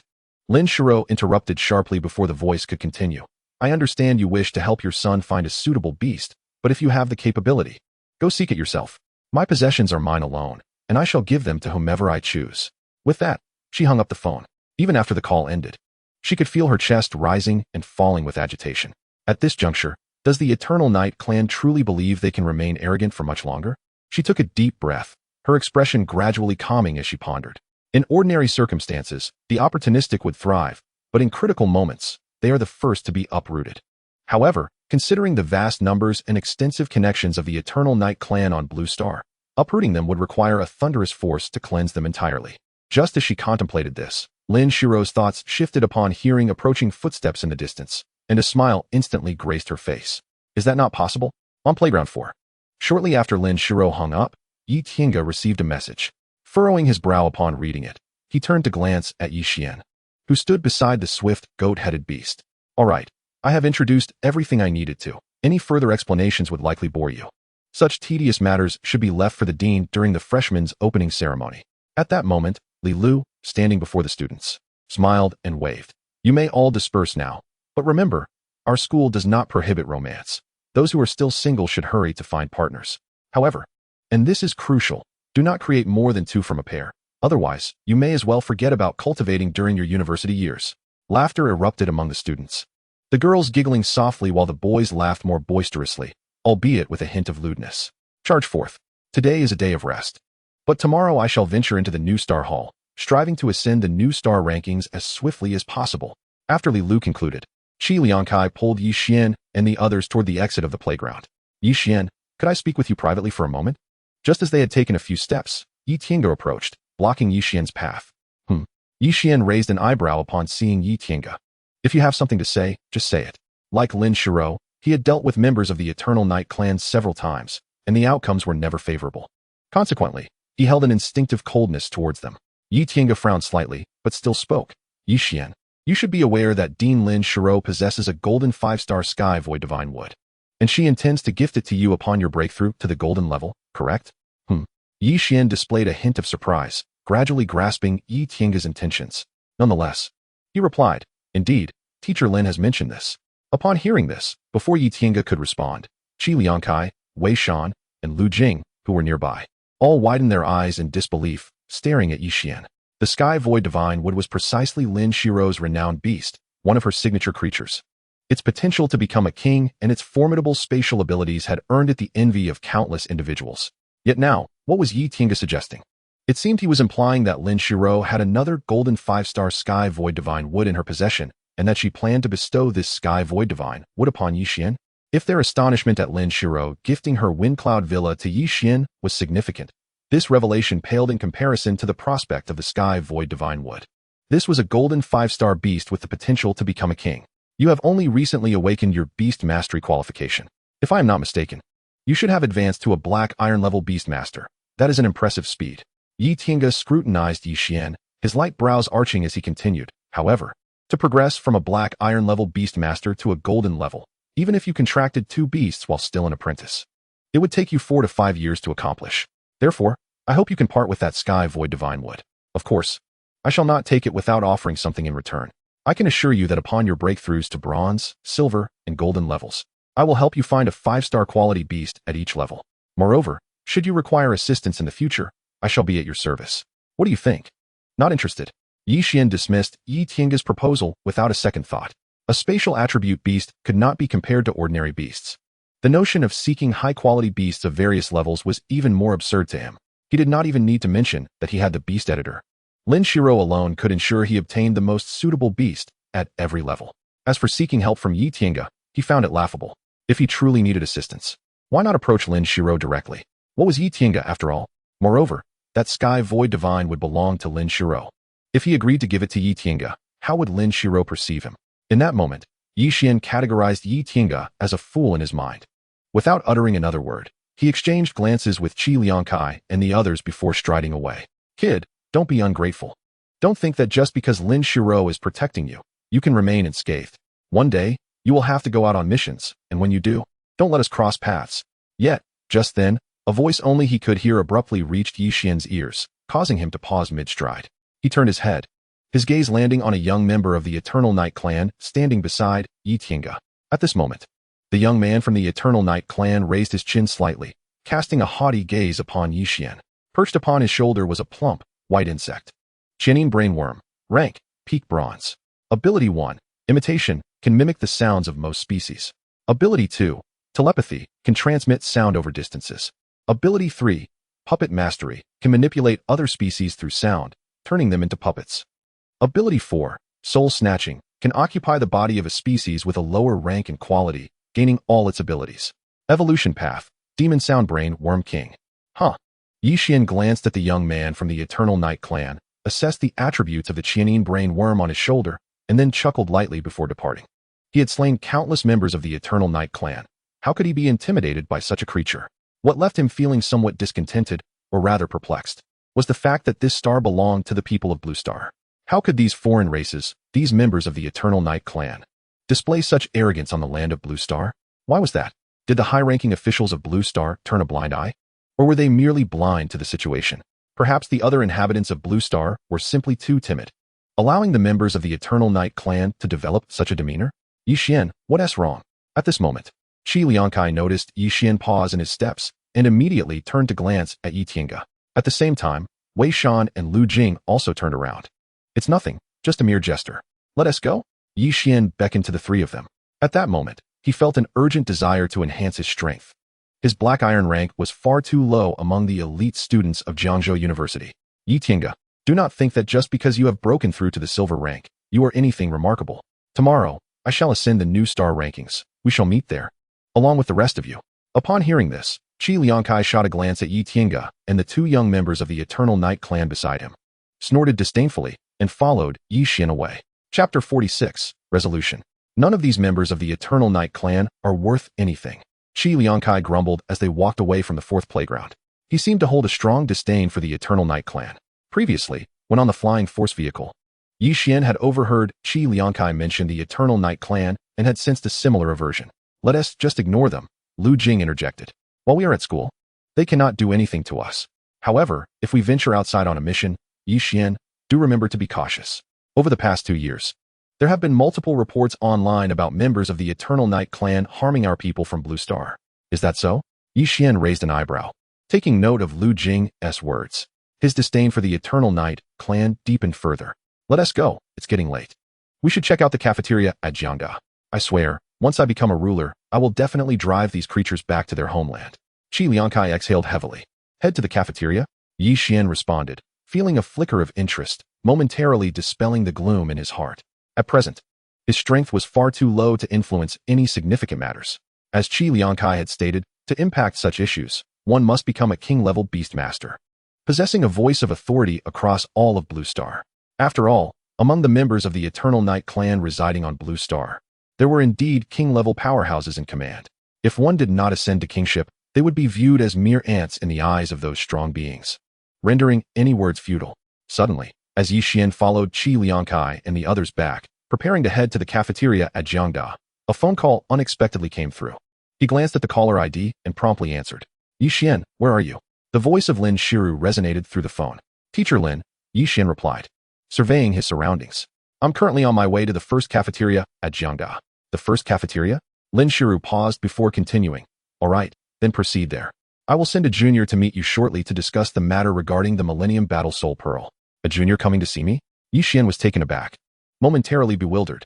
It was only when a spark of realization flashed in his mind that he recalled his teacher Lin Shiru's connection to the position of the dean's niece at Jiangzhou University. Oh my!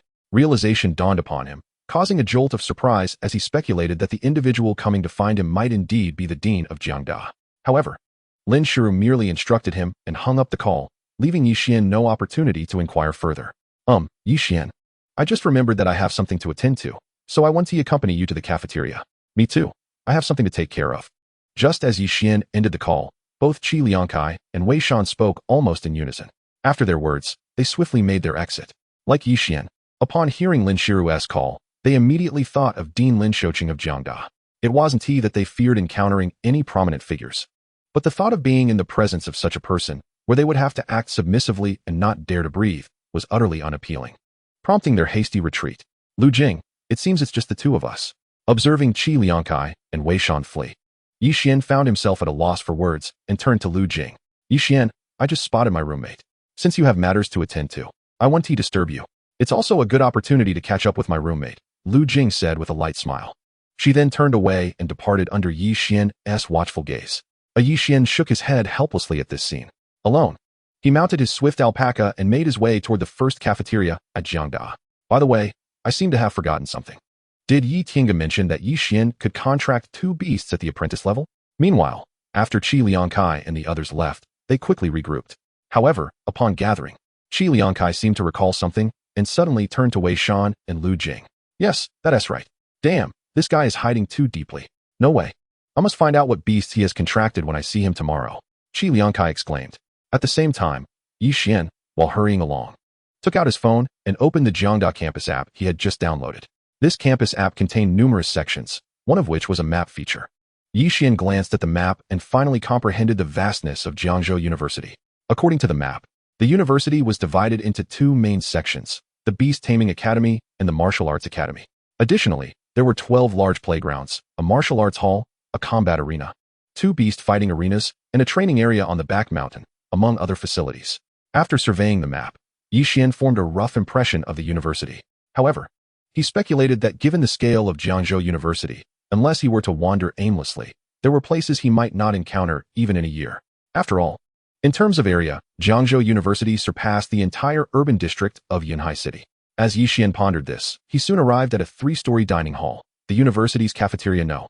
1. Just as he was about to enter, a younger boy approached him with a gentle smile and said, I am Lin Ji-bai, a sophomore from Jiangda Affiliated High School. Director Lin sent me to find you. Yixian paused momentarily, and upon seeing the younger Lin Ji-bai, he realized he had misjudged Lin Shiru. Hello, I am Yixian. Lin teacher just mentioned you are. Yixian looked at Lin Ji-bai, curious about his relationship with Lin Shiru. My father refers to your director Lin as Auntie. Lin Ji-bai replied with a hint of exasperation upon noticing Yixian's expression. Understanding dawned on Yixian. According to familial hierarchy, Lin Ji-bai would indeed have to address Lin Shiru as Auntie. However, it was seldom that women, especially younger ones, preferred such titles. While he was curious about how Lin Ji-bai usually addressed Lin Shiru, he decided it best not to inquire. Yixian, it seems this is your first time here. Come, I'll take you inside and explain the details regarding the Xiaowanquan secret realm. The Xiaowanquan secret realm?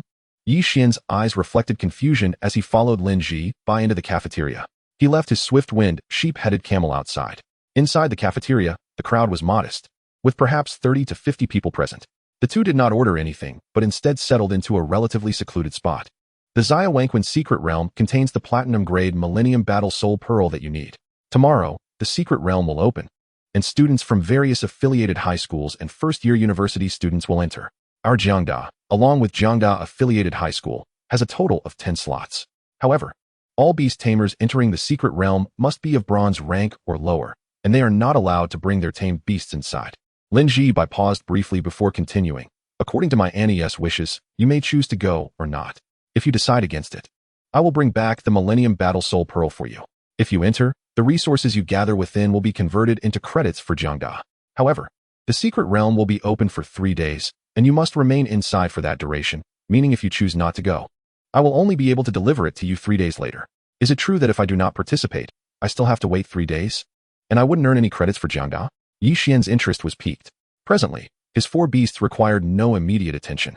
The title map treasure snail had sufficient evolution resources arranged by Lin Shiru, allowing it to evolve into the bronze rank without further intervention.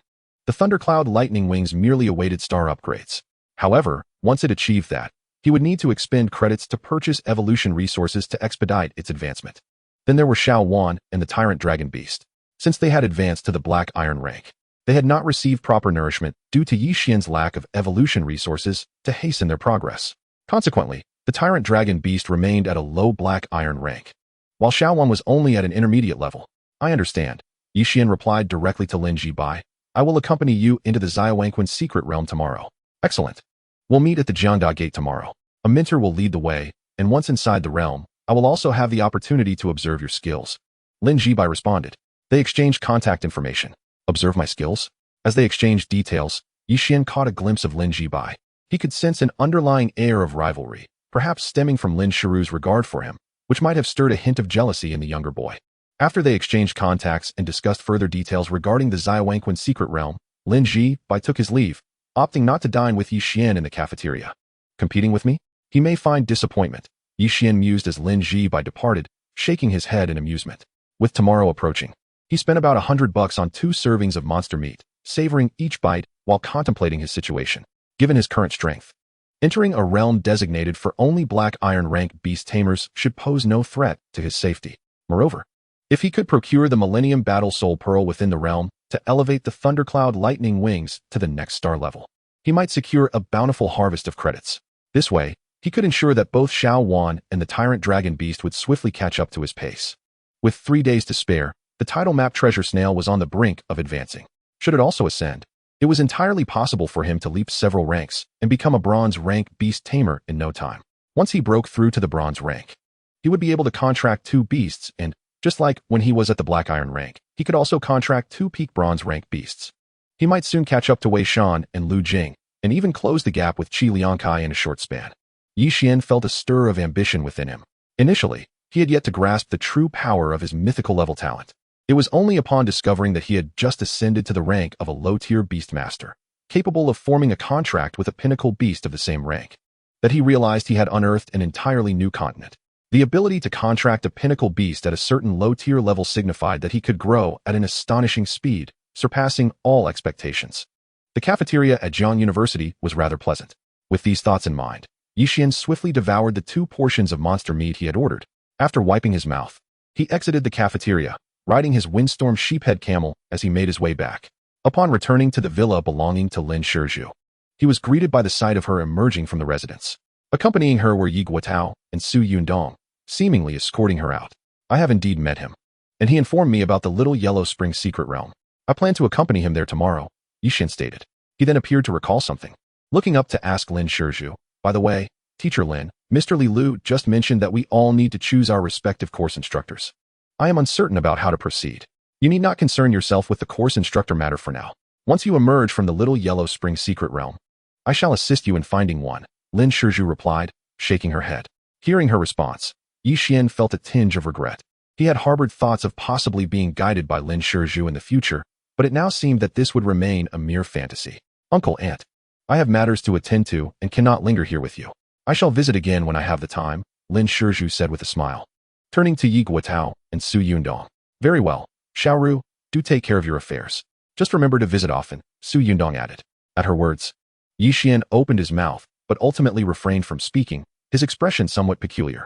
After all, Lin Shiru was the vice president of Jiang University. It was quite audacious to suggest that she visit them frequently. Nevertheless, he could discern from Su Yundong's demeanor that she seemed to have enjoyed her time with Lin Shiru during his absence. All right, Aunt, I shall take my leave now. Lin Shiru exchanged a few more words with Su Yundong, glanced at Yi Xian, and then summoned her Snow Moon Swordwing Eagle before departing. Yi Xian, I never expected our esteemed vice president to be so amiable, Su Yundong remarked after Lin Shizhu's departure. Moreover, given her tragic background, if it weren't for my reservations, I would have considered adopting her as my goddaughter. Yi Xian almost choked on his drink at her words, grateful that he wasn't currently sipping water. Otherwise, he would have undoubtedly spluttered it everywhere. While he wouldn't mind having a sister like Lin Shizhu, he couldn't help but think that his mother was rather fanciful. Yi Xian, join me at the New Star Hall. Today, I shall challenge the New Star rankings. Early the next morning, Qi Liansong sent a message to Yi Xian. Upon reading it, Yi Xian shook his head. Although he was eager to witness Qi Liansong's battle prowess, he simply didn't have the time today. Brother Qi, the Little Yellow Spring Secret Realm is opening today, and I must go there, so I cannot cheer you on, he texted back. Then bid farewell to his parents and instructed Xuan to take him to the entrance of Jiangzhou University. This time, he did not ride the windstorm sheephead camel. Entering the Little Yellow Spring Secret Realm, upon receiving Yi Xian's message, Qi Liansong was taken aback. Could it be that Yi Xian possessed a spirit-type beast? He was genuinely curious about what kind of beast Yi Xian had, and whether he could indeed contract more than 2 beasts at the apprentice level. At the entrance of Jiang University, having memorized the route, Yi Xian soon arrived. As he reached the location, he spotted Lin Jibai accompanied by 5 boys and 3 girls, all waiting at the gate. Apologies for my tardiness. Yi Xian hurried over upon seeing Lin Jibai. No problem, we just arrived as well. Lin Jibai waved his hand and introduced. These are my classmates from the 2nd year at Jiang University Affiliated High School, and they will be our teammates for this expedition into the Little Yellow Spring Secret Realm. Hello, I am Yi Xian, he greeted the group with a smile. Greetings, senior. Following our teacher's instructions, we are all here under your leadership for this expedition into the Little Yellow Spring Secret Realm. We hope to receive your guidance. A blonde-haired boy beside Lin Jibai said with a smile, though his tone carried a hint of defiance. Yi Xian chuckled in response, choosing not to comment. The students from Jiang University Affiliated High School were all exceptional talents, particularly those accompanying Lin Jibai, all of whom were already Black Iron Tier Beastmasters, not novices. Moreover, they were on the brink of entering their final year of high school, and within a year, most of them would likely become peak Black Iron Tier Beastmasters. Among them, outstanding individuals like Lin Jibai were almost guaranteed to ascend to the Bronze Tier. Thus, it was only natural that they regarded Yi Xian, a university student still at the Black Iron level, with a degree of condescension. Just then, a white figure soared in from the distance. Landing gracefully before the group, it was Lin Shizhu riding her Snow Moon Swordwing Eagle. Beside her stood a woman who appeared to be in her 30s. Rinjia, I will leave the task of guiding them to the Little Yellow Spring Secret Realm in your capable hands, Lin Shizhu said upon dismounting. You can rest assured, Shizhu. The female teacher, named Run, replied with a nod. With a wave of her hand, she summoned an ancient war chariot, rusted and stained with what appeared to be blood. Before the group, the sight of the war chariot momentarily left the crowd in a daze, as if they had been transported back to an ancient era, witnessing a grand battle. Ironclad war chariot, ancient secret treasure. Level, pinnacle extraordinary. Ability, soul of war condensation, spear of slaughter, traversing the void, roaring war chariot. Evolution path 1, blood and iron war chariot. Evolution path 2, ancient ironclad war chariot. Yi Xian's gaze fell upon the rusted war chariot summoned by the female teacher, and a glimmer of astonishment flickered in his eyes. He was taken aback not only by the fact that the chariot was indeed a beast, but also by its astonishing level, which reached the pinnacle of the extraordinary tier. To comprehend that the pinnacle of the extraordinary is but a step away from the realm of the supreme. One might say that this particular beast of burden is the highest-ranking creature he has encountered, second only to the eternal verdant tree. Yi Xian, do you have any inkling as to where this Iron Blood War Chariot was contracted by Teacher Rin? Beside him, upon witnessing the summon of the Iron Blood War Chariot by the teacher with the surname Run, Lin Jibai turned to Yi Xian and inquired in a hushed tone. From where? Yi Xian instinctively responded, but then a thought struck him. You can't possibly mean. Indeed, this Iron Blood War Chariot was contracted by Teacher Rin from the depths of the Little Yellow Spring Secret Realm, Lin Jibai elucidated. Of course, that was in the past. The current Little Yellow Spring Secret Realm has long since fallen into ruin. After we enter, encountering a creature of this caliber, let alone something as unique as the Iron Blood War Chariot, will be exceedingly improbable. Yi Xian nodded in acknowledgement. This is Teacher Rinya. At that moment, upon seeing Rinya summon the Iron Blood War Chariot, Lin Shiru cast a glance at Yi Xian and the others, stating, For this expedition into the Little Yellow Spring Secret Realm, you will be led by Teacher Rin. Once inside, all of you are to take Yi Xian as your leader. Hearing this, the 8 students from the affiliated high school beside Lin Jibai stirred restlessly. Although they had been aware of this arrangement, Hearing it articulated by Lin Shiru still left them feeling somewhat unsettled. Director Lin, we previously heard that Yixian's cultivation level is only at the mid-tier of black iron, correct? Following this, the blonde youth who had earlier suggested that they seek Yixian's guidance stepped forward, voicing his skepticism. All of us possess cultivation levels at least at mid-tier black iron, and Lin Ji-bai has already reached the pinnacle of black iron. I fail to comprehend why we should take Yixian as our leader. Why take Yixian as our leader? Lin Shiru cast a measured glance at the blonde youth. I understand your thoughts. You all believe yourselves to be formidable, having undergone numerous battles. You even partake in outdoor training every month, having slain not just one but many beasts. Some of you may have even dispatched dozens. But do you know what feats Yixian has accomplished? The blonde youth was momentarily taken aback. Simultaneously, Lin Ji-bai and the others were stirred by curiosity. In truth, Lin Ji-bai was also unaware of Yixian's true capabilities. He had only learned of Yixian's existence the day prior, when he was informed by Lin Shiru about entering the Little Yellow Spring Secret Realm to assist Yixian in acquiring the Millennial Platinum Battle Soul Pearl. He had even been told that if Yixian intended to enter, he should take Yixian as his leader. It was precisely for this reason that he felt a tinge of resentment towards Yixian. Like Lin Shiru, he too aspired to lead Jiangzhou University to prominence. Yet he yearned to achieve it through his own prowess. However, Lin Shiru had placed her hopes upon Yixian, which left him feeling somewhat discontented. Compared to you all, Yixian may not have slain many beasts, but the number of people he has killed may well exceed the beasts you have encountered up close. Lin Shiru interjected after a brief pause. Yixian has killed more people than we have seen beasts? This must be a jest. Upon hearing Lin Shiru's statement, Lin Ji-bai and the others exchanged incredulous glances. Subsequently, they turned to Yixian, their gazes markedly altered, particularly when they recalled the faint smile Yixian had worn while facing them. A chill coursed through them, leaving them feeling unnerved.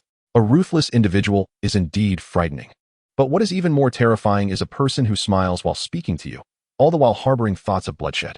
As for Yixian's strength, you may witness it for yourselves once we enter the Little Yellow Spring Secret Realm. Now, does anyone still have objections to my arrangements? After uttering these words, Lin Shiru surveyed Lin Ji-bai and the blonde youth among others. Though Lin Ji-bai and the others were still filled with questions and held a degree of skepticism towards Lin Shiru's words, they dared not voice further objections. Lin Shiru had already extended them a measure of courtesy by providing an explanation, and to question her again would be to show a lack of gratitude. Especially for Lin Ji-bai, he could not afford to disregard the dignity of his aunt in front of so many people. If nothing else, such an act would certainly earn him a severe reprimand from his father upon returning home. Since there are no further inquiries, let us embark towards the Little Yellow Spring Secret Realm with Teacher Ren. With no one daring to voice further dissent, Lin Shiru turned to confer with Teacher Renya for a few moments before taking flight on the Snow Moon Sword Condor. However, before departing, Lin Shiru subtly nodded at Yixian with a smile. With an hour remaining until the opening of the Yellow Spring Secret Realm, my Iron Wall War Chariot will take approximately 10 minutes to arrive at the destination. Does anyone among you have any matters to attend to? Renya inquired, glancing at Yixian and the others. Upon hearing this, Yixian and the others shook their heads in unison. In that case, let us set forth to avoid tardiness. Renya promptly ascended the Iron Wall War Chariot. Let us go. Yixian glanced at Lin Ji-bai beside him and, mimicking Renya's actions, had Xuan carry him up onto the Iron Wall War Chariot as well. As soon as he alighted on the Iron Wall War Chariot, Yixian felt a chilling aura enveloping his body. Taking a deep breath, he slightly invigorated his vitality to shield himself. Whoosh! As Yixian boarded the Iron Wall War Chariot, Lin Ji-bai and the others followed suit, one by one. Once everyone was aboard, Renya remained silent, directly activating the Iron Wall War Chariot, soaring into the sky and traversing the void. In the blink of an eye, the site of Jiangzhou University vanished from their view. It was only at this moment that Yixian began to examine the Iron Wall War Chariot beneath him in earnest. The chariot was not particularly large, yet it could comfortably accommodate a dozen individuals. Moreover, while in flight, a faint crimson glow emanated from its exterior, effectively shielding them from the howling winds outside. What remarkable speed! Yixian marveled inwardly as he sensed the velocity of the Iron Wall War Chariot. Lin Shiru's Snow Moon Sword Condor was indeed swift. But in comparison to this Iron Wall War Chariot, it seemed rather trifling. However, this was only to be expected. For Lin Shiru's Snow Moon Sword Condor was merely a platinum tier beast, whereas there existed a diamond tier between platinum and extraordinary. Indeed, Yixian has long harbored a curiosity regarding Lin Shiru's cultivation. However, this matter has remained an enigma in his heart. He merely knows that Lin Shiru possesses formidable prowess. During her years leading Jiangzhou University in the 100 Schools League, she had already achieved platinum-level cultivation. Yet now he is uncertain, for she may have transcended to the diamond-level Beastmaster. As for what lies beyond that, he dares not contemplate. It is akin to the astonishing Rinya before him. The transcendent level, which is but a step below that of a sovereign, feels exceedingly distant to him. While Yi Xian's thoughts meandered, Rinya, seated in the formidable war chariot, cast her gaze upon him, scrutinizing him momentarily. Lin Shiru's earlier remark about Yi Xian having possibly slain more creatures than those encountered up close by Lin Zibai and others piqued her curiosity. Of course, compared to Lin Zibai and his companions, she is aware that Yi Xian had already contracted 2 beasts while still at the apprentice level. Moreover, she understands that Yi Xian is the prodigy Lin Shiru intends to nurture prominently in the coming years. A gust of wind howled as their journey continued. Soon, the group aboard the ironclad war chariot arrived at the base of a colossal black mountain. This mountain, shrouded entirely in a peculiar black mist, obscured its interior from view. Upon their arrival, Yi Xian and his companions noticed several groups of individuals already waiting at the foot of the mountain, their numbers exceeding their own. Among them were representatives from Giant Wood University, Qingyan University, and Danqing University. A quick glance at the uniforms worn by some students revealed their affiliations. Rinjia, I did not expect you to lead the team from Jiangda this time, greeted the officials from the other universities as they approached Rinya, showing her great respect. However, when Yi Xian observed an elderly man with graying hair address her as Rinjia, he was taken aback and began to surmise that this teacher, who had accompanied them from Jiangda, must be of considerable age. It would be an understatement to say she was merely in her 40s. She could very well be in her hundreds, or even older. After all, for a beast master of significant strength, maintaining one's youthful appearance is an exceedingly simple feat. Have the people from Wanshan University not yet arrived? Rinya inquired of a woman from Giant Wood University after disembarking from the war chariot. They are likely still on their way, the woman replied. Very well, Rinya nodded, refraining from further comment. There remains ample time before the designated opening of the Little Yellow Spring Secret Realm. As long as the Wanshan University contingent arrives before then, it suffices. As the group awaited, Yi Xian and Lin Zibai exchanged glances with the students from the other universities. Once they entered the Little Yellow Spring Secret Realm, these individuals would become their competitors. The realm is replete with abundant resources for evolving the spectral spirits, which can be collected and exchanged for academic credits at their respective institutions. Is this truly the contingent from Jiangzhou University? They appear remarkably youthful, remarked one of the students from the other schools as they observed Yi Xian and his companions. Upon noticing Yi Xian and the others, the students frowned in disbelief. The stark contrast in age was evident. While Yi Xian appeared relatively mature, Lin Zibai and the blonde youth seemed notably juvenile. At this moment, while Yi Xian scrutinized the other students, he too discerned the disparity. Wait a moment. Before Yi Xian could voice his thoughts, the woman from Giant Wood University, who had previously spoken to Rinya, raised an eyebrow and said, Rinjia, these students you brought along cannot possibly be from your Jiangda-affiliated high school, can they? Indeed, aside from one special student from our current cohort, all of these youngsters are second-year students from our Jiangda-affiliated high school, Rinya replied with a smile. These kids are rather naive, so I brought them along for some practical experience. Ah, I see, the woman from Giant Wood University responded, momentarily stunned, before forcing a laugh. She cast another glance at Yi Xian and the others, utterly perplexed by Jiangzhou University's intentions. For both Giant Wood University and Qingyan University, as well as the other institutions, the students selected to enter the Little Yellow Spring Secret Realm were all poised to advance to their second year. This implies that the average age of the students they brought was 2 years senior to Yi Xian and his companions. While 2 years may not seem significant, it represents a substantial chasm for beast masters in their prime. A second-year bunch. Concurrently, the instructors from the surrounding universities exchanged astonished glances, bewildered by Jiangzhou University's decisions. The initiative to open the Little Yellow Spring Secret Realm demanded only 10 slots, yet they had sent a group of second-year students, leaving them utterly confounded. However, some began to ponder, recalling Rinya's mention of a special student among Lin Zibai and others. Yet, the regulation stipulates that only beast masters of bronze level or below may enter the secret realm. Under such circumstances, what could a black iron level beastmaster accomplish? Could they possibly lead 10 burdensome novices to triumph? What is going on? Meanwhile, as the teachers conversed and assessed the situation among various universities, Lin Zibai and his companions found themselves in a state of bewilderment. Before arriving, they had been aware that this expedition to the Little Yellow Spring Secret Realm included participants from other universities. However, they had assumed that these other institutions would send students akin to their own, with only Yi Xian as an exception. Yet, It now appeared that the exception had become the norm. To be precise, Yixian could also be considered an anomaly, as the other universities had dispatched students on the verge of advancing to their second year, while Yixian remained merely a freshman at Jiangzhou University. Oh my! Lin Jibai, surely your esteemed relative has not made an error? The blonde youth, unable to contain himself, tugged at Lin Jibai's sleeve. Don't be absurd. Lin Jibai exclaimed, startled, instinctively glancing around, though unsure of what he feared. Have a little faith in me. Meanwhile, Yixian could only muster a bitter smile. Aware of Lin Shiru's arrangement, it is evident that she intends to lead Lin Jibai and others to undergo rigorous training within the confines of the Xiaowangquan secret realm. It is even possible that from the very beginning, Lin Shiru anticipated that she would inevitably choose to enter the Xiaowangquan secret realm. Chapter 49, The Land of White Bones. To my astonishment, this time, Jiang University has dispatched a group of mere second-year students.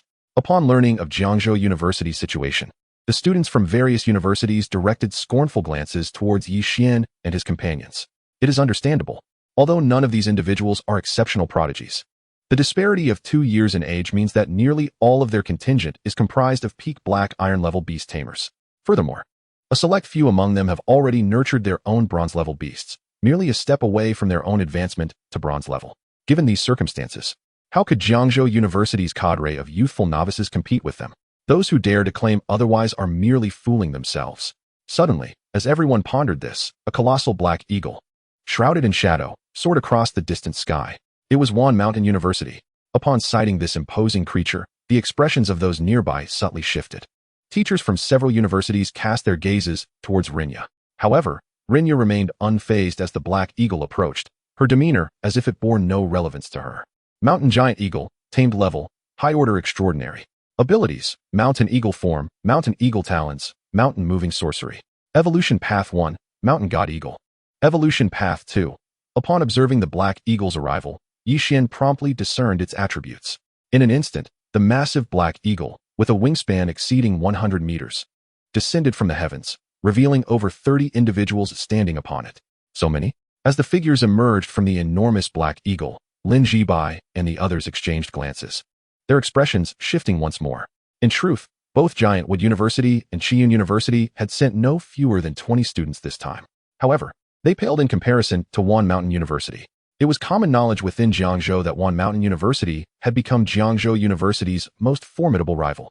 Now, confronted with Xuan Mountain University's meticulously selected cohort of over 30 black iron-level beast tamers poised to ascend to their second year, what could the 9 second-year students from Jiang University's affiliated high school do? Lin Jibai and the others found themselves in a state of dismay. In that moment, their futures appeared bleak, utterly perplexed by how events had unfolded in such a manner. Yixian. Suddenly, Lin Jibai's thoughts shifted, and he turned to gaze at Yixian, who stood unperturbed even as 30-plus black iron-level students from Xuan Mountain University revealed themselves. He remained as composed as teacher Rinya beside him. Witnessing this scene, Lin Jibai inhaled deeply, recognizing that, if nothing else, he was significantly lacking in composure compared to Yixian. Oh, Rinjia, I didn't expect you to lead Jiang University's team this time. At that moment, the person in charge of Xuan Mountain University, after retracting the Mountain Giant Eagle, was momentarily taken aback upon seeing Rinya. However, he soon displayed a hint of a smile. Rinya merely nodded in response, then directed her gaze towards the towering peaks before them, stating, "Since everyone has arrived, let us commence the unsealing." Very well. The head of Xuan Mountain University appeared to be an elderly man in his 50s, yet his vitality was remarkably robust, with each word resonating powerfully. Upon hearing Rinya's words, he acknowledged with a firm voice and retrieved an unusual black fragment from his possession. Simultaneously, the heads of various universities, including Rinya, produced similar black fragments. They then launched these fragments into the sky. With a resonant hum, as the fragments converged, they rapidly transformed, soon becoming a black portal suspended in the air, gradually descending towards the mountain ahead. In the blink of an eye, this black portal surged into the surrounding mist of the dark mountain. Instantly, countless tendrils of black fog converged towards the portal formed by the 7 or 8 fragments, causing it to expand ever larger. As they beheld this spectacle, Yixian and his companions felt a surge of excitement, realizing they were on the brink of entering the Xiaowangquan secret realm. Oh, is it confirmed that Yixian is indeed among the team venturing into the Xiaowangquan secret realm this time? It is confirmed. Who is leading our Jiang University team? And who else comprises the group? The team leader of Jiang University is none other than Yixian himself, apart from Lin Jibai. The rest are all top students from our affiliated high school's second-year elite class. What? The voice that initially spoke turned incredulous. Has Lin Shiru lost her senses? How could she have the audacity to allow that Yi Xian to lead these fledgling students into the Xiaowangquan's secret realm? Another voice chuckled lightly. Perhaps it is Yi Xian's abilities that have led her to become somewhat overconfident. Are you referring to the spatial abilities he exhibited in that video that circulated briefly before being suppressed within 2 hours? Indeed. A mere black iron-level beast tamer possessing spatial attributes. It is entirely understandable why Lin Shiru places such high hopes on him. Haha, understandable. The initial voice suddenly turned cold. In that case, let us notify the others that this time, we shall ensure Yi Xian remains forever within the Xiaowangquan's secret realm. Rest assured, I have already sent word. If this menace is not eliminated early, who knows how many of our kin will perish at his hands once he matures. How intriguing. So this is the competition Jiangzhou University has sent forth. Before the imposing Black Mountain of the mountain range, the students from Wan Mountain University, while awaiting their turn, gleaned insights into Yi Xian and his companion's circumstances from the discussions of students from other universities. Upon learning of Yi Xian and his companion's situation, their gazes towards them transformed into something rather peculiar. Before arriving here, they had been eagerly anticipating a confrontation with Jiangzhou University's students in the Xiaowangquan's secret realm. Yet, they had not anticipated that Jiangzhou University would send forth such a group of juvenile soldiers. This left them all in a state of regret. Their gazes directed towards Yi Xian and his companions, subtly laced with a hint of mockery. They were eager to witness the moment they entered the secret realm and encountered one another, should a conflict arise.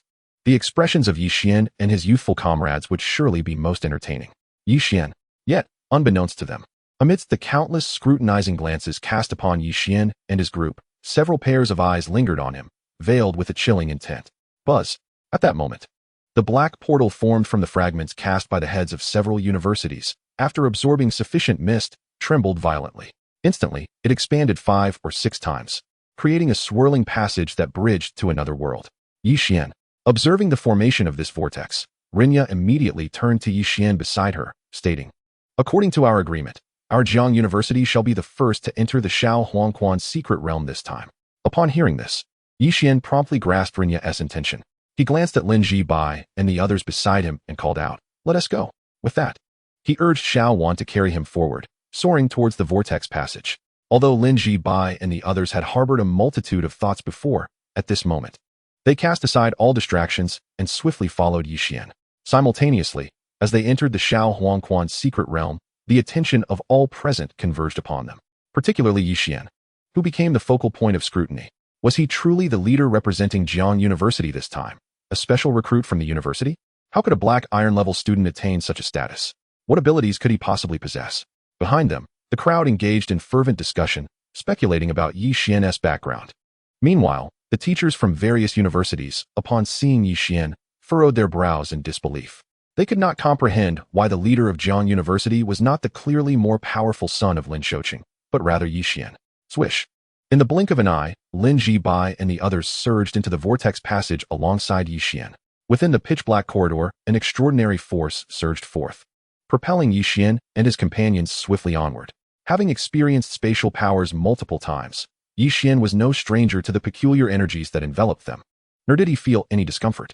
However, the others, save for Lin Ji-bai, exhibited clear signs of unease. What's wrong? Surely you have not all entered a secret realm before. Sensing their discomfort, Yi Xian inquired curiously. At the same time, he noticed that the spatial vortex they traversed appeared to be unusually extensive, unlike the typical passages that could be crossed in a single step. It resembled the spatial wormholes connecting to the ancient divine stars. No, the yellow-haired youth who had spoken to Yi Xian earlier wore a grim expression as he replied. Our previous training was conducted in the wilderness. We have never entered a secret realm. In our high school, only third-year students typically venture into secret realms for training. At that moment, the pride they once felt in Yi Xian's presence diminished significantly. Yi Xian, taken aback by this revelation, had not expected to find an advantage over the students from Jiang University's affiliated high school, hailing from Yunhai City. Of course, these advantages were born from the time he had spent alongside Lin Shiru, honing his skills through relentless training. Just as Yi Xian pondered this, a dim light suddenly emerged in the distance of the dark spatial vortex. "Attention, we are about to exit," Yi Xian exclaimed, raising an eyebrow at the sight. As soon as he spoke, he felt the environment around him shift dramatically. They had arrived upon a vast expanse of land, a sight most horrifying, an entire ground composed of countless white bones. Swish. As soon as Yixian materialized in this eerie locale, Lin Ji-bai and the others followed closely behind him. Crack. At that moment, a large mass of bones, mere inches away, quivered ominously. Then, a ghastly skeletal hand emerged from the ground, shattering an unknown number of bones with a resounding clap. With a forceful push, it began to rise from the earth, forming a humanoid skeletal figure amidst the scattered remains. In the next instant, this skeletal figure raised its head, its empty eye sockets ablaze with white flames as it fixed its gaze upon Yixian. In an almost instantaneous motion, it closed the distance between them to less than half a meter. Yixian. At this sight, Lin Ji-bai and the others instantly changed color, their expressions shifting to alarm. White dry bone. Level, low tier apprentice. Ability 1, bone exchange, allowing it to swap powerful bones onto itself with a high failure rate. Ability 2, soul devour. Upon slaying an enemy, it can consume their soul to evolve with a high backlash rate. Evolution direction 1, dry bone soldier. Evolution direction 2. However, at the moment the white dry bone emerged from the ground, Yixian had already caught it in his peripheral vision, identifying its attributes. In the next moment, as Lin Ji-bai and the others' expressions turned grave, Yixian raised his hand, channeling a surge of vitality. With a resounding clap, he struck the white dry bone skull.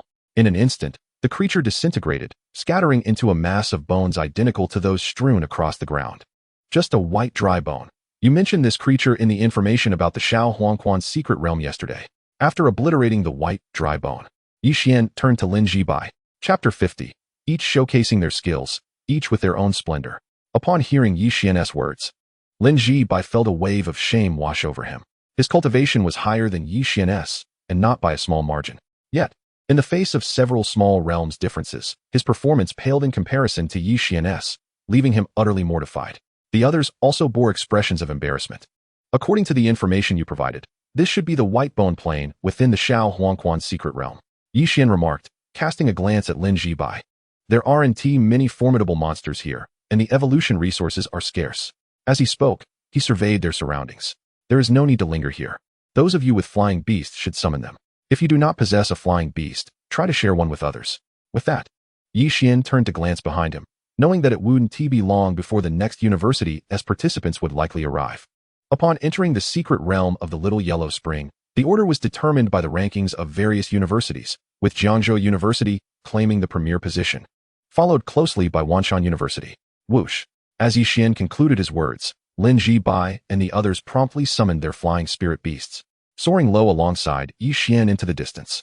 The expanse of the bone plains was vast and imbued with an eerie chill. However, after a moment of composure, the group quickly acclimatized to their surroundings. As everyone summoned their respective beasts, Yixian took note of them with keen interest. Among them, Lin Ji-bai's spirit beast was a peculiar avian creature, its wingspan measuring 7 to 8 meters, entirely azure, devoid of feathers, resembling a bizarre bird forged from blue steel. White flame blue steel bird, 4 stars, fire and metal. Rank, low bronze.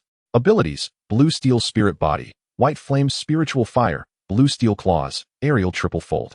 Evolution path 1, white flame diamond bird. Evolution path 2, triple flame blue steel bird. Evolution path 3. It was indeed a bronze tier spirit beast. Yixian found himself somewhat astonished upon witnessing Lin Ji-bai's beast. It was noteworthy that Lin Ji-bai was merely a sophomore, still days away from his transition to the 3rd year. Given his current prowess, it was highly probable that within a year, he could ascend to the pinnacle of the bronze level. There even existed a possibility, akin to Yi Tiange, that he might achieve silver status before entering university. Next, Yixian cast a glance at the spirit beasts of the others. The individuals accompanying him were all distinguished prodigies from Jiangzhou University's affiliated high school, meticulously selected for this expedition.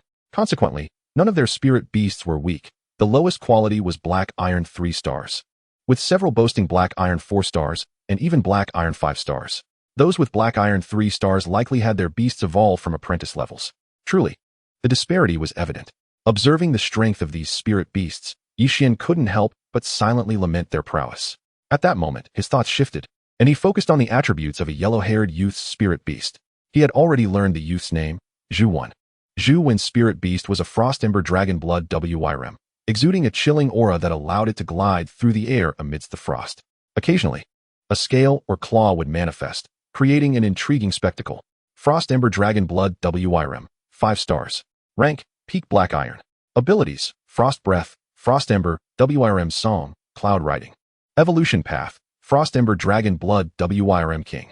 Despite its straightforward attributes and limited skills, only 4, their potency was undeniable. Some abilities could outweigh numerous lesser ones. In a confrontation, Yixian estimated that Lin Zhibai's White Flame Blue Steel Bird would struggle against it. Just then, as Yixian and his companions soared over a white bone mountain, the tidal map treasure snail detected spatial fluctuations in the distance. Over 30 individuals materialized at the location they had just vacated. Unlike before, the tidal map treasure snail did not transform into a cap atop Yixian's head. Instead, it was nestled within its spirit beast lair, diligently consuming the white flame spirit pearl. However, the lair significantly enhanced the perceptive abilities of spirit beasts. The tidal map treasure snail's real-time map skill belonged to the realm of perception, allowing it to present everything within a radius of 1 kilometer on its live map. Yixian, what's happening? Lin Zhibai inquired, noticing Yixian's expression. Wanshan University's participants have arrived, Yixian replied. He understood that Lin Shiru's confidence in this little yellow spring expedition stemmed from the tidal map treasure snail's real-time mapping ability, which would undoubtedly prove invaluable. Wanshan University has come? Upon hearing this, Lin Zhibai and the others exchanged glances. They had distanced themselves from their original position by at least 600 to 700 meters. How could Yixian detect the arrival of Wanshan University from such a distance? Moreover, with the exception of the small sprite flying on Yixian's shoulder, they saw no signs of him summoning another spirit beast. Could it be that the sprite possessed such formidable perceptive capabilities? Does anyone possess a spirit beast capable of erasing traces?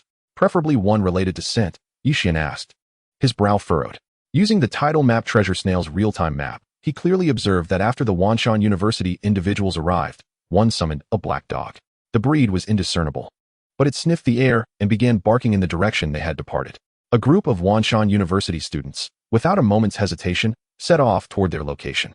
Yixian knew that while Jiangzhou University and Wanshan University were rivals, they were not mortal enemies.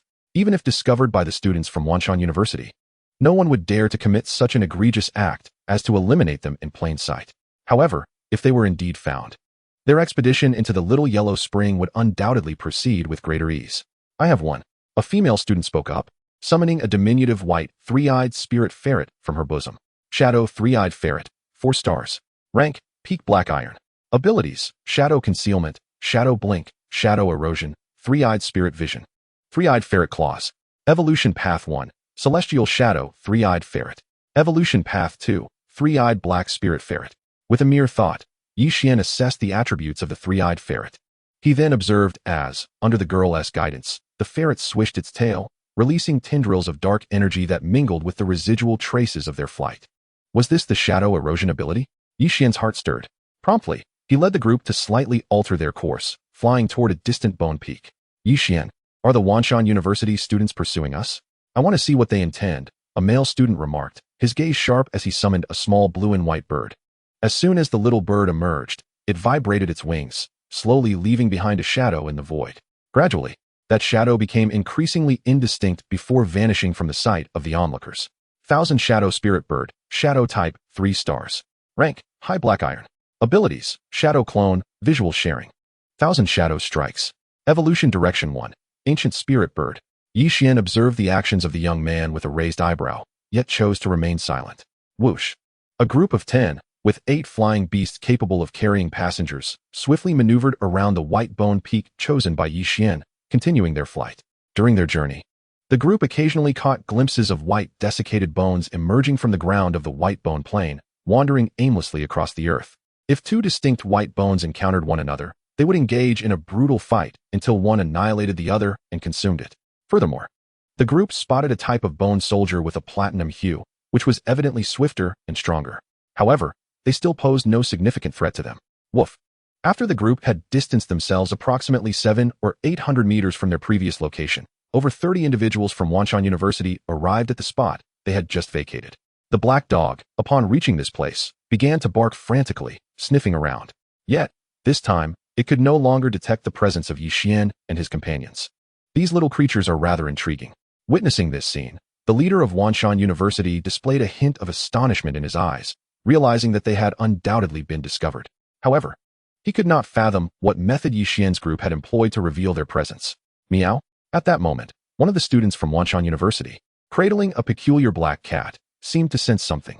Its eyes suddenly glimmered with green light as it gazed into the distance. In an instant, accompanied by a cry, the green light in its eyes illuminated the shadow left by the thousand-shadow spirit bird hidden in the void, swiftly dissolving it. Oh, so it is this little creature. Upon seeing the shadow of the thousand-shadow spirit bird, the individuals from Xuan University were momentarily stunned, as if they had grasped the truth. Let us move on. Since we cannot locate those youngsters from Jiangzhou University for the time being, there is no need to continue searching. One person glanced around and remarked, after all, such a group of youngsters cannot stir much trouble. Our primary purpose for entering this time is to acquire as many evolution resources as possible. Su Feng, hearing this, a figure with a somewhat pale complexion, spoke up. I believe our plans need to change, with so many of us acting together. Even if we manage to obtain evolution resources in 3 days, how much can we truly acquire? Now that Jiangzhou University no longer poses a threat to us, I suggest we split our team and take separate actions. Splitting up, you say? The youth named Su Feng raised an eyebrow at this. Very well. Since He Luoqing wishes to divide the team, let us do so. Xiaoyu, what is wrong? A distance of 700 or 800 meters away.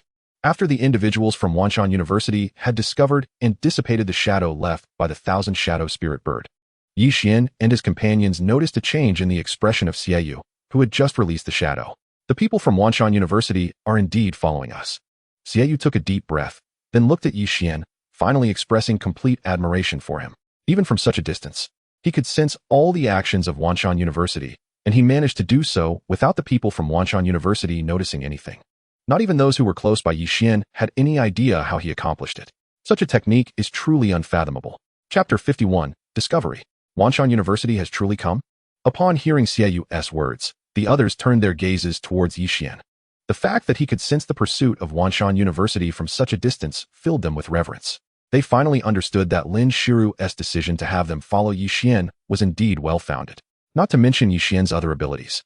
His formidable perception alone was already more than sufficient.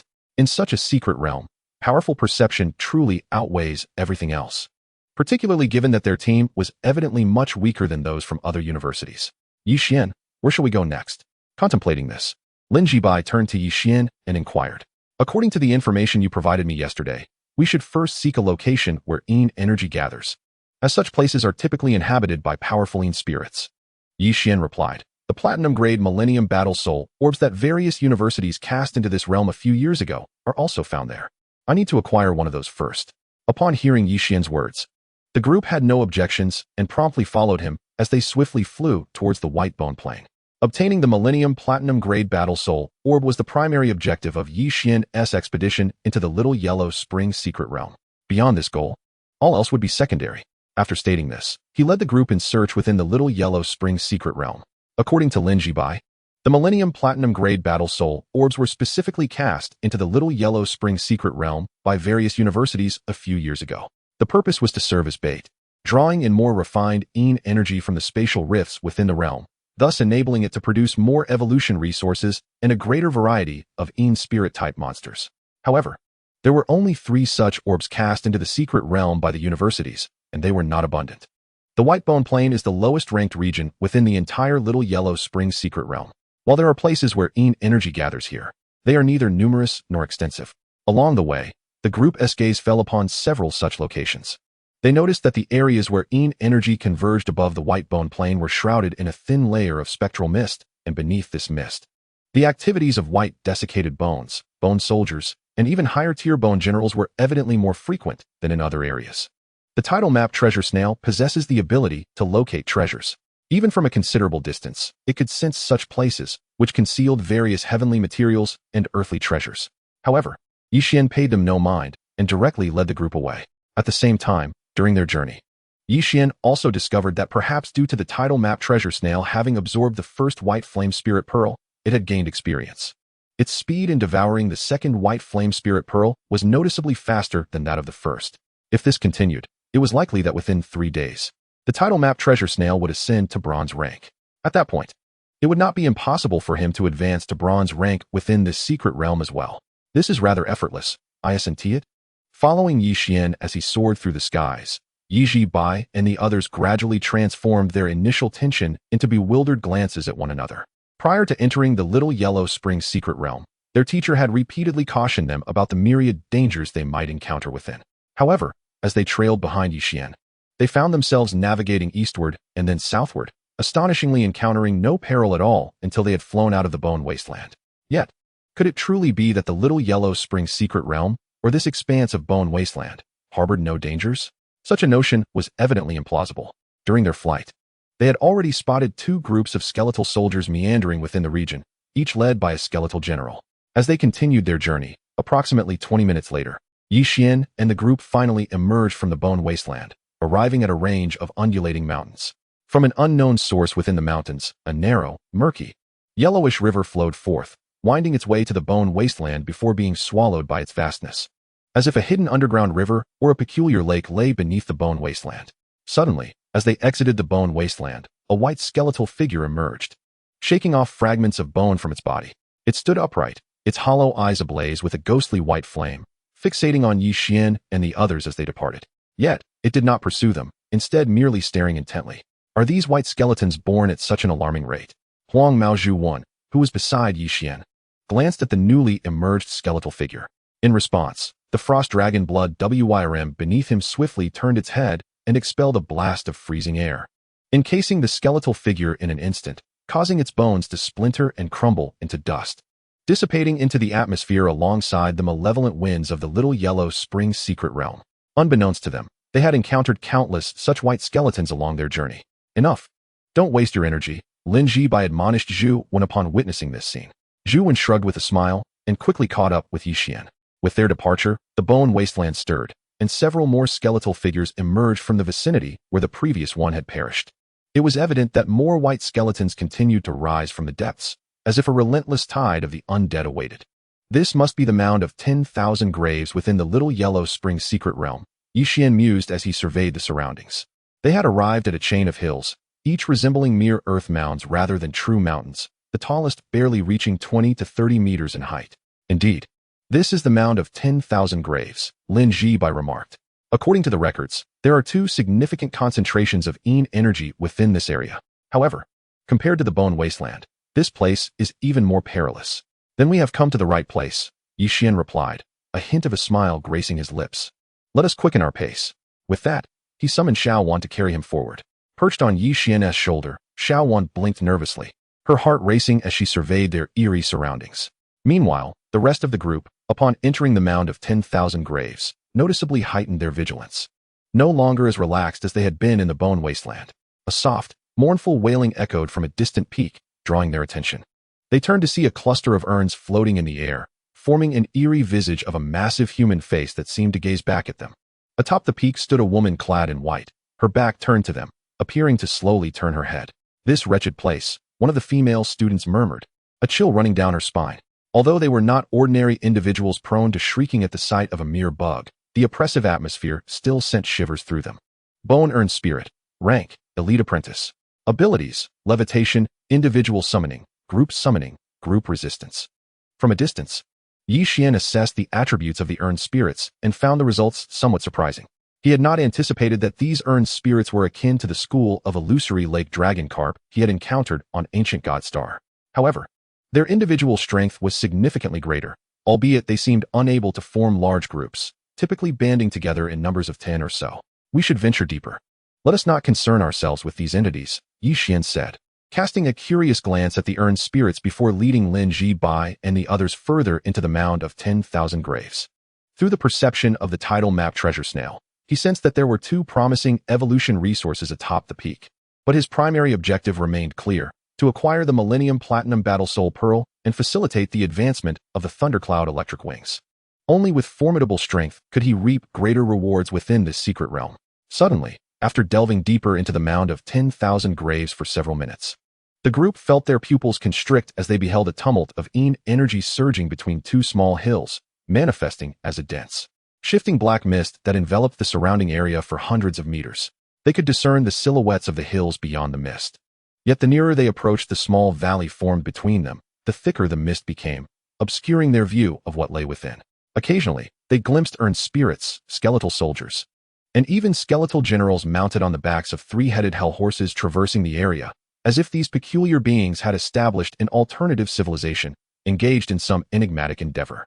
"We have found it," Yi Xian exclaimed, his eyes lighting up as he sensed through the tidal map treasure snail. While others struggled to see through the dense mist, he remained keenly aware of the treasures concealed within. However, for him, who possessed the tidal map conch, a mere flicker of perception rendered the circumstances inside crystal clear. To Yi Xian's delight, this location was indeed one of the places he had been searching for, a convergence of ominous energy. Within his sensing, at the end of the valley formed by the two small peaks, a peculiar ancient tree, towering over 10 meters high and shrouded in an inky darkness, loomed. At that moment, a multitude of skeletal altars, comprising white withered bones, bone soldiers, and even bone generals, congregated beneath it, performing an array of bizarre movements that astonishingly resembled a ritualistic homage to the great tree. The trunk of this tree, contorted in its shape, faintly bore the visage of an aged, withered face. Through the real-time map, Yi Xian observed it closely, swiftly directing his gaze to the black orb nestled within the tree's mouth. Chapter 52. Ancient Tomb Tree Demon, Bone General. What a coincidence! Yi Xian was utterly astonished.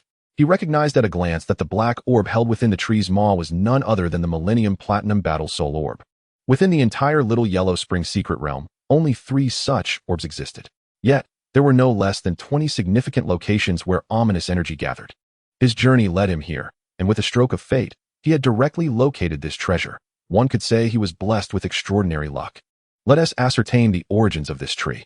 Standing outside the valley, Yi Xian's gaze sharpened, peering into the depths of the valley. Almost immediately, shrouded by thick black mist, a vague, colossal shadow emerged into view. Upon sighting this immense silhouette, Yi Xian's thoughts stirred, and he utilized the Beast Master Editor to assess its attributes. Ancient Tomb Tree Demon, Ancient Tree Type, Nether Realm 4 stars. Rank, Mid-Copper. Ability 1, Een Spirit Liquid. The Ancient Tomb Tree Demon can condense pure Een Spirit Liquid, accelerating the advancement speed of Een Spirit life forms. Those who consume substantial quantities of this liquid may slightly enhance their quality. Ability 2, Soul Sacrifice. The Ancient Tomb Tree Demon can absorb the worship power emanating from other life forms during their veneration, hastening its progression. Life forms that engage in prolonged worship of the Ancient Tomb Tree Demon may be transformed into its subordinates. These subordinates are entirely under the Tree Demon's command, and when the Tree Demon is injured, it can sacrifice its subordinates to heal itself. Ability 3, Ancient Tomb Tree Soldier. The Ancient Tomb Tree Demon can sever its own branches to summon Ancient Tomb Tree Soldiers that are 1 rank weaker than itself. Currently, it can summon 2 Ancient Wood Tree Soldiers. Ability 4, Canopy Dance. The Ancient Tomb Tree Demon can thrash its numerous branches and roots, launching pure Een energy attacks against its foes. Mid-Copper. Upon identifying the attributes of the Ancient Tomb Tree Soldier, Yi Xian's expression grew serious. According to the information provided by Lin Ji by the previous day, only 2 years had elapsed since the last sealing of the Little Yellow Spring secret realm. In this brief span, the most one could expect was for Een spirit monsters to advance to the low copper rank. Yet, the Ancient Tomb Tree Demon before him had evidently reached the mid-copper rank, and its quality was impressive, boasting a solid 4 stars. Coupled with the multitude of other Een spirit monsters amassed in the valley, attempting to seize the Millennium Platinum Battle Soul Orb from it would undeniably be a formidable challenge. However, the locations of the other 2 Millennium Platinum Battle Soul Orbs remained unknown. Even if he were to discover them, they could likely be guarded by similarly powerful monsters like the Ancient Tomb Tree Demon. Thus, despite knowing that his current team would face significant difficulties against this tree demon, Yi Xian recognized the necessity to devise a strategy. Yi Xian, can you sense the situation here? Lin Jibai inquired, turning to Yi Xian. Throughout their journey, he and the others had come to hold Yi Xian in utmost esteem. Indeed, Yi Xian nodded. The Millennium Platinum Battle Soul Orb I seek is right here. However, it is guarded by a mid-copper Ancient Tomb Tree Demon, alongside a host of other Een spirit creatures. To secure this place, we must strike strategically and gradually wear down our foes. A mid-copper Ancient Tomb Tree Demon?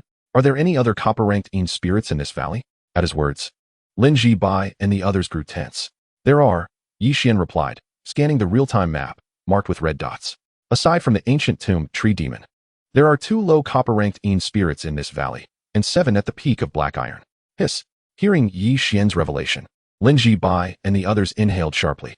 If they were to deploy only the soon-to-be second-year students, it would pose no issue. However, relying solely on their current group to challenge the valley dominated by the Ancient Tomb Tree Demon was an insurmountable task, especially as they understood that the Tree Demon's presence indicated a formidable quality. In this situation, do you have any plan, Yi Xian? Lin Jibai turned to him, There is no other option. If we wish to conquer this valley, we must first devise a method to lure out and eliminate some of the other Yin spirits. Thereby clipping the wings of the ancient tomb tree demon, Yixian stated, gazing at the valley before him. Then let us proceed. The ancient tomb tree demon is a tree-type creature, and such creatures typically suffer from slow mobility. We must act swiftly. Lin Zibai took a deep breath, gesturing to release his second beast. Simultaneously, the others prepared, summoning their respective beasts. Yixian cast a glance at Lin Zibai's second beast, discovering it to be a massive bear demon standing 5 meters tall. Earth Bear Demon, 4 stars. Rank, Peak Black Iron. Abilities, Earth Bear Body, Innate Strength, Earth Spirit Technique. Evolution Path 1, Earth Bear King. Evolution Path 2, Earth Spirit Bear. Upon observing the attributes of the Earth Bear Demon, Yixian was momentarily taken aback. This was the first time he encountered a 4-star Black Iron beast with only 3 abilities. Yet, it was reasonable to anticipate that one of its abilities, if not all 3, might possess formidable strength. He also glanced at Zhu Wen's second beast, which turned out to be a massive black serpent coiled upon the ground, spanning over 10 meters in length. The serpent's body glimmered with shining scales, exuding an air of majesty rather than that of a venomous creature. Black Water Serpent, 4 stars. Rank, Peak Black Iron. Abilities, Serpentine Movement, Serpent-S Call, Black Water Spirit Technique, Black Water Serpent Formation. Evolution Path 1, Black Water Serpent King. Evolution Path 2, Black Water Profound Spirit Serpent. Let us hope these creatures prove formidable enough. Yixian's gaze swept across the surroundings, swiftly absorbing the attributes of the summoned beasts of the 9 individuals nearby. Contemplating, he glanced at a girl not far away, saying, Yongling, utilize your beast to conceal everyone. With so many of us, this ancient tomb tree demon may hesitate to send its minions forth.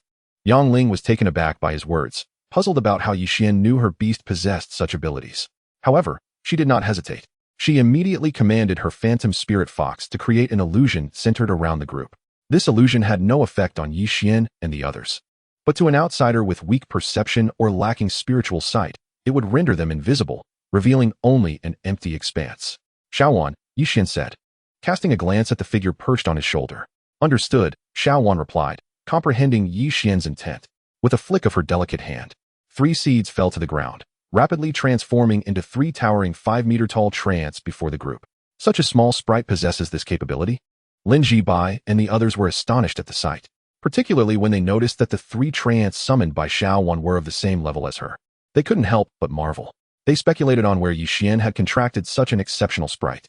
In an instant, regardless of gender, all gazes turned toward Yixian with envy. A beast like Xuan, distinguished by both beauty and ability, could be deemed the pinnacle of all Beastmaster's aspirations. Thud. In the next moment, under the scrutiny of the crowd, one of the spear-wielding trants stepped out from the illusion.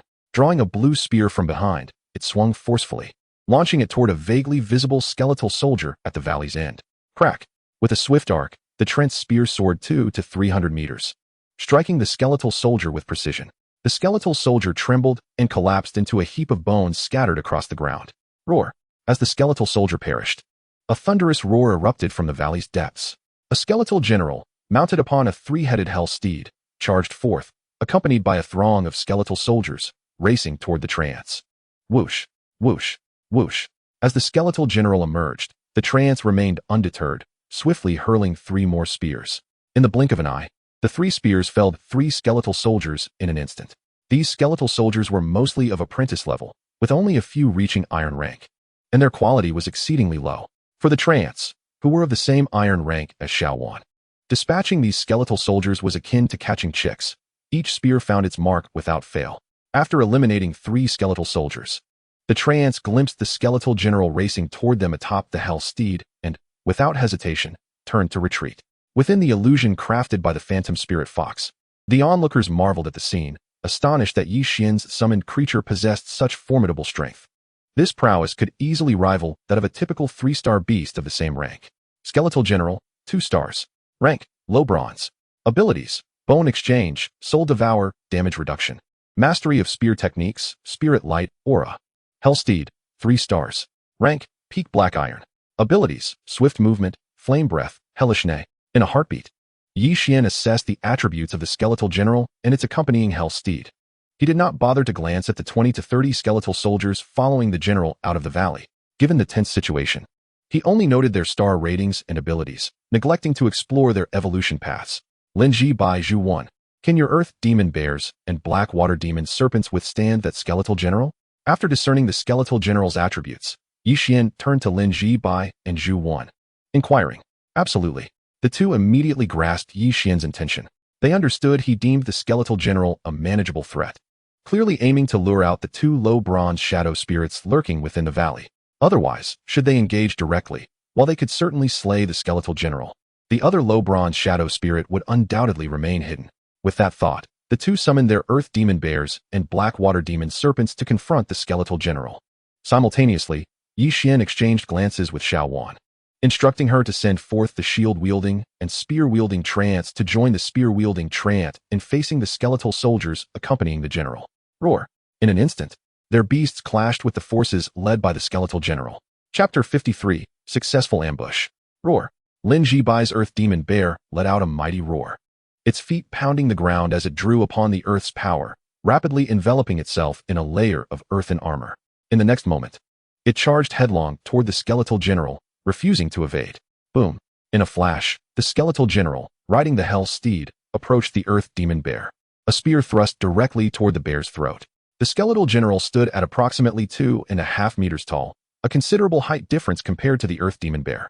However, the hell steed beneath it stood 3 meters high, diminishing the general's disadvantage in stature. Yet, as the skeletal general lunged with its spear, the earth demon bear, brimming with ferocity, raised its massive paws in defense, attempting to deflect the skeletal general's spear before crashing into the hell steed. However, the skeletal general's prowess with the spear was remarkable. It deftly twisted its wrist, transforming the thrust into a jab. In the blink of an eye, 3 strikes landed on the same spot on the earth demon bear's chest, piercing through the earthen armor and drawing blood. Meanwhile, the hell steed nimbly evaded the earth demon bear's charge with a swift turn of its body. Roar! Seeing itself injured, the earth demon bear's eyes turned a fierce crimson as it charged at the skeletal general, disregarding its wounds. Just as the skeletal general prepared to retaliate with another thrust, the white flames of its soul blazed fiercely in its eye sockets. The seemingly reckless earth demon bear, with a decisive stomp of its paw upon the ground, invoked the earth's elemental magic, abruptly raising the terrain to erect an earthen wall before the hooves of the infernal 3-headed horse. Bang!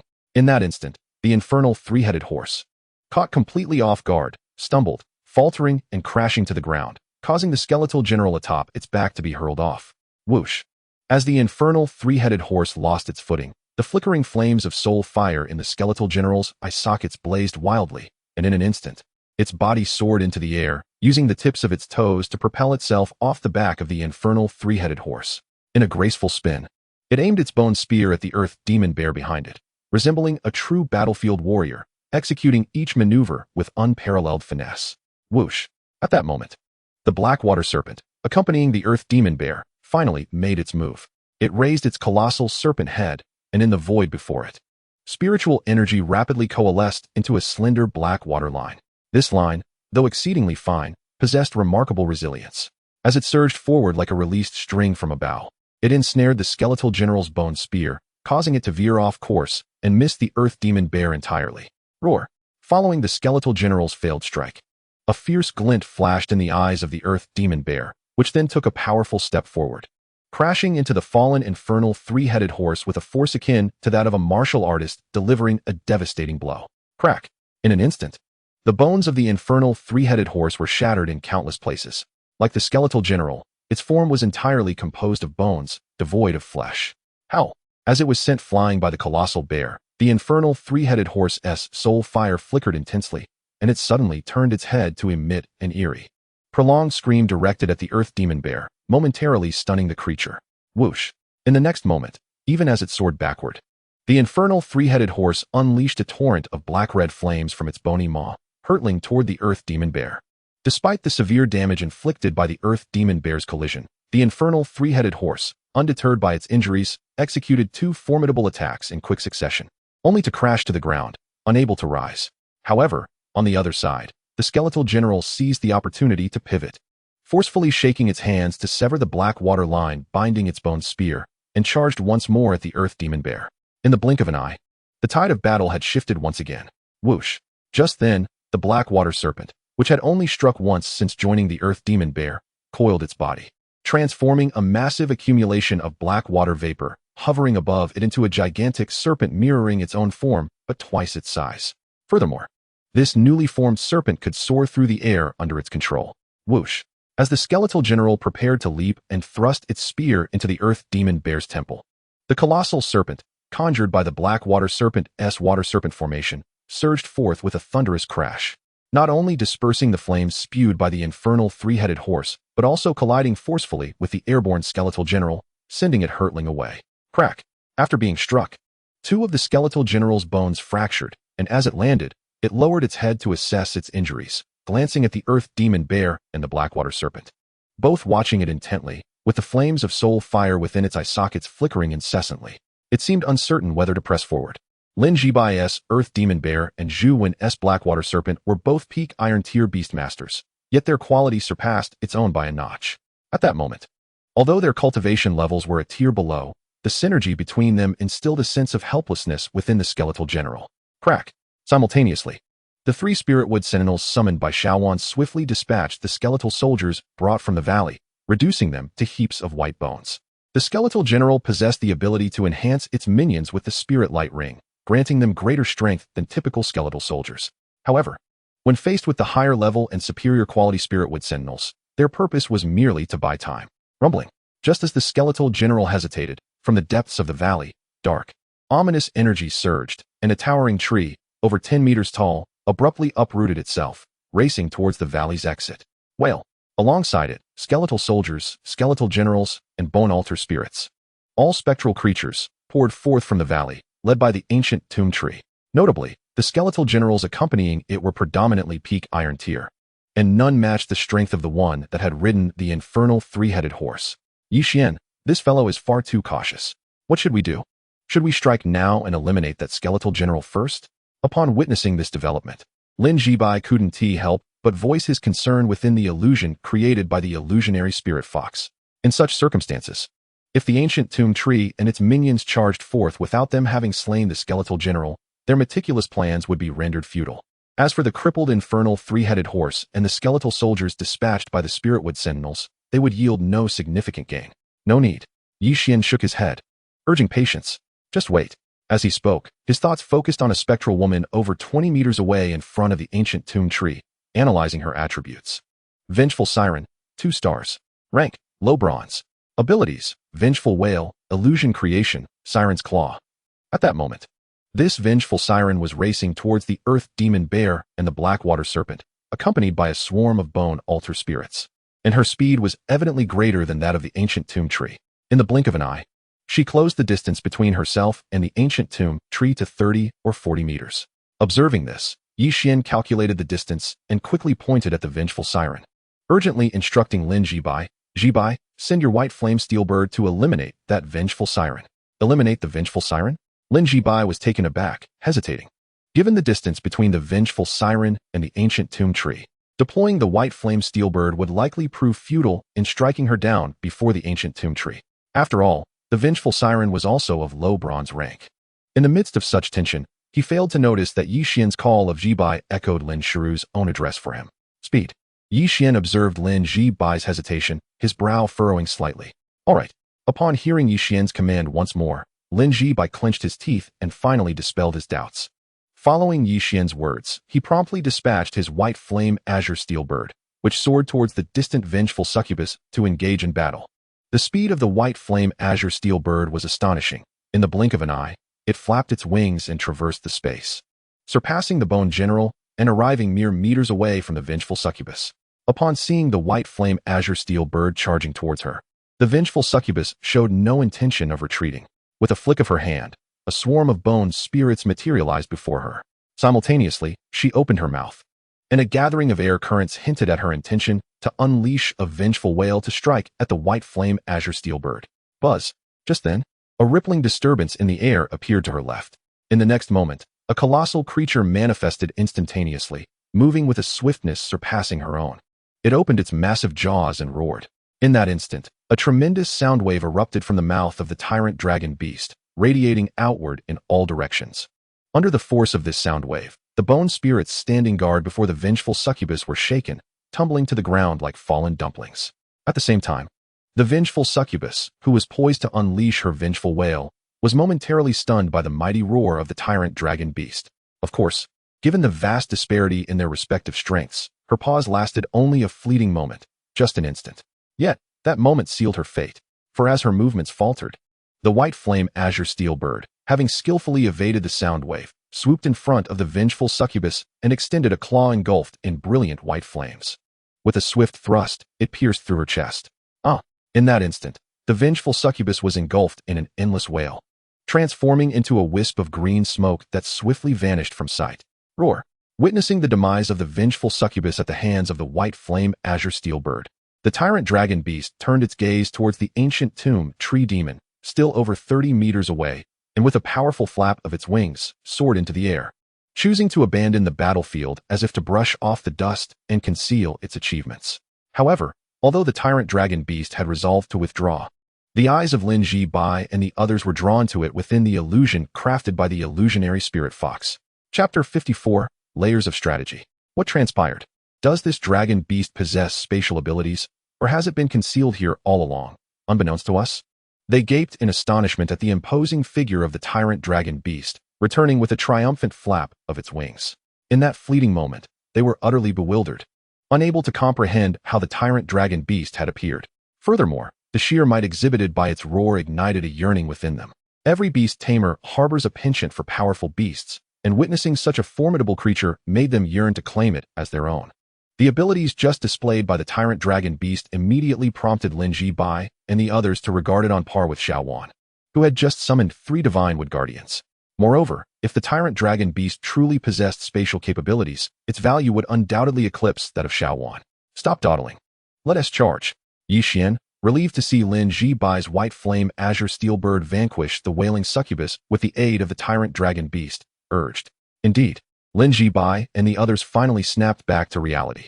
They raised their thumbs in approval towards Yi Xian and dispatched their respective beasts to attack the ancient tomb tree demon and its entourage, which had emerged from the valley. Swish!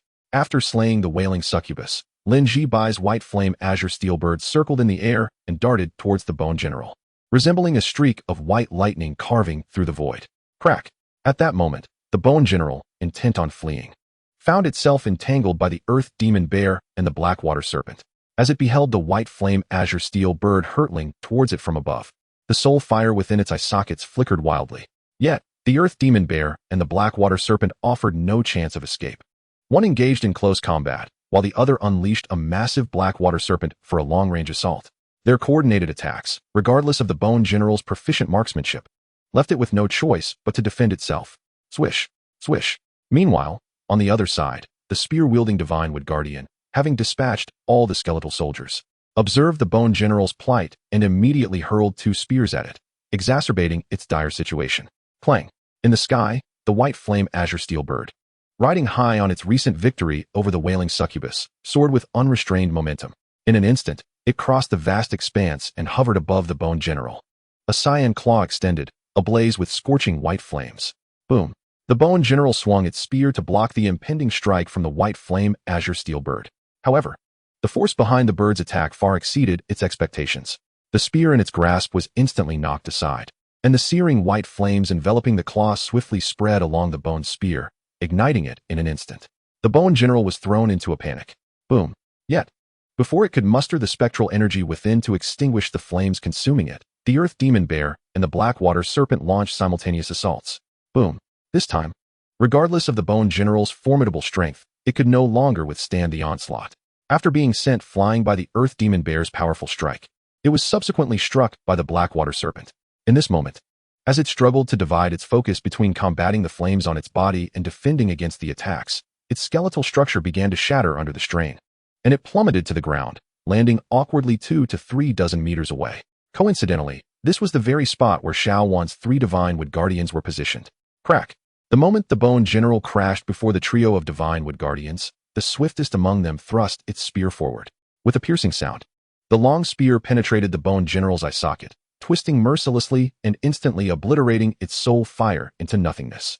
Excellent! Far in the distance, having emerged from the illusion wrought by the illusionary spirit fox, Yi Ji-bai and the others beamed with delight at this sight. With the elimination of two of the ancient tomb tree demon's key subordinates, it became evident that the tree demon was now without capable hands. All that remained was to confront the ancient tomb tree demon with their full might. Do not let your guard down, Yixin cautioned, his tone grave as he observed the expressions on their faces. Possessing the ability to discern the attributes of the ancient tomb tree demon, he understood all too well the formidable nature of their adversary, even in the demise of the Withered Bones General and the Wailing Banshee. The ancient tomb tree spirit remains capable of severing its own branches to summon two lower-tier bronze tree soldiers. As Yixin contemplated this, he observed that upon the death of the Wailing Banshee and the Withered Bones General, the ancient tomb tree spirit, which had been rushing towards them, abruptly halted. However, in the next moment, it appeared to be engulfed in a furious rage. Its bare branches, devoid of leaves, along with the multitude of roots beneath it, writhed and twisted in a frenzied dance. Crack, crack. Subsequently, two branches, each over 10 meters in length, detached from its main body and fell to the ground, transforming in the blink of an eye into two pitch-black tree beings. These two dark tree warriors were none other than the ancient tomb tree soldiers. They stood approximately 5 to 6 meters tall, comparable in size to the divine wood guardians summoned by Xuan. Yet, their rank had ascended to that of lower-tier bronze, far surpassing the divine wood guardians. My goodness! Lin Ji-bai and the others exchanged glances, their expressions shifting at the sight of the ancient tomb tree spirit summoning these two tree soldiers. Setting aside the tree spirit's own formidable presence, these two tree soldiers presented a significant challenge for them. However, as Yixin watched the ancient tomb tree spirit summon two tree soldiers with its own branches, he noticed the thinning of its branches and felt a flicker of hope in his eyes.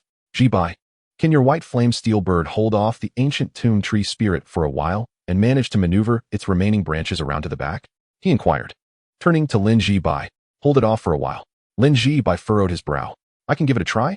The ancient tomb tree spirit was of middle-tier bronze rank, only slightly superior to his white flame steel bird. Moreover, while most ancient wood creatures had an advantage over avian monsters, his white flame steel bird also possessed fire attributes, which countered the ancient wood type.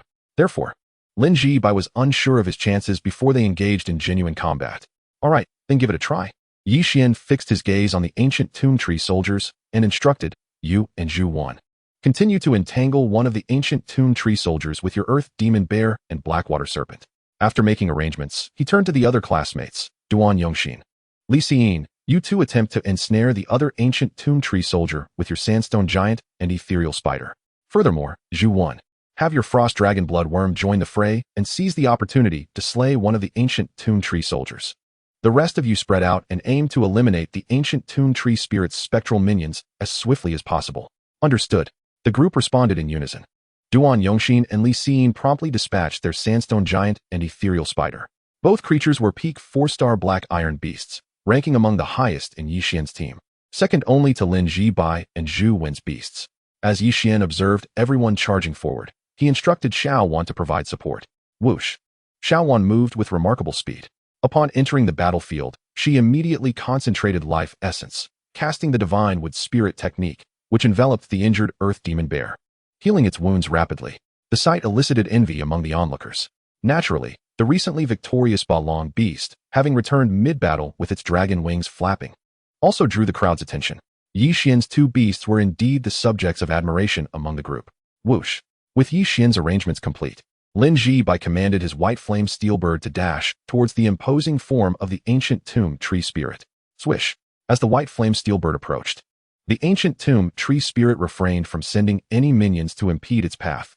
Instead, it lashed out with numerous branches, which whipped through the air like phantom whips, converging upon the white flame steel bird in a cacophony of strikes. Swish! The white flame steel bird, unwilling to confront the ancient tomb tree spirit's onslaught directly, took to the skies, recognizing the fatal threat posed by the tree spirit's entangling branches. Just then, Yixin, stationed further back, noticed a sudden shift in the fierce battle ahead, his brow furrowing in concern. Through the tidal map shell, he discerned a group of 7 or 8 individuals approximately a kilometer behind him, hastily approaching on their beasts. The Eternal Night Clan. Upon seeing them, Yixin instantly recognized their origins from their pallid skin. He also noted that these 7 or 8 individuals were likely all from Wanshan University, a detail he had previously surmised when the university's team had arrived. At that moment, he realized that these individuals from the Eternal Night Clan were either targeting him or his group. Among these humans, one clutched a peculiar insect.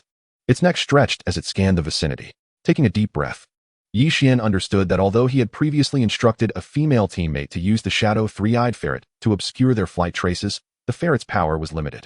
It could not maintain the shadow erosion indefinitely, allowing the Eternal Night clan to track them down. Jibai, we need to accelerate. 7 members of the Eternal Night clan from Wanshan University are heading our way. We must conclude this quickly, Yi Xian urged, taking a deep breath as he turned to Lin Jibai. Eternal Night clan members? Lin Jibai's pupils dilated as he grasped the urgency of the situation. Whoosh! In the distance, the ancient tomb tree spirit, seeing the white flame steel bird evade its attack, began to thrash its branches in a frenzy, pursuing the bird. But at that moment, the white flame steel bird, receiving Lin Jibai's command, executed 2 swift turns in midair, dodging the layers of branches from the ancient tomb tree spirit, rapidly closing in on its main body. Simultaneously, flames erupted from its claws, casting a radiant white blaze that momentarily stunned the ancient tomb tree spirit. With a distorted form, the ancient tomb tree spirit quickly summoned all its remaining branches in a desperate maneuver. As if possessed by madness, they all lunged towards the white flame azure steel bird. With a swift and agile maneuver, Yi Xian executed the third and final strike of his skill. Beside him, Lin Jibai fixated intently on the distant ancient tomb tree demon, observing as it summoned its branches. In an instant, the white flame azure steel bird transformed into a bolt of white lightning, soaring through the tangled mass of branches of the ancient tomb tree demon. Excellent. From afar, Yi Xian's eyes sparkled with excitement as he witnessed the white flame azure steel bird diverting a significant number of branches away from the front. He quickly shifted his gaze to a particular spot, just before the twisted visage of the ancient tomb tree demon. Buzz. Chapter 55. The Millennium Platinum Soul Pearl is acquired. As the white flame azure steel bird drew all the branches of the ancient tomb tree demon to one side, Yi Xian's focus sharpened. In the next moment, a spatial disturbance occurred a meter away from the ancient tomb tree demon, revealing a brilliant flash of golden lightning. Boom! The instant the golden lightning emerged, it struck the distorted face of the ancient tomb tree demon with tremendous force. Crack! The tree demon shuddered violently under the impact of the lightning, as bolts of electricity began to dart chaotically among its branches. Wood is an insulator. However, the moisture within the tree's body rendered it far from insulated. Moreover, the ancient tomb tree demon was a spectral entity, known to be vulnerable to electrical attacks. Yet, even as this scene unfolded, Yi Xian's gaze remained steadfastly fixed on the black pearl nestled within the tree demon's mouth. Thud! Just as Yi Xian's eyes landed on the pearl, the ancient tomb tree demon trembled, unable to contain the object any longer, causing it to drop with a soft thud from its mouth and fall towards the ground. Whoosh! Seeing the Millennium Platinum Soul Pearl tumble from the tree demon's maw, the thundercloud lightning wing, which had been poised for action, immediately flapped its wings. Transforming into a lightning-swift swallow, it snatched the pearl in its beak. Then, with a swift maneuver, it darted back towards Yi Xian just as the ancient tomb tree demon began to react. Well done! The thundercloud lightning wing, moving with remarkable speed, soon perched on Yi Xian's shoulder. Yi Xian praised it, then turned to Lin Jibai and the others, instructing, provide mutual cover and prepare for retreat. The members of the Evernight clan are approaching. Understood. Lin Jibai and the others responded with palpable excitement. Their enthusiasm stemmed not only from Yi Xian's successful acquisition, but also from the powerful display he had just exhibited, leading them to surmise something extraordinary. 3 summoned beasts? An affinity for spatial attributes? The thought of such capabilities filled them with exhilaration, even igniting a desire to usurp Yi Xian's position. What an astonishing talent! Let us move. Despite their thoughts, they dared not linger, quickly maneuvering their respective summoned beasts to fight while withdrawing. Boom! In the distance, the ancient tomb tree demon, enraged after being ambushed by the thundercloud lightning wing and robbed of the Millennium Platinum Soul Pearl, became a whirlwind of fury. Countless branches flailed wildly, while its colossal roots emerged, resembling a monstrous creature with numerous legs, charging towards Yi Xian and his companions. Whoosh! High above, the white flame azure steel bird, witnessing the rampaging ancient tomb tree demon, dove in for the attack, its claws ablaze with searing white flames. Upon seeing the flames, the tree demon regained its senses and, in a fit of rage, unleashed a flurry of whip-like strikes at the white flame azure steel bird. Roar! While the ancient tomb tree demon was preoccupied with the bird, Yi Xian and his companions efficiently retreated, coordinating their movements to escape the fray.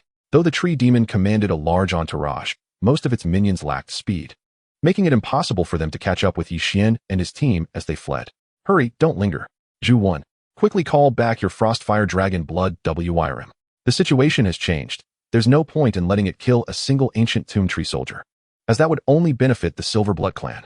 Yi Xian stood at a distance, with the transformed Thundercloud Lightning Wing perched upon his shoulder, while Xuan, who had returned from the battlefield, stood on the other.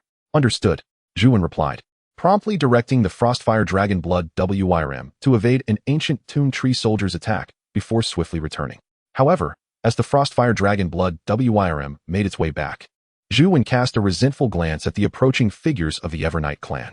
Had it not been for their arrival, it was likely they could have subdued the ancient tomb tree demon after a fierce battle. If they had managed to weaken it and bring it back to school, they would have earned a substantial amount of credits. The strength of this ancient tomb tree demon was formidable, its quality undoubtedly high. Such a creature would be coveted by countless aspiring bronze-level beastmasters. However, with the Evernight clan's arrival, their plans were utterly disrupted.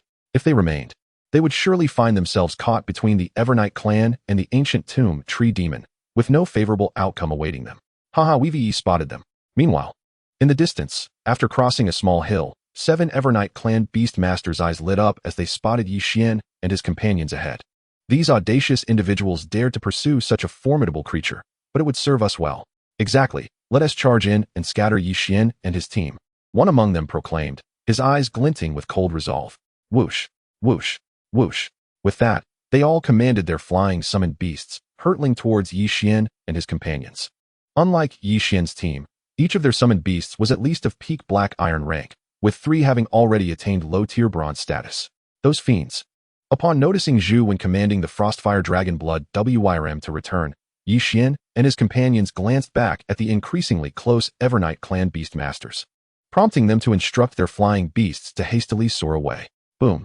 Behind them, the ancient tomb tree demon, witnessing the fleeing figures of Yi Xian and his companions, alongside the white flame azure steel bird that had evaded after a brief entanglement, erupted in rage and pursued them relentlessly.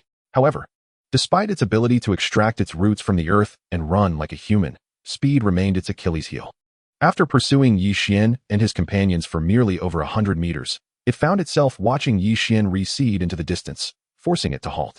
However, upon turning around, it beheld the beast masters of the Eternal Night clan charging towards it from afar, igniting a fresh wave of fury within its heart. Black branches surged skyward, resembling colossal lances piercing the heavens, as it recklessly swung them, dashing toward the beast masters of the Eternal Night clan. Ignore it. Let us pursue Yi Xian. A young man from the Eternal Night clan coldly snorted at this scene, promptly commanding his beast and leading others to evade the ancient tomb tree demon, heading straight for the direction Yi Xian and the others had fled. Only the bewildered ancient tomb tree demon remained, watching the departing figures with ire, brandishing its branches in a fit of rage. Xiaoyao, instruct your shadow three-eyed weasel to erase our traces. At that moment, Yi Xian, utilizing the real-time map of the Tide Map Treasure Snail, observed that the Eternal Night clan members were disregarding the ancient tomb tree demon and were instead racing towards them. His expression darkened immediately. Understood, replied a girl named Xiaoyao, who then summoned her shadow three-eyed weasel, causing it to wag its tail and release a swirl of shadowy power behind her, meticulously erasing all traces of their presence in the air. Just as the shadow three-eyed weasel eradicated their residual marks in the void, Yi Xian and his companions, mounted upon their flying beasts, soared over a small hill, evading the line of sight of the Eternal Night clan. Yongling, have your illusionary spirit fox cast an illusion. We shall conceal ourselves here. After escaping the gaze of the Eternal Night clan, Yi Xian swiftly led the group to the side of the small hill and spoke in a low voice. Among them, save for Lin Zhibai's white flame steelbird, the flying beasts of the others lacked the speed to match that of the Eternal Night clan. If they continued fleeing, they would inevitably be caught.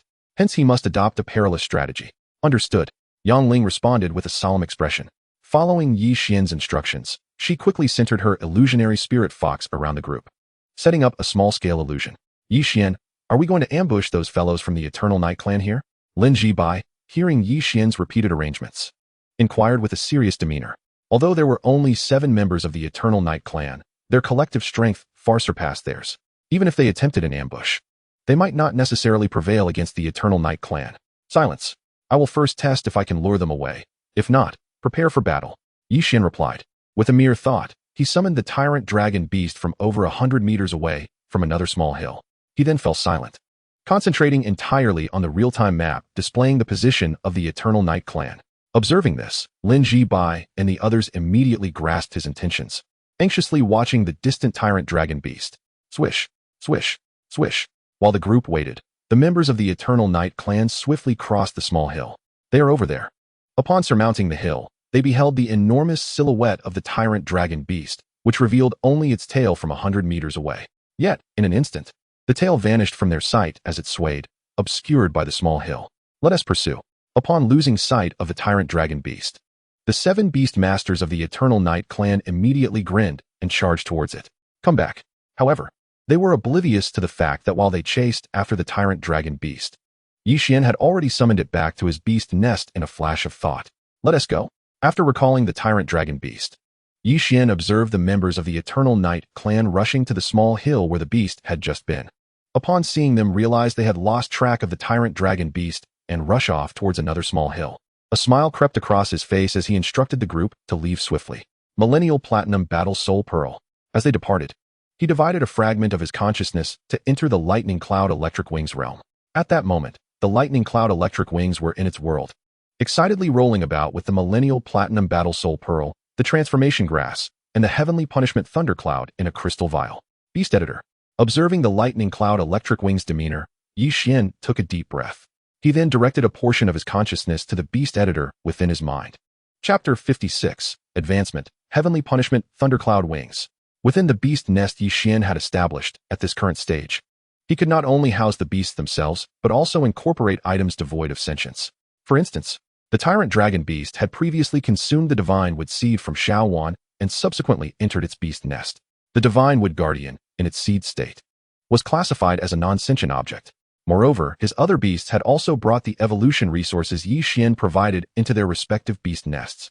At this moment, the Lightning Cloud Electric Wings was incorporating the Heavenly Punishment Thundercloud, the Transformation Grass, and the newly acquired Millennial Platinum Battle Soul Pearl into its realm of thunder. Edit. Yixian glanced at the Beast Editor within his mind and directly chose to edit the Lightning Cloud Electric Wings within the beast nest. The next moment, as his consciousness surged forth, a peculiar wave swept across the realm of lightning, enveloping the Lightning Cloud Electric Wings, the Heavenly Punishment Thundercloud, the Transformation Grass, and the Millennial Platinum Battle Soul Pearl all at once. Subsequently, the 3 top-tier evolution resources in Yixian's possession transformed into streaks of flowing light, darting into the body of the Lightning Cloud Electric Wings. Buzz! The Lightning Cloud Electric Wings trembled, and in an instant, it reverted from the form of a thunderous tiger to its original shape. In the blink of an eye, a massive black thundercloud, spanning over 10 meters, roared into existence in the void, with 2 pairs of golden wings extending from its sides like blades. These golden wings were adorned with ancient patterns, crackling with electricity, emanating an aura of mystery that, when gazed upon, imparted an unspoken pressure. Heavenly Punishment Thundercloud Wings. 5 stars. Rank. Low Bronze. Ability 1. LV2 Heavenly Punishment Thunder. 5 stars. The Heavenly Punishment Thundercloud Wings can summon Heavenly Punishment Thunder, which possesses a greater attack power than the Lightning Strike technique and exhibits strong restraint against Een and Nether-type monsters. Ability 2. LV2 Thunder Flash. 5 stars. An advanced version of the Lightning Flash technique, allowing the Heavenly Punishment Thundercloud Wings to fly swiftly like thunder and lightning. Ability 3. LV2 Thunder Transformation. 5 stars. The Lightning Cloud Electric Wings retains the ability to transform, with an expanded variety of species available for transformation, resulting in enhanced strength post-transformation. Ability 4. LV2 Heavenly Punishment Divine Weapon. 5 stars. The Heavenly Punishment Thundercloud Wings can transform into a Heavenly Punishment Divine Weapon. Simultaneously, it possesses the ability to summon a divine weapon of celestial punishment. This divine weapon wields the Celestial Punishment Spear and shares the same level as the Celestial Punishment Thundercloud Wings, while also being capable of soaring through the skies. Each strike it delivers is accompanied by the thunder of celestial punishment, showcasing its mastery in the art of spear combat. Upon reaching the pinnacle of its abilities, it can summon 2 divine weapons of celestial punishment. The evolution path is singular and leads to the 5-star Ancient Thunder Calamity Wings, requiring a rank of golden level and the material known as the Eternal Tao Rhythm Stone. I hope you can be somewhat formidable. As the Thundercloud Lightning Wings ascended to the Celestial Punishment Thundercloud Wings, Yixian swiftly utilized the Beast Tamer editor to assess its attributes. Compared to its pre-evolution state, the original abilities of Thunder Strike, Lightning Flash, and Lightning Transformation had all received enhancements. Additionally, it gained a new ability named Divine Weapon of Celestial Punishment, which not only allows it to transform into such a weapon, but also to summon up to 2 of them, akin to creating 2 avatars. This heightened Yi Xian's anticipation for its combat prowess. However, an examination of its attributes alone could not reveal the extent of its newfound strength. Practical combat experience was necessary for a definitive evaluation. Yet, the opportunity to test this was imminent. With this thought, Yi Xian concentrated his mind, projecting his consciousness onto the real-time map produced by the tidal map treasure snail. On this map, the Eternal Night Clan, who had just pursued them, were seen returning in a furious state, their sights set on the ancient tomb tree demon they had recently battled. "Damn it, that creature is as slippery as a rat," exclaimed one of the beast tamers from the Eternal Night Clan from a distance. "Well, in this little Yellow Springs secret realm, where can they possibly escape to?" Hearing this, Yi Luoqing, a youth from the Eternal Night Clan who had previously suggested splitting up with Su Feng from Wanshan University, turned to a female member of his clan. Yi Yun, instruct your nether three-eyed cat to release more spiritual energy eyes. Once we saturate this entire Yellow Springs secret realm with them, we'll see where they can flee." After uttering this, a sinister grin appeared on Yi Luoqing's face. "Understood." Yi Yun nodded in response, then commanded the dark little cat she cradled to emit a dark green beam from its third eye. This beam, upon being released, swiftly resembled a dark green seed that nestled quietly on a nearby hill, vanishing without a trace. Observing this, Yi Luoqing nodded in satisfaction. The nether three-eyed cat had previously detected the shadow of Xia Yu releasing the Thousand Shadows spirit bird among Yi Xian's group. Its abilities extended beyond mere observation. It could also manifest spiritual energy eyes that lasted for 4 to 5 days. These eyes mirrored its own, allowing it to perceive everything they witnessed from great distances. Furthermore, under duress, it could rapidly produce hundreds or even more spiritual energy eyes. Naturally, such formidable capabilities came at the cost of its own weak combat power. Nonetheless, even with its minimal fighting prowess, it remained a crucial asset within Yi Luoqing's team. Yet, unbeknownst to them, every move they made was under Yi Xian's watchful gaze, including the moment they commanded the nether three-eyed cat to conjure the spiritual energy eyes. Simultaneously, Yi Xian's curiosity was piqued not only by the abilities of the nether three-eyed cat, but also by the intentions of the Eternal Night Clan. Were they intent on eliminating him? He had entered the Yellow Springs secret realm alongside Lin Jibai and the others.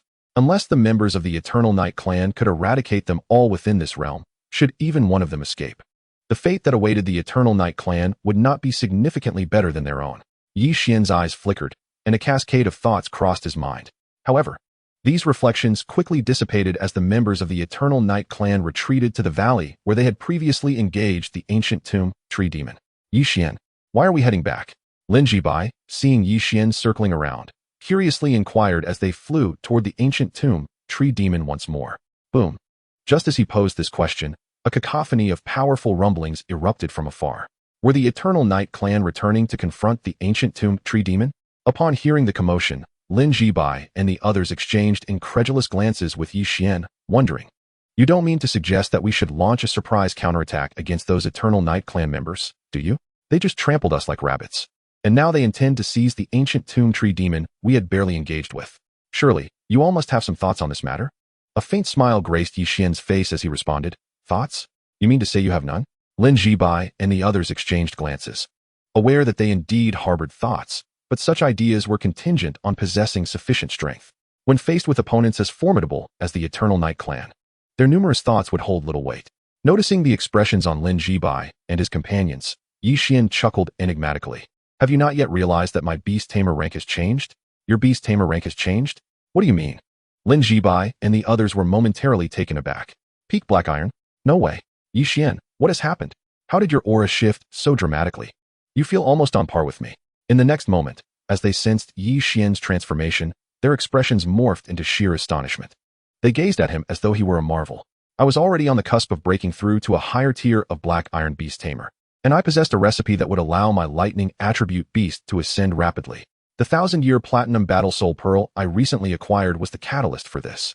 Consequently, after obtaining it, my beast evolved to the bronze level." And then, Lin Jibai looked at Yi Xian incredulously. "Then you, in turn, advanced a tier and broke through to peak Black Iron?" "Indeed," Yi Xian nodded. "Moreover, my lightning attribute beast is a 5-star bronze creature, which means our overall strength now rivals that of the Eternal Night Clan. And with a surprise attack..." Yi Xian's words trailed off. Yet Lin Jibai and the others felt a leap of excitement in their hearts. So when shall we make our move? As Lin Jibai and the others turned their gaze towards Yixian, they were utterly convinced by his prowess in that moment. Initially, their focus had been solely on Yixian's extraordinary beast with its remarkable perceptive abilities.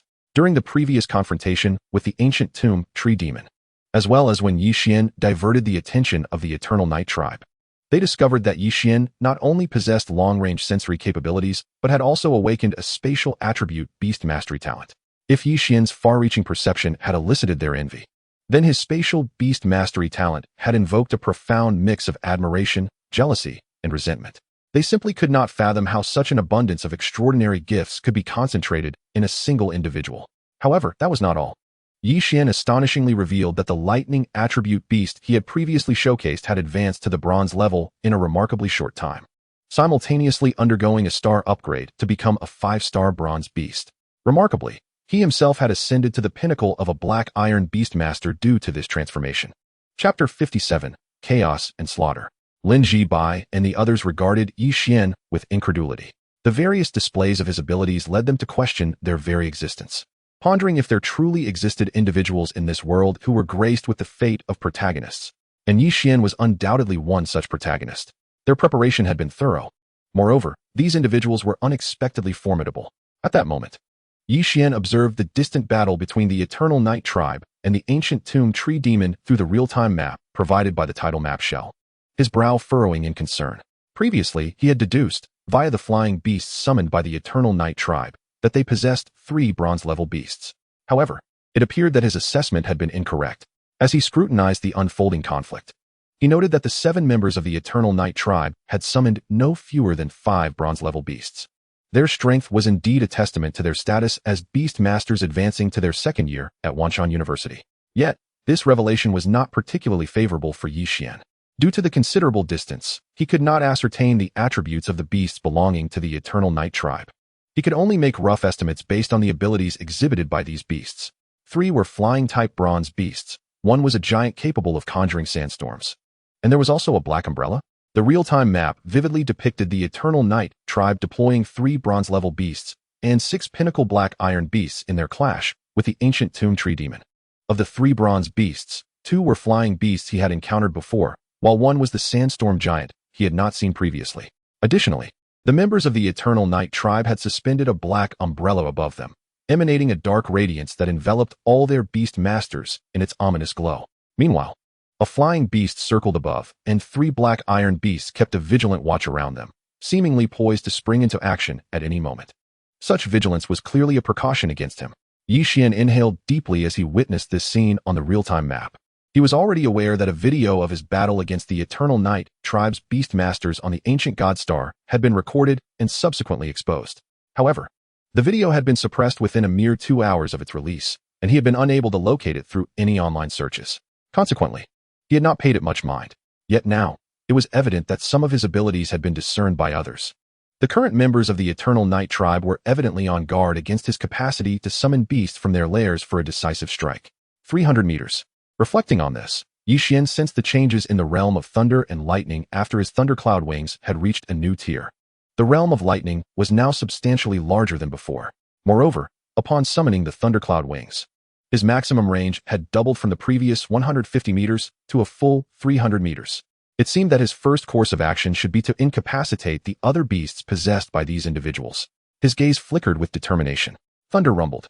Just as Yixian contemplated the Eternal Night tribe, the 7 members swiftly unleashed their beasts, swiftly penetrating the valley where the ancient tomb tree demon resided, scattering all the shadowy creatures under its command.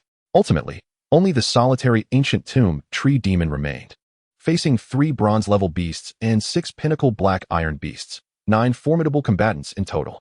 Within the valley, the ancient tomb tree demon summoned 2 bronze-level tomb tree warriors, their dark branches thrashing wildly as they engaged in a fierce battle with the beast masters of the Eternal Night tribe. This time, it was no longer the king of the valley, enraged by intruders invading its territory and slaughtering its kin. Rather, it was a desperate struggle for survival. No more waiting. We charge in directly. Witnessing this, Yixian immediately recognized that the ancient tomb tree demon could not endure for long. Should they arrive too late, their strength would undoubtedly fall short against the Eternal Night tribe. Consequently, He commanded Lin Bai and the others to swiftly advance towards the distant valley. Their current position was quite advantageous, situated just behind one of the small hills flanking the valley where the ancient tomb tree demon dwelled. Thus, as they rushed forward, even when they drew close to the ancient tomb tree demon, the members of the Eternal Night tribe remained oblivious to their presence. Strike! Upon reaching the base of the small hill, Yixian issued another command. Focusing his thoughts to summon the thundercloud wings above a blood-colored giant eagle engaged in fierce combat with the ancient tomb tree demon on the other side of the hill. This blood-colored giant eagle was one of the 3 bronze-level flying beasts from the Eternal Night tribe. Boom! The moment the thundercloud wings materialized, it rapidly transformed into a terrifying figure composed of countless bolts of lightning, wielding the thunder punishment spear, resembling a celestial warrior descending from the heavens. It then directed its gaze at the blood-colored giant eagle below, unfurling its golden lightning wings and shaking the thunder punishment spear. With a thunderous roar, it charged toward the blood-colored giant eagle. Caw! The blood-colored giant eagle sensed danger and immediately summoned a multitude of crimson currents above its body in an attempt to block the impending strike of the thundercloud wings. Boom! However, as the strike from the thundercloud wings descended upon the crimson currents it had conjured, it was as if cold water had been poured into a hot frying pan. With a sizzling sound, it erupted violently. Suddenly, the thunder punishment spear wielded by the thunder punishment thunderwing surged forward, delivering a powerful strike that pierced the body of the blood-red giant eagle. The impact caused the creature to shudder violently before plummeting from the sky. Oh no! It's Yixian. It must be him. Damn, how does this guy possess a bronze-level lightning attribute beast? What is the intelligence doing? Upon witnessing this scene, the faces of the 7 members of the Eternal Night clan paled in alarm. Do not act recklessly. Maintain your composure. Yi Luoqing observed the blood-red giant eagle falling from the sky, his expression darkening as he instructed, "You all quickly withdraw your respective beasts. Do not engage with that tree demon just yet." With a single blow, Yixian's beast had severely wounded one of their bronze-level beasts, instantly transforming their previous arrogance into vigilance. Meanwhile, not far away, Yixian, having summoned the thunder punishment thunderwing, was momentarily taken aback by the swift results it had achieved. Am I foolish? Following this realization, he playfully pinched the cheek of the little girl, Xuan, perched on his shoulder. After its advancement, the thunderwing had become a 5-star quality beast. Previously, while contemplating their comparative strengths, he had almost forgotten about this crucial detail. The beast masters of the Eternal Night clan were not like the talented students from various prestigious schools, such as Lin Bai and the others. While these individuals were significantly stronger than ordinary beast masters, they were still the type of students who, after a year in university, had yet to reach the bronze level. Possessing mediocre talent, how high could the quality of their beasts possibly be? Upon reaching the bronze level, the quality of their beasts would most likely drop to 1 or 2 stars, unlike Lin Bai's 3 or 4 stars, and certainly not comparable to Yixian's. After its advancement, Yixian's beast not only maintained its star level, but also evolved into an extraordinary 5-star thunder punishment thunderwing. In such circumstances, achieving overwhelming victories against these lower-quality beasts would hardly prove challenging. As Yixian contemplated this, the thunder punishment thunderwing, having dealt a heavy blow to the blood-red giant eagle, swiftly darted toward another flying beast of the Eternal Night clan engaged in battle with the ancient tree demon. This flying beast was a massive black bear, over 2 meters tall, adorned with black wings on its flanks. Roar! Upon noticing the thunder punishment thunderwing charging toward it, the black bear let out an enraged roar and flapped its wings, conjuring a tempest of black wind to fiercely assault the thunderwing. At that moment, atop a nearby mountain, Yixian, with Xuan's assistance, flickered into view. Instantly, his gaze fell upon the black bear, and he assessed its attributes. Black Wind Bear, 2 stars. Rank, low bronze. Abilities, great strength, robust physique, black wind technique. Indeed, upon identifying the attributes of the Black Wind Bear, Yixian's eyes gleamed with excitement. With a quality 3 stars lower than the Thunder Punishment Thunderwing, how could it possibly stand a chance? Just as Yixian thought this, he witnessed the black bear's swirling black wind poised to collide with the Thunderwing. In a flash, the Thunder Punishment Thunderwing transformed into 2 identical Thunder Punishment warriors.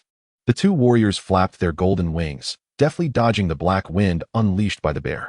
Then, armed with long spears, they simultaneously thrust their Thunder Punishment spears from either side of the Black Wind Bear.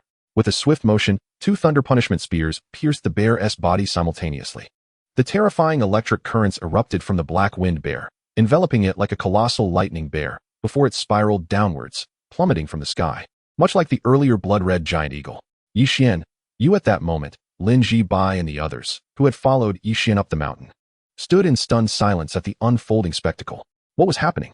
They had yet to engage, and Yixian's beast had already taken down 2 bronze-level beasts from the Eternal Night Clan? Are you out of your mind? Lin Ji-bai exclaimed in disbelief. In the entire Jiangzhou University-affiliated high school, he was regarded as the true prodigy. Throughout his life, he had never faced such a blow.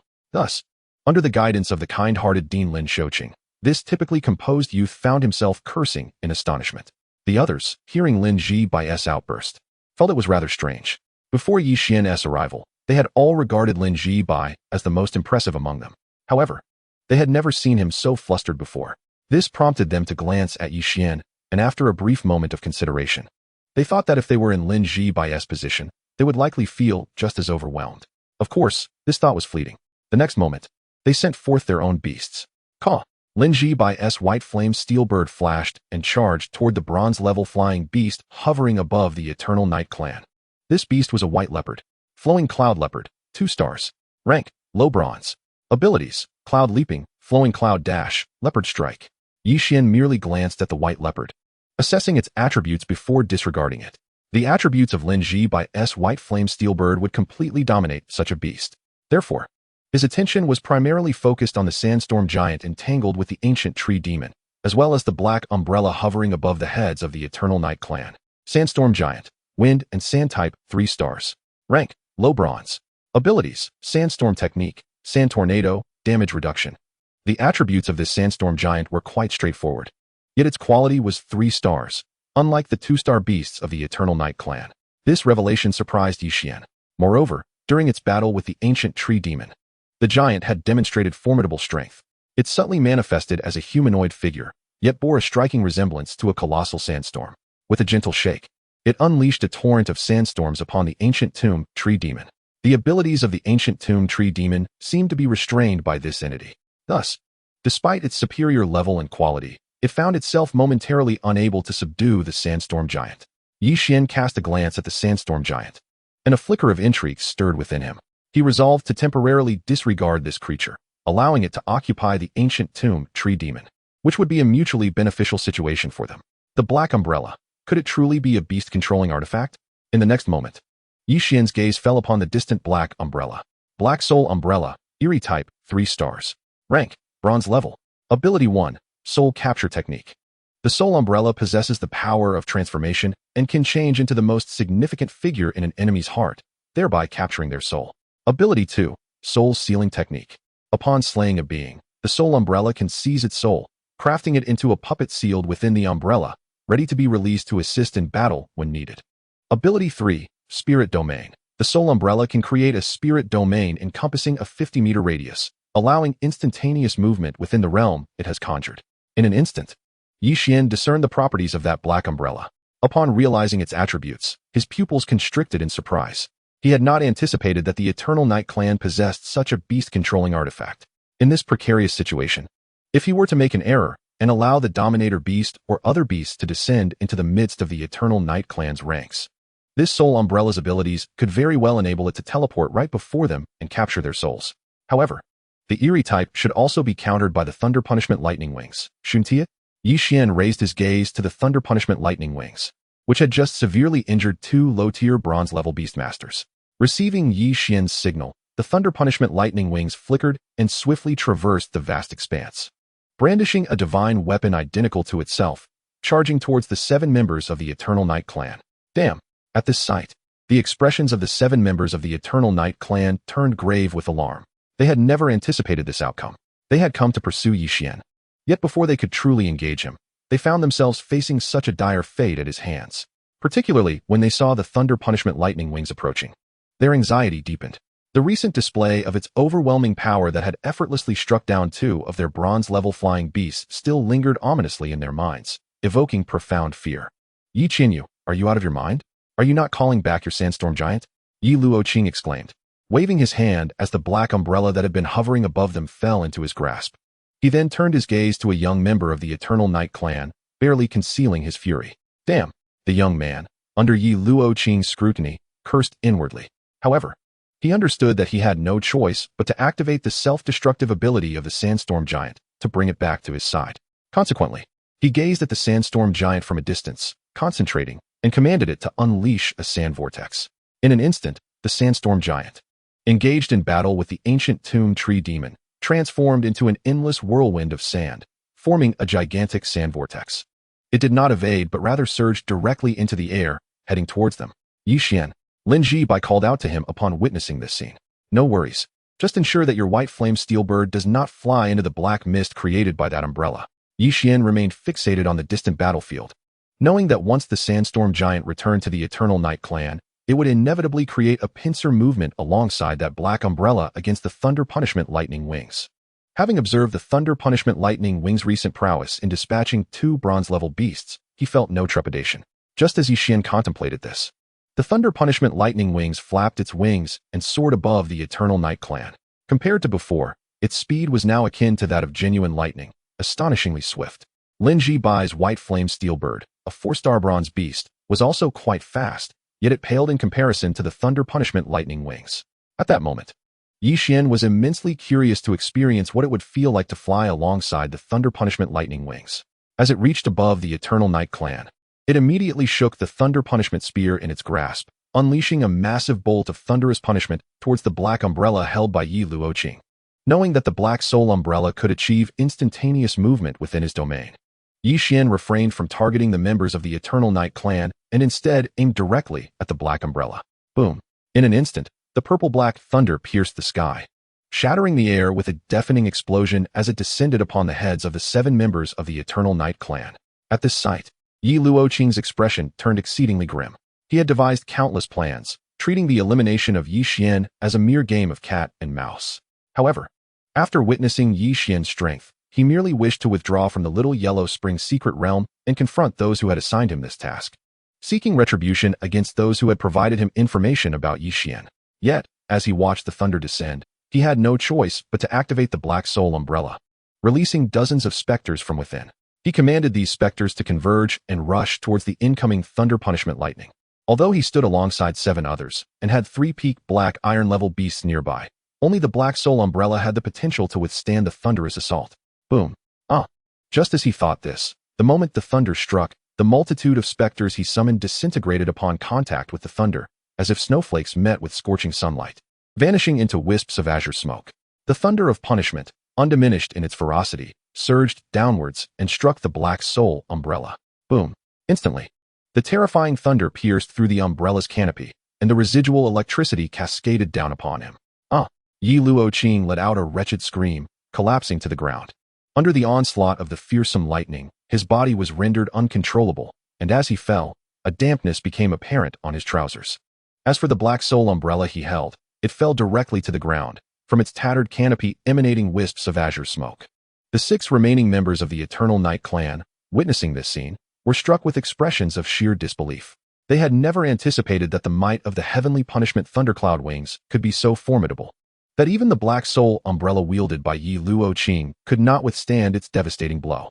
A young man from the Eternal Night clan, his gaze flickering, realized that if this continued, their fate would not bode well. This was evident just by observing Yi Luoqing.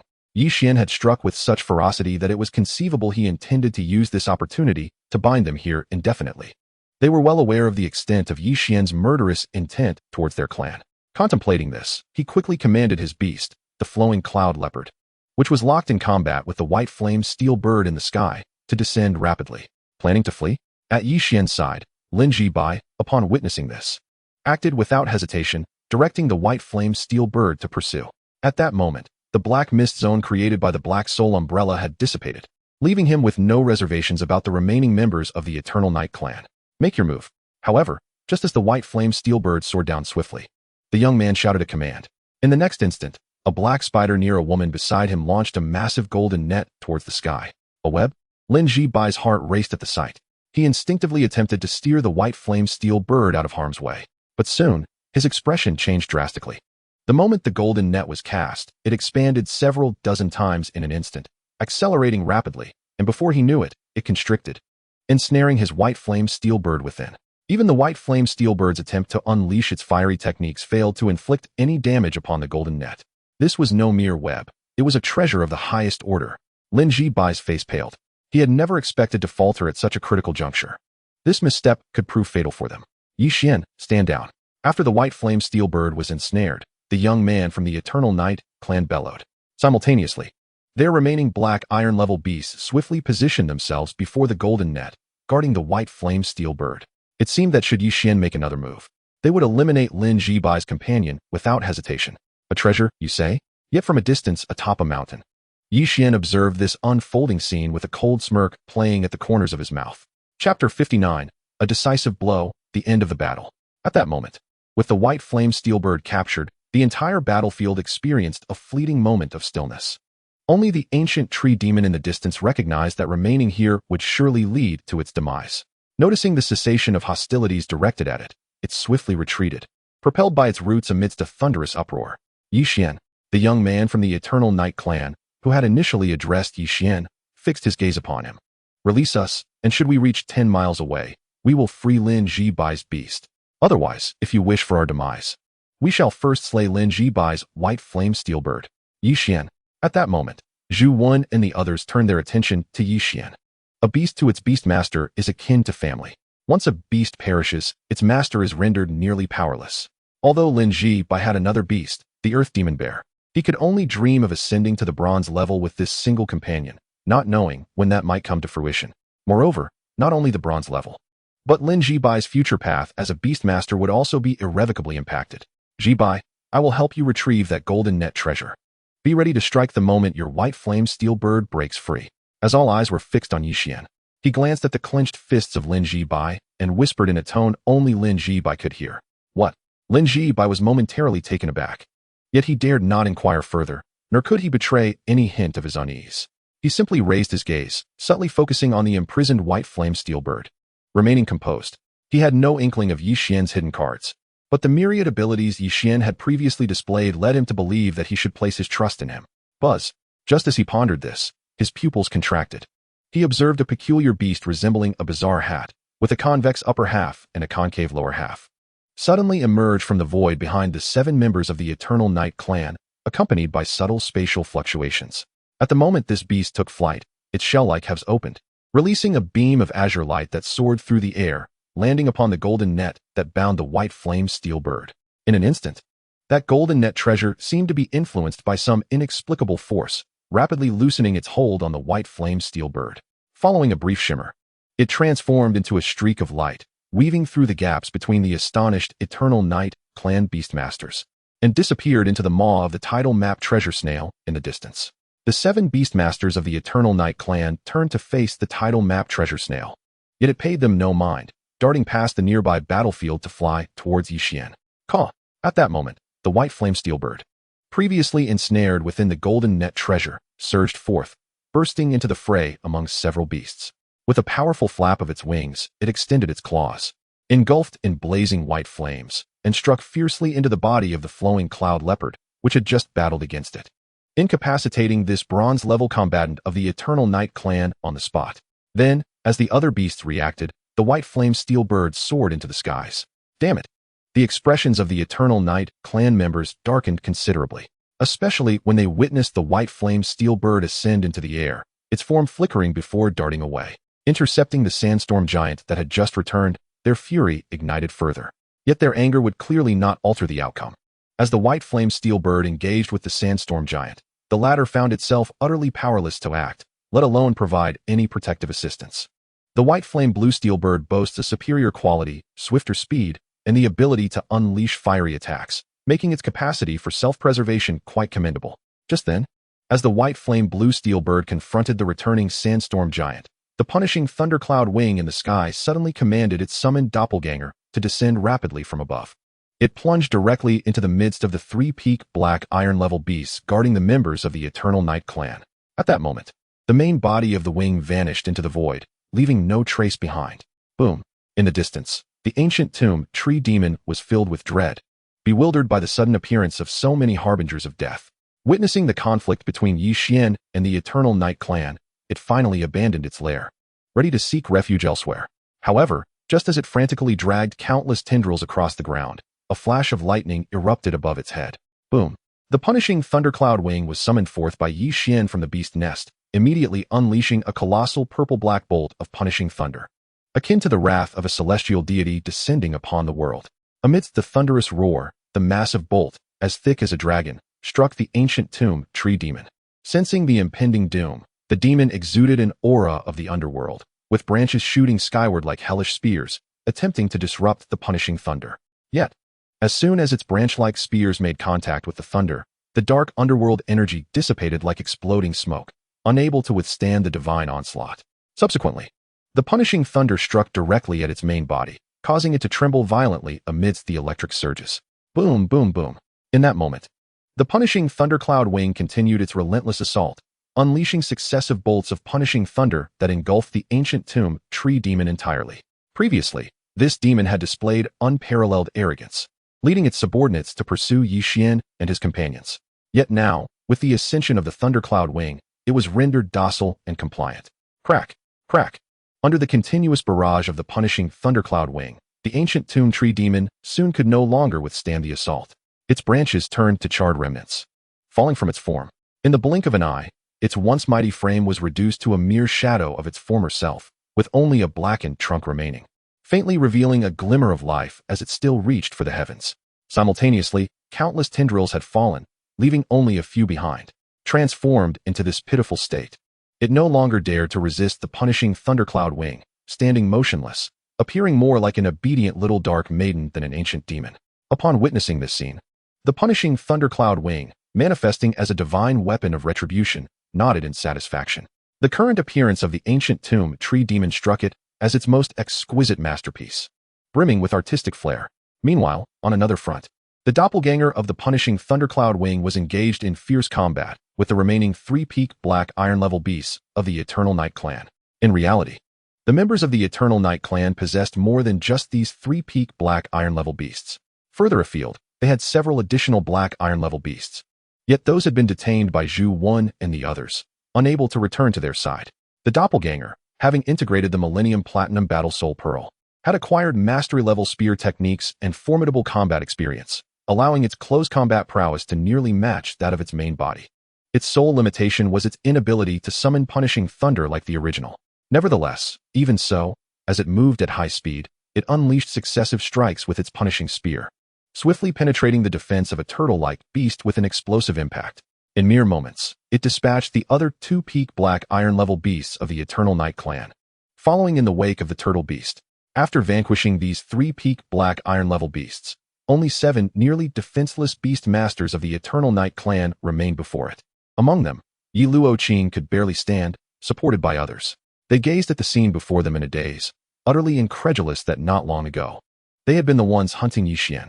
The contrast was striking and alarmingly rapid. Just as they stood in stunned silence, the main body of the punishing thundercloud wing, having dealt with the ancient tomb tree demon, flashed into position above the sandstorm giant.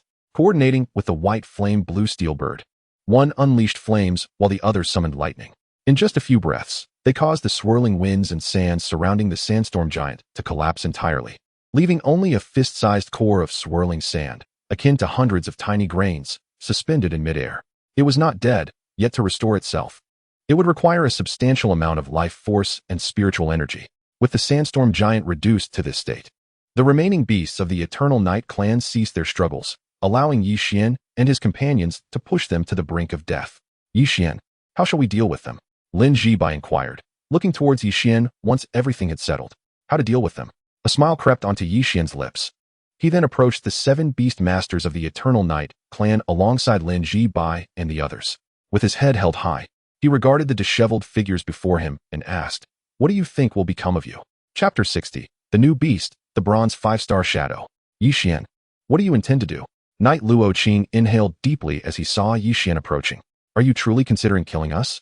We came to you because our 2 universities are in a normal competitive relationship. We do not wish for you to gain too much in this secret realm. Now that you have dealt such heavy blows to our beasts, do you not intend to relent? Upon hearing this, Lin Zibai and the others turned their gazes towards Yixian.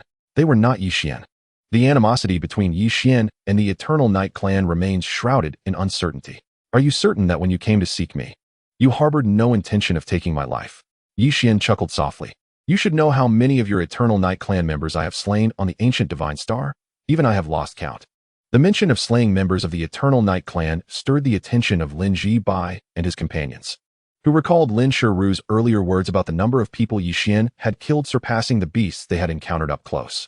Could it be that those Yixian had slain were indeed members of the Eternal Night clan? And were these individuals before them not merely motivated by the rivalry between Wanshan University and Jiangzhou University, but rather seeking vengeance against Yixian? At this thought, Lin Ji-bai and the others felt their pupils constrict. They turned their gaze towards the 7 members of the Eternal Night clan, their eyes now glinting with murderous intent. Yixian. As they contemplated, Lin Ji-bai and his companions looked to Yixian. The 7 members of the Eternal Night clan noticed the shift in their expressions, their faces changing in response. They had not anticipated that Yixian's few words could evoke such a transformation in Lin Ji-bai and the others. While all eyes were on Yixian, he found himself hesitating.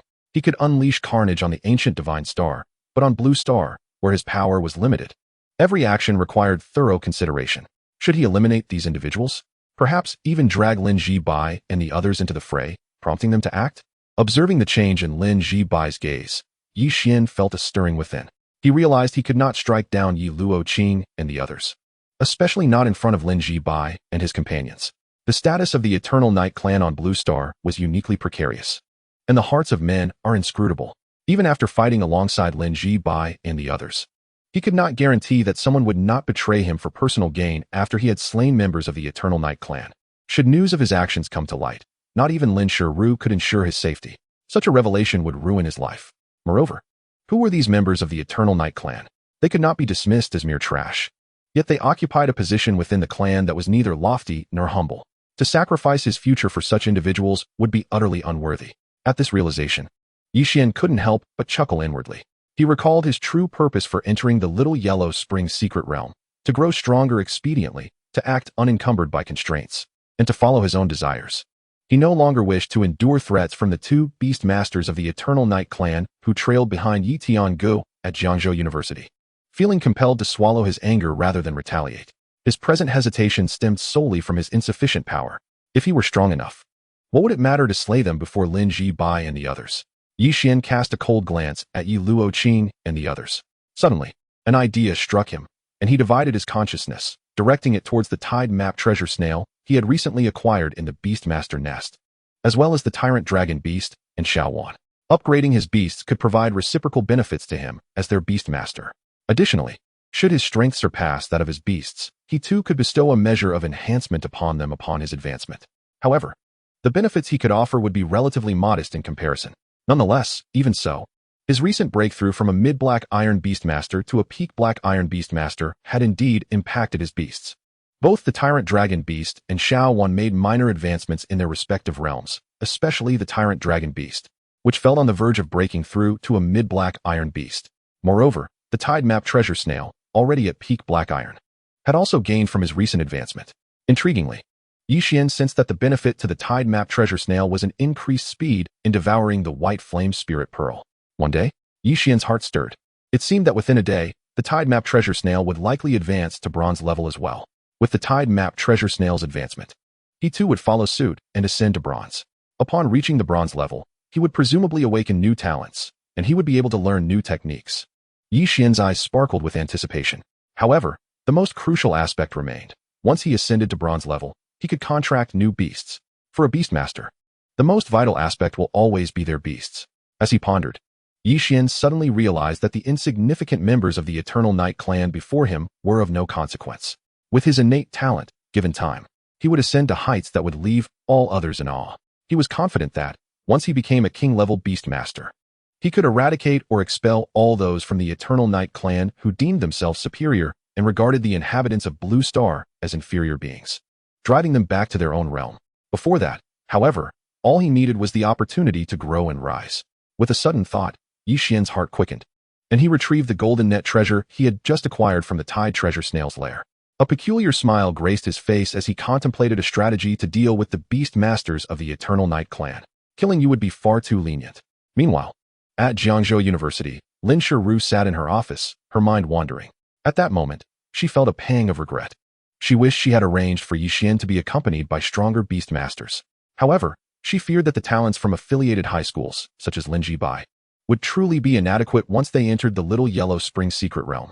Although her intention in sending Yixian into the realm was merely to allow him to train alongside Lin Jibai and the others while acquiring resources to exchange for credits, thereby providing evolution resources for his other beasts, she had hoped he would obtain the Millennium Platinum Battle Soul Pearl within the secret realm. If he could not, she believed she could procure one from elsewhere. Yet, once Yixian entered the secret realm, her anxiety began to mount. Concerned about Yixian and Lin Jibai within the secret realm, Lin Shiru pondered the potential dangers of pursuing the Millennium Platinum Battle Soul Orb. Suddenly, as her brow furrowed in contemplation, a phone call intrusively interrupted her thoughts. She glanced at her device and pressed the answer key. Shiru, I have investigated the matter you asked about. A voice she recognized well echoed through the receiver. Discovered something? Lin Shiru's expression brightened with delight. Indeed, I can now confirm the presence of a bronze 5-star shadow there, at the peak of the bronze level, perfectly meeting your requirements. However, do you truly wish to venture there? That location is not one to be entered lightly, the familiar voice cautioned. You know me well. If there is indeed a suitable beast there, what would deter me from going? That place cannot hold me back. A glimmer of excitement flickered in Lin Shiru's eyes. The shadow was a uniquely extraordinary creature, with only one location on Blue Star being home to such a monster. Yet, even for her, that place posed significant peril. Nevertheless, she remained resolute in her intent to explore it. Having witnessed Yixian's remarkable talent and his ability to contract a peak Black Iron beast at the initial Black Iron stage, she, like Yixian, harbored an ambition to ensure that every beast Yixian contracts in the future achieves the pinnacle of its current level. This way, Yixian could swiftly bridge the gap with those beast masters who awakened long before him. This time, she planned to capture a shadow for Yixian. Currently, Yixian possessed formidable offensive beasts like the Dominator Dragon, a supportive companion named Xuan, a long-range lightning attack beast known as Thundercloud Lightning Wing, and a treasure-hunting beast. The title map gem, his personal beast team, was already quite impressive. However, it lacked a reconnaissance or assassin-type beast. The shadow she intended to capture for Yixian belonged to this very category and was among the elite. Simultaneously, upon Yixian's enrollment at Jiangzhou University, she had included a clause in his contract stipulating that the university would fully assist him in acquiring every beast henceforth. Shoucheng, I will be away for a few days. Handle any issues that arise on your own in the meantime, she decided, dialing a number directly. I understand. Just be cautious while you are out, Aunt, Lin Shoucheng replied, a wry smile spreading across his face. He had been overwhelmed with tasks lately, yearning for assistance, and had hoped Lin Shiru would be that helping hand. Yet, now that she had just returned, she was preparing to depart again, leaving him powerless to change her mind. Though he was the dean of Jiang University, she was still his aunt. Meanwhile, within the depths of the Little Yellow Spring secret realm, Yixian had finally devised a strategy to deal with the 7 members of the Eternal Night clan. He utilized his mental prowess to refine the golden net treasure from the beast nest. Such treasures could typically only be refined by special beasts, like the spider from the Eternal Night clan that previously wielded the net. However, after subduing the title map gem, Yixian had acquired a treasure affinity talent, enabling him to refine this golden net as well. Once he successfully refined the golden net, Yixian concentrated and ensnared all 7 members of the Eternal Night clan, regardless of gender, binding them into a large ball. Beast masters were typically formidable warriors, and the 7 from the Eternal Night clan were no exception. Their strength indicated robust vitality, meaning that even if they were confined face-to-face within the net, unable to see anything outside, their vitality would likely allow them to survive for several days. After addressing the 7, he entrusted the golden net to Lin Jibai and the others, instructing them to drag the members of the Eternal Night clan away with their respective beasts as they embarked on a new exploration within the Little Yellow Spring secret realm. Yixian, may you meet a truly miserable fate. If you have the guts, kill us. The members of the Eternal Night clan, trapped beneath the claws of the white flame steel bird within the golden net, seethed with rage, their bodies contorted to the extreme, unable to see anything outside. I advise you all to behave, or else Yixian might let his beast give you a jolt. If you can't withstand it and lose control, well, that would be quite amusing, Xuan remarked coldly, having already accepted Yixian's authority after hearing the curses from the Eternal Night clan's beast masters. The moment Xuan's sardonic laughter sounded, the curses from the Eternal Night clan ceased abruptly, particularly causing a shiver to run through the 2 female beast masters. Electrocuted to the point of losing control, while trapped in this net. Chapter 61. A bounty of resources. Yixian, I must apologize. Before we entered the secret realm, I believed you unworthy of leading us. Now I see that in this world, there truly are those beyond our comprehension. Xuan, with his hair dyed yellow, turned to Yixian and spoke earnestly during their flight. There's no need for such formality. You didn't know me at first, so your skepticism was entirely reasonable. Yixian smiled. If anyone could simply command your respect, then I would look down upon you. Indeed, that is a fair point, Xuan chuckled, feeling a wave of relief wash over him. The others also displayed smiles of camaraderie. Jibai, do you have any idea how many credits we could exchange for bringing back that ancient grave tree spirit? Yixian suddenly turned to Lin Jibai, a thought striking him. Before leaving the battlefield, he had not forgotten to secure the ancient grave tree spirit, subdued by the heavenly punishment thundercloud wings, into his beast ring. He also leveraged the treasure hunting capabilities of the title map gem to thoroughly scour the tree spirit's lair, uncovering 5 ancient grave soul stones and an ancient grave herb. These items were excellent resources for evolution, and once returned to the school, they could be exchanged for credits. The 4-star bronze beast has the potential to evolve into a platinum-level beast, coupled with the unique abilities of this ancient grave tree spirit. Bringing it back could potentially earn us tens of thousands of credits, Lin Jibai replied, her face alight with excitement. In dealing with the ancient grave tree spirit and the Eternal Night clan, it was you, Yixian, who contributed the most. At that time I, along with Xuan and the others, would only need to split a small fraction, leaving the remaining credits for you, Yixian.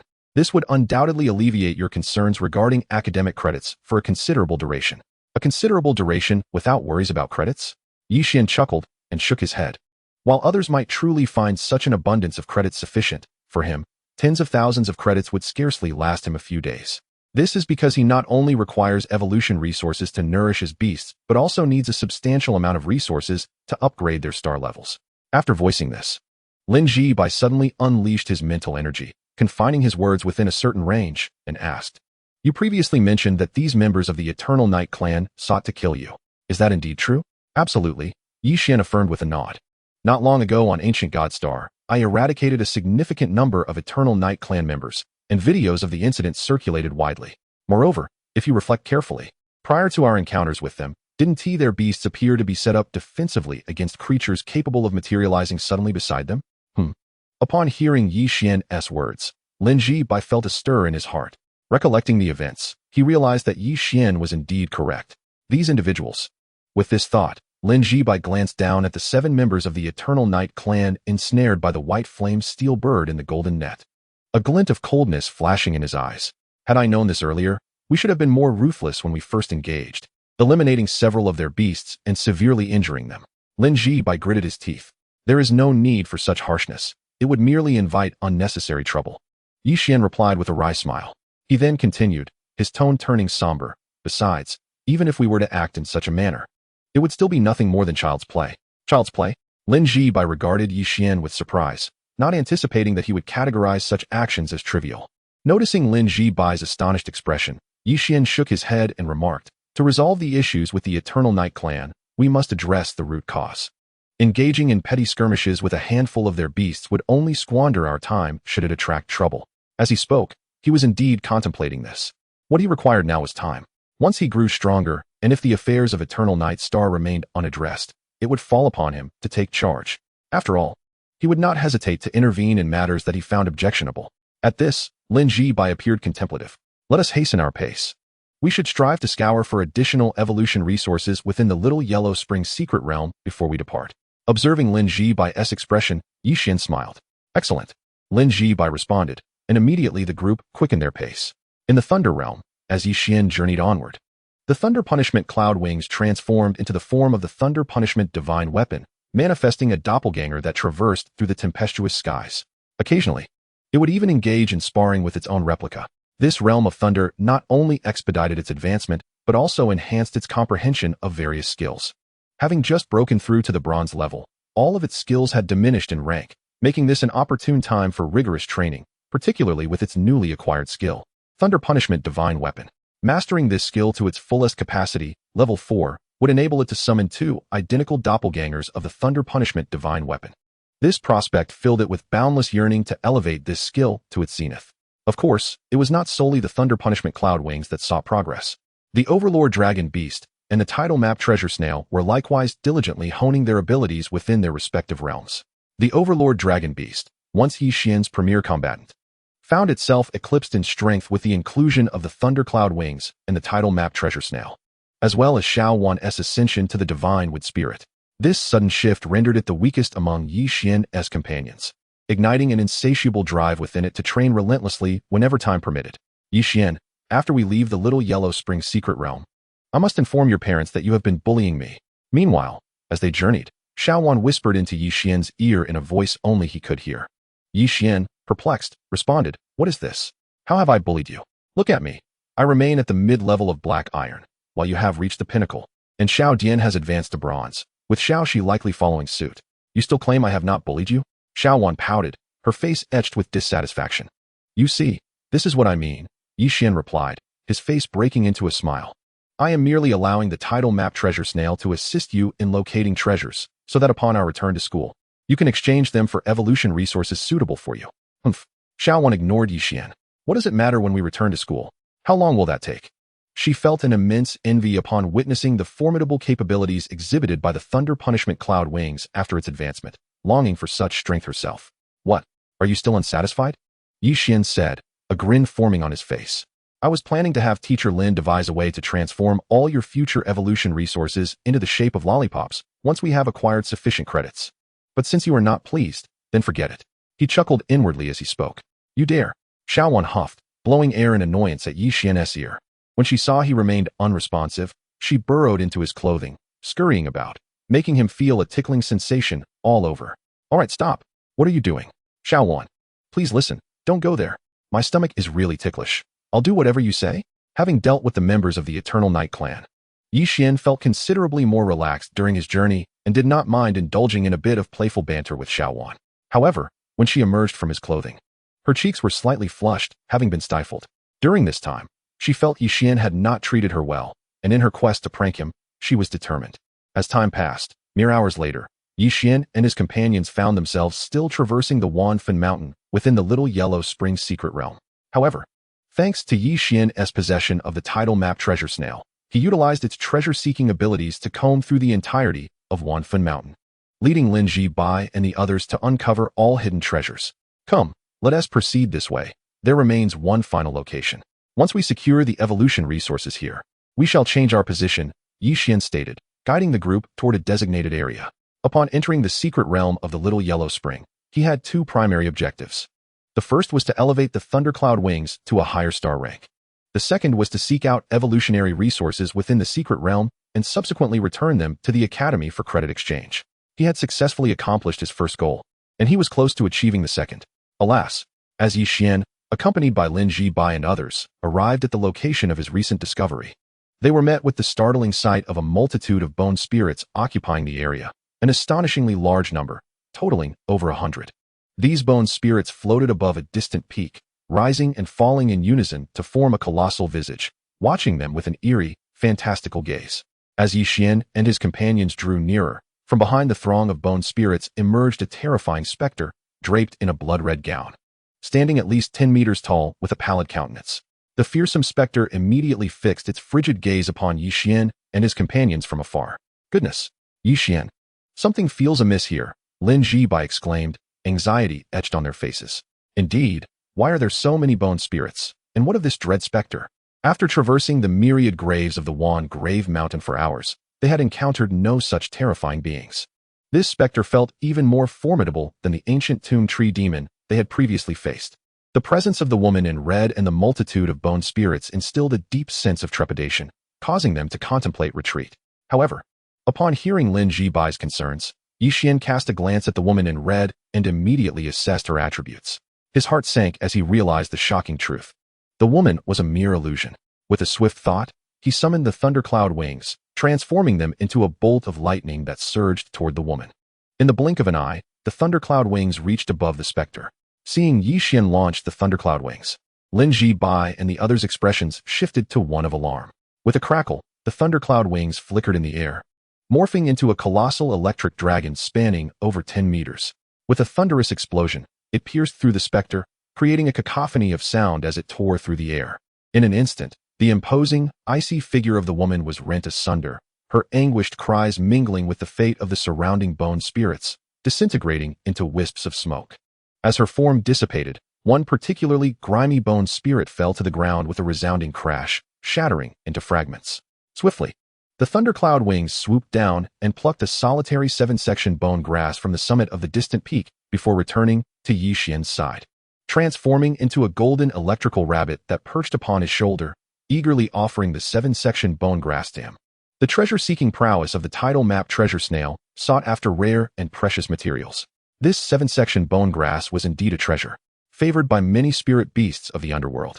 Let us depart. There is naught left for us here at Wan Grave Mountain, Yixian stated, accepting the 7-section bone grass from the thundercloud wings and glancing at his companions. What on earth is this? They gasped in astonishment as they followed Yixian. How did you discern that this was merely an illusion? Yixian smiled and quickened his pace, leading them onward. At Jiangzhou University, within the New Star Hall, Qi Liangkai, Wei Shan, and Lu Jing emerged together. I had expected the trials of the New Star Hall to be arduous, yet it turned out to be quite effortless. Qi Liangkai remarked, a smug grin spreading across his face. Beside him, Wei Shan and Lu Jing exchanged incredulous glances. With his 3-legged Earth Fire Crow having ascended to the silver rank, Qi Liangkai found the challenge of the New Star Hall trivial. Conversely, his companions had to exert tremendous effort to barely pass. It's a pity Yixian isn't here. It would have been fascinating to witness his prowess. Qi Liangkai mused, disregarding the discontented looks from his friends. Do take a break, Wei Shan replied, exasperated. Yixian is only at the mid-level of Black Iron. He isn't even at the bronze level. How could he possibly challenge the New Star Hall? Qi Liangkai's intentions seemed transparent, as he sought to flaunt his strength in comparison to Yixian. Nevertheless, he chuckled, I am genuinely curious about Yixian's talent. Previously, Yi Tiange mentioned that Yixian contracted 2 spirit beasts while still an apprentice. Yet, I ponder if it's truly feasible for him to catch up to us within 6 years at university. After all, Jiang University is in dire need of formidable individuals. He found himself baffled, for despite Yixian's late awakening of spirit beast aptitude, it seemed implausible for him to reach their level within such a short span. They were currently a whole tier above him, especially Qi Liangkai, who was on the verge of breaking through to become a silver rank beastmaster. Thus, he found himself perplexed as to why Lin Shizhu placed such importance on Yixian, even gifting him her Windcloud Villa and preparing to bestow upon him a celestial void god tree, a potential gold 5-star spirit beast. In truth, even Qi Liangkai, who had a cordial relationship with Yixian, felt a pang of jealousy. After all, that was a gold 5-star spatial attribute spirit beast. Why not inquire about it when he returns from the Little Yellow Spring secret realm? Lu Jing suggested with a smile. Indeed, it was not just Qi Liangkai who was curious. Both Shi and Wei Shan shared a fascination with Yixian and envied the treatment he received. Had it not been for Yixian, they might not have felt out of place at all. However, in comparison to him, they felt like mere adopted children. Enough chatter. Let us proceed. After passing the New Star Hall, we will be eligible to challenge the New Star rankings. Qi Liangkai's gaze burned with intensity. This day had been long anticipated, and he understood the necessity of exerting himself. Otherwise, in 5 or 6 years, as he approached graduation from university, it would be utterly humiliating to be surpassed by Yixian. Let us proceed. Wei Shan and Lu Jing shared similar expressions of expectation. In truth, both of them still lacked in cultivation. Currently, those who could ascend to the New Star rankings were either at the silver level or the peak of bronze. Each of them possessed a peak bronze companion beast, yet their own levels remained at the high bronze tier, just a step away from the pinnacle. Nevertheless, embarking on the New Star rankings to battle the listed participants was a valuable experience. Success would be ideal, but failure would not be a matter of great concern. Goodness, is this the Bone Wasteland? When did it become so terrifying? A handful of students from Qingyun University hurried through the Bone Wasteland. Behind them, a massive skeletal dragon flapped its wings in pursuit, occasionally exhaling a chilling, icy breath. Simultaneously, a cacophony of clattering bones echoed as numerous white, withered bones emerged from the ground. Initially, the emergence of these bones was slow, but gradually, it felt as though the entire Bone Wasteland had come to life. In the blink of an eye, dozens of white, withered bones had broken through the surface, turning the wasteland into a veritable ocean of bones. Amidst this sea, skeletal soldiers and generals occasionally appeared. They even suspected that the skeletal dragon chasing them had manifested as a result of this sudden upheaval. This place is no longer safe. Something is amiss. The students from Qingyun Academy murmured, hastening their pace to escape the Bone Wasteland. Their strength was not particularly formidable. Since entering the secret realm, they had no intention of venturing elsewhere, instead choosing to remain in the Bone Wasteland to search for evolution resources. They had not anticipated that what they deemed the safest location would become the most perilous. Boom. Is this the Lake of 10,000 Corpses? At this moment, Xian remained unaware of the turmoil in the bone wasteland.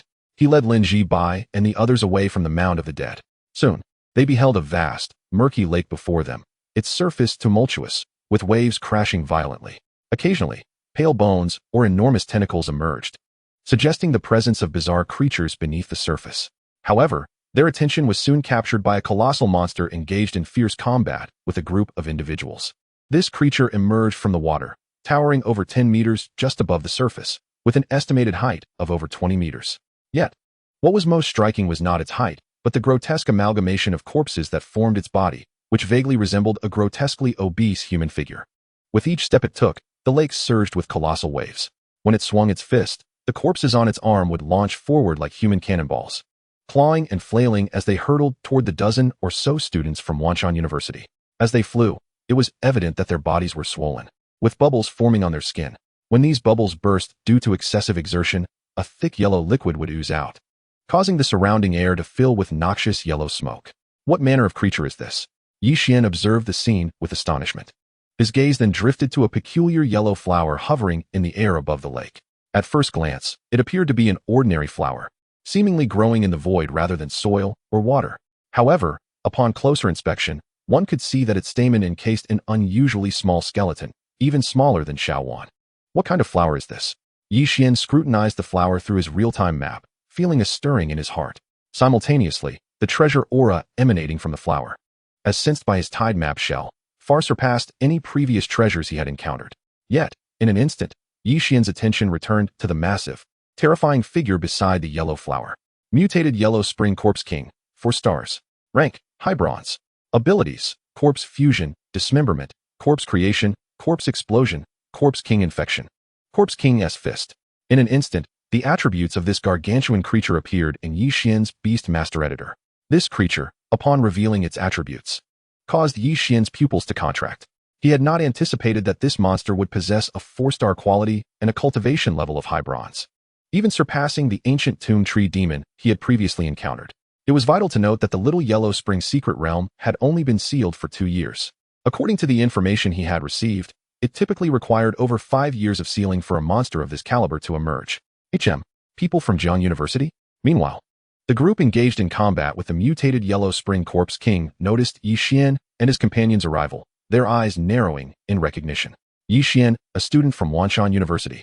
Simultaneously, Lin Ji and the others recognized the identities of those individuals by the uniforms they wore. Upon realizing who they were, they instinctively glanced at the golden net held under the claws of the white, flame blue steel bird. Friends from Xuan University, shall we join forces against this monster? Once we defeat it, we can share the treasures found in this place. Su Feng from Xuan University called out to them, his gaze flickering as he recognized the extraordinary nature of the yellow flower rooted in the void. However, the mutated Yellow Spring Corpse King proved to be exceedingly troublesome.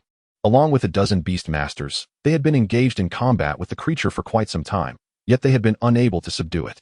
In fact, it seemed to grow increasingly formidable with the passage of time. Meanwhile, their attempts to pluck the small yellow flower beside the mutated Underworld Corpse King had repeatedly ended in failure. The mutated Underworld Corpse King's vigilance over that flower was almost pathological. Join forces with us and share the spoils afterward? Upon hearing this, Xian could not help but chuckle. Previously, these individuals from Xuan University had pursued them the moment they entered the secret realm, clearly intending to plot against them. Now, witnessing the formidable power of the Underworld Corpse King, they began to seek their assistance, which struck Xian as rather amusing.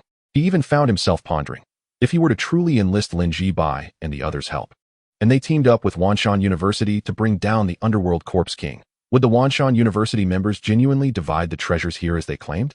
Xian, what should we do? Lin Ji inquired, casting a glance at Xian. He had already come to understand some aspects of Xian's character, knowing well that Xian would never ally with Xuan University. However, he was contemplating whether they should take the opportunity to undermine Xuan University. The rivalry between Xuan University and Jiangzhou University had escalated to an extreme level, much like how Su Feng and his companions had sought to trouble them the moment they entered the secret realm.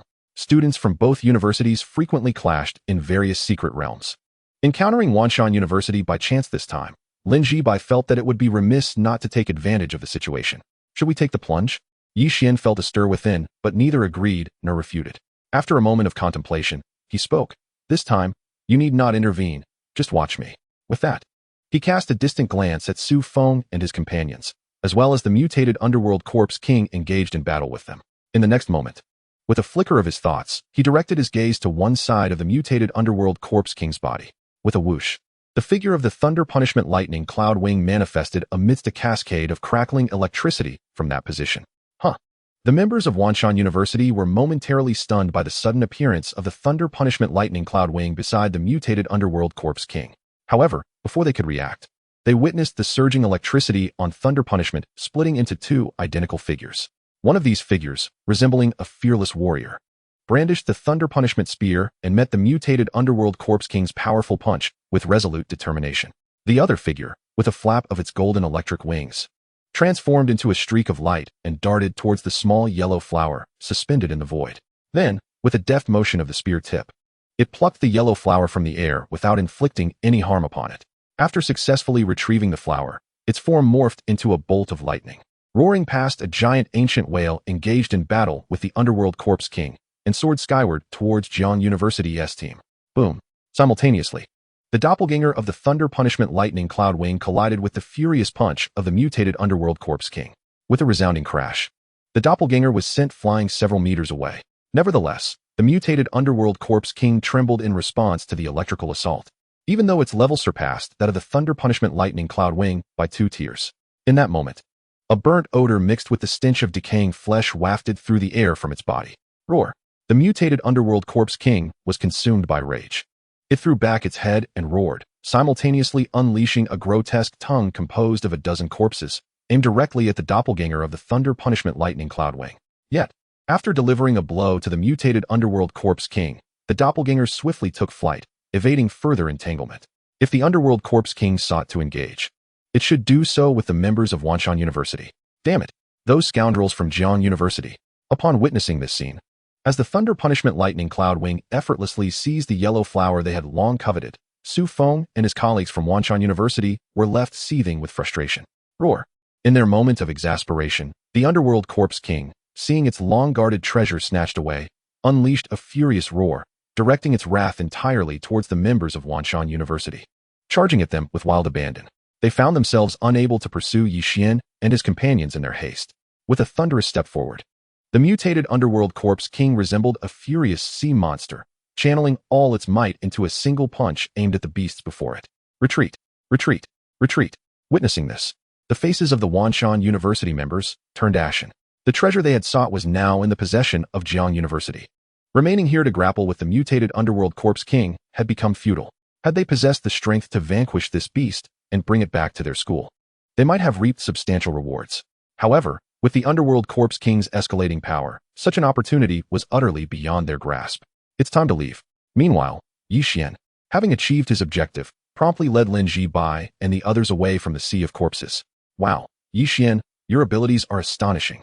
Lin Ji Bai exclaimed, honestly. I believe that even if you were to enter this place alone, without us, you would fare better than anyone else. As they departed, Lin Ji Bai and his companions could hardly contain their envy, recalling the scene they had just witnessed.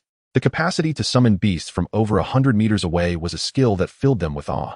Moreover, this was not the first instance of Yi Xian performing such feats. During their previous encounter at Wanfeng Mountain, he had employed similar tactics to summon treasures hidden in various locations, leaving countless guardians of those treasures bewildered as they unexpectedly found their possessions snatched away by Yi Xian. Consequently, they had come to realize that while they believed they were assisting Yi Xian, they had inadvertently transformed into mere tourists accompanying him in the little underworld's secret realm. If it weren't for you all, my Thunder Punishment Lightning Cloud Wing might not have advanced to the bronze level. Yi Xian replied with a smile, acknowledging their admiration. I wonder what this peculiar yellow flower is, he mused, directing his attention to the extraordinary flower retrieved by the Lightning Cloud Wing. Observing its strange and exotic appearance, he hesitated to touch it. After a moment of contemplation, he directly stored the yellow flower into his Beastmaster ring, intending to present it to Lin Shizhu or other professors at Jiangzhou University upon his return, seeking their assistance in identifying its origin. In fact, his personal combat wristwatch was already marked with numerous rare treasures. However, none of them corresponded with this peculiar yellow flower. Suddenly, as Yi Xian had just secured the yellow flower within his Beastmaster ring, he felt a stirring in his heart, as if he sensed something. He abruptly raised his head and gazed into the distance. Simultaneously, Lin Ji-bai and the others beside him were equally astonished, lifting their eyes toward the distant land. Boom. As they looked up, they beheld a terrifying sight. At the horizon's end, countless bones converged into a vast ocean of skeletons, sweeping toward them. Good heavens! The bone plains? Could it truly be that the bone plains have extended this far? The sight of the gathering bones sent a chill through Yi Xian and his companions. They were near the lake of 10,000 corpses, which was separated from the bone plains by the Mount of 10,000 Graves. Had they been submerged by these bones after merely a few hours at the Mount of 10,000 Graves? In an instant, an overwhelming sense of dread enveloped their hearts. Such a spreading anomaly throughout the secret realm, if it reached them, was beyond anything they could withstand. Whoosh! In a moment of fright, everyone elevated their beastmaster's flying altitude. Quick! This disturbance in the Little Yellow Spring secret realm must be linked to the expansion of that world fissure. We must urgently bring those students back. Outside the secret realm, Rinya from Jiang University, along with other professors from various universities, urgently released their mental energies, connecting with the portal linked to the Little Yellow Spring secret realm. Although they were outside the secret realm, they could perceive the movements within through this portal. Even if a student within the secret realm summoned a tamed beast that was not theirs from their Beastmaster ring, they could sense it and directly extract it from the realm using the black portal. At that moment, they became aware of the tremendous upheaval occurring throughout the Little Yellow Spring secret realm. Upon realizing this anomaly, everyone immediately sprang into action. What is happening? As Runya and the others began to act, students from various universities within the Little Yellow Spring secret realm noticed the sudden appearance of swirling spatial vortices around them. Chapter 64, Return to Blue Star. Roar. A terrifying roar echoed from afar. As the ocean of bones spread, a massive skeletal dragon, with a wingspan of 30 to 40 meters, suddenly burst forth from the multitude of bones. Upon spotting Yi Xian and his group, it flapped its wings and charged straight toward them. Simultaneously, as the ocean of bones continued to expand, countless white skeletal figures emerged from the ground. A vast sea of them filled the landscape.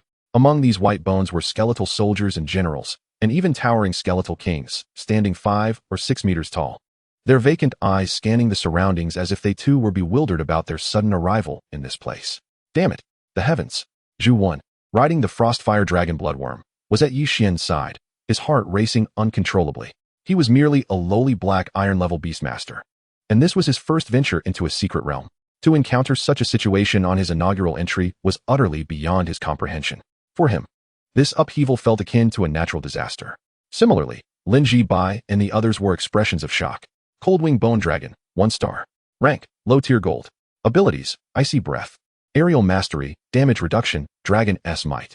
At that moment, as Yi Xian recognized the enormous skeletal dragon soaring toward them, he immediately assessed its attributes. However, upon discerning the attributes, his face paled. The Coldwing Bone Dragon S quality was exceedingly low, merely 1 star, having reached the limit of its growth.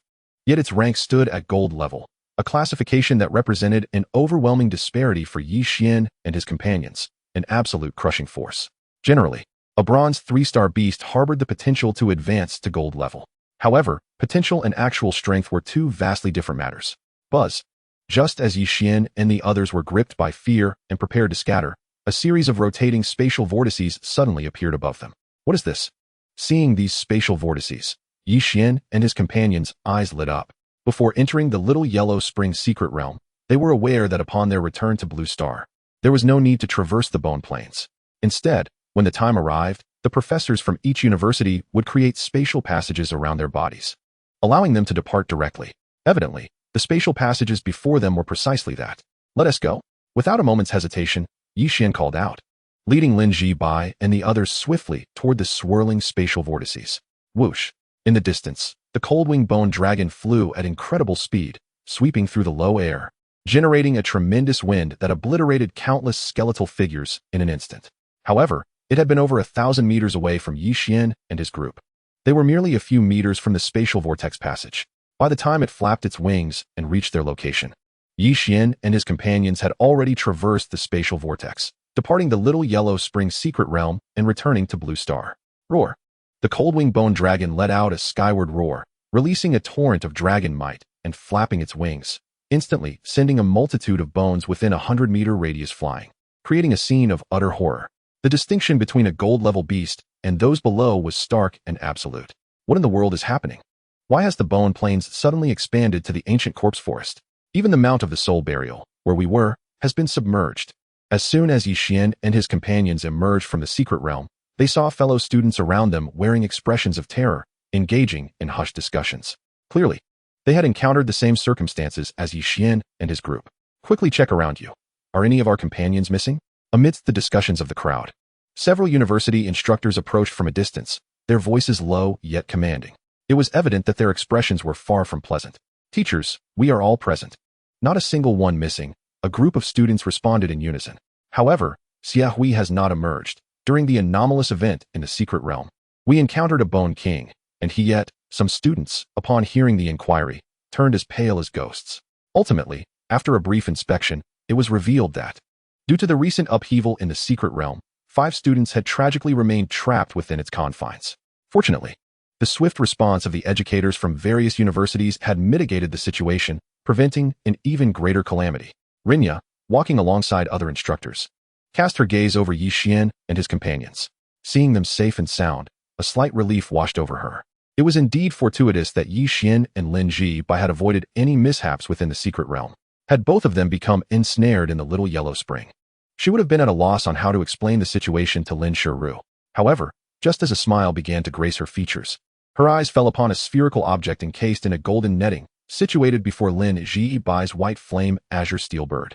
Witnessing the artifact wrapped in the golden net, usually composed and unflappable, she found herself momentarily taken aback, mouth agape in astonishment. You all, after scrutinizing the object within the golden net, she glanced back at Yixian and the others, rubbing her temples in exasperation. Teacher Run, Lin Zhibai interjected before Yixian could speak, explaining. We ventured into the little yellow spring seeking evolution resources, but several seniors from your university persistently harassed us. With no alternative, we were compelled to retaliate. He gestured subtly to Yixian, who understood, and, with a flick of his thoughts, retrieved the golden net that ensnared Yi Luo Qing and the others, discreetly stowing it within his Beastmaster ring. This golden net was a peak black iron-grade treasure, capable of ensnaring even bronze-grade beasts if wielded correctly. Yixian, possessing a natural affinity for treasure, contemplated keeping it should the individuals from Wanshan University not demand its return. With a resounding thud, as Yixian retracted the golden net, Yi Luo Qing and the others tumbled to the ground, crimson-faced and unable to meet the gazes of onlookers. What is happening here? The leading teacher from Wanshan University, having observed the commotion, approached with a furrowed brow. This was the same imposing elder who had previously commanded the Mountain Eagle, guiding the students through various trials within secret realms. He had never before encountered such a situation. Sir, Yixian greeted with a broad smile. We have already explained everything to Teacher Ren. I am Yixian, a special enrollment student from Jiang University, and my companions are all students from the affiliated high school. Aware of our limited capabilities, we entered the secret realm with no intention of causing trouble, merely seeking treasures. However, the seniors from Wanshan University inexplicably followed us into the realm.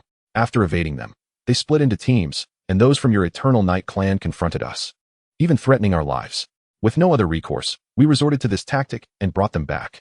I hope you do not take offense. You, the elder's eyes widened in disbelief. You claim we troubled you? Tell me, who was it that lingered near the lake of corpses and seized our coveted treasure? At that moment, Su Feng and several others from Wanshan University approached, their expressions seething with indignation as they locked eyes on Yixian. They had clearly witnessed the lightning-type beast take flight, landing upon Yixian's shoulder. It was indeed I, Yixian replied, still smiling. Is it not a matter of fair competition when I contest for treasures? You. Su Feng and his companions' faces darkened. Li Hong, Rinya interjected, raising an eyebrow. If you doubt the words of our Jiang University students, feel free to inquire with them about the incident. She gestured towards the members of the Eternal Night clan. If they contradict this, we can discuss it further without you glaring at my students.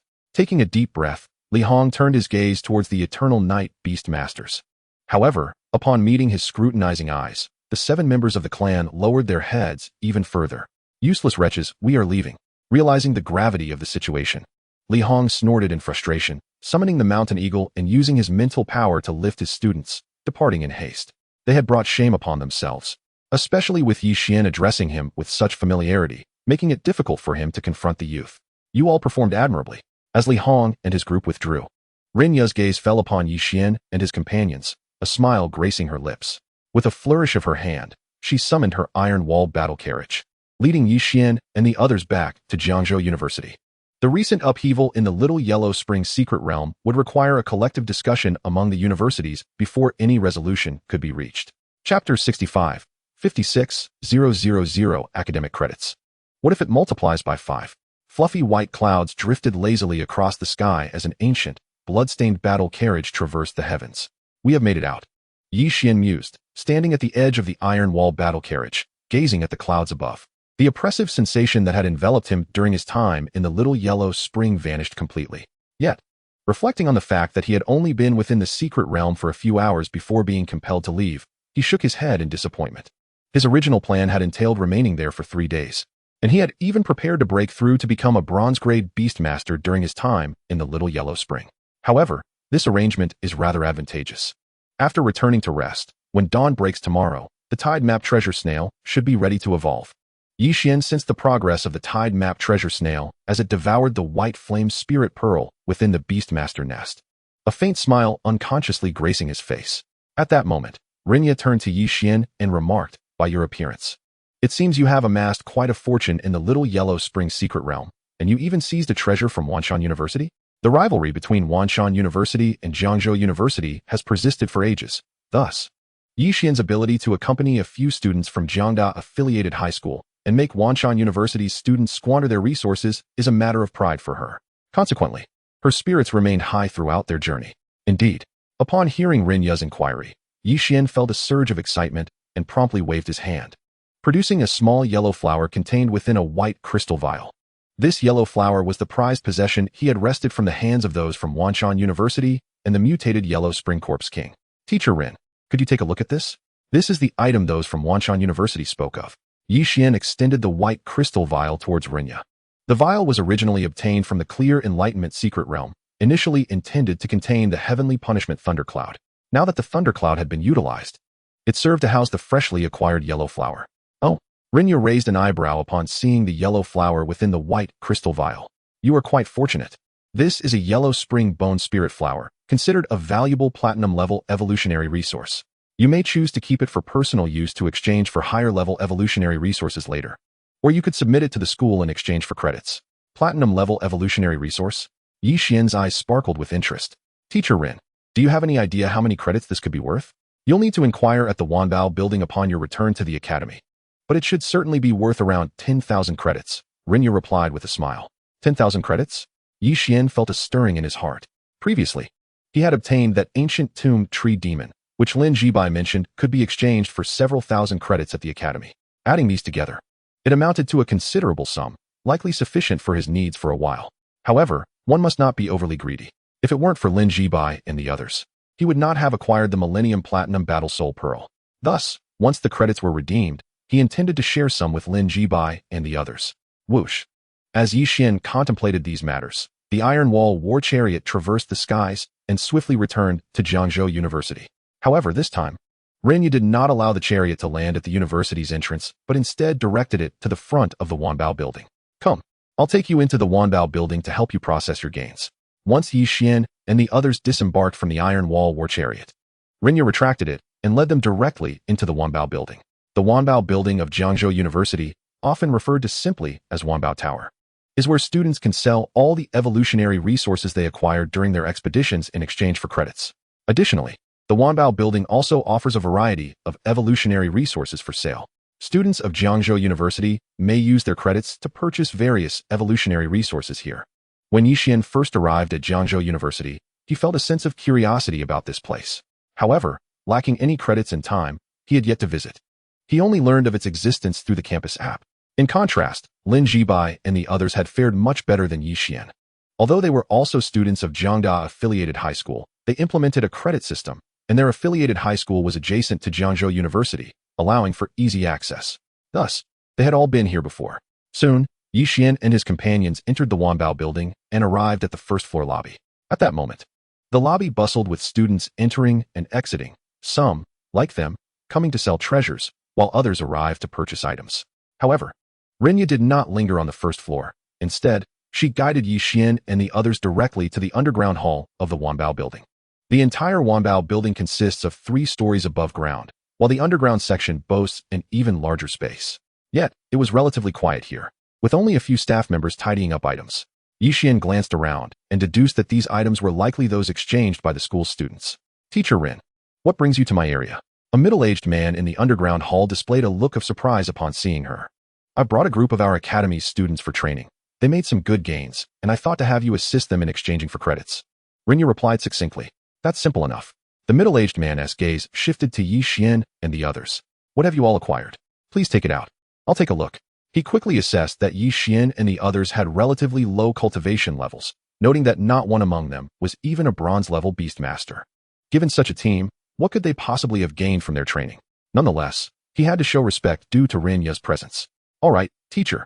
Hearing the middle-aged man's words, Yixian felt a spark of inspiration and proceeded to pour out his recent acquisitions from the Beastmaster ring in front of the middle-aged man. With a clatter, a small pile of evolutionary resources appeared before him. Witnessing this spectacle, the middle-aged man's lips twitched. Even Rinya revealed a look of astonishment. Previously, she had thought that obtaining the yellow spring bone spirit flower would be a commendable achievement for Yixian, considering he had only spent a few hours in the little yellow spring secret realm. Yet now, she realized she had underestimated him. Had Yixian managed to bring back all the treasures from a certain area of the little yellow spring secret realm? And there's this. At that moment, after laying out the substantial collection of evolutionary resources, Yixian focused his thoughts and summoned the ancient tomb tree demon, which had been left in a near-dead state by the heavenly punishment thundercloud from the Beastmaster ring. Instantaneously, as the ancient tomb tree demon materialized, a chilling aura began to permeate the air. What is this wouldn't know? What kind of creature is this? It's still alive?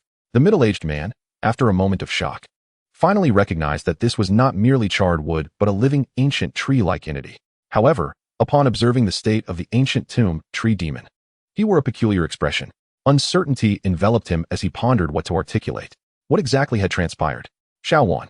As Yixian beheld the emergence of the ancient tomb tree demon, he glanced at the petite figure of Xuan perched upon his shoulder. Receiving Yixian's subtle cue, Xuan immediately summoned a strand of verdant energy, which gracefully descended upon the ancient tomb tree demon. This creature, a hybrid of ancient wood and ethereal specters, bore the essence of life inherent to all beings, regardless of their nature. Employing her divine wood spiritual technique, Xuan wielded a formidable ability to restore vitality. Yet, the ancient tomb tree demon was grievously injured this time. Even as her healing energy enveloped it, it merely swayed, seemingly awakening to a fraction of awareness. Is this truly an ancient tomb tree demon? At that moment, the middle-aged man scrutinized the demon closely and felt a stirring within him, uncertain yet compelled to inquire. Could you describe to me the abilities it exhibited upon your encounter? He then turned to Yixian with palpable excitement. Of course, teacher. Yixian promptly recounted every detail of his encounter with the ancient wood tree demon. Indeed, this is an ancient tomb tree demon, a creature remarkably rare.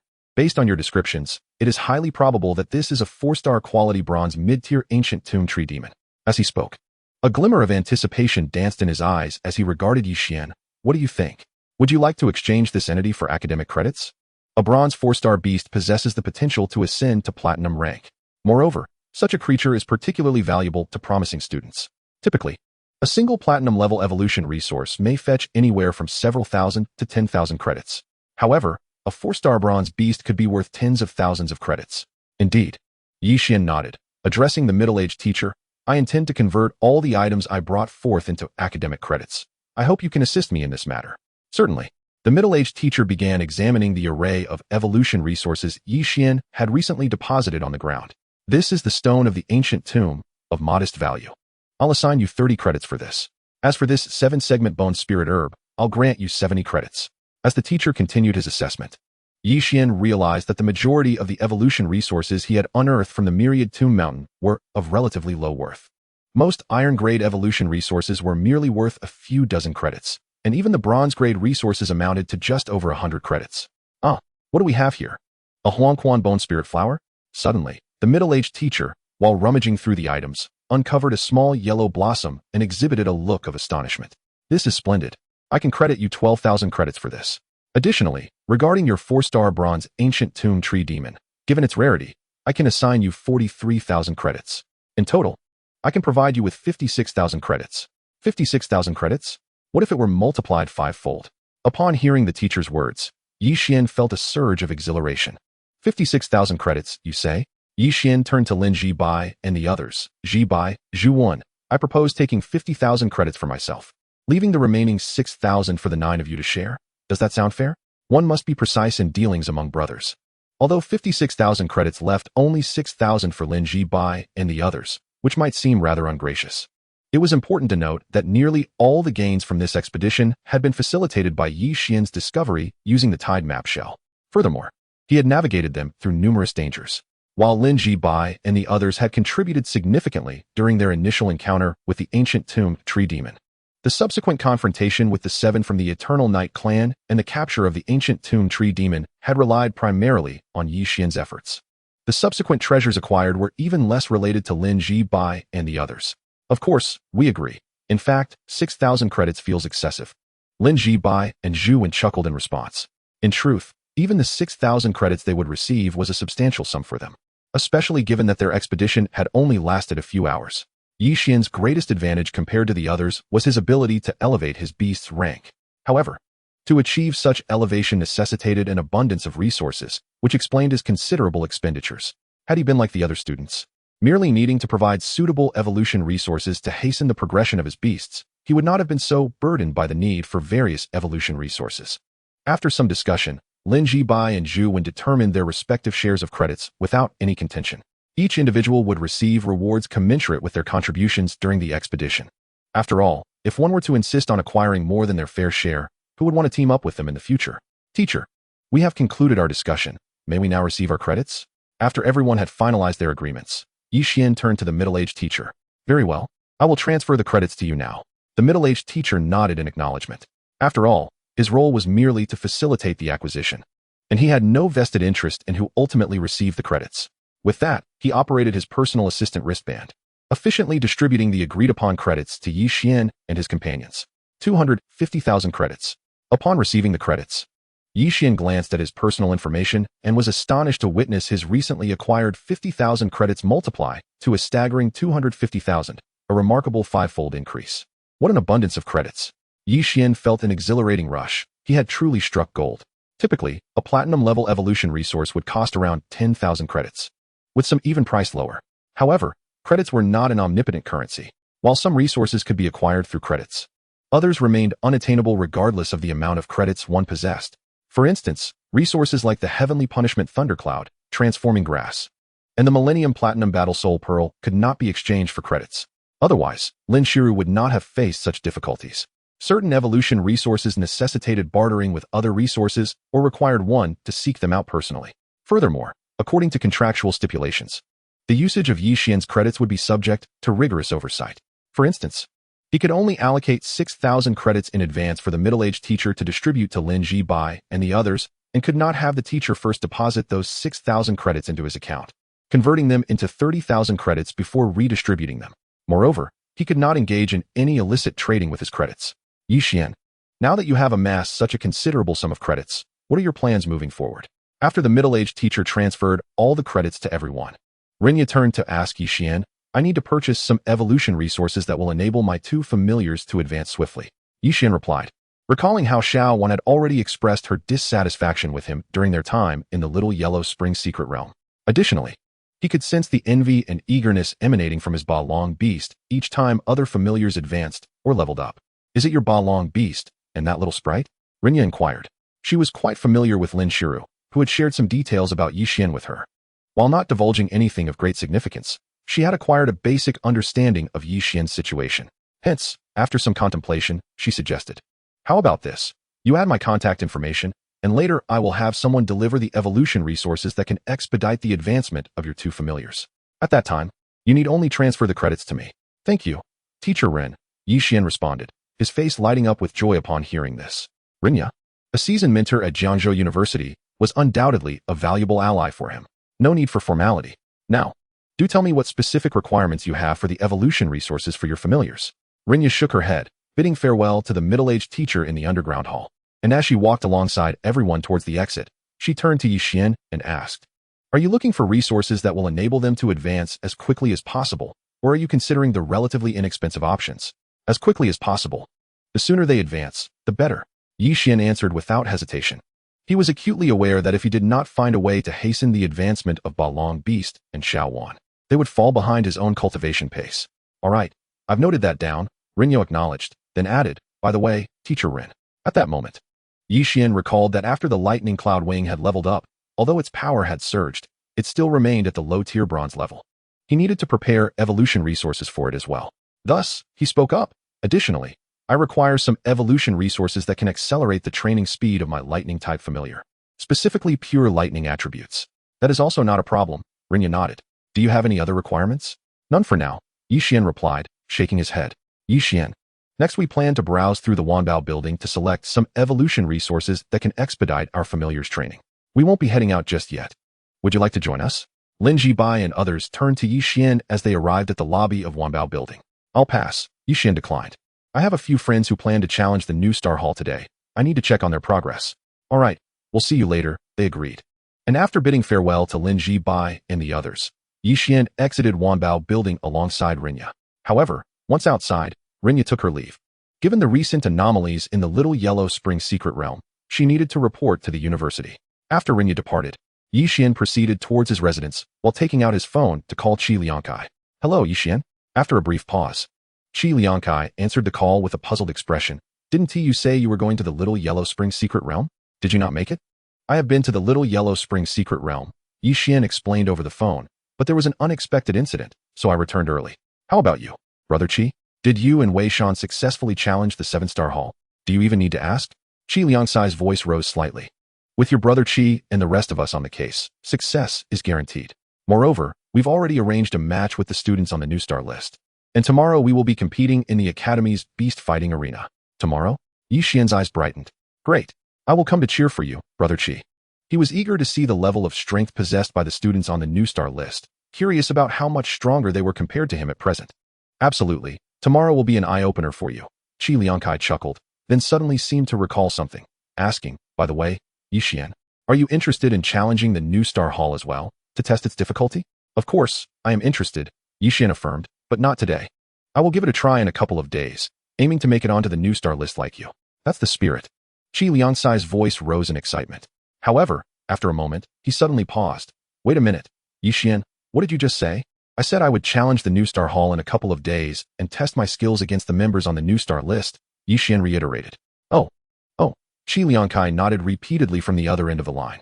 Yet, he couldn't shake the feeling that he might have misheard. Had Yixian just claimed he would also try to ascend to the new star list? Was he joking? It wasn't that he looked down on Yixian, but rather the disparity in their strengths was glaring. Yixian was merely at the mid-tier black iron level. To aspire to the new star list, which was dominated by those with at least peak bronze level familiars, seemed utterly fanciful. With a click, Qi Liangkai concluded their conversation, his thoughts wandering as he glanced over at Wei Shan and Lu Jing nearby. What do you think, guys?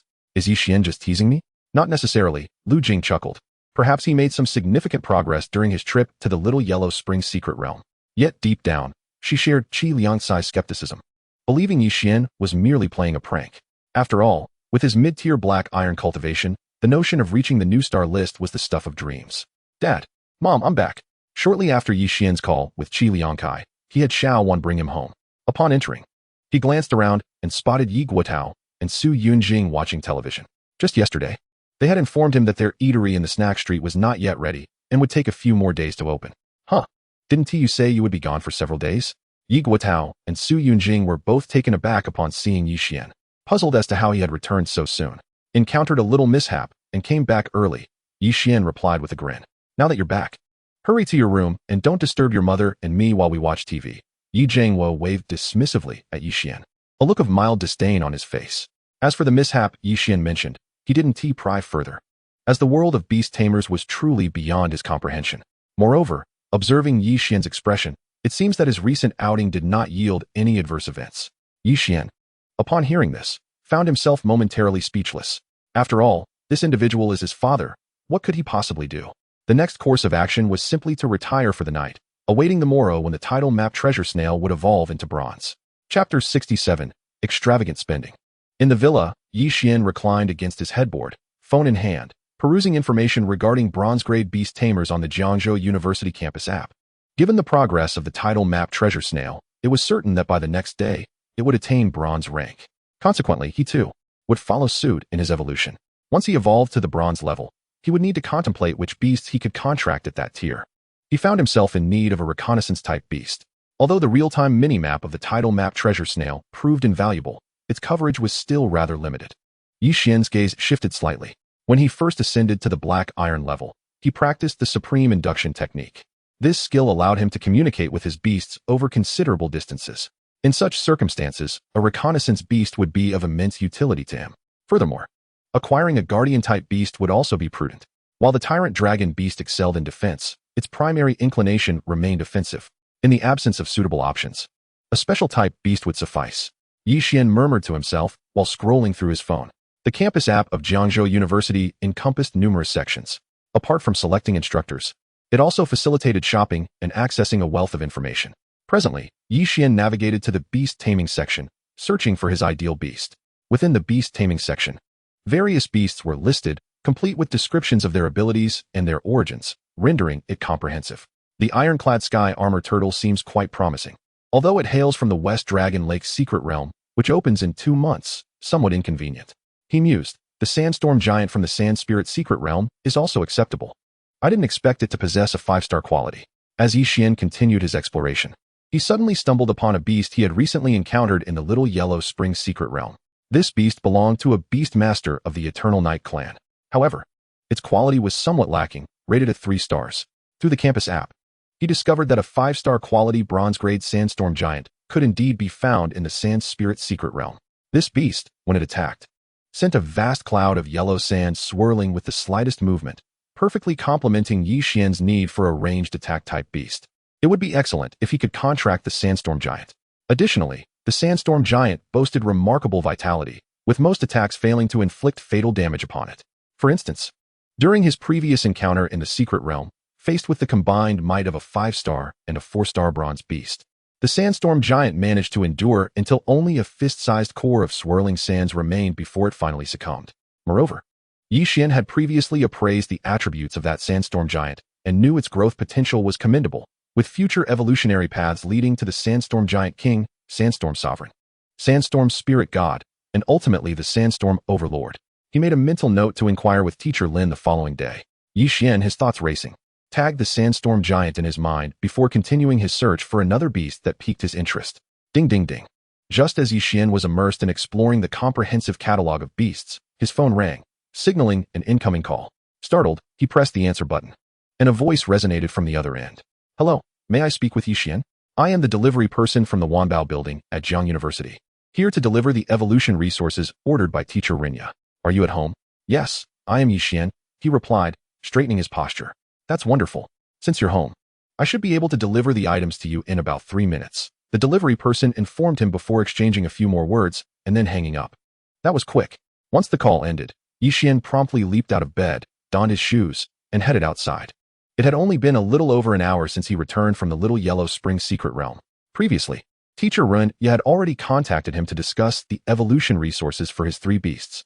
However, he had not anticipated that she would arrange for all the necessary resources so swiftly. The Wanbao building had even dispatched someone to deliver them directly to him. Yi Xian, is my delicious food here? As Yi Xian stepped outside, Xuan darted out from her beast nest, landing on his shoulder and chattering incessantly in his ear. Yes, yes, Yi Xian replied, somewhat exasperated. Not long after exiting the villa, a swift-winged goat-horned camel approached, carrying a middle-aged man. You must be Yi Xian. Here are your items. Upon reaching Yi Xian, the man dismounted from the swift-winged goat-horned camel, verified Yi Xian's identity, and handed him a beast ring. Thank you, sir. Yi Xian expressed gratitude as he accepted the beast ring and watched the middle-aged man ride away. This man was not a beast master, but he appeared to be a black iron-level warrior. At Jiangzhou University, there were not only teachers and students, but also many personnel like this middle-aged warrior. In fact, Yi Xian's parents had also taken on similar roles upon entering Jiangzhou University. Hurry, hurry. Once the middle-aged warrior departed, Xuan urged excitedly in Yi Xian's ear. Open the beast ring and see what's inside. With a resigned sigh, Yi Xian returned to the villa, opened the beast ring, and retrieved the evolution resources meant for her. He had already inspected these items when he met the middle-aged warrior, confirming their accuracy. Here, this will be your food from now on. 1 bottle per day, and according to teacher Rinya, this should be ample. You'll evolve to bronze level in less than half a month.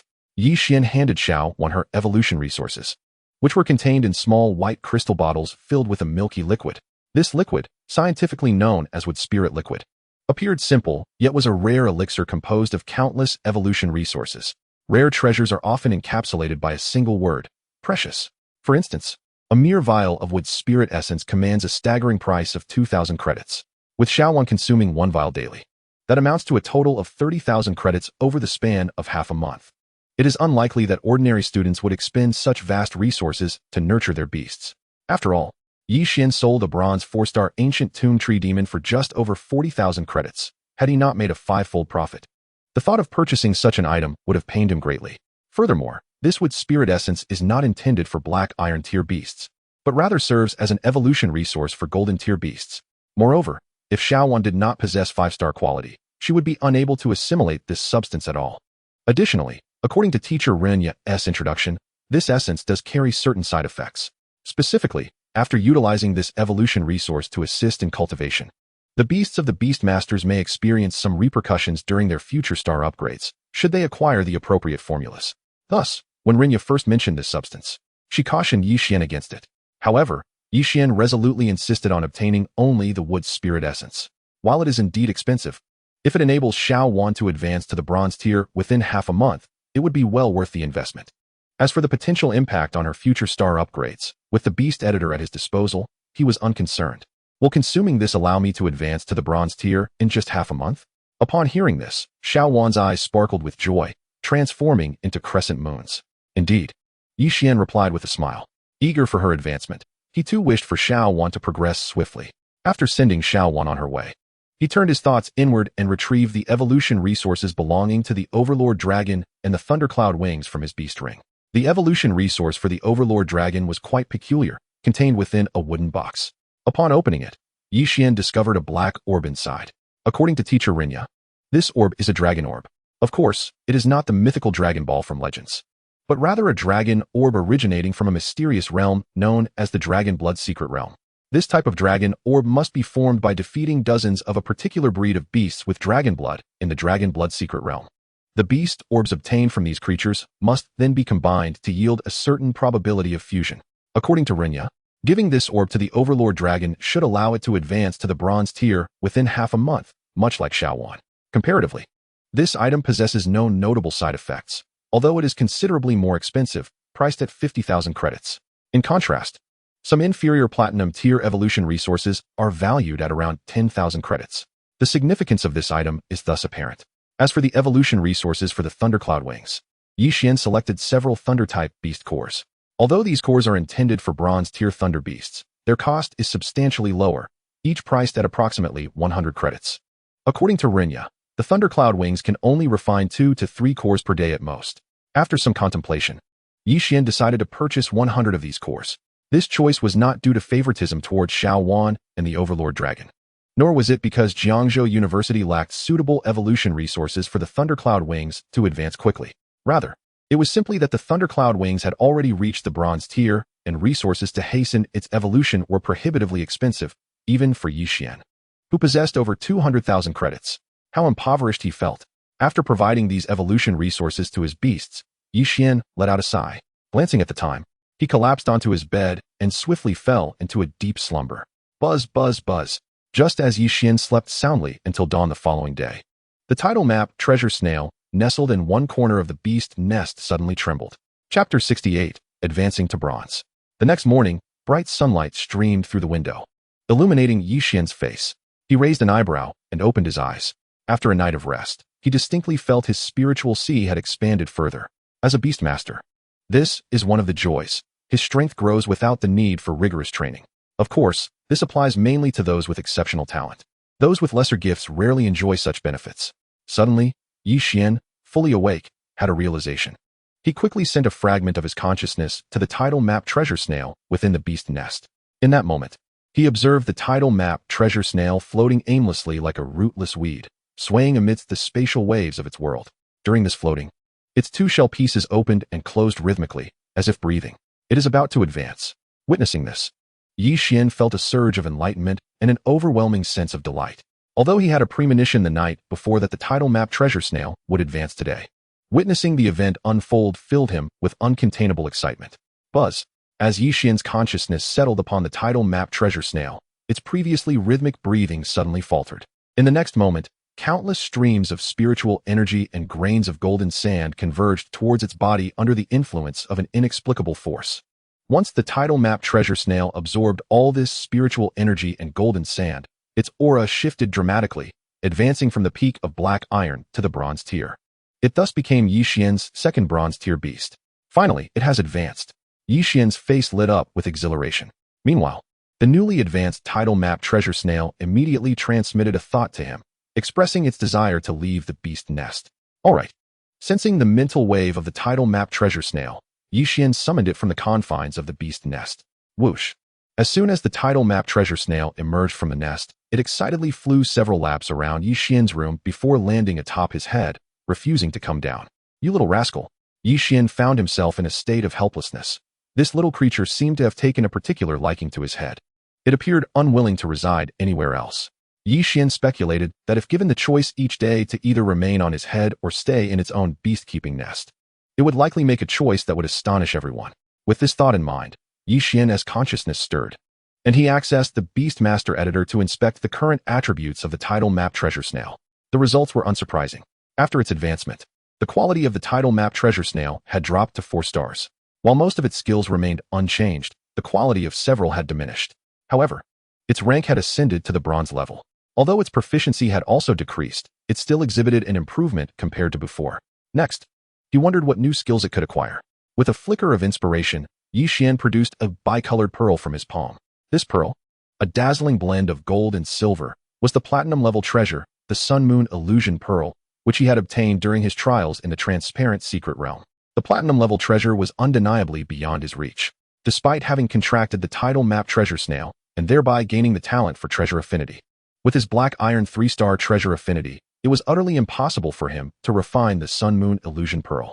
Thus, he had preserved this gem until now, awaiting the tidal map treasure snail's ascension to the bronze level. Edit. In the next moment, Yixian once again divided his consciousness, entering the Beast Master Editor in his mind. He proceeded to merge the tidal map treasure snail with the Sun-Moon Illusion Pearl he held. The star upgrading of the tidal map treasure snail required the fusion of a single platinum-level treasure. Buzz. In an instant, a peculiar wave radiated outward, and the Sun-Moon Illusion Pearl transformed into a dazzling stream of bicolored light, swiftly entering the body of the tidal map treasure snail. After a slight tremor, a faint golden-silver hue appeared on the tidal map treasure snail's body. Success. Yixian's heart fluttered. Moments later, he examined the newly obtained 5-star attributes of the tidal map treasure snail. In a brief moment, Yixian appraised the tidal map treasure snail's attributes after merging with the Sun-Moon Illusion Pearl. Bronze high tier. Upon identifying the attributes of the tidal map treasure snail, Yixian's expression turned to one of astonishment. He had not anticipated that the fusion of a platinum-level treasure would elevate its rank directly to bronze high tier. This truly exceeded his expectations.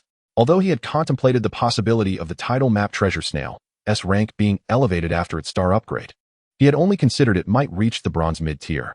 He had never imagined it would leap directly over that to attain bronze high tier. Furthermore, the snail had gained the ability of the treasure snail avatar. Yixian's gaze shifted to this newly formed capability. It bore a resemblance to the divine punishment armament acquired by the Thundercloud Lightning Wings after their star upgrade.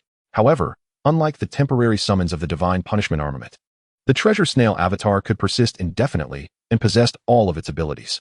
In comparison, neither could be deemed superior to the other.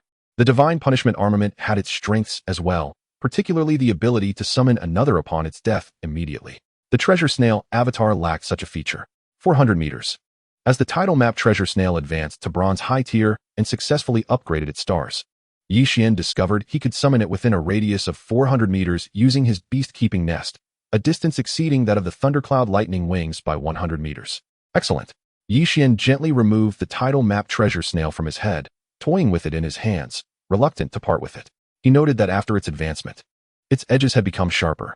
Suddenly, the tidal map treasure snail in his hands shimmered with ethereal light, and in a flash, it split into 2 identical tidal map treasure snails. What Yixian gazed at the 2 identical tidal map treasure snails before him, slightly taken aback. He realized that even without employing the capabilities of the Beast Master Editor, he could not discern which was the true one through mere mental perception. They appeared indistinguishable. If that is the case, does that mean I effectively possess 2 bronze high-tier combat powers? Moreover, while the tidal map treasure snail is a 5-star bronze-level beast, Most of its abilities are supportive, yet it should still surpass the capabilities of ordinary bronze high-tier beasts, shouldn't it? In that moment, Yixian seemed to have an epiphany, a spark igniting within him. If this were indeed the case, then attempting to challenge the New Star Hall and ascend the Jiangzhou New Star rankings might not be out of reach. With this thought, Yixian felt a surge of determination and took out his phone, dialing Lin Shizhu. The importance of the New Star rankings was undeniable. However, even more crucial was the fact that after breaking through to the bronze level, he was finally able to contract new beasts. As he held the phone to call Lin Shizhu, he also sensed the depths of his soul sea. In that moment of perception, he could see that with the title map Treasure Snail's advancement to the bronze level and its subsequent star upgrade to bronze high tier, his soul sea was rapidly transforming under its nurturing influence. In a brief period, his soul sea expanded, reaching the capacity of a bronze level beastmaster. Furthermore, the pace of this expansion, after a slight deceleration, surged forward once more. It continued until his cultivation within the bronze low tier experienced a significant increase before finally halting. Indeed, while the feedback from a bronze level beast to its beastmaster was substantial, the requirements for the beastmaster to reach the bronze level also escalated considerably. Yixian took a deep breath, feeling a tinge of regret for not advancing directly to the bronze mid-tier. However, that was the extent of his discontent. The feedback from the title map Treasure Snail did not cease at the moment he became a bronze-level beastmaster. Rather, it would continuously provide nurturing support at every moment. This nurturing, however, was akin to a gentle stream, gradually accumulating strength to make a significant impact over time. Nevertheless, apart from Yixian, the majority of other beastmasters primarily relied on this steady stream of feedback to advance their realms, taking steady steps forward. As Yixian contemplated, a sudden spark ignited within him, prompting him to delve into the depths of his soul sea. At this moment, although the expansion of his soul sea had decelerated, within its confines, a particular area was undergoing a tumultuous transformation. A new beast mastery talent, perhaps? Excitement stirred within Yixian's heart. Chapter 69, a powerful new talent. While Yixian was attuned to the anomalies within his soul sea, his phone call connected, and Lin Shiru's melodious voice resonated in his ears. I am already aware of the anomalies in the Little Yellow Spring secret realm. However, I never anticipated that amidst such circumstances, you would acquire the Millennium Platinum Battle Soul Pearl. Impressive. Above a canyon, shrouded in profound darkness and referred to as the Dark Forbidden Land by the people of the Wilderness Province, Lin Shiru stood at the edge of a cliff, holding her phone with a hint of a smile illuminating her face. But you calling me at this moment isn't to inform me that you've ascended to become a bronze-level beastmaster, is it? After centuries of development, Blue Star predominantly advanced along the paths of beastmasters and martial artists, yet significant strides were made in technology as well. Particularly, scientists with specialized beast-assisted research concocted an array of peculiar inventions. Among them, it is said that some utilized a powerful and extraordinary life forms remains unearthed from a secret realm to construct a core signal station, enabling humanity on Blue Star to communicate even amidst the vastness of the cosmos filled with myriad monstrous beings, despite the challenges of launching satellites. Lin, you are quite remarkable to deduce that. On the other end of the line, Yixian was momentarily taken aback. He had not expected Lin Shiru to intuit his intentions so swiftly. Did you truly ascend to become a bronze-level beastmaster? However, Lin Shiru was momentarily stunned herself upon hearing Yixian's response. She had merely been teasing him. Yixian, after a brief pause in her breath, Lin Shiru inquired, how many beast seeds did you acquire upon your ascension to bronze level? Beast seeds? Yixian felt a stirring within and directed his consciousness into his soul sea. He immediately perceived the tumultuous churn of his soul sea, where two tiny beast seeds had emerged. Just two, Yixian admitted candidly. Really? Lin Shiru's tone noticeably elevated, displaying more excitement than Yixian himself. What about your beast mastery talent? Did you awaken any new beast mastery talent upon this breakthrough? Seemingly recalling something, Lin Shiru posed another question. I have awakened it, but it will take a few more minutes to fully materialize. I am unaware of its specifics at this moment. Yixian envisioned Lin Shiru's astonished yet smiling visage and felt a wave of contentment wash over him. He had to admit, Lin Shiru was the most gentle and beautiful woman he had ever encountered, often giving rise to a few guilt-ridden fantasies within him. Yet, such thoughts were swiftly extinguished, as he deemed it inappropriate to harbor such notions about her, especially considering his current circumstances. I understand. On the call, Lin Shiru's breath was noticeably heavier, and she inhaled deeply. Yixian, for the next few days, focus solely on your training at the academy and do not dwell on your new beast. I am currently in the Wilderness Province, attempting to capture a suitable bronze-level beast for you. Once I have secured it, we shall discuss the matter of your other beast. Furthermore, now that you have ascended to bronze level, you can approach teacher Rinya and inform her that I have requested she impart the school's mental power technique, the wind and fire catastrophe technique, to you. In the villa, Yixian was taken aback. He had not anticipated that Lin Shiru had already begun to toil for his bronze-level beast even before his ascension. This thought warmed his heart. Thank you, teacher. Yet, he understood that Lin Shiru's motivations were largely aimed at facilitating his rapid growth to shoulder the responsibilities of Jiangzhou University students. Very well, since you have broken through. Take the time to adapt to your new realm. I must attend to my duties now. On the other end of the line, Lin Shiru paused, her gaze sweeping over a shadowy figure barely discernible below the cliff, prompting her to convey a final instruction to Yixian before hanging up. In the villa, after ending the call, Yixian glanced around his room, which bore a slightly feminine touch, and took a deep breath. He felt the resurgence of certain unusual thoughts he had just managed to suppress. This bedroom must have belonged to teacher Lin before, he mused. Yixian strolled to the vanity, where two adorable, rosy pig figurines were adorning the surface. One pig was stretching its neck forward, while the other exhibited an expression of disdain, leaning back. These items were evidently remnants of Lin Shiru's presence. Such simple decorations revealed glimpses of her hidden girlish heart beneath her otherwise cool demeanor. With a playful spirit, Yixian picked up the inquisitive pig and pushed it forward, granting it its wish. Buzz. At that moment, as Yixian satisfied the joyful pig's desire, his soul trembled. In the next instant, a powerful wave emanated from within him, accompanied by a message that surged into his consciousness. What is this? Upon receiving this message, Yixian realized the nature of his newly awakened beast mastery talent following his breakthrough to bronze level. To his astonishment, the talent he had awakened was beast duplication, seemingly guiding him further down the path of group battles. Yet, as he absorbed the information regarding his new talent, an unusual expression crossed his face. This new talent could not enhance any existing beasts but allowed him to create a replica of a beast. Reflecting on this, he directed his consciousness to his attribute panel. Yixian, Martial Artist Qualification, Silver. Beastmaster Qualification, Mythical. Beastmaster Rank, Low Bronze. Beast Seeds, 2.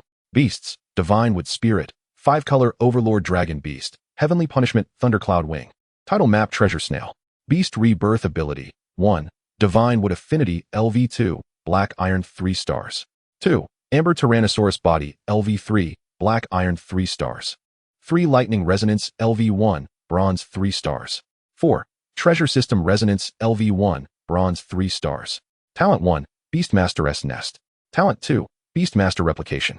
With this ability, a Beastmaster can replicate their beasts for a brief period, creating duplicates that possess all the original beast's abilities.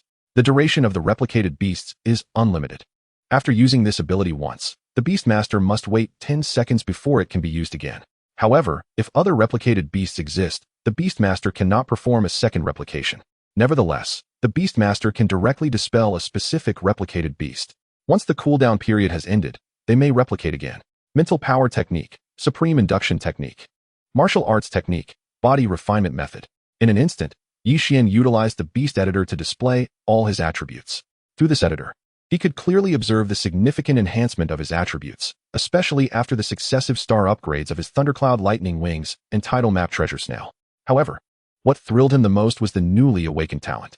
Just reading its description revealed its terrifying potential. Though it may not be as comprehensive as the Beastmaster's Nest, it would allow Yixian to adopt a more versatile and unpredictable approach in future battles. Especially since both the Heavenly Punishment Thundercloud Wings and the Title Map Treasure Snail possessed the capacity for duplication. If he replicated both, would he not transform from 1 into 4? Moreover, there was Xuan. If he were to replicate Xuan, he would then possess 2 of her. Imagine both Xuan summoning 6 Divine Tree Guardians simultaneously. A veritable melee. Yixian truly wished to inscribe those words upon his brow. He envisioned that once he achieved fame, how many Beastmasters at his level would dare to provoke him? They would not stand a chance. He decided to contact teacher Rinya to acquire the Academy's Mental Power Technique, the Windfire Great Calamity Technique, and then set his sights on the new star rankings. At that moment, Yixian's heart burned with ambition. Initially, he was uncertain whether he could ascend to the new star rankings, but now he brimmed with confidence. Furthermore, ascending the new star rankings would yield academic credits. The last place on the new star rankings awarded 1,000 credits each month. While that may not seem substantial, a 5-fold increase would amount to 5,000.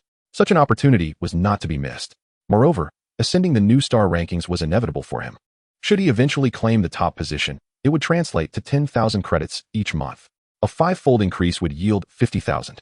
Such a bounty of credits was worth striving for. Yet, as he contemplated this, Yixian first composed a message for teacher Rinya. In comparison, it was crucial for him to rapidly cultivate another mental power technique now that he had just broken through to become a bronze-level beastmaster. While he still had the dragon transformation meditation technique yet to refine, that technique could be practiced at any time before reaching the king level.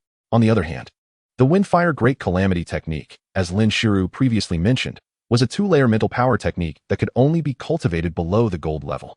Dingling. At that moment, Yixian felt a sensation and discovered that Qi Liangkai was calling him. Yixian, I, Wei Shan, and Lu Jing are in the cafeteria. Would you like to join us, and then we can head to the Beast Arena together? After pressing the answer key, Qi Liangkai's voice rang out from the phone. Brother Qi, you all go ahead.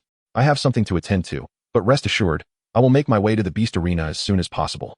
Yixian replied promptly. He planned to break into the new Star Hall first, and afterward, head to the Beast Arena to see if he could ascend to the new star rankings just like Qi Liangkai and the others. It would be quite a shame if he were the only one among them who did not make it onto the new star rankings after they had all traveled together in the Flying Force car. You really don't know what you're busy with each day, Qi Liangkai murmured, though he did not dwell on it. Yixian arriving a little later was no issue. After all, it was still morning. There was ample time before the Beast Arena opened and his challenges commenced. Chapter 70. The Power of Shadows, Windfire Great Calamity Technique. Yixian, you've just broken through to become a bronze-level beastmaster? Not long after Yixian sent the message to teacher Rinya, she called him. Yes, teacher Ren, I've just broken through, Yixian responded. All right, since this is your Lin teacher's arrangement, I will send you the technique you requested. Please wait a few minutes, Rinya said decisively, confirming that Yixian had truly advanced to the bronze level. My cultivation has progressed rather swiftly, Yixian thought, taking a deep breath as a wave of pressure surged within him. Rapid advancement in cultivation is undoubtedly a good thing. However, in the current environment, such swift progress may attract the attention of certain individuals.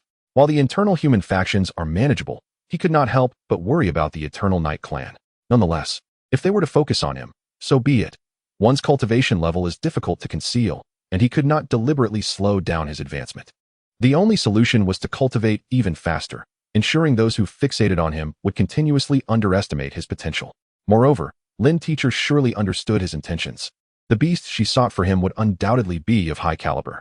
Thus, although he had just become a bronze-level beastmaster, he was confident that ascending to silver rank would not take long. The stronger his prowess, the greater the cost those who targeted him would have to pay. Especially since this was Blue Star. Yixian's gaze was resolute as he suppressed his concerns. While reflecting on these matters, he focused his mind, allowing his consciousness to descend into his sea of souls. Almost instantly, he beheld 2 newly formed beast seeds for beast nests, and the trial token of the translucent secret realm, along with a swirling black vortex at its center. Suspended within that vortex was a silver-white orb, the size of a mung bean. This black vortex and the silver-white orb represented the core of his newly awakened talent, beast replication. Upon seeing the silver-white orb within the black vortex, Yixian concentrated and activated it, selecting the tidal map treasure snail. In an instant, the tidal map shell, with a flicker of brilliance, transformed beside itself, conjuring an identical tidal map shell, coupled with the previously created illusory shell. Xuan found himself before a total of 3 tidal map shells. More division. Observing this spectacle, a thought sparked within Xuan, prompting him to control the copy of the tidal map shell and execute the shell's illusion. In a fleeting moment, 4 tidal map shells swirled around him, orbiting like celestial bodies. This extraordinary ability ignited a flurry of tactical considerations in Xuan's mind, unveiling numerous strategies for future use. Furthermore, at this juncture, Xuan's consciousness extended into his soul sea.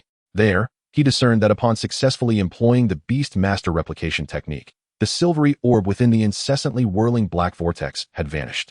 Yet, merely 10 seconds later, a silver-white orb, akin to a yellow bean in size, coalesced within the black whirlpool. This signified that as soon as he disbanded the recently replicated tidal map shell, he could select any creature from his menagerie for another replication. However, he pondered whether this ability would evolve alongside his future cultivation advancements. A flicker of intrigue crossed Xuan's mind.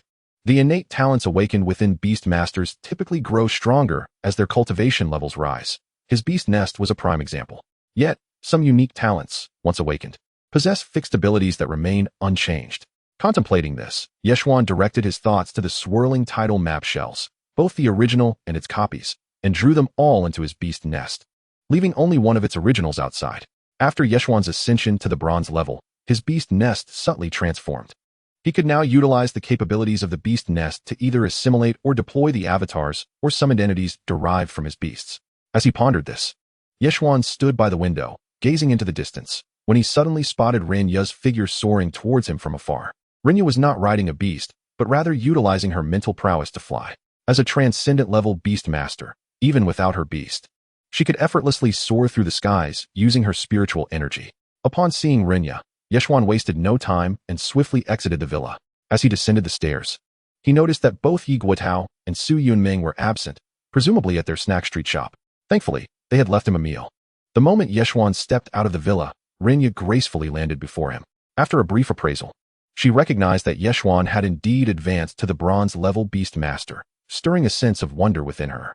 Despite her significant age, unlike Lin Shizhu, who was considerably younger, she had never encountered a prodigy like Yeshuan. She distinctly recalled that just yesterday, when she led Yeshuan into the Little Yellow Spring secret realm, his cultivation was merely at the mid-tier of black iron. Yet, within mere hours, he had ascended to the peak of black iron. This, she could somewhat accept. However, to leap to the bronze level after just one night was beyond her comprehension. Nevertheless, she refrained from probing further. Instead, she produced a gem shimmering with a red and green hue, presenting it to Yeshuan. This is the wind and fire catastrophe technique you sought. Yeshuan accepted the gem, his eyes brightening. Thank you for your assistance, Teacher Lin. It's no trouble at all. Renya waved her hand dismissively. The real challenge lies with your Teacher Lin. Do you know where she ventured to capture new beasts? Where? Yeshuan inquired, raising an eyebrow. Previously, Lin Shizhu had mentioned she was in the wilderness state, but the specifics eluded him. She has gone to a forbidden area in the wilderness state known as the Dark Forbidden Zone, or the Abyss of Darkness. It is a place where several exceedingly terrifying creatures lie in slumber, and even the most formidable king-level beast masters dare not approach it. Renya shook her head. Though her cultivation isn't as high, if she can avoid causing a stir, she may be safer, as she is less likely to attract the attention of those creatures. Still, danger lurks. The Abyss of Darkness?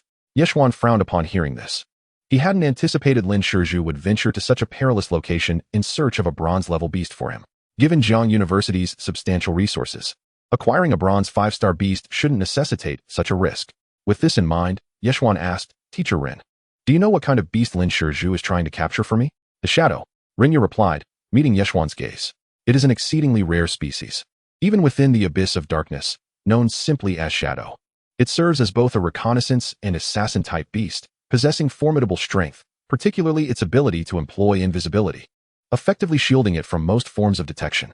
Furthermore, it can utilize shadow escape, moving at astonishing speeds while rendering itself immune to physical attacks. Pausing for a moment, Renya continued, in our wilderness state, there exists a king-level beast master known as the Shadow King. He possesses a shadow beast, which is also king-level. According to him, he contracted that shadow when he was at the bronze level. However, shadows seem to possess the ability to undergo mutation and evolution. The Shadow King's beast has reportedly ascended 2 stars over several decades. Shadow? Yeshuan inhaled deeply. From Renya's description, he grasped the rarity of such a beast. Especially if it indeed possessed the ability to mutate, its value would likely surpass that of typical silver-level beasts. However, sensing the gravity of the situation, Renya advised, you needn't attempt to dissuade your Teacher Lin. Once she has determined her course, no counsel will sway her. Moreover, since you have acquired the wind and fire catastrophe technique, you should use it in my presence. This knowledge must not be disseminated. Understood. Yeshuan nodded, suppressing his concerns for Lin Shizhu. Her strength far surpassed his own. And at this moment, words would bear no weight. Only when he grew stronger could he effectuate change in certain matters. With such thoughts in mind, he felt a stir within his heart and directed his mental energy to the jade pendant in his hand, which shimmered in hues of blue and red. In an instant, with the force of his mental power, he breached a layer of defense surrounding the jade. A torrent of information surged into his mind. Meanwhile, Renya observed as Yi Xian absorbed the knowledge of the wind and fire cataclysm technique, noting that the jade in his hand began to dim. Without uttering a word to Yi Xian, she silently departed. As she left, a sigh escaped her lips, wishing that Yi Xian could indeed shoulder the expectations placed upon him by Lin Shizhu and become a pillar for the students of Jiang University. The wind and fire cataclysm technique. After Renya had departed for about 7 or 8 minutes, Yi Xian opened his eyes. Having committed to memory all the cultivation methods of the wind and fire cataclysm technique, this particular technique was unique, allowing for cultivation at any time and place. With this in mind, he resolved to head to the New Star Hall without delay. After acquiring the methods of the wind and fire cataclysm technique, Yi Xian felt a surge of determination. He returned to the villa, had a light meal, and then asked Xuan to escort him straight to Jiang University's New Star Hall. Chapter 71, New Star Hall, Wind and Fire Cataclysm Technique. As Yi Xian soared towards the New Star Hall with Xuan, he reflected on the cultivation legacy he had just received. This time, the mental cultivation method of the wind and fire cataclysm technique differed from the supreme induction technique he had practiced previously. When imparted to him, it not only left a trace of unique resonance within his mind, but also provided a comprehensive outline of the wind and fire cataclysm technique. While practicing this technique, he needed to merge the resonance left in his mind and continuously recite the outline. According to the outline of the wind and fire cataclysm technique, its essence lay in creating a complete cycle through a breath of initial calamity wind and a breath of final calamity fire. Upon successfully mastering this technique, a beast master would undergo a transformation. As per the instructions, to cultivate this technique, one must first master the wind calamity technique. Once the wind calamity technique was perfected, he would gain the ability granted by the wind, enhancing the speed of all his summoned beasts. Upon completing the wind calamity technique and advancing to the silver rank, he could then begin to cultivate the fire calamity technique. Mastery of the fire calamity technique would allow all his summoned beasts to imbue their attacks with the power of fire calamity. Once both calamity techniques were mastered, they could be integrated to form a technique known as the wind and fire disaster wings. Utilizing this technique would grant all his summoned beasts, including his summons and himself, the ability to fly and even enhance the flight speed of those already capable of flight. At that moment, as he contemplated the acquisition of the wind and fire cataclysm technique, Yi Xian felt quite pleased. Although it paled in comparison to the talent he had just awakened, he understood that mental cultivation methods were inherently inferior to one's uniquely suited awakened talents as a beast master. Thus, he bore no disappointment. While making his way to the New Star Hall, he endeavored to merge the trace of resonance from the legacy with the outline of the wind and fire cataclysm technique in his mind. In the world of calamities, the wind and fire calamities arise. When the wind stirs, calamity is born, and when the fire extinguishes, calamity ceases. Jiang University, along with all universities in Jiangzhou, boasts structures such as the New Star Hall, Longhu Pass, and Fengyan Pavilion. The New Star Hall of Jiang University is conveniently situated near the campus entrance. This venue is accessible not only to Jiang University students, but also to individuals from other universities, provided they apply for entry. However, aside from the commencement of each academic year, the New Star Hall tends to be relatively quiet. Is this truly the New Star Hall? Yi Xian, accompanied by Xuan, soon arrived at the entrance of the New Star Hall. Although referred to as a hall, it was, in reality, a modest building. Behind this small structure lay a closed-off plaza, within which the school had arranged for various summoned beasts. To challenge the New Star Hall, one merely needed to defeat the summoned beasts stationed there. As Yi Xian arrived, he scanned his surroundings and noticed 3 young women ahead of him, who had entered the New Star Hall before him. To his surprise, he recognized them. They were among the 3 students who had been specially recruited by Jiang University alongside him.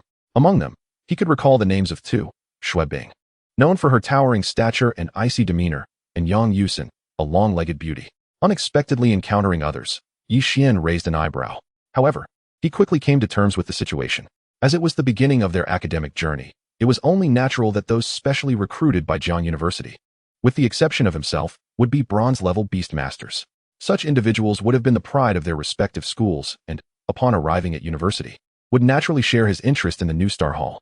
Yi Xian was somewhat surprised that the trio had only just come to the New Star Hall, given that Qi Liangkai, Wei Shan, and Lu Jing had already ventured through the hall the previous day. Yi Xian? At that moment, as Yi Xian followed his classmates into the New Star Hall, his fellow students noticed him. One girl, whose appearance was rather ordinary and whose name he could not recall, brightened slightly upon seeing him. Are you here to challenge the New Star Hall too? Yesterday, Li Lu had pointed Yi Xian out due to his impressive arrival on a swift-winged sheep, and his handsome visage had made him memorable among his classmates. Yes, I'm here to give it a try, Yi Xian replied with a nod and a smile. Are you all here as well? I'm not. My strength is far too lacking to conquer the New Star Hall. I'm merely accompanying Yang Yusin and Li Yin-Ting to broaden my horizons. The girl replied with a shake of her head, her tone tinged with a hint of disappointment. Yi Xian could discern that this seemingly cheerful girl, who dared to stand alongside Yang Yusin and Li Yin-Ting, was likely quite optimistic. However, the despondency that surfaced when she spoke of her own inadequacy was genuine. In truth, those who could join Jiang University were hardly mediocre. Nevertheless, when comparing the ordinary students of Jiangzhou University to the specially recruited students, the former appear rather insignificant. However, Those coveted special recruits from various universities are not homogeneous. They are distinctly tiered. For instance, there is Yi Tiange, who, before even commencing his studies, attained the rank of silver-level Beastmaster, making him an unparalleled figure within Jiang University. Following him is Qi Liangkai, and beneath him are Wei Shan and Lu Jing. Below Lu Jing lies this unassuming female classmate, whose name Yixian could not recall. This illustrates the harsh reality of the Beastmaster world. Without comparison, there can be no pain. Hearing the girl's words, Yixian felt a pang of melancholy. Had he not activated his external aid, he would not only have remained at the apprentice level, but might never have glimpsed the grandeur of the world he now inhabited. Xuan, do you remember her name? Yixian pondered, reaching out through their unique connection to inquire within his mind. Her name is Wang Yu. You fool, Xuan murmured in response, revealing the name of the seemingly ordinary girl. The little sprite possessed an exceptional memory, recalling many details Yixian had long forgotten. For example, she still remembered the incident from last Wednesday when Yixian had failed to provide her with a lollipop. Regardless of the circumstances, Wang Yu is a bronze-level Beastmaster, having gained admission to Jiang University as a special recruit, envied by countless others. How could she feel disheartened? Yixian remarked with a gentle smile. If you cannot surpass the New Star Hall now, you can always strive harder in the future. At that moment, he felt as if he were embodying the essence of a warm-hearted gentleman. Unsurprisingly, upon hearing Yixian utter her name, a flicker of surprise crossed Wang Yu's face, followed by a smile as she replied, "Of course, I won't fall too far behind you prodigies." Meanwhile, Yang Yusin and Li Yanting, standing next to Wang Yu, exchanged astonished glances at Yixian. However, like Yixian, they were also there to challenge the New Star Hall, so after a brief exchange, they approached the instructor of the New Star Hall to register. Yixian lingered behind, engaging in casual conversation with Wang Yu as they waited. Once the two had completed their forms, he stepped forward. At the service window of the New Star Hall, he first scanned his personal combat wristwatch to retrieve his information, then proceeded to fill out the necessary details on the form. Entering the New Star Hall was not a mere whim. Otherwise, all freshmen from Jiang University would swarm in, rendering the endeavor futile. The basic requirement was that a Beastmaster's level must reach bronze level. Furthermore, each Beastmaster was allowed only one attempt at the New Star Hall per month. Your name is Yixian, is it? This seems incorrect. The instructor at the service desk suddenly looked up, perplexed. To challenge the New Star Hall, one must indeed possess bronze-level proficiency. Your current level is insufficient. You must have overlooked our regulations. Hearing the instructor's words, Wang Yu, Yang Yusin, and Li Yanting all turned their astonished gazes toward Yixian. What does it mean that his level is insufficient? They wondered, confused. Wasn't the requirement merely to possess bronze-level proficiency to enter the New Star Hall? They were unaware that Yixian, also a special recruit of Jiang University, had not yet revealed to them that he lacked even bronze-level proficiency. Moreover, as Yixian's Beastmaster level had recently surged to bronze, Rinya, with a discerning eye, could easily detect this advancement, yet not everyone possessed such keen perception. Instructor, I am indeed a bronze-level Beastmaster. I just recently broke through, Yixian replied, a hint of helplessness in his tone. He had grasped the situation by now. The information recorded on his combat wristwatch had been altered by Lin Shiro when he enrolled, still indicating his status as a mid-tier Black Iron. Clearly, that designation was inadequate for entering the New Star Hall. You dare jest with me? Let me see. Your personal information was registered just a few days ago, when you were still mid-tier Black Iron. Now you claim to have reached bronze level? The instructor's eyes widened in disbelief. Yet, he was not angry. He often sought amusement in the monotony of his duties. Indeed, just a few days ago, I was mid-tier Black Iron, but now I have broken through, Yixian insisted, realizing he would need to demonstrate his capabilities to convince the instructor. Upon hearing his claim, Wang Yu, Yang Yusin, and Li Yanting exchanged bewildered glances, their expressions filled with questions. While it sounded plausible at first that he had progressed from mid-tier Black Iron to bronze level, upon reflection, it seemed utterly absurd. Could Jiang University truly accept a mid-tier Black Iron Beastmaster as a special recruit? Furthermore, was it even conceivable to leap several ranks in one fell swoop, transitioning directly from mid-tier Black Iron to bronze level? Such a notion seemed like a fantasy. As they pondered, their gazes toward Yixian became increasingly peculiar, uncertain of his true circumstances. Suddenly, Yixian focused his thoughts and released his mental energy. With a resounding force, his mental energy surged forth, causing the framed artworks on the walls of the hall to tremble as though a tempest had swept through, or as if malevolent spirits were at play. Instructor, can you see now? Is this sufficient? Yixian inquired, glancing at the instructor with anticipation. He was eager to proceed to the Beast Arena and explore the possibility of challenging the students listed on the New Star rankings. Wishing to avoid wasting any more time there, What on earth? The instructor stared in astonishment. Who registered your information? This is utterly chaotic. Who possesses such audacity? Despite his incredulity, he did not delay further, promptly taking the personal information form Yixian had submitted and beginning the registration process. Meanwhile, Yixian's expression was peculiar upon hearing the instructor's remarks, though he chose not to disclose that Lin Shiro had assisted him with his registration just days prior. Simultaneously, Wang Yu, Yang Yusin, and Li Yanting stood frozen, struck by the display of Yixian's mental energy. Bronze low tier? Had Yixian not unleashed his mental prowess, they would have been entirely unaware of his true level. However, Yixian unleashed her mental energy, and they immediately sensed it, surprisingly. Her cultivation level was merely at the low end of the bronze rank. With such a level of cultivation, not only Yang Yusin and Li Yanting, but even Wang Yu would surpass her. While for an ordinary beastmaster, achieving a low bronze rank at Yixian's age could be considered commendable in the context of Jiang University's elite students, such a level was rather unremarkable. At that moment, after swiftly registering Yixian, the staff member at the office handed a form to the group, saying, "You can proceed to the back to face the trials. Once you finish, come back here to register." "Thank you, teacher." The group expressed their gratitude before making their way toward the enclosed plaza behind them. In fact, this administrative hall was merely separated from the enclosed plaza by a glass door. Through this door, Yixian could see a slightly plump male teacher who had somehow procured a black tire, suspended from a metal frame by a rope. He was sitting in the tire, swinging back and forth while watching his phone with a rather mischievous expression. Ahem. As Yixian walked ahead, she pushed open the glass door and cleared her throat. "Are you all here to challenge the new Star Hall?" The plump teacher, hearing her cough, quickly put away his phone, dismounted from the tire swing, and greeted Yixian and her companions with a smile. "Teacher, here is our form." The group approached and presented the form they had just received from the office staff. During this exchange, they took the opportunity to survey the enclosed plaza. Describing this plaza as enclosed was a bit of a misnomer. It was surrounded by high walls, but not an indoor space. Upon further inspection, they noticed that the plaza measured over 100 meters in both length and width, with a complex environment. In the center, slightly to the left, there was a small pond, while the rest of the area was strewn with various rugged stones, clearly excavated from some sort of secret realm, their hardness evident at a glance, beyond the capability of an ordinary beast master to break.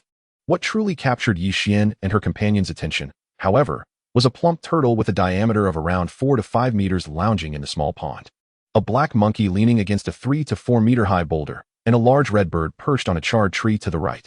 Clearly, this turtle, monkey, and bird were the adversaries they would face in the new Star Hall trials. Water Spirit Turtle, 1 star, unclaimed. Rank, Peak Bronze. Ability, Water Manipulation, Turtle Spirit Water Shield. Black Wind Ancient Monkey, 1 star, unclaimed. Rank, Peak Bronze. Ability, Ancient Monkey Agility, Black Wind Strike, Mastery of Staff Techniques. Flame Redbird, 1 star, unclaimed. Rank, Peak Bronze. Ability, Fire Control, Flame Wings, Fiery Talents. Unclaimed. Yixian quickly assessed the attributes of the 3 beasts with a glance. All 3, the turtle, monkey, and bird, were unclaimed creatures. However, their presence here, serving as trial targets for Jiang University's students, clearly indicated that they had been specifically trained for this purpose. In terms of value, a peak bronze beast was significantly more precious than the 2 Gale sheep her family kept. "Who will go first?" The plump teacher inquired after reviewing the forms. As he spoke, he waved his hand, summoning a beast resembling a white horse, with wings sprouting from its sides and a glowing horn on its forehead, which appeared before him. As soon as this beast emerged, it stood upright, resting a hoof on the plump teacher's shoulder, and spoke. "So, did you just sneak off to watch cartoons by yourself?" "Don't be ridiculous," the plump teacher replied, his face slightly flushed. "These are the elite students from our current class at Jiang University, here to challenge the new Star Hall, so pay attention. Rest assured, I'll handle it perfectly. But you must get me a new phone soon," the peculiar beast declared, patting its chest with a hoof. Observing this scene, Yixian and her companions exchanged bewildered glances, their expressions a mix of amusement and disbelief. The initial sense of unfamiliarity among Yixian and the 3 girls began to dissipate, fostering a sense of camaraderie. Of course, amid the amusement, Yixian did not forget to use her beast editor to assess the attributes of this peculiar creature. Holy Light Unicorn, 2 stars. Rank, Gold level. Abilities, Holy Light Healing, Holy Light Dispel, Holy Light Punishment, Holy Light Wings. Advancement Path 1, Holy Light Beast. Advancement Path 2, Spirit Word Beast. To her astonishment, it was a Holy Light attribute beast, yet its personality was rather peculiar. After identifying this beast's attributes, Yixian's sense of curiosity deepened. Previously, She had assumed that holy light attribute beasts would evoke a warm and gentle aura. However, this holy light unicorn shattered her preconceived notions, leading her to wonder how the plump teacher had trained such a creature. Did he watch cartoons with it every day? Which animated character resembled it? Teacher, I'll go first, Yang Yusin declared decisively, stepping forward. She not only had long legs that exuded confidence, but also displayed remarkable determination in this setting. Showing no signs of fear, once she reached the center of the plaza, she released her 3 beasts. Yang Yusin's beasts included a silver bird with a wingspan of 2 to 3 meters, a white tiger standing 3 to 4 meters tall, and a blue flame shaped like a lotus that burned in her hand without causing her any harm. Ancient Moon Silver Bird, 3 stars. Rank, High Bronze. Abilities, Ancient Moon Mark, Ancient Moon Silver Slash, Ancient Moon Silver Wing, Ancient Moon Silver Claw, Ancient Moon Silver Eye. Mountain Breaking White Tiger, 4 stars. Rank, Peak Bronze. Abilities, Mountain Breaking Body, Mountain Breaking Roar, Mountain Breaking Claw, White Tiger Wind Manipulation, White Tiger Soul Capture. Blue Lotus Earth Flame, Exotic Fire 5 stars. Rank, Peak Bronze. Abilities, Blue Lotus Protection, Blue Lotus Indestructibility, Blue Lotus Fire Manipulation. Evolution Path 1, Azure Lotus Flame. Evolution Path 2. Yixian, Wang Yu, and Li Yanting stood together, their eyes drawn to Yang Yusin as she summoned her 3 spirit beasts from a distance, stirring a profound sense of admiration within them. Such formidable strength truly justifies her status as a standout among the special recruits of Jiangzhou University this year. Confronted with Yang Yusin's prowess, the only possibility for Yixian to launch a surprise attack would be to utilize his innate talent, the Beast Nest, to deploy his beasts at a fixed point. Otherwise, in a direct confrontation, he harbored doubts about whether he could indeed be her match. How about it, Yixian? Do you think Sister Yusin's spirit beasts are impressive? Wang Yu, observing Yang Yusin summoning her beasts, leaned closer to Yixian and remarked, "Let me tell you, when Sister Yusin was at the apprentice level, as well as at the black iron and bronze levels, she contracted 5-star spirit beasts. Truly remarkable." Yixian nodded in agreement. Just from the spirit beasts summoned by Yang Yusin, he discerned that her family must be quite affluent. Otherwise, merely possessing talent would not suffice for anyone to contract 5-star quality spirit beasts at every level. Moreover, once Sister Yusin's battle concludes, you should also observe Sister Yanting's performance. Her spirit beasts are certainly no less impressive than Sister Yusin's. As she spoke, a hint of introspection crossed her mind. In terms of spirit beasts, she found herself significantly lacking compared to both Yang Yusin and Li Yanting. If it weren't for her awakening a decent talent for spirit beasts, she would never have qualified as a special recruit at Jiang University. Simultaneously, she glanced at Yixian beside her, surmising that he likely shared a similar standing. That foolish girl. Not far away, the fierce Li Yanting shot a glance at Wang Yu upon hearing her words, silently thinking that the girl was rather naive. It was evident to her that Wang Yu had developed feelings for Yixian, yet the way she sought conversation was hardly effective. By extolling their virtues so openly, Wang Yu left little room for Yixian to notice her. Xiaoya. At that moment, as various thoughts swirled in their minds, the statuesque Yang Yusin commanded with a sharp voice, controlling the ancient moon silver bird, which transformed into a streak of silver light, darting towards the blazing flame red bird perched on a charred tree stump in the distance. Chapter 73. Ice and Snow Great Bear. Yixian takes the stage. Whoosh. In the arena, the ancient moon silver bird flapped its wings, resembling a flash of silver lightning, as it confronted the blazing flame red bird in combat. Although its rank was a tier below that of the blazing flame red bird, its quality surpassed it by 2 stars. Consequently, during the battle, it not only held its own, but subtly gained the upper hand. Yixian's gaze fell upon the ancient moon silver bird, recognizing that it, like the dominant dragon beast, was originally a 5-star apprentice spirit beast. However, after leveling up twice, its quality had diminished to 3 stars. Under normal circumstances, when the dominant dragon beast ascended to the bronze level, it would encounter a similar fate. Of course, he had long since mapped out the future evolution path for the dominant dragon beast. When it advanced to the bronze level in half a month, he would procure evolution resources to assist it in ascending to a larger and more formidable Sky Dominator beast. At that time, this creature should be capable of serving as a majestic and imposing flying spirit beast. Roar. As Yixian pondered this, Yang Yusin's shattering mountain white tiger engaged in fierce combat with the Black Wind Ancient Monkey. The Black Wind Ancient Monkey wielded a green long staff and displayed remarkable agility, darting to the side of the shattering mountain white tiger and swinging its staff down. Yet the shattering mountain white tiger merely turned its head, unleashing a thunderous tiger roar that momentarily halted the monkey's movements. With a powerful leap, the shattering mountain white tiger lunged forward, its claw striking the black-winged ancient monkey squarely on the face, sending it flying. Both creatures were at the pinnacle of the bronze level. But the quality of the shattering mountain white tiger reached 4 stars, far surpassing that of the black-winged ancient monkey, resulting in an overwhelming display of strength. Meanwhile, the water spirit turtle had just unleashed a water sword, shooting it towards the shattering mountain white tiger from a distance. However, the shattering mountain white tiger nimbly dodged, effortlessly shattering the water sword. It swiftly positioned itself before the water spirit turtle, raising its paw to strike. Seeing this, the water spirit turtle panicked and hastily summoned a large water shield above itself to block the attack from the shattering mountain white tiger. Whoosh! Just then, a green flame, shaped like a lotus, shot forth from afar, landing directly atop the water shield of the water spirit turtle. Sizzle! As the azure lotus flame blazed intensely, a thick white mist erupted from the newly formed water shield, and within moments, a massive hole appeared. All right, Yang Yusin, you've passed.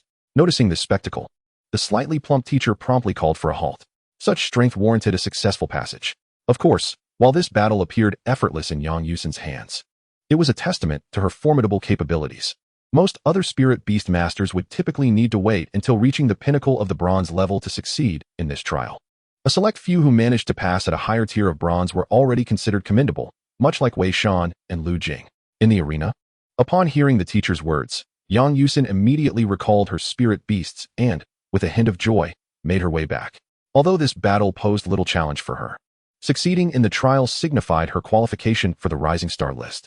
Almost every new student at Jiangzhou University aspired to achieve a place on that list, and even someone as talented as Yang Yusin was no exception. Yanting, it's your turn now, Yang Yusin said, glancing at Li Yanting as she returned to her companions. Dressed in a half-sleeve adorned with white cartoon patterns on the upper half and denim shorts on the lower half, her outfit perfectly showcased her youthful allure. Initially, she exuded a slightly aloof aura, but following the recent battle, that chilliness had momentarily dissipated. Li Yanting offered a brief nod in response, then turned to Yixian, saying, Yixian, I'll go first. Her tone was polite, neither arrogant nor overly familiar, making her seem far more approachable compared to the somewhat distant Yang Yusin. All right. Yixian nodded. I'll wait until your battle concludes before I take my turn. Acknowledging his words with a gentle nod, Li Yanting stepped into the arena. She wore a tailored white short-sleeve shirt, which prominently displayed her artistic signature in delicate lettering across the area accentuated by her figure. Yixian's gaze lingered on the signature, unable to resist stealing a few extra glances. Simultaneously, she adorned her lower half with a delicate light blue skirt, complemented by a pair of pale white sandals. At first glance, one could not help but be captivated by her appearance. This attire inevitably led Yixian to draw a comparison between her and Lin Shiro. Ultimately, it was perhaps the subtle hint of youthful innocence in Li Yanting's features that made Yixian conclude that Lin Shiro possessed a greater allure. In terms of presence, Li Yanting's aura paled significantly in comparison to Lin Shiro's. The only advantage she held was her relative youth. Lin Shiro, in truth, was a mere 27 years old. Indeed, just 27. After arriving at Jiangzhou University, Yixian had researched Lin Shiro online. He learned that she had awakened as a beastmaster several years earlier than most, entering university at the tender age of 16. By 22, she had already graduated from Jiangzhou University, and now, just 5 years post-graduation, she was truly a rare gem among her peers. In terms of innate talent as a beastmaster, both Yang Yusin and Li Yanting significantly lagged behind Lin Shiro. What am I even contemplating? Yet, as he pondered, Yixian realized that his thoughts had strayed once more. He was here to challenge the New Star Hall, not to indulge in idle musings. In that moment of reflection, Li Yanting stepped into the arena, and with a mere thought, summoned before her a towering green bamboo. Standing 5 to 6 meters tall, alongside a massive snow-white bear that measured 3 to 4 meters and a red-crowned crane. Upon the summoning of the green bamboo, Yixian felt a jolt of surprise. This type of bamboo beast was one he had encountered previously on Ancient God Star, and it appeared to be identical to the one he had seen before, albeit slightly taller. Qin Yin Lingzhu, 4 stars. Level, Peak Bronze. Abilities, Qin Yin enters the soul, Qin Yin enters the illusion, Qin Yin transforms into a sword. In the blink of an eye, Yixian had assessed the attributes of Li Yanting's bamboo beast, confirming his initial thoughts. It was indeed the same as the Qin Yin Lingzhu he had previously observed at Jiangzhou University, with the only difference being that hers had ascended to the peak of the bronze level, albeit with a drop in quality by 1 star. Ice and Snow Great Bear Clan 5 stars. Level, Peak Bronze. Abilities, Great Bear Transformation, Ice and Snow Domination, Berserk Bear Heart. Next, Yi Xian's gaze shifted to the 3 to 4 meter tall white bear beside Li Yanting. However, upon assessing the attributes of this unassuming white bear, he was taken aback. He had not anticipated that this seemingly ordinary bear was, in fact, a 5-star bronze beast. While it possessed only 3 skills, Yi Xian was aware that one of them must be exceptionally powerful. Red-Crowned Crane King, 3 stars. Level, high bronze. Abilities, Red-Crowned Crane's Call, Red-Crowned Crane's Claw. Wing Flap, Triple Strike. After evaluating the great bear's attributes, Yi Xian then turned his attention to Li Yanting's Red-Crowned Crane King. In comparison, the attributes of the crane were rather unremarkable. Suddenly, as Li Yanting's Qin Yin Ling Zhu swayed, enchanting melodies filled the arena, immersing all present in their beauty. At the moment the music echoed, the previously clumsy bear standing beside Li Yanting suddenly reared up on its hind legs. In an instant, it surged forward, its form ballooning to a height of 7 or 8 meters. With just 2 strides, it reached the water spirit turtle at the edge of the small pond. While the turtle was entranced by the melodies of the Qin Yin Ling Zhu, the bear's paw swooped down, seizing the turtle and hurling it with a thunderous crash towards the nearby black-winged ancient monkey, which was also lost in the music. By the time it reacted, the water spirit turtle was already crashing into it, sending it flying. Stop! Witnessing this, the slightly plump instructor was taken aback and quickly shouted for a halt. Li Yanting, you have passed as well. Once Li Yanting commanded the bear to revert to its original size, he hastily summoned his radiant holy word unicorn to examine the water spirit turtle and the fallen black-winged ancient monkey. I say, the power of light is boundless. However, upon hearing his command, the radiant holy word unicorn merely murmured and conjured a massive beam of white light that enveloped the distant water spirit turtle and black-winged ancient monkey, restoring them to their vigorous states. How about that, Sister Yanting? Isn't she impressive? Wang Yu, standing beside Yi Xian, remarked with a beaming smile, clearly impressed by Li Yanting's display. Indeed, quite impressive, Yi Xian nodded. Through the recent performances of Yang Yusin and Li Yanting, he had gained a rough understanding of the caliber of the top students among this year's newcomers, albeit excluding Yi Tiange and the soon-to-be silver-level Kachenkai. Hey, what's with all this brutality? It's just a challenge. Must you be so rough? As Li Yanting returned to the square, the instructor could not help but mutter. Apologies, my beast tends to fight fiercely, Li Yanting replied, her cheeks flushing slightly. Never mind, but do take it easy next time, the instructor waved his hand. Then turned to Yi Xian. Yi Xian hesitated, uncertain how to respond, and could only murmur, I will do my best. There was no way around it. His strength did not match that of Yang Yusin or Li Yanting, especially now that his strongest asset was the tidal map treasure snail. However, every time he unleashed the tidal map treasure snail, it was bound to draw blood. At that moment, as Yi Xian stepped into the arena, the gazes of Wang Yu, Yang Yusin, and Li Yanting fell upon him, clearly curious about what beast he possessed.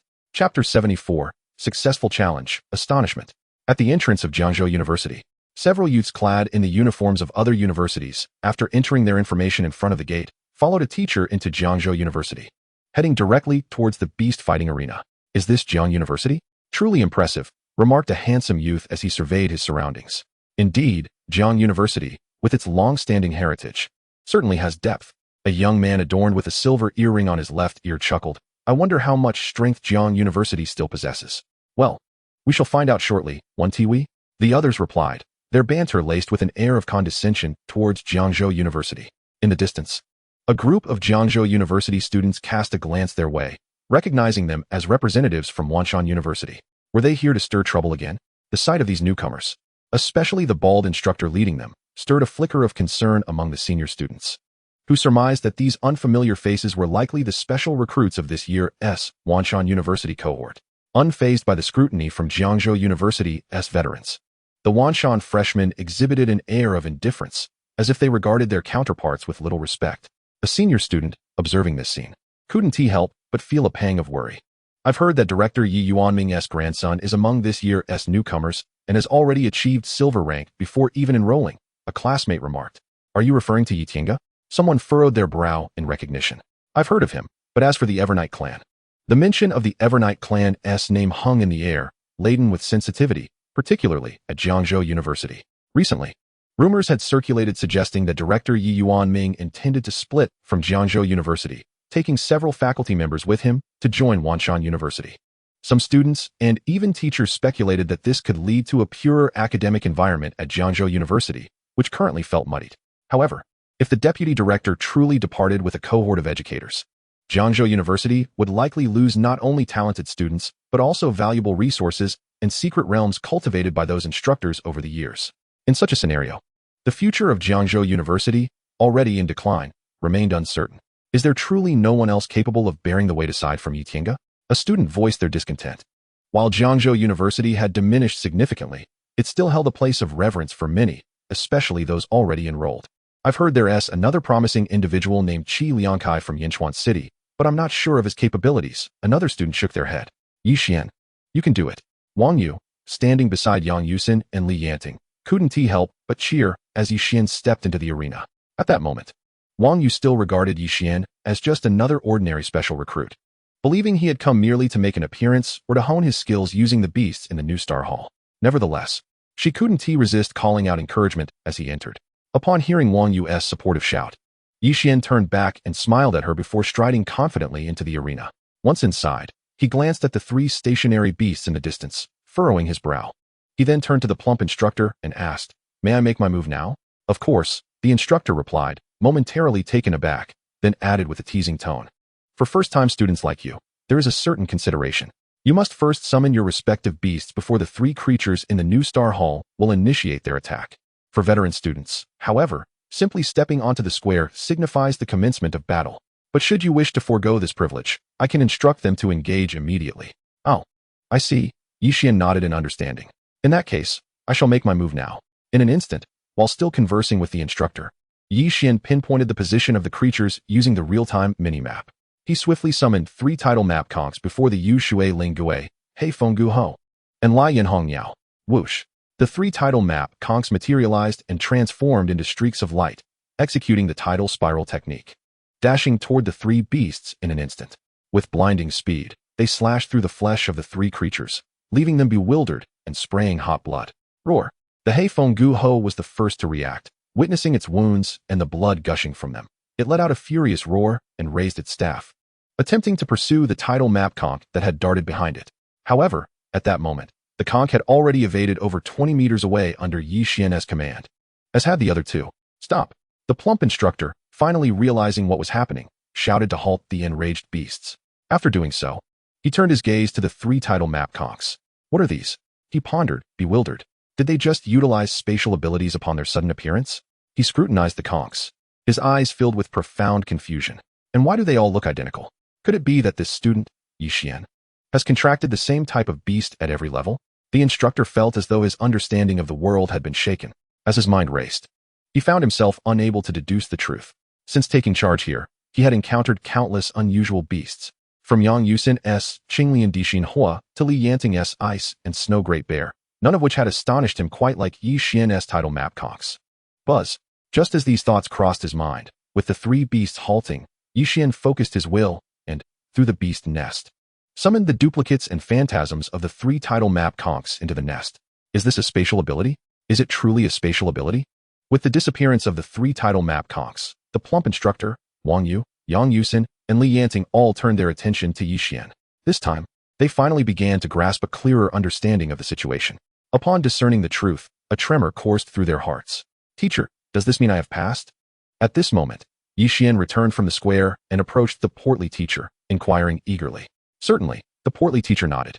He then gazed deeply at Yi Xian and remarked, "Impressive. You are the first I have encountered who, with mere low-tier bronze cultivation, has succeeded in the New Star Hall." As he spoke, he produced a pen and inscribed his name on the document recently submitted by Yi Xian and his companions, followed by an official seal. "All done," the portly teacher announced. "You merely need to present this to Teacher Yu in the main hall, the very one who issued this document to you." "Understood. Thank you, teacher." Yi Xian and his companions responded, accepting the document from the teacher. They then bid him farewell and proceeded toward the New Star Hall. "Hey, get to work. What are you still dawdling here for? Don't you see those fellows are still bleeding?" After Yi Xian departed, the portly teacher cast a glance at the bright holy word unicorn beside him and then at the distant spirit water ghost, black wind, ancient monkey, and fiery red bird, admonishing them sternly. "Fear not." The students from Jiang University were quite measured in their actions. These creatures merely sustained superficial injuries. The bright holy word unicorn replied nonchalantly. As it spoke, it placed one of its hooves on the portly teacher's shoulder and asked, "Old friend, did you manage to discern what that was?" "If you ask me, who should I inquire?" The portly teacher pushed aside the unicorn's hoof. "Let me tell you, Refrain from such impertinence towards me in the future, especially in the presence of others. The bright holy word unicorn's expression shifted, turning serious as it looked at the portly teacher. Erguzzi, you've changed. You weren't like this when you were younger. Upon hearing this, the portly teacher's expression darkened. What sins did I commit in my past life to end up with such an eccentric spirit beast? Not only does it vie with me for animated shows, but now it attempts to showcase its acting skills. Teacher Yu, we have successfully passed the challenge. Here is the document that the previous teacher instructed us to deliver to you. Upon entering the New Star Hall, Yi Xian and his companions handed the document to Teacher Yu at the administrative office. However, during this process, Wang Yu, Yang Yusin, and Li Yanting frequently cast glances at Yi Xian. At that moment, the three of them had yet to fully comprehend the battle they had just witnessed. If not for their relative unfamiliarity with Yi Xian, they would have eagerly seized the opportunity to inquire about the events that had transpired. You all succeeded in the challenge? Really? Hearing Yi Xian's words, Teacher Yu involuntarily directed his gaze towards Yi Xian. He was not surprised by the success of Yang Yusin and Li Yanting, but Yi Xian's accomplishment truly astonished him. Chapter 75. The Beast Arena. Very well. Teacher Yu examined the document presented by Yi Xian and his companions with scrutiny. Upon realizing that Yi Xian had indeed succeeded in the challenge, a hint of surprise and admiration graced his features. Yi Xian, is it? Continue to strive for excellence. To succeed in the New Star Hall at a low-tier bronze level is indeed a rarity. Once you reach the pinnacle of bronze, let us see if you can surpass a few silver-tier students on the New Star ranking and bring glory to Jian University. His gaze lingered on Yi Xian for a moment, etching the name into his memory, eager to boast to his old university friends after work. Entering as a freshman with silver-tier cultivation is impressive, but can you find me another who has passed the New Star Hall challenge at a mere low-tier bronze level? The day was splendid, and he felt a swell of pride. All right, I've input all your information, and you can now apply for the New Star Battle via the campus app. Alternatively, you may also head directly to our school's Beast Arena, which is currently abuzz with activity. You might just have the opportunity to challenge an upperclassman. And Yi Xian, do not forget my earlier advice. Put in the effort to cultivate. Your potential is commendable, although your level is somewhat lacking. With a beaming smile, Teacher Yu swiftly logged in the information for Yi Xian and his companions, signaling that they could take their leave. Rest assured, Teacher Yu, I will advance from mid-tier black iron to bronze level within a few days. Ascending to silver tier won't take long either, Yi Xian replied with a grin. Get lost. Teacher Yu was incensed at Yi Xian's words. A few days to progress from mid-tier black iron to bronze? Are you trying to fool me? With this thought, he contemplated finding the staff member responsible for inputting Yi Xian's information to deliver a stern reprimand. Utter nonsense. Yi Xian chuckled, bidding farewell to Teacher Yu and exiting the New Star Hall alongside Wang Yu and the other two. Yi Xian, I didn't expect you to be so powerful. Once outside the New Star Hall, Wang Yu could no longer contain her astonishment. Previously, she had assumed that Yi Xian was on par with her, if not weaker. But she was taken aback by his formidable strength, which surpassed her understanding. Truly, Jian University is remarkable, she mused. In her previous school, she had been regarded as the best, yet here at Jian University, she found herself at the bottom among the special recruits. Not too shabby, Yi Xian replied without elaborating. Instead asking, I have a few friends in the New Star Hall, all of whom are in our class. I plan to visit them.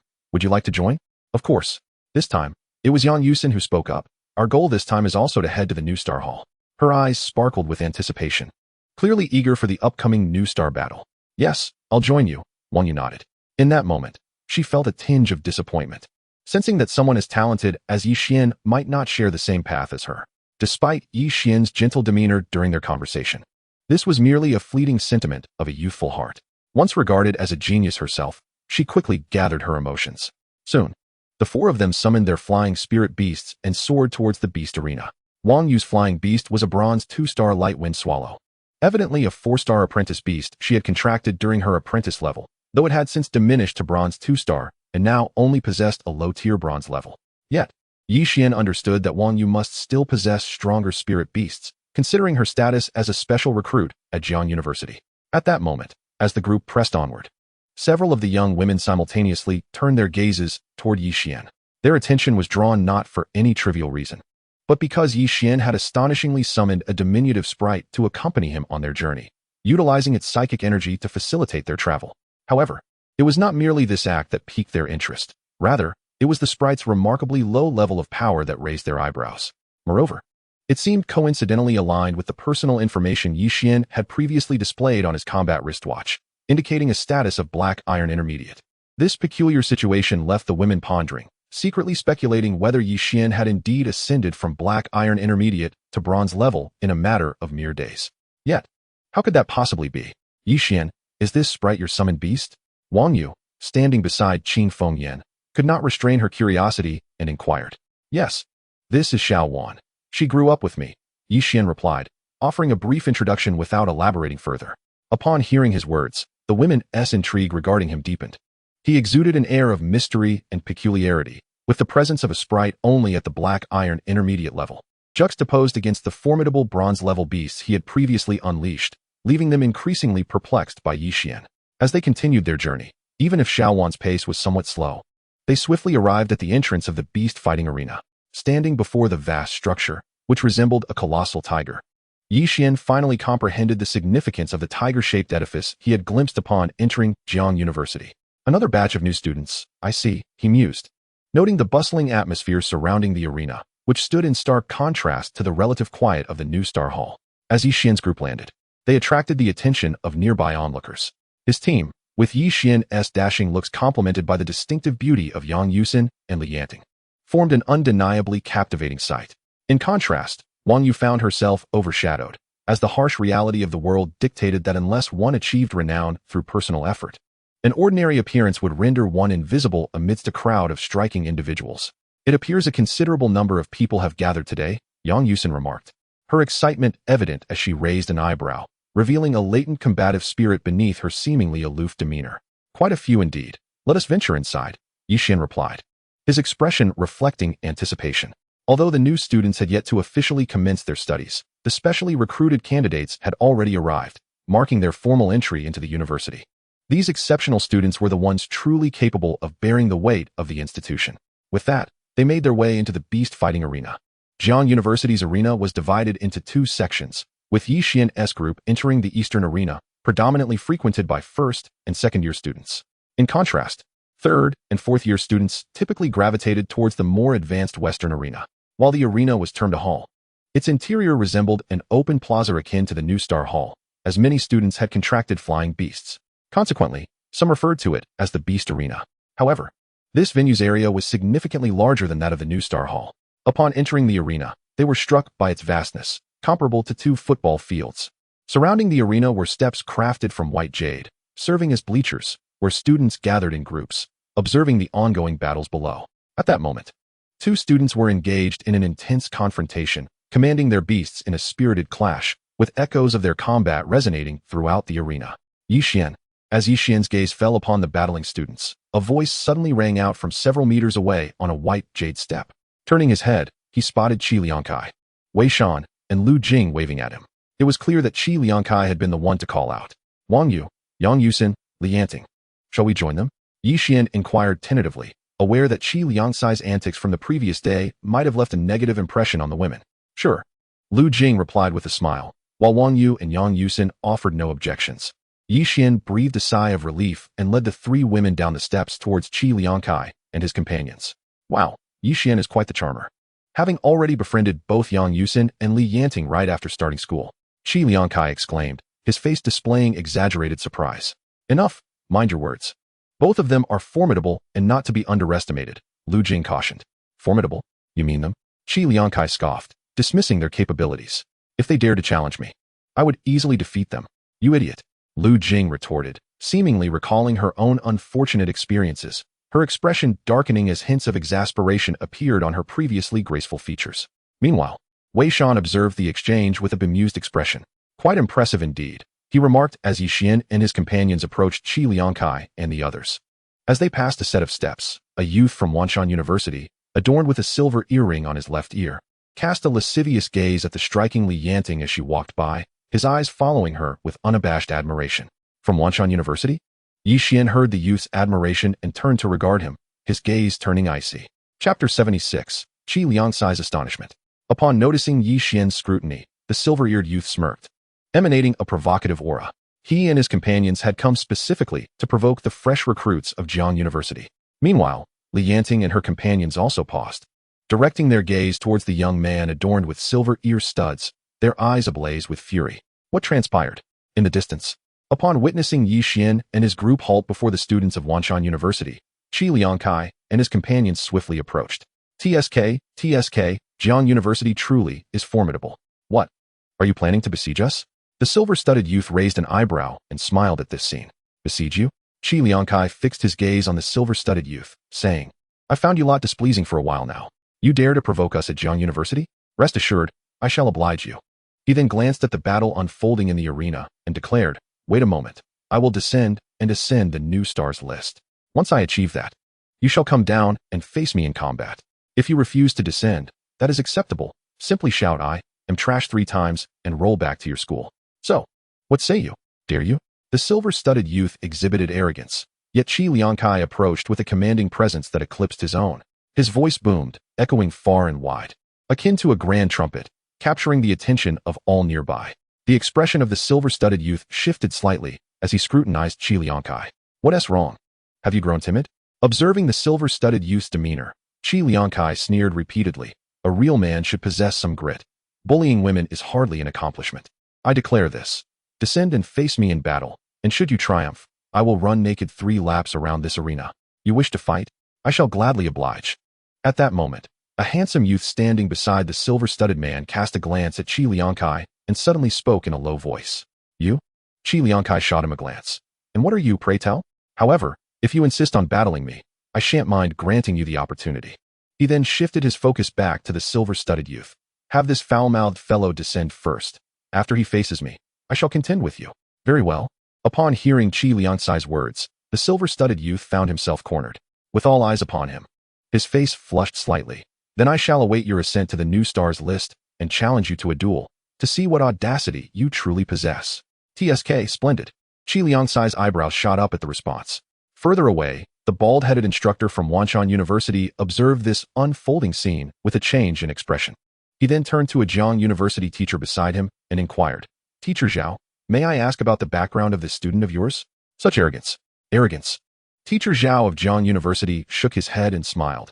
I find it quite reasonable. When guests arrive, we greet them with hospitality, and when wolves approach, we brandish our rifles. This has become a tradition at Jiang University. At this remark, the bald-headed instructor's face darkened. Who is being belittled here? Should your student falter later and run 3 laps naked around the arena, let us see if you still possess that countenance. Dear senior brothers and sisters, you have all witnessed this. These individuals are the fresh recruits of the current class at Xuan University. What are they here for? To provoke us? At this moment, upon receiving the silver-studded youth's agreement, Qi Liangkai immediately raised his voice in the arena. Moreover, they are shameless enough to gaze at a certain classmate of mine inappropriately. Do you think I can endure that? I cannot. Yet today is a special occasion.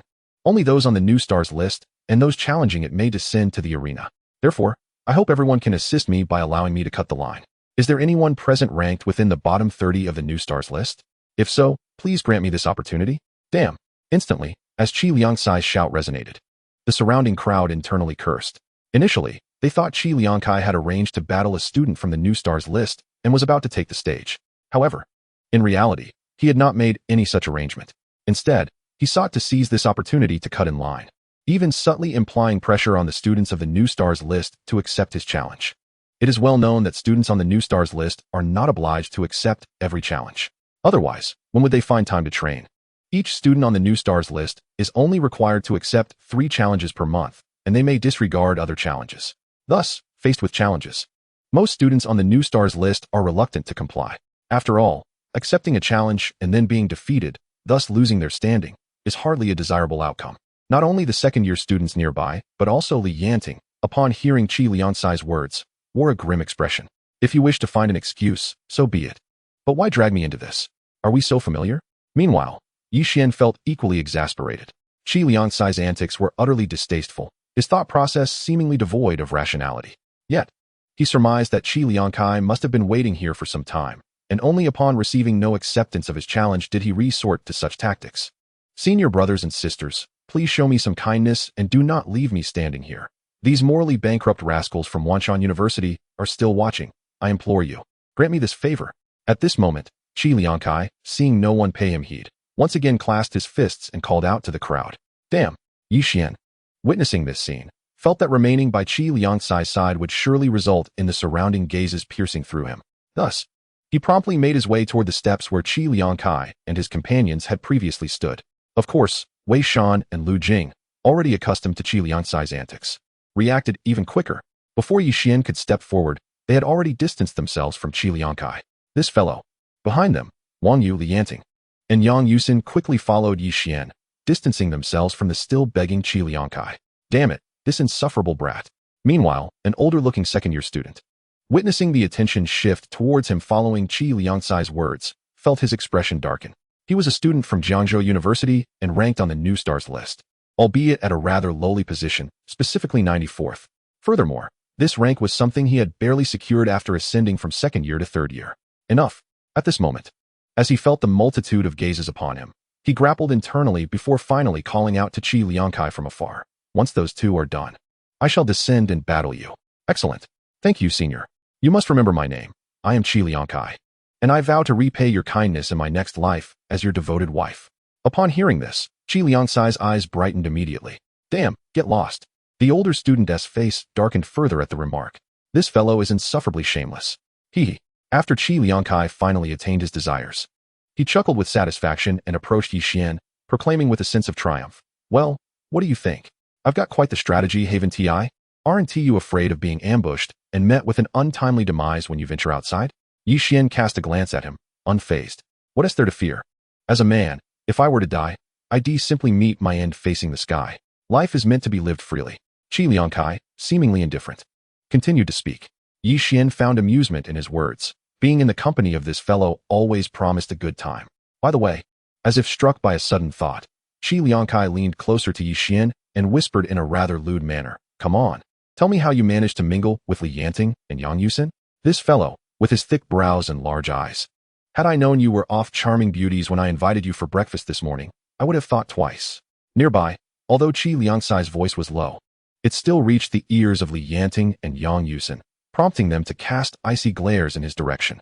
Don't spout nonsense. Yixian's expression shifted. I encountered them by chance while at the New Star Hall, which is why we ended up at the beast fighting arena together. The New Star Hall.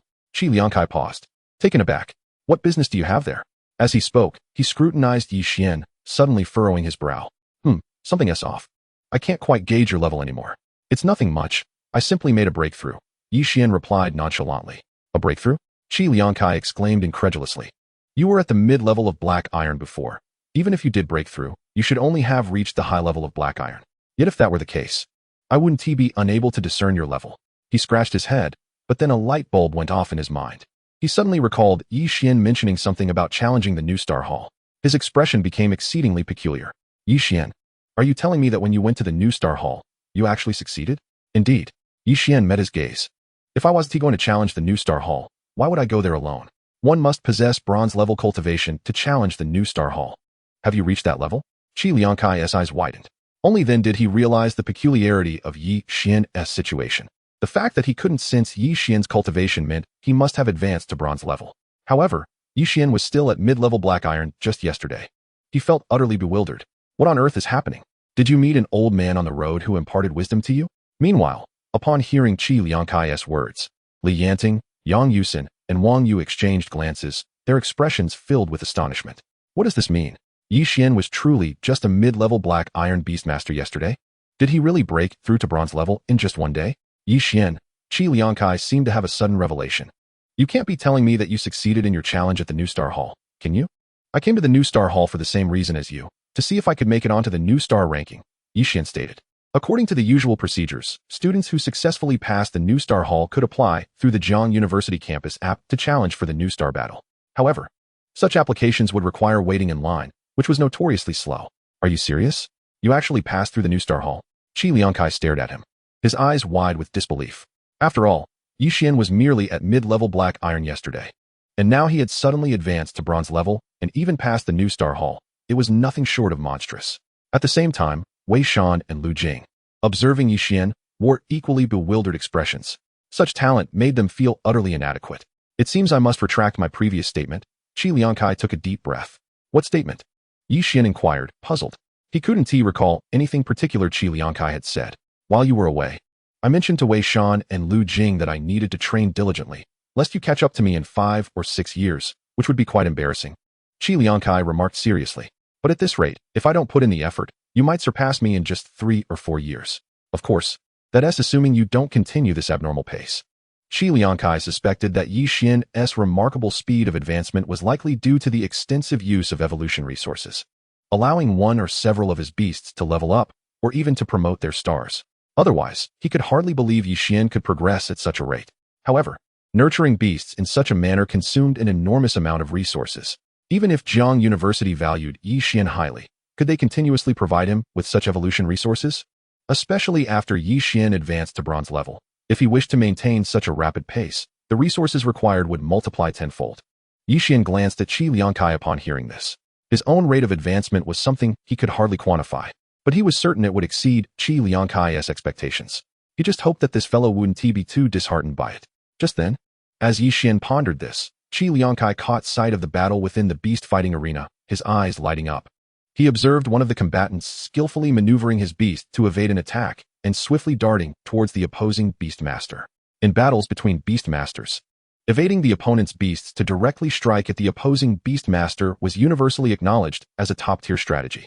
How do you feel about this? Yi Xian turned to Qi Liangkai after the battle between the second-year students concluded. This competition for the new star ranking was not solely the concern of the first-year students. The original second-year students had all advanced to the third year, leaving a considerable gap in the new star ranking, which made the current second-year students equally active in the competition. Who cares? If it comes to that, I can always run around naked 3 times. I have the confidence. Qi Liangkai chuckled. Yi Xian, upon hearing this, couldn't help but feel speechless at his comrade's antics. This guy senior. As Qi Liangkai exchanged a brief word with Yi Xian, he promptly called out to the student who had just agreed to battle him. And together they made their way towards the arena below. Observing this scene, Yi Xian felt a flicker of intrigue in his heart. In truth, he harbored no concerns regarding Qi Liangkai's upcoming match. Given his strength, ascending the new star rankings would not pose a challenge. However, whether Qi Liangkai could secure a victory against the silver-eared student from Wanshan Academy remained uncertain, particularly as he was unaware of his opponent's capabilities. Could it be Yi Tiange? As these thoughts crossed Yi Xian's mind, his peripheral vision caught sight of several figures approaching from the direction of the main hall, entering the arena. Among them was the familiar visage of Yi Tiange, accompanied by an elderly man, a pallid elder from the Evernight clan. Was this the esteemed director Yi Yuanming from Jiang University? The sight of him stirred something within Yi Xian. Recently, he had perused the Jiang University campus app, delving into the forum discussions that frequently centered around this influential figure from the Evernight clan. It was said that this esteemed director, who had joined Jiang University over a century ago and possessed extraordinary prowess, had been particularly active of late, seemingly intent on bringing a contingent of faculty members to Wanshan University.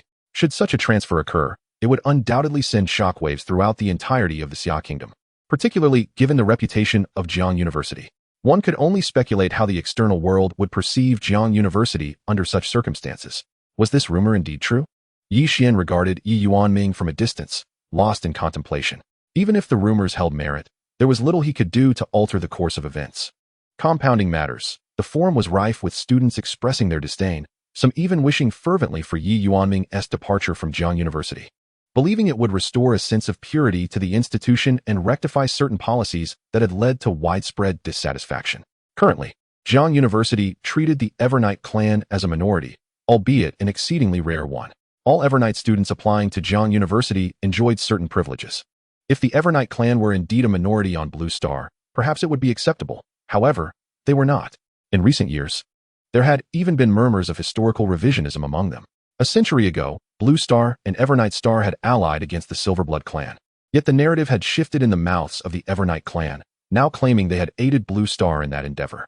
This alteration of history had only deepened the rift between the people of Blue Star and the Evernight clan, especially with their insistence on demanding privileges on their territory. While Yi Xian pondered these matters, Yi Yuanming and his companions entered the arena, with the elder making his way towards several teachers from Jiang University, while Yi Tiange and the others paused on a nearby white jade staircase. "Thank you, senior," Yi Tiange said, as Qi Liangkai stepped into the center of the arena. Finally regarding his opponent, an upperclassman whose name he could not recall, with a newfound seriousness. "Humph," the sophomore student snorted in reply. "If you aspire to ascend the new star rankings, let your strength speak for itself.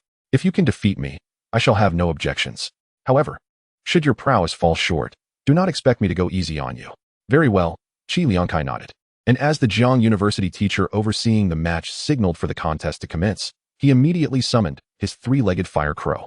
with a mighty flap of its wings. The colossal form of the three-legged fire crow erupted into view, igniting with black flames as it charged towards the sophomore student, who was positioned several dozen meters away. This was a silver-tier beast. Upon witnessing this spectacle, the sophomore's complexion paled instantly. Yet, having taken to the stage and recognizing his inferior strength compared to Qi Liangkai, he was reluctant to concede. With so many spectators present, he felt compelled to engage in battle. Thus, he summoned forth a four-armed demon ape, a bandaged corpse king, and a dog-headed warlock. However, just as he had barely summoned his beasts, the three-legged fire crow descended upon them, engulfed in an overwhelming wave of black flames. A deafening roar echoed as flames cascaded like a celestial river, sending the sophomore's beasts hurtling through the air. In but a single strike, flames erupted upon each of his summoned creatures, which burned fiercely and unwaveringly. Fortunately, following this devastating blow, Qi Liangkai commanded the fire crow to halt its assault. At that moment, a female teacher responsible for tending to the injured summoned her white-winged angel, directing a soft beam of light upon the sophomore's beasts, swiftly extinguishing the flames and facilitating their rapid recovery. You have won. The sophomore gazed deeply at Qi Liangkai, his expression a complex tapestry of emotions. It was his first experience being bested by a first-year student. Nevertheless, he quickly reined in his feelings, recalling how some of their own year's prodigies often toppled upperclassmen from the new star rankings. You stepped down. After the sophomore departed, Qi Liangkai stood in the arena, extending his hand towards the silver-eared youth from Wanshan University on the white jade staircase. Instantly, all eyes in the arena fixated upon the young man. Silver tier. Yet, under the scrutiny of so many spectators, the silver-eared youth's countenance darkened. Prior to arriving at Jiang University, they had conducted their due diligence on the students here, discovering that aside from Yi Tiange, no other silver-tier beast masters existed. They had not anticipated that although Qi Liangkai was not a silver-tier beast master himself, one of his summoned beasts had already attained that status. This indicated that he was on the cusp of breaking through to the silver tier. Qi Liangkai, must you press so hard? Just then, Yi Tiange, who had just entered the arena, suddenly smiled. I had previously made arrangements to challenge the new star rankings today. Since you have finished your battle, hurry up and join us. Do not squander everyone's time down there. Chapter 78, Beast Mastery, Nature Type, Meteor Pile, a 15-meter-tall savage giant. What I choose to do is none of your concern.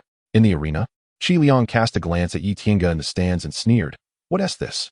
You wish to become a dog of Wanshan University? Then come down and bite me. Why don't you? Damn. On the stands, Yi Tiange felt a surge of blood rush to his head at Qi Liang's words. He almost charged into the arena on the spot, his mind a whirlwind of thoughts. What is the current situation? The ancient god star has emerged, and the various races in the Milky Way are in conflict. Yet here in Blue Star, particularly in your Xia country, there isn't a single beast master who surpasses the rank of king. In such circumstances, how can so many still shout for our expulsion? Are they fools? Moreover, Blue Star is not solely comprised of Xia country. While Xia country is strong, there are several other nations on Blue Star whose power is not inferior to that of Xia. Additionally, numerous smaller nations exist on Blue Star, many of which also possess passages to the ancient god star. Presently, Xia country continues to seal all pathways leading to the ancient god star, forbidding foreign races from entering. However, those smaller nations, along with some larger ones, have already begun to make contact with races from other stars in the Milky Way. Indeed, among some of the smaller tribes, a significant number of foreigners have begun to infiltrate. In the future, the Star Alliance will be the true path to power. Otherwise, does anyone genuinely believe that a single nation on Blue Star can contend with all other races by relying solely on its own strength? It is sheer folly. I truly cannot comprehend the thoughts of some individuals. While they enjoy certain privileges here, they indeed desire to vie for even more. This is because their native star, the Eternal Night Tribe, has already birthed a powerhouse beyond the king rank. Under such circumstances, is it not reasonable for them to seek additional privileges? Not to mention them. Even here in Blue Star, in Xia country, is it not the case that the more powerful one is, the more privileges one possesses? Their offspring, too, are far removed from those of ordinary families. Fortunately, not everyone in Xia country is narrow-minded and oblivious to reason. There are indeed individuals who stand on their side, such as that person from Wanshan University in Jiangzhou. Furthermore, they have lived on Blue Star for a full century, after a century of various intermarriages. Can that simply be dismissed? Lost in thought, Yi Tiange's face revealed a slight, cold smile. Wanshan University no longer suits the Eternal Night Tribe. I shall observe how things unfold when the Eternal Night Tribe, accompanied by some individuals, departs from Jiang University to join Wanshan University. How will Jiang University respond then? What? Do you wish to be a coward? At that moment, Qi Liang noticed Yi Tiange's complexion turn ashen from his taunt and ceased speaking, turning his gaze to the silver-eared youth. A coward dares to be so arrogant at Jiang University and even openly harasses female classmates. Is this the moral education imparted by Wanshan University? Qi Liang fixated on the silver-eared youth, his coarse words flowing incessantly, as if he were a natural-born purveyor of vulgarity. Without someone to hit the pause button, he could drown others with his trash talk indefinitely. All right, you wanted a battle with me. I shall oblige you. In the stands, the silver-eared youth's face twisted in a grimace. He had been pushed to this point. If he were to step onto the stage now, not only would those from Jiang University look down upon him, but his fellow students, and upon returning to Wanshan University, he would find few who respected him there, either. With a cold expression, he strode purposefully into the arena. A silver-level beastmaster is indeed formidable. However, if Qi Liang only possesses a single silver-level beast, he might still have a chance of victory. Swish! As he stepped onto the arena, he swiftly summoned his 3 beast companions. As one of the standout freshmen at Wanshan University, his strength was undoubtedly commendable.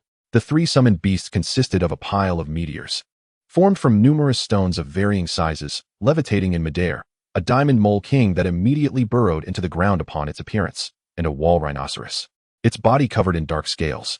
The wall rhinoceros stood erect, resembling a small mountain, towering over the silver-eared youth. Meteor pile, nature type, 5 stars. Rank, peak bronze. Abilities, meteor armor, meteor levitation, meteor projection. Evolution path 1, cosmic meteor pile.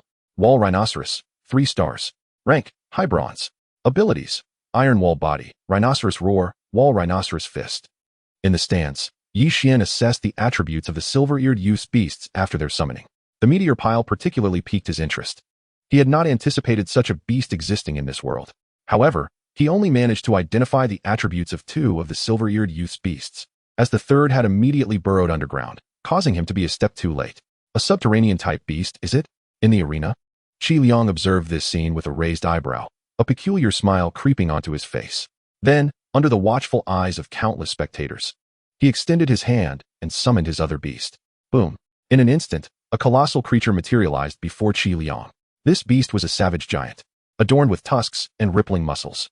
Its immense stature was such that it stood at least twice the height of the wall rhinoceros, towering at 15 to 16 meters. It loomed there like a small mountain. Silver level, another silver-level beast. Upon the summoning of this creature, the gazes of the audience sharpened in surprise. They had not expected Qi Liang to possess 2 beasts that had both ascended to silver level. Although the higher the rank of a beastmaster, the greater the resources needed for nurturing. With 2 silver-level beasts already at his command, Qi Liang was not far from advancing to silver level himself. It could very well be a matter of days. Savage Giant, 3 stars. Rank, low silver. Abilities, Giant Physique, Earth Trample, Savage Giant Roar, Innate Divine Strength, Totemic Affinity. In the distance, Yi Xian observed the savage giant summoned by Qi Liang Kai, and a flicker of intrigue stirred within him as he discerned the attributes of this imposing figure. Contemplating the potential growth of the tyrant dragon beast upon its ascension to the celestial tyrant dragon, he pondered whether it could rival the sheer magnitude of this behemoth. Suddenly, a thunderous sound erupted. As Yi Xian mused, the savage giant, freshly summoned by Qi Liang Kai, raised its colossal foot and, with a resounding crash, unleashed its full might upon the earth. The ground trembled violently beneath its weight. In an instant, a piercing scream of terror echoed from below. The silver-eared youth, witnessing this spectacle, felt a rush of unease wash over him. Swiftly, he commanded his meteorite mound to launch massive meteors straight toward Qi Liang Kai. However, at that moment, the 3-legged fire crow, which Qi Liang Kai had just summoned, flickered into action, enveloping the incoming meteors in a tempest of black flames, incinerating them into ashes mid-flight. Subsequently, it flapped its wings, resembling a streak of black lightning, hurtling toward the silver-eared youth with unparalleled speed, ready to deliver a devastating strike.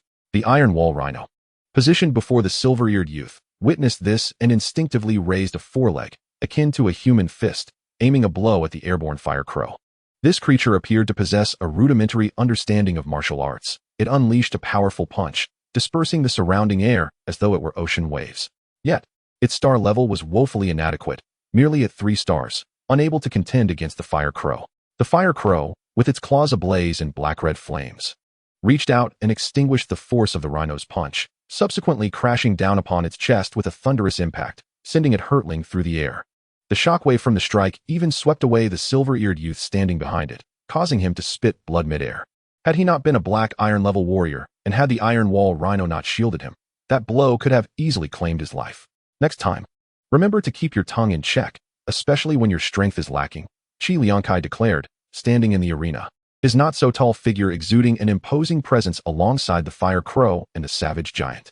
This cohort of freshmen is quite impressive, remarked an elder student from Jiang University in the stands, his eyes gleaming with newfound respect. Although Qi Liangkai's words were somewhat brash, his prowess was undeniable. To possess such strength at the freshman level was indeed commendable. Meanwhile, the silver-eared youth, having just landed, felt a tumult of emotions upon hearing Qi Liangkai's words. However, this time he refrained from retorting, collecting his beasts with a sullen expression before departing. His Iron Wall Rhino had sustained minimal damage, but he knew that his drilling Mouse King, despite having been treated by a Jiang University instructor, would require several days of recuperation. At that moment, in the stands, Yi Tiange spoke after the silver-eared youth's departure. Now you need not waste time. It is your turn to descend. Very well. Since you wish to take the stage, I shall yield it to you. Let us see what tricks you have up your sleeve, Qi Liangkai replied, his interest piqued. Without further ado, he exited the arena and returned to Yi Xian's side. Chapter 79. I can battle you now, without waiting for 3 years. Senior Wang Bing, please, Qi Liangkai announced as he ascended to the stands. Yi Tiange wasted no time in stepping into the arena, his gaze fixated on a sophomore elder student seated above, known as Wang Bing. What an audacious fellow, Wang Bing thought, a flicker of anger manifesting in his eyes as he felt Yi Tiange's gaze upon him. Students on the new star rankings were permitted 3 challenges per month, which they could schedule at their discretion, arranged by the academy.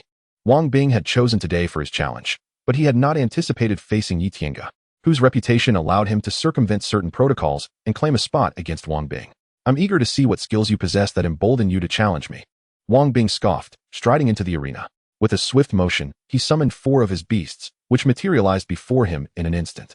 As these 4 formidable beasts emerged, Yi Xian immediately assessed their attributes. Earth War Ape King, 4 stars. Level, mid-tier silver. Abilities, Earth War Ape Physique, Earth Spirit Art, Innate Divine Strength, Ape King's Staff Technique. Golden Horn Thunder Lion, 4 stars. Level, low-tier silver. Abilities, Golden Lion Roar, Thunderfall Art, Golden Thunderbolt, Lion's Claw, Lion's Evasion. Swamp Hydra, 3 stars. Level, low-tier silver. Abilities, Serpent Movement Art, Swamp Spirit Art, Venom Spit. Leopard-Eyed Tiger Wolf King, 3 stars. Level, peak bronze.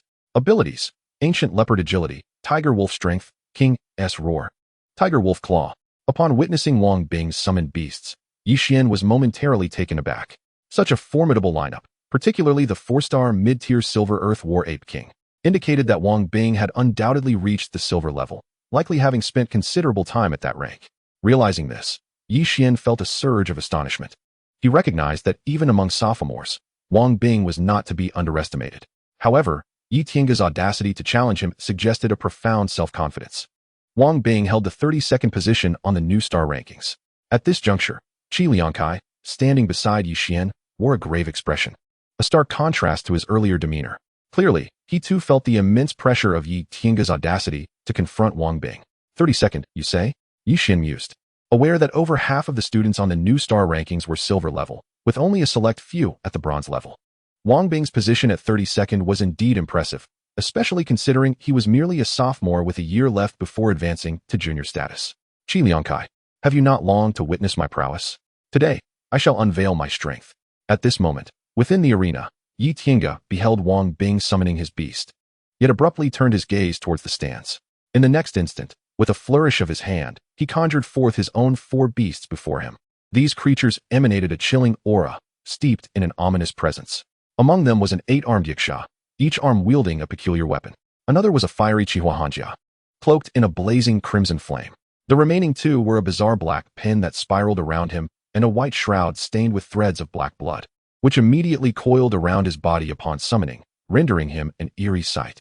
From the stands, Yi Xian raised an eyebrow upon witnessing Yi Tiange's summoned beasts, swiftly discerning their attributes. Shroud, eerie type, 5 stars. Rank, mid-tier silver. Ability, Corpse Chi Generation, Corpse Chi Manipulation, Transformation into Death, Undeath of the Corpse.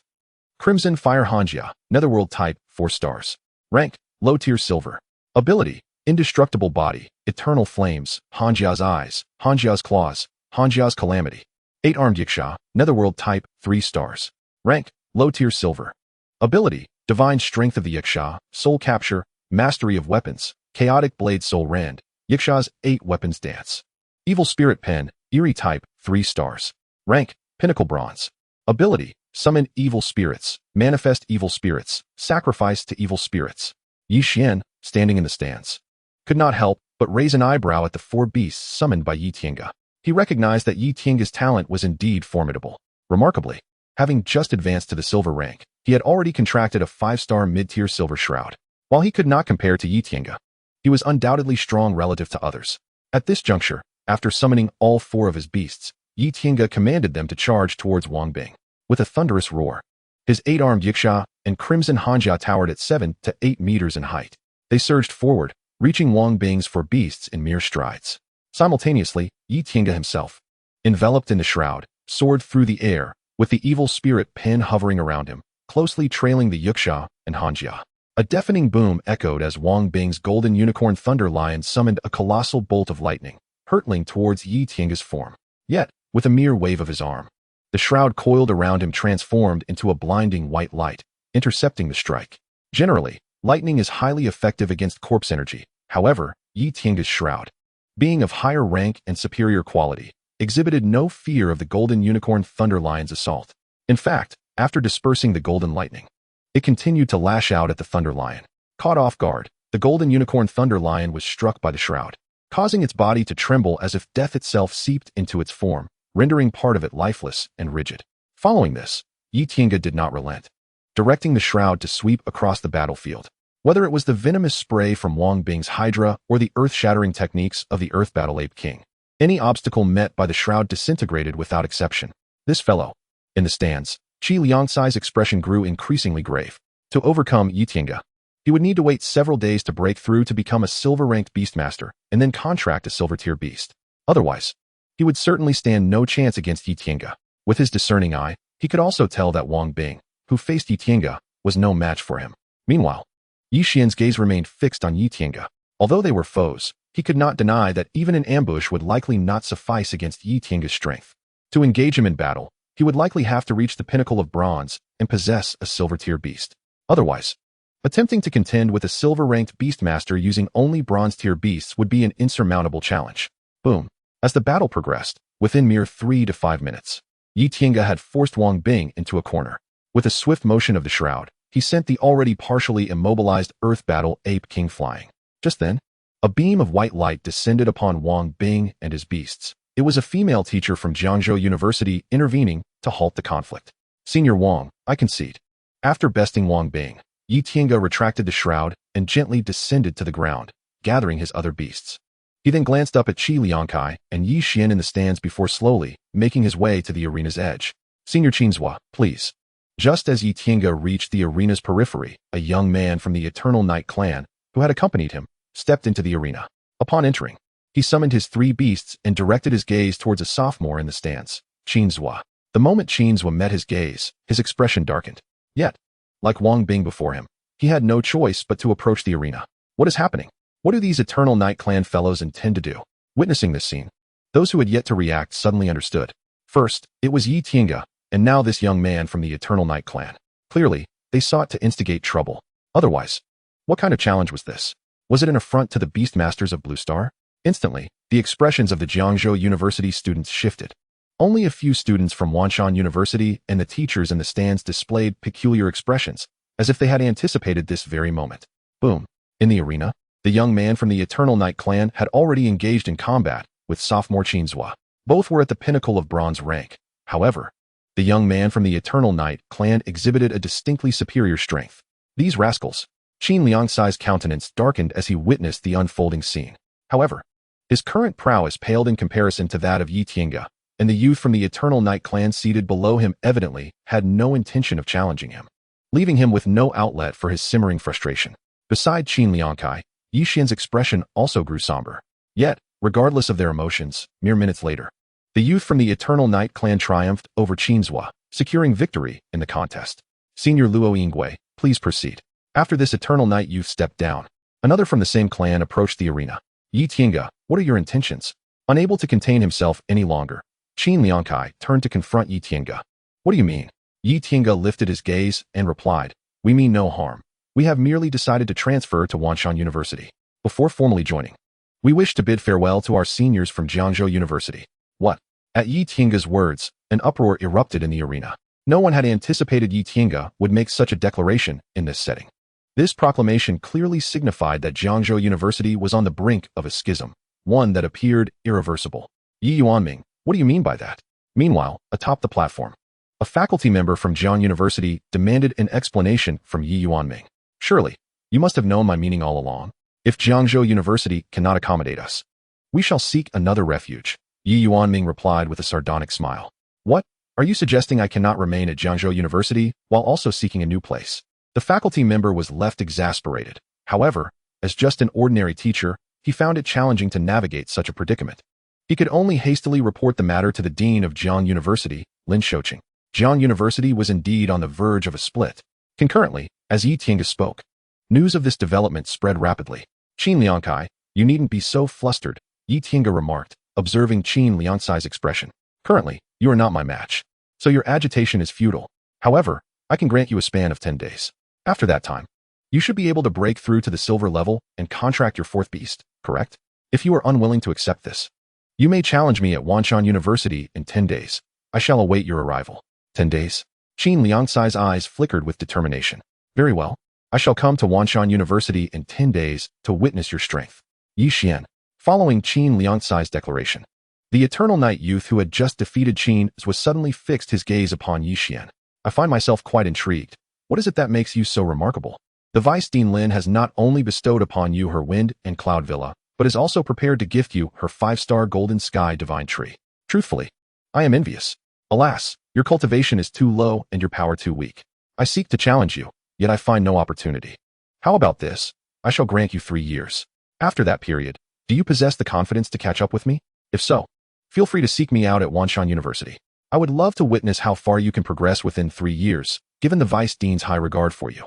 In the stands, upon hearing the words of the Eternal Night youth who had previously threatened him, Yi Xian's expression shifted. Earlier, he had witnessed the prowess of this Eternal Night youth during his battle with the second-year student Qin Zhua. 3 years. No need for that. We can duel right now. Chapter 80. What are the odds if you were to kill him? Now, you wish to battle me now? The Eternal Night youth in the arena was taken aback by Yi Xian's declaration. What on earth? He could hardly believe his ears. "Yi Xian," Qin Liangcai hissed at him. What level of cultivation does Yi Xian possess? He had only just broken through to the bronze level. Although he had not witnessed Yi Xian's trial at the New Star Hall, he could surmise that his performance was likely on par with Wei Shan and Lu Jing, barely passing. Such strength, while qualifying him for the New Star battles, rendered entry into the New Star rankings an impossibility. Under these circumstances, the outcome of a confrontation between Yi Xian and the Eternal Night youth was all too predictable. Meanwhile, the crowd's attention turned towards Yi Xian. Many were unfamiliar with him, especially among the second-year students. Yet the recent comments from the Eternal Night youth were intriguing. Their Vice Dean Lin not only granted Yi Xian her villa, but also intended to present him her prized Golden Sky Divine Tree. This was astonishing. Who among Jiangzhou University was unaware of Lin Shizhu's discerning eye? During her 5 years of study, countless individuals had coveted her villa, and now it had fallen into the hands of this freshman? In that moment, curiosity about Yi Xian surged among the crowd.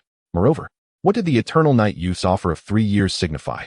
A flurry of whispers erupted as many began to inquire about Yi Xian's background. "No way, it's him. So he's Yi Xian. I heard someone mention him just yesterday."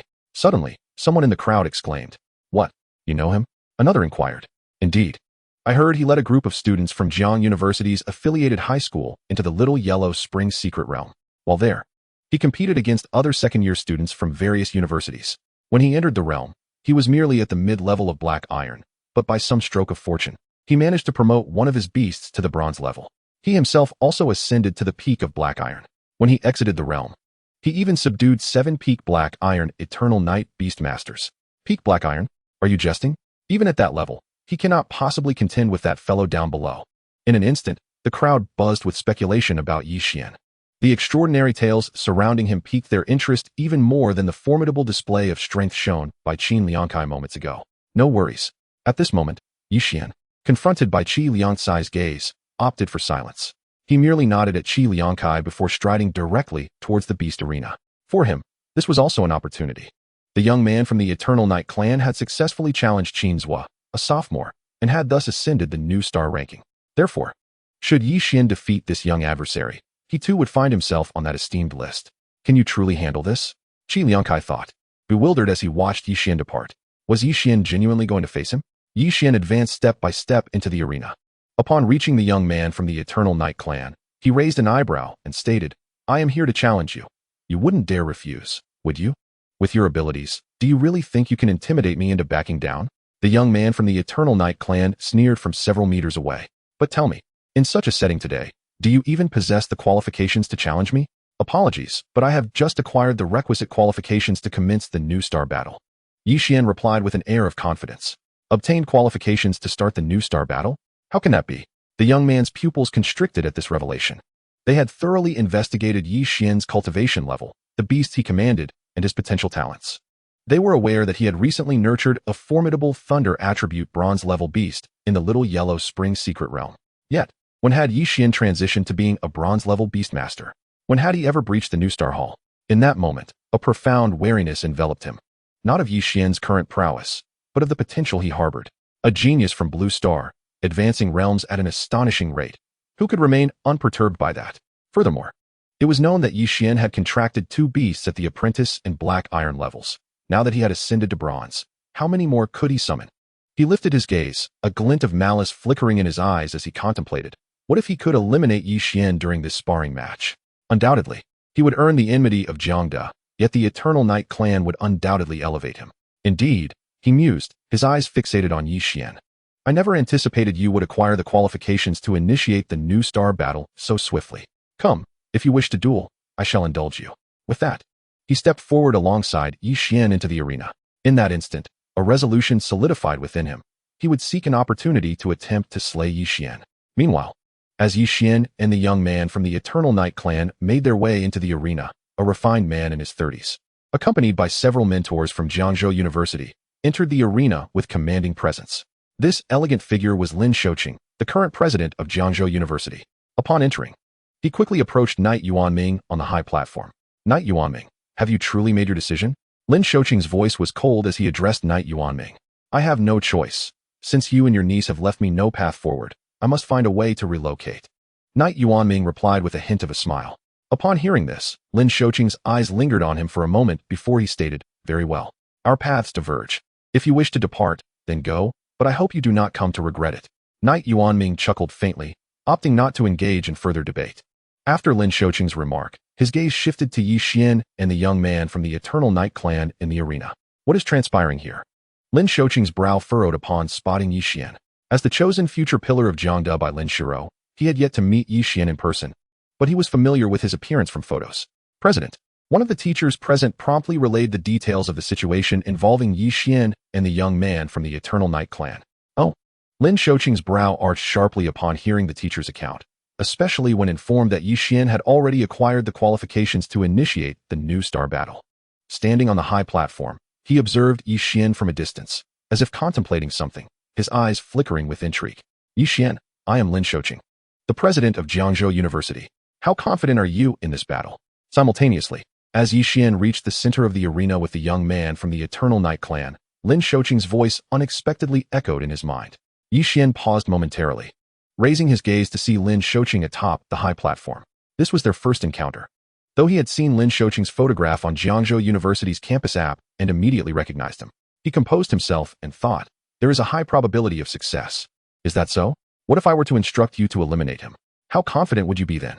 Lin Shouqing's tone remained steady, yet his words sent a jolt through Yi Xian's heart. Eliminate? The notion of slaying the young man from the Eternal Night clan here crossed his mind. Though not without hesitation, his bloodlust, particularly towards the Eternal Night clan, was far from negligible. However, in a sparring match, killing was not merely a matter of desire. He had to consider the consequences of such an act on himself as well as on Jiangda. Yet, if Lin Shouqing were to command such an action, the situation would be entirely different. Yi Xian lowered his gaze, stealing a glance at the Eternal Night clan youth in the distance. There is a high probability of success. Upon hearing Yi Xian's response, Lin Shouqing's expression revealed a flicker of astonishment. He was taken aback that Yi Xian, having just broken through to bronze level, would dare to utter such words. Simultaneously, Yi Xian's assertion illuminated for him why his aunt had placed such significant emphasis on Yi Xian. The young man's talent might indeed support Jiangzhou University in the future. Director Xuan, it has been quite some time since we last visited. Why not go down and officiate this battle? With that thought, Lin Shouqing turned to an elderly man beside him. The elderly man was momentarily taken aback by the words, but it was as if he had received an unspoken signal from Lin Shouqing. For he immediately broke into a smile and replied, "No problem, I truly haven't engaged in activity for quite some time." With that, he soared into the air, descending into the beast fighting arena. On the high platform, Yi Yuanming observed this scene with a furrowed brow, pondering Lin Shouqing's true intentions. Haha, since that is the case, I shall also take on the role of a referee for this battle, he thought, his heart racing with excitement. He then laughed heartily and followed the recently arrived Cheng Chuan down into the arena. Seeing this unfold, a smirk crept onto Lin Shouqing's lips. If Yi Xian were to kill someone during the competition for the new star ranking at Jiangzhou University, it would undoubtedly have repercussions for them, particularly for the individual acting as the referee. However, if the referees included not only members of Jiang University, but also individuals from their own Eternal Night clan, then no one could voice any complaints. As the head of the institution, his demeanor must be benevolent, yet his heart must remain shrouded in darkness, especially when it came to calculations of this nature. With this in mind, he resolved to assist in orchestrating the demise of the assassin. Assuring himself that he need not worry about the consequences, he would shoulder the burden. Thus, Lin Shouqing sent a subtle mental wave to Yi Xian, stating, however, "Be advised that Yi Yuanming may intervene, so whether or not you can take his life ultimately hinges on your design. Moreover, should you succeed, I can reward you with 50,000 credits." Chapter 81, Kill. Could this old fellow really intervene? Upon hearing Lin Shouqing's words, Yi Xian cast a fleeting glance at Yi Yuanming, who had descended alongside a mentor from Jiang University. Yi Yuanming was a peak extraordinary beast master. Even without summoning his beasts, his mere mental prowess would far surpass Yi Xian's capabilities. The prospect of slaying the young man from the Eternal Night clan under Yi Yuanming's watchful gaze seemed as daunting as climbing to the heavens. Yet, these members of the Eternal Night clan dared to humiliate Jiang University in front of countless faculty and students. If they were to leave without carrying away a corpse, Yi Xian would feel an unbearable resentment. His eyes flickered with determination as he began to contemplate his next course of action. What was happening? Meanwhile, in the stands, the faculty and students watched in bewilderment as Director Cheng Chuan of Jiang University and Yi Yuanming took to the arena. Unsure of why these two peak extraordinary beast masters had descended just as Yi Xian was about to engage in battle with the young man from the Eternal Night clan, it seemed that they had assumed the role of referees. It was important to note that both individuals were peak extraordinary beast masters, while Yi Xian and the Eternal Night youth were merely bronze-level beast masters. Was it truly necessary for such elite beast masters to officiate a match between bronze-level combatants? Knight Busu, when you face Yi Xian, ensure that you kill him. Should you succeed, once you advance to silver rank, I will assist you in finding the most suitable beast for you. As Knight Yuanming arrived in the arena, he constrained his voice with mental energy, directing it to the young man of the Eternal Night clan. Lin Shouqing aimed for Yi Xian to allow the Eternal Night clan to depart Jiang University with a corpse, while Knight Yuanming sought to bestow a grand gift upon Jiang University as they departed. Yi Xian's lifeless body would serve as an excellent token. In this scenario, with both him and a director from Jiang University officiating, if Yi Xian were to perish, it would reflect poorly on the referees rather than on the Eternal Night clan. Moreover, he recognized Yi Xian's potential. With the emergence of the ancient divine star, resources and legacies had multiplied exponentially. In such circumstances, Yi Xian's path to growth would be more accessible than ever before. As he prepared to leave Jiang University, he could not afford to let Yi Xian slip from his grasp. Thus, this was the perfect opportunity to eliminate him. "Let me kill Yi Xian." At these words, the Eternal Night youth, named Knight Busu, felt a spark of excitement. He had previously desired to eliminate Yi Xian to secure his own future. Now, with Knight Yuanming's encouragement, if he truly managed to slay Yi Xian, his path as a beast master would undoubtedly become significantly easier. With this thought, his gaze towards Yi Xian grew increasingly ferocious. "Sister Yuxin, Sister Yinting, do you think Yi Xian can win?" In the stands, Wang Yu felt a bead of sweat forming in his palm.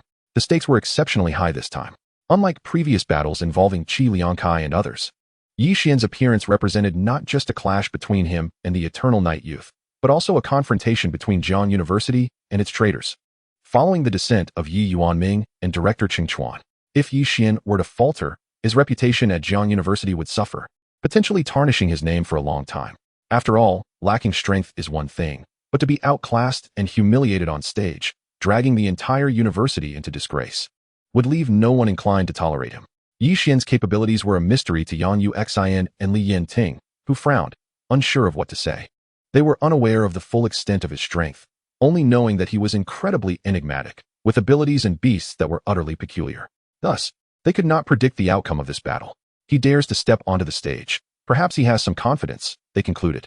As for the Eternal Knight Beastmaster, having already been on stage once, they had a clear understanding of his abilities and recognized that he was indeed formidable, even if they were to confront him. Victory was not guaranteed. Yi Xian, are you prepared? At that moment, Director Cheng Xuan approached Yi Xian in the arena and inquired. I am ready. Yi Xian nodded in affirmation. Hearing this, a smile flickered at the corners of Cheng Xuan's mouth as he constrained his voice with mental energy, saying, Give it your all in the battle ahead. If you find yourself in danger, I will do everything in my power to rescue you. Yi Xian remained silent. In this battle, victory was imperative. As he contemplated this, he revisited the attributes he had previously identified for the three beasts belonging to the Eternal Night Youth.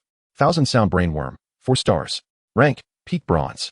Abilities, Sound Mimicry, Telepathy, Puppetry, Soul Possession. Headless Flying Corpse, 4 stars. Rank, Peak Bronze. Abilities, Flying Corpse, Winged Corpse. Clawed Corpse.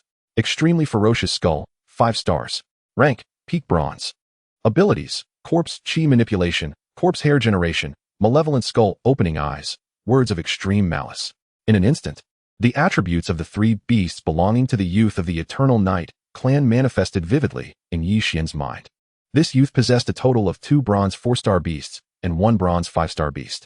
Clearly, one of his 2 bronze 4-star beasts had likely undergone a star upgrade. This particular point was something both Yang Yusin and Li Yanting fell short of.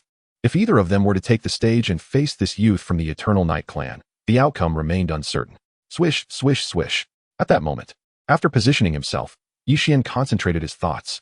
He summoned Xuan, the tyrant dragon beast, the avatar of the divine punishment weapon formed from the thundercloud wings, and the title map treasure snail, all from the beast space.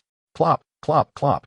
As soon as Xuan was summoned, she immediately reached out and tossed 3 divine wood seeds, instantaneously conjuring 3 towering divine wood guardians, each standing 5 to 6 meters tall, in front of Yi Xian.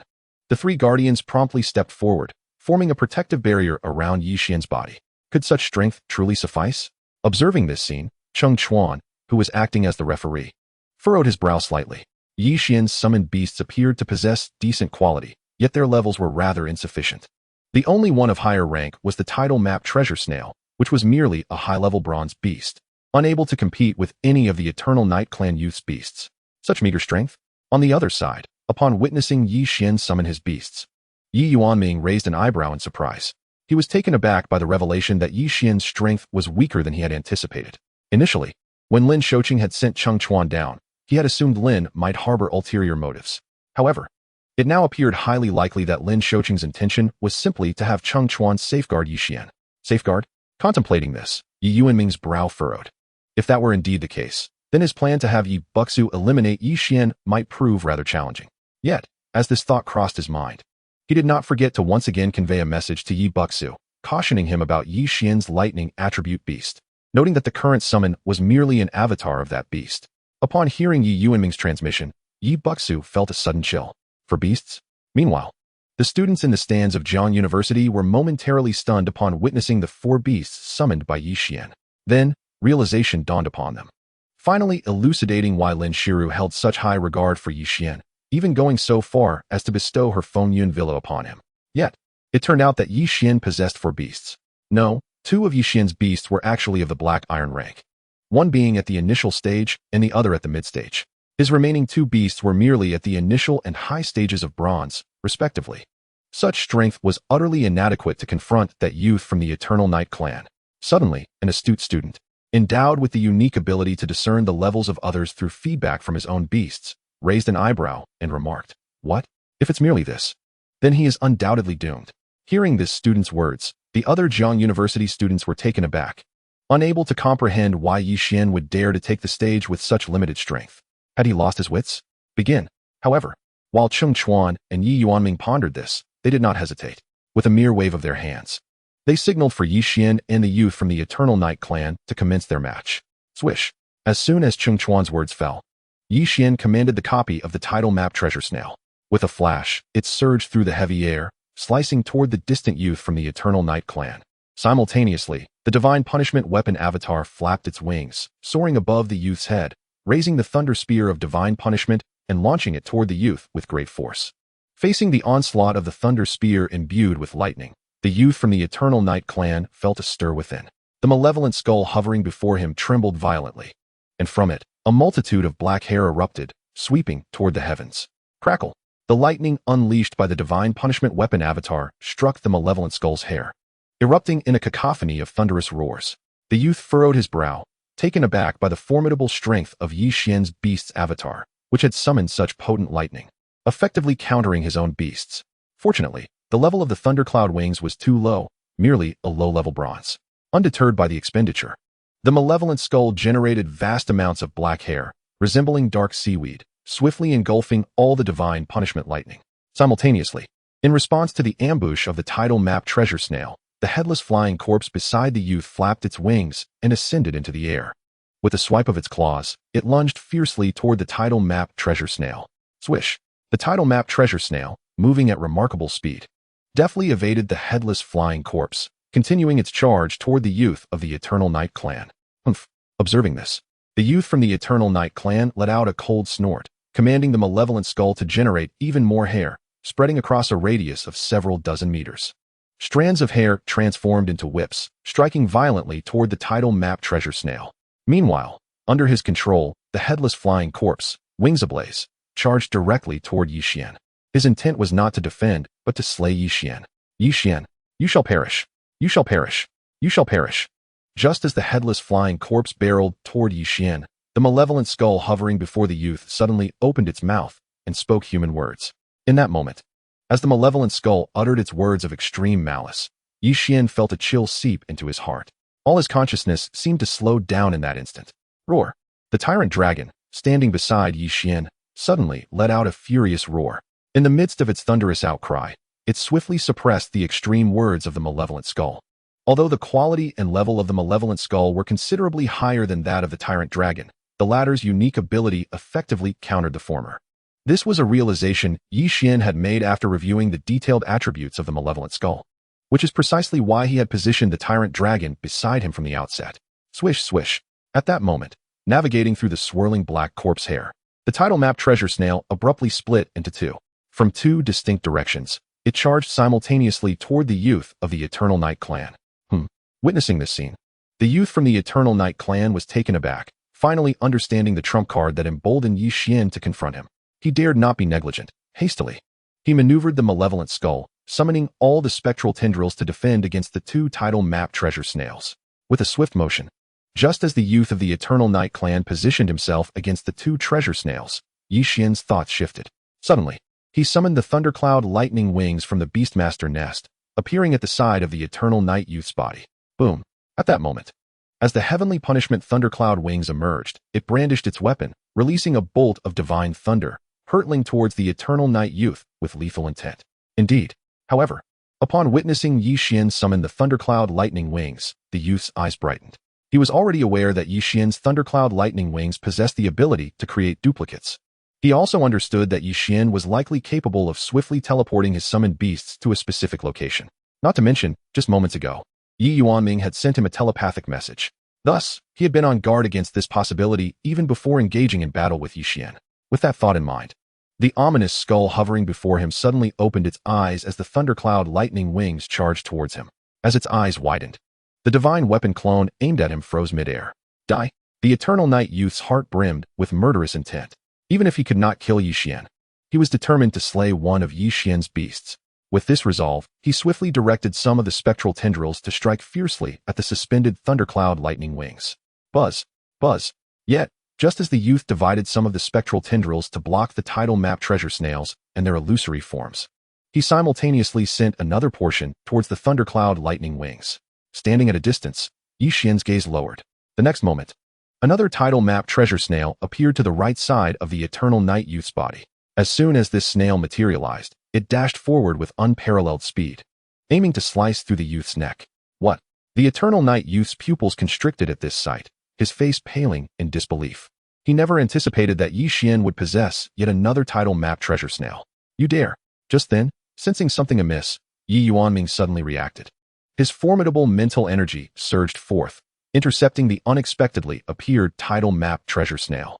Hearing Yi Yuanming shout and witnessing the snail freeze midair, the Eternal Night Youth finally breathed a sigh of relief. Buzz. Yet, just as he exhaled in relief, a ripple emerged in the void beside him. The next instant, yet another tidal map treasure snail appeared. This snail, after a gentle spin, zipped past the Eternal Night Youth's neck in a swift motion, leaving him aghast. Chapter 82. Shock. Thud. The head of the Eternal Night Youth fell to the ground, his eyes wide open, bulging outward. It seemed he could not believe, even in his final moments, that he would perish at the hands of Yi Xian, a name he had never even learned. Thud. Thud.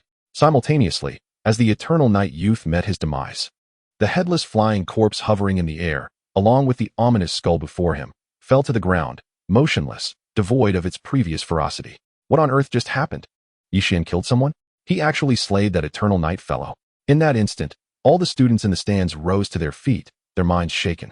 Yi Xian had indeed killed that member of the Eternal Night clan, and he did so right in front of Yi Yuanming. How satisfying. A collective exhilaration surged among them. In Jiang University, countless individuals had harbored resentment towards the Eternal Night clan, yet none had managed to achieve what Yi Xian did. In past Star Wars, Beast Masters from Blue Star often clashed with those of the Eternal Night clan, but never had anyone succeeded in taking a life. Not to mention, this time, Yi Xian had done so while Yi Yuanming was leading a departure from Jiang University, directly slaying one of their own before his eyes. If one were to encapsulate their emotions in 2 words, it would be sheer delight. This scene truly brought them immense satisfaction. What just transpired? At the edge of the beast fighting arena, Yi Tiange and his companions, who had been waiting for the Eternal Night Youth to claim victory, were now left aghast, mouths agape. Unable to comprehend the unfolding events. Yi Buxu is dead, and by the hands of Yi Xian, who had barely just broken through to the bronze level. Their eyes reflected profound shock, as they questioned whether they had somehow received the wrong script. What on earth is this guy doing? What are those creatures? Meanwhile, the spectators in the stands, including Qi Liangkai and others, were equally dumbfounded. Yi Xian had actually killed that Eternal Night Youth? And what were those summoned beasts he had just called forth? 4 identical, peculiar creatures resembling hats, 2 with lightning attributes. Not to mention the tyrant dragon beast, Xuan, and the 3 divine wood guardians summoned by Xuan. Altogether, Yi Xian's beasts and summoned entities totaled an astonishing 11. Fortuitously, Yi Xian's beasts had yet to mature, otherwise, Qi Liangkai believed that even he would have been overwhelmed by Yi Xian's onslaught. What on earth is he? Whoosh. After slaying the Eternal Night Youth, Yi Xian immediately recalled the 4 tidal map treasure snails and the 2 thundercloud lightning wings from afar, along with the tyrant dragon beast, all returning to the Beastmaster nest. Simultaneously, Xuan retracted the divine wood guardians she had just summoned, as her purpose had merely been to create an illusion and distract the Eternal Night Youth. Yi Xian, suddenly, upon witnessing the death of the Eternal Night Youth, especially while he was serving as an arbiter and had already intervened, Yi Yuanming's expression darkened to a stormy hue. His gaze fixed upon Yi Xian, radiating lethal intent. Yi Yuanming. Yet, just as Yi Yuanming's gaze fell upon Yi Xian, Cheng Chuan's furious voice echoed nearby. Are you incompetent?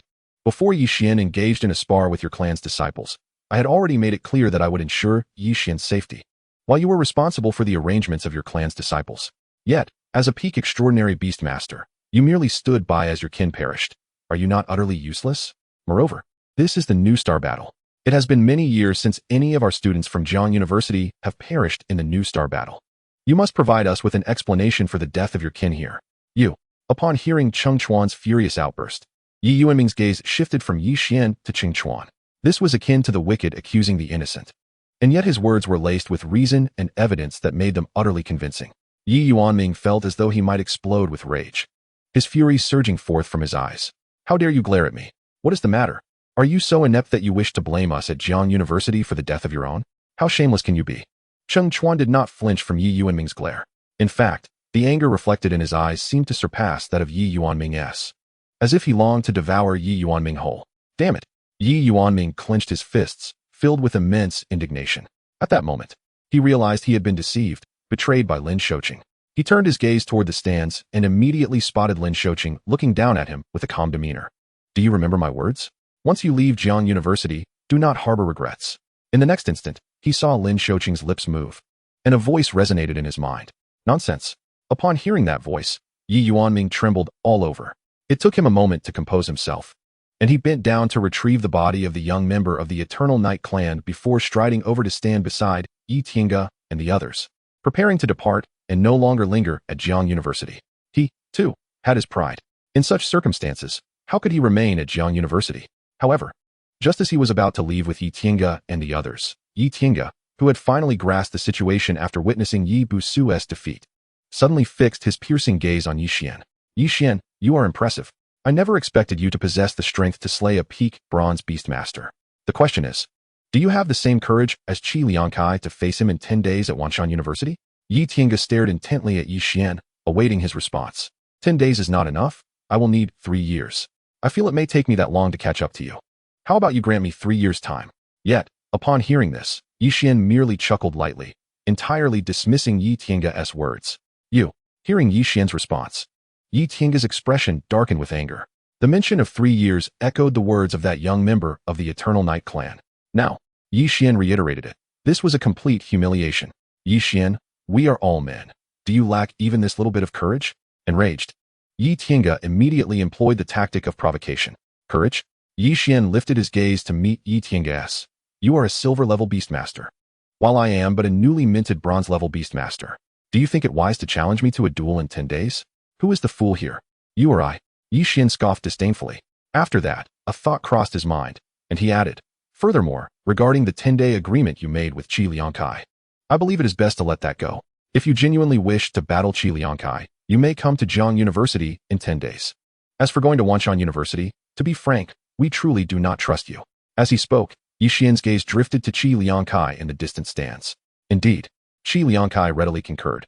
Yi Xian, I share your sentiment. Going to Wanshan University seems ill-advised.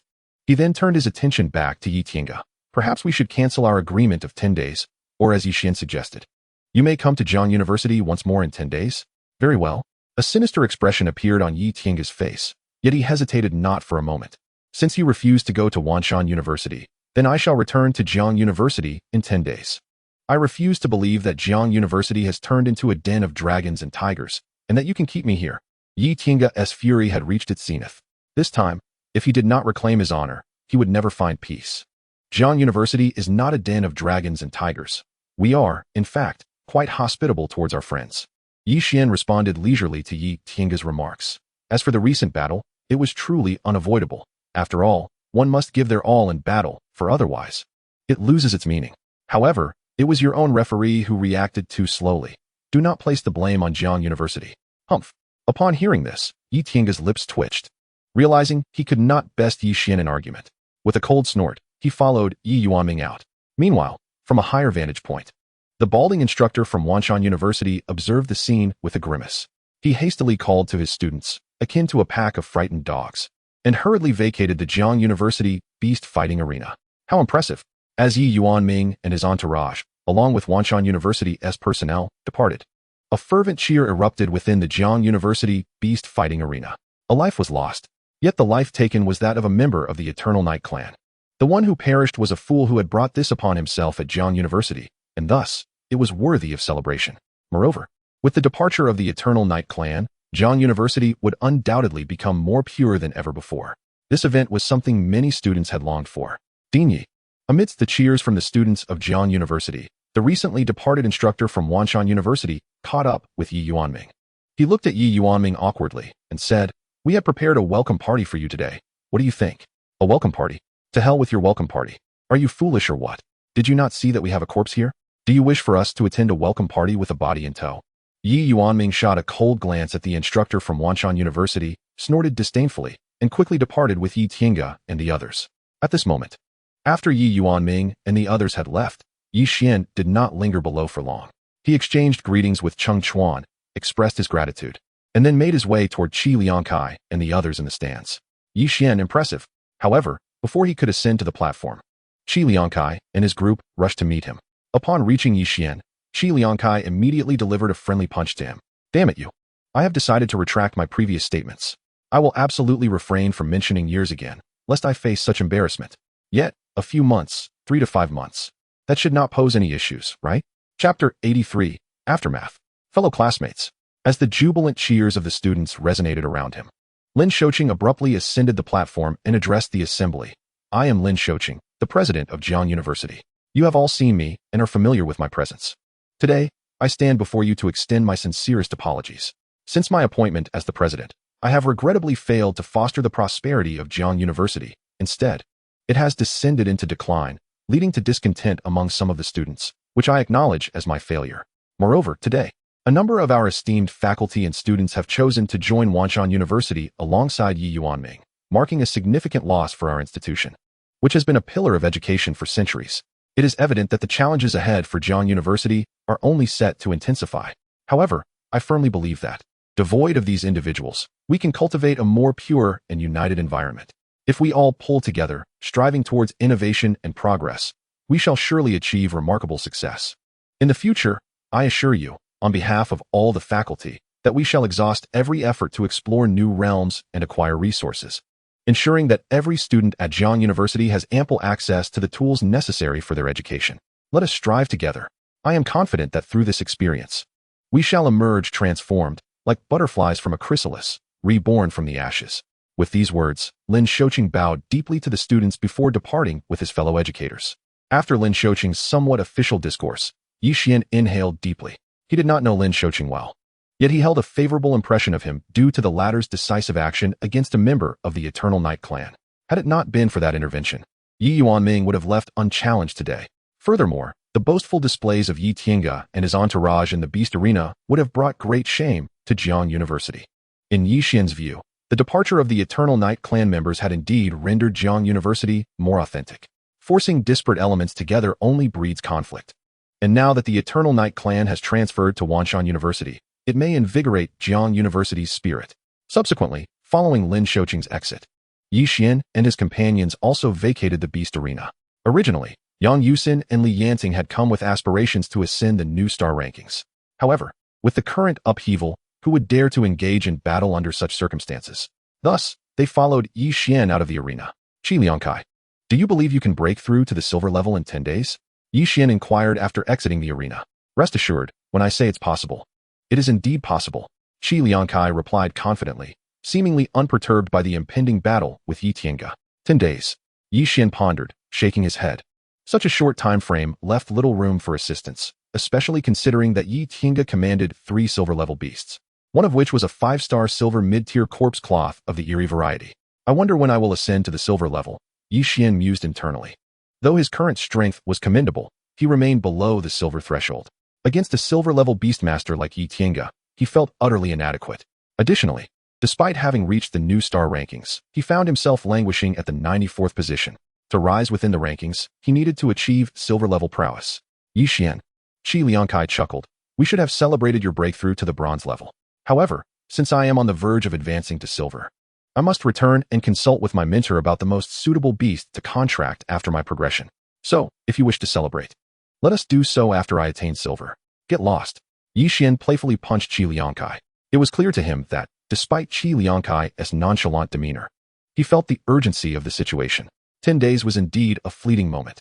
After exchanging farewells, Qi Liangkai departed, followed by Wei Shan and Lu Jing. Yi Xian, let us exchange contact information for future convenience, Wei Shan suggested. After they had left, Wang Yuli, Li Yanting, and Yang Yusin also took the opportunity to connect with Yi Xian before departing. Clearly, their experience in the Beast Arena had left a profound impact, igniting their eagerness to train diligently. In this world, strength reigns supreme. This holds true for both men and women. Xuan, let's return, Yi Xian instructed, and upon the departure of everyone, he summoned Xuan to fly him back to his villa. Shocking news. Jiang University fractures, with Yi Yuanming leading a faction of teachers and students to join Wanshan University. Shortly after Yi Xian returned to his villa, news of Jiang University's split swiftly ascended to the top of social media trends. Jiang University is a renowned emblem of Jiangzhou, celebrated throughout the entirety of Xiagu. Consequently, this event captured widespread attention. No one had anticipated such a sudden fracture within Jiang University. It is worth noting that due to previous policies aimed at integrating the Eternal Night clan into their domain, numerous members had been accommodated within what was then Jiangzhou's premier institution, resulting in a significant presence within the university. Moreover, the recent exodus did not comprise solely members of the Eternal Night clan. Reports indicated that the number of faculty departing Jiang University amounted to over 1/5. A figure of 1/5 is no trifling matter, it has the potential to undermine the very foundation of the institution. Simultaneously, Lin Xiaoqing's remarks following the departure of Yi Yuanming also circulated online. Transforming from a chrysalis to a butterfly? Rebirth through fire? Given the university's already tenuous state, could it truly emerge renewed after such turmoil? Many question the possibility. Amidst widespread discussions regarding Jiang University, a video suddenly surfaced. The footage of Yi Xian slaying the member of the Eternal Night clan. Shameless Jiang University, unable to retain its people, now seeks to prevent their departure. Yi Xian of Jiang University, killing in the New Star battle, will no one intervene? Following the release of this information, a flurry of headlines emerged, all targeting Jiang University and Yi Xian directly. However, these headlines had barely made their appearance before they vanished entirely. Even the video of Yi Xian defeating the youth from the Eternal Night clan was suppressed, leaving only a handful of more measured commentaries. Among these critiques, the incident of Yi Xian's slaying of the Eternal Night clan youth was mentioned, yet the reactions were rather subdued. It merely advised everyone to exercise caution and restraint in future stellar battles, urging them not to act out of anger. Furthermore, it emphasized the responsibility of the judges in this matter. They could not place the blame solely on the students. As for Yi Xian's incident, it was noted that the judge was one of their own from the Eternal Night clan, a peak-level beast master, rendering Yi Xian's actions during the competition somewhat justifiable. If the Eternal Night clan wished to assign blame, it could only be directed toward their own judge.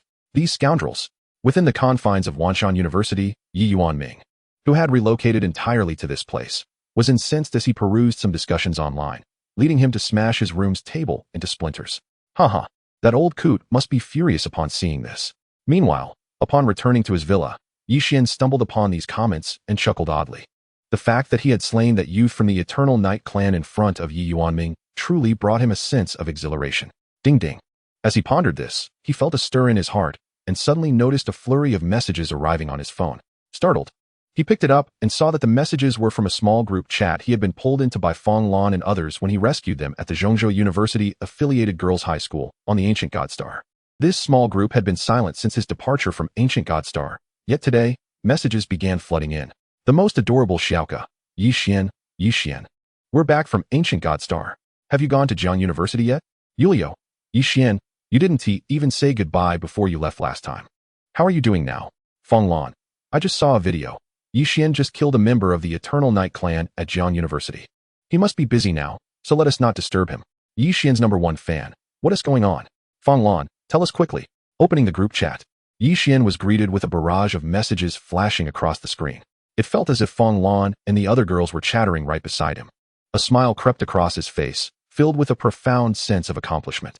Although his strength was still somewhat inferior to Qi Liangkai and not comparable to those at the top of the Jiangzhou New Star rankings, he had finally garnered himself a fan base, comprised of a delightful group of girls from Zhongzhou University-affiliated girls' high school. As he mused over this, Yi Xian suddenly envisioned a day when he might visit Zhongzhou University and the bewildered expressions of the male students from Jiangzhou University witnessing a throng of beautiful girls welcoming him with banners. If such a day were to materialize, it would indeed be quite amusing. Dingling. Just as Yi Xian was lost in thought, he felt a jolt of recognition as a familiar phone number flashed on his screen. It was Teacher Lin.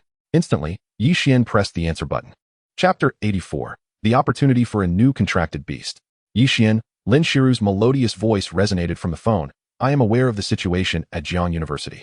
Thank you for your efforts this time. Teacher Lin, did you not say before that I represent Jiangzhou University when outside? Yi Xian chuckled at her words. You remember that? Lin Shiru replied, her tone light and cheerful, seemingly unaffected by the turmoil at Jiang University. It felt as though she shared Yi Xian's sentiments regarding Yi Yuanming and the others' departure, as if she too felt a sense of liberation.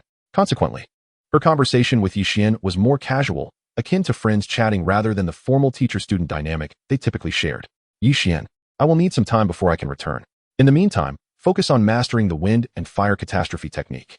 In a few days, I will arrange an opportunity for you to accompany teacher Rinya, where you may have the chance to contract a remarkable new beast. The opportunity to contract a new beast? What kind of opportunity? Yi Xian inquired, perplexed. I cannot disclose that. There are confidentiality protocols in place.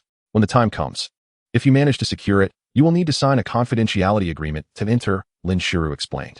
So mysterious? Yi Xian was taken aback. Given the existence of a confidentiality agreement, it was likely that the location was not under Jiang University's jurisdiction but belonged to the collective of Xia country. Yi Xian's curiosity was piqued, and he found himself yearning to know more. Teacher Lin, if that is the case, you could return from the abyss of darkness first. I do not necessarily have to contract that shadow. Yi Xian's thoughts shifted. Did Teacher Rinyu inform you? Lin Shiru paused before responding. No need to worry about me. I am different from others. I have my own means of protection, and I will not encounter any dangers in the abyss of darkness. As for that shadow, I have seen it once before, but lack the opportunity to capture it. I will strive to find it again and secure it. Additionally, I have discovered that it seems to be in a state of mutation and should finish soon. I inquired with the Shadow King not long ago, and according to him, once it successfully mutates, it will immediately ascend to silver rank without a drop in star grade. Such a contracted beast is exceedingly rare and perfectly suited to help you transition through the bronze stage. Lin Shiru's enthusiasm regarding this shadow during her explanation was palpable, as if the prospect of capturing a beast in the midst of a transformative evolution thrilled her immensely. Yi Xian inhaled deeply, feeling a wave of gratitude. Realizing he could not dissuade Lin Shiru, he resigned himself to the situation. After a while, Lin Shiru chatted with Yi Xian before finally hanging up, a departure from her usual practice of getting straight to the point and swiftly ending the call. Once Lin Shiru had ended the call, Yi Xian felt a sudden impulse to input her phone number into his chat application. He soon discovered her online alias, the Poetry of Poetry, gazing at her username, accompanied by a photo that seemed to have been taken years ago, where she rested her chin on her hands, gazing wistfully into the distance. Yi Xian stared for a moment before attempting to add her as a friend. While doing so, he pondered and ultimately decided to leave a note stating, "Your most handsome student." In the past, he merely retained Lin Shiru's phone number without adding her as a friend. Consequently, shortly after Yi Xian sent his friend request, a notification appeared indicating its approval. Yi Xian's expression brightened with excitement as he opened Lin Shiru's moments, where he discovered a solitary post she had shared not long ago. It read, "Breaking free from shackles, akin to a kite severed from its string, soaring towards a scorching blue sky, or perhaps shattering upon impact, or reaching distant horizons." Apart from this solitary post, there were no others, suggesting that Lin Shiru had not updated her moments in quite some time. After contemplating the post, Yi Xian liked it, and then, reflecting on the two phrases Lin Shouqing had mentioned earlier, he commented, "Where true sincerity lies, even gold and stone may yield." He refrained from writing too much, as this was only the beginning of their friendship. Patience was warranted. After completing these actions, he relaxed his grip on his phone and walked around the room a couple of times before gradually calming his mind, reciting the principles of the wind and fire great calamity technique within his thoughts. As for the small group that Fong Lan and others had added him to, he chose not to engage in conversation. A true idol must exude an air of aloofness. A hint of coldness would suffice to allow those younger girls to view him as a figure of admiration.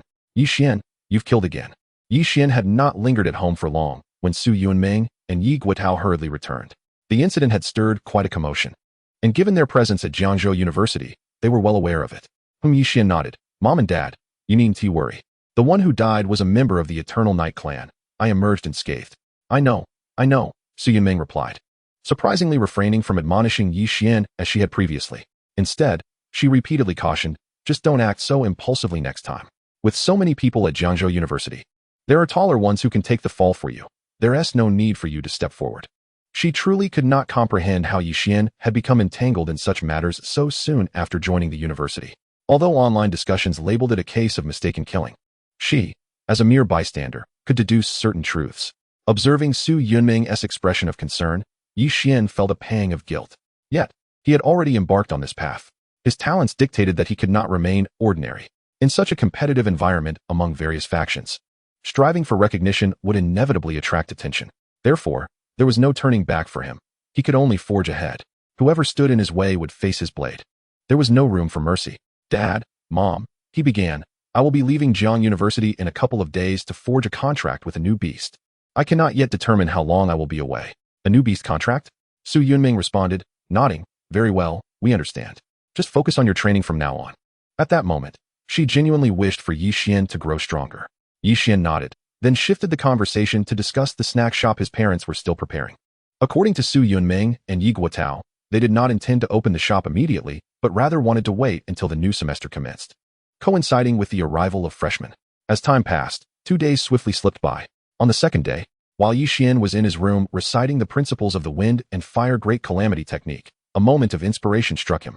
He extended his hand, and with his little finger, he unleashed a gust of azure light that shot forth. In the blink of an eye, the beam landed before the swift alpaca outside the villa, severing the grass it had been munching in an instant. Success! A glimmer of joy sparkled in Yi Xian's eyes. What he had just employed was the power of the Wind Calamity from the Wind and Fire Great Calamity technique. However, using this power for attack yielded rather weak results, likely only effective against feeble Black Iron tier beasts. The primary application of this Wind Calamity power was to enhance the speed of himself or his beasts. Regardless, it represented a modest increase in strength. Yi Xian shook his head, speculating on the potential power increase once he fully mastered the Wind and Fire Great Calamity technique, evolving it into the Wind and Fire Calamity Force. According to the technique's description, it would undergo a transformation upon completion. Although Yi Xian relied entirely on his beasts in combat, augmenting his own innate abilities would also be advantageous. Additionally, since this technique was the most precious mental power technique at Jiangzhou University, he anticipated that its full mastery would yield commendable effects when applied to his beasts. Contemplating this, Yi Xian took out his phone to check for a response from Qi Liangkai regarding the message he had sent earlier, but found none. This prompted a frown, as he wondered whether Qi Liangkai had successfully advanced to the Silver Realm. Suddenly, his phone rang, and to his surprise, it was a call from teacher Rinya. A flicker of joy crossed his face. Yi Xian, she greeted as he answered, a few days ago. Lin Shiru should have mentioned the opportunity one was going to help you pursue, correct? Yes, Yi Xian replied. Teacher Lin did mention it. Very well then. Please come to the entrance of Jian University. I will be waiting for you there, Rinya instructed succinctly. Understood, I'll be there shortly, Yi Xian responded, quickly notifying his parents before hastily leaving the villa with Xuan. By this time, more than 2 days had passed, and under the influence of the precious evolution resources he had provided, Xuan had advanced from Black Iron mid-tier to Black Iron high-tier. Moreover, the evolution speed of the Tyrant Dragon Beast was even faster. Within these 2 days, it too had caught up and reached Black Iron high-tier. Although this advancement did not significantly enhance Yi Xian's battle power, it did move his Beastmaster rank forward a step. Additionally, Lin Shouqing had fulfilled his promise, and the 50,000 academic credits awarded after the defeat of that young man from the Eternal Night clan had reached Yi Xian's hands. With its multiplication, it had transformed into 250,000 credits. This allowed Yi Xian to indulge once more, purchasing a rare evolution resource known as Thunder Spirit Liquid to aid the Heavenly Punishment Thunder Cloudwing. Each drop cost an astounding 100,000 credits, and he had procured 3 drops in total. Once the 3 drops of Thunder Spirit Liquid are consumed, the Heavenly Punishment Thunder Cloud Wings will effortlessly advance to the pinnacle of the bronze level, requiring approximately half a month for the transformation. Chapter 85. The Sorcery of the Demon Mountain Realm, the Anti-Invasion Plan. Do you see that figure soaring through the air with the little sprite? Is that not Yi Xian? As Yi Xian made his way, many students from Jiang University paused to gaze at him. Following the events of 2 days prior, he had become a veritable celebrity at Jiang University, all while bearing the identity of a freshman. It was common knowledge that amongst this year's freshmen, 2 individuals had distinguished themselves. One, a rogue named Qi Liangkai. The other, a resolute character, Yi Xian. Yi Xian regarded the multitude of glances directed his way with indifference, urging Xuan to hasten their journey. Instructor Ren. Shortly thereafter, Yi Xian arrived at the gates of Jiang University, where he spotted Rinya waiting for him. With Xuan's recent advancement to high-tier Black Iron, her mental acuity had strengthened, and her flying speed had noticeably increased. Let us walk and talk, Rinya stated, waving her hand to summon her Iron Wall War Chariot. Once Yi Xian boarded the chariot, they ascended into the skies. Instructor Ren, where are we headed? Yi Xian inquired curiously as they traveled. Even now, he remained unaware of Rinya's destination. I am taking you to a military base in Jiangzhou. Once there, simply follow my instructions, Rinya replied, casting a glance at him. A military base? As expected, Yi Xian's heart stirred at her words. He had surmised this when Lin Shiru had previously contacted him regarding the signing of a confidentiality agreement. Now, it was merely a formal confirmation. The circumstances there are somewhat unique, and I cannot disclose much at this moment. Once you arrive and have signed the confidentiality agreement, everything will become clear, Rinya added. Hearing this only fueled Yi Xian's curiosity further. Ding. Just then, a message arrived on Yi Xian's phone. Yi Xian, Instructor Ren should have taken you to that location by now. Whether you will have the opportunity to contract a beast there depends on your performance. Moreover, while this presents a chance, it also carries risks. If you feel unprepared upon arrival, you may opt out. Additionally, should you choose to participate and secure a beast contract, if they offer an exceptionally rare beast with unique abilities and high quality, do not hesitate. Choose it immediately. However, if such a beast is not available, aim for a defensive or area attack type beast, as these are what you currently lack. Yi Xian opened the message to find it was from Lin Shiru. Responding promptly, he sent her a soldier emoji, stating, I am on my way there now. Instructor Lin. Rest assured, I will comply with the arrangements. Moments later, Lin Shiru replied with a humph emoji. A smile crept onto Yi Xian's face at her response, and he tucked his phone away, choosing not to comment further. Over the past 2 days, he had exchanged several messages with Lin Shiru, and their relationship had evidently progressed compared to before. In fact, she occasionally sent emojis during their exchanges, which Yi Xian found delightful. He reflected on how, in Lin Shiru's eyes, he had initially been merely a gifted student she sought to nurture into a pillar of Jiangzhou University. Her concern for his safety stemmed largely from her desire not to see her aspirations dashed. This was entirely reasonable, as prior to this, they had been worlds apart, one in Yunhai City and the other in Jiangzhou City, having never met. However, through their recent interactions, their relationship had begun to evolve into something resembling friendship. Yi Xian naturally preferred this warmer dynamic over their previously somewhat frosty communications. Whoosh! The Iron Wall war chariot sped swiftly along, and after approximately 20 minutes, Rinya guided Yi Xian to the foot of a black mountain nestled deep within the hills. This black mountain stood in stark contrast to the surrounding peaks, towering around 70 to 80 meters high, resembling an inverted bowl. Entirely devoid of greenery and composed solely of black rock, it appeared both peculiar and enigmatic. Upon his first glimpse of the mountain, Yi Xian felt a surge of intrigue. Activating the Beast Contract Editor. Swallowing Spirit Demon Mountain, Mountain Type with a Master 1 star. Level, King Level.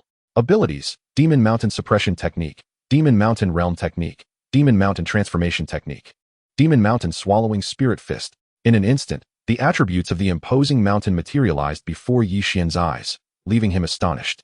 He had not anticipated that this colossal mountain was, in fact, a beast, a king-level beast at that. The presence of such a powerful creature indicated that its master was likely nearby, elevating Yi Xian's sense of significance regarding this location. Were there many king-level beast masters in Blue Star? Indeed, there were several hundred. However, when distributed across Xia country, the numbers dwindled to fewer than 100. Moreover, Xia country was divided into 9 provinces, with the most king-level beast masters concentrated in the central province, while the other provinces had relatively few. Consequently, Jiangzhou had only a handful of king-level beast masters overall. Thus, the realization that a king-level beast master resided within this very base astonished him. Was there a gate? As Rinya descended with Yi Xian, he surveyed the area and promptly noticed a massive black mountain gate at ground level, currently shut tight. Creak. Just as Yi Xian examined the swallowing spirit demon mountain, the enormous mountain gate suddenly swung open. Sister Rin, you have arrived. An elder and several individuals emerged, greeting Rinya as they approached. Rinya nodded lightly, turning to Yi Xian to introduce him. This is Yi Xian, a freshman at Jiang University. He is the recommended candidate for the bronze-level Beastmaster position. Yi Xian? The elder studied him, a smile breaking across his face. There's no need for your introduction. Sister Rin, I have heard tales of a formidable individual emerging from Jiang University this year. As he spoke, he turned to Yi Xian with a gentle smile. Yi Xian, I am Wang Tianshan, the guardian of this base. Let us converse as we proceed. The title of guardian of the base? Wang Tianshan. Upon hearing the elder introduce himself, Yi Xian felt a profound shock reverberate within him. The guardian of the base undoubtedly held the highest authority here. However, what truly astonished Yi Xian was the name of the venerable elder before him. In the Xia Kingdom, there were nearly 100 sovereign-level beastmasters, some of whom were not widely known, yet there were others whose names resonated with many. Among them, in Jiangzhou, there was a sovereign-level beastmaster known as the King of Tianshan. It was said that the King of Tianshan was indeed named Wang Tianshan. Could this seemingly ordinary elder, speaking without an ounce of imposing aura, truly be the renowned King of Tianshan from Jiangzhou? He referred to Rinya as Sister Rin. Yi Xian felt his mind swirl in confusion. Nevertheless, he did not dare to hesitate. As the elder led the way, he hurriedly followed Rinya, walking beside her as they entered through the enormous gate opened by the swallowing spirit demon mountain. Boom. As they stepped into the depths of the demon mountain, the colossal portal closed automatically behind them. Yet, upon entering the demon mountain, Yi Xian was not engulfed by darkness. Instead, he discovered that it felt as if he had entered an entirely different realm. This world was filled with buildings and bustling personnel, leaving Yi Xian utterly bewildered. The arcane arts within the demon mountain? In the next moment, a spark of insight illuminated his mind, recalling one of the abilities he had just identified within the swallowing spirit demon mountain. At the time, he had only performed a cursory assessment due to time constraints and had not examined it closely. Now, it seemed that this ability might indeed allow the swallowing spirit demon mountain to create an alternate world within its very being. However, after surveying the surroundings, Xian quickly realized that the space here was not as vast as he had initially imagined. In fact, it might be even smaller than the sum of the several Beastmaster nests he had established. Sister Rin, you haven't yet discussed this matter in detail with Xian, have you? At this juncture, having entered this space, Wang Tianshan turned to Rinya and inquired. He hasn't signed a confidentiality agreement yet, so naturally, I haven't mentioned it. Rinya replied, shaking her head. Xian, Wang Tianshan then turned his gaze towards him, speaking gently, since your teacher has yet to brief you on this matter. Allow me to provide you with some information. Afterwards, you may sign the confidentiality agreement. After a brief moment of contemplation, he continued. This situation stems from the emergence of the ancient divine star. As you may know, numerous portals connecting to the ancient divine star have appeared across our blue star. Through these spatial conduits, various races from the Milky Way can access our blue star. However, you might not be aware that many foreign races have already infiltrated our blue star. Fortunately, our Xia kingdom has yet to have any of its portals occupied by races from other stars. Yet, many smaller nations are now facing significant incursions from foreign entities. Some nations have even been thoroughly infiltrated and taken over by these races. Although our Xia kingdom possesses considerable strength on Blue Star, we are still outmatched when viewed in the context of the entire Milky Way. If we allow these foreign races to establish a solid foothold on Blue Star, our Xia kingdom will be on the brink of collapse. Therefore, we have proposed a plan, the anti-invasion plan. The purpose of summoning you here is related to this anti-invasion plan. Of course, you are not the only one we have called. Several other beast masters of your caliber, as well as some other talented beast masters of varying levels, have also been invited. The anti-invasion plan. Xian listened, somewhat bewildered. How could such a grand initiative possibly involve someone as unassuming as himself, a mere bronze-level beastmaster? Wang Tianshan, noticing Xian's confusion, elucidated. The ultimate goal of the anti-invasion plan is migration. Should our Xia kingdom face the peril of annihilation, we will swiftly relocate en masse to other stars. To achieve this, two prerequisites must be met. First, we must identify a spatial conduit that allows everyone to pass through, and second, we must ascertain suitable stars for migration. We have already overcome the first challenge. The current focus is on the second, which involves determining viable stars for migration. Since all the portals connected to the ancient divine star are established on life-bearing stars, we must secure the consent of the life forms inhabiting those stars to facilitate migration. Wang Tianshan deliberately emphasized the word consent, making it clear to Xian that the Xia kingdom was undoubtedly eyeing a weaker star race, intending to employ persuasive methods to obtain their agreement. Should those from other stars come to invade Blue Star, Xian would undoubtedly regard them as mortal enemies. Yet, he felt a stirring in his heart regarding the prospect of the Xia kingdom invading other life-bearing stars. He pondered that if such an endeavor were achievable, it could indeed serve as an excellent contingency plan for the Xia kingdom. After careful deliberation, our Xia kingdom ultimately decided to target Longjiao Star as the objective of our anti-invasion plan. Wang Tianshan glanced at Xian before continuing. Longjiao Star is not particularly powerful, boasting only 5 sovereign-level beast masters, yet its star area is quite expansive. Furthermore, there are only 13 spatial conduits on Longjiao Star. Of these, apart from one that connects to the ancient divine plane, only one allows passage for sovereign-level beast masters, making it easily defensible. At this point, Wang Tianshan paused before adding, "Not long ago, we employed special methods to dispatch over a dozen sovereign-level beast masters from the Xia kingdom to Longjiao Star. After negotiations, we successfully signed an agreement with the Longjiao people, granting our Xia kingdom 7/10 of the land on their star. However, there are still some disputes regarding certain portions of this land. The purpose of calling you and several other talents from the Xia kingdom here is to engage in combat with beast masters of equivalent rank from the Longjiao clan to resolve the allocation of these contested territories." Xian was instantly taken aback, truly taken aback. He had never imagined that while he was still diligently honing his skills on Blue Star, occasionally daydreaming about the future, and feeling a sense of pride for having dealt with that youth from the Eternal Night clan 2 days prior, the formidable individuals of the Xia kingdom had already accomplished such monumental feats.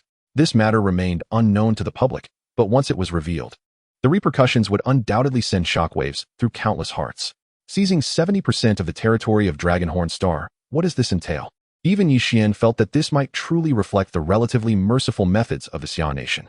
Otherwise, with the strength of the Xia nation, it would not be implausible to completely annihilate Dragonhorn Star, which is defended by merely 5 king-level beast tamers. So, does this mean we can now immigrate to Dragonhorn Star? With this thought, Xian inquired, his curiosity piqued. Indeed, Wang Tianshan nodded. However, there is no immediate necessity. Dragonhorn Star is vast, even comparable in size to our blue star. Yet, the combined resources there fall short of those available to our Xian nation. Thus, at this stage, we merely need to dispatch a few individuals to establish our presence and gather resources in the territory that belongs to us. Unless absolutely necessary, we shall not abandon our mother planet. Yixian nodded in agreement. However, a significant doubt lingered in his mind. What method does the Xian nation possess that allows it to relocate countless individuals from the 9 provinces in a short span of time when faced with a crisis that could obliterate its very existence? Yet, recognizing that this might be a closely guarded secret of the Xian nation, he refrained from asking further. In addition to this, Yixian gleaned another insight from his visit. Upon learning about the situation, many of his previous anxieties dissipated significantly. No longer did he have to fret daily about the possibility of countless powerful adversaries descending upon them, leading to the swift downfall of the Xian nation. Commander, regarding our engagements with the beast tamers of Dragonhorn Star, will we be visiting them, or will they come to us? Yixian pondered and asked. We will be going to their territory, Wang Tianshan replied. However, we will utilize spatial transportation, which will not consume much time. That said, he glanced at Yixian. Although you have come here, your ability to participate ultimately depends on your strength. How my strength holds up? Yixian's thoughts shifted, and he instantly comprehended that aside from himself, other selected bronze-level beast tamers may also be present here. He realized that to seize this opportunity, he would likely need to engage in combat with them. And what of the beasts? What of the beast tamers mentioned by Lin Shirwei? Yixian mused internally. Seemingly perceiving Yixian's thoughts, Wang Tianshan continued. In truth, your journey to Dragonhorn Star will not pose significant danger, as each bout will be overseen by formidable guardians. While the inhabitants of Dragonhorn Star may harbor resentment towards us, it is unlikely that many would dare to strike lethally during these encounters. However, all participants selected for this mission to Dragonhorn Star are exceptional talents, representing the future of our Xian nation. Accordingly, we have established rewards for those ultimately chosen. One such reward is that all students selected to enter Dragonhorn Star will receive a beast upon their breakthrough to the next realm. Furthermore, if they triumph in competitions against the students from Silverhorn Star, they will be eligible for additional rewards, such as rare evolution resources. Of course, Wang Tianshan added. Looking at Yixian, your situation is unique. I have heard from Rinjia that although you have ascended to the bronze level and possess considerable strength, you have yet to form a contract with your own bronze level beast. Thus, if you succeed in the selection, you will immediately be able to choose a beast from our reserves for contract. Is that so? Yixian's eyes brightened at this revelation. Initially, he had assumed he would need to travel to Dragonhorn Star, engage in battles with the beast tamers there, and only then earn the chance to contract a beast. He had not anticipated that simply qualifying would grant him the opportunity for a reward. Old Wang, at that moment, a middle-aged man with a square face approached Wang Tianshan and said, the deputy dean of Qingyun Academy has arrived with one of his disciples. I understand, Wang Tianshan nodded. Please greet him, while I take Rinjia inside. Hearing Wang Tianshan's words, Yixian's heart stirred. Previously, he had thought Wang Tianshan's affable demeanor was simply his nature, but it now appeared that it might be a courtesy extended for Rinjia's sake. This prompted him to glance at Rinjia, recalling that since their encounter, everyone addressed her as Rinjia with great respect. Even the instructor from Wanshan Academy had displayed a distinctly different demeanor upon seeing her. This led him to speculate whether Rinjia possessed other identities unknown to him. Xiaozhong, just as Yixian was lost in thought, Wang Tianshan suddenly beckoned a young guard from a distance, saying, This is Yixian, a genius from Jiangzhou University. Please escort him to the independent dormitory. Find him a room, and have him sign a confidentiality agreement. Also, if he wishes, you may bring him some information on our collection of bronze-level beasts to peruse. Yes, old Wang, the young man replied promptly, turning to Yixian. Yixian was taken aback. He had not expected such arrangements after the introduction. A dormitory? Did this mean he would be staying here for a day or two? Nevertheless, he did not hesitate and promptly bid farewell to Wang Tianshan and Rinjia, following the young man named Zhang in another direction. After Yixian departed, Wang Tianshan, along with Rinjia, headed towards a large building ahead. Yixian, I am Wang Jiantong. You can simply call me Brother Zhang, the young man said as he escorted Yixian towards the independent dormitory area, appearing cheerful and engaging. Hello, Brother Zhang, Yixian responded. No need for such formality.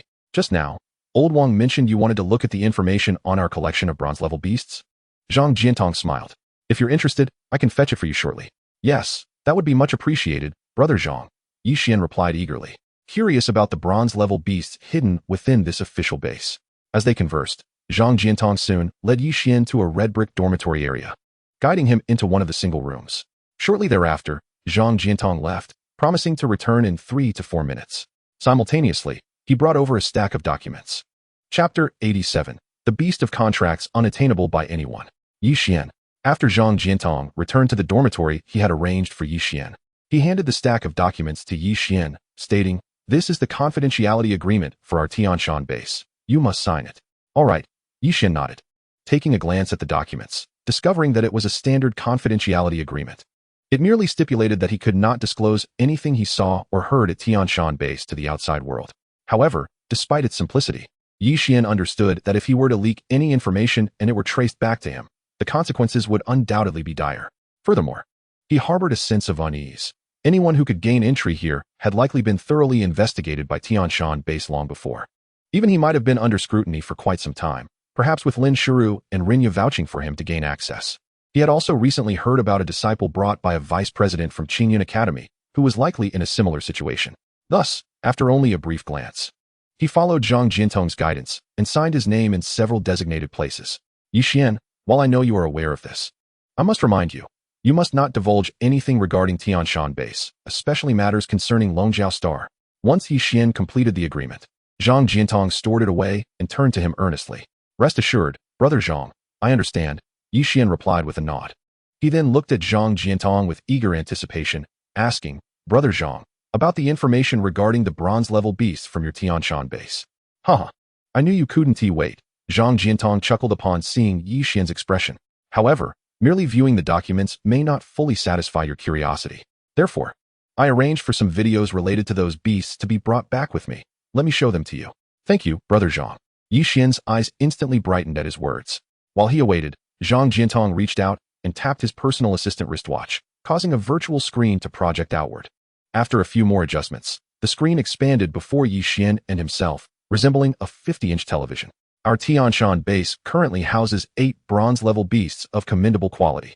Among these, 3 are of 5-star quality, and 5 are of 4-star quality." As Zhang Jiantong glanced at Yixian, he began his introduction, tapping the virtual screen to play a video of one of the beasts. The first video showcased a 3-tailed ice snow fox. In the footage, as the fox waved its 3 tails in unison, an endless flurry of snowflakes descended from the sky. As the snow enveloped the scene, a massive black bear, towering at 5 to 6 meters, charged towards it, only to find its speed rapidly diminished. Soon, the snowflakes accelerated, and within moments, the enormous bear was frozen in place. This 3-tailed ice snow fox is one of the 3 5-star bronze-level beasts in our collection. It excels in ice and snow magic, capable of unleashing blizzards over a wide area. Anyone deemed an enemy within the blizzard will find their movements hindered. Moreover, should it hasten the snowfall, it can encase foes in ice. At this point, Zhang Jiantong glanced at Yixian and continued, "Additionally, this ice snow fox can summon a gigantic ice fox to sweep away all in its path. It is indeed a formidable magical beast. If you lack such a beast, you might consider it. To be frank, many in our base have their eyes on this one. However, it is at the mid-bronze level and is on the verge of advancing to high bronze, making it challenging for newly initiated bronze-level beast masters to contract it. Hence it remains under our care." Yixian nodded in response. A 5-star bronze beast can grow all the way to diamond level, which is already a significant tier. Furthermore, he indeed lacked such a magical beast. While the heavenly punishment Thundercloud Wings could also be classified as a magical beast, it did not possess the purity of the ice snow fox. Additionally, the fox's striking appearance captivated Yixian, igniting within him the desire to contract it. The only reservation he had was that this ice snow fox was merely mid-bronze level, a grade that left him somewhat dissatisfied. He preferred a pinnacle bronze beast. However, even within the Tianshan base, there were only 8 bronze-level beasts of 4-star quality. Thus, finding a pinnacle bronze beast here might prove to be a daunting task. With these thoughts occupying his mind, he turned his attention back to Zhang Jiantong, who was now playing the video of the second beast. This time, it was a black bear, which, in the video, effortlessly lifted a boulder larger than a house with a motion of its shoulders and hurled it several dozen meters away. "This is a power bear, and it is the power king of its kind," Zhang Jiantong explained to Yixian. "This power king has tough skin and flesh, making it suitable as a meat shield beast. It excels in charging into battle. The power king is also at mid-bronze level, though it is just starting out, making it easier for some talented novice bronze-level beast masters to contract." As he spoke, Zhang Jiantong continued without pause, bringing forth the third beast in the video. This time, a silver giant eagle appeared on the screen. In the footage, The eagle flashed in midair and created 3 illusory copies of itself. The 3 shadows dove toward different directions, each extending sharp claws, successfully piercing 3 wolves from a pack running on the ground. This is the Phantom Silver Eagle King, Yixian. If you are in need of a flying beast, you may want to consider it. Zhang Jiantong continued his introductions, detailing the strengths and weaknesses of each beast for Yixian's selection. However, after Zhang Jiantong completed the introductions for all 8 beasts, Yixian felt a tinge of dissatisfaction in his heart. Contemplating, he could not help but inquire, "Brother Zhang, are these the only 8 bronze-level beasts at your Tianshan base?" "Of course not," Zhang Jiantong replied, shaking his head. "It's just that most of the other bronze-level beasts are of 2-star or 3-star quality, which I assume you wouldn't find appealing. As for high-quality beasts, these truly are the only ones. After all, you are well aware that nurturing such creatures is an utter waste. Typically, when individuals have made sufficient contributions and circumstances permit, we reward them with these beings. Just yesterday, for instance, a 4-star beast was bestowed as a reward to a beast master. However, as Zhang Jiantong paused momentarily before shaking his head, he continued, "In fact, our Tianshan base also possesses a peculiar 5-star bronze beast. Yet, this creature is so enigmatic that no one has been able to form a contract with it, leading to its confinement for over 6 months. A 5-star bronze beast? No one can form a contract with it," Yixian exclaimed, his expression one of astonishment as he inquired of Zhang Jiantong, "Brother Zhang, could you elaborate on this situation? That beast is indeed problematic, especially for you. It is altogether unattainable." Zhang Jiantong shook his head once more, but proceeded to explain to Yixian, "This is a peak bronze beast, resembling a massive stone. It can transform into various monstrous forms, and is often found sprawled on the ground, blissfully asleep. We are uncertain of its specific identity, but we do know its defenses are extraordinarily robust. Even an ordinary silver-grade beast finds it challenging to inflict any harm. Moreover, its willpower resistance is astonishingly high. Being a peak bronze beast, most bronze beast masters have already contracted their beasts at lower tiers, which is why only silver-grade beast masters have attempted to contract this one. Yet, even when a silver-grade beast master introduced the seed of a beast into its soul sea, it remained entirely unresponsive, continuing its deep slumber." At this point, a peculiar expression crossed Zhang Jiantong's face as he remarked, "You might not know, but this creature was actually captured by several black iron-grade warriors." "Captured by black iron-grade warriors?" Yixian's face registered disbelief. "A 5-star peak bronze beast captured by black iron-grade warriors. Surely this must be a jest?" Observing Yixian's expression, Zhang Jiantong chuckled, recalling his own initial reaction to the news, which had been one of utter bewilderment. He explained, "The truth is not that the beast lacks strength. Rather, it is simply exceedingly lethargic. Throughout the entire process from its discovery to its transportation back to our base, it remained in a deep slumber." Goodness! Yixian could not help but feel speechless. What a bizarre creature. As Zhang Jiantong continued, he seemed to have a sudden thought. "By the way, this beast differs from the one I just described to you. I can actually take you to see this one. In fact, when you visit it, you can even attempt to form a contract with it. Of course, do not harbor any expectations. May I truly observe it up close, and even attempt to contract it?" Upon hearing this, Yixian's eyes sparkled with excitement. Although others may not know the nature of this beast, he was confident that a mere glance would reveal its essence. Furthermore, with his mythic-grade beast qualifications, he might very well succeed in forming a contract with this strange creature, provided it met his standards. "Brother Zhang, might I trouble you to take me to see this beast?" "Certainly." Zhang Jiantong rose at once, saying, "I need to return some documents I signed anyway, and it's conveniently on the way. Since you wish to see it, I shall accompany you." "Thank you, Brother Zhang." Yixian's face lit up with joy. After about 3 to 4 minutes, Yixian followed Zhang Jiantong to a colossal cage constructed of iron pillars, where they encountered a black stone tiger lounging within. Even at rest, this imposing creature stood 3 to 4 meters tall and stretched nearly 10 meters in length. The moment Yixian laid eyes on the black stone tiger, he activated the beast editor to assess its attributes. Chapter 88, New Beast, Dreaming Stone. Dreaming Stone, 5-star. Tier, Peak Bronze. Ability 1, Dream of 1,000 Futures, LV4, 5-star. The Dreaming Stone is exceedingly slothful, capable of dreaming of countless entities and experiencing numerous events in its slumber, thereby acquiring extraordinary willpower. Simultaneously, this ability ensnares any adversaries attempting to delve into its memories or utilize skills such as memory extraction or possession within the confines of a dream. Ability 2, Future Self LV4, 5-star. The Dreaming Stone can summon its most formidable incarnation from its dreams for a brief period, taking on the form of that life. At its current tier, Its future self can reach the peak silver level for 3 seconds. If summoned at the mid-silver level, it can persist for 10 seconds. If at the low silver level, it lasts 30 seconds. And if it summons a life of equivalent tier, the duration is indefinite. However, once it has summoned a specific tier of power, it must wait an hour before attempting to summon that tier again. Ability 3, Dreaming Stone Body, LV4, 5-star.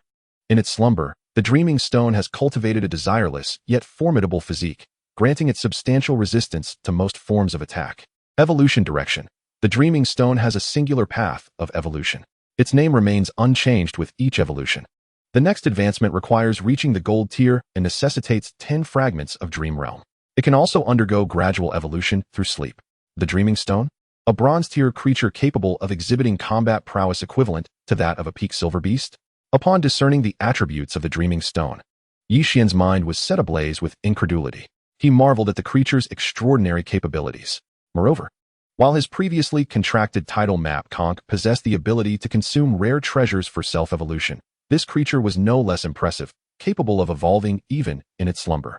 If this beast were to rest beneath the earth for a millennium or more, who could fathom what kind of monstrosity it would ultimately become? Can I now attempt to contract it? Yixian turned to Zhang Jiantong, eager to know. Indeed, Zhang Jiantong smiled and confirmed. This was directly stated by Old Wang. Anyone passing by may attempt to form a contract with it. Whoever succeeds will claim it as their own. Hearing Zhang Jiantong's words, Yixian's eyes gleamed with hope. This was precisely the affirmation he had been seeking. This magnificent dream slumber stone captured his attention with but a single glance. He was acutely aware that the fragments from the dream realm required to elevate this entity's star level might prove elusive. However, the prowess it exhibited at present was undeniable. Contracting it would equate to immediately acquiring a creature of silver tier combat capability. As for the future, once he grew stronger, seeking what he desired would become significantly easier. Moreover, this creature possessed the ability to enhance itself through slumber. Thus, even if he were unable to procure dream realm fragments, its potential would remain boundless. Oh, yet another individual attempting to contract this fellow. Zhang, from whence did you acquire this little creature? At that moment, as Yixian and Zhang Jiantong lingered beside the cage containing the dream slumber stone, a young man approached with a smile. Zhang Yixian? Just as this youth from the Tianshan base uttered the name, another young man, escorted by a staff member, passed by and upon seeing Yixian, raised his eyebrows in surprise. Yixian, you wish to contract this creature, don't you? Trust me, do not waste your time here. This creature cannot be contracted. No one is capable of doing so.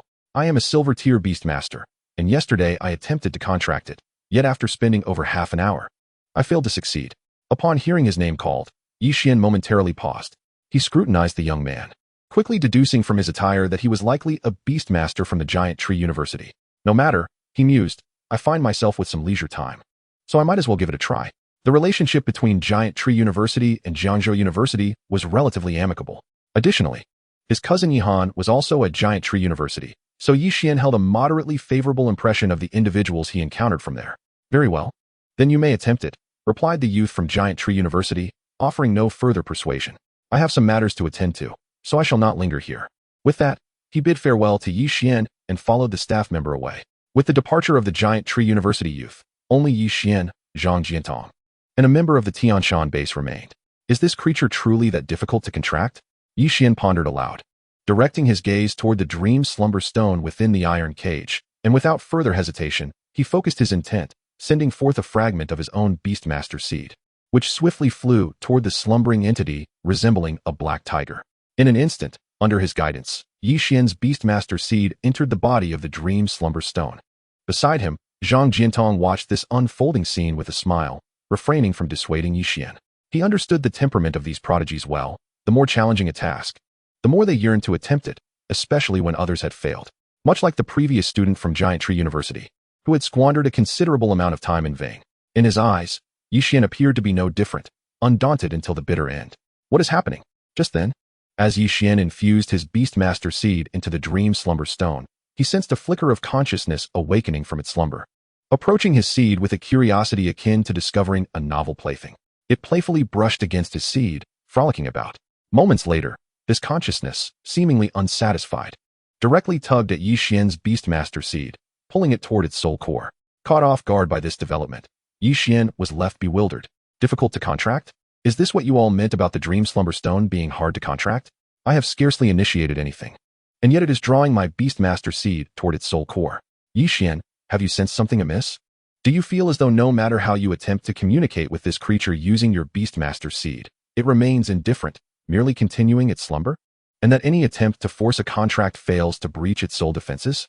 Zhang Jiantong, observing the peculiar expression on Yixian's face, could not resist teasing him. I told you, there is no need to try. No one can contract it. Not even silver-tier Beastmasters. Just days ago, Wang Lao mentioned that if no one manages to contract it in a few days, we may have to seek a gold-tier Beastmaster to give it a shot. Although having a gold-tier Beastmaster attempt to contract this creature would be somewhat of a waste, it is not a feasible solution to let it languish in captivity. After all, it is a 5-star bronze-tier beast, with the potential to evolve to diamond tier in the future. However, as Zhang Jiantong spoke, a sudden jolt coursed through Yixian's heart. He felt a peculiar connection establishing itself between him and the dream slumber stone within the cage. Waves of mental energy began to resonate within him. What is this sensation? It feels so pleasurable to sleep under this aura. I could simply leave it here, right? Is it merely a matter of recognizing a master? Very well. If it is to be, then so be it. This will save me from being disturbed during my slumber. Outside the iron cage, as Yixian received the telepathic waves from the dream slumber stone, he was utterly flabbergasted. Have I succeeded? Excluding Xuan. This must undoubtedly be the simplest contract I have ever executed. No, even including Xuan, this was the easiest. Because in her case, he had to take the initiative. Whereas this time, the dream slumber stone had actively drawn his Beastmaster seed into its soul core. As Yixian contemplated this, he felt a surge of energy within his soul sea, invigorated by the contract with the peak bronze tier dream slumber stone. This propelled him directly into the mid-bronze tier. And upon entering this new stage, his soul sea expanded further, the rejuvenating energy dissipating in an instant. However, this sudden influx did leave his mental stability slightly unsteady, causing a trickle of power to leak out. What? Zhang Jiantong exclaimed. Eyes widened in astonishment as he observed Yixian's elevation in Beastmaster rank and the subsequent instability of his mental energy. What is happening to you? As a bronze-level Beastmaster, one typically does not reveal their cultivation unless compelled to do so, as it is often imperceptible to ordinary Beastmasters unless they are exceptionally powerful. However, when Yixian inadvertently released a hint of his aura, Zhang Jiantong captured a slight fluctuation in Yixian's energy, leaving him somewhat bewildered. Could it be that Yixian's level as a Beastmaster has ascended? Surely, this must be a jest. Wasn't he attempting to form a contract with that peculiar beast? How could he contract such an unusual creature and simultaneously elevate his rank as a Beastmaster? This line of thought ignited an astonishing notion within Zhang Jiantong. A thought that flared up like a wildfire, refusing to extinguish. Could it truly be the case? Chapter 89. A mysterious space. Thank you, Brother Zhang, Yixian remarked, turning toward Zhang Jiantong with a look of elation. Had it not been for Zhang Jiantong's mention of the Dreaming Stone, Yixian might have had to wait a considerable time to form a contract with the beast. Ultimately, he would have likely had to compete with others for the opportunity to venture to Dragon Hornstar before securing such a contract.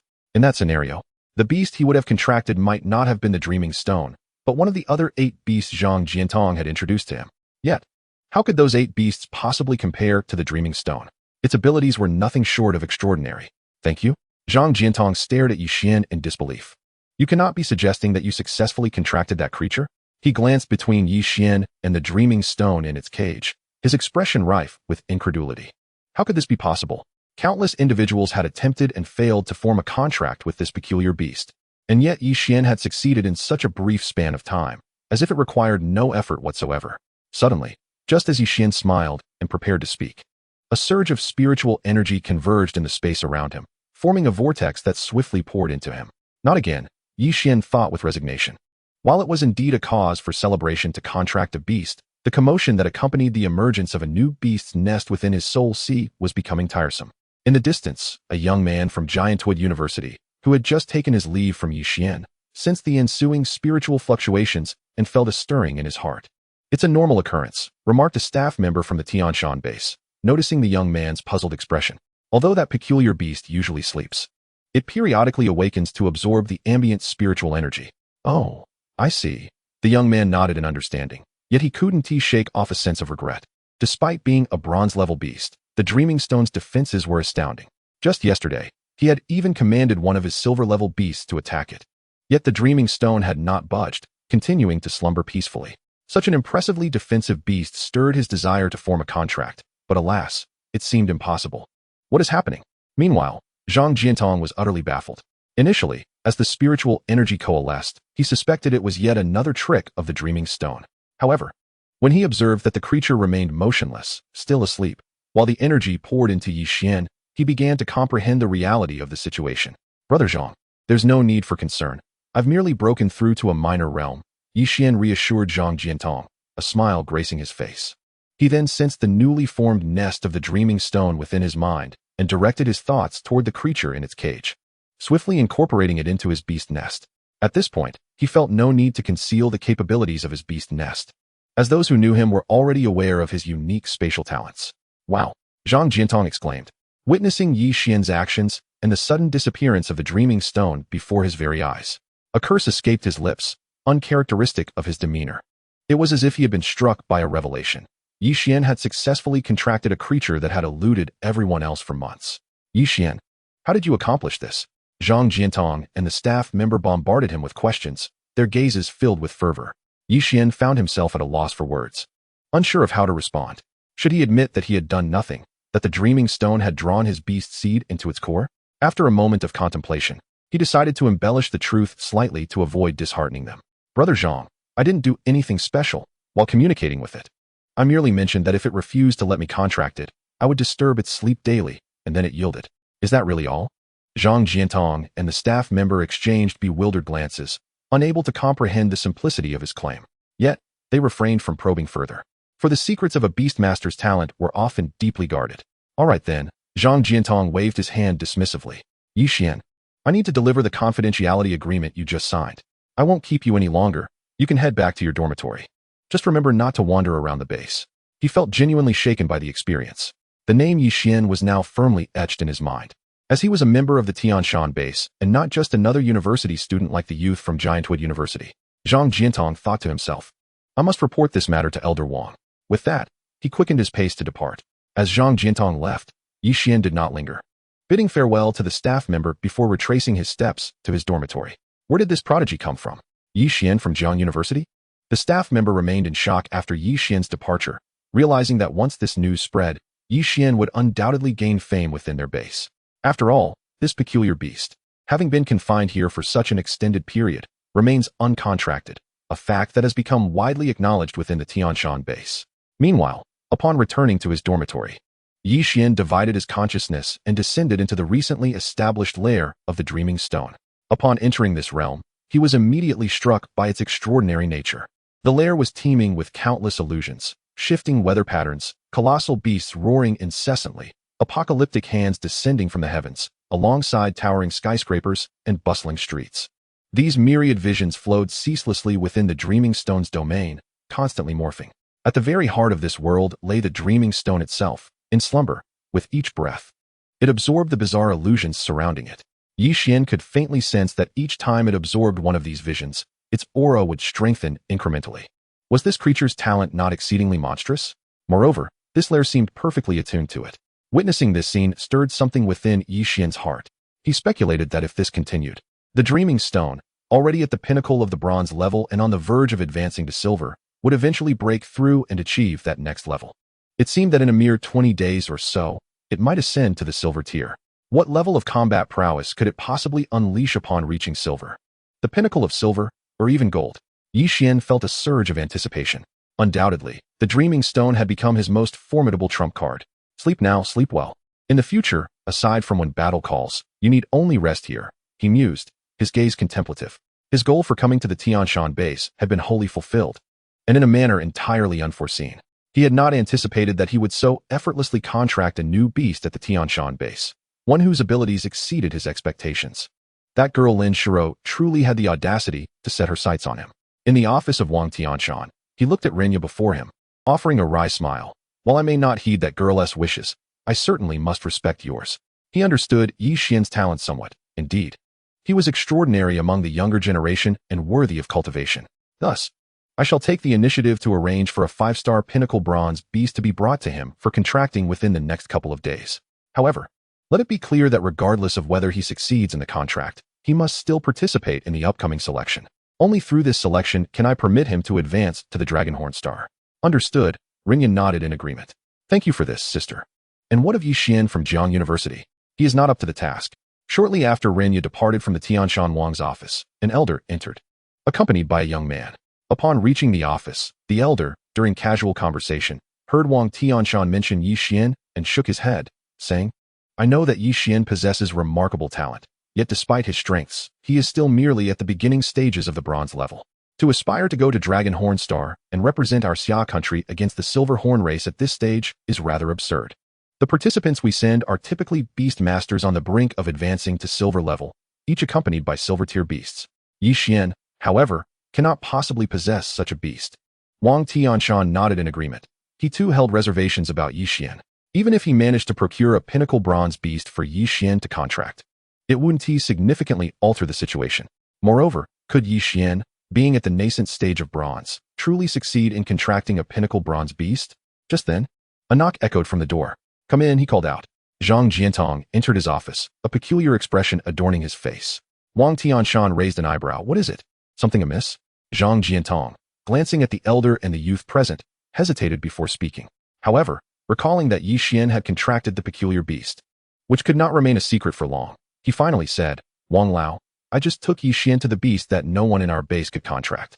And then, Wang Tianshan's brow arched, quickly surmising something from Zhang Jiantong's odd demeanor. Yet, the implications of his deduction caused his expression to shift to one of disbelief. Yi Xian, merely a fledgling at the bronze level, had managed to contract a beast that countless others had failed to succeed with? Zhang Jiantong, not daring to delay, continued hastily, indeed, it appears so.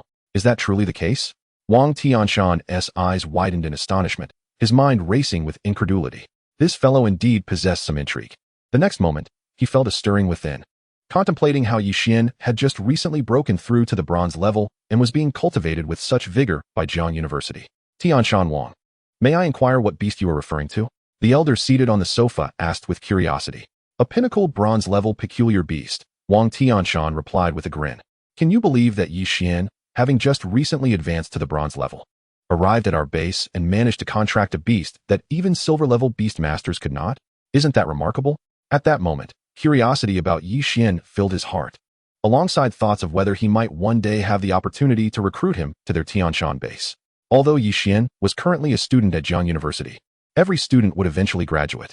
With Yi Xian's talent, it was not impossible for him to surpass his own strength. Pinnacle bronze beast?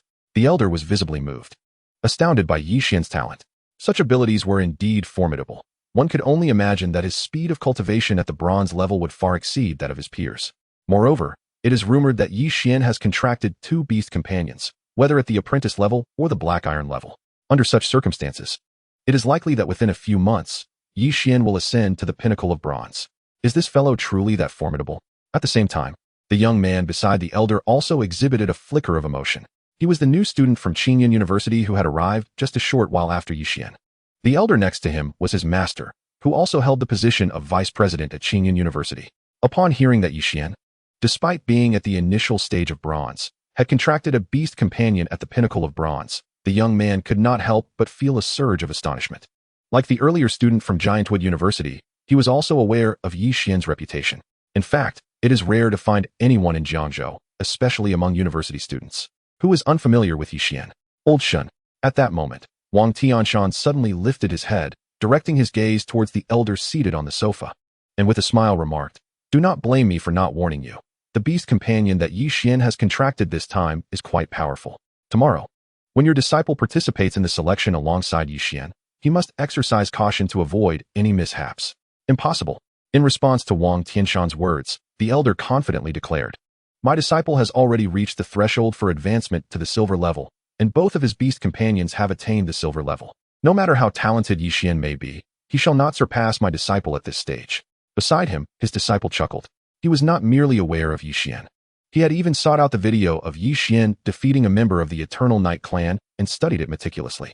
He recognized Yi Xian's extraordinary spatial talent and his ability to summon 4 identical beast companions simultaneously, which was undeniably impressive.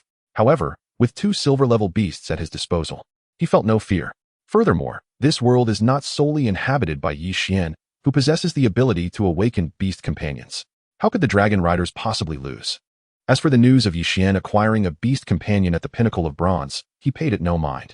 It was merely a single bronze-level beast and would not alter the grand scheme of things.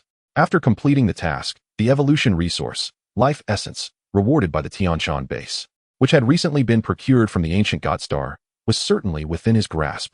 Upon hearing this, Wang Tianshan smiled as well. His previous remarks had merely been for discussion. He himself was not particularly optimistic about Yixian. Following their conversation, he escorted the elder out of his office. After bidding farewell to the elder, Wang Tianshan pondered for a moment before seeking out Rinya, sharing with her the details regarding Yixian. What? Rinya exclaimed in surprise after listening to Wang Tianshan's words. Just moments ago, she had been discussing with him her desire for assistance in obtaining a beast companion for Yixian at the pinnacle of bronze. To her astonishment, Yixian had swiftly chosen a beast companion on his own, and remarkably, this beast was one that no one at the Tianshan base had been able to contract. Little Mountain. With this in mind, Rinya's expression shifted as she said, in that case, let's forego the request I made earlier for you to bring a pinnacle bronze-level beast. It is still early. Once Yixian breaks through to the silver level, you can find a way to secure a silver-level beast for him. Upon hearing this, Wang Tianshan was left in a state of confusion, his face contorted in dismay. Sister Run, we cannot be so unreasonable. Rinya, seated on the sofa, cast him a sidelong glance. All right then. Wang Tianshan immediately yielded, saying, since you, Sister Rin, have requested it, when Yixian breaks through to the silver level, you can have him come to me, and I will find a way to assist him. However, he paused and continued, do you truly believe that when Yixian reaches the silver level, he will still be able to contract a silver-level beast at its pinnacle? If he can, then his talent would indeed be exceedingly exceptional. In this current situation, the more remarkable, the better. Rinya replied nonchalantly. Yixian.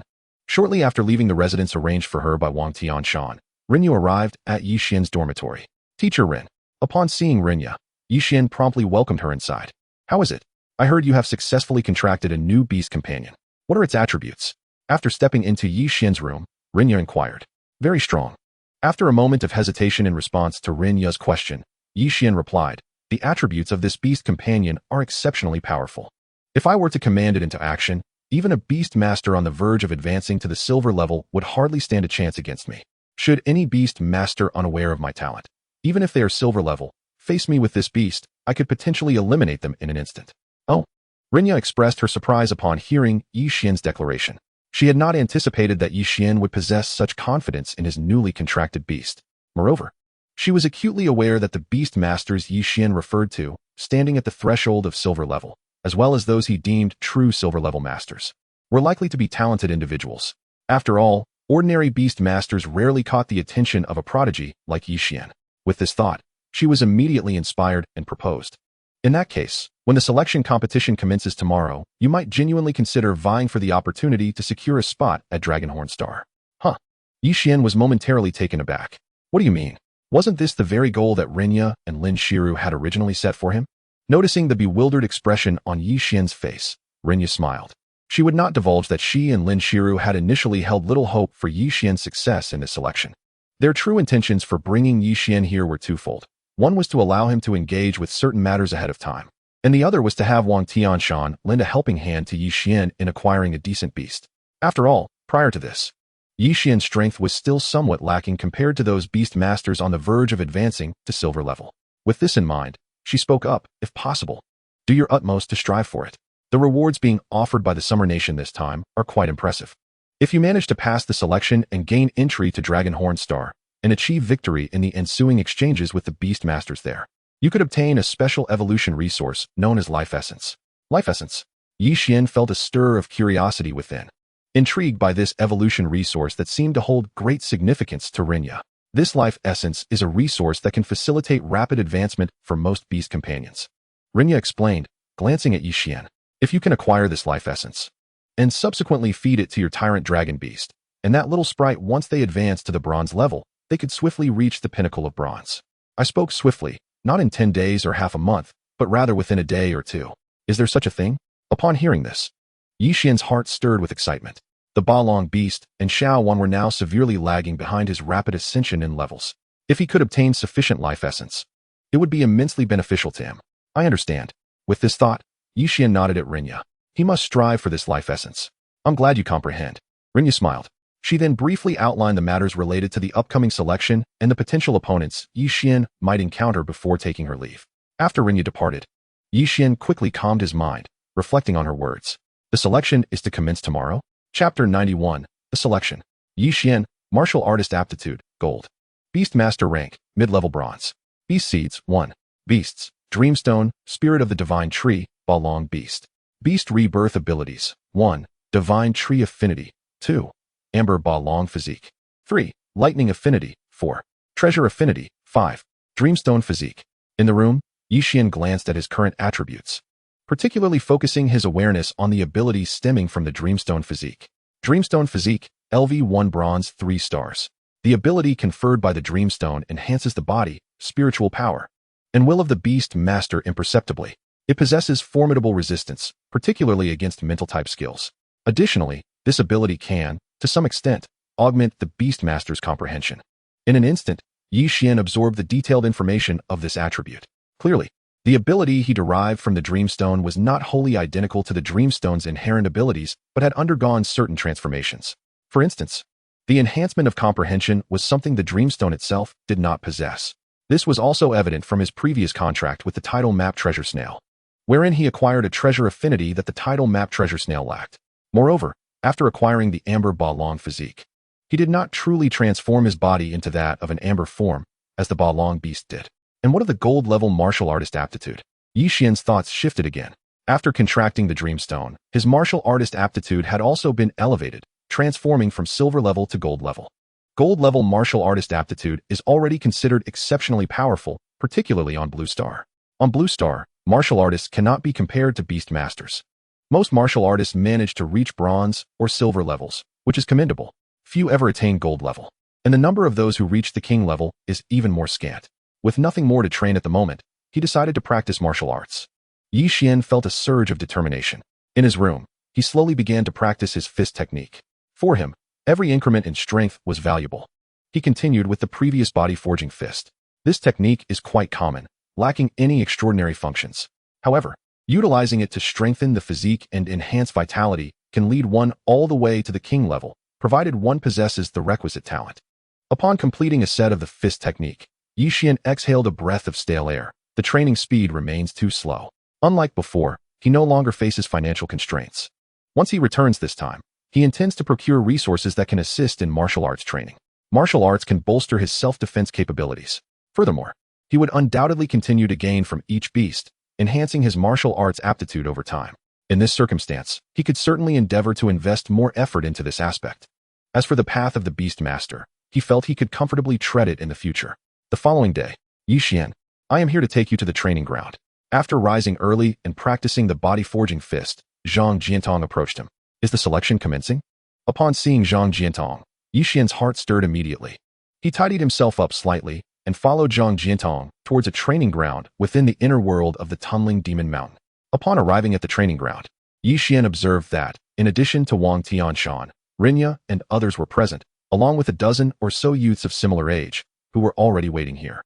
As he approached, the gazes of these youths turned towards him, most revealing expressions of astonishment as they evidently recognized him. It seems the crowd is nearly gathered. After arriving, Yi Xian surveyed the youths waiting and felt a stirring in his heart. Most of those older than him were already silver-level beast masters. Silver-level beast masters were of little concern to him. To stand out in this selection, he merely needed to contend with a few bronze-level beast masters in the arena and surpass them. With this thought, he entered the arena and made his way directly to Renya's side. Meanwhile, others in the arena were primarily gathered around their respective mentors. Renjia, is this Yi Xian from your Jiang University? He truly possesses remarkable talent. As Yi Xian reached Renya's side, Shin Tu from Qingyan University, who had conversed with Wang Tianbing the previous day, looked towards Yi Xian and smiled broadly. Upon hearing this, Renya cast a faint glance at him and remarked, "Oh, are you feeling tempted again?" "Haha, of course, I am tempted, but as much as I might be, I would never dare to compete with you for him, Renjia." Shen Tu laughed heartily, though his gaze frequently flickered towards Yi Xian. Despite having told Wang Tianbing the previous day that Yi Xian would undoubtedly not be a match for his disciple, he still acknowledged Yi Xian's talent. He relished the idea of gathering talented individuals under his wing, yet regrettably, unless Jiang University were to collapse, it was evident that Yi Xian was beyond his reach. Yi Xian, noticing Shen Tu's occasional glances towards him, could only manage an awkward smile. He then directed his attention to a young man standing beside the elderly figure. This youth appeared relatively youthful and donned a school uniform. Thus, upon a brief glance, Yi Xian discerned that he was from Qingyun University.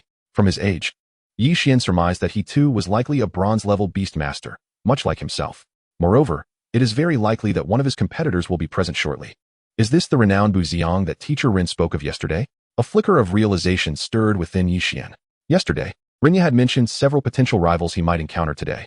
This individual must be the fellow known as Bu Xiang, one of them. With that thought in mind, Yi Xian diverted his gaze from the young man and cast it upon the others in the arena. As his eyes swept across the crowd, he soon discerned another figure. This figure stood at an impressive height of approximately 2 meters 20 or 23, towering over him significantly. Thus, with a mere glance, his attention was drawn to this individual. He surmised that this must be Meng Mingxiu from Gutian University, as Rinya had mentioned him yesterday. According to Rinya, Meng Mingxiu not only possessed formidable beast-taming talents, but was also endowed with exceptional martial prowess. He was not only a peak bronze-level beast tamer, but also a peak bronze-level martial artist. There should be one more.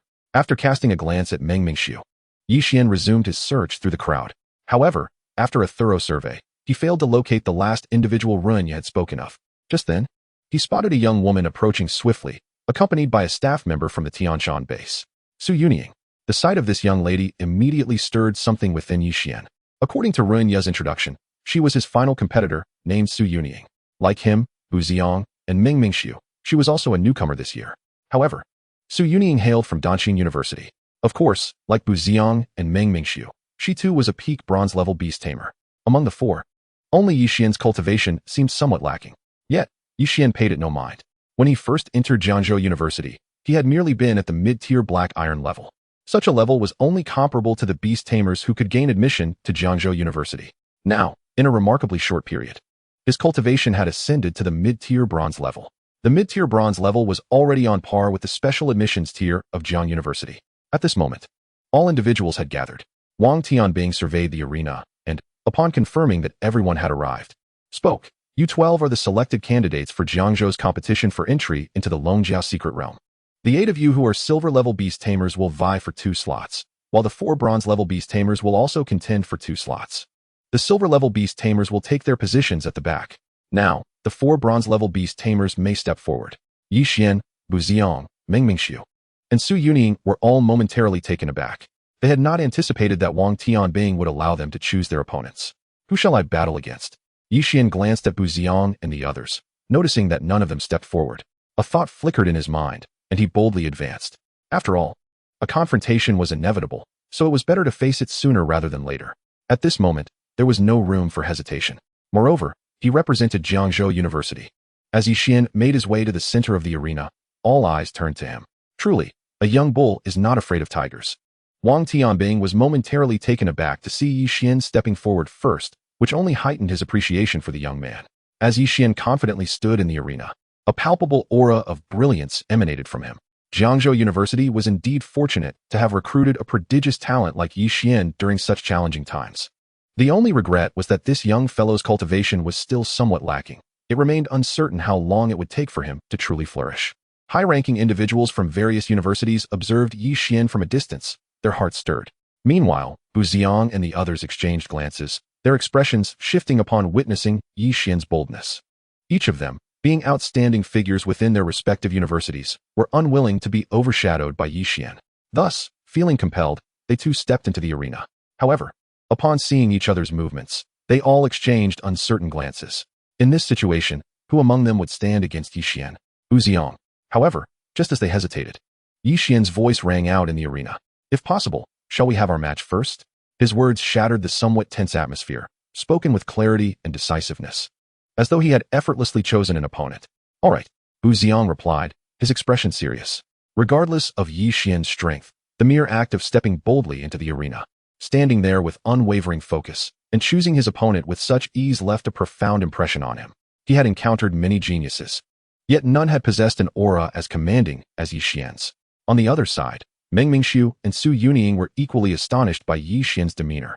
They observed Bu Xiang stepping forward, exchanged a glance, and retreated a step, opting to wait outside the arena to witness the duel between Yi Xian and Bu Xiang. Roar! As soon as Bu Xiang entered the arena, he summoned his 3 beast companions. The first was a pitch-black demon adorned with massive dragon wings. The second was a mantis radiating a brilliant turquoise hue. Upon landing, it crouched low, its body taut and ready to spring. As for Buxiang's third beast, it was a small boy clutching a peculiar golden orb. This boy was diminutive, barely the size of a palm, and behind him unfurled a pair of golden wings, radiating beams of light as he flitted around Buxiang, exuding an air of reverence akin to that of a divine attendant. Surrounded by the golden glow, Buxiang emanated an almost regal presence. Interesting, Yixian remarked, raising an eyebrow upon witnessing the three beasts summoned by Buxiang. Yesterday, Rinya had informed him that Buxiang was likely the strongest among his competitors from Qingyan University, and she had provided insights into Buxiang's beasts. However, no matter how detailed Rinya's descriptions were, they could not compare to the tangible experience of standing in the arena. Yixian's gaze lingered upon Buxiang's three summoned beasts, and with a mere thought, he discerned their attributes. Dragon Wing Demon, 3 stars. Rank, low tier silver. Abilities, Dragon Wing Demon Form, Demonic Whisper, Demon Flame, Demon Claw, Dragon Blood Boil, Dragon Wing Soar. Blood Feast Green Jade Mantis, 3 stars. Rank, Peak Bronze. Abilities, Blood Feast Domain, Blood Escape, Mantis Green Jade Blade, Hunting Instinct. Child of the Stars, Preterm 4 stars.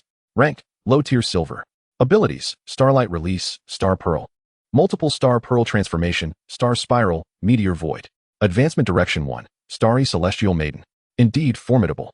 Upon identifying the attributes of Buxiang's beasts, Yixian felt a stir within, sensing that Buxiang was not significantly inferior to Qi Liangkai. However, it was likely that Qi Liangkai had already ascended to the silver rank. Thus, in a true comparison, Qi Liangkai would still hold the advantage. Contemplating this, he felt a surge of inspiration and invoked his beast replication talent. He created a replica of the Dreaming Stone and summoned it forth. Roar! As the black, giant tiger form of the Dreaming Stone replica emerged. It let out a fierce roar, its gaze fixated on Buxiang in the distance. Observing Yixian summon the replica of the Dreaming Stone. The onlookers were visibly stirred. Was this the newly contracted beast of Yixian that had been spoken of at the Tianshan base yesterday? It was indeed said that there existed an uncontractable beast at the Tianshan base. Yet, upon Yixian's arrival, he managed to bind it as his own. And this beast was a 5-star quality peak bronze beast. One could only wonder how he succeeded in this contract.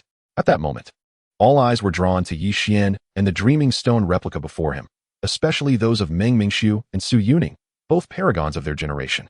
In contrast to Yixian, they appeared somewhat diminished. Commence. In the distance, Wang Tianshan noted the appearance of the Dreaming Stone, and a glimmer of intrigue passed through his eyes. He observed Yixian summon the Dreaming Stone, and then remained still. Instantly comprehending Yixian's intent, he understood that Yixian intended to employ his spatial beast talent against Buxiang, akin to how he had dealt with that member of the Eternal Night clan. Thus, he gestured for the duel between Yixian and Buxiang to commence. Whoosh, whoosh. As Wang Tianshan's words faded, Yixian focused his thoughts and summoned 2 tidal map treasure snails, which swiftly encircled Buxiang. They whirled around him like a decapitating compass, emitting a series of resonant hums. Each vibration left behind ephemeral afterimages in the void. Whoosh, whoosh. Just as the tidal map treasure snails manifested, the child of the stars that circled Buxiang waved his hand, splitting the star pearl in 2, then into 4, and finally into 8. Each pair, radiating brilliant golden light, surged towards the tidal map treasure snails. Whoosh. Simultaneously, the blood feast green jade mantis before him fluttered its wings and transformed into a streak of crimson light, hurtling directly towards Yixian with a speed akin to that of a crimson lightning bolt. Conceal. At that moment, Buxiang's consciousness stirred, and a black gleam shot from his eyes, landing on the distant blood feast green jade mantis, causing its form to vanish from sight. The unknown is the most terrifying. The invisible is the most fearsome. The enforced invisibility was a talent awakened by him, allowing any of his beasts to forcibly conceal their forms. As the 2 tidal map treasure snails spiraled around him, incessantly attacking, Buxiang raised his head, casting his gaze toward Yixian, eager to observe how he would respond to his offensive. Clap, clap. Meanwhile, his other beast, the Dragon Wing Demon, unfurled its wings and soared forth, morphing into a towering figure engulfed in black, demonic flames, descending upon Yixian from above. One beast, adept at assassination, the blood feast green jade mantis, lurked in the shadows, while the other, the Dragon Wing Demon, charged openly and brazenly. The duo quickly formed a lethal encirclement against Yixian. On the sidelines, Meng Mingxiu and Su Yuning exchanged glances, their hearts heavy. Prior to their arrival, their mentor had warned them that their greatest rival was likely Buxiang. Now, it was evident that Buxiang's tactics were formidable, especially his ability to render his beasts invisible. Without a countermeasure, they would be left vulnerable to annihilation. As for Yixian, they trained their gaze upon him, curious to see if he possessed a means to counter Buziong's strategy. Forced invisibility? Yixian pondered as Buziong deployed his ability, much like his own method of summoning beasts from a distance. Buziong's talent for enforced invisibility had become widely recognized after its numerous applications. Just yesterday, Rinya had naturally discussed this aspect with Yixian. However, while this forced invisibility might be advantageous for others, it held no efficacy against him, as long as the tidal map treasure snails were present. Even if he closed his eyes, he could perceive every movement of the invisible blood feast green jade mantis. Roar. Just as Yixian contemplated this, the Dreaming Stone replica, positioned before him, received the location of the blood feast green jade mantis transmitted by Yixian. It lunged forward, its massive tiger form unleashing a tail like a thick whip, striking the blood feast green jade mantis that was charging at Yixian. It sent the mantis flying, severely wounding it. After delivering this crushing blow, the black stone tiger transformed, and in the blink of an eye, it utilized the dreaming future body, morphing into a dragon wing demon. Roar. Now resembling a dragon wing demon, the replica let out a thunderous roar. It was evident that its form was significantly larger and more robust than Buziong's dragon wing demon. A pair of dragon wings, even more colossal. The silver 5-star dragon wing demon king. This is the authentic form that the Dreamstone has transformed into after its replication. This creature, in the rear, Yixian, upon noticing the transformation of the Dreamstone, couldn't help but marvel in astonishment. This was the first time he had summoned it into action since forming a contract with the Dreamstone. Previously, he had only observed its attributes and assumed that when it manifested the dream future and morphed into various silver-level beings in slumber, its star level would drop to 4 stars, or perhaps even lower. He never anticipated that the final transformation would yield such a formidable life form of silver 5-star caliber. This revelation significantly elevated his appraisal of this entity. After transforming into the Dragon Wing Demon King, the Dreamstone let out a roar that reverberated through the air as it approached Buziong, the Dragon Wing Demon. With its enormous demonic claws engulfed in black-red flames, it engaged in a fierce battle against the Dragon Wing Demon. Yixian observed from the sidelines, witnessing that the Dreamstone, now the Dragon Wing Demon King, not only boasted superior base attributes, but also exhibited combat skills that had reached their zenith, as if it had meticulously honed these techniques in the realm of dreams. In mere moments, Buziong's Dragon Wing Demon was ensnared by the Dragon Wing Demon King, which viciously tore at its wings. Roar. In an instant, Buziong's Dragon Wing Demon let out a wretched howl as the Dreamstone grasped its wings with ferocity, ripping away a significant portion of them. Subsequently, the Dragon Wing Demon King seized the body of the Dragon Wing Demon, its eyes gleaming with malevolence, and with a brutal toss, hurled it away as if discarding a sack of broken rice. With a powerful flap of its Dragon King wings, it soared high, charging towards Buziong, who was surrounded by the Children of the Stars, his expression one of utter disbelief. What is this creature? Meanwhile, as the Dreamstone revealed its formidable prowess, a chorus of astonishment rippled through the crowd. Even the likes of the Tianshan King, the president of Qingyun Academy, and Rinya exchanged glances, engaging in fervent discussion. The power exhibited by Yixian's Dreamstone was simply unfathomable. Chapter 93, Securing the Spot. Tianshan King. It is said that the beast Yixian has contracted was obtained from your Tianshan base. Do you know the origins of this beast? As the Dreamstone unleashed its ferocity, single-handedly incapacitating Buziong's 2 beasts and then hurtling towards him, the gaze of Shintu from Qingyun Academy was piercingly fixed on Wang Tianshan. A bronze peak beast transforming into a silver-level beast with such terrifying strength left even him shaken. You ask me? Wang Tianshan replied, an awkward smile crossing his face. Regarding the Dreamstone, all he knew was that it was an oddity, doing little else but sleeping. Even silver-level beastmasters found it difficult to form a contract with it. Beyond that, he was aware that its defensive capabilities were exceptionally strong. Ordinary silver-level beasts could hardly inflict any damage unless they exerted their utmost. As for the techniques the Dreamstone was now exhibiting, he was completely in the dark. This little creature, unexpectedly gifted and fortunate enough to contract such a beast, made him regard Yixian with even greater fervor. He pondered that upon Yixian's graduation from Jiangzhou University in 6 years, he must endeavor to draw him to his side. Crash! Crash! Just then, the Dragon Wing Demon King, transformed from the Dreamstone, swooped down, its wings beating fiercely before Buziong. The Children of the Stars, swirling around Buziong, radiated starlight. The star orbs in their hands transformed into a formation of 9 stars, hurtling towards the Dreamstone. Upon witnessing the approaching star orbs, the Dreamstone flapped its wings. The black-red flames enveloping it surged forth, instantly consuming the 9-star orbs, which had been crystallized from stellar energy in a unique manner. With another powerful flap of its wings, it surged forward, closing in on Buziong. Buzz! The children of the stars before Buziong waved their hands, unleashing an endless cascade of starlight, forming a luminous wall that shielded them. Boom! Boom! However, facing this wall of starlight, the Dreamstone unleashed its demonic claws repeatedly, launching countless attacks in the blink of an eye. The black-red demonic flames enveloped its arms, exuding an overwhelming ferocity. In no time at all, it shattered the starlight wall that stood before Buziong. However, just as the Dreamstone was about to charge at Buziong once more, a formidable will suddenly descended from the void, landing upon it, freezing its movements mid-air. In this battle, Yixian emerged victorious. Simultaneously, the voice of the Tianshan King resonated throughout the arena. Yixian has won. Outside the battlefield, Meng Mingxiu and Su Yunjing exchanged glances, both startled by the astonishment reflected in each other's eyes. After Buziong made his move, they realized that they might be slightly inferior to him. As for Yixian, the two had not taken him seriously, assuming that their combined strength would easily secure victory over him. Yet, they never anticipated that the peculiar black stone tiger he summoned would transform into such a formidable silver 5-star dragon winged demon king, single-handedly overcoming Buziong's 2 silver-level beasts and a bronze peak beast in mere moments.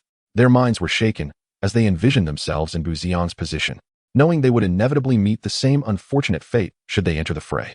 There would be no exceptions, and they might even fare worse than Buziong, perhaps without even a chance to struggle. With the Tianshan King's words, Yixian, with a thought, summoned the Dreamstone along with the 2 tidal map shells back into the beast nest. He then stepped away from the arena, returning to Rin Ya's side. Meanwhile, Buziong, witnessing Yixian exiting the arena, felt a tumult of emotions. After all, this was merely a sparring match, and he didn't harbor any hatred towards Yixian. However, the blow dealt to his confidence was indeed profound. Before facing Yixian, he had been brimming with self-assurance, convinced of his impending victory. Yet, the contrast of the battle's outcome left him feeling as though he had plummeted from the highest peak to the depths of despair. As Yixian uttered the words thank you to him, he merely managed a faint smile, saying nothing further. His performance was commendable. Upon Yixian's return, Rinya displayed a smile. Following this battle, Yixian had secured a spot for the journey to Dragonhorn Star, which was practically assured. However, her curiosity regarding Yixian's Dreamstone remained unvoiced at that moment. Although those who could arrive at the Tianshan base were fundamentally individuals from Xia country, entirely unconnected to extraterrestrial races, such matters concerning Yixian's hidden affairs could not be inquired about in such a setting. After Yixian exited the plaza, a beast master from the Tianshan base controlled a healing beast to tend to Buziong's 2 beasts, hastening their recovery to optimal condition. While Buziong received assistance from the personnel at Tianshan base for his beast's injuries, Meng Mingxiu and Su Yunjing did not delay and promptly entered the arena to battle each other. Yixian stood beside Rinya, swiftly assessing the attributes of the 2 combatants' beasts, and then silently observed the match. Boom. Approximately 3 to 4 minutes later, Meng Mingxiu gained the upper hand in the plaza. Mounted on the back of a 4-star silver-grade giant tailbat dragon and wielding a lance, he aimed the tip at Su Yunjing's forehead, thereby claiming victory in this encounter. However, after his win, Meng Mingxiu merely took a brief respite before engaging in combat with Buziong, who had re-entered the arena. Their battle was fierce yet remarkably brief. Within just over 2 minutes, Buziong commanded his Blood Feast Mantis, wielding the Mantis Jade Blade, to conclude the fight. This outcome signified that the 2 bronze-level Beast Master slots from Jiangzhou had been secured by Yixian and Buziong. While it was anticipated that Buziong would obtain a slot, Yixian's acquisition, particularly after defeating Buziong, was utterly unexpected to all. Nevertheless, Yixian earned this position through his own strength, leaving no room for doubt, even though his cultivation had only just reached the mid-bronze level. Following the conclusion of the battles among the bronze-level Beast Masters, the silver-level contenders immediately commenced their duel. All 8 participants were silver-level Beast Masters. However, the selection at Tianshan base seemed to impose age restrictions, resulting in only one reaching the pinnacle of silver level, while the others were high-tier silver. Despite this, each of them commanded for beasts, showcasing a formidable prowess that far surpassed that of Yixian and Buziong. Yixian, do you see that burly young man? During the observation, Rinya pointed towards a robust individual, saying, his name is Huatong, a sophomore from Guxing University. He is also the 3rd on the Jiangzhou New Star list and has made it to the Dragon and Tiger list, ranking 94th. The 3rd on the New Star list? And he is on the Dragon and Tiger list as well? Yi Xian, intrigued by Renya's words, glanced over and immediately spotted the tall figure she indicated. Huatong was slightly shorter than Meng Mingxiu, but still quite imposing. Although young, he sported a hint of stubble, rendering him quite mature in appearance. Teacher Ren, do you know why the first and second on the new star list are absent? Yi Xian inquired, contemplating Huatong. The first on the new star list is Jiang Tianqing from Wanshan University, but he cannot be here, Renya replied, shaking her head. As for the second, she is my student, your senior sister, who is currently in a secret realm and has yet to return. Wanshan University cannot send representatives here? Yi Xian pondered internally, realizing for the first time that Renya had students. However, he quickly deduced that as a mentor at Jiangzhou University, it was entirely normal for her to recruit students. As Yi Xian continued to observe the matches, the battles among the silver-level beast masters concluded after several minutes. Unsurprisingly, Huatong from Guxing University secured one of the silver-level slots, while the other was claimed by a female student named Tang Mingxia from Danxing University. Very well. You four who have secured spots for Dragon Horn Star will rest here at Tianshan Base for the next 2 days to rejuvenate. 2 days from now, I will lead you to Dragon Horn Star. For those of you who did not secure a spot, do not be disheartened, you are still quite young. With the emergence of the ancient God Star and countless opportunities, it is certainly possible for latecomers to surpass the current champions, Wang Tianshan remarked, delivering some platitudes before allowing Yi Xian and the others to depart. Must we wait 2 more days to set off? Yi Xian mused, feeling a stir within. He then returned to his dormitory along with the others and began to patiently await the journey. During this time, Renya naturally came to inquire about the Dreamstone, such as how long its transformation could last. Upon her questioning, Yi Xian contemplated and ultimately chose not to conceal the truth. His current strength was too feeble. Hiding certain facts would serve little purpose against a powerhouse like Renya. Moreover, it was merely a Dreamstone, and he had confidence that he would eventually be able to contract more formidable beasts. Upon learning from Yi Xian that the Dreamstone could indeed unleash power comparable to high-tier silver, even Renya was taken aback. While Renya was in shock, Yi Xian pondered and asked her if there were any medicinal pills that could assist in cultivating martial arts. Time flew swiftly. 2 days, neither too long nor too short, had passed in the blink of an eye. Chapter 94, a modest increase in strength. Yi Xian of Jiang University. Boom, boom. In the plaza of Tianshan Base, Yi Xian repeatedly practiced the ape dragon body refinement fist, honing his physique. Yi Xian, we are about to depart. How long do you intend to keep training? Huatong, not far away, remarked with a hint of exasperation. Over these 2 days, the 4 students from various universities preparing to go to Dragon Horn Star had grown familiar with one another. The ape dragon body refinement fist that Yi Xian was currently practicing was a superior body refinement technique passed down by Huatong, who was also practicing it himself. Martial arts techniques were not particularly rare in this world, and the ape dragon body refinement fist was considered a notably advanced form, easily attainable with a couple of moderately priced bronze-level evolution resources. Thus, upon witnessing Yi Xian diligently practicing the most rudimentary body-forging fist, he immediately imparted the advanced Yueling body-forging fist to Yi Xian. It was a fortuitous development. As Huatong spoke, Yi Xian exhaled a long breath, straightening his posture. Over the past 2 days, he had not only acquired the Yueling body-forging fist from Huatong, but had also enlisted Renya's assistance in procuring some supplementary martial arts elixirs from the Tianshan base. For Renya, who shared a close rapport with the Tianshan king, this was a trivial task. Regarding the payment, Yi Xian had requested Renya to cover the expenses initially, later reimbursing her with some credits from Jiang University. In this manner, after a span of 2 days, he had finally progressed from a novice black iron level warrior to an intermediate black iron level warrior, thanks to the triad of the Yueling body forging fist, the martial arts elixirs, and his golden level warrior aptitude. This marked a modest advancement in his martial prowess. Isn't it quite evident, Huatong? You must have found joy in imparting the Yueling body-forging fist to Yi Xian, remarked Tang Mingxiao with a teasing tone, observing Yi Xian drenched in sweat. The thrill of gaining strength was indeed addictive. Yi Xian smiled and replied, unlike you all, who have been immersed in various resources since childhood. With each of you at least at the pinnacle of black iron, I must exert myself to keep pace. On the other hand, Hu Xiang shook his head at this. On the Blue Star, nearly every beast tamer dabbled in the path of martial arts. However, the distance one could progress on this journey was solely dependent on individual effort. His family had provided him with abundant resources from a young age, yet he had only just reached the pinnacle of black iron in martial arts. And what of Yi Xian? In a mere 2 days, he had advanced a tier in warrior rank, leaving Bu Xiang feeling inadequate. As Yi Xian clenched his fists, sensing the surge of power coursing through his body, a wave of satisfaction blossomed within him. Naturally, during these 2 days, He had not only made minor advancements in martial arts, but had also seen gradual improvements in his beast tamer skills through the nurturing of his beasts. Moreover, Xuan and the tyrant dragon beast had, through the evolution resources he had previously provided, elevated their levels to the pinnacle of black iron. However, to ascend from that peak to the bronze level would pose a significant challenge, likely requiring another 10 days. Besides Xuan and the tyrant dragon beast, the Thundercloud Wings had also made a slight breakthrough to the intermediate bronze level after receiving the Thunder Spirit liquid from Yixian. As for the title map shell, it was expected to reach the pinnacle of bronze within the next couple of days after consuming the Earth-Fire protective pearls provided by Lin Shirwei. It could be said that thanks to the relentless efforts of Yixian's beasts, he was effortlessly progressing on the path of beast tamers.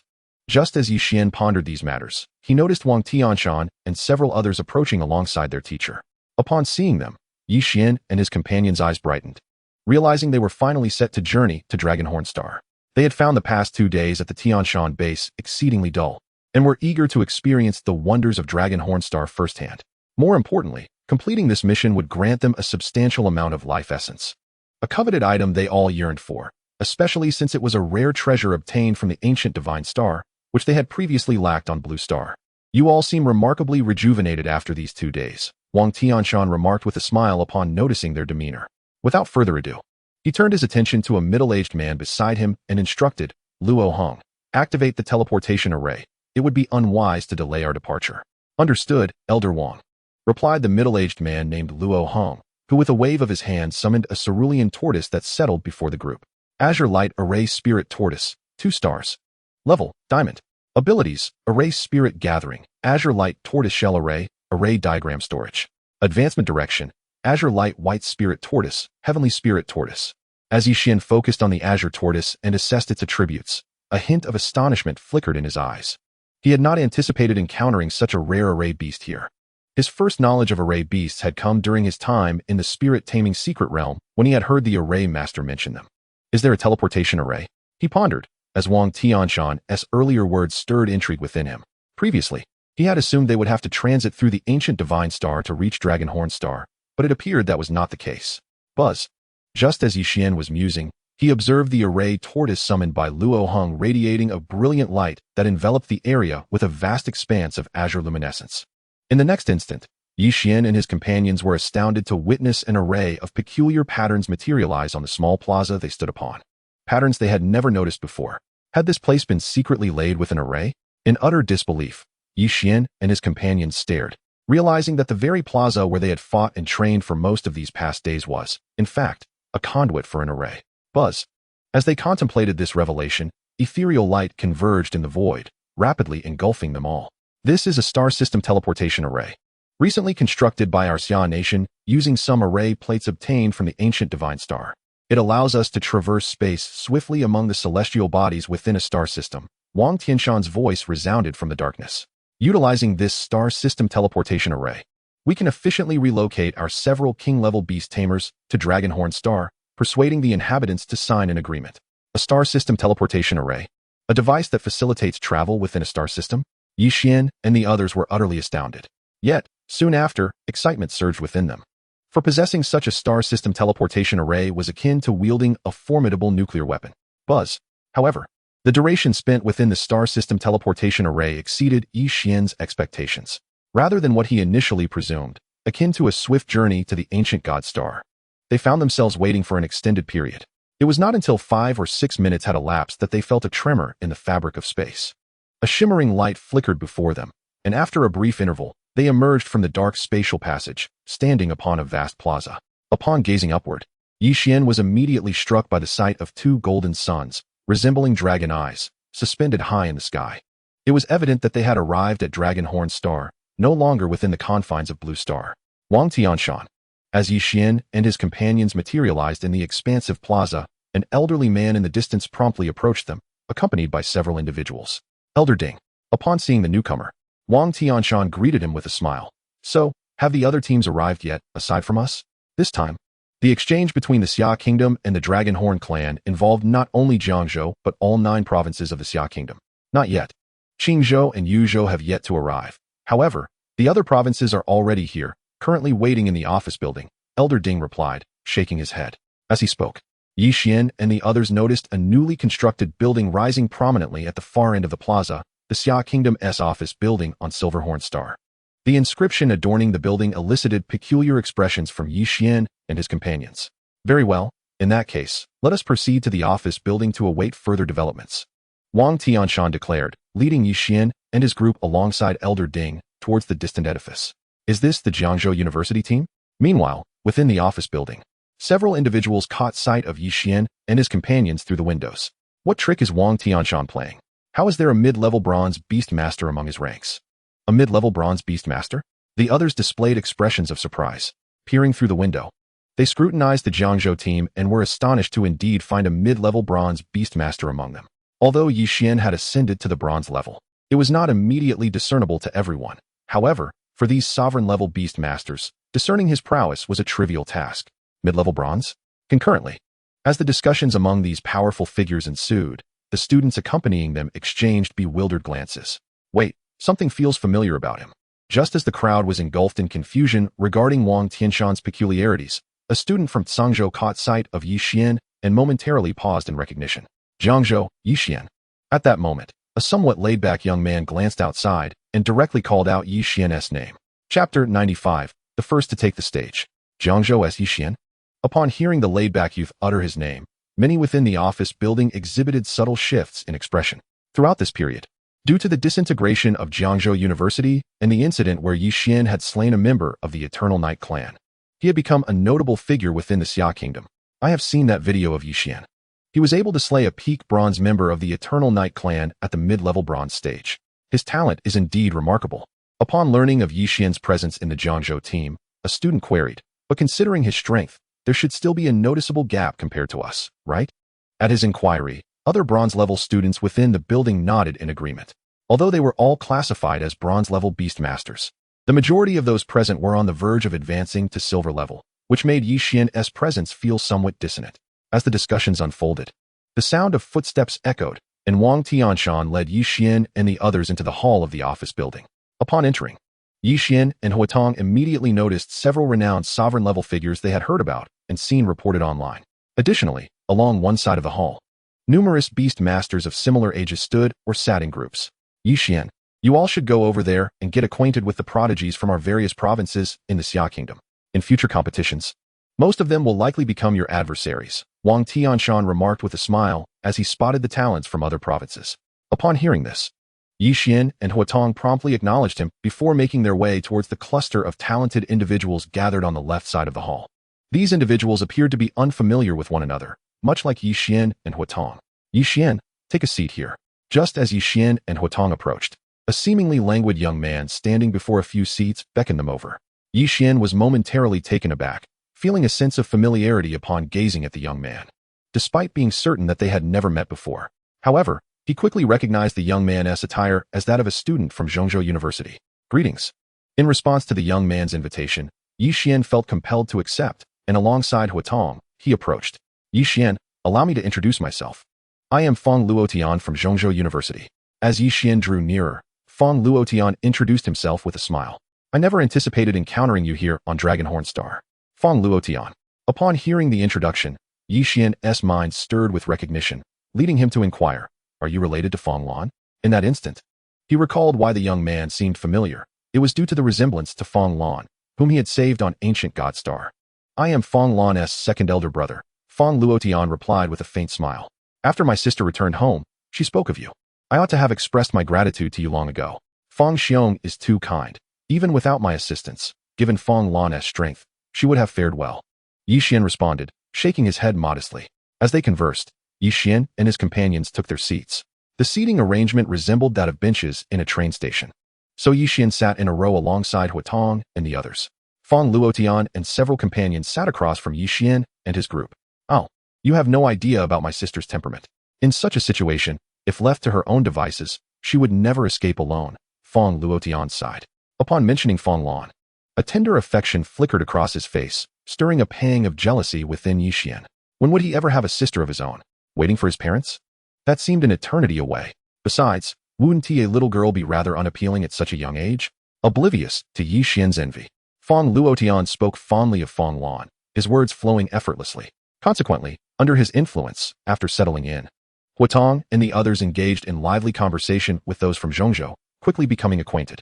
Through this interaction, Yixian soon discovered that the three individuals accompanying Fong Luotian hailed from Zhongzhou University, just like him, rather than other universities in Zhongzhou.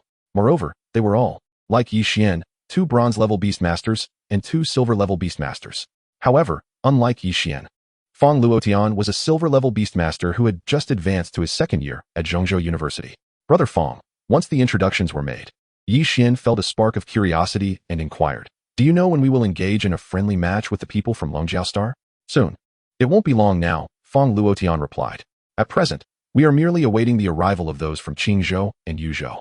Once they arrive and arrangements are made, we will likely head to the battle arena located behind the building." "The battle arena behind the building?" Yixian was taken aback. "Brother Fong, are you implying that the people from Longjiao Star have already arrived?" "Yes, they have been waiting there for quite some time," Fong Luotian confirmed with a nod. "Wang Tianshan. For this upcoming match between our Xia Nation and the mid-tier beastmasters of the Silverhorn Star, let Yixian be the first to take the stage," he declared. Simultaneously, during Yixian's exchange with Fong Luotian, Wang Tianshan began conversing with other sovereign-level beastmasters from the 9 provinces of Xia Nation. Yixian as the first combatant? Upon hearing the suggestion, Wang Tianshan immediately objected, "That won't do. Yixian's strength is commendable. Our first battle with Longjiao Star will determine the territorial claims of the Qiyin Valley, which is a rather barren area." The purpose of their engagement with the beastmasters from Longjiao Star was to ascertain the ownership of various territories. In this context, it was evident that the more resource-rich a region, the stronger the combatants sent by both sides would be. Furthermore, the amount of life essence they could ultimately acquire was directly linked to the territorial claims decided during the skirmish. Generally, the battles they participated in, tied to resource-rich territories, would yield greater amounts of life essence upon conclusion. Thus, upon hearing the others suggest Yixian for the first bout, Wang Tianshan was naturally opposed, as this initial battle would decide the ownership of the Qiyin Valley and its surrounding areas, territories known to be the least resourceful among all contested regions. Yixian is commendable? The sovereigns from Xia Nation exchanged glances, bemused. They were all of the same opinion as Wang Tianshan had been earlier, based on their experience. They deemed Yixian to possess only mid-level bronze capabilities, which would hardly make a significant impact in such a territorial dispute. In this situation, if they did not assign Yixian to the first battle, would they place him in subsequent skirmishes? It was well known that as they progressed further, the territories involved would contain even more abundant evolutionary resources. Under these circumstances, they could not allow Wang Tianshan to act impulsively. While they acknowledged that Yixian must possess some strength for Wang Tianshan to have brought him along, did that mean the students they brought were any weaker? Surely, their students were not so feeble that they could not even contend with a mid-level bronze like Yixian. Wang Tianshan, we cannot acquiesce to your suggestion. Yixian must be the first to battle. There's no room for negotiation. With that thought, the gazes of several sovereigns fixed intently upon Wang Tianshan. What do you mean there's no room for negotiation? Do you think I would deceive you? Wang Tianshan began to explain, but at that moment, 2 resonant hums echoed from the distant square, followed by 2 brilliant beams of light that flared and then dissipated. Almost simultaneously, 2 groups of individuals materialized from within those dissipating lights. Qingzhou and Yuzhou have arrived. Let us not wait for them to come into the building. Let us head directly to them, one of the sovereigns urged. They planned to proceed together to the battle arena behind the building and finalize arrangements upon arrival. As the teams from Qingzhou and Yuzhou approached, the sovereigns promptly rose from their seats. "Damn," Wang Tianshan muttered under his breath, begrudgingly following suit. Meanwhile, as the group of sovereigns moved toward the exit, Yixian and his companions hastily rose and followed suit. Upon exiting the building and stepping onto the square, they encountered the teams from Qingzhou and Yuzhou.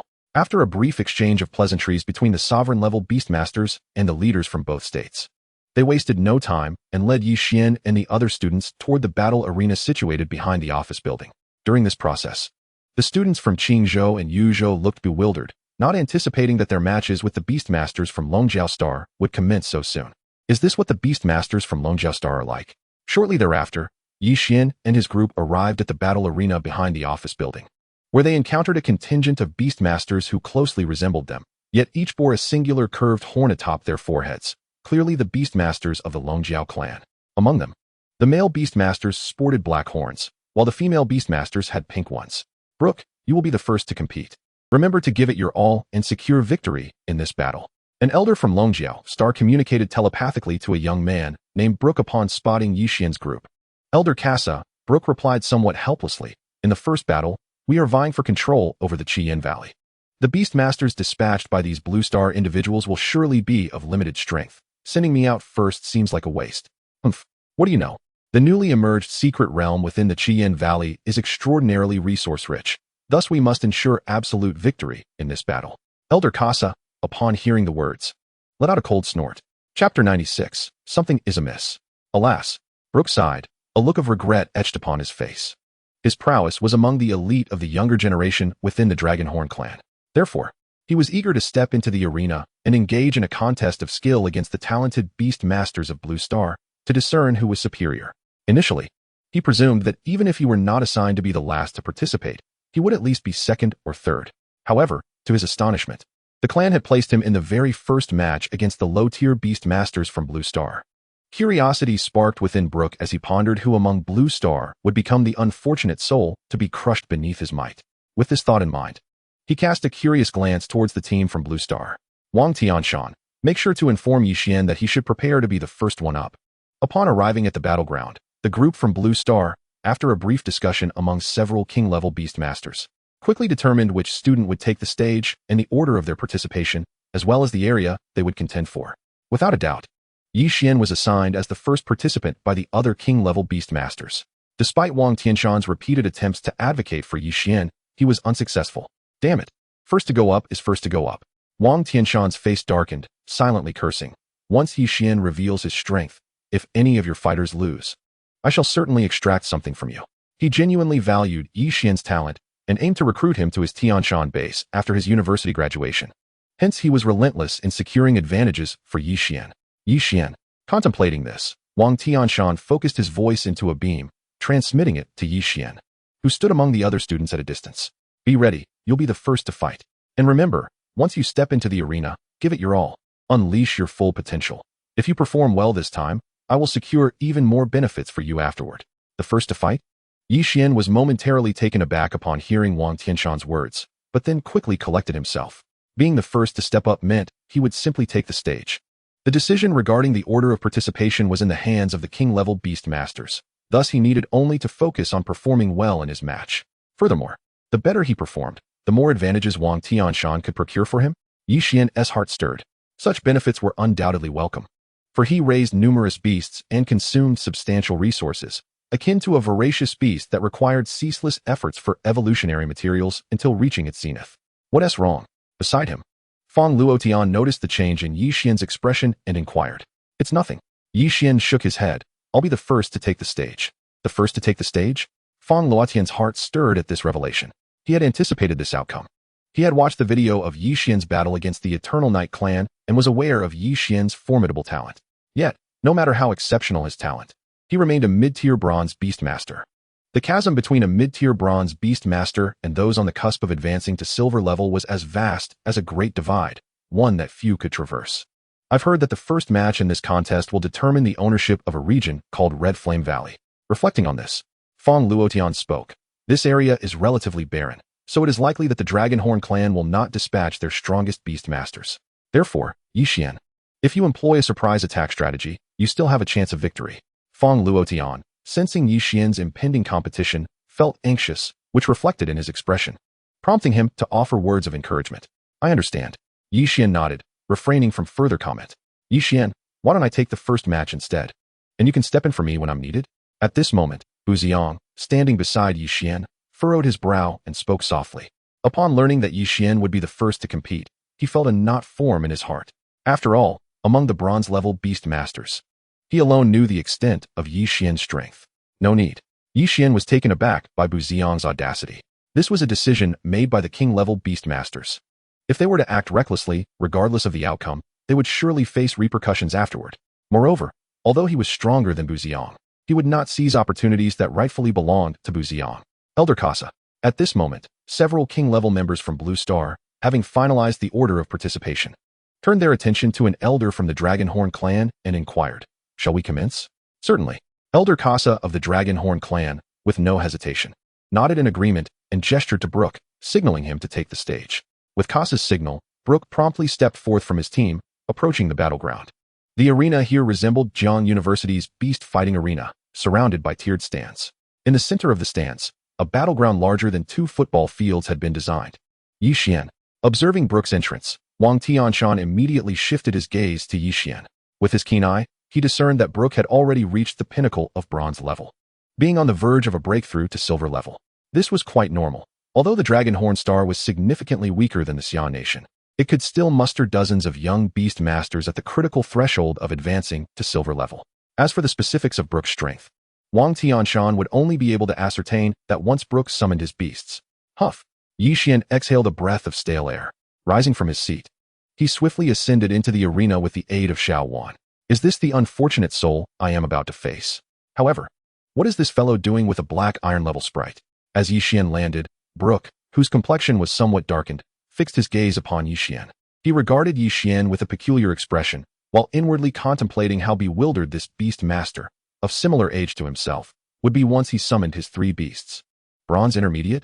On the other side, Elder Kassa of the Dragon Horn Star raised his eyebrows in surprise upon seeing Yixian's entrance. What is going on with these people from Blue Star? Could it be that they deemed the Scarlet Flame Valley too desolate for their taste, and thus send a mere beast tamer to the arena, intending to use our clan's young as practice? Observing Yixian from a distance, Kassa's heart stirred, and his expression darkened. If that were the case, then arranging for Brook to be the first to compete was indeed a significant waste.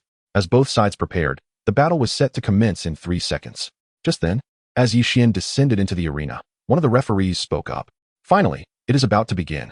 Hearing the referee's announcement, Brook's heart stirred. As he turned to look at Yixian, he swiftly summoned all 3 of his beasts. Roar! In an instant, a terrifying roar reverberated throughout the arena. The first beast Brook summoned was a colossal black gorilla, towering over 10 meters with a coat of dense black fur. Yet, what stood out most were its 2 enormous arms that hung down past its knees, resembling the hands of a demonic deity. Particularly striking were the claws on its arms, glimmering with a cold light, akin to curved blades. As this gigantic black gorilla emerged, Brook's other 2 beasts quickly appeared by his side. One was a fully silver-scaled petrified dragon, while the other was a towering tree, lush and vibrant, radiating an aura of life. Upon witnessing the 3 beasts summoned by Brook, Yixian raised an eyebrow, taken aback by their unexpectedly formidable presence. Contemplating, he immediately identified the attributes of Brook's summoned beasts. Black Silverback Gorilla King, 4 stars. Level, low silver. Abilities, Black Silverback Body, Divine Strength, Berserk Heart, Gorilla's Arm, Gorilla Roar. Petrified Dragon King, 3 stars. Level, low silver. Abilities, Petrified Dragon Body, Petrifying Gaze. Petrified Dragon's Wail, Petrified Dragon Claws. Kerrang Tree, 2 stars. Level, low silver. Abilities, Kerrang's Healing, Kerrang's Armor, Kerrang Tree Soldier. What in the world? Upon discerning the attributes of Brook's 3 beasts, Yixian was engulfed in confusion. Is this truly their first battle against the Dragonhorn Star? Or does the younger generation of Dragonhorn Star possess such formidable strength? Is the opponent before him the weakest among them? Furthermore, all 3 beasts have reached silver rank. Logically, he should also have attained silver rank by now, shouldn't he? Yet, who is this individual? Did he suppress his own cultivation instead of receiving the benefits of his beast's advancements? Is it worth it for the sake of a mere Scarlet Flame Valley? Yixian was left utterly bewildered after identifying Brook's beasts. Friends from Blue Star, remember my name. I am Brook. Brook of the Dragonhorn Star. At that moment, from a distance, Brook noticed Yixian standing dazed, having forgotten to summon his own beasts. He bellowed, commanding the Black Silverback Gorilla King and the Petrified Dragon King to charge at Yixian. Boom. In an instant, as the Black Silverback Gorilla King thundered towards Yixian, the ground trembled violently. Something is amiss. Meanwhile, on the platform, the rulers of Blue Star were quick to react. This is merely the first battle. How could the Dragonhorn Star send such a beast tamer? Something is off. There's something wrong with the Scarlet Flame Valley. Chapter 97, A Battle to Determine Fate. Who is responsible for investigating the Scarlet Flame Valley? A beast tamer from the Summer Kingdom seethed with anger. The Dragonhorn Star sending such a beast tamer for the first battle clearly indicates that the Scarlet Flame Valley is far from the barren land they previously imagined. It might even rank among the top resources in this contest. Once we find out who is responsible, they must be severely punished. Simultaneously, the other beast tamers from Blue Star wore grim expressions. No one expected that during their spar with the mid to low tier beast tamers of the Dragonhorn Star, they would be so caught off guard at the very start. Let us refrain from blaming each other. This bronze-ranked beast tamer from the Dragonhorn Star is exceptionally strong. Even had we known beforehand that the Scarlet Flame Valley posed a problem and sent a beast tamer to challenge him, we might not have secured victory in this battle. a ruler-level beast tamer remarked, fixing his gaze on Brook in the arena with a heavy sigh. Indeed, the strength of the Summer Kingdom surpasses that of the Dragonhorn Star by a significant margin. However, how could a genius nurtured by the Dragonhorn Star be anything less? In this battle, it is not just Yixian. Even if we send out the few strongest bronze-level beast tamers recognized in the Summer Kingdom, the odds would be at best 50-50. Damn. Meanwhile, Tianshan Wang's expression grew increasingly grim. He had hoped Yixian could face some of the stronger beast tamers from the Dragonhorn Star, but he never anticipated them to be this formidable. Can Yixian truly handle such strength? Boom. In the arena, the black silverback Gorilla King swiftly closed the distance to Yixian, now merely 20 meters away. Given its size, it needed only to take a step or two forward to crush Yixian beneath its massive paw. At such proximity, Yixian could clearly discern the thick, glossy, curled fur on the beast's body. Simultaneously, the petrified Dragon King, soaring overhead, dove down, its azure-white eyes fixated on him. In an instant, Yixian found himself entrapped in a state of sluggishness, both in mind and body, as if he were on the verge of being petrified. Fortunately, having recently forged a contract with the Dreamstone, he had acquired the ability to withstand most psychic attacks through its benefits. Thus, the slowing of his consciousness was not overwhelmingly rapid. Almost there, just as the black silverback Gorilla King and the petrified Dragon King were about to reach him, Yixian focused his will and summoned the replica of the Dreamstone from his beast nest. Roar. The moment the replica of the Dreamstone emerged, it let out a thunderous roar upon spotting the charging black silverback Gorilla King. The next moment, its form vanished in the blink of an eye. Amidst countless astonished gazes, a formidable figure resembling a black golden Gorilla King emerged.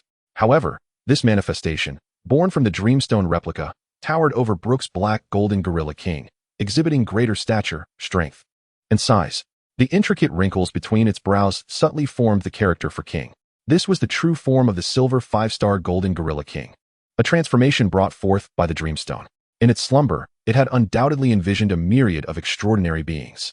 It appeared that during the manifestation of its dream self, it could take on any form it desired, much like the dragon-winged demon king it transformed into during its previous encounter with Buziong. This time, it had assumed the shape of the golden Gorilla King. Boom. Upon transforming, the Dreamstone, noticing the petrified dragon descending from the sky, swung its colossal arm with great force, sending the beast crashing away in a moment of surprise.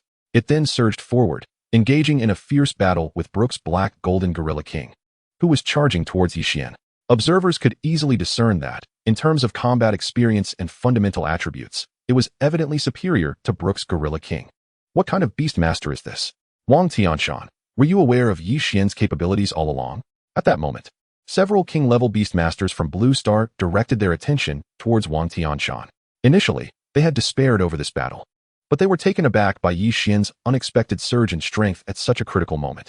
A flicker of hope ignited within them. Of course, do you think I am foolish enough to bring a mid-level bronze beastmaster here? As everyone turned their gaze towards him, Wang Tianshan felt a surge of pride. Do you believe Yixian can win this battle?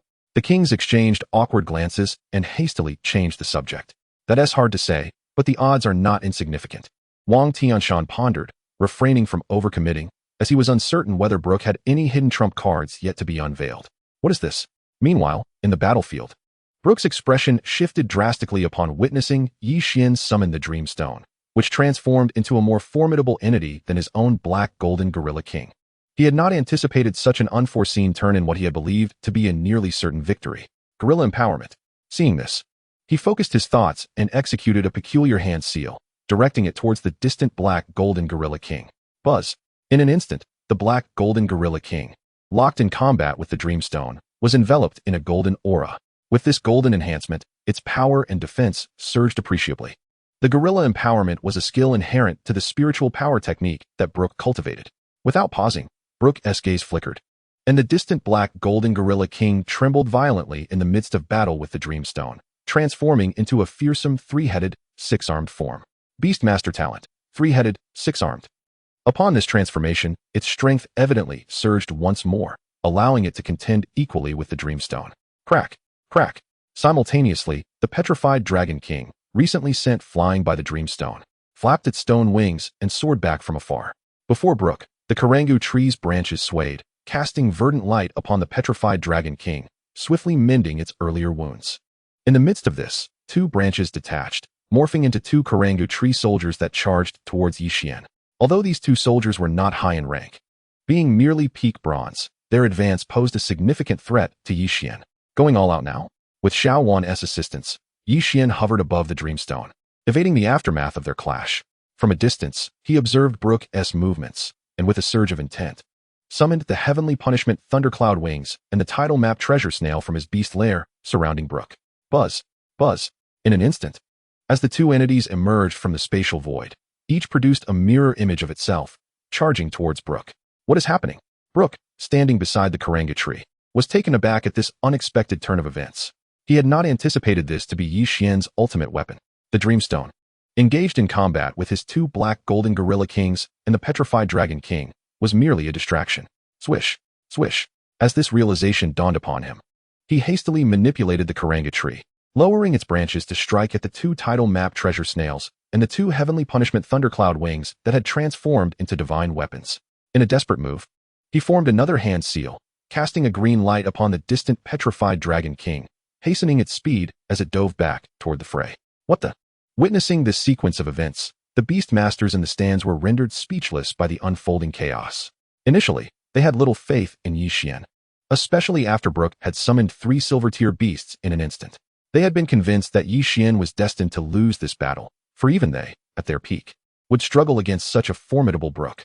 Yet, they could hardly believe how swiftly the tide of battle had turned, with the bronze mid-level Yixian displaying strength that surpassed their expectations. Even after Brook's display of overwhelming power, Yixian had managed to place him in such a precarious position. Boom.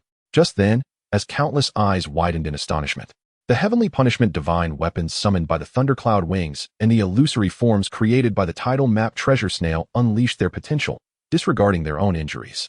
In a tremendous surge, both entities collided with the Kuranga tree's sprawling branches, carving a path through its foliage.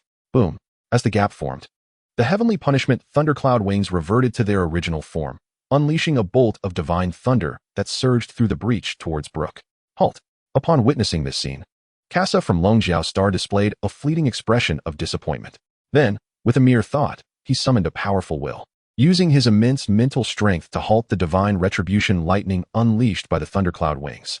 Realizing that the battle had concluded, Yixian retracted all his summoned beasts back to their sanctuary with a mere thought. He had graciously conceded. Standing amidst the arena, he cast a glance at the still-dazed Brook in the distance and offered a slight nod of acknowledgement before allowing Xiao Wan to carry him back to the elevated platform. At this moment, on the side of Blue Star, numerous beastmasters turned their astonished, curious, and inquisitive gazes toward him. Chapter 98, The Silver Starfruit Tree. Yixian, victorious. Just as Brook had showcased his formidable power and hope seemed lost, Yixian astonishingly summoned a tremendously powerful beast, combining it with his innate talents and several other beasts to decisively breach Brook's formidable lineup.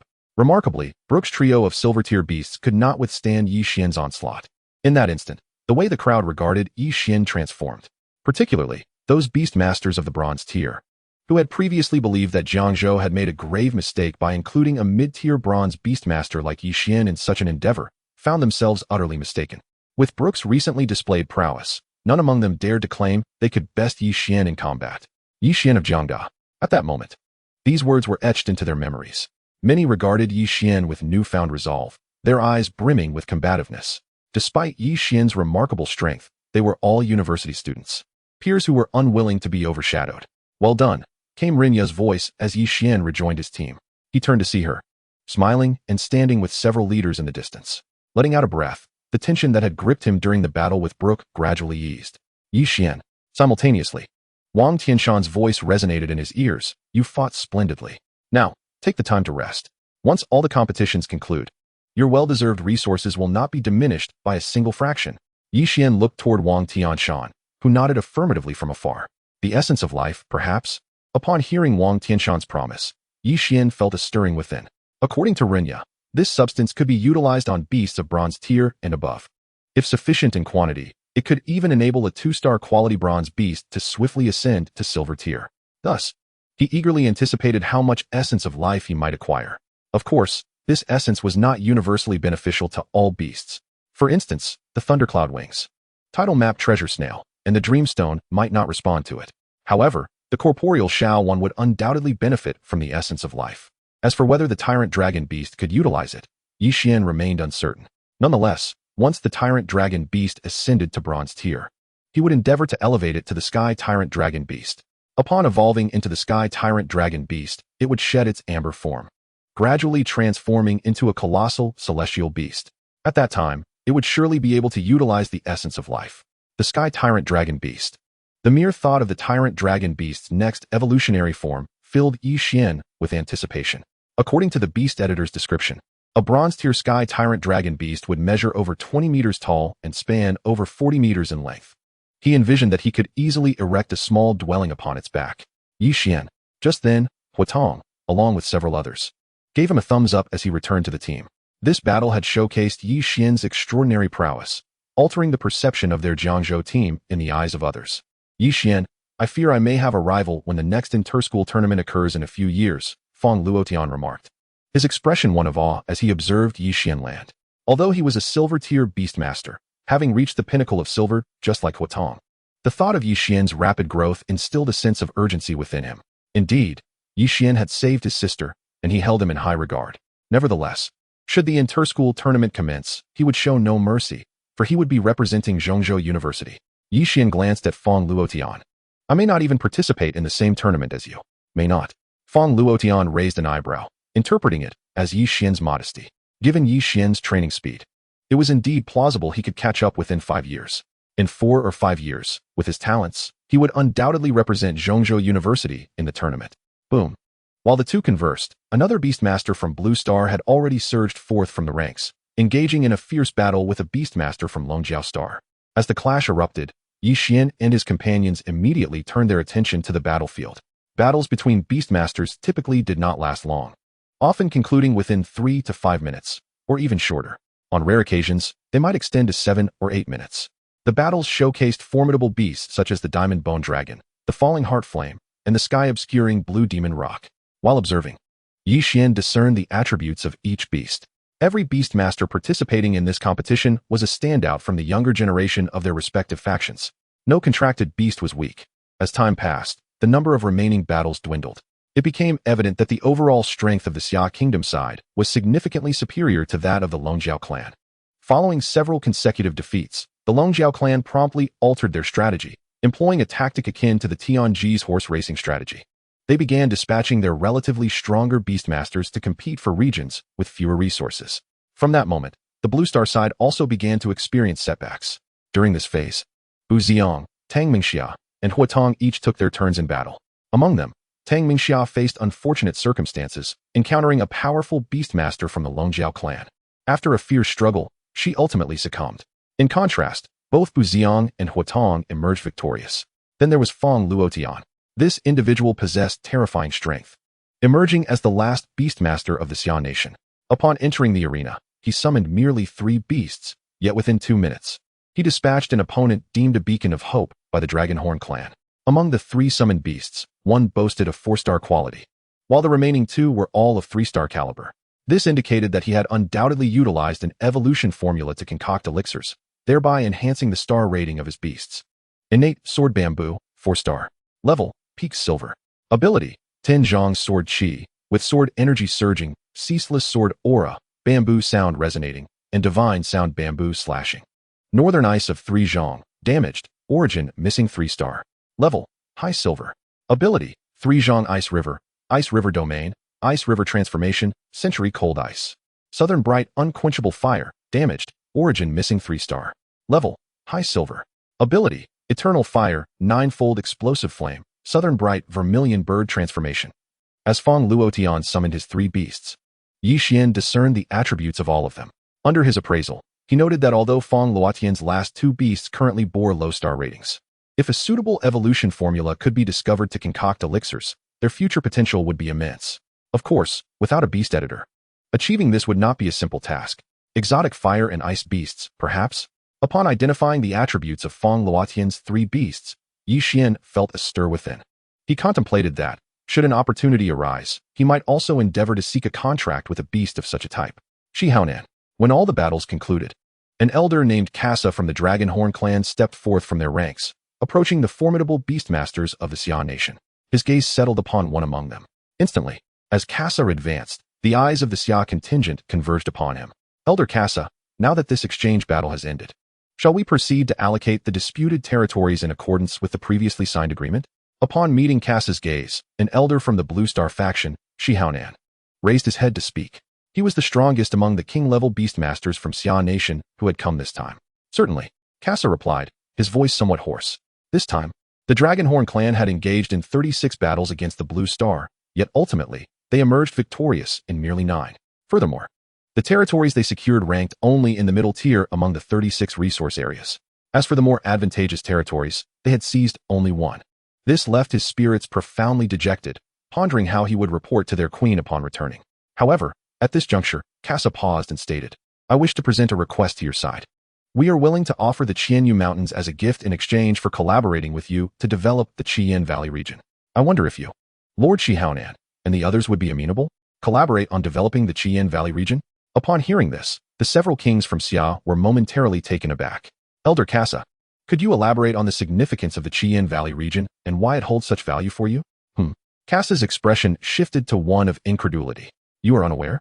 You dispatched such a formidable bronze-level beastmaster to participate in the first battle over a region that was originally expected to be the most barren?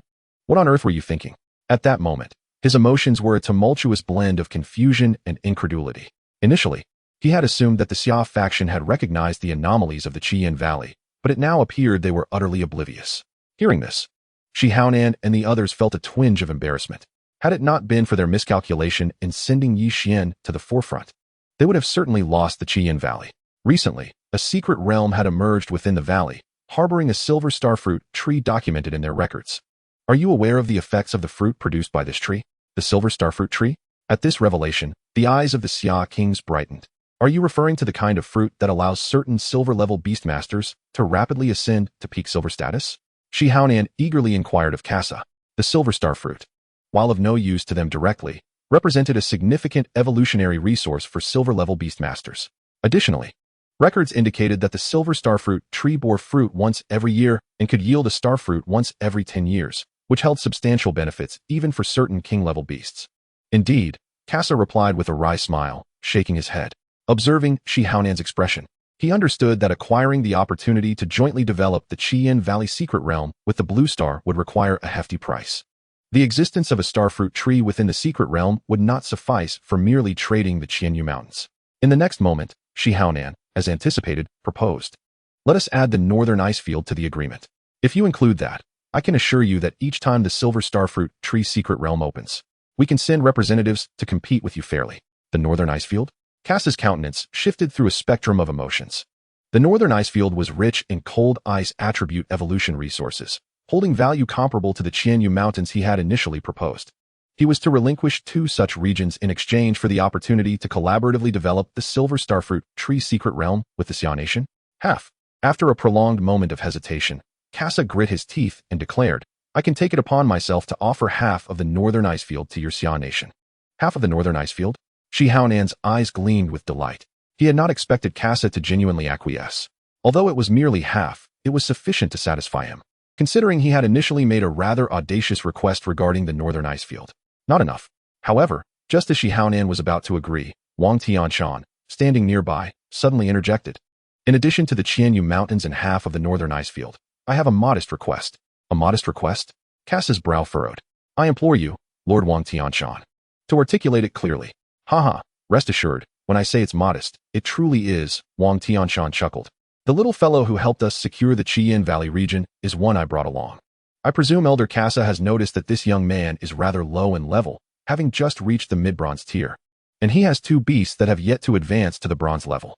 As he spoke, Wang Tianshan turned to Cassa and said, therefore, I seek your assistance in securing an opportunity for him to enter the hidden realm on your Dragonhorn star, which harbors the innate spiritual pool, allowing his 2 beasts to evolve and advance. Furthermore, I would appreciate it if Elder Cassa could help gather any scarce resources this little fellow may require. Wang Tianshan said with a beaming smile. Upon hearing Wang Tianshan's words, Cassa was momentarily taken aback. He had not anticipated that Wang Tianshan's request would be so modest. The hidden realm on Dragonhorn Star, possessing the innate spiritual pool, was indeed a coveted sanctuary for many low-tier beastmasters. However, for him, it was merely a matter of a few words. As for assisting Yi Xian in collecting the necessary resources, how much could a mere bronze-level beast master possibly require? In that case, Your Excellency Wang Tianshan, perhaps you could inquire what evolutionary resources this student of yours needs, Casa suggested, deliberately refraining from stating his thoughts outright. What resources do I require for evolution? At that moment, Yi Xian, who had been listening intently to the conversation, felt a stir of emotions. He was genuinely astonished that Wang Tianshan would go so far as to advocate for his benefit in such a setting. Yi Xian, Wang Tianshan, upon hearing Casa's remark, immediately turned to Yi Xian, subtly signaling him with his eyes, as if to suggest that he could ask for more. This guy, Yi Xian's companions, Fang Luotian and Huatong, looked at him with utmost envy. They had never expected that Yi Xian's first appearance would yield such an unexpected advantage. Of course, this was also linked to the significant contributions Yi Xian had made during this occasion. Elder Casa, the evolutionary resources I currently need are quite few, just a handful. Yi Xian, sensing Wang Tianshan's hint, spoke up amidst the envious gazes of the crowd. I require 3 diamond-level Star Force crystals, 1 diamond-level Life Crystal Core, and 1 diamond-level Dragon Blood Crystal. I wonder if Elder Casa could procure these for me. As Yi Xian's words fell, the atmosphere shifted dramatically. Are you certain these are the items a bronze-level Beastmaster requires? The astonishment was palpable. 3 consecutive diamond-level evolutionary resources? And 3 Star Force crystals at that? What use could a bronze-level Beastmaster have for such items? Even Wang Tianshan, from afar, was left gaping in disbelief. Damn it! Casa, upon hearing Yi Xian's request, couldn't help but curse inwardly. He shared the same sentiments as the others, believing that a bronze-level Beastmaster would have no need for such resources.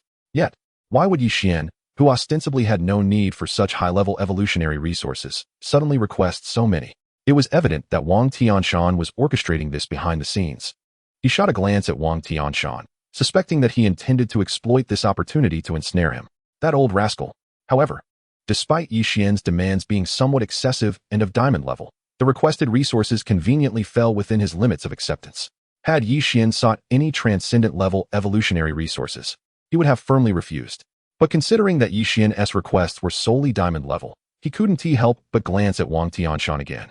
Realizing that only someone of Wang Tianshan's caliber could comprehend the limits of his endurance. Taking a deep breath, he finally addressed Yi Xian. I can prepare these evolutionary resources for you. Thank you, Elder Casa, Yi Xian replied, elated. The resources he sought were precisely what he needed to elevate his Tyrant Dragon Beast to the Sky Tyrant Dragon Beast. Compared to the resources required for the Thundercloud Electric Wings to upgrade to the Heavenly Punishment Thundercloud Wings, the resources needed for the Tyrant Dragon Beast's ascension were even more formidable, with several reaching diamond level. It was worth noting that even as a 5-star bronze beast, the Tyrant Dragon Beast's potential limit would still be diamond level. Nonetheless, this only amplified Yi Xian's anticipation for the next upgrade of his Tyrant Dragon Beast, curious about how much its power would enhance post-evolution. Haha, Elder Casa is quite generous. Upon hearing Casa's agreement to Yi Xian's request, Wang Tianshan burst into laughter. Casa shot him a glance, but chose not to respond. However, Wang Tianshan remained unfazed. To him, Casa's mood was inconsequential. What mattered was that he had secured the benefits. Regardless of whether Casa muttered curses at him, he could still wear a smile reminiscent of Mithriya Buddha. With that thought, he lifted his head and inquired, Elder Casa, when might I be able to take Yi Xian to your hidden realm with the innate spiritual pool, allowing his beasts a chance to soak in it? During Yi Xian's time at his Tianshan base, he had seen Yi Xian's Xuan and Tyrant Dragon Beast, knowing both were on the verge of advancing to bronze level. Typically, they would require about 10 days to successfully level up. However, 10 days was still a considerable amount of time. The innate spiritual pool on Dragonhorn Star could expedite the absorption of medicinal potency within Xuan and the Tyrant Dragon Beast. If they were to soak in it, they could likely ascend to bronze level within a day or two. As for the life essence to be awarded to Yi Xian, that should also be ready by then. I will inform the guards there, and should you wish to go, you may do so at any time, Casa replied. Splendid, Wang Tianshan exclaimed, then turned to the others beside him, saying, my matters are settled. Do you have any requests? If so, feel free to voice them. The others fell silent, realizing they could not match his audacity. After all, Yi Xian was not one of their own. Even if they wished to make requests, they lacked the pretext. Then shall we proceed with this arrangement? Casa resumed, turning his attention back to Shihaonan. Absolutely, Shihaonan nodded in agreement. Trading the Qianyue mountain range and half of the northern ice field for a fair opportunity to compete for the Silver Star Fruit Tree Hidden Realm was undoubtedly a favorable deal for them.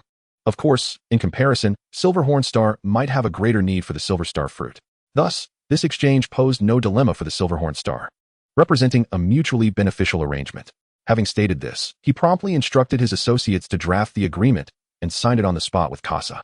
Although this world operates on the principle of strength, the signing of this pact ensures that, should any issues arise in the future, at the very least one party can take a moral stance to denounce the other, can they not? After a brief interlude, Yi Xian and Wang Tianshan found themselves aloft on the back of Wang Tianshan's majestic golden-winged Qingpeng. After soaring for 7 or 8 minutes, they descended abruptly before a verdant valley. The arrival of the king of Tianshan from the Xia kingdom was indeed noteworthy. Upon witnessing Wang Tianshan and Yi Xian dismount from the Qingpeng, several guards of the Dragonhorn Star approached and inquired, "Is it you?" "Indeed," replied Wang Tianshan, leading Yi Xian into the valley. This valley served as the entrance to the secret realm housing the innate spiritual spring. "Your Highness, the Elder Casa has already briefed us. Should you and your students from the Xia kingdom arrive, you are welcome to enter our guarded secret realm at any time," said the guards upon recognizing Wang Tianshan and Yi Xian. "Then, I would appreciate it if you could escort my junior here into the secret realm," Wang Tianshan smiled, nodding to the guards before turning to Yi Xian. "Yi Xian, you shall cultivate here. I shall return in 2 days to fetch you." "Thank you, Wang Lao," Yi Xian replied earnestly. Wang Tianshan had indeed rendered him immense assistance. Setting aside other matters, the few diamond-level evolutionary resources alone would prove invaluable. Without Wang Tianshan's intervention, he could scarcely fathom how long it would take to gather such resources. No need for thanks. Just remember an old man like me when your strength has grown." Wang Tianshan chuckled heartily. He then bid Yi Xian farewell and mounted the golden-winged Qingpeng to take his leave. Given that Yi Xian was to remain here for 2 days, Wang Tianshan would not linger. As for any dangers, the Dragonhorn Star, aware of Yi Xian's presence on their territory, would ensure he was treated with utmost care, for none would dare to harm him.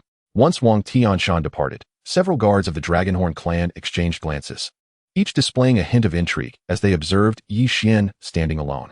One of the guards stepped forward and addressed Yi Xian, "Lord Yi Xian, may I inquire when you intend to enter the secret realm?" Prior to Yi Xian and Wang Tianshan's arrival, Casa had already communicated with them. Thus they were familiar not only with Wang Tianshan's name, but also with Yi Xian's. "If possible, I wish to enter the secret realm immediately," Yi Xian responded. He had heard from Wang Tianshan that the secret realm possessing the silver starfruit tree would see its fruits ripen in a few days. If he could, he yearned to explore that place, for it represented a significant opportunity. Within that secret realm, students were permitted to retain 1/3 of the silver starfruits they harvested, only needing to surrender the remaining 2/3. Moreover, the surrendered portion would ultimately be converted into credits for their respective universities. Therefore, his time was of the essence. "In that case, we shall escort you inside at once," one guard promptly declared, leading the way deeper into the valley. By the way, Yi Xian, as they traversed further into the valley, the guard suddenly recalled something and spoke. "Due to your unexpected arrival, I must inform you that apart from yourself, there are others from the Dragonhorn Star currently cultivating within the secret realm, and I hope you will not be displeased." "Oh," Yi Xian expressed mild surprise upon hearing this revelation, not realizing there were others from the Dragonhorn clan present. However, recognizing that this was indeed the Dragonhorn Star's secret realm and that he would only be staying for 2 days, he bore no objections and merely nodded in acknowledgement. Seeing Yi Xian's agreement, the guard's expression brightened as he guided him to a spatial vortex at the end of the valley. This vortex serves as the passage to the secret realm. "Yi Xian, I can accompany you no further. I hope you enjoy your time within for the next 2 days." Upon reaching this point, the guard smiled at Yi Xian and halted. "May it be as you wish," Yi Xian replied with a smile, bidding farewell to the guard before swiftly leaping into the spatial passage before him. In an instant, Yi Xian found himself within a lush secret realm. As he looked up, he could see 2 golden suns resembling dragon eyes illuminating the sky. However, these were not actual suns, but rather manifestations conjured by the secret realm. From his vantage point, Yi Xian gazed ahead and spotted a small lake shimmering in iridescent hues a mere 100 meters away. It was evident that this picturesque lake was the innate spiritual pool within the secret realm. Sensing the allure of the lake, Yi Xian felt a surge of excitement and prepared to make his way toward it. Just as he was about to take a step, a few melodious voices drifted toward him from the direction of the lake. "Have you heard? Among the visitors from the Blue Star, there is a prodigy named Yi Xian, who is said to be unmatched even by Brook." "I haven't heard. Just a few hours ago, such news spread like wildfire. To be honest, I have never seen a Blue Star person. I truly wish to catch a glimpse. What could they possibly look like? I've heard they resemble us, save for the absence of a small horn atop their heads. Additionally, some say that Yi Xian is quite handsome. What in the world?" Yi Xian raised his head to the source of the voices, only to find several graceful Dragonhorn Star maidens emerging from the lake, their hair glistening with moisture. At that moment, They were playfully splashing water with their delicate hands while engaging in animated conversation.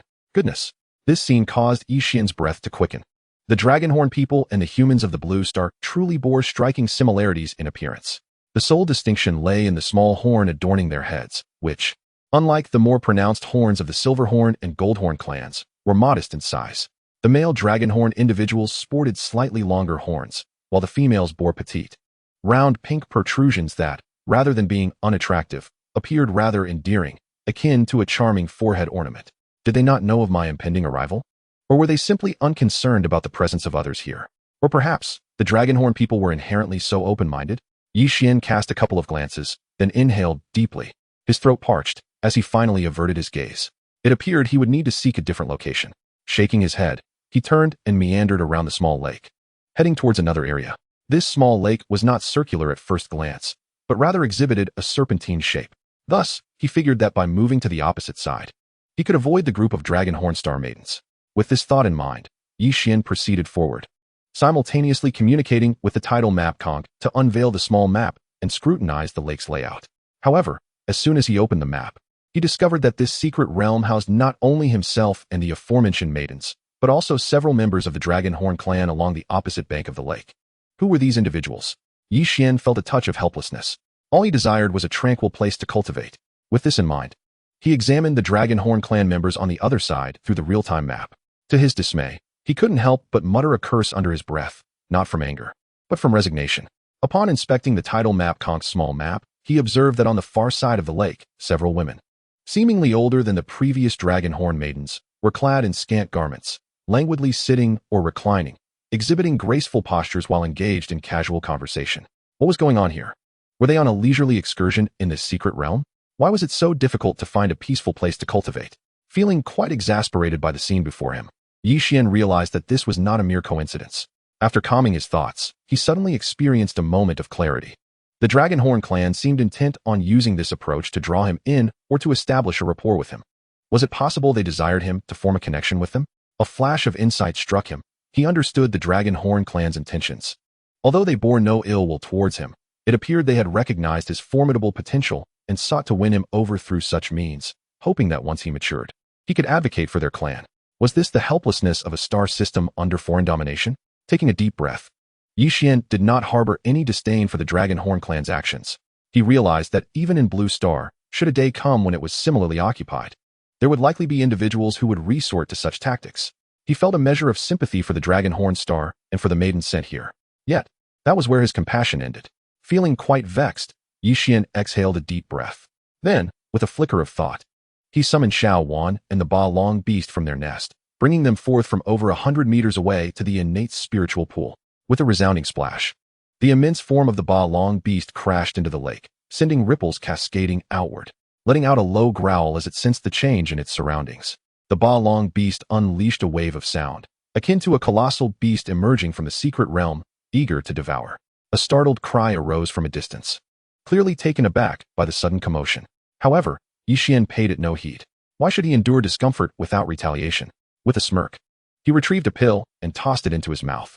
As the medicinal power unfurled within him, he began practicing the ape dragon body refining fist, grounding himself firmly in the earth, his back to the sky, immersing himself in the rhythm of his punches, his heart steadfast as rock. Begone, wildflowers along the path. Disturb not my invincible path to enlightenment. With each punch he delivered, he chanted in his mind, venting the ire that had just welled within him.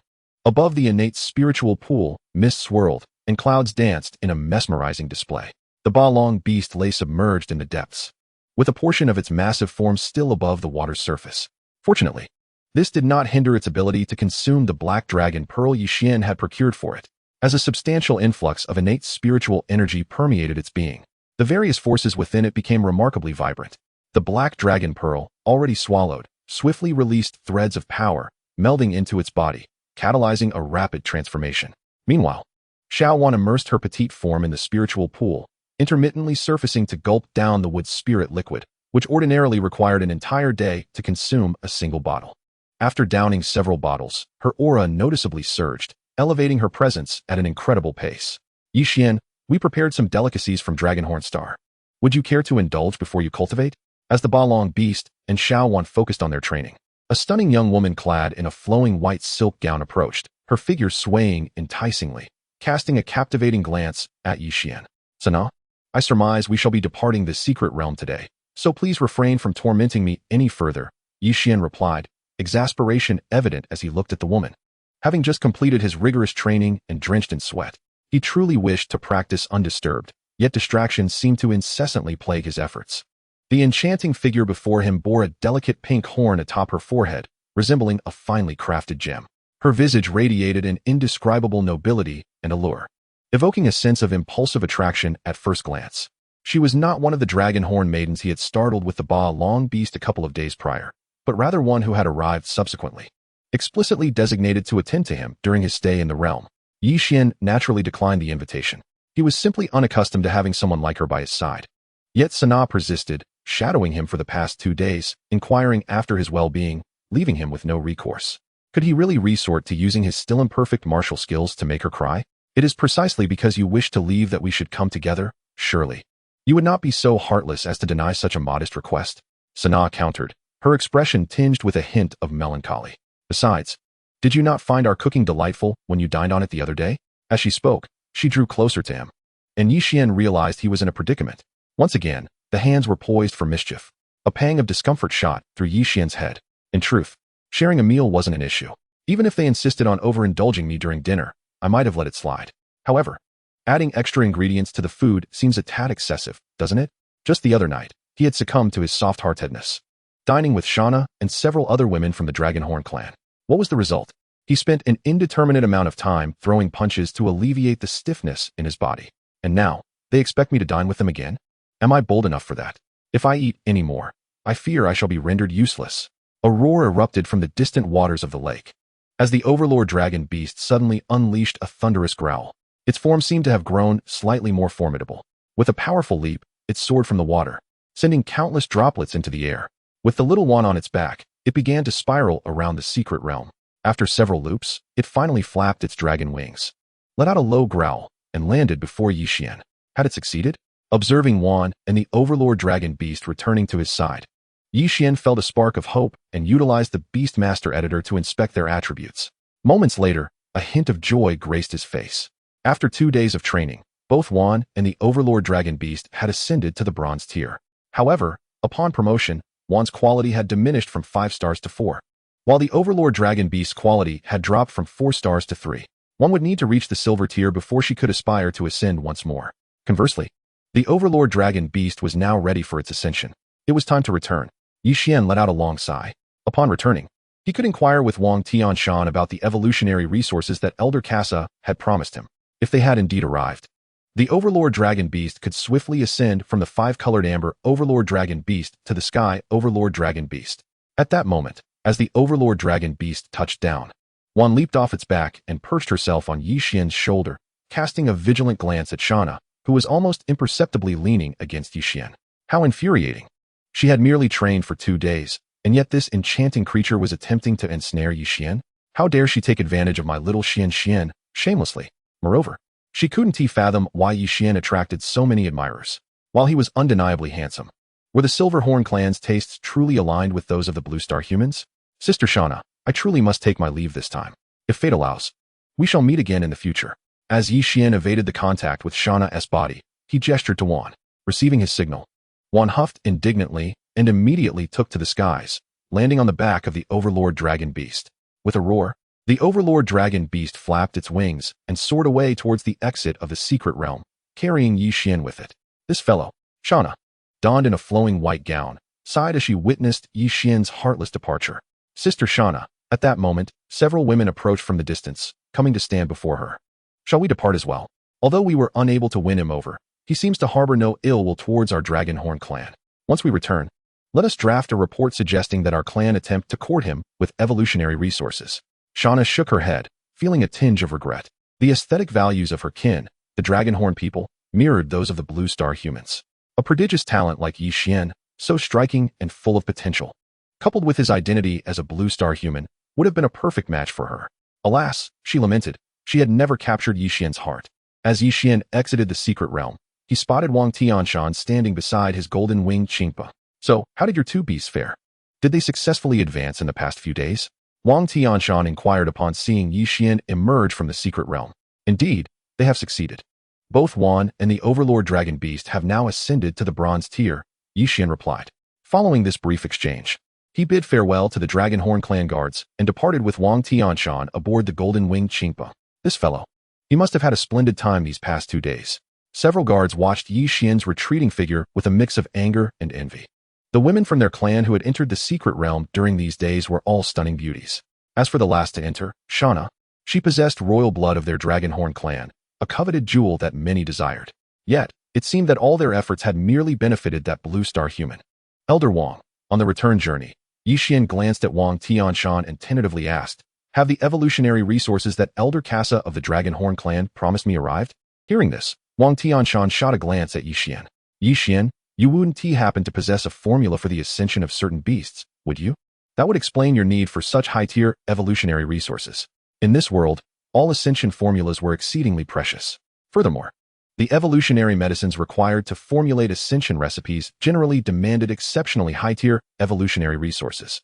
For instance, if Yixian wished to elevate a beast to the bronze 5-star level using the Beastmaster editor, the resources needed would have to be at least platinum tier. At times, even diamond tier resources were required, as diamond tier represented the pinnacle achievable by a bronze 5-star beast. Similarly, the evolutionary resources needed for crafting ascension medicines typically demanded such superior quality. It is not an evolutionary formula, but rather a capability I obtained when I first awakened my beast mastery aptitude, allowing me to assist certain beasts in their ascension, Yixian explained briefly. He had previously mentioned this to Lin Shiru. Wan's ascension had been facilitated by the evolutionary resources provided by Lin Shiru. Is that so? Wang Tianshan's eyes immediately lit up upon hearing this. A genius who, upon awakening their beast mastery aptitude, finds a unique affinity with a specific type of beast, thus able to aid that type in their ascension, certainly exists. In fact, he himself possessed such a talent. It was precisely this capability that had allowed him to become a king-level beastmaster. However, once he ascended to the king level, this talent ceased to function, rendering him unable to assist the king-level beasts in his possession. Moreover, most of the beasts he had previously assisted in ascending could not ascend a second time. It was for this reason that he had remained stuck at the king level for so long. The evolutionary resources that Kasa promised you have already been delivered, Wang Tianshan stated, contemplating. However, yesterday, I entrusted all those evolution resources into the hands of your esteemed teacher, Rinya. Upon your return, you may directly collect them from her. Excellent. Yixian's face brightened with joy. With those evolution resources, he could edit the tyrant dragon beast, aiding it in ascending to higher ranks. Moreover, at that moment, Wang Tianshan spoke again. Previously, you rendered great service to our Blue Star by securing the region of the Crimson Flame Valley. As initially promised, you will receive a substantial quantity of life essence this time. I also handed those life essences over to your teacher, Rinya, yesterday. Upon your return, you can collect them all together. I understand. Thank you, old Wang. Yixian expressed his heartfelt gratitude. Wang Tianshan had declared that the amount of life essence he would receive was considerable, and it undoubtedly was. He was also aware that during his time in the secret realm, Wang Tianshan must have vigorously advocated on his behalf. This thought lingered in his mind as he committed the matter to memory. With a sigh of relief, their exchange lasted merely 7 or 8 minutes before the golden-winged Qing-Peng folded its wings, descending with Wang Tianshan and Yixian onto the very square where they had first arrived from Blue Star. Yixian, I have some matters to attend to. You should return to your dormitory first. If I encounter your teacher, Rinya, later, I will inform her of your return, Wang Tianshan instructed as they landed. Understood. Old Wang. Yixian nodded in acknowledgement. After giving Yixian a brief directive, Wang Tianshan parted ways with him and walked towards the administrative building ahead. As Yixian observed Wang Tianshan depart, a thought crossed his mind, prompting him to head towards his dormitory. It was the same accommodation arranged for him by the staff of this base prior to his journey into the secret realm. This base, apart from beast tamers, also housed many indispensable staff members who played a crucial role in its upkeep. Yixian, you're back. Upon arriving in the dormitory area, several fellow beast tamers from Xia country greeted him. These beast tamers were his peers, who had participated alongside him in the battles against the Silverhorn Stars beast tamers just a few days prior. During the past couple of days, while Yixian trained in the secret realm, they remained at the base, waiting for the imminent opening of the secret realm where the Silver Star fruit tree resided. In just a few days, the fruits would be ripe for harvest. Moreover, 2 days prior, The reigning champion stationed there had clarified that any beast tamers entering that secret realm could retain 1/3 of the silver star fruits they obtained, while the remainder could be exchanged for credits at their respective academies. This announcement sent the gathered students into a frenzy, as it was evidently a tremendous opportunity for them. Coming from various universities, they realized they might surpass their competitors within their own schools through this golden chance. Consequently, none of them withdrew or expressed reluctance to enter the secret realm. Welcome back. Yixian was not an arrogant individual. He responded to each greeting he received. If someone had previously spoken to him, he would also initiate a conversation. Yixian, you appear to be in good spirits, given your status. Did you experience any special treatment in the secret realm of the Dragonhorn Star? As Yixian neared his dormitory, the door of the adjacent room suddenly swung open, revealing Tang Mingxia. Upon seeing Yixian, she paused momentarily, then teased him. Time can smooth over everything. It was evident that after 2 days, Tang Mingxia had recovered from the disappointment of her defeat against the Dragonhorn Star's inhabitants. She wore a white cartoonish short-sleeve top paired with blue denim shorts, perfectly accentuating her youthful physique. As she spoke to Yixian, her beautiful eyes sparkled, and a playful smile graced her lips, hinting at concealed thoughts. Sister Mingxia, please don't tease me. Yixian sighed, exasperated. I'm not joking. Over the past 2 days, Fong Luotian from Zhongzhou University also ventured into a secret realm of the Dragonhorn clan for training. He returned this morning with a little girl from the Dragonhorn clan, and she is still hiding in his dormitory. Fong Luotian, a girl from the Dragonhorn clan? Yixian's previously calm demeanor was instantly shattered by Tang Mingxia's words. His eyes widened in disbelief, coupled with a twinge of discomfort. This discomfort stemmed not from any disdain for Fong Luotian, but rather from the realization that had Fong Luotian not existed, he would not have felt anything amiss. In fact, he might have even found solace in his unwavering dedication to the path of cultivation. However, with Fong Luotian in the picture, he couldn't shake the feeling of being at a disadvantage. Is it still too late to regret? I'm in dire need of a response. Really? Is this fellow that formidable? I hadn't noticed before, Yixian muttered, a hint of disinterest creeping into his tone. Sister Mingxia, I've been practicing the ape dragon body forging fist for the past 2 days. I'm utterly exhausted and need to rest, so I'll take my leave. With that, he opened the door to his dormitory and stepped inside. Practicing the ape dragon body forging fist for 2 whole days? Tang Mingxia was momentarily taken aback by Yixian's words. This guy, so straightforward. Yet, she found his determination somewhat endearing. However, in such an environment, he hadn't succumbed to distractions, which made her smile. Tang Mingxia, astute as she was, surmised that Yixian had likely received equivalent, if not greater, treatment in the Dragonhorn clan than Fong Luotian. This thought led her to glance at her own reflection, contemplating her own allure. He is so handsome. He must attract countless admirers. I wonder if I, as his senior, stand any chance. After casting a glance at Yixian's now closed dormitory door, a thought struck her, causing her cheeks to flush slightly as she retreated into her room. She summoned her spirit beast, the three-eyed bird, which possessed the ability to see through obstacles. It was through this creature that she had spotted Yixian returning, prompting her to step outside. Exhaling deeply, Yixian had not spoken falsely to Tang Mingxia. He genuinely had spent nearly 2 full days practicing the ape dragon body forging fist, striving to restrain himself and suppress his frustrations. Thus, upon returning to his room, he took a refreshing shower and collapsed onto his bed, falling into a deep slumber. Dingling. After an indeterminate period, Yixian felt a stirring in his heart, and upon hearing the chime of the doorbell, he opened his eyes. He quickly rose from his bed, tidied up, and opened the door. Standing outside was Rinya. How are you? Did you rest well? She inquired, observing Yixian's demeanor without stepping inside. She produced a Beastmaster ring and handed it to him, saying, I have brought you the evolution resources you requested from Casa, including the life essence. Thank you, Teacher Ren, Yixian replied, a joyful expression illuminating his face as he accepted the Beastmaster ring. Although the Beastmaster ring involved spatial power, a unique secret realm had been discovered on Blue Star, within which lay a simple method for crafting such rings. Consequently, low-tier Beastmaster rings were quite affordable on Blue Star.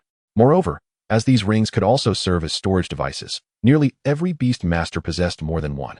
After exchanging a few pleasantries with Yixian, Rinya departed without lingering. Finally, he had acquired the resources he sought. After she left, Yixian gazed at the Beastmaster ring in his hand, a flicker of delight crossing his eyes. With a thoughtful sigh, he closed the door and returned to his room. Taking a deep breath, he opened the ring and removed its contents. The first items he extracted were 3 identical silver crystals, radiating a gentle luminescence. These silver crystals were the diamond-tier evolution resource, Star Force crystals. Following them were a blood-red crystal and a green core. The blood-red crystal was a dragon blood crystal, while the green core was a life crystal, both of which were also diamond-tier evolution resources. Subsequently, he discovered several vials of life essence, encased in crystal bottles. This substance appeared remarkably clear and devoid of color. Yet it was exceedingly precious, derived from the ancient divine star. Yi Xian had expended a considerable amount of academic credits to procure these evolution resources, and with the assistance of the innate spirit pool, he could swiftly elevate both Xuan and the Ba Long beast to the bronze tier. If sufficient, these resources could further advance them from the initial bronze stage to the pinnacle of bronze, and subsequently into the silver tier. Even for silver tier beasts, these resources held substantial significance. As Yi Xian pondered these thoughts, a spark of inspiration struck him. He swiftly placed the 3-star force crystals, 1 dragon blood crystal, and 1 life crystal into the Ba Long beast's lair. Roar. Within the Ba Long beast's lair, atop Dragon Mountain, the creature emitted a thunderous roar upon seeing the evolution resources that had suddenly appeared before it, sending shockwaves of sound reverberating far and wide. Clearly, the moment these evolution resources manifested, it sensed their alluring energy. Much like how Yi Xian's previous assistance in upgrading his beasts had evoked a sense of possessiveness in them towards the resources he acquired. This led Yi Xian to contemplate whether, instead of utilizing the beast editor, he could directly present these evolution resources to the Ba Long beast, allowing it to absorb their power gradually. Would it be capable of ascending in tier? If so, he would effectively possess a formula for the ascension of each of his beasts, a prospect that was exceedingly formidable. He felt it necessary to conduct an experiment in the future. If successful, it would undoubtedly benefit him immensely. However, this notion merely flitted through his mind. With a mental command, he activated the beast editor and selected the Ba Long beast for editing. Buzz. In the next moment, a peculiar wave enveloped the Ba Long beast, transforming the evolution resources he had just cast before it into beams of light that merged with its being. Roar. Instantly, a terrifying roar erupted from the Ba Long beast's lair. Accompanying this roar was a colossal creature over 20 meters tall and measuring over 40 meters in length, its body shimmering with silver. Additionally, the creature boasted 2 immense silver dragon wings, each extending over 10 meters, their edges as sharp as formidable blades. In the room, Yi Xian, perceiving the transformation of the Ba Long beast into the Sky Ba Long beast through his consciousness, was struck with awe. Even though the beast editor had previously described its form, witnessing it in reality was a wholly different experience. Taking a deep breath, Yi Xian focused on the beast editor, eager to assess the magnitude of the changes in attributes following the ascension to the Sky Ba Long beast. Chapter 103, The New Attributes of the Ba Long Beast. Roar. In the realm of dragon beasts, the Ba Long beast, having ascended in tier, reveled in its newly enlarged form, now more than 3 times its previous size. Letting out an exuberant roar, as it reveled in its transformation, Yi Xian felt a surge of inspiration, prompting him to assess its attributes. Sky Ba Long beast, 5 stars. Tier, high bronze. Ability 1, LV2 Sky Ba Long body, 5 stars. The Sky Ba Long beast inherits all attributes of the original 5-colored amber Ba Long beast, possessing immense strength, recovery, defense, and full attribute resistance. Furthermore, all attributes have been comprehensively enhanced. It can freely manipulate its body and soar through the skies. Without the need for wing beats, it can maintain flight indefinitely with minimal energy expenditure, akin to resting on flat ground. Ability 2, LV2 Sky Ba Long Secret Cannon, 5 stars. The Sky Ba Long has received the bloodline inheritance of the Sky Ba Long clan from the cosmic laws, enhancing its abilities in executing Sky Ba Long Gaze, Ba Long Roar, Ba Long Claw, Ba Long Tail, and Ba Long Wing Slash. It can also develop a unique set of combat techniques known as the Sky Ba Long Secret Cannon. Following the bloodline inheritance, it can rapidly elevate the levels of all its abilities through training. Ability 3, LV1 Sky Ba Long Transformation. Upon receiving the bloodline inheritance, the Sky Ba Long acquired the ultimate divine ability of the Sky Ba Long clan, Sky Ba Long Transformation. This ability allows it to enlarge or shrink its body by up to 15 times. When this ability reaches LV2, it can change size by 2 times. At LV3, the size can fluctuate by 25 times. At LV4, it can alter its size by 3 times. Moreover, when it enlarges, its strength and defense will surge exponentially. In this state, its speed remains unimpeded. Conversely, when it shrinks, its core undergoes a transformation, exponentially increasing its speed without compromising its strength or defense. However, the exertion of this ability will also result in a proportional increase in physical consumption. Ability 4, Dominant Dragon Void Star, Temporary Ability. This ability allows the dominant dragon beast to retain its current quality when advancing to the next level. After its promotion, this ability will vanish. Evolution Direction: Cosmic Dominant Dragon Beast. Is this the attribute of the dominant dragon beast after its star elevation? Yi Xian furrowed his brow as he reviewed the attributes of the dominant dragon beast. The description provided by the Beastmaster editor was not as precise as that of the Dreaming Stone, making it difficult for him to ascertain the extent of the dominant dragon beast's combat power after its ascension to the cosmic dominant dragon beast. As a bronze high tier, he wondered how this creature would fare against certain silver tier beasts once it reached the pinnacle of bronze and activated its cosmic dominant transformation. Yi Xian pondered. However, he estimated that unless the cosmic dominant dragon beast maximized its transformation level, it would likely struggle in such confrontations. Naturally, should it achieve this pinnacle, its explosive potential would surely exceed that of the Dreaming Stone, which could only sustain its peak for a mere few seconds. Thus, Yi Xian decided not to dwell further on this matter, recognizing that bronze might merely be a transitional phase for the dominant dragon beast. Drawing his awareness away from the Beastmaster editor, he cast his gaze upon the vials of life essence he had previously retrieved. In contrast to the 2 days it took the dominant dragon beast to ascend to bronze level with the help of the Black Dragon Pearl and the innate spiritual pool, this substance was truly capable of propelling its rank to new heights. With this thought, Yi Xian concentrated and extracted a vial of life essence, sending it into the realm of the dominant dragon beast and directly into its mouth. Roar. In the dragon beast world, the dominant dragon beast let out a roar. Feeling the vitality coursing through its mouth, it promptly swallowed both the life essence and the crystal vial whole.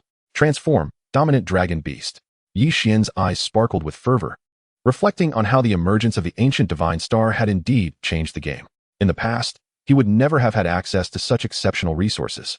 He was uncertain how long it would take to cultivate the dominant dragon beast to silver level, but now, as he contemplated returning to Blue Star, he mused that both Qi Liangkai and Yi Tiange might no longer pose a challenge to him. Even now, if he were to summon the Dreaming Stone and its replicas, neither would stand a chance against him. However, he had yet to summon the true body of the Dreaming Stone, believing it unnecessary.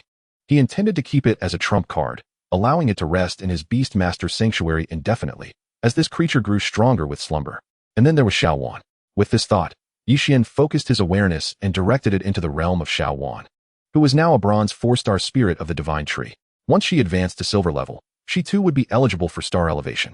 Contemplating this, Yi Xian opened the Beastmaster editor to examine the several evolution directions he still hesitated over for Xuan's ascension to silver.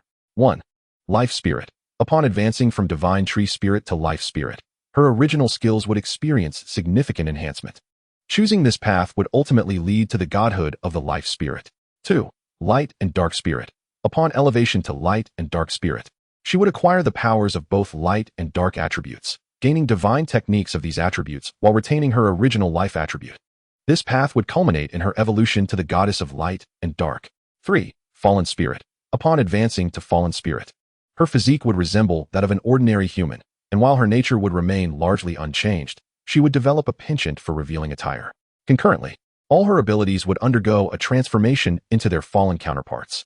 For instance, her original Divine Tree techniques would evolve into Fallen techniques, which not only could accelerate the target's vitality recovery, but also ensnare them in various illusions, awakening latent potential and significantly boosting their combat prowess. This path would ultimately lead to her evolution as the Fallen Spirit Goddess. 4. Spirit Queen. Upon ascending to Spirit Queen, she would receive the inheritance of the Spirit Queen and could transform her Beastmaster Sanctuary into a unique realm of her own. Furthermore, she could utilize this realm to cultivate and create numerous spirits. However, choosing this evolution path would confine her future ascensions to the path of faith, ultimately evolving her into the goddess of life. Which path to choose? Yi Xian gazed at the 4 potential star elevation directions, wavering in his decision.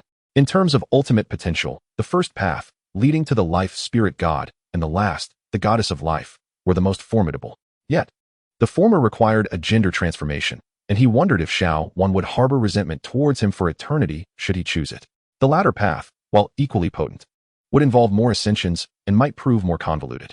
As for the second path, the light and dark spirit, and the third, the fallen spirit, they both represented the strongest options at the current stage.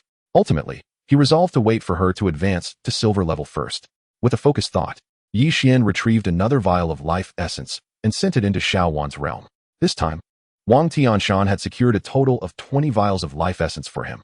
According to the rules of beast advancement, higher quality beasts exhibited greater efficiency in absorbing evolutionary resources, thereby requiring fewer such resources for ascension. Typically, an average of 10 vials of life essence sufficed to elevate a low-tier bronze beast to silver level.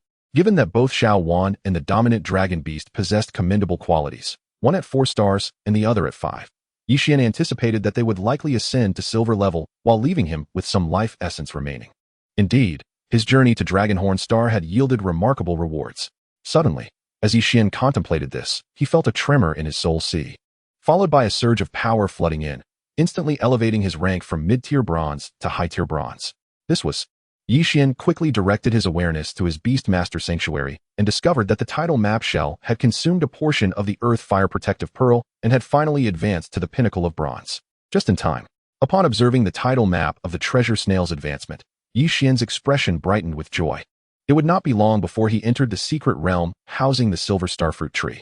According to Wang Tianshan, once the silver starfruit ripens, it will detach from the tree and possess the ability to traverse the void within a single day. It may have been in one location within the secret realm just 10 minutes prior, only to reappear elsewhere 10 minutes later. Should no one seek it out and secure it in a specially crafted jade box within that day, it would vanish entirely. There exists but a minuscule chance that it might fall to the ground, take root, and sprout into another silver starfruit tree.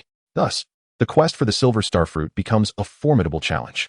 Consequently, the advancement of the tidal map treasure snail to the pinnacle of the bronze level will undoubtedly serve as his key to victory in this secret realm expedition. He mused that it must perform admirably. With these thoughts, Yixian's consciousness drifted to the nest of his beast, Xuan. Regardless of the evolutionary path he chose for her after her advancement, it would necessitate a substantial amount of resources. Therefore, this expedition into the secret realm was of paramount importance. He must acquire a significant quantity of silver starfruits. Surely, once the majority of the silver starfruits within the secret realm were concentrated in his possession, there would be sovereign-level beast tamers unable to resist offering treasures in exchange for them, particularly for their disciples. Just as Yixian contemplated this, the radiant senior sister next door flitted before him, revealing her long, fair legs. Time swiftly passed, and 2 days had elapsed. Chapter 104. The Split of 3/7. The Balong Beast. At the Dragonhorn Star's Blue Star base, in the martial arts arena, Yixian executed the ape dragon body forging fist, exhaling a breath of stale air before resting on the steps of the arena. As he rested, his thoughts shifted, and his consciousness entered his beast's nest. He beheld the imposing form of the Balong Beast, inhaling and exhaling atop the Dragon Beast Mountain within its realm. This marked its unique cultivation method acquired after receiving the bloodline inheritance of the Sky Balong Beast. Through this method, it could enhance its mastery over the Sky Balong transformation while accelerating the digestion of the evolutionary resources within. In just 2 days, it had assimilated 5 vials of life essence. After consuming those 5 vials, its cultivation had reached the pinnacle of the bronze level by noon yesterday, and now it was on the verge of advancing to the silver level. Observing the Balong Beast's state and sensing the mental waves it transmitted to him, Yixian, with a flicker of intent, retrieved another vial of life essence to feed to the Balong Beast. Roar. In the world of the Dragon Beast. Upon the sudden appearance of the life essence before it, the Balong Beast opened its mouth, inhaling the entire vial rapidly before swallowing it whole. To it, this vial was minuscule, hardly sufficient to even fill the gaps between its teeth. Fortunately, the primordial life energy contained within was immensely rich, causing its entire body to feel warm as soon as it consumed the vial. On the plaza, Yixian watched as the Balong Beast resumed its training, prompting him to glance towards another beast nest where Xuan resided. Over the span of 2 days, Xuan had also reached the pinnacle of the bronze level. Though her initial cultivation was 2 minor realms lower than that of the Balong Beast, her absorption rate of the life essence surpassed that of the Balong Beast. This revelation led Yixian to understand that the speed of absorbing life essence was not solely dependent on the quality of the beast, but also on its attributes. While the Balong Beast was a creature of flesh and blood, it paled in comparison to Xuan, who inherently possessed the ability to harness life energy. At that moment, after absorbing her 7th vial of life essence, Xuan had similarly reached the threshold of advancement to the silver level. Silver level. Yixian murmured to himself, reflecting on how, prior to their journey to the Dragonhorn Star, he had not anticipated such fortuitous developments for both Xuan and the Balong Beast. Initially, when Rinya had brought him out of Jiangzhou University, his sole aim was to contract a bronze-level beast of his own. Yet now, he sensed that his trajectory had completely deviated.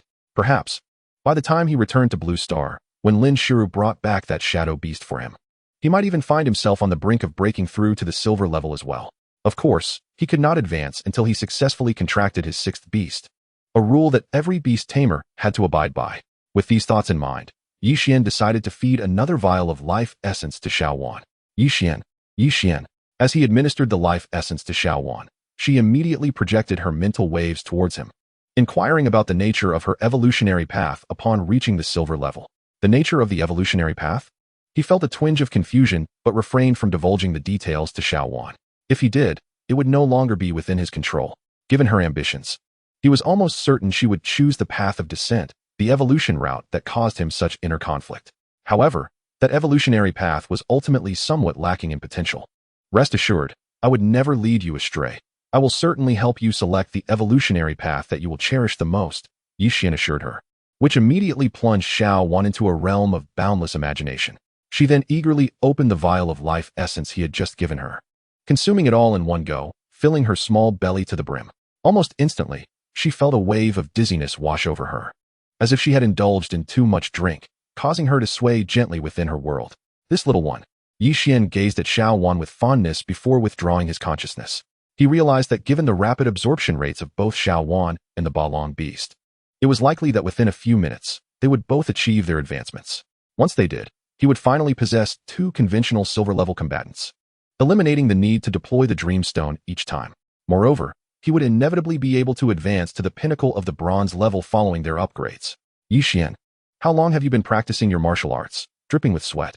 Just then, a bottle of water was presented before him, accompanied by the dazzling sight of long, fair legs glimmering in the sunlight. Yixian looked up to see the senior sister Tang Mingxia, who had shown him such care over the past few days.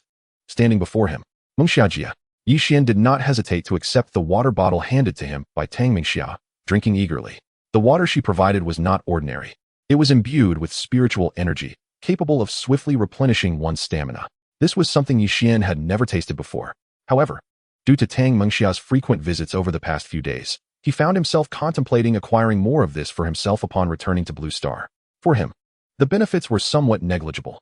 After all, since his transformation into the Sky Tyrant Dragon after elevating the Balong Beast, he had acquired the remarkable talent of extraordinary recovery. Yet, for his parents, this elixir could be quite advantageous, potentially prolonging their lives. With the secret realm of Qian Valley set to open in 2 hours, it was apparent that among the group who had come, he was the only one still here, while the others gathered in the hall to discuss matters. After handing the water to Yixian, Tang Mingxia observed him drenched in sweat, thinking of him as a cultivation fanatic, dedicating his days entirely to training. It was remarkable. He was already formidable. He could easily traverse the path of a beast master with ease, yet he chose to pursue the more arduous path of a warrior. This left her at a loss for words. A fleeting thought crossed her mind. If she ever caught up to Yixian, would his relentless dedication become tedious? But this notion was quickly discarded. What was boredom compared to the allure of Yixian's striking appearance? Just gazing upon his handsome visage was enough to brighten her day. If monotony ever crept in, she could always create a little Yixian of her own, even pondering names for their potential offspring. Is the secret realm truly opening in just 2 hours? Yixian pondered, realizing he had lost track of time during his relentless training. Fortunately, his efforts had not been in vain. With ample resources and a commendable talent boost, he had ascended to the high tier of the Black Iron level as a warrior. While not overwhelmingly powerful, his reflexes had indeed improved, enabling him to respond quicker in unexpected situations. Moreover, this elevation in warrior rank also slightly expanded his vast soul sea.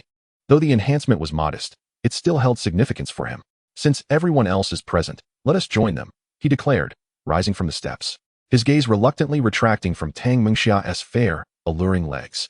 Tang Mengxia nodded obediently, trailing closely behind Yixian, her demeanor betraying none of the authority one would expect from a senior, as if he were the senior and she his junior. As she walked beside him, she frequently glanced up at Yixian's profile, becoming increasingly entranced by his striking good looks. Yixian. 2 minutes later, upon entering the lobby of the headquarters building, Yixian was greeted warmly by the gathered crowd. Beast masters, endowed with formidable mental prowess, possessed exceptional memories. In just a few days, the students who had come to Dragonhorn Star had largely become acquainted with one another. Yixian, having made a significant mark upon his arrival with a decisive victory, was a name etched indelibly in their minds. Responding with a smile to the greetings, Yixian navigated through the throng until he reached Huatong and Buziang, who were engaged in casual conversation with Fong Luotian. Notably, seated beside Fong Luotian was a petite Dragon Horn clan girl, her appearance evoking a sense of protectiveness. This was the very girl Tang Mingxia had mentioned. She had returned with Fong Luotian after his training excursion. At that moment, she seemed to lean against Fong Luotian, fully relying on him. However, as Yixian approached, she stood to make her way to the restroom. Yixian, you rascal. Everyone has been waiting for you.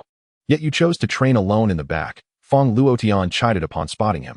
Although Fong Luotian was merely handsome compared to Yixian, he still stood out among their peers, particularly with his laid-back charm that seemed to attract younger girls. Yixian couldn't fathom how he had fallen so easily. The most perplexing aspect was that just 2 days prior, many Dragonhorn clan girls had gravitated around him, yet he had made no move. This realization left him feeling at a disadvantage. As he watched the Dragonhorn girl depart, he whispered to Fong Luotian, "Since you and Xiao Ai seem so affectionate, let me snap a picture of you two later. Once we return to Blue Star, I'll send it to Fong Luan. I'm sure she'll be thrilled for you." Fong Luotian's expression shifted at those words. "Wait until we enter that secret realm. Come with me. With my strength, I'll ensure we gather the most Silver Star fruits. How about a 70-30 split?" He leaned closer, throwing an arm around Yixian's shoulders with confidence. Given his power, it was almost unprecedented for him to invite a bronze-level beast master to accompany him. And a 70-30 division of the fruits was hardly something anyone would refuse. Huh. Yixian chuckled. Boom. At that moment, his aura began to shift dramatically. Chapter 105, Breakthrough. Dual silver-level beast masters. Have I finally broken through? Yixian felt a surge of excitement. He directed his consciousness towards his 2 beast master nests. Upon inspection, he noticed the energies of the Balong beast and Xiaowan fluctuating intensely. The Balong beast, perched atop the Dragon Beast Peak, opened its massive jaws, unleashing a tremendous gravitational pull that drew countless Dragon Beast phantoms into its mouth. As it absorbed these energies, its aura surged, and its form underwent a substantial transformation. Previously measuring over 40 meters in length and 20 meters in height, it now soared more than 30 meters high, with its body extending over 60 meters long. Such a size would undoubtedly instill terror in any onlooker. If it were to traverse a city, a mere flick of its tail could demolish an entire building. Silver level. At this moment, the Tyrant Dragon Beast remarkably ascended to the silver rank. Moreover, it achieved the illustrious 5-star silver rank Sky Tyrant Dragon Beast.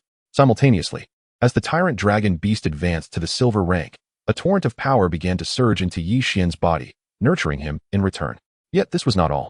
A thought crossed Yixian's mind, prompting a portion of his consciousness to peer into Xiaowan's realm. Upon doing so, he immediately beheld Xiaowan, who had unknowingly fallen onto the ancient tree at the very center of her world. At that moment, the great tree, along with the ancient woods scattered throughout her world, all shimmered with radiant light. These luminescent glows intertwined, resembling a vast verdant ocean that enveloped Xiaowan's petite form, causing her aura to swell rapidly. Much like the Tyrant Dragon Beast, as Yixian's consciousness descended, Xiaowan seemed to sense his gaze. Her eyes fluttered open, awakening from a semi-dormant state, revealing a somewhat dazed expression. Rubbing her eyes, she propped herself up with a leaf, rising from the expansive sea of life. "Have I broken through?" she exclaimed, her face illuminating with boundless joy as she leapt from the palm-sized leaf of the ancient tree.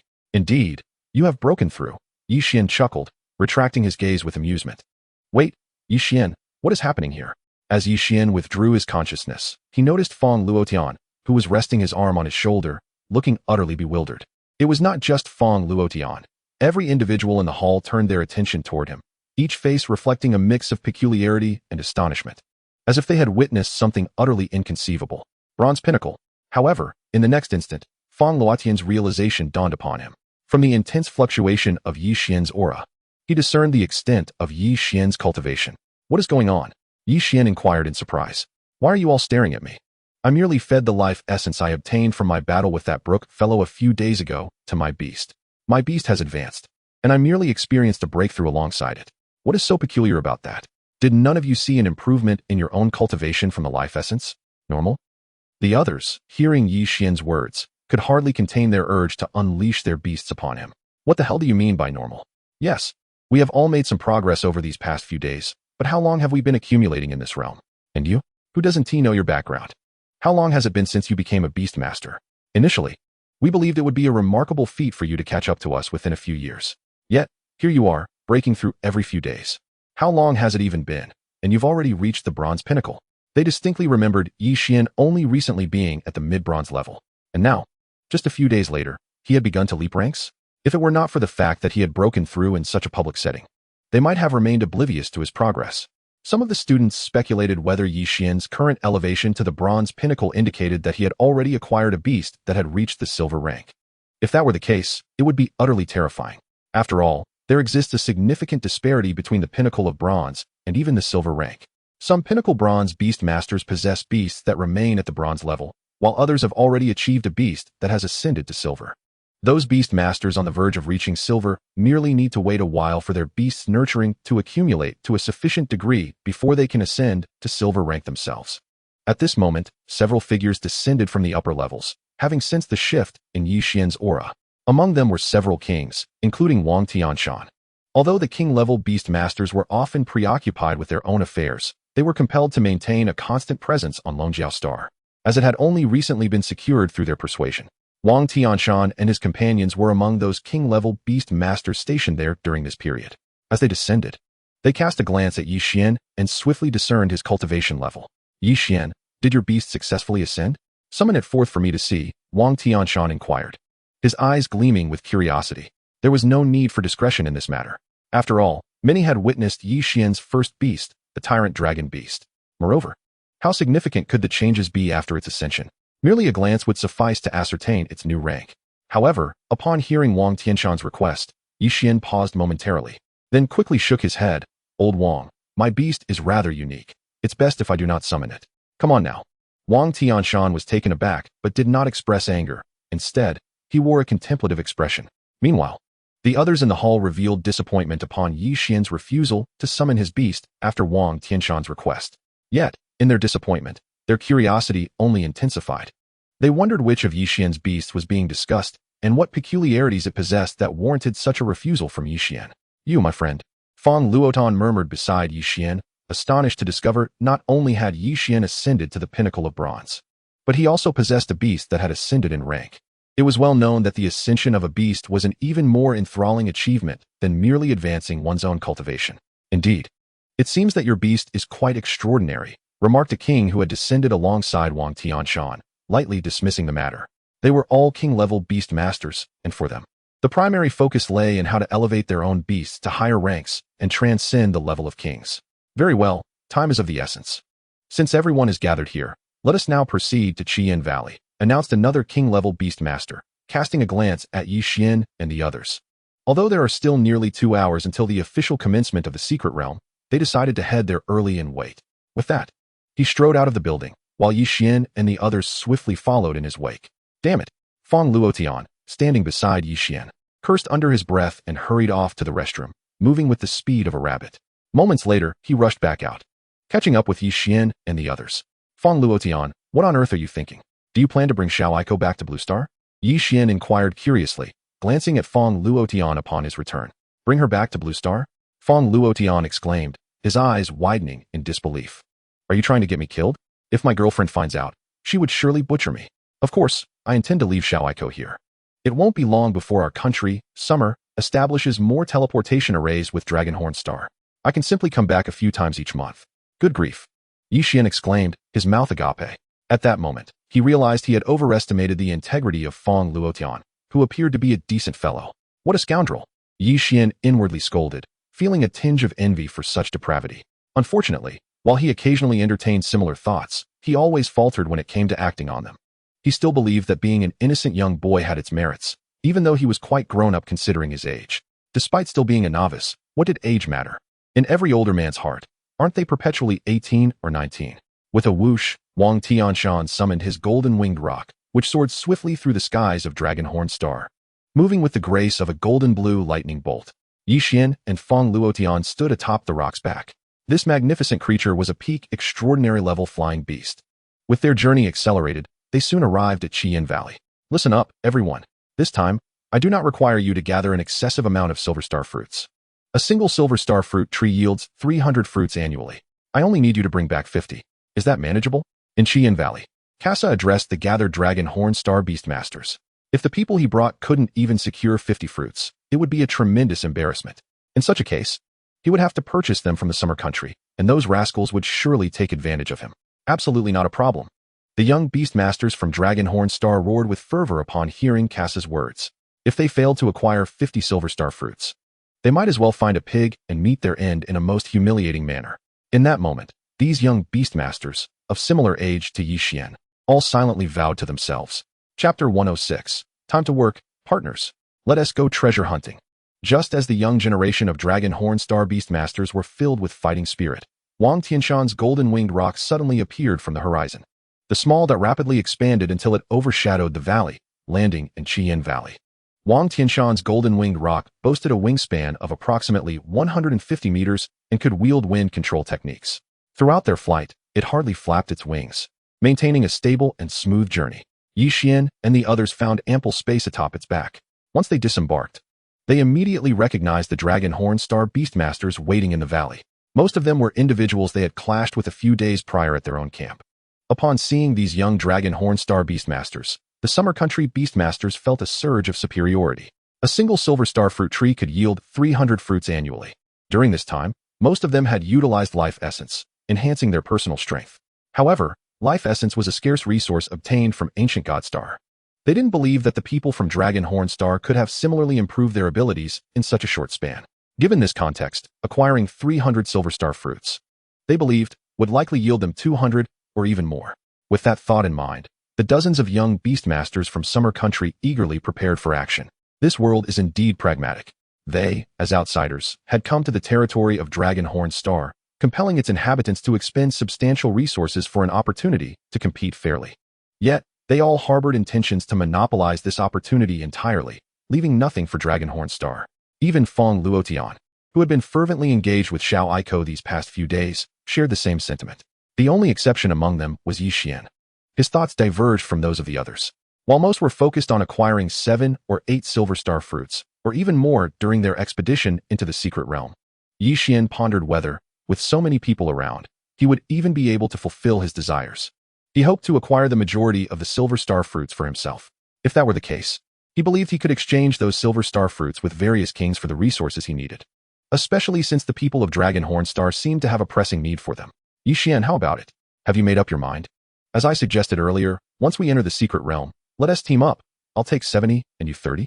After disembarking from the golden-winged rock, Feng Luotian placed his arm around Yixian's shoulder.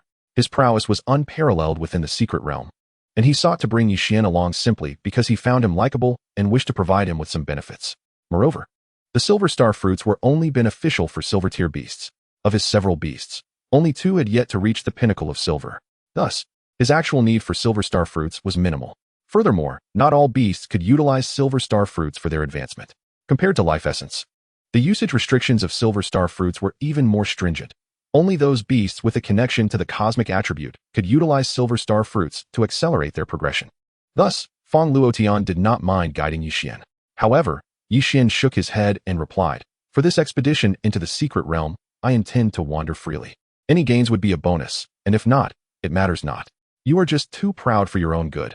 Feng Luotian scoffed upon hearing Yixian's refusal. "Join me, and I shall reward you handsomely. You could amass a fortune. Once we emerge from the secret realm, you can utilize the Silver Star fruits to swiftly elevate your beast taming level. Or, if they prove unnecessary for you, simply sell them for resources that you require. What could be more satisfying?"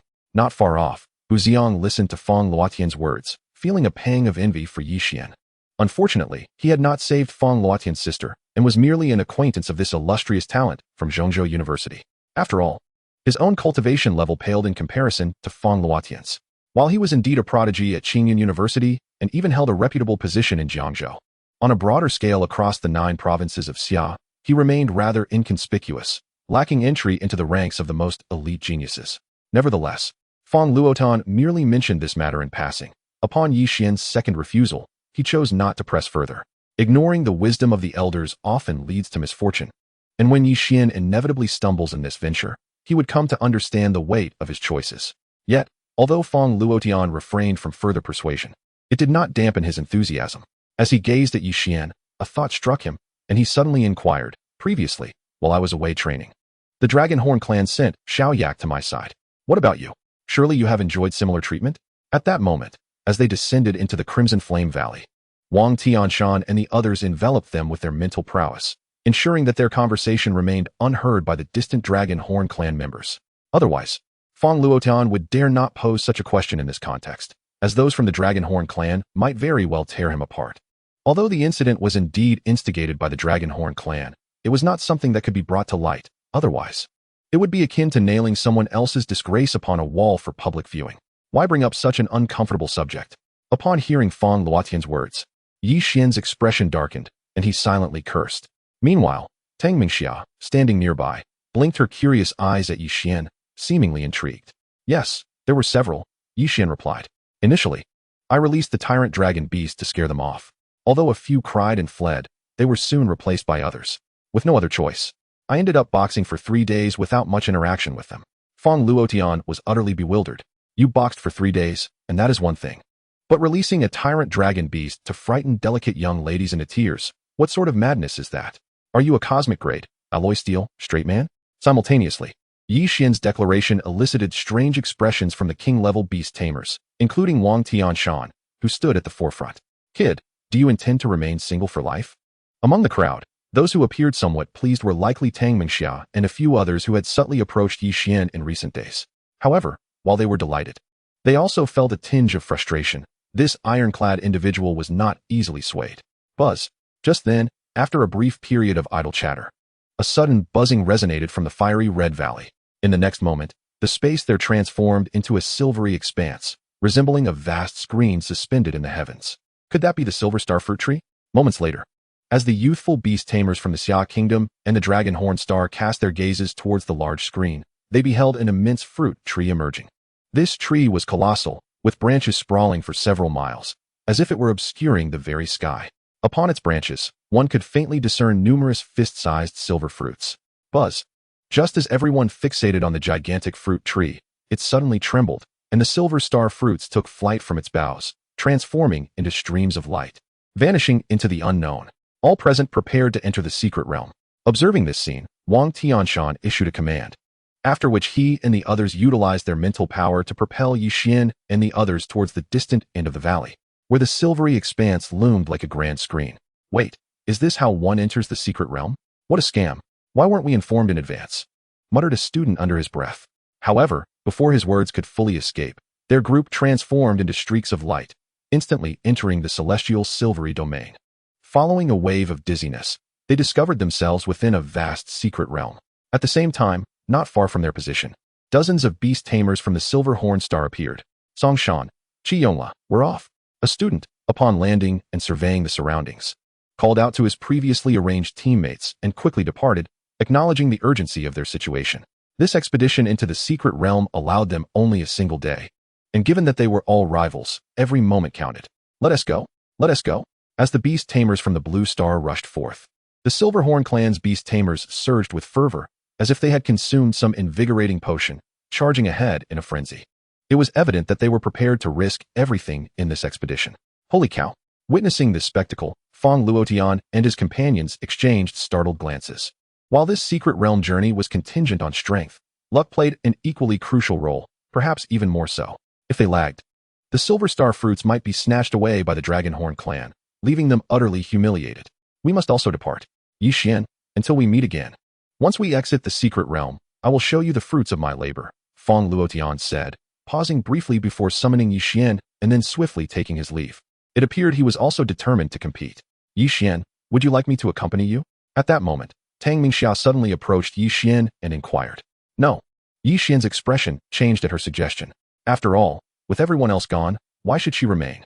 Did she wish to interrupt his lofty ambitions? Not a chance. Observing Yi Xian's fearful demeanor, Tang Mingxia gritted her teeth, shot him an irritated glare, and soared away. In an instant, the area was left with only Yi Xian. The task has commenced, my comrades.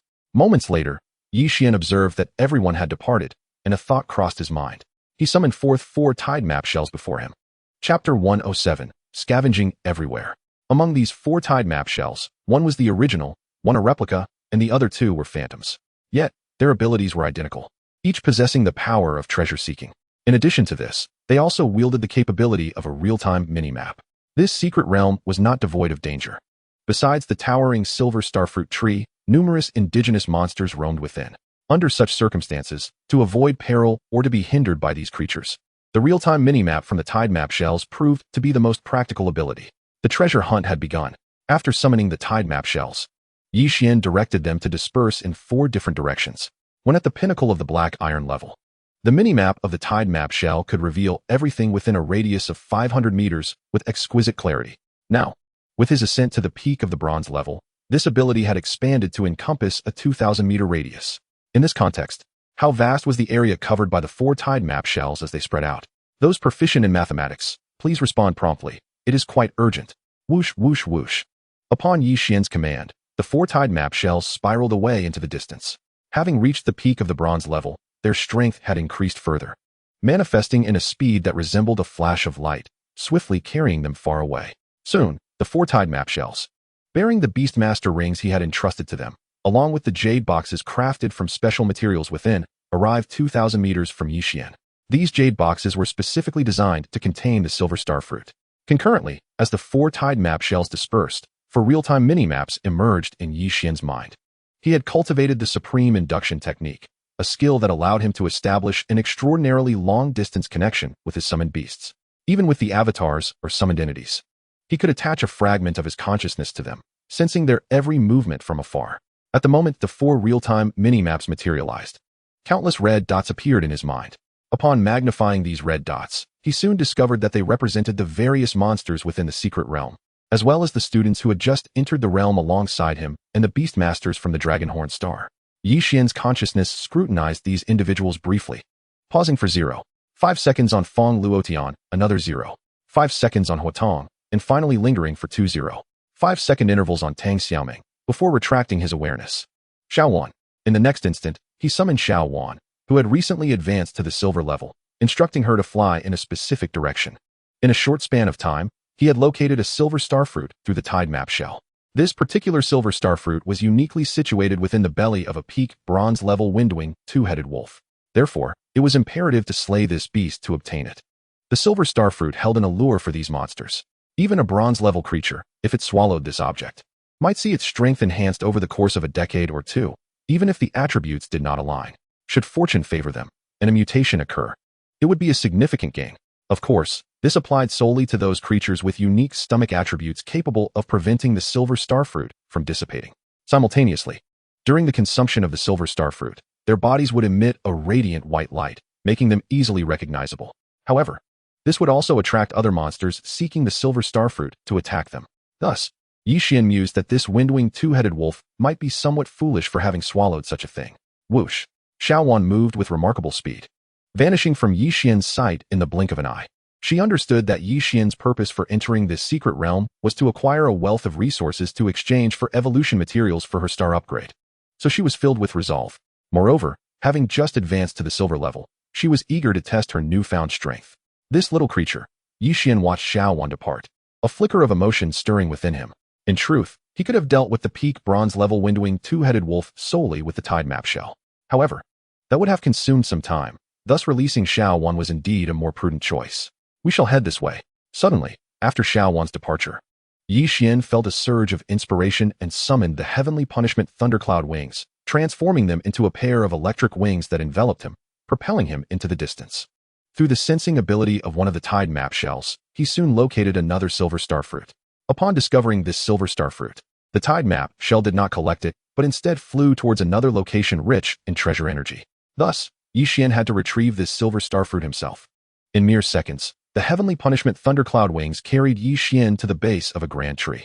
He gazed upward and immediately spotted a fist-sized silver starfruit, emanating a subtle silvery glow, resting upon an enormous leaf of the tree.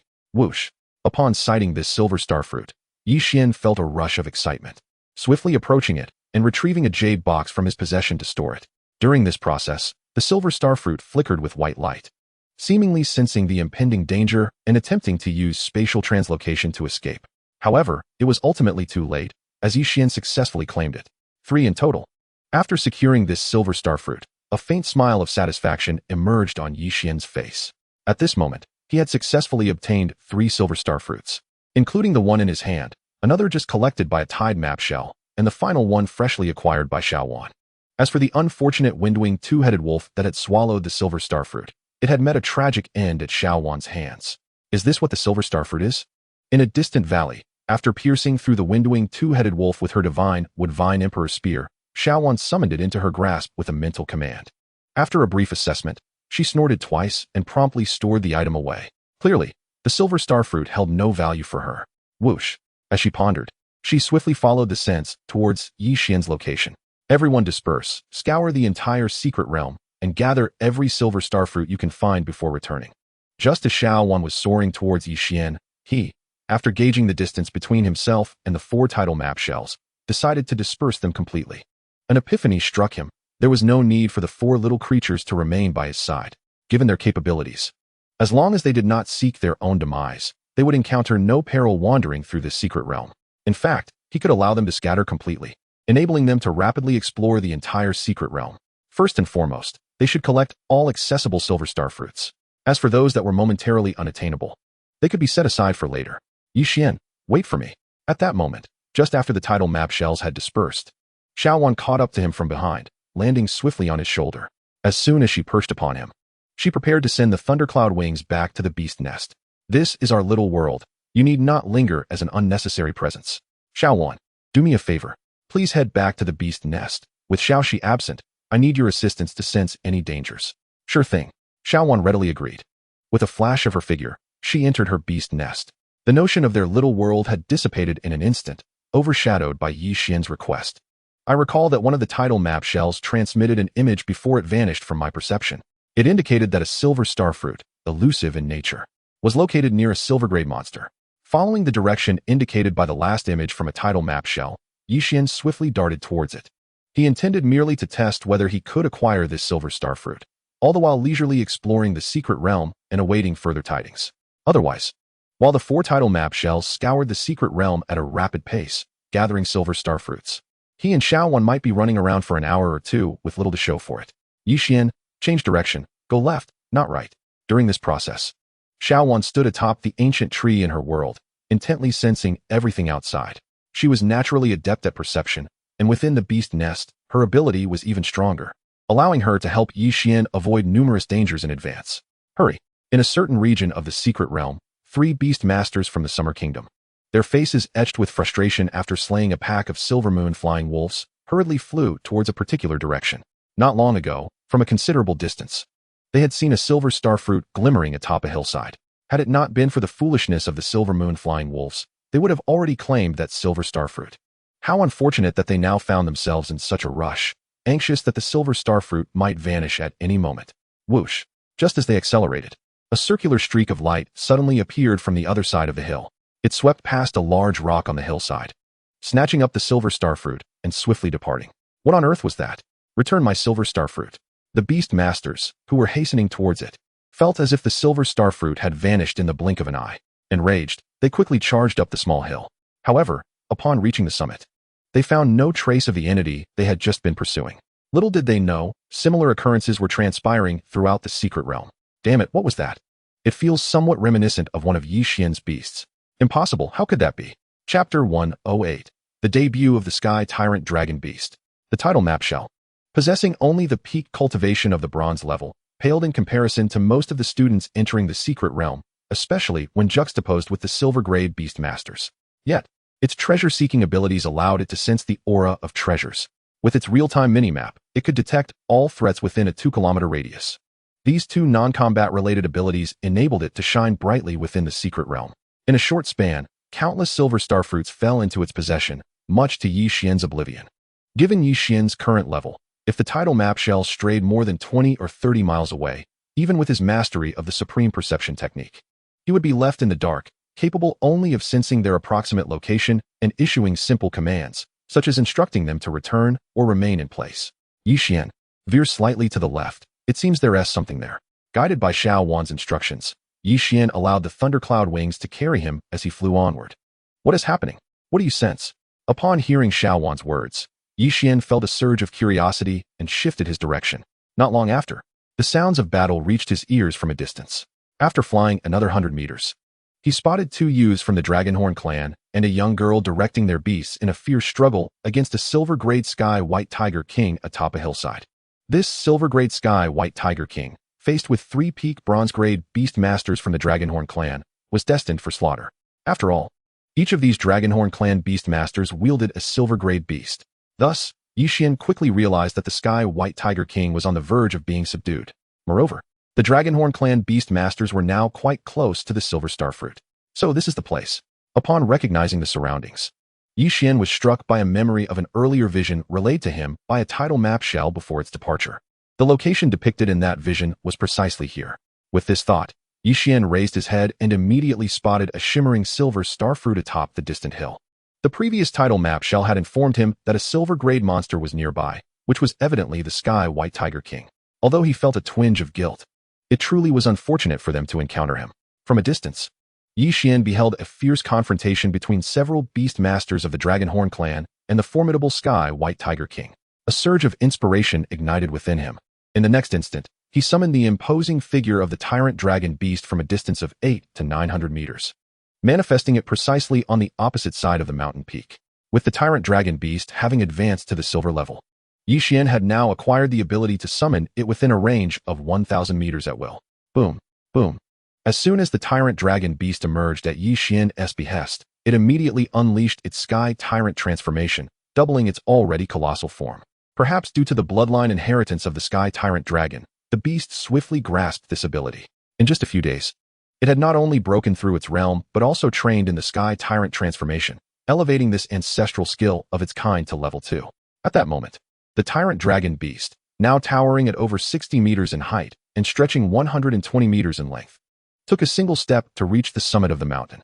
Roaring, in the next instant, it stood atop the peak like the sovereign of the world, opening its massive jaws to unleash a thunderous roar that reverberated throughout the surroundings. What is that? On the slope, the 3 Dragonhorn clan beastmasters, who were poised to deliver the final blow to the Sky White Tiger King, found their pupils constricting in sheer horror upon witnessing the imposing sight of the tyrant dragon beast. They were so astonished that they forgot to intercept the fleeing Sky White Tiger King. This is bad. This creature is likely a golden-level monster, perhaps even stronger than that. Curse it, how could such a being exist here? We must flee.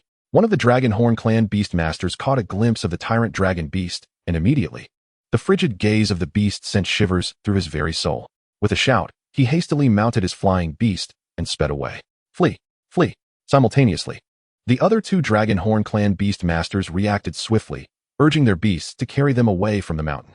Meanwhile, the tyrant dragon beast observed the retreating figures of the Dragonhorn clan beastmasters, snorted twice, and then opened its mouth to devour the nearby silver starlight fruit.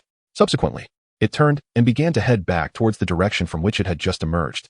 However, the 3 fleeing Dragonhorn clan beastmasters dared not pause for breath, especially when they heard the thunderous sounds of the tyrant dragon beast trampling the mountain. They feared it was in pursuit of them, causing them to flee in terror without daring to look back.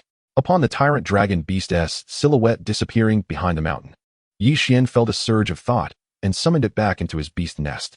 This fellow. Once the tyrant dragon beast returned to the nest, Yixian took a deep breath. Just moments ago, he had been astounded by the beast's immense size. Previously, as the tyrant dragon beast had remained in the nest, he could only perceive its dimensions through sensation.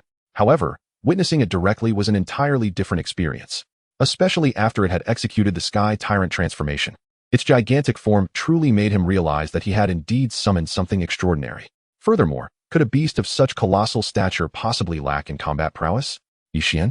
At that moment, shortly after Yixian had stored the tyrant dragon beast, the 3 Dragonhorn clan beastmasters, while fleeing, caught sight of him. Spotting Yixian, the female Dragonhorn clan member exclaimed, "Yixian, hurry and escape. A monster is behind you." A monster? Yixian was taken aback, amused yet intrigued. He noted the unexpected kindness of the Dragonhorn clan girl. "Are you referring to that massive beast we just encountered?" He inquired slowly. "I too saw it, but it merely glanced at you before turning away." Turning away?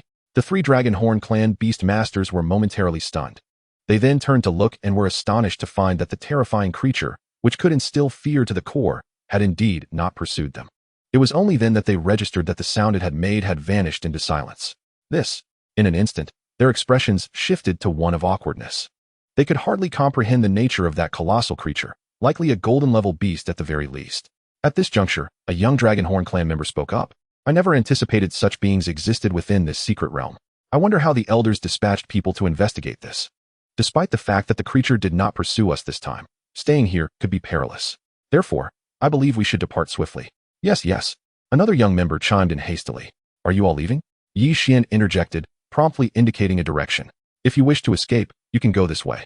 I just came from this path. It will be much safer for you. This gesture could be considered a return of kindness. After all, it was rather commendable that these individuals had the decency to address him. This direction? Very well, we shall remember it. Thank you, Yi Xian. One of the Dragonhorn clan beast masters said gratefully. He then called to the other two, preparing to bid farewell to Yi Xian. Yi Xian. Just then, the earlier Dragonhorn girl turned her gaze to him, her eyes sparkling. Are you all alone? Yes. Yi Xian was taken aback, but did not conceal the truth. Given his current strength, declaring himself as a solitary traveler posed no threat. Moreover, the Dragonhorn clan members would not dare to act against him, knowing that any harm that befell him could lead to dire consequences for them all, potentially involving the entire clan. However, upon hearing Yi Xian's response, the Dragonhorn girl's eyes lit up. She then displayed a slightly pitiful expression and implored, Yi Xian, my name is Asina. I was truly terrified just now and do not wish to wander alone anymore. Could you allow me to team up with you? Or at least let me stay by your side? His mind was sharp, and he quickly discerned that Yi Xian displayed no trace of fear upon encountering that colossal creature. This realization sparked the idea of forming a team with Yi Xian. Thus, should they encounter that formidable beast again, her safety would be greatly enhanced. As for the quest to find the Silver Star Fruit, she decided it would be best left to others. After all, prior to her entrance into this realm, she had received a secret directive indicating that, if possible, she should endeavor to strengthen her rapport with Yi Xian. Moreover, by accompanying him, if she could inadvertently hinder his search for the Silver Star Fruit, it would still count as an achievement on her part. Do you wish to team up with me? Yi Xian exclaimed in disbelief. Aren't we rivals? Is this truly acceptable? Indeed, Yi Xian, Asina is unlike us. She has spent her time cultivating within the sacred grounds of my clan, and this is her first venture outside. At this moment, before Yi Xian could respond, a young man from the Dragonhorn Star interjected. During our last sparring match between our clans, she did not even attend. The presence of such a creature in this secret realm feels rather unsettling. Given our strengths, if we were to encounter danger, we might not be able to protect Asina. If you agree, why not let her accompany you? What do you mean? Yi Xian regarded them as if they were foolish. You cannot protect her. So you want to hand her over to me? What kind of relationship do we share? Have I dined on your family's rice or something? He was utterly bemused, unable to comprehend the reasoning of these Dragonhorn Star individuals. This was not how things had been moments ago. Seemingly perceiving Yi Xian's bewilderment, a young man from the Eternal Night clan spoke up. Of course, we would not ask you to assist in guarding Asina without compensation. If you agree, at the conclusion of this secret realm expedition, we could offer you a Silver Star Fruit as a reward. They plotted quietly among themselves. Although Yi Xian was merely a bronze-level beast master, his prowess rivaled that of a silver-level beast master. If he were to exert himself fully within the secret realm, it was uncertain how many Silver Star Fruits he could acquire. The more he obtained, the fewer would be left for them. Thus, it was more advantageous to offer one as a reward for his assistance in watching over Asina, while simultaneously allowing her to find ways to prolong Yi Xian's time in the secret realm and earn his favor. Essentially, a win-win situation. A Silver Star Fruit? Yi Xian's interest was piqued. Suddenly, he realized that he might not even need to lift a finger during this expedition. All he needed was to wait for the 4 title map shells to complete their rounds within the secret realm and then let them make another pass. By that time, the Silver Star Fruits they had previously missed may have changed locations. Thus, there would be no need for him to search at all.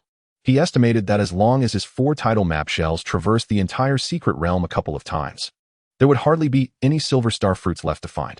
In such a scenario, he merely needed to engage in conversation with the girl named Asina, accompany her in exploring the secret realm, and once the endeavor concluded, he would receive a Silver Star Fruit. Truly a most advantageous arrangement. Very well, Yi Xian thought, and then said, since you insist, I shall agree. However, we must establish some ground rules. You may have me watch over her, but she must heed my instructions and not wander off. Otherwise, I shall not follow her aimlessly. Moreover, my intention is not to venture too far into the secret realm. I will remain nearby. Agreed, a young man from the Dragonhorn clan replied, his eyes lighting up. This we can guarantee. Wherever you go, Asina shall follow you, and there shall be no further demands. As for your intention to remain close by, that is precisely what we desire. If Yi Xian were to merely rest here and do nothing, it would be to our delight. Right, Asina chimed in, nodding earnestly in agreement. Upon hearing this, Yi Xian reluctantly acquiesced. After obtaining his consent, the 2 young men from the Dragonhorn clan entrusted Asina to Yi Xian's care and promptly bid him farewell, departing swiftly. Yi Xian, Where shall we go next? Asina inquired as soon as the two young men had left. She was petite, clad in a tight black outfit that accentuated her curves. Let us explore this vicinity, or if you have a particular place in mind, I can accompany you, provided it is not a dangerous location. Yixian was somewhat averse to complications. However, given that they had indeed compensated him, he felt inclined to maintain a pleasant demeanor. Just explore this area? Are you serious? Did you truly mean what you just said? Upon hearing Yixian's words, Asina was taken aback, looking at him incredulously, completely unaware of his intentions. What is it? Yixian asked. Nothing. Asina quickly shook her head. After all, if Yixian truly chose not to venture elsewhere, that would be the best outcome for her. With this thought, she adopted a demure pose and inched closer to Yixian, inquisitively asking, I am just a bit curious. Yixian, did you not enter this secret realm in search of the Silver Star fruit? Why does it seem like you're not particularly interested in it? Not interested? Yixian shook his head. How could I not be intrigued by a resource that significantly accelerates the evolution speed of beast masters? However, I already possess 4 Silver Star fruits, so I will take whatever I can get from here on out. You have 4 Silver Star fruits? Asina's eyes widened in astonishment. Actually, I only have 3 now, Yixian clarified, waving his hand to reveal 3 jade boxes before her. But you all promised to return 1 to me later. So that would make 4 in total. As Yixian's words concluded, Asina's gaze fixated on the 3 jade boxes in his hands. How did you acquire these? She breathed, staring at him in disbelief. As one ambles along, treasures may serendipitously come into one's possession. Indeed, among them, one was discovered nestled within the belly of a wind-winged, 2-headed wolf. That creature appeared utterly befuddled, having ingested such a peculiar item. Furthermore, another was initially uncovered by the beast master of your Dragonhorn Star. However, they were promptly frightened away by a fearsome beast, allowing me to seize the opportunity. I trust you do not mind my sharing this. Your fortune is indeed commendable, and I bear no grievance. Upon hearing this, Asina found herself at a loss for words. Alongside her previous 2 companions, they had scoured the secret realm for the better part of the day, only to locate a solitary Silver Star fruit, which they had yet to procure. Yet here was Yixian, and how little time had elapsed. In this moment, she felt her recent decision was profoundly justified. Given Yixian's fortuitous nature, had she not been present, he would likely have ventured through the secret realm and amassed an abundance of Silver Star fruits. But now, her gaze shifted towards Yixian. Noticing his eyes flitting toward her intermittently, a swell of pride filled her heart. She fancied that it was her beauty that had captivated him, compelling him to abandon his quest for the Silver Star fruit to remain by her side. What on earth is this woman pondering? Why does her countenance seem perpetually awestruck? Meanwhile, Yixian observed Asina, noting how her expression occasionally froze mid-conversation, and sighed inwardly. What a splendid girl she is. How could she possess such an odd quirk? It is indeed rare to find a Silver Star fruit, yet at last, one has been discovered. In the heart of the forest, Tang Mingxia perched upon her flying beast. Her gaze fixated on a Silver Star fruit shimmering atop a towering tree approximately 1,000 meters away, her eyes gleaming with excitement. In the next instant, she urged her flying beast toward the tree with great haste. However, just as she soared 500 meters, a colossal rumble echoed from behind her. Startled, she turned to see that the very spot where she had recently stood was now marked by a fallen tree, its descent inexplicably causing 2 Silver Star fruits to reveal themselves. How curious. Upon witnessing this, Tang Mingxia gasped softly, swiftly redirecting her beast to hasten back. Naturally, securing 2 Silver Star fruits would take precedence over merely 1. Yet, as she approached within 300 meters of the fallen tree, a flash of light darted from beneath it, whisking away the 2 Silver Star fruits into the distance. What on earth? Tang Mingxia was momentarily taken aback. Just then, a thought struck her, and she quickly turned her head. To her astonishment, the Silver Star fruit she had initially spotted had vanished as well. Cursed be it. Enraged, Tang Mingxia felt a surge of frustration. Should I discover who is responsible for this, there will be consequences. Her teeth clenched in indignation. It was evident that an adept beast master was behind this maneuver. After all, would a mere creature employ such cunning tactics as diversion? Taking a deep breath to quell her anger, she continued to ride her beast, resuming her search within the secret realm. What a cruel twist of fate. Is my fortune truly so wretched? How much time has elapsed? If I return from this expedition without a single Silver Star fruit, my humiliation will be monumental. Simultaneously, within the secret realm, Feng Luotian, gliding through the skies atop a verdant bamboo stalk, wore an expression of utter delight. Ah, have they returned so swiftly? Meanwhile, the majority of beast masters within the secret realm appeared utterly perplexed, bewildered by the elusive nature of the Silver Star fruits and the whereabouts of these treasures. Yet, Yixian felt a stirring within, as he noticed that his 4 tidal map snails had returned within a 20-mile radius, rapidly converging towards him.